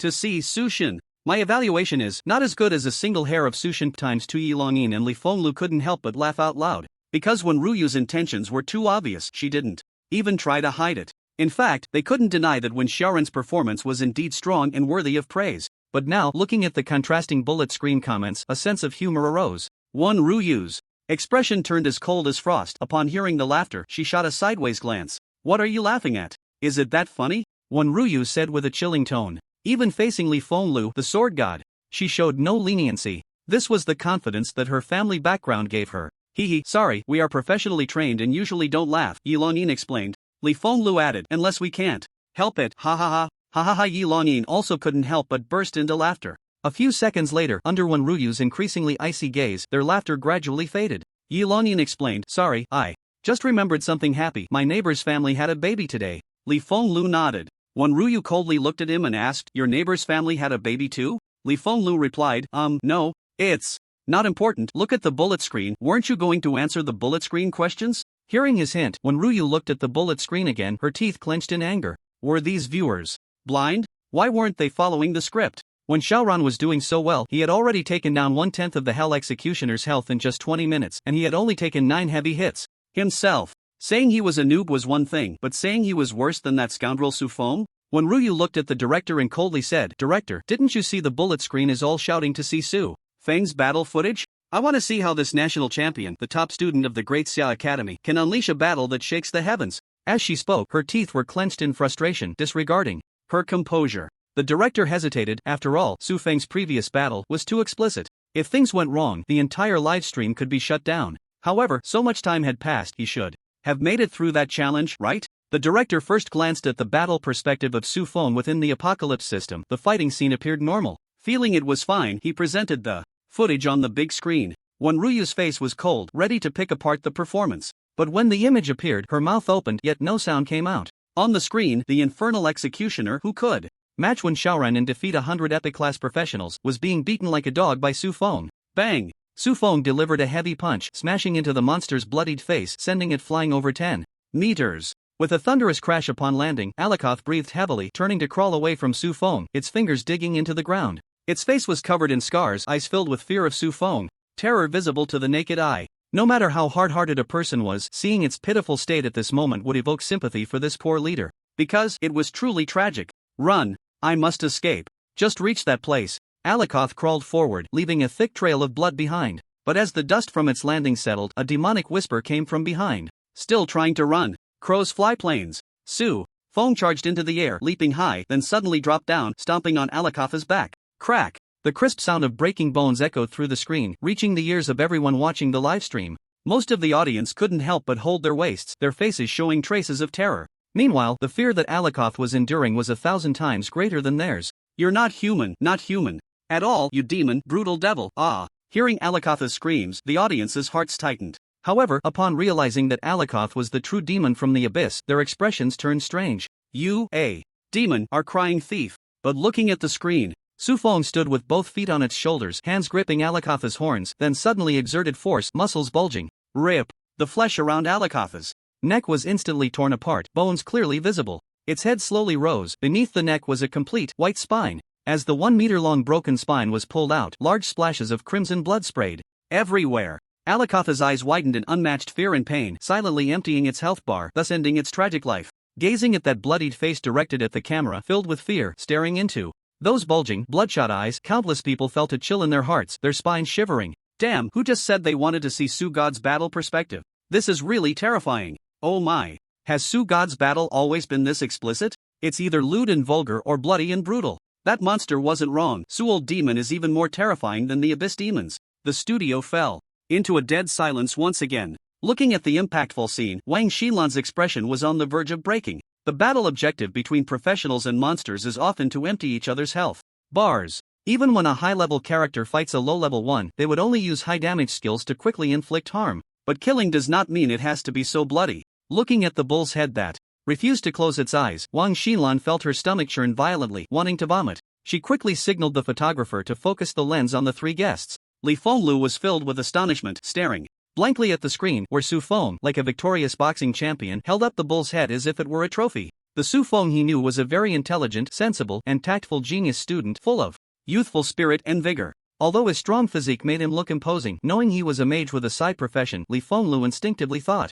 in a situation where summoning creatures couldn't be used, Su Feng's fighting style should be to dodge the opponent's attacks, find the right moment, and cast fireball spells, ice spikes, using various magic combinations to create elemental reactions. But now, what the hell is this scene of brutality that surpasses that of a warrior? He looked at Yi Longyin, who also had a horrified expression, and said, Is this how your Daxia Academy trains its students? Yi Longyin was taken aback and quickly explained, This is an individual act, please do not elevate it to the academy. However, at this moment, seemingly to alleviate the fear brought by Su Feng, the director switched to another channel. It just happened to be the other practitioner that Yi Longyin had previously mentioned, Fan Biao. Fan Biao transformed into a blood demon, a pair of blood-red wings flapping, stirring up a bloody wind. He wore a mad smile on his face, continuously hacking at the monsters with his dual blades, which were drenched in thick blood. Blood splattered on his face, covering his eyes. He casually wiped it away and then hacked even more frantically at his opponents. It's settled, Daxia Academy is indeed a base for training perverts. Teacher Yi just admitted Daxia Academy actually produces perverts. This student, named Fan Biao, may look like a demon, but his methods are much gentler compared to Su God. Su God is even more brutal, more perverted. The one upstairs praising Su God so much, tonight Su God will crawl into your bed. Is that really possible? Can he crawl into mine? Shy in the simulated arena. After Su Feng discarded the bull's head, he began to collect the spoils. He used true sight to see through the bull demon and found there was nothing good to take. Plus, having been ambushed and injured for the first time, he was a bit angry, so he simply killed it. He emptied the loot orbs, a total of 2 epic quality items, war hammer, chest armor, and 3 rare quality items, leg armor, wrist armor, helmet, plus 2 rare quality materials. The drop rate was quite generous, worthy of an epic level boss. Unfortunately for Su Feng, they were of no use. He could only stuff them into the dimensional orb for the goblin to dismantle and obtain materials. Without lingering for even a quarter of an hour, Su Feng quickly walked towards the teleportation array, entering the final round of monster testing. After the familiar feeling of dizziness dissipated, Su Feng opened his eyes. It was still an arena, but the space was more than 10 times larger than before.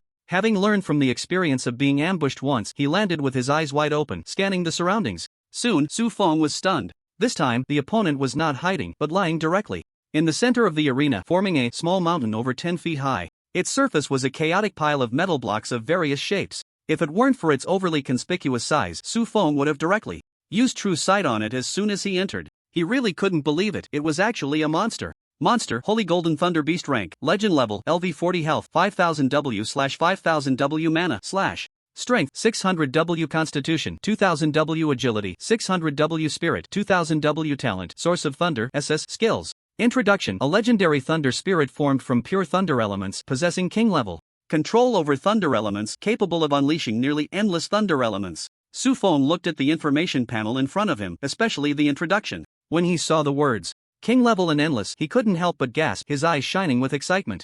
Under the gods, ordinary beings are classified by their elemental control from low to high as low, medium, high, top level, lord, and king. Even if an ordinary mage raises their level to the 9th turn, having a medium level of elemental control is already considered a genius. Only those with corresponding talents can reach high levels. As for top level control and above, that is a level only elemental beings can achieve. This is also a major reason why mages long to obtain elemental spirit pets. Even though Su Feng possesses an elemental spirit body and can enhance his elemental control by absorbing thunder spirits, reaching king level requires at least 100 billion units of individual essence to merge into his body. Now, with a king level thunder elemental creature right in front of him, and he has the ability to take this talent, how could he not be tempted? A greedy light couldn't help but shine in Su Feng's eyes. Just then, the metal mountain moved, its surface trembling, and at the center of the mountain, a pair of purple eyes appeared. The eyes glanced at Su Feng, and 2 beams of purple light flashed in them. The next second, bang bang bang, bang bang, a large number of thunder spirits exploded around Su Feng.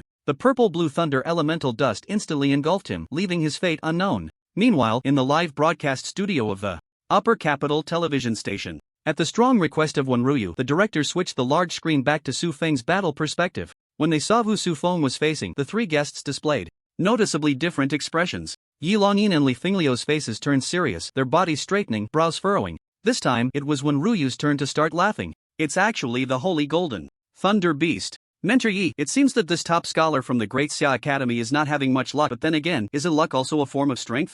Wenruyu had never been so bluntly sarcastic towards anyone. After all, with her status, there were hardly a handful of people in the entire Great Xia who could provoke her to such an extent. However, Su Feng's earlier display of strength truly astonished her. Ripping apart the infernal executioner with sheer force was simply not at the 4th turn level. Even a 6th turn practitioner might not be able to be as decisively brutal as he was. It could be said, after witnessing that bloody scene, Wenruyu had already placed Su Feng on the list of the biggest rival to thwart their Heavenly God Academy's plan to make a name for themselves and open up to the outside world. That was why she strongly requested the director to switch back to Su Feng's battle perspective. Originally, she wanted to use her outsider advantage to summarize Su Feng's battle characteristics, strengths, and weaknesses. then pass his information to the participants of the Heavenly God Academy so they could team up to target him first in the chaotic second round of the selection meeting and eliminate him. But now, seeing the monster he was facing, Wenryu smiled in relief, feeling that there was no need for such extra effort. Yi Longyin opened his mouth, wanting to refute a couple of points, but he didn't know where to start. In his heart, he also thought Su Feng was likely to take a fall this time. The host, Wang Xinlan, looked at the expressions of the three guests and asked in confusion, "Can the three of you explain to me and the audience what is special about this monster on stage? After all, we all witnessed the performance of this newly crowned top scholar, Su Feng, just now. His strength is extremely formidable. Why do you all seem to suddenly not have faith in him?" Li Fenglu sighed lightly. There aren't many legendary level monsters prepared for the selection event, considering that the first 2 rounds have already filtered out 99% of the participants. If it were any other legendary level monster, I wouldn't think Su Feng would be without the strength to fight them, but this holy gold thunder beast, he might really be stopped here because this monster is not only immune to all lightning element damage, it can also freely manipulate the lightning elements gathered by surrounding monsters and professionals, and its body is composed of various hard metals. And the attack methods Su Feng displayed in the first 2 rounds were primarily based on the thunder element, so we believe he has no chance to fight back. After hearing his explanation, Wang Xinlan also suddenly understood.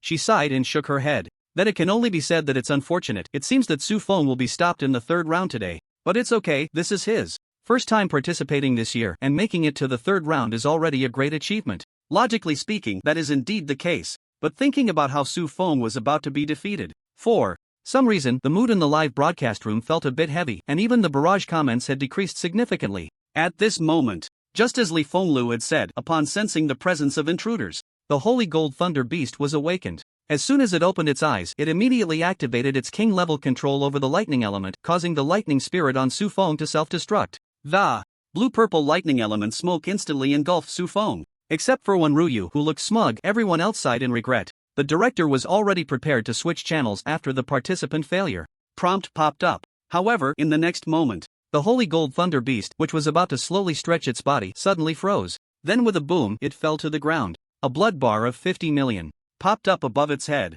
Then a massive scarlet damage number appeared. -5000W. The blood bar instantly emptied. The prompt that popped up was, "Ding! Congratulations to contestant number 9527, Su Feng for completing all assessments of the first round monster test in the selection event. Please enter the second round venue to prepare." The studio fell into a dead silence again, the scene frozen, everyone maintaining the same expression, motionless. What's going on? Why is my screen frozen? Is it stuck? Hey, can someone explain what's happening? Wasn't it said that Su God was going to be eliminated? Lee Sword. God analyzed it well, but Su God indicates, next time, please don't analyze, it might accidentally harm allies. After 30 seconds of silence, the barrage comments became lively again, but the freeze in the studio continued. In the arena, Su Feng walked out from the blue-purple elemental smoke as if nothing had happened and grabbed onto the corpse of the holy gold thunder beast. It is worth mentioning that the true body of the holy gold thunder beast is actually the lightning spirit at its core. The metallic ores outside are real materials that will not disappear after death. He grabbed that corpse and stored it in the dimensional space pearl, then quickly stepped into the teleportation array. The second round of selection had not yet begun. Therefore, Su Feng's battle perspective went black. Looking at the blacked-out screen, Wang Xinlan finally came to her senses. The ordinary person looked confused, glancing at the awkwardly Fenglu and Wenryu. Just now, these two were the most talkative, especially Wenryu, who laughed the loudest. Li Jianchen also analyzed the situation with great confidence. It seemed there was no problem listening to them, but the reality was, Li Jianchen, Miss Wan, could you explain to us, what is the situation now? Why did that 4-turn legendary leader suddenly die? Yi Longyin was secretly glad for his earlier cleverness, not saying too much. He was even more convinced that in the future, when encountering anything related to Su Feng, it was best to support Su Feng without thinking. This kid would never disappoint those who believed in him. At this moment, Yi Longyin looked at the two beside him with a teasing expression, wanting to hear how they would explain. Wenryu's face darkened immediately and she fell silent, giving off an air of someone who couldn't be trifled with. This made her image, built on her appearance in the audience's minds, suddenly take a hit. But she couldn't care about her image now. She quickly edited a message in the Apocalypse Systems group chat and sent it. When she closed the chat panel, she heard Li Fenglu beside her awkwardly say, "I also don't know what just happened. Logically, Su Feng should have been eliminated at this stage. But he didn't play by the rules, using methods I don't know, and according to the hints, he didn't violate any rules. I can only say, Su Feng is still too comprehensive, his strength is unfathomable, and he has countless trump cards." Hearing this, Wenryu snorted twice. No violations? Was it not detected, or was it deliberately covered up? It's hard to say. After all, this newly crowned champion had suspicions of cheating before. As soon as these words came out, Yi Longyin and Li Finglio's expressions instantly turned unfriendly. Li Finglio's gaze turned cold as he shot her a glance. Miss Wan, be careful with your words, trouble comes from the mouth. Wan Ruyu was unconvinced and wanted to argue a bit more. But soon, she felt a chill run down her spine, sensing a wave of heart palpitations. Knowing that Li Fenglu was getting angry, she dared not speak again. After all, the other party was a deity. Although her own family had one, she could be unafraid but could not be disrespectful. Considering you are a god, I'll give you some face. The atmosphere in the studio suddenly became a bit tense. A few seconds later, Wang Xinlan hurriedly stepped in to ease the situation. Since Su Feng's battle has ended, why don't we take a look at the battle perspectives of other contestants? Perhaps other competitors can also bring us miraculous surprises. She was trying her best, but this situation really couldn't be salvaged. Ordinary workers were on the verge of collapse. Su Feng, of course, was unaware of what was happening outside, and had no time to care. He was currently sitting cross-legged in the audience area next to a massive coliseum. It looked like he was closing his eyes and resting, recovering his energy. But his consciousness had already sunk into the dimensional space pearl, controlling a magical avatar to act. Not long ago, when Su Feng visited the trading post, he also expanded the space pearl. The space inside the dimensional pearl was now 10 times larger than before, reaching 20,000 cubic meters. Although the space was still not large, the goblins made reasonable use of every inch. With resources from the abyss, Amao created a base for the summoning tents that were originally concentrated on the ground. He also simulated Su Feng's skill riding the wind and developed floating magic patterns. Now, the space pearl was divided into 4 layers. The top layer had 7 large tents, 4 of which were summoning tents and 2 were research tents. They were distributed at the 6 corners of a hexagon surrounding the central tent. This central tent was specially reserved for Su Feng. One could only say the Mao combination was well versed in the ways of loyal Jian ministers. In the middle were 60 medium-sized tents used to summon professional goblins, who were the main force responsible for guarding the abyss resources. The lower level was filled with goblin slave tents densely packed, with as many as 1,000. And at the very bottom, a huge blood sacrifice array was laid out on the ground. Anyone who stepped on it would be directly sacrificed. Su Feng's magical avatar appeared in the center tent on the top level, continuously manipulating the mage hand to grasp a ball of lightning. The ball of lightning was restless, darting left and right, trying to break free from its restraints. But no matter how hard it struggled, it could not escape. This ball of lightning was the core lightning spirit of the holy golden thunder beast from earlier. When Su Feng first took it out, he was startled because it was alive and he couldn't put it into the system backpack, almost letting it escape. Fortunately, Su Feng was quick-witted and used magical avatar to catch it again with mage hand, then brought it into the dimensional orb. Ahem. Wan Ruyu's saying was indeed not wrong. He had violated the rules. However, it seemed to be fine. The reason for this, Su Feng did not know. He would not naively think that with elemental smoke obscuring it, the inspectors wouldn't notice. But even if he were kicked out of the selection meeting, he didn't want this lightning spirit to escape, because it was of immense value to Su Feng, perhaps even more valuable than the entire heavenly treasure secret realm. Its first function was to become the core material for Su Feng's second nest. Earlier, Su Feng had discussed the construction of the second nest with Guyu. Guyu suggested that Su Feng choose skeleton warrior. She was a necromancer with experience and had already researched some things that she could directly provide to Su Feng. But after thinking it over, Su Feng rejected this idea. Skeleton warriors were different from goblins. They were anchored to the warrior type of skeletons. Even if they could gain intelligence, they could not develop comprehensively like goblins. They might be able to continuously study ways to become stronger in the warrior aspect. But if pursuing the combat power of summon creatures, why not directly choose the more potential lightning spirit? However, when Su Feng proposed to use lightning spirit as the next nest summoning subject, Guyu directly told him it would be very difficult. Because to construct a nest for elemental beings, other materials could be optimized, but a high-quality elemental core was indispensable. The strength of elemental summons depended on the quality of the elemental core. Elemental cores were easy to obtain, but high-quality elemental cores that met Su Feng's needs were hard to find. Originally, Su Feng wanted to postpone this matter a bit, waiting until after the selection meeting to slowly search. But unexpectedly, a chance encounter brought this thing directly into his hands. What other elemental core could be better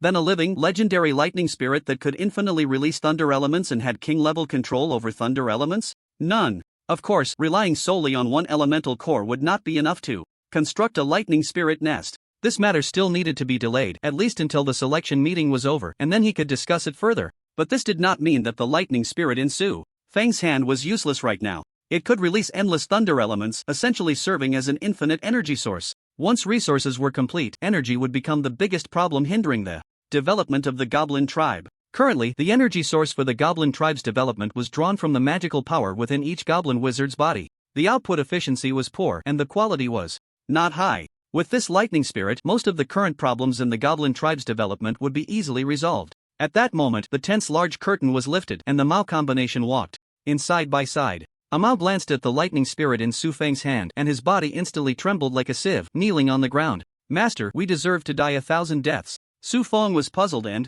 after letting them get up, asked, you have done nothing wrong, so why speak of death? Mao looked at the thunder spirit in his hand with a face full of fear, swallowed hard, and said, your servant must die if you wish it. He. Su Feng did not expect that a goblin who did not study magic would engage in literature, and he smiled as he said, alright, no one wants you dead. You were called here for this thing. Sai, why are you dodging? Just as he was about to hand the thunder spirit forward, Mao suddenly stumbled backward. A few minutes later, after listening to Mao's explanation, Su Feng understood the source of their fear. The thunder spirit in his hand was actually in an activated state. If it weren't for him holding it with mage hand, the endless power of thunder would instantly engulf and destroy the entire space. It was as if he was holding a detonated but not yet expanded nuclear bomb. Thinking of this, Su Feng couldn't help but tighten his heart. The goblin tribe had invested so much effort into him, it couldn't be so easily destroyed. He quickly activated Mage Hand, and fortunately, with the SSS level magic return, he didn't have to worry about running out of magic power. After confirming that there was no danger of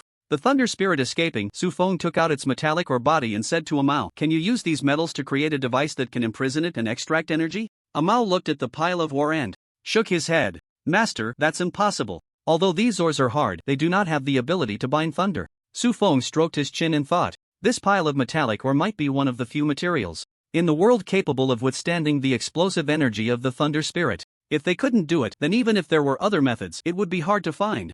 Looking at it this way, Su Feng realized that he was the best way to bind the thunder spirit. This was no big deal, after all, it was just a magical avatar. With this thought, Su Feng's eyes lit up and he suddenly had an idea. He called Mao and instructed him a couple of things. 2 hours later, a golden throne was brought into the central tent. It was covered with dense magical runes. The purpose of these runes was to continuously extract magic power from the individual sitting on the throne. Su Feng's magic power, due to the SSS level talent of magic return, was already nearly infinite. Coupled with the thunder spirit's ability to release thunder elements infinitely, the energy produced by their combination was boundless. Su Feng walked straight to the throne. He activated elemental spirit, continuously absorbing the thunder elements released by the thunder spirit into his body. Then, he sat on the golden throne, and the magical runes on the throne instantly burst forth with an extremely strong light. The light spread out from the tent, quickly enveloping the entire space. The goblin group watched this scene with tears in their eyes. They never expected that their master would be willing to make such sacrifices for their lowly selves.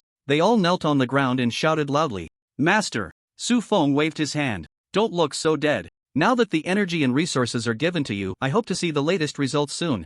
Mao exchanged glances with the others, bowed, and shouted, yes. We will not disappoint your expectations. After solving the thunder spirit and the energy problem of the goblin tribe, Su Feng's consciousness returned to his main body. 2 hours had passed. Many people had already passed the monster test and were gradually filling the audience seats of the arena. Su Feng scanned the surroundings, frowned slightly, and muttered to himself, with so many people, how long will it take to beat them one by one? If he hadn't obtained the thunder spirit, he might have been interested in playing with this group of people. But now, he was eager to enter the heavenly treasure secret realm to claim his rewards and then go back to find Guyu to build the second nest. Therefore, Su Feng didn't want to play anymore. Let them leave quickly, he muttered. Just then, 2 figures walked towards him side by side. The person on the left, Su Feng recognized, it was the guy who had been struck dead by his gaze in front of the castle, seemingly named Fan Biao. He was also one of the few professionals who could fight back during that bloody challenge amidst the goblin siege. The person on the right was a burly man he had never seen before, a real muscle-bound brute. The strong man's eyes were eager, and as he approached, he shouted, Su!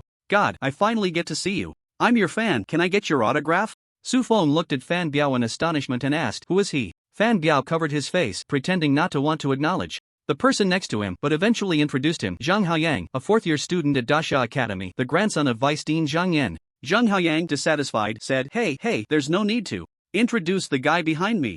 Everything I have now is earned through my own effort and sweat. Don't compare me to those second-generation rich kids. Fan Biao shrugged and actually said, sorry. Zhang Haoyang nodded in satisfaction. Then, he turned to Su Feng, his face full of excitement as he took out paper and pen. This expression didn't seem fake. Su Feng didn't want to spoil the mood and quickly signed his name on the paper. After Zhang Haiyang carefully put away the signed paper, he turned and said, "So God, you might not know, but a long time ago, Fan Biao knew this guy would go on forever once he started talking, so he quickly interrupted, reminding him there's not much time, get to the point." It seemed he hadn't been able to show loyalty in front of his idol. Zhang Haiyang sighed regretfully and then said, "Su God, here's the thing, I received news that some shameless guys might team up against you." Su Feng wasn't surprised and replied casually, "Oh really? That's interesting. But it doesn't matter, I'm used to it." Seeing his indifferent expression, Zhang Haiyang became a bit anxious and hurriedly said, "Su God, those people are different from the ones you encountered before, they come from powerful families and have strong mentors since childhood. Individually, they might not be your match,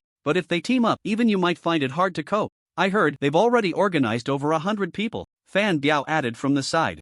"And you can't use your summons now, 2 fists can't fight 4 hands." Su Feng quietly listened to the two of them speak back and forth. He chuckled, and then, "What's your goal?" Zhang Haiyang said, "They can form a team, can't we? Su God, let's join forces, with Dasha Academy and you, we have 8 people to advance to the second round of selection. Although that's still a fraction compared to over 100 even. If we ultimately lose, we can lose." Before he could finish, Su Feng raised his hand to stop him. "Lose? That word doesn't exist in my dictionary. There's no need to team up, haven't you heard that a dragon doesn't seek help to deal with a swarm of ants?" Fan Biao looked at him, nodding in admiration, fully agreeing with Su Feng's words. He didn't think Su Feng was arrogant because a strong person should look down on everything, but he still advised, "Those guys are not just ordinary ants, can't you reconsider?" Zhang Haoyang nodded vigorously. "There are a few guys whose professions are quite tricky." Su Feng patted Zhang Haoyang's shoulder and grinned, "It's fine, let them come, killing them is no harder than squashing a chick. By the way, here's a piece of advice, when the fight starts, stay away from me. Since they want to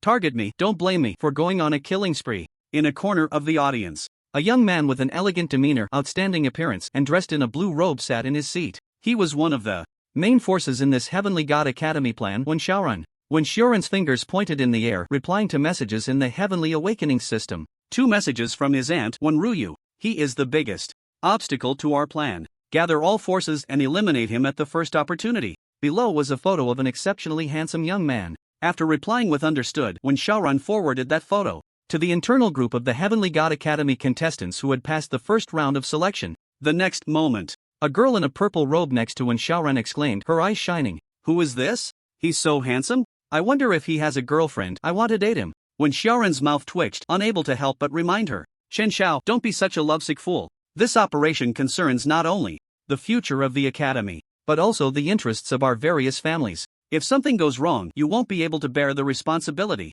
The girl named Chen Xiao had a sharp bob haircut and flawless features. She was not short, but her curves were somewhat unfortunate. She rolled her eyes at Wen Xiaoran. "Do you live by the sea? Why are you so nosy?" On Wen Xiaoran's other side was a long-haired individual with an alluring appearance, suspected to be a biological male, named Zhang Yushu. He pinched his fingers in a delicate manner and said with a sinister smile, "This young man's looks are indeed handsome, and with that chest and those thighs, wow. Does anyone know him? What kind of strength does he have to be worth Mentor Wen's special targeting?" At this moment, someone in the group had already pointed out Su Feng's identity. Chen Xiao exclaimed, "Wow, he's actually an 18-year-old fresh meat, just got into the Dasha Academy this year. And he's this year's top scorer in the college entrance examination. Amazing, I want to date him even more." Zhang Yushu said in astonishment. "Top scorer? But he has only awakened his profession for less than 4 months. How did he get through the first round of selection?" When Xiaoran interrupted their conversation, saying, "Enough, since my aunt wants us to do this, there must be a reason. No matter who this guy is, find him as soon as he enters and take him down." Chen Zhao's eyes showed a hint of contemplation as she murmured, "A professional who has been specifically reminded by Mentor Wen should have considerable strength. What if we can't beat him?" When Xiaoran sneered, "Can't beat him? No matter how strong he is, we have over 100 people, all top geniuses carefully selected. As long as one of us hits him once, it will be enough to take him down. If he's targeted by us, he's out of luck." As soon as he finished speaking, a broadcast echoed throughout the area. The first round of selection has completely ended, with 1,062 contestants remaining. Please everyone prepare. The second round of selection will begin in half an hour.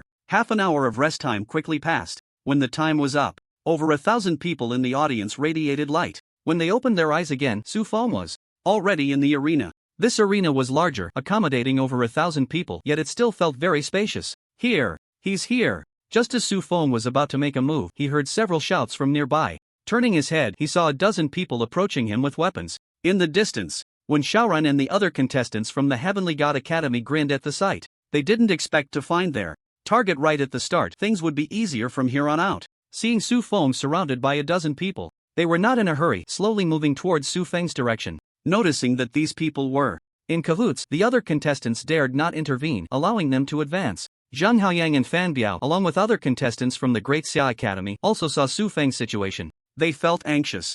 Although Su Feng had refused to team up with them, they were all from the same school and could not just stand by and watch him being targeted. A few of them wanted to rush towards Su Feng, but the contestants along the way attacked them to block their path. They were not allied with the Celestial Academy, it was just that once they entered the arena, the battle had begun. Su Feng scanned his surroundings and saw that only a dozen people were surrounding him. He grinned and said, "Didn't you say there were over 100 of you? Just you few." Hearing the hint of mockery in his words, this group of second-generation deities and aristocratic youths had never endured such humiliation. They immediately retorted, "Less nonsense. If you don't want to be beaten, withdraw from the selection or don't blame us for being ruthless. Do you see the dagger in my hand? This dagger is laced with deadly poison. Lick, damn. Why waste words with him? Cut him down." With a command, several warriors and knights charged to the front, swinging their weapons, swords, spears, clubs, axes, and halberds towards Su Feng. Meanwhile, the mages raised their glowing staffs, chanting spells with flames, frost, and storms. Various elemental attacks followed. Just as Su Feng was about to be overwhelmed by the onslaught, a cloak suddenly manifested on his shoulder, billowing without wind and lifting back. In an instant, the world changed color. The simulated clear sky above the arena suddenly darkened, the air pressure inside surged, and the air felt as if it had solidified. Some people began to feel their breathing constricted and difficult, gasping for air, unaware of the cause of the change. The group charging towards Su Feng felt it most acutely. They suddenly perceived the young man before them as an unreachable, towering mountain. "You are so noisy." Su Feng's voice boomed like a great bell, quickly spreading throughout the arena. In the next moment, his aura transformed into an endless surging torrent, sweeping outward. Bang bang bang bang. Anyone within 50 meters of Su Feng, whether mage or knight, felt their bodies stiffen before instantly exploding, creating clouds of thick blood mist. Fan Biao watched this scene, his eyes widening in shock, pulling Zhang Haoyang, who still wanted to charge forward, and shouted, "Run!" He was all too familiar with this, the scene from his memories resurfacing in his mind. Just as he and Zhang Haoyang turned to flee a few meters, a strong force pushed from behind, sending them flying over 10 meters, rolling several times before coming to a stop. The once noisy arena instantly fell into a silence akin to a midnight graveyard. Looking around, only Su Feng remained standing. The rest of the survivors were all sprawled on the ground. When Xiaoran, dazed, looked up and wiped the dust from his face, a hint of realization appeared in his eyes. "No wonder my aunt wanted us to target him. This guy, is he really a professional? Is he sure he's not a demigod-level leader transformed into a human? He had once faced a LD-70 demigod-level monster. That monster's aura was even weaker than Su Feng's. What?" Xiaoran looked around, feeling a chill in his heart. Su Feng's wave of momentum had directly eliminated 90% of the contestants. In the arena, there were fewer than 100 people left. And then, a voice, like that of a demon from the abyss, echoed into the ears of the remaining contestants. "Those who are still alive, get up quickly, your time is running out." In the first century after the apocalypse system integrated into Blue Star, the aristocratic families were the unshakable rulers of the land of Great Xia. They controlled 99% of the circulation of potions, equipment, and items in the market. With their colossal capital, they turned almost all the people of Great Xia into their de facto slaves. Until the sudden outbreak of the abyssal tide, a once-in-a-million-years disaster. On the eve of the tide's eruption, the aristocratic families acted in unison, recalling a large number of dominant professionals back to their family cities, allowing the front lines of the abyss to collapse. This was not only for self-preservation, they wanted to gain more benefits from the officials, even to replace them. In their vision, the abyssal tide would destroy 70% of the population and cities on the land of Great Xia and then subside. Once the tide ended, in order to deal with the prying eyes of neighboring countries, the officials would surely present them with satisfactory sincerity to request their help. However, the development of the situation did not go as smoothly as they had anticipated. That disaster did not lead to the collapse of Great Xia. Countless heroes emerging from the common people formed an insurmountable grand wall, blocking the tide back into the abyss. Among them, the terrifying figure of the dragon god was born, who single-handedly stopped hundreds of demon gods and trillions of ordinary monsters for a full 100 days, until a new batch of warriors grew up. After surviving that disaster, the aristocratic families lost their control over Great Xia due to their earlier retreat. Faced with the hostility of the public and the suppression from the officials, they did not resist but chose to lie low, for the rulers of the families believed, as long as this land exists, the glory belonging to the families will eventually return. After 3 centuries of waiting, they finally saw the dawn. The lifespans of several deities aligned with the officials were nearing their end, including that of the dragon god. The longevity resources of the Great Xia officials were running low. each deity lost was a huge, irreparable blow to the entire nation. The families calculated the timing, laid out their plans in advance, and frantically seized longevity resources. The mysterious merchants within the heavenly treasure secret realm became their focus. As long as they secured 10 spots to enter the heavenly treasure secret realm, they would hold these longevity resources in their hands. At that time, if the officials wanted to buy from them, that would be when they could raise the price. For this goal, the families sacrificed countless talented futures. In top academies, students like Guyu, who reached LV40, would only need to hold back for a year to participate in the selection. Once they missed this opportunity, although it would be regrettable, they would not linger and would decisively break through. But the families had planned for this day 10 years ago. They had kept the immensely talented individual stuck at LV40 for nearly a decade just for today. Otherwise, how could they possibly gather over 100 participants capable of advancing to the second round of selection? However, years of preparation vanished in an instant. When Xiaorun slowly got up, his eyes bloodshot, anger overcoming his fear. He glared at that imperious figure. His mouth twitching, fists clenched, veins bulging on the back of his hands. Always gentle and courteous, treating others with the demeanor of a noble young master. At this moment, facing a situation where a 10-year plan was ruined in an instant because of one person. As a key player in this event, when Xiaorun had initially planned to make a fortune during the tide. Yet, due to the appearance of the dragon god, the ancestors who had lost control of Great Xia felt the same. He was broken. Su Feng, I was up early at 8. How dare you, a lowly commoner, ruin our plan? Those who know what's good for them should quickly withdraw from the selection, or there will be no place for you in the Great Xia in the future. When Xiaorun pointed at Su Feng and cursed loudly, the surrounding gazes turned towards him, including those from the Heavenly God Academy, all with expressions of shock. Chen Xiao sat on the ground, staring blankly at him, murmuring, "Crazy, all crazy." Not far away, Zhang Yushu swallowed hard and whispered, "Is it okay to talk about the plan?" Su Feng heard someone calling his name, turned his head, and immediately heard a stream of foul language. With his bad temper, how could he endure it?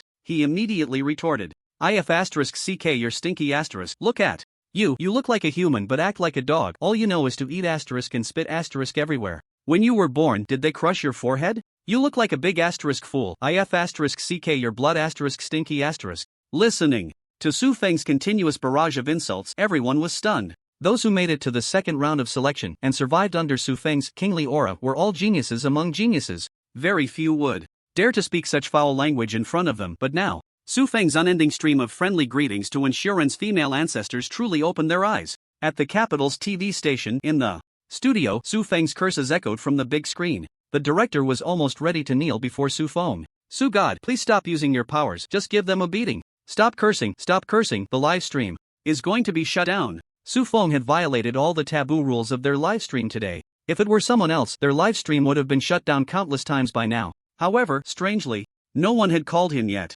Could it be that the leaders also enjoy watching? The director stroked his chin, lost in thought. In the guest area, when Ruyu's mood was extremely low, her face as dark as a pot bottom, her fists clenched tightly, her eyes fixed on the screen where Su Feng was still spewing foul language. Gritting her teeth, she looked at Yi Longyin and coldly said, "Is this the quality of students from your Great Xia Academy?" Yi Longyin nodded. "Su Feng's quality, indeed not good, it's too high and needs to be lowered." When Ruyu was so angry she couldn't express it, only gripping the armrest of her chair, sulking. The live stream's bullet comments rolled rapidly. "Is this even allowed? So dirty, but so satisfying. Subao is just straightforward, can't stand a grain of sand in his eyes, so cute, want a Rua. The one upstairs wants Su God to Rua you, right?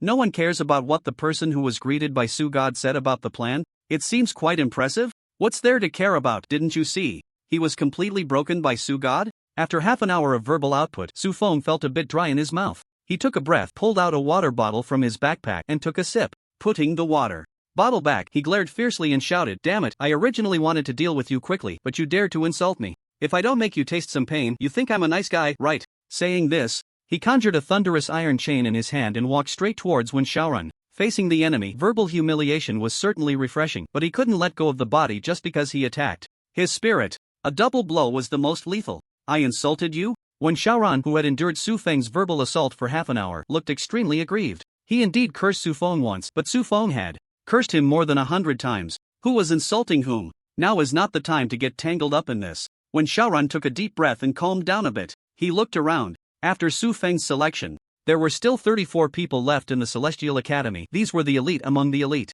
But with the strength that Guy had shown, these people alone probably wouldn't be enough to turn the situation around. Others needed to join in the attack against Su Feng. This part wasn't difficult. Su Feng was too conspicuous, whether it was his previous indiscriminate pressure or the insults just now. No one would think. He was an easy person to get along with. As long as he slightly provoked them, people had a tendency to follow the crowd. He wasn't afraid they wouldn't take action. While retreating to distance himself from Su Feng, when Xiaoran shouted loudly, "What are you waiting for? This guy clearly wants to monopolize the opportunity to enter the secret realm. If you don't act together to strangle him, are you waiting for him to defeat us all? He's attacking me now, and you aren't helping. Later, when he comes for you, no one will support you." It must be said that when Xiaoran still had some skills, with just a few words, many people were stirred, but most were still deterred by the terrifying aura Su Feng had previously displayed, not daring to act rashly. At this moment, Chen Xiao saw the situation clearly, stood up, and said, "What are you afraid of? He's just one person, and we have over 100. Can he really kill us all before his magic runs out? Are you a bunch of big men, even worse than this weak woman?" As she spoke, she raised her staff and threw out a black ball. The black ball landed at Su Feng's feet and instantly spread out, unleashing a strong suction force that pulled at Su Feng's steps. Su Feng's cold gaze turned towards Chen Xiao. Just that one look, she almost lost control, quickly clenching her legs together and avoiding his gaze. So terrifying. Su Feng felt the intense gravitational force binding his movements. Looking ahead, many people had already been incited by Wen Xiaoran activating their skills to attack him. Su Feng couldn't help but curse, "A bunch of idiots." Since they were all thinking of targeting him, he wouldn't hold back. Su Feng ignored the attacks and took out the Book of Multiplication. He continuously activated Summon Thunder Spirit and Elemental Spirit Body. His average attributes quickly broke through 10,000, 100,000, million, 10 million. The attacks hitting him were hardly stronger than mosquito bites. A large number of attacks concentrated, stirring up a lot of dust. In the arena, almost all the remaining contestants were outputting their full strength. At the same time, they widened their eyes, peering into the dust. After taking so many waves of attacks, he should be dead, right? Keep hitting for a while. That guy is too abnormal. There might be an accident. This is the first time I've teamed up with someone to deal with a professional. This must be the boss. The chatter continued as everyone wanted to know what was happening in the dust. The next second, the voices suddenly stopped. A golden light burst out from the dust, flying into the sky. At this moment, Su Feng was enveloped in brilliant golden light, like a statue. Coated in gold paint, his expression cold and serious, the king's cloak billowing behind him, his aura once again overwhelming the entire arena. The remaining people were those who had withstood the first wave of King's might. This time, the aura didn't cause any substantial damage, it merely made them unable to continue attacking under the heavy pressure. Su Feng grinned maliciously, "You like to fight, huh? Then let me give you a taste." He raised his right arm high, summoning a mass of dark clouds, with countless lightning snakes flashing wildly within the clouds. This was the skill 10,000 Thunder summoned from the demon-slaying thunder god, fused with electrotherapy. Su Feng's actions didn't stop there, he locked onto all those who had attacked him. He used double pleasure on each of them. Thus, even the strongest knight's body has become extremely sensitive now. Enjoy the pleasure, everyone. Su Feng snapped his fingers. Bang bang bang bang. Hundreds of bolts of lightning struck down simultaneously, all hitting their targets with precise control. The lightning brought a pain that penetrated to the bone, and combined with the heightened sensitivity of their bodies, most people lost control immediately. If it were just a momentary pain, it could be endured, but the key is, this wave of lightning not only wouldn't harm them, but instead would bring them healing plus 142,000, plus 124100, plus 135000. Streams of green healing numbers floated above the heads of the crowd. "Ah, help, it hurts so much, make it stop. Who can grant me death? I'll give him 1,000,000 gold coins. Help, I won't participate in the selection, I want to withdraw. I want to, A few who managed to escape the disaster, like Fan Biao and others from the Great Xia Academy, huddled in a corner. They listened to the wails around them, as if coming from the depths of hell, and felt a chill run down their spines. Is this junior always this crazy? Isn't it a bit cruel? Shut up, he's petty, don't let him hear you. Fan Biao hurriedly interrupted their discussion and quietly sat down. The others quickly followed suit. At the same time, they were relieved that Su Feng was on their side. If they were against him, death would be a form of relief. What they feared most was the current situation worse than death. This man was terrifying, making over 100 people lose control in public. Wait, something's not right. Zheng Hangyang suddenly widened his eyes and shouted, "Su God, watch out behind you." Su Feng heard his voice, turned around in confusion, and a gleaming dagger shot out from the void, stabbing towards his chest. Immediately after, he heard a triumphant voice. "Aha, you a mage, dare to be so arrogant in front of me, a killer, go die." The blade pierced Su Feng's chest. Clang! Sparks flew, and a damage number appeared above Su Feng's head. -0. Are you here to be funny? Su Feng looked at the black-clothed man who appeared from behind the dagger in confusion. The man's face turned pale, and he turned to run, but a large hand instantly seized his neck. Electrotherapy. A surge of lightning erupted from Su Feng flooding into the man's body. Ah! You can't do this to me. I'm from the G family. I warn you, let me go. The man convulsed from the electric shock, screaming loudly.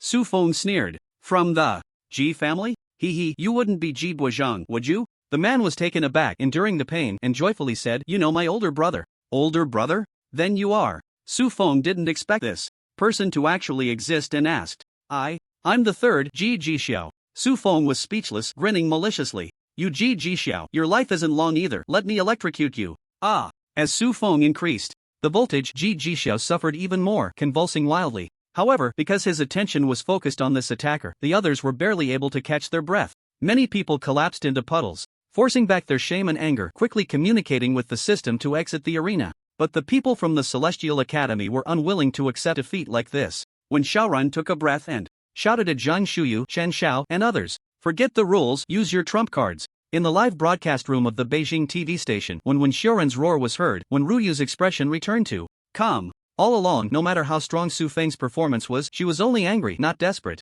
Because the aristocratic families had prepared a lot for this plan, they had trump cards that could turn the tables. They had people. Even if they encountered a peerless genius, they could sacrifice a few to forcibly replace the opponent. Just a jumping clown. Li Fenglu seemed to have already predicted what trump card Xiaoran was referring to, sneering coldly. What other trump cards did they have? It was nothing more than those old fellows stepping in to contract epic pets for the younger generation. But based on Su Feng's earlier display of combat power, a LV-40 epic monster was truly not enough for him to tear apart alone. When Ruyu also heard this taunt, her expression was calm and the corner of her mouth curled into a strange arc. In the simulated arena, after when Xiaoran spoke, several students from the Celestial Academy exchanged glances and no longer hesitated. In an instant, they activated a mark within them and immediately, massive figures appeared beside them. Su Feng stopped electrocuting Ji Xiao, delivering a thunder fist that sent him to his end. He turned to look at the summoned figures, their imposing presence terrifying, with energy fluctuations that were horrifying. He aimed his true sight at a giant bird radiating black flames. Monster, Demon Flame, Undying Bird Rank, Demigod Level, LV60 Health, 105000W/105000W Mana, 950000W/950000W. Strength 3000W, Constitution 3000W, Agility 5000W, Spirit 5000W, Talent, Undying Rebirth, SS Skills, Heavenly Fire Burial, Demon Flame Wing Slash. How much? 1 billion health. Su Feng was genuinely a bit shocked this time. This guy's health was actually almost catching up to his own. It felt so insecure. Stack a bit more attributes. With this thought, he took out the Book of Multiplication and continuously summoned Thunder Spirit, crazily stacking his own attributes. In the live broadcast room, when they saw that batch of demigod-level leaders appear, Li Fenglio's expression instantly froze and he cursed loudly. Damn it, demigod level! Are they throwing away all shame? Shameless. So shameless. He truly did not expect a group of old fellows from the aristocratic families to be so insane. Damn, first using epic level as bait, setting a trap, then pulling this move, what a good tactic. Li Fenglu gritted his teeth and thought. The most detestable thing was, these monsters were forcibly contracted onto those students using divine power, without going through the apocalypse system. Doing so, although the pets had a risk of losing control, their essence was completely retained, unaffected by the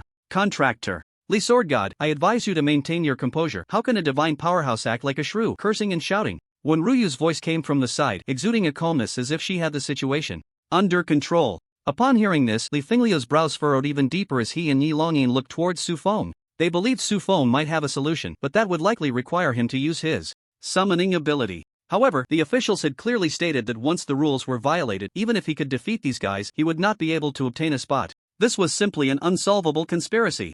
It wasn't that the aristocratic family's strategists were stronger than the officials, it was that they had plans within plans, making it hard to guard against. However, while their concerns were not without reason, the Su Feng who was truly facing danger at this moment was about to go crazy with joy. In the arena, Su Feng used true sight to scan the surroundings again. Seeing that there were as many as 10 demigod-level leaders, Su Feng couldn't help but laugh out loud. 10 demigod-level beings meant 10 SS-level talents. And this was before entering the Heavenly Treasure secret realm, gifting himself such a great surprise. This group of people was simply benevolent. Thinking back to how he had shocked them into incontinence earlier, Su Feng felt a bit embarrassed. Of course, embarrassment was just a thought. He had come to his senses now and guessed that the shameless person Li Jianshan mentioned was standing right behind these people. With such a large-scale organizational plan, what conspiracy could there be? Su Feng squinted his eyes and focused on Wen Xiaoran, who had shouted the loudest just now. Instantly, When Xiaoran felt a chilling sensation as if he were completely exposed, and he hurriedly shouted, "What are you waiting for? Attack him! Damn it! Come on, hit him! Don't just shout. Do you think I don't want to?" They're not moving. The group that summoned the demigod-level leaders wanted to command their pets to attack Su Feng, but they were shocked to find that they couldn't control this group of monsters. No matter how they issued commands, the monsters remained unmoved. Instead, they transmitted a strong sense of fear back to them. Human professionals couldn't feel it, but those demigod-level leaders could clearly sense. Su Feng's attributes were rising at an astonishing speed, with no signs of stopping. How could they engage with such monsters? Rather than seeking death by attacking these creatures, it would be better to try to break free from the divine restraints on themselves. Perhaps they could find a way to escape. With this thought, the group of demigod-level leaders turned their heads and attacked their own contractor. Protected by the contract, the celestial students were unharmed, but they couldn't help but look bewildered. Didn't the ancestors say they wouldn't break free from the restraints unless facing an unbeatable enemy? What's going on now? That guy is just a level 30 summoner. Why are they turning against us? You damn beasts, go and hit him. The situation reversed too quickly. Even the audience watching the battle was left dumbfounded. These people, are they crazy? Violating the rules to summon pets and then attacking themselves? What's happening? Oh, I get it. They plan to commit suicide so that Su Feng can't hit them. I would call this the strongest contemporary performance art. I hit myself. In the live broadcast room, the three guests also looked confused. Li Fenglu couldn't help but laugh. The cycle of heaven is fair. Who can escape from it? Those who do evil will perish. They deserve it, ha ha ha. He truly didn't expect the situation to develop like this. Su Feng hadn't even made a move. Just the momentum from the change in attributes had forced the group of leaders to endure the immense pain of violating the contract to attack their contractor. It was simply too absurd. Wen Ruyu was also stunned at this moment. She couldn't understand what these little brats were doing. They had a good advantage, yet they had to turn it into a disadvantage?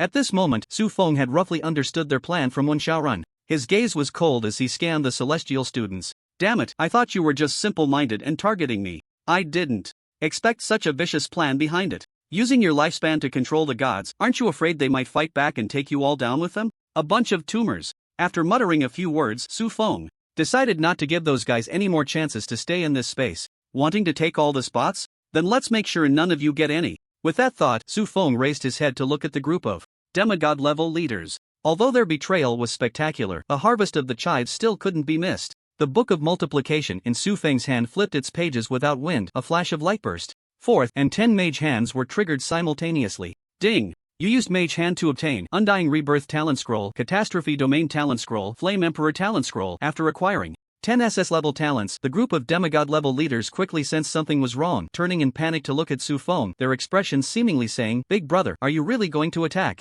your own?" Su Feng grinned savagely. "Sorry, I don't accept surrender or traitors." With that, he activated Lightning Dash, transforming into a bolt of lightning, crashing into the first monster, the fiery Undying Bird. Bang! His body instantly broke through flesh and blood, entering the interior of the Undying Bird. Once inside, Su Feng's thoughts stirred, murmuring to himself, "I've been wanting to try this move." Self-destruct fused with self-destruct. Self-destruct. Fusing the power of 10 self-destructs combined with his current mental attribute of 10 million. After sacrificing a thunder spirit from his own life to trigger self-destruct. Caw! The fiery Undying Bird sensed an intense foreboding, letting out a high-pitched, mournful cry. The next second, glowing cracks appeared on its body made of black flames. Bang! A burst of fire exploded from the fiery Undying Bird, instantly emptying the health bar of this demigod-level leader. At the same time, the flames rapidly spread, quickly enveloping the remaining 9 demigod-level leaders. Half a minute later, a figure engulfed in flames, radiating golden light, emerged from the nuclear explosion like fireball.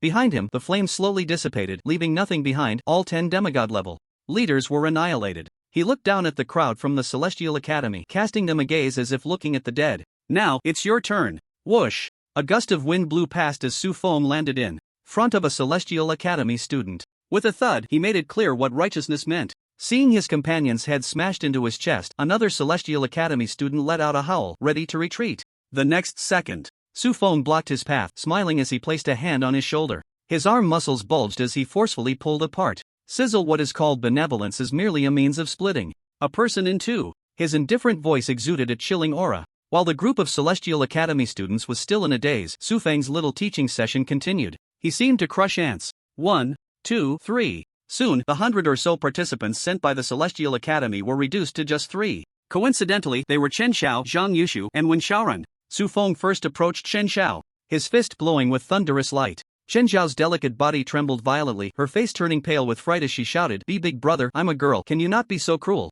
Su Feng actually paused. For a moment, Chen Zhao's eyes lit up, thinking this gentleman was being chivalrous. But she was also quite annoyed. Were her feminine features really that unnoticeable? Did she need to say it for him to know? However, she didn't dare to scold Su Feng and hurriedly wanted to plead for mercy. But she saw Su Feng take a few steps back. Chen Zhao's eyes brightened. Just as she was about to express her gratitude, the next second, a 10-foot-tall golden deity phantom emerged from behind Su Feng. Whoosh! Without a word, the deity swung a fist, the punch carrying intense wind pressure. Boom! After a muffled sound, Chen Zhao fell to the ground, peacefully asleep. "In front of me, everyone is equal," Su Feng said indifferently. He then turned to the remaining two. When Zhang Yushu was locked onto by his gaze, he was so frightened that his legs went weak, collapsing to the ground. "Aya, big brother, don't kill me." I. Su Feng's expression changed, and without a second thought, the deity struck down with a palm. Boom! Zhang Yushu instantly turned into a meat pie. Su Feng breathed a sigh of relief. "I take back what I just said." The last one. Su Feng deliberately left Wen Xiaoran for last. He still remembered that it was this guy who had just insulted him. It was the first time someone dared to curse at him. If he didn't teach him a good lesson, he wouldn't be able to vent the anger in his heart. Thought stopped here. Su Feng activated the mage's hand and merged it with electrotherapy. In an instant, he grabbed Wen Xiaoran and began the electric treatment. By the end of the first round of electric shocks, Wen Xiaoran was almost numb. But now, Su Feng's attributes had increased again, and the pain from the electrotherapy was super doubled. "Hee, you filthy-minded guy, let me treat you well," Su Feng said with a light laugh. In the corner, a group from the Daxia Academy squatted down, and someone mumbled, It seems that Su Shen just greeted him." Slap. Before the person could finish speaking, Fan Biao covered his mouth with a slap. He then gave Su Feng a stiff smile and said, "Su Shen, the child doesn't understand and speaks nonsense, please forgive him." Su Feng nodded in silence and continued treating Wen Xiaoran. The others looked at Fan Biao in surprise. They never expected that he, who was known for his bloody and violent reputation, would one day be so humble. One could only say, Dr. Su's medical skills were too strong, even easily curing superhuman syndrome. While Su Feng was enjoying the electric treatment, a figure suddenly appeared beside Wen Xiaoran. It was an old man with white hair, dressed in black ancient Daxia attire, with a sinister expression. Just a light pat on Wen Xiaoran's shoulder caused Su Feng's mage's hand to shatter. Su Feng's heart raced. This guy was not simple. His current average attribute value was as high as 10 million, equivalent to the strength of an 8-turn professional. Anyone who could give him this feeling definitely wasn't a 9-turn, at least had to be a god. A god would never be so shameless to act against a kind, just, ordinary, and plain handsome man like him. Su Feng looked at the old man's face, which looked like he had lost his family, and felt it was hard to say. Just as he was feeling a bit anxious, a hand gently patted his shoulder. Su Feng's scalp tingled, and he turned to see his expression suddenly relax. "Old Zheng.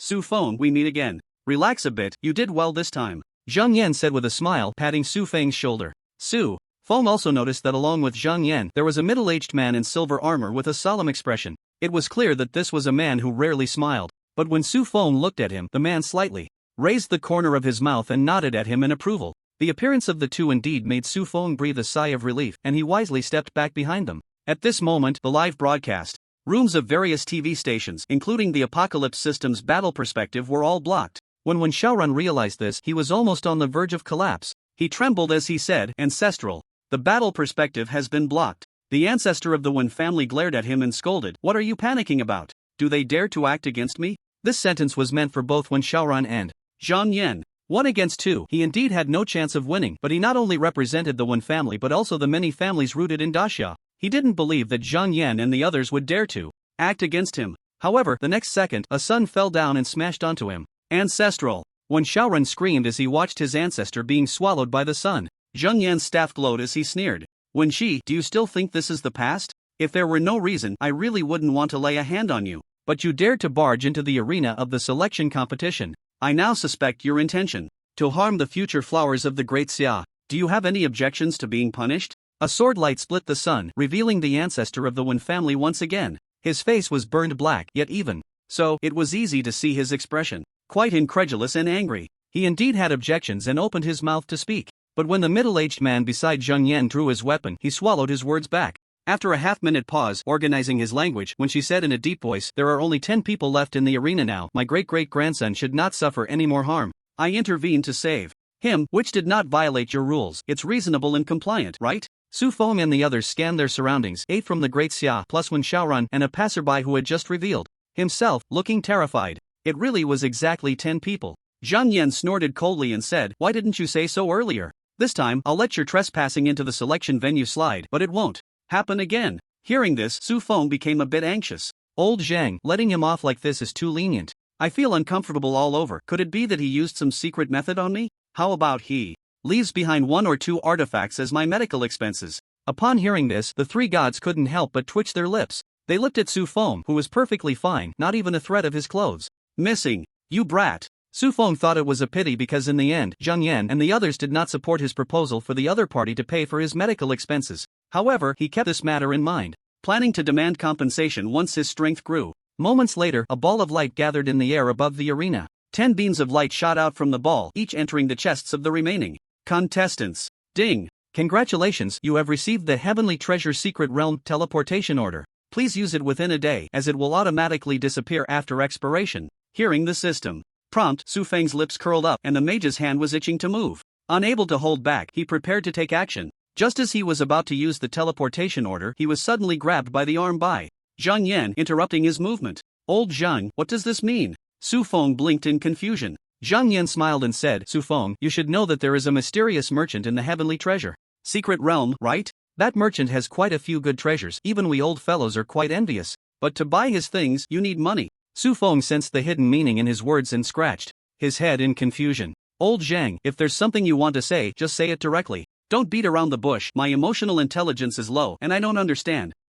He was too straightforward, leaving Zhang Yan at a loss for words. At that moment, the middle-aged man who had come with Zhang Yan stepped in front of Su Feng and made a transaction offer. He directly transferred 10 billion gold coins. Su Feng had already realized something, and after receiving the money, he heard the middle-aged man say, My name is Mu Sangxing. On behalf of the Great Xia government, I would like to ask you for a favor. If possible, please buy a few longevity items from the mysterious merchant. Zhang Yan chimed in, Su Feng, don't worry. As long as you bring out the longevity items, whatever you want, just write it down. The government can exchange it for you, and there will be a generous reward. You won't lose out. After the two finished speaking and looked at Su Feng, they saw his expression was somewhat hesitant. Their hearts sank, but unexpectedly, Su Feng scratched his head. Do you just need the longevity item? Is there anything else you want me to buy? Su Feng's mysterious shop, you can trust it. The two fell silent for a moment, but from Su Feng's tone, it seemed he had agreed. Zhang Yan chuckled lightly. That's it, be careful inside. Although they are just small tests, there is still some danger.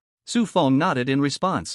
Well, if there's nothing else, I'll go in first, wait for my good news. After saying that, he directly used the teleportation order and with a flash of light he disappeared. Meanwhile, when Xiaoran, seeing this, hurriedly looked at his ancestor and asked, Ancestor, he went in, When Ji's face was calm as he said indifferently, What are you panicking about? Everyone can only stay in the Tianbao secret realm for 7 days. The earlier you go in, the earlier you come out. Now you are the only one with a quota. Those old ghosts probably don't want to die so soon. Let's go back and talk. After saying that, he grabbed Wen Xiaoran's arm and their figures faded away, disappearing from sight. In the endless desert, where yellow sand filled the sky and the wind howled, a place that never saw the sun, a gust of wind blew away the sand, revealing a piece of metal debris. Su Feng bent down and pulled the metal fragment from the ground. He blew away the dust on it and looked with the true sight eye. Damn, it's still a fragment of a divine artifact. Su Feng's eyes lit up and he quickly wiped off the dust. Then he stored it in his backpack. Tiana, beside him, was speechless, her mouth twitching. This is an ancient battlefield of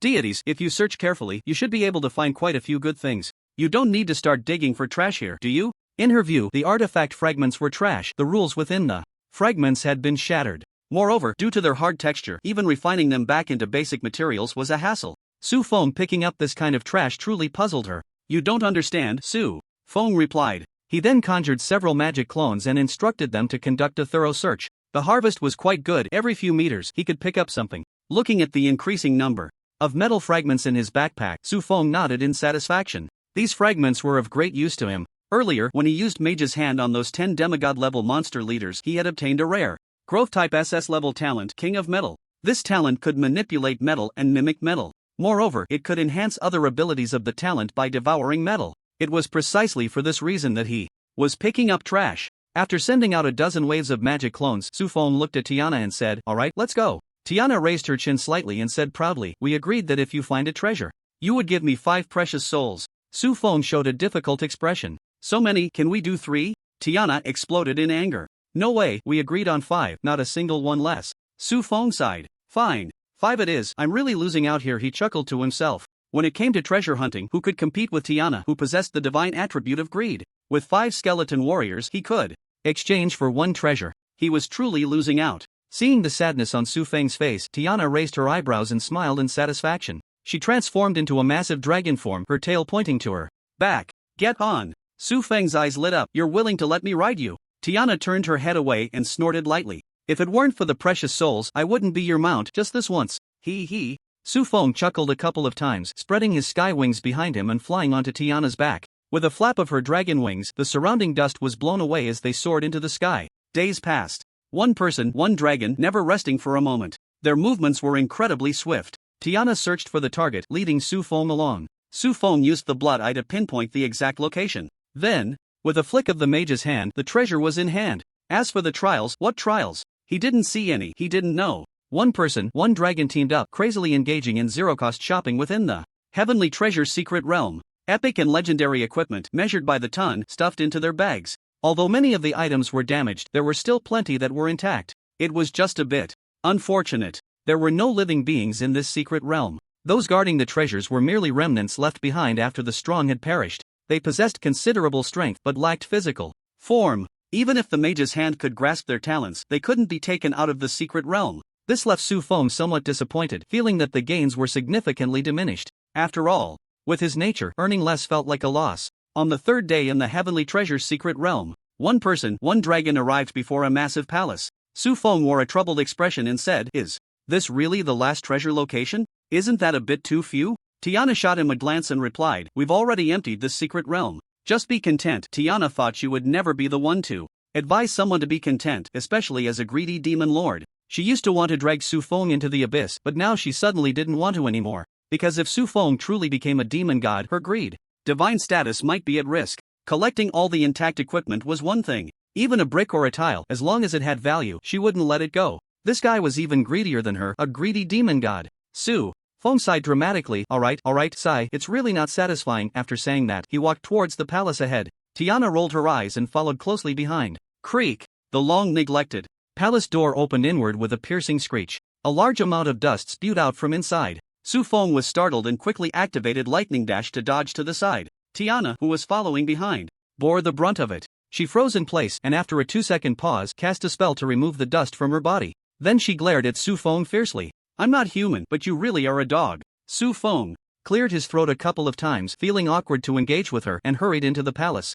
The interior of the palace was vast, decorated in a classical and luxurious style. The walls and ceiling were adorned with exquisite murals. After walking a few steps in, they encountered a figure in a gray-blue robe at the staircase leading to the 2nd floor. Su Feng felt something was off. The remnants they had encountered earlier were all triggered by mechanisms. They only appeared after treasures were discovered. Why was this figure so special, blocking the hallway directly? He used his true sight to take a look. Monster.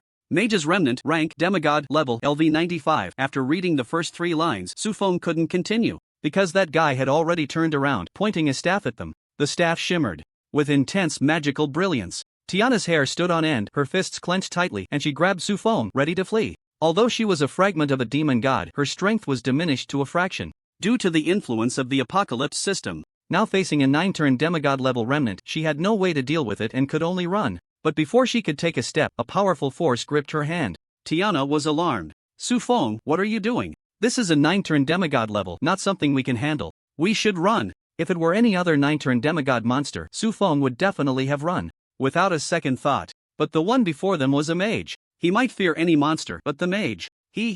Just as the mage's residual shadow was about to shape its spell, Su Feng remained calm in the face of danger. He took out the Book of Multiplication and cast his spell tenfold, the magic suppression stone tablet used with the blood sacrifice worm. In an instant, all the elements in the area were sealed.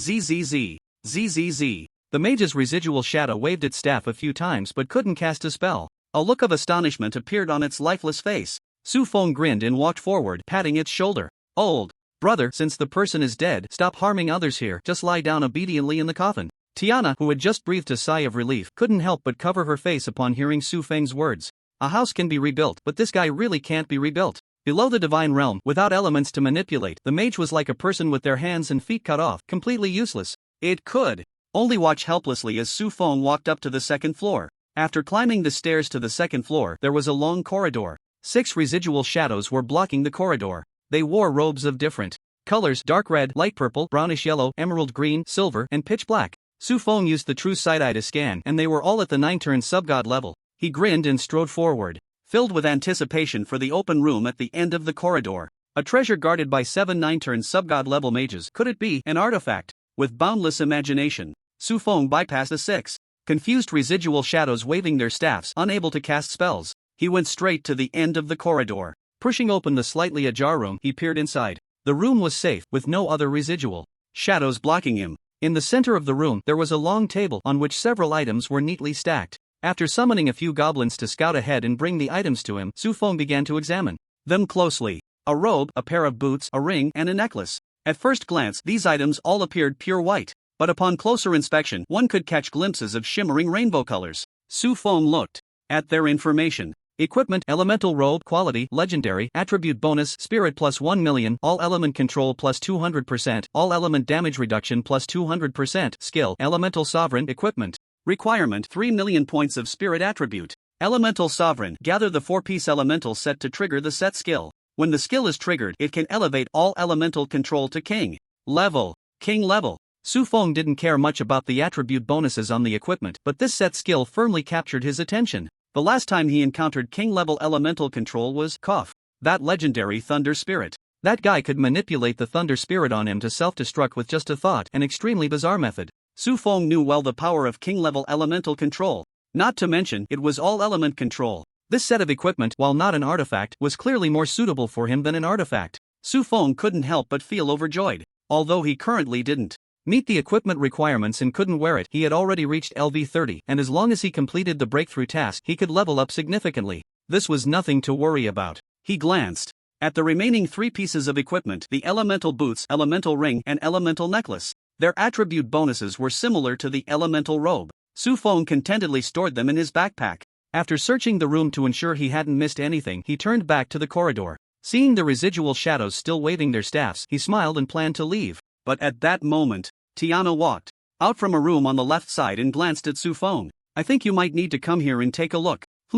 And treasures. Su Feng felt a surge of joy in his heart and hurriedly followed her into the room. The room was connected, opening up all the rooms on the left side of the long corridor. Inside, there were rows of bookshelves filled with books. Su Feng looked around and asked, "Where are the treasures?" "Where are they?" Tiana picked up a book from the shelf and tossed it to him. "Take a look at this." Su Feng caught it and glanced at the cover. "Elemental reaction theory? You can't be talking about this thing as a treasure?" Su Feng asked in confusion. Tiana took out another book and threw it to him. Application in Theory of Magic. Skill book: Crafting Methods, Pharmacology, Equipment Forging. As Tiana continued to throw books, Su Feng's eyes gradually widened. He understood Tiana's intention. These things are indeed treasures. These books are all knowledge, a vast amount of knowledge. Su Feng couldn't help but feel ecstatic. This knowledge was too diverse for him to learn all at once, but for the development of the goblin tribe, it would be a great help. The current goblin tribe had elevated its wisdom to a very high level through sacrifice. But that was just wisdom. They had knowledge, but not much, all concentrated on strengthening themselves.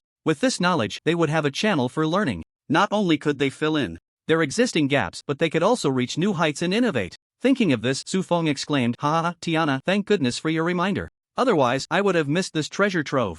After saying that, Su Feng turned around and began to sweep through the shelves, putting everything into his backpack. Tiana's face turned slightly red, and after a long while, she stomped her foot in annoyance. So annoying. In the center of a dilapidated small town stood a 2-story wooden house. The curtains on the second floor facing the street were tightly closed. Dim light filtered through the gaps in the curtains, illuminating a bloodshot eye. In the next moment, the eye suddenly disappeared, as if it had never been there. The residents wandering the streets seemed to sense something and looked up at the window. Not finding anything, they continued their aimless wandering. Inside the room, Yen Jing nibbled on a piece of bread, her gaze hollow, her hair disheveled. On her delicate little face, there was a numb expression as she murmured softly, "How much longer until I can leave?" Half a month ago, she took on an exploration task in order to earn points. The secret realm was not particularly dangerous. With her stealth abilities, she easily completed the task. Just as she was about to leave, she accidentally triggered a teleportation array and ended up in this strange world filled with undead monsters. Here, she was an outcast, like a rat crossing the street. Everyone wanted to chase her down, and she could only hide and seek refuge. Yet, she couldn't find her way back. "Am I really going to die in this cursed place without knowing why?" A tear rolled down the corner of Yen Jing's eye. Boom! The ground suddenly shook violently and the entire wooden house swayed. Yen Jing hurriedly slipped into the shadows, looking anxiously into the distance. In a farm to the south of the small town, a massive green vine suddenly shot up from the ground. The commotion it caused attracted the attention of the undead monsters. A large number of monsters gathered around. Sensing the threat, the vine whipped around, striking the undead monsters. With a casual sweep, hundreds or even thousands of undead monsters were turned into a blurred mass of flesh and blood. However, there were not just millions of monsters in this small town. A large number of monsters surged in, and with one bite each, they left the vine battered and bruised. Yen Jing swallowed hard, wanting to retreat back into the house to continue hiding. The next moment, a chill ran down her back, cold sweat trickling down. A weak, ethereal voice suddenly entered her ears. Come here. In the heavenly treasure's secret realm, high in the sky,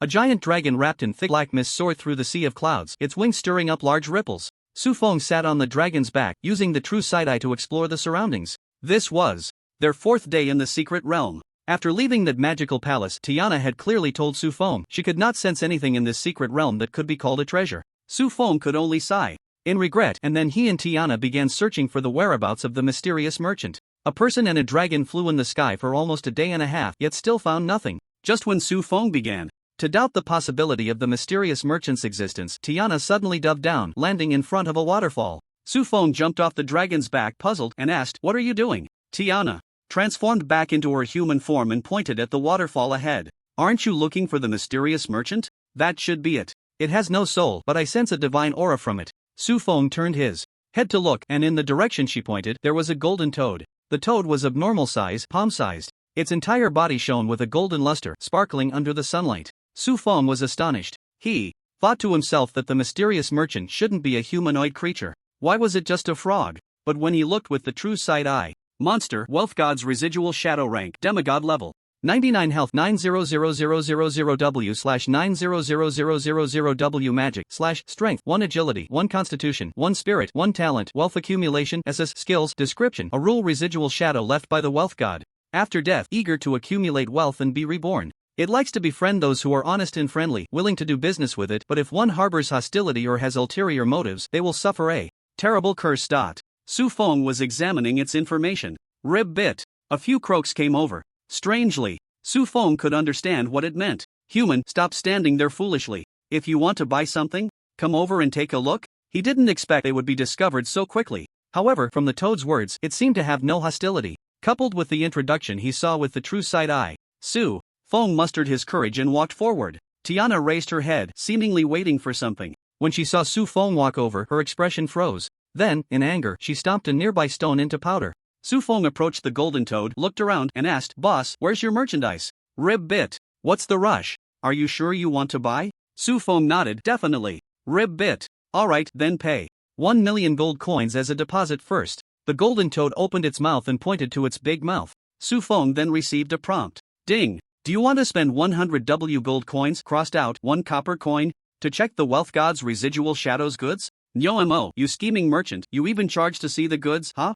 Su Feng complained in his heart. He then took out a copper coin and tossed it into the golden toad's mouth. The golden toad was taken aback, feeling something was off, but the increase in wealth within it told it there was no problem. After thinking for a moment, it reached its forelimb into its mouth and began pulling out items. Scrolls, potion bottles, weapons. Finally, it pulled out a 3-meter-long spear from its mouth. Rib bit. "The rules are clear, you can only purchase 3 types of goods. If you want to change your goods, you need to pay 1 million gold coins each time," Su Feng said, closing his gaping jaw. After a moment of silence, he asked, "Why can I only buy 3 times? I have money, can't I buy more things?" He was puzzled, judging by the introduction. This guy seemed very eager to get gold coins, so why was there a limit on the number of purchases? Before the golden toad could answer, he used his true sight and instantly understood. It earned wealth by selling items, which was much higher than simply receiving gold coins directly. But the wealth each person could provide was limited. Exceeding that limit would significantly reduce the wealth gained. Quack quack. Why so much nonsense? Buy if you want to, don't if you don't. The golden toad cursed loudly. Su Feng thought to himself, as expected of a shady merchant with this attitude. "If I don't empty your pockets today, I won't share your surname." He turned and said, "Wait here, I'll go get the money." After saying that, he took Tiana's hand and quickly ran off. Once they reached a spot where the golden toad couldn't see them, Su Feng used several teleportations to find a hidden cave. Then he took out the Book of Multiplication, using automatic casting to merge With Magical Clone, he watched as clones appeared one after another. A sly smile appeared on Su Feng's face as he looked at Tiana. Keep an eye on things here, don't let anyone discover it. If that golden toad finds this place, remember to hide it in advance. Tiana responded with a lackluster "oh." Seeing her attitude, Su Feng frowned slightly. By the waterfall, the golden toad lounged on a large rock, snoring contentedly. At that moment, a figure walked up to it and said, "Boss, I want to buy something." The golden toad opened its eyes and found that it was not the previous Su Feng, but a refined and extraordinary young nobleman. It didn't suspect anything. After all, the most precious items in this secret realm were all with it. Many people came specifically for it. The golden toad called out, "Quack quack. To buy something, first pay 1 million gold coins as a deposit." The young nobleman pulled out handfuls of gold coins and tossed them into the golden toad's mouth. The golden toad squinted its eyes in satisfaction. This time it was right. The previous person was too strange, even trying to pay it off with a copper coin. Even stranger was that copper coin brought it wealth equivalent to 1 million gold coins. Quite puzzling. After the young nobleman finished feeding, the golden toad closed its mouth, and after a flash of light on its lips, it opened its mouth again, preparing to dig its forelimbs into it. Suddenly, the young nobleman reached out and grabbed its forelimb. The golden toad was bewildered, not understanding. In the next second, strange spatial fluctuations came from all directions. The golden toad widened its eyes and saw itself surrounded by a group of figures that looked exactly like the young nobleman. Before it could react, it felt its mouth being grabbed, and hundreds of hands simultaneously reached inside. Quack, quack, quack, Ugh, in just 10 seconds, all the goods in its belly were completely emptied. The golden toad finally reacted. It roared in fury, quack. Breaking free from the young nobleman's grasp, it leaped up, transforming into a 3-meter-tall giant frogman. At that moment, the terrifying aura belonging to a 9-turn demigod-level monster surged forth, overwhelming everyone present. The golden toad quickly grabbed the young nobleman in front of it, shouting in rage, "Quack! Bad thief, how dare you steal my things?" Before it could speak again, a hint of mockery appeared on the young nobleman's face. Then, his body cracked. Like broken porcelain, large fissures appearing all over. Boom! With a loud explosion, the noble son was reduced to ashes, leaving no trace behind. The golden toad looked bewildered, glancing around. Bang bang bang! Bang! A series of massive explosions echoed in all directions. Thick mushroom-shaped black clouds rose up from the ground. As the shockwaves dissipated and the black mist cleared, the once beautiful waterfall was left as a wasteland. And there was still a golden toad in a state of confusion. At that moment, Su Feng suddenly emerged from the woods, running forward, astonished as he looked around. What happened? What's going on here? The golden toad stared at him, raising an eyebrow, and leaped in front of him. It shouted, "Quack quack! It's you stole my things?" Su Feng, looking bewildered, understood the shout and replied angrily, "How can you unjustly accuse me? You're a 9-turn sub-god level leader and I'm just a 3-turn professional? Come on, tell me, what means do I have to steal your things?" The golden toad, seeing Su Feng's furious expression, realized he didn't seem to be faking it, but its gloomy face remained unchanged. It actually didn't believe that Su Feng had stolen its things. After all, this guy was too weak. The ones from earlier at least had 9-turn attributes, otherwise, how could they have restrained it? Quack! Damn it, you humans are all bad, stealing my treasures. The golden toad shouted furiously. Su Feng, equally enraged, retorted, "This is an individual act, don't escalate it to a racial level. However, just now, I saw a familiar figure running away, perhaps I know who stole your things." The golden toad immediately widened its eyes and asked, "Quack, who is it?" Su Feng replied indignantly, "His name is Wen Shaorun, the legitimate grandson of the Wen family, blessed by a deity. During the selection competition for the secret realm, he once summoned his ancestor and forced me to give up my spot. Fortunately, I was resolute and unyielding, allowing me to enter this secret realm." The golden toad listened to his lengthy explanation and roughly understood. That guy named Wen Shaorun had a strong background, with a deity backing him. That made sense. If it weren't for divine assistance, who could steal its things? Quack! Where is he now? Su Feng raised his hand and pointed in a direction, saying, "I saw him running that way just now." Without saying a word, the golden toad grabbed him and leaped in the direction Su Feng pointed. At the same time, in the lush woods, Wen Shaorun was blocked by one of Su Feng's avatars. Wen Shaorun looked disheveled, his face full of vigilance, clutching a scroll in his hand, and he sneered, "Su Feng, don't think that just because you're powerful, I fear you. I have a tool given to me by my ancestor. It can unleash a full strike from a deity. If you have the ability, come any closer." Not far away, Su Feng's avatar stood on a branch, a cold smile on his lips. In fact, his original plan was to gradually trick the golden toad into giving up its treasures. But before taking action, to ensure he wouldn't be discovered or have his plan interfered with, he ordered his avatars to spread out and scout the surroundings. As a result, he encountered Wen Shaorun in this area. In the arena, threatened by his ancestor, he hadn't been able to kill him, and Su Feng held a grudge. Now that he had run into him, how could he possibly let this kid go? Without a second thought, Su Feng made his move. Little did he know that Wen Xiaoran had a treasure bestowed by his ancestor, making it difficult to kill him immediately. However, Su Feng did not give up. With a shift in thought, he decided to use a strategy to divert the water. Su Feng's avatar grinned maliciously and said, Wen Xiaoran, do you think you're the only one with divine means? You should know that my true strength lies not in brute force, but in summoning. Let me show you the power of a summoner.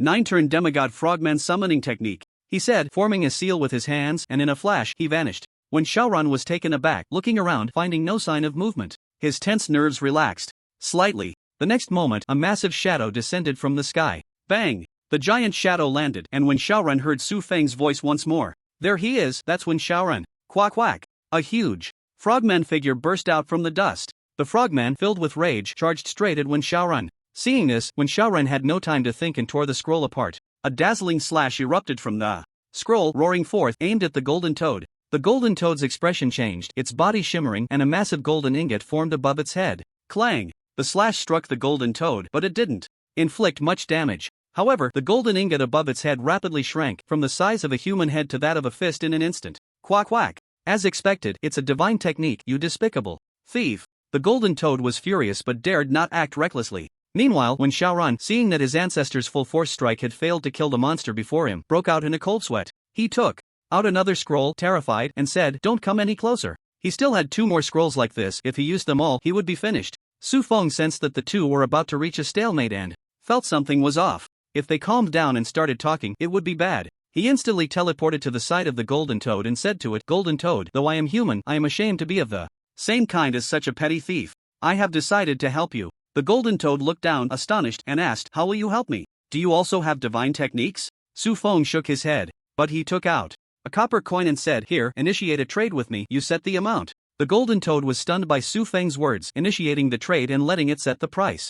At that moment, it only saw 2 words on Su Feng's face, extravagant. It just didn't know if his financial power could support such extravagance. Since you have a wish, I won't be polite. Let's start with 1 billion gold coins to wet my throat.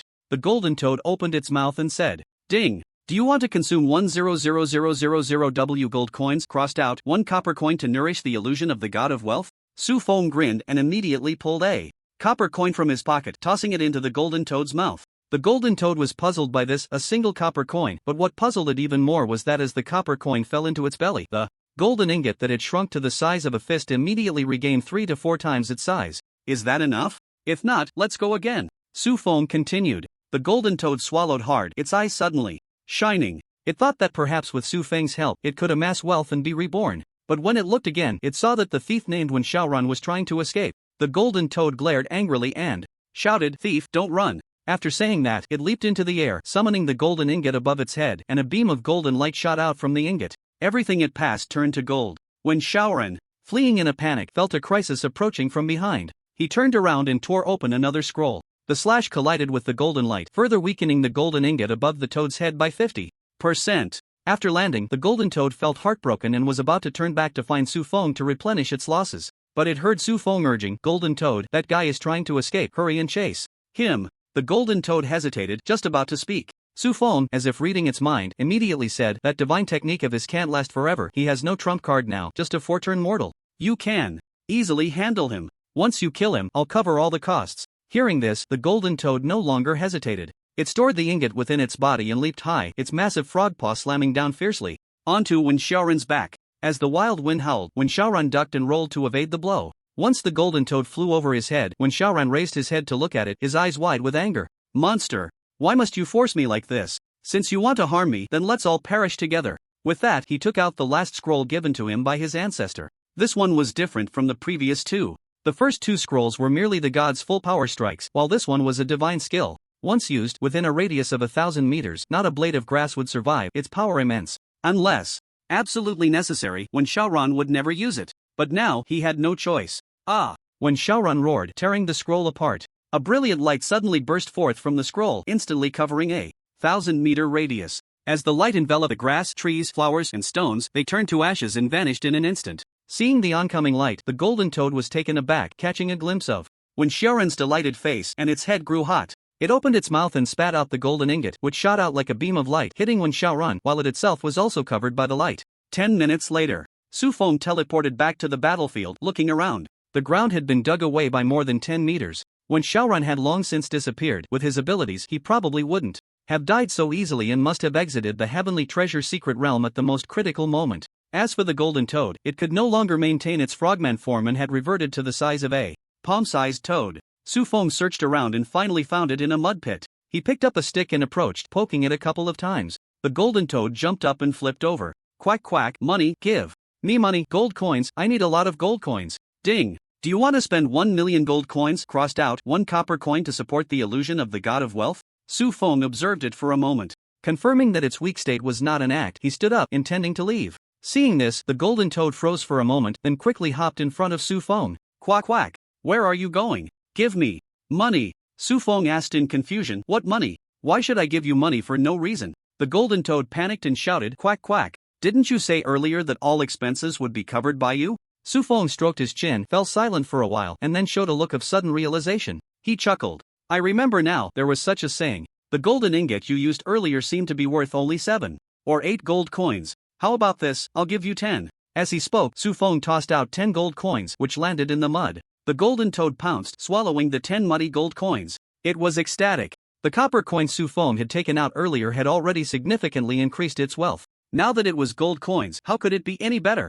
It was happily thinking this when, after waiting for a while, it found that its wealth had only slightly increased, truly, just the amount of 10 gold coins. The golden toad became a bit anxious and hurriedly hopped back in front of Su Feng, blocking him again. Quack! Quack! No, this money is wrong. Su Feng frowned slightly, dissatisfied, and said, What's wrong? I've already given you the money I promised, how can you be so greedy? Quack! No, this money is not enough to compensate for my losses, you must give me more money. The golden toad shouted furiously. Get the hell out of here! Su Feng kicked it away, cursing, a beggar acting like a master, go find someone else to beg from. I'm not serving you. The golden toad flew through the air in a parabolic arc and landed on the ground with a thud. Su Feng's kick wasn't very damaging, but it was extremely insulting. It was furious and wanted to transform back into its frogman form to tear Su Feng apart. However, in its current state of wealth, it couldn't maintain the frogman form, not even for a second. It hopped a few times and quickly returned to Su Feng, croaking with a tone that had a hint of pleading. Quack quack, please, give me some more money, 10 gold coins really isn't enough.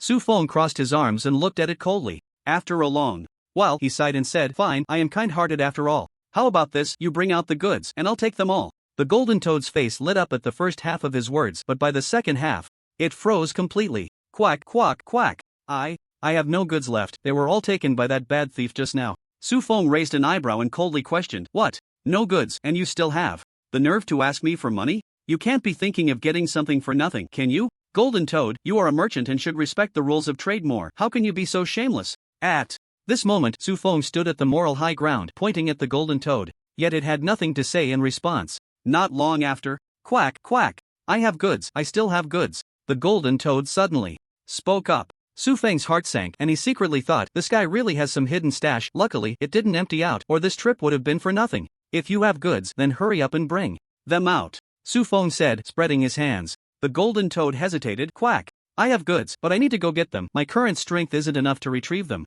Get them? Su Feng repeated, his gaze turning mocking as he said, so you are a thief too. The golden toad said nothing, lowering its head, not daring to look at Su Feng. Su Feng's eyes shifted. In the Tianbao secret realm, a person could only enter once, he couldn't come back in. But if the golden toad had a supply channel, it could actively seek him out to sell goods. In the future, would he still lack longevity items? Thinking of this, Su Feng squatted down, his expression softening as he said, Golden Toad, you wouldn't want to quietly disappear in this secret realm, would you? The golden toad suddenly tensed up, looking at him in terror. In the Daxia Academy, in the dormitory area, within a villa, Xiaolingyun and her 3 companions had all fallen in the first round, in front of the first monster. Even Muing, who had a mythical profession, was the same. At this moment, they were sitting on the sofa, looking at the forum. Several seniors who had easily entered the Tianbao secret realm were complaining on the forum. This broken secret realm, isn't it supposed to have treasures? I wandered around for ages and found nothing, and in the end, I was forced out by a 7th turn monster.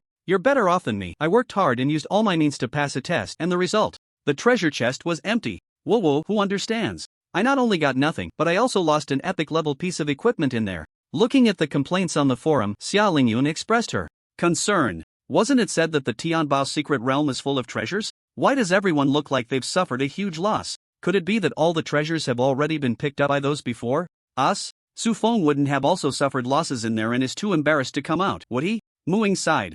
The truth is, he is just too proud. He made a big talk earlier, and if he doesn't get something, he probably wouldn't want to come out. When he comes out later, everyone should try not to mention anything about treasures so we don't hurt his feelings. When Xin brought a plate of fruit and placed it on the coffee table, casually picking a piece and tossing it into her mouth, chewing as she said, "Don't be so pessimistic, perhaps their miserable situation is all because of Su Feng?" As soon as these words were spoken, the room fell into a dead silence because the other three girls thought carefully it really was possible. At that moment, a flash of light appeared in an empty spot on the sofa and Su Feng materialized in that position. He immediately looked down at his wrist, a proud smile breaking out on his face. On his wrist, a gold coin tattoo had appeared, the summoning mark of the Golden Toad. In the end, the Golden Toad could not resist the temptation of money and signed a summoning contract with him. Thus, according to the Golden Toad, the longevity item was not some particularly precious item at the place it would retrieve it from. As long as Su Feng had money, he could summon the Golden Toad at any time to buy it, directly achieving freedom in lifespan. Not only that, if necessary, he could also summon the Golden Toad to act as a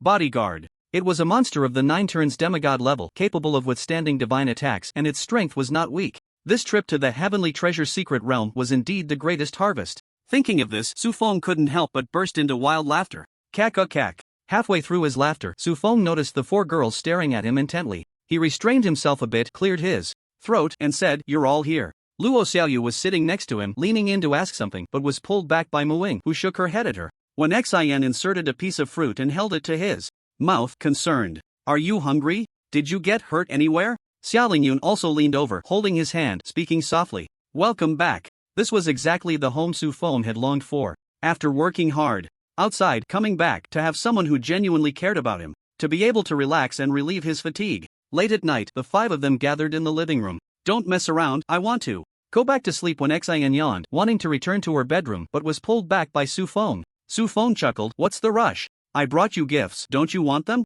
Upon hearing the word gifts, the 4 girls immediately perked up, but after exchanging glances, Xiaolingyun spoke up. "Su Feng, we know there are problems in the Heavenly Treasure Secret Realm, and there aren't many treasures left. If you got something useful, don't worry about us." When Xin nodded in agreement, "Yeah, after all, those are all things you worked hard for. If you can use them, just keep them for yourself." Su Feng looked at them in confusion and asked, "Who told you that there are no treasures in the Heavenly Treasure Secret Realm? There are plenty everywhere." Luo Xiaoyu pulled out the discussions from the forum and shared them with Su Feng. As Su Feng took a look, his expression became somewhat subtle. Seeing his expression, the 4 girls widened their eyes in shock, staring at him. When Xin clapped her hands and said, "I knew it, it must be your doing." Muing covered her mouth and exclaimed, "You didn't empty the entire Heavenly Treasure Secret Realm, did you?" Su Feng shrugged, "How can you blame me? They were all unclaimed items. If I have the ability to take them, why should I let them go? Besides, in some places, even if they were given the chance, they wouldn't be able to get them. Alright, let's not worry about them. Living well ourselves is what truly matters." After saying that, he began to pull out items from his backpack one by one. He distributed them to the 4 girls. Each received 2 SS-level talent scrolls, a set of legendary equipment, 2 legendary weapons, and various enhancement items. The 4 women were stunned, staring blankly at the items in their hands. The legendary equipment was needless to say, each piece, when revealed, could cause a huge sensation. Luo Xiaoyu, the daughter of the richest man in Jiangnan, had only heard of them but had never seen them in person. It was said that 10 years ago, a piece of legendary equipment with not very high attribute bonuses was auctioned for 100 billion gold coins. Su Feng not only treated it as a gift, but it wasn't just 1 or 2 items, it was a whole set. Plus, there were 2 weapons. That aside, the equipment was still within their understanding. But what the hell was a talent scroll? An SS-level talent scroll. And 2 for each person. The 4 girls had seen their fair share of grand occasions, but no one was as extravagant as Su Feng. Su Feng, you didn't rob some official treasury, did you? We can't be involved in illegal activities. We don't want to be looking at you through iron bars, shedding tears. Muing trembled as she held the SS-level talent scroll in her hands. She had never even heard of such a thing, and now it was laid out before her like a common cabbage. An S-level talent was enough to defy fate and allow a professional to surpass class restrictions. And they all had SS-level talents, and 2 of them at that. Not to mention their own talents. How could she not be shocked? Su Feng was going to let them defy the heavens. Together. Su Feng patted her on the head. "Don't worry, I, Su Feng, am a law-abiding and exemplary citizen of the Great Xia. These gifts are all earned through my hard work and sweat, obtained through legitimate channels. And the officials might even give me a huge reward." Looking at Su Feng's confident smile, the 4 girls finally believed him and accepted the gifts with peace of mind. While they excitedly studied the equipment and talents, Su Feng found a quiet room and began his own frenzied enhancement. Su Feng pushed open the bedroom door, walked in, closed the door, and sat down by the bed. Sitting cross-legged on the bed, he took out the useful items he had sorted from his item backpack earlier. This trip to the Heavenly Treasure secret realm had yielded a lot, but what was truly useful to him was also quite a bit. First and foremost were the 2 talent scrolls he had specifically kept for himself, Undying Rebirth and King of Metal. He had other uses for King of Metal and did not plan to use it on himself, so he put it back in the backpack. As for Undying Rebirth, Su Feng picked it up and checked the information. Undying Rebirth SS upon death, it will condense the undying soul, and within 10 minutes if the soul does not disperse, it will resurrect, with a 10% increase in all attributes after resurrection. In simple terms, dying once not only allows for resurrection but also increases all basic attributes by 10%, getting stronger with each death. The increase in attribute values wasn't particularly useful for Su Feng, as he could continuously clear hell-level difficulty dungeons to farm free attribute points, but the ability to resurrect after death was a crucial safeguard. After all, when it comes to life, one can do without, but cannot be without. After decisively using the talent, Su Feng looked at the item he obtained from the God of Wealth's illusion. The most critical item, the SSS level talent enhancement scroll. This was the first time he had seen this thing since leaving the extraordinary sanctuary. Its value was undeniable. Without its existence, his magic return would probably still be an F-level useless talent. Su Feng grabbed it and decisively used it, targeting his 3rd talent, Unity of All. It wasn't that Undying Rebirth lacked potential, but Unity of All had been with him for too long and was extremely useful. He couldn't let the old employee feel disheartened. Ding! You used a talent enhancement scroll on Unity of All. Unity of All, great promotion. SSSS. Su Feng quickly checked the talent information. Unity of All SSS for each additional friendly unit, health and magic plus 500. All attributes temporarily increase by 100, and when releasing skills mastered by friendly units, the skill power can be stacked based on the number of people mastering it. Su Feng's eyes widened, and he exclaimed in surprise, "Wow! It only leveled up once, and the health and attributes increased tenfold." He was filled with joy, glancing again, and when he saw the last line of text, his breath caught. The meaning of this passage is, originally, a skill could only deal 150% mental attribute damage, and if an ally mastered the same skill, it would be 300% mental attribute damage, 2 would be 450%, and so on. Moreover, if it were another profession, or even a summoner, obtaining this talent might require specifically learning the same skill as the summoned creature. But Su Feng didn't need to. He could transform and directly use the skills of the summoned creature. The attributes enhanced by the summoned creature combined with the stacked skill power. I am invincible under the divine realm. Ha ha ha. Su Feng couldn't help but grin widely.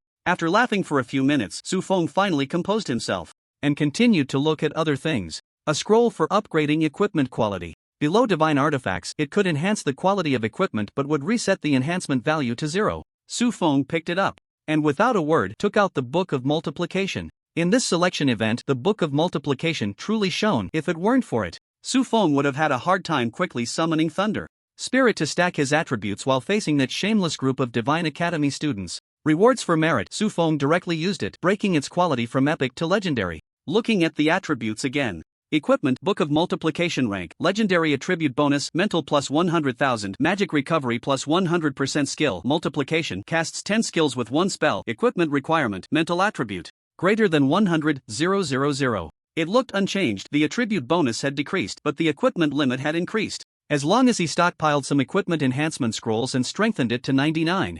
The attribute bonus was uncertain, but the skill multiplication could definitely be enhanced to release 100 skills. Very good, there's a kind of beauty in the numbers. Su Feng chuckled. The talents and equipment had already been enhanced, and looking again, only a few skill advancement scrolls remained.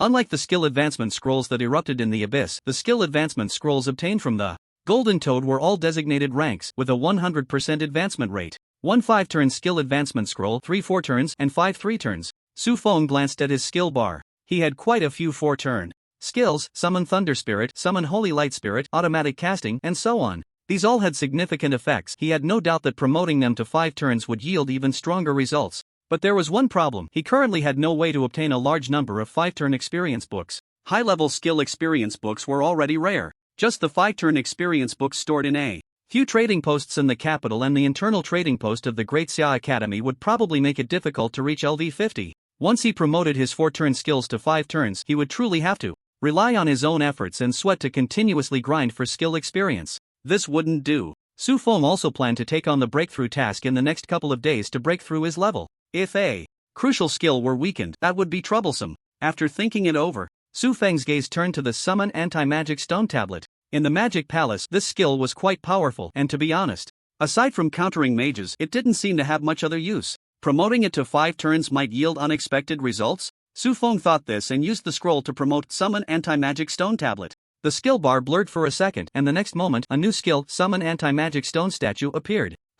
It changed from a tablet to a statue? Su Feng felt a bit curious and looked at the skill effect. Summon Forbidden Magic Statue. 5th tier summoner skill consumes 30,000 magic power. Summons a forbidden magic statue. It was as if nothing had been said. He took out his staff and activated the skill. Soon, a stone statue appeared, white as stone, 2 meters tall, clad in heavy stone armor, slightly bulky. Su Feng checked its attribute panel. Monster, Forbidden Magic Statue rank, Dark Gold level 30.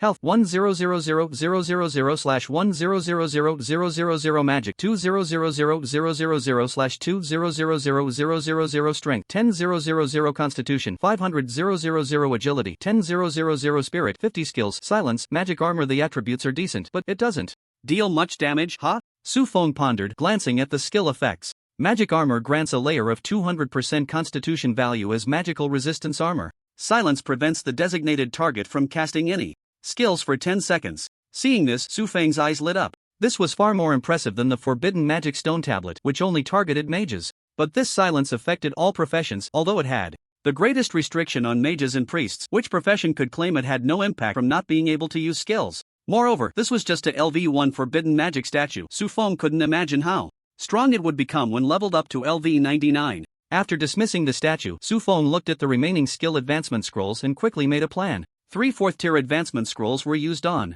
King's Unity, True Sight, and Enlightenment of Intelligence. These 3 skills could automatically reach max level without consuming skill experience books. After reaching 4th tier, King's Unity reduced the damage taken by summoned creatures by 10%. True Sight gained an ability to instantly reveal enemy weaknesses. Enlightenment of Intelligence added a memory inheritance feature, allowing the sacrificer to pass their memories to a designated kin. As for the 5 3rd-tier advancement scrolls, Su Feng allocated them to Lightning Dash, Thunder Chain, Electric Therapy, Thunderfist, and Blood Sacrifice Worm. He had stockpiled a bunch of 3rd-tier skill experience books, so he wasn't lacking. After the advancements, Su Feng directly maxed out the 5 skills again. Lightning Dash gained a shatter effect, dealing 5 times spirit attribute damage. Thunder Chain evolved to include a skill ceiling effect, which could only trigger once on a single target, lasting up to 5 minutes. Electric Therapy caused the attacked target's soul to feel pain, weakening their will. Thunderfist was impressive. Its strength lay in the fact that all damage was doubled, stacking up to 15 times the spirit attribute, without any evolution occurring.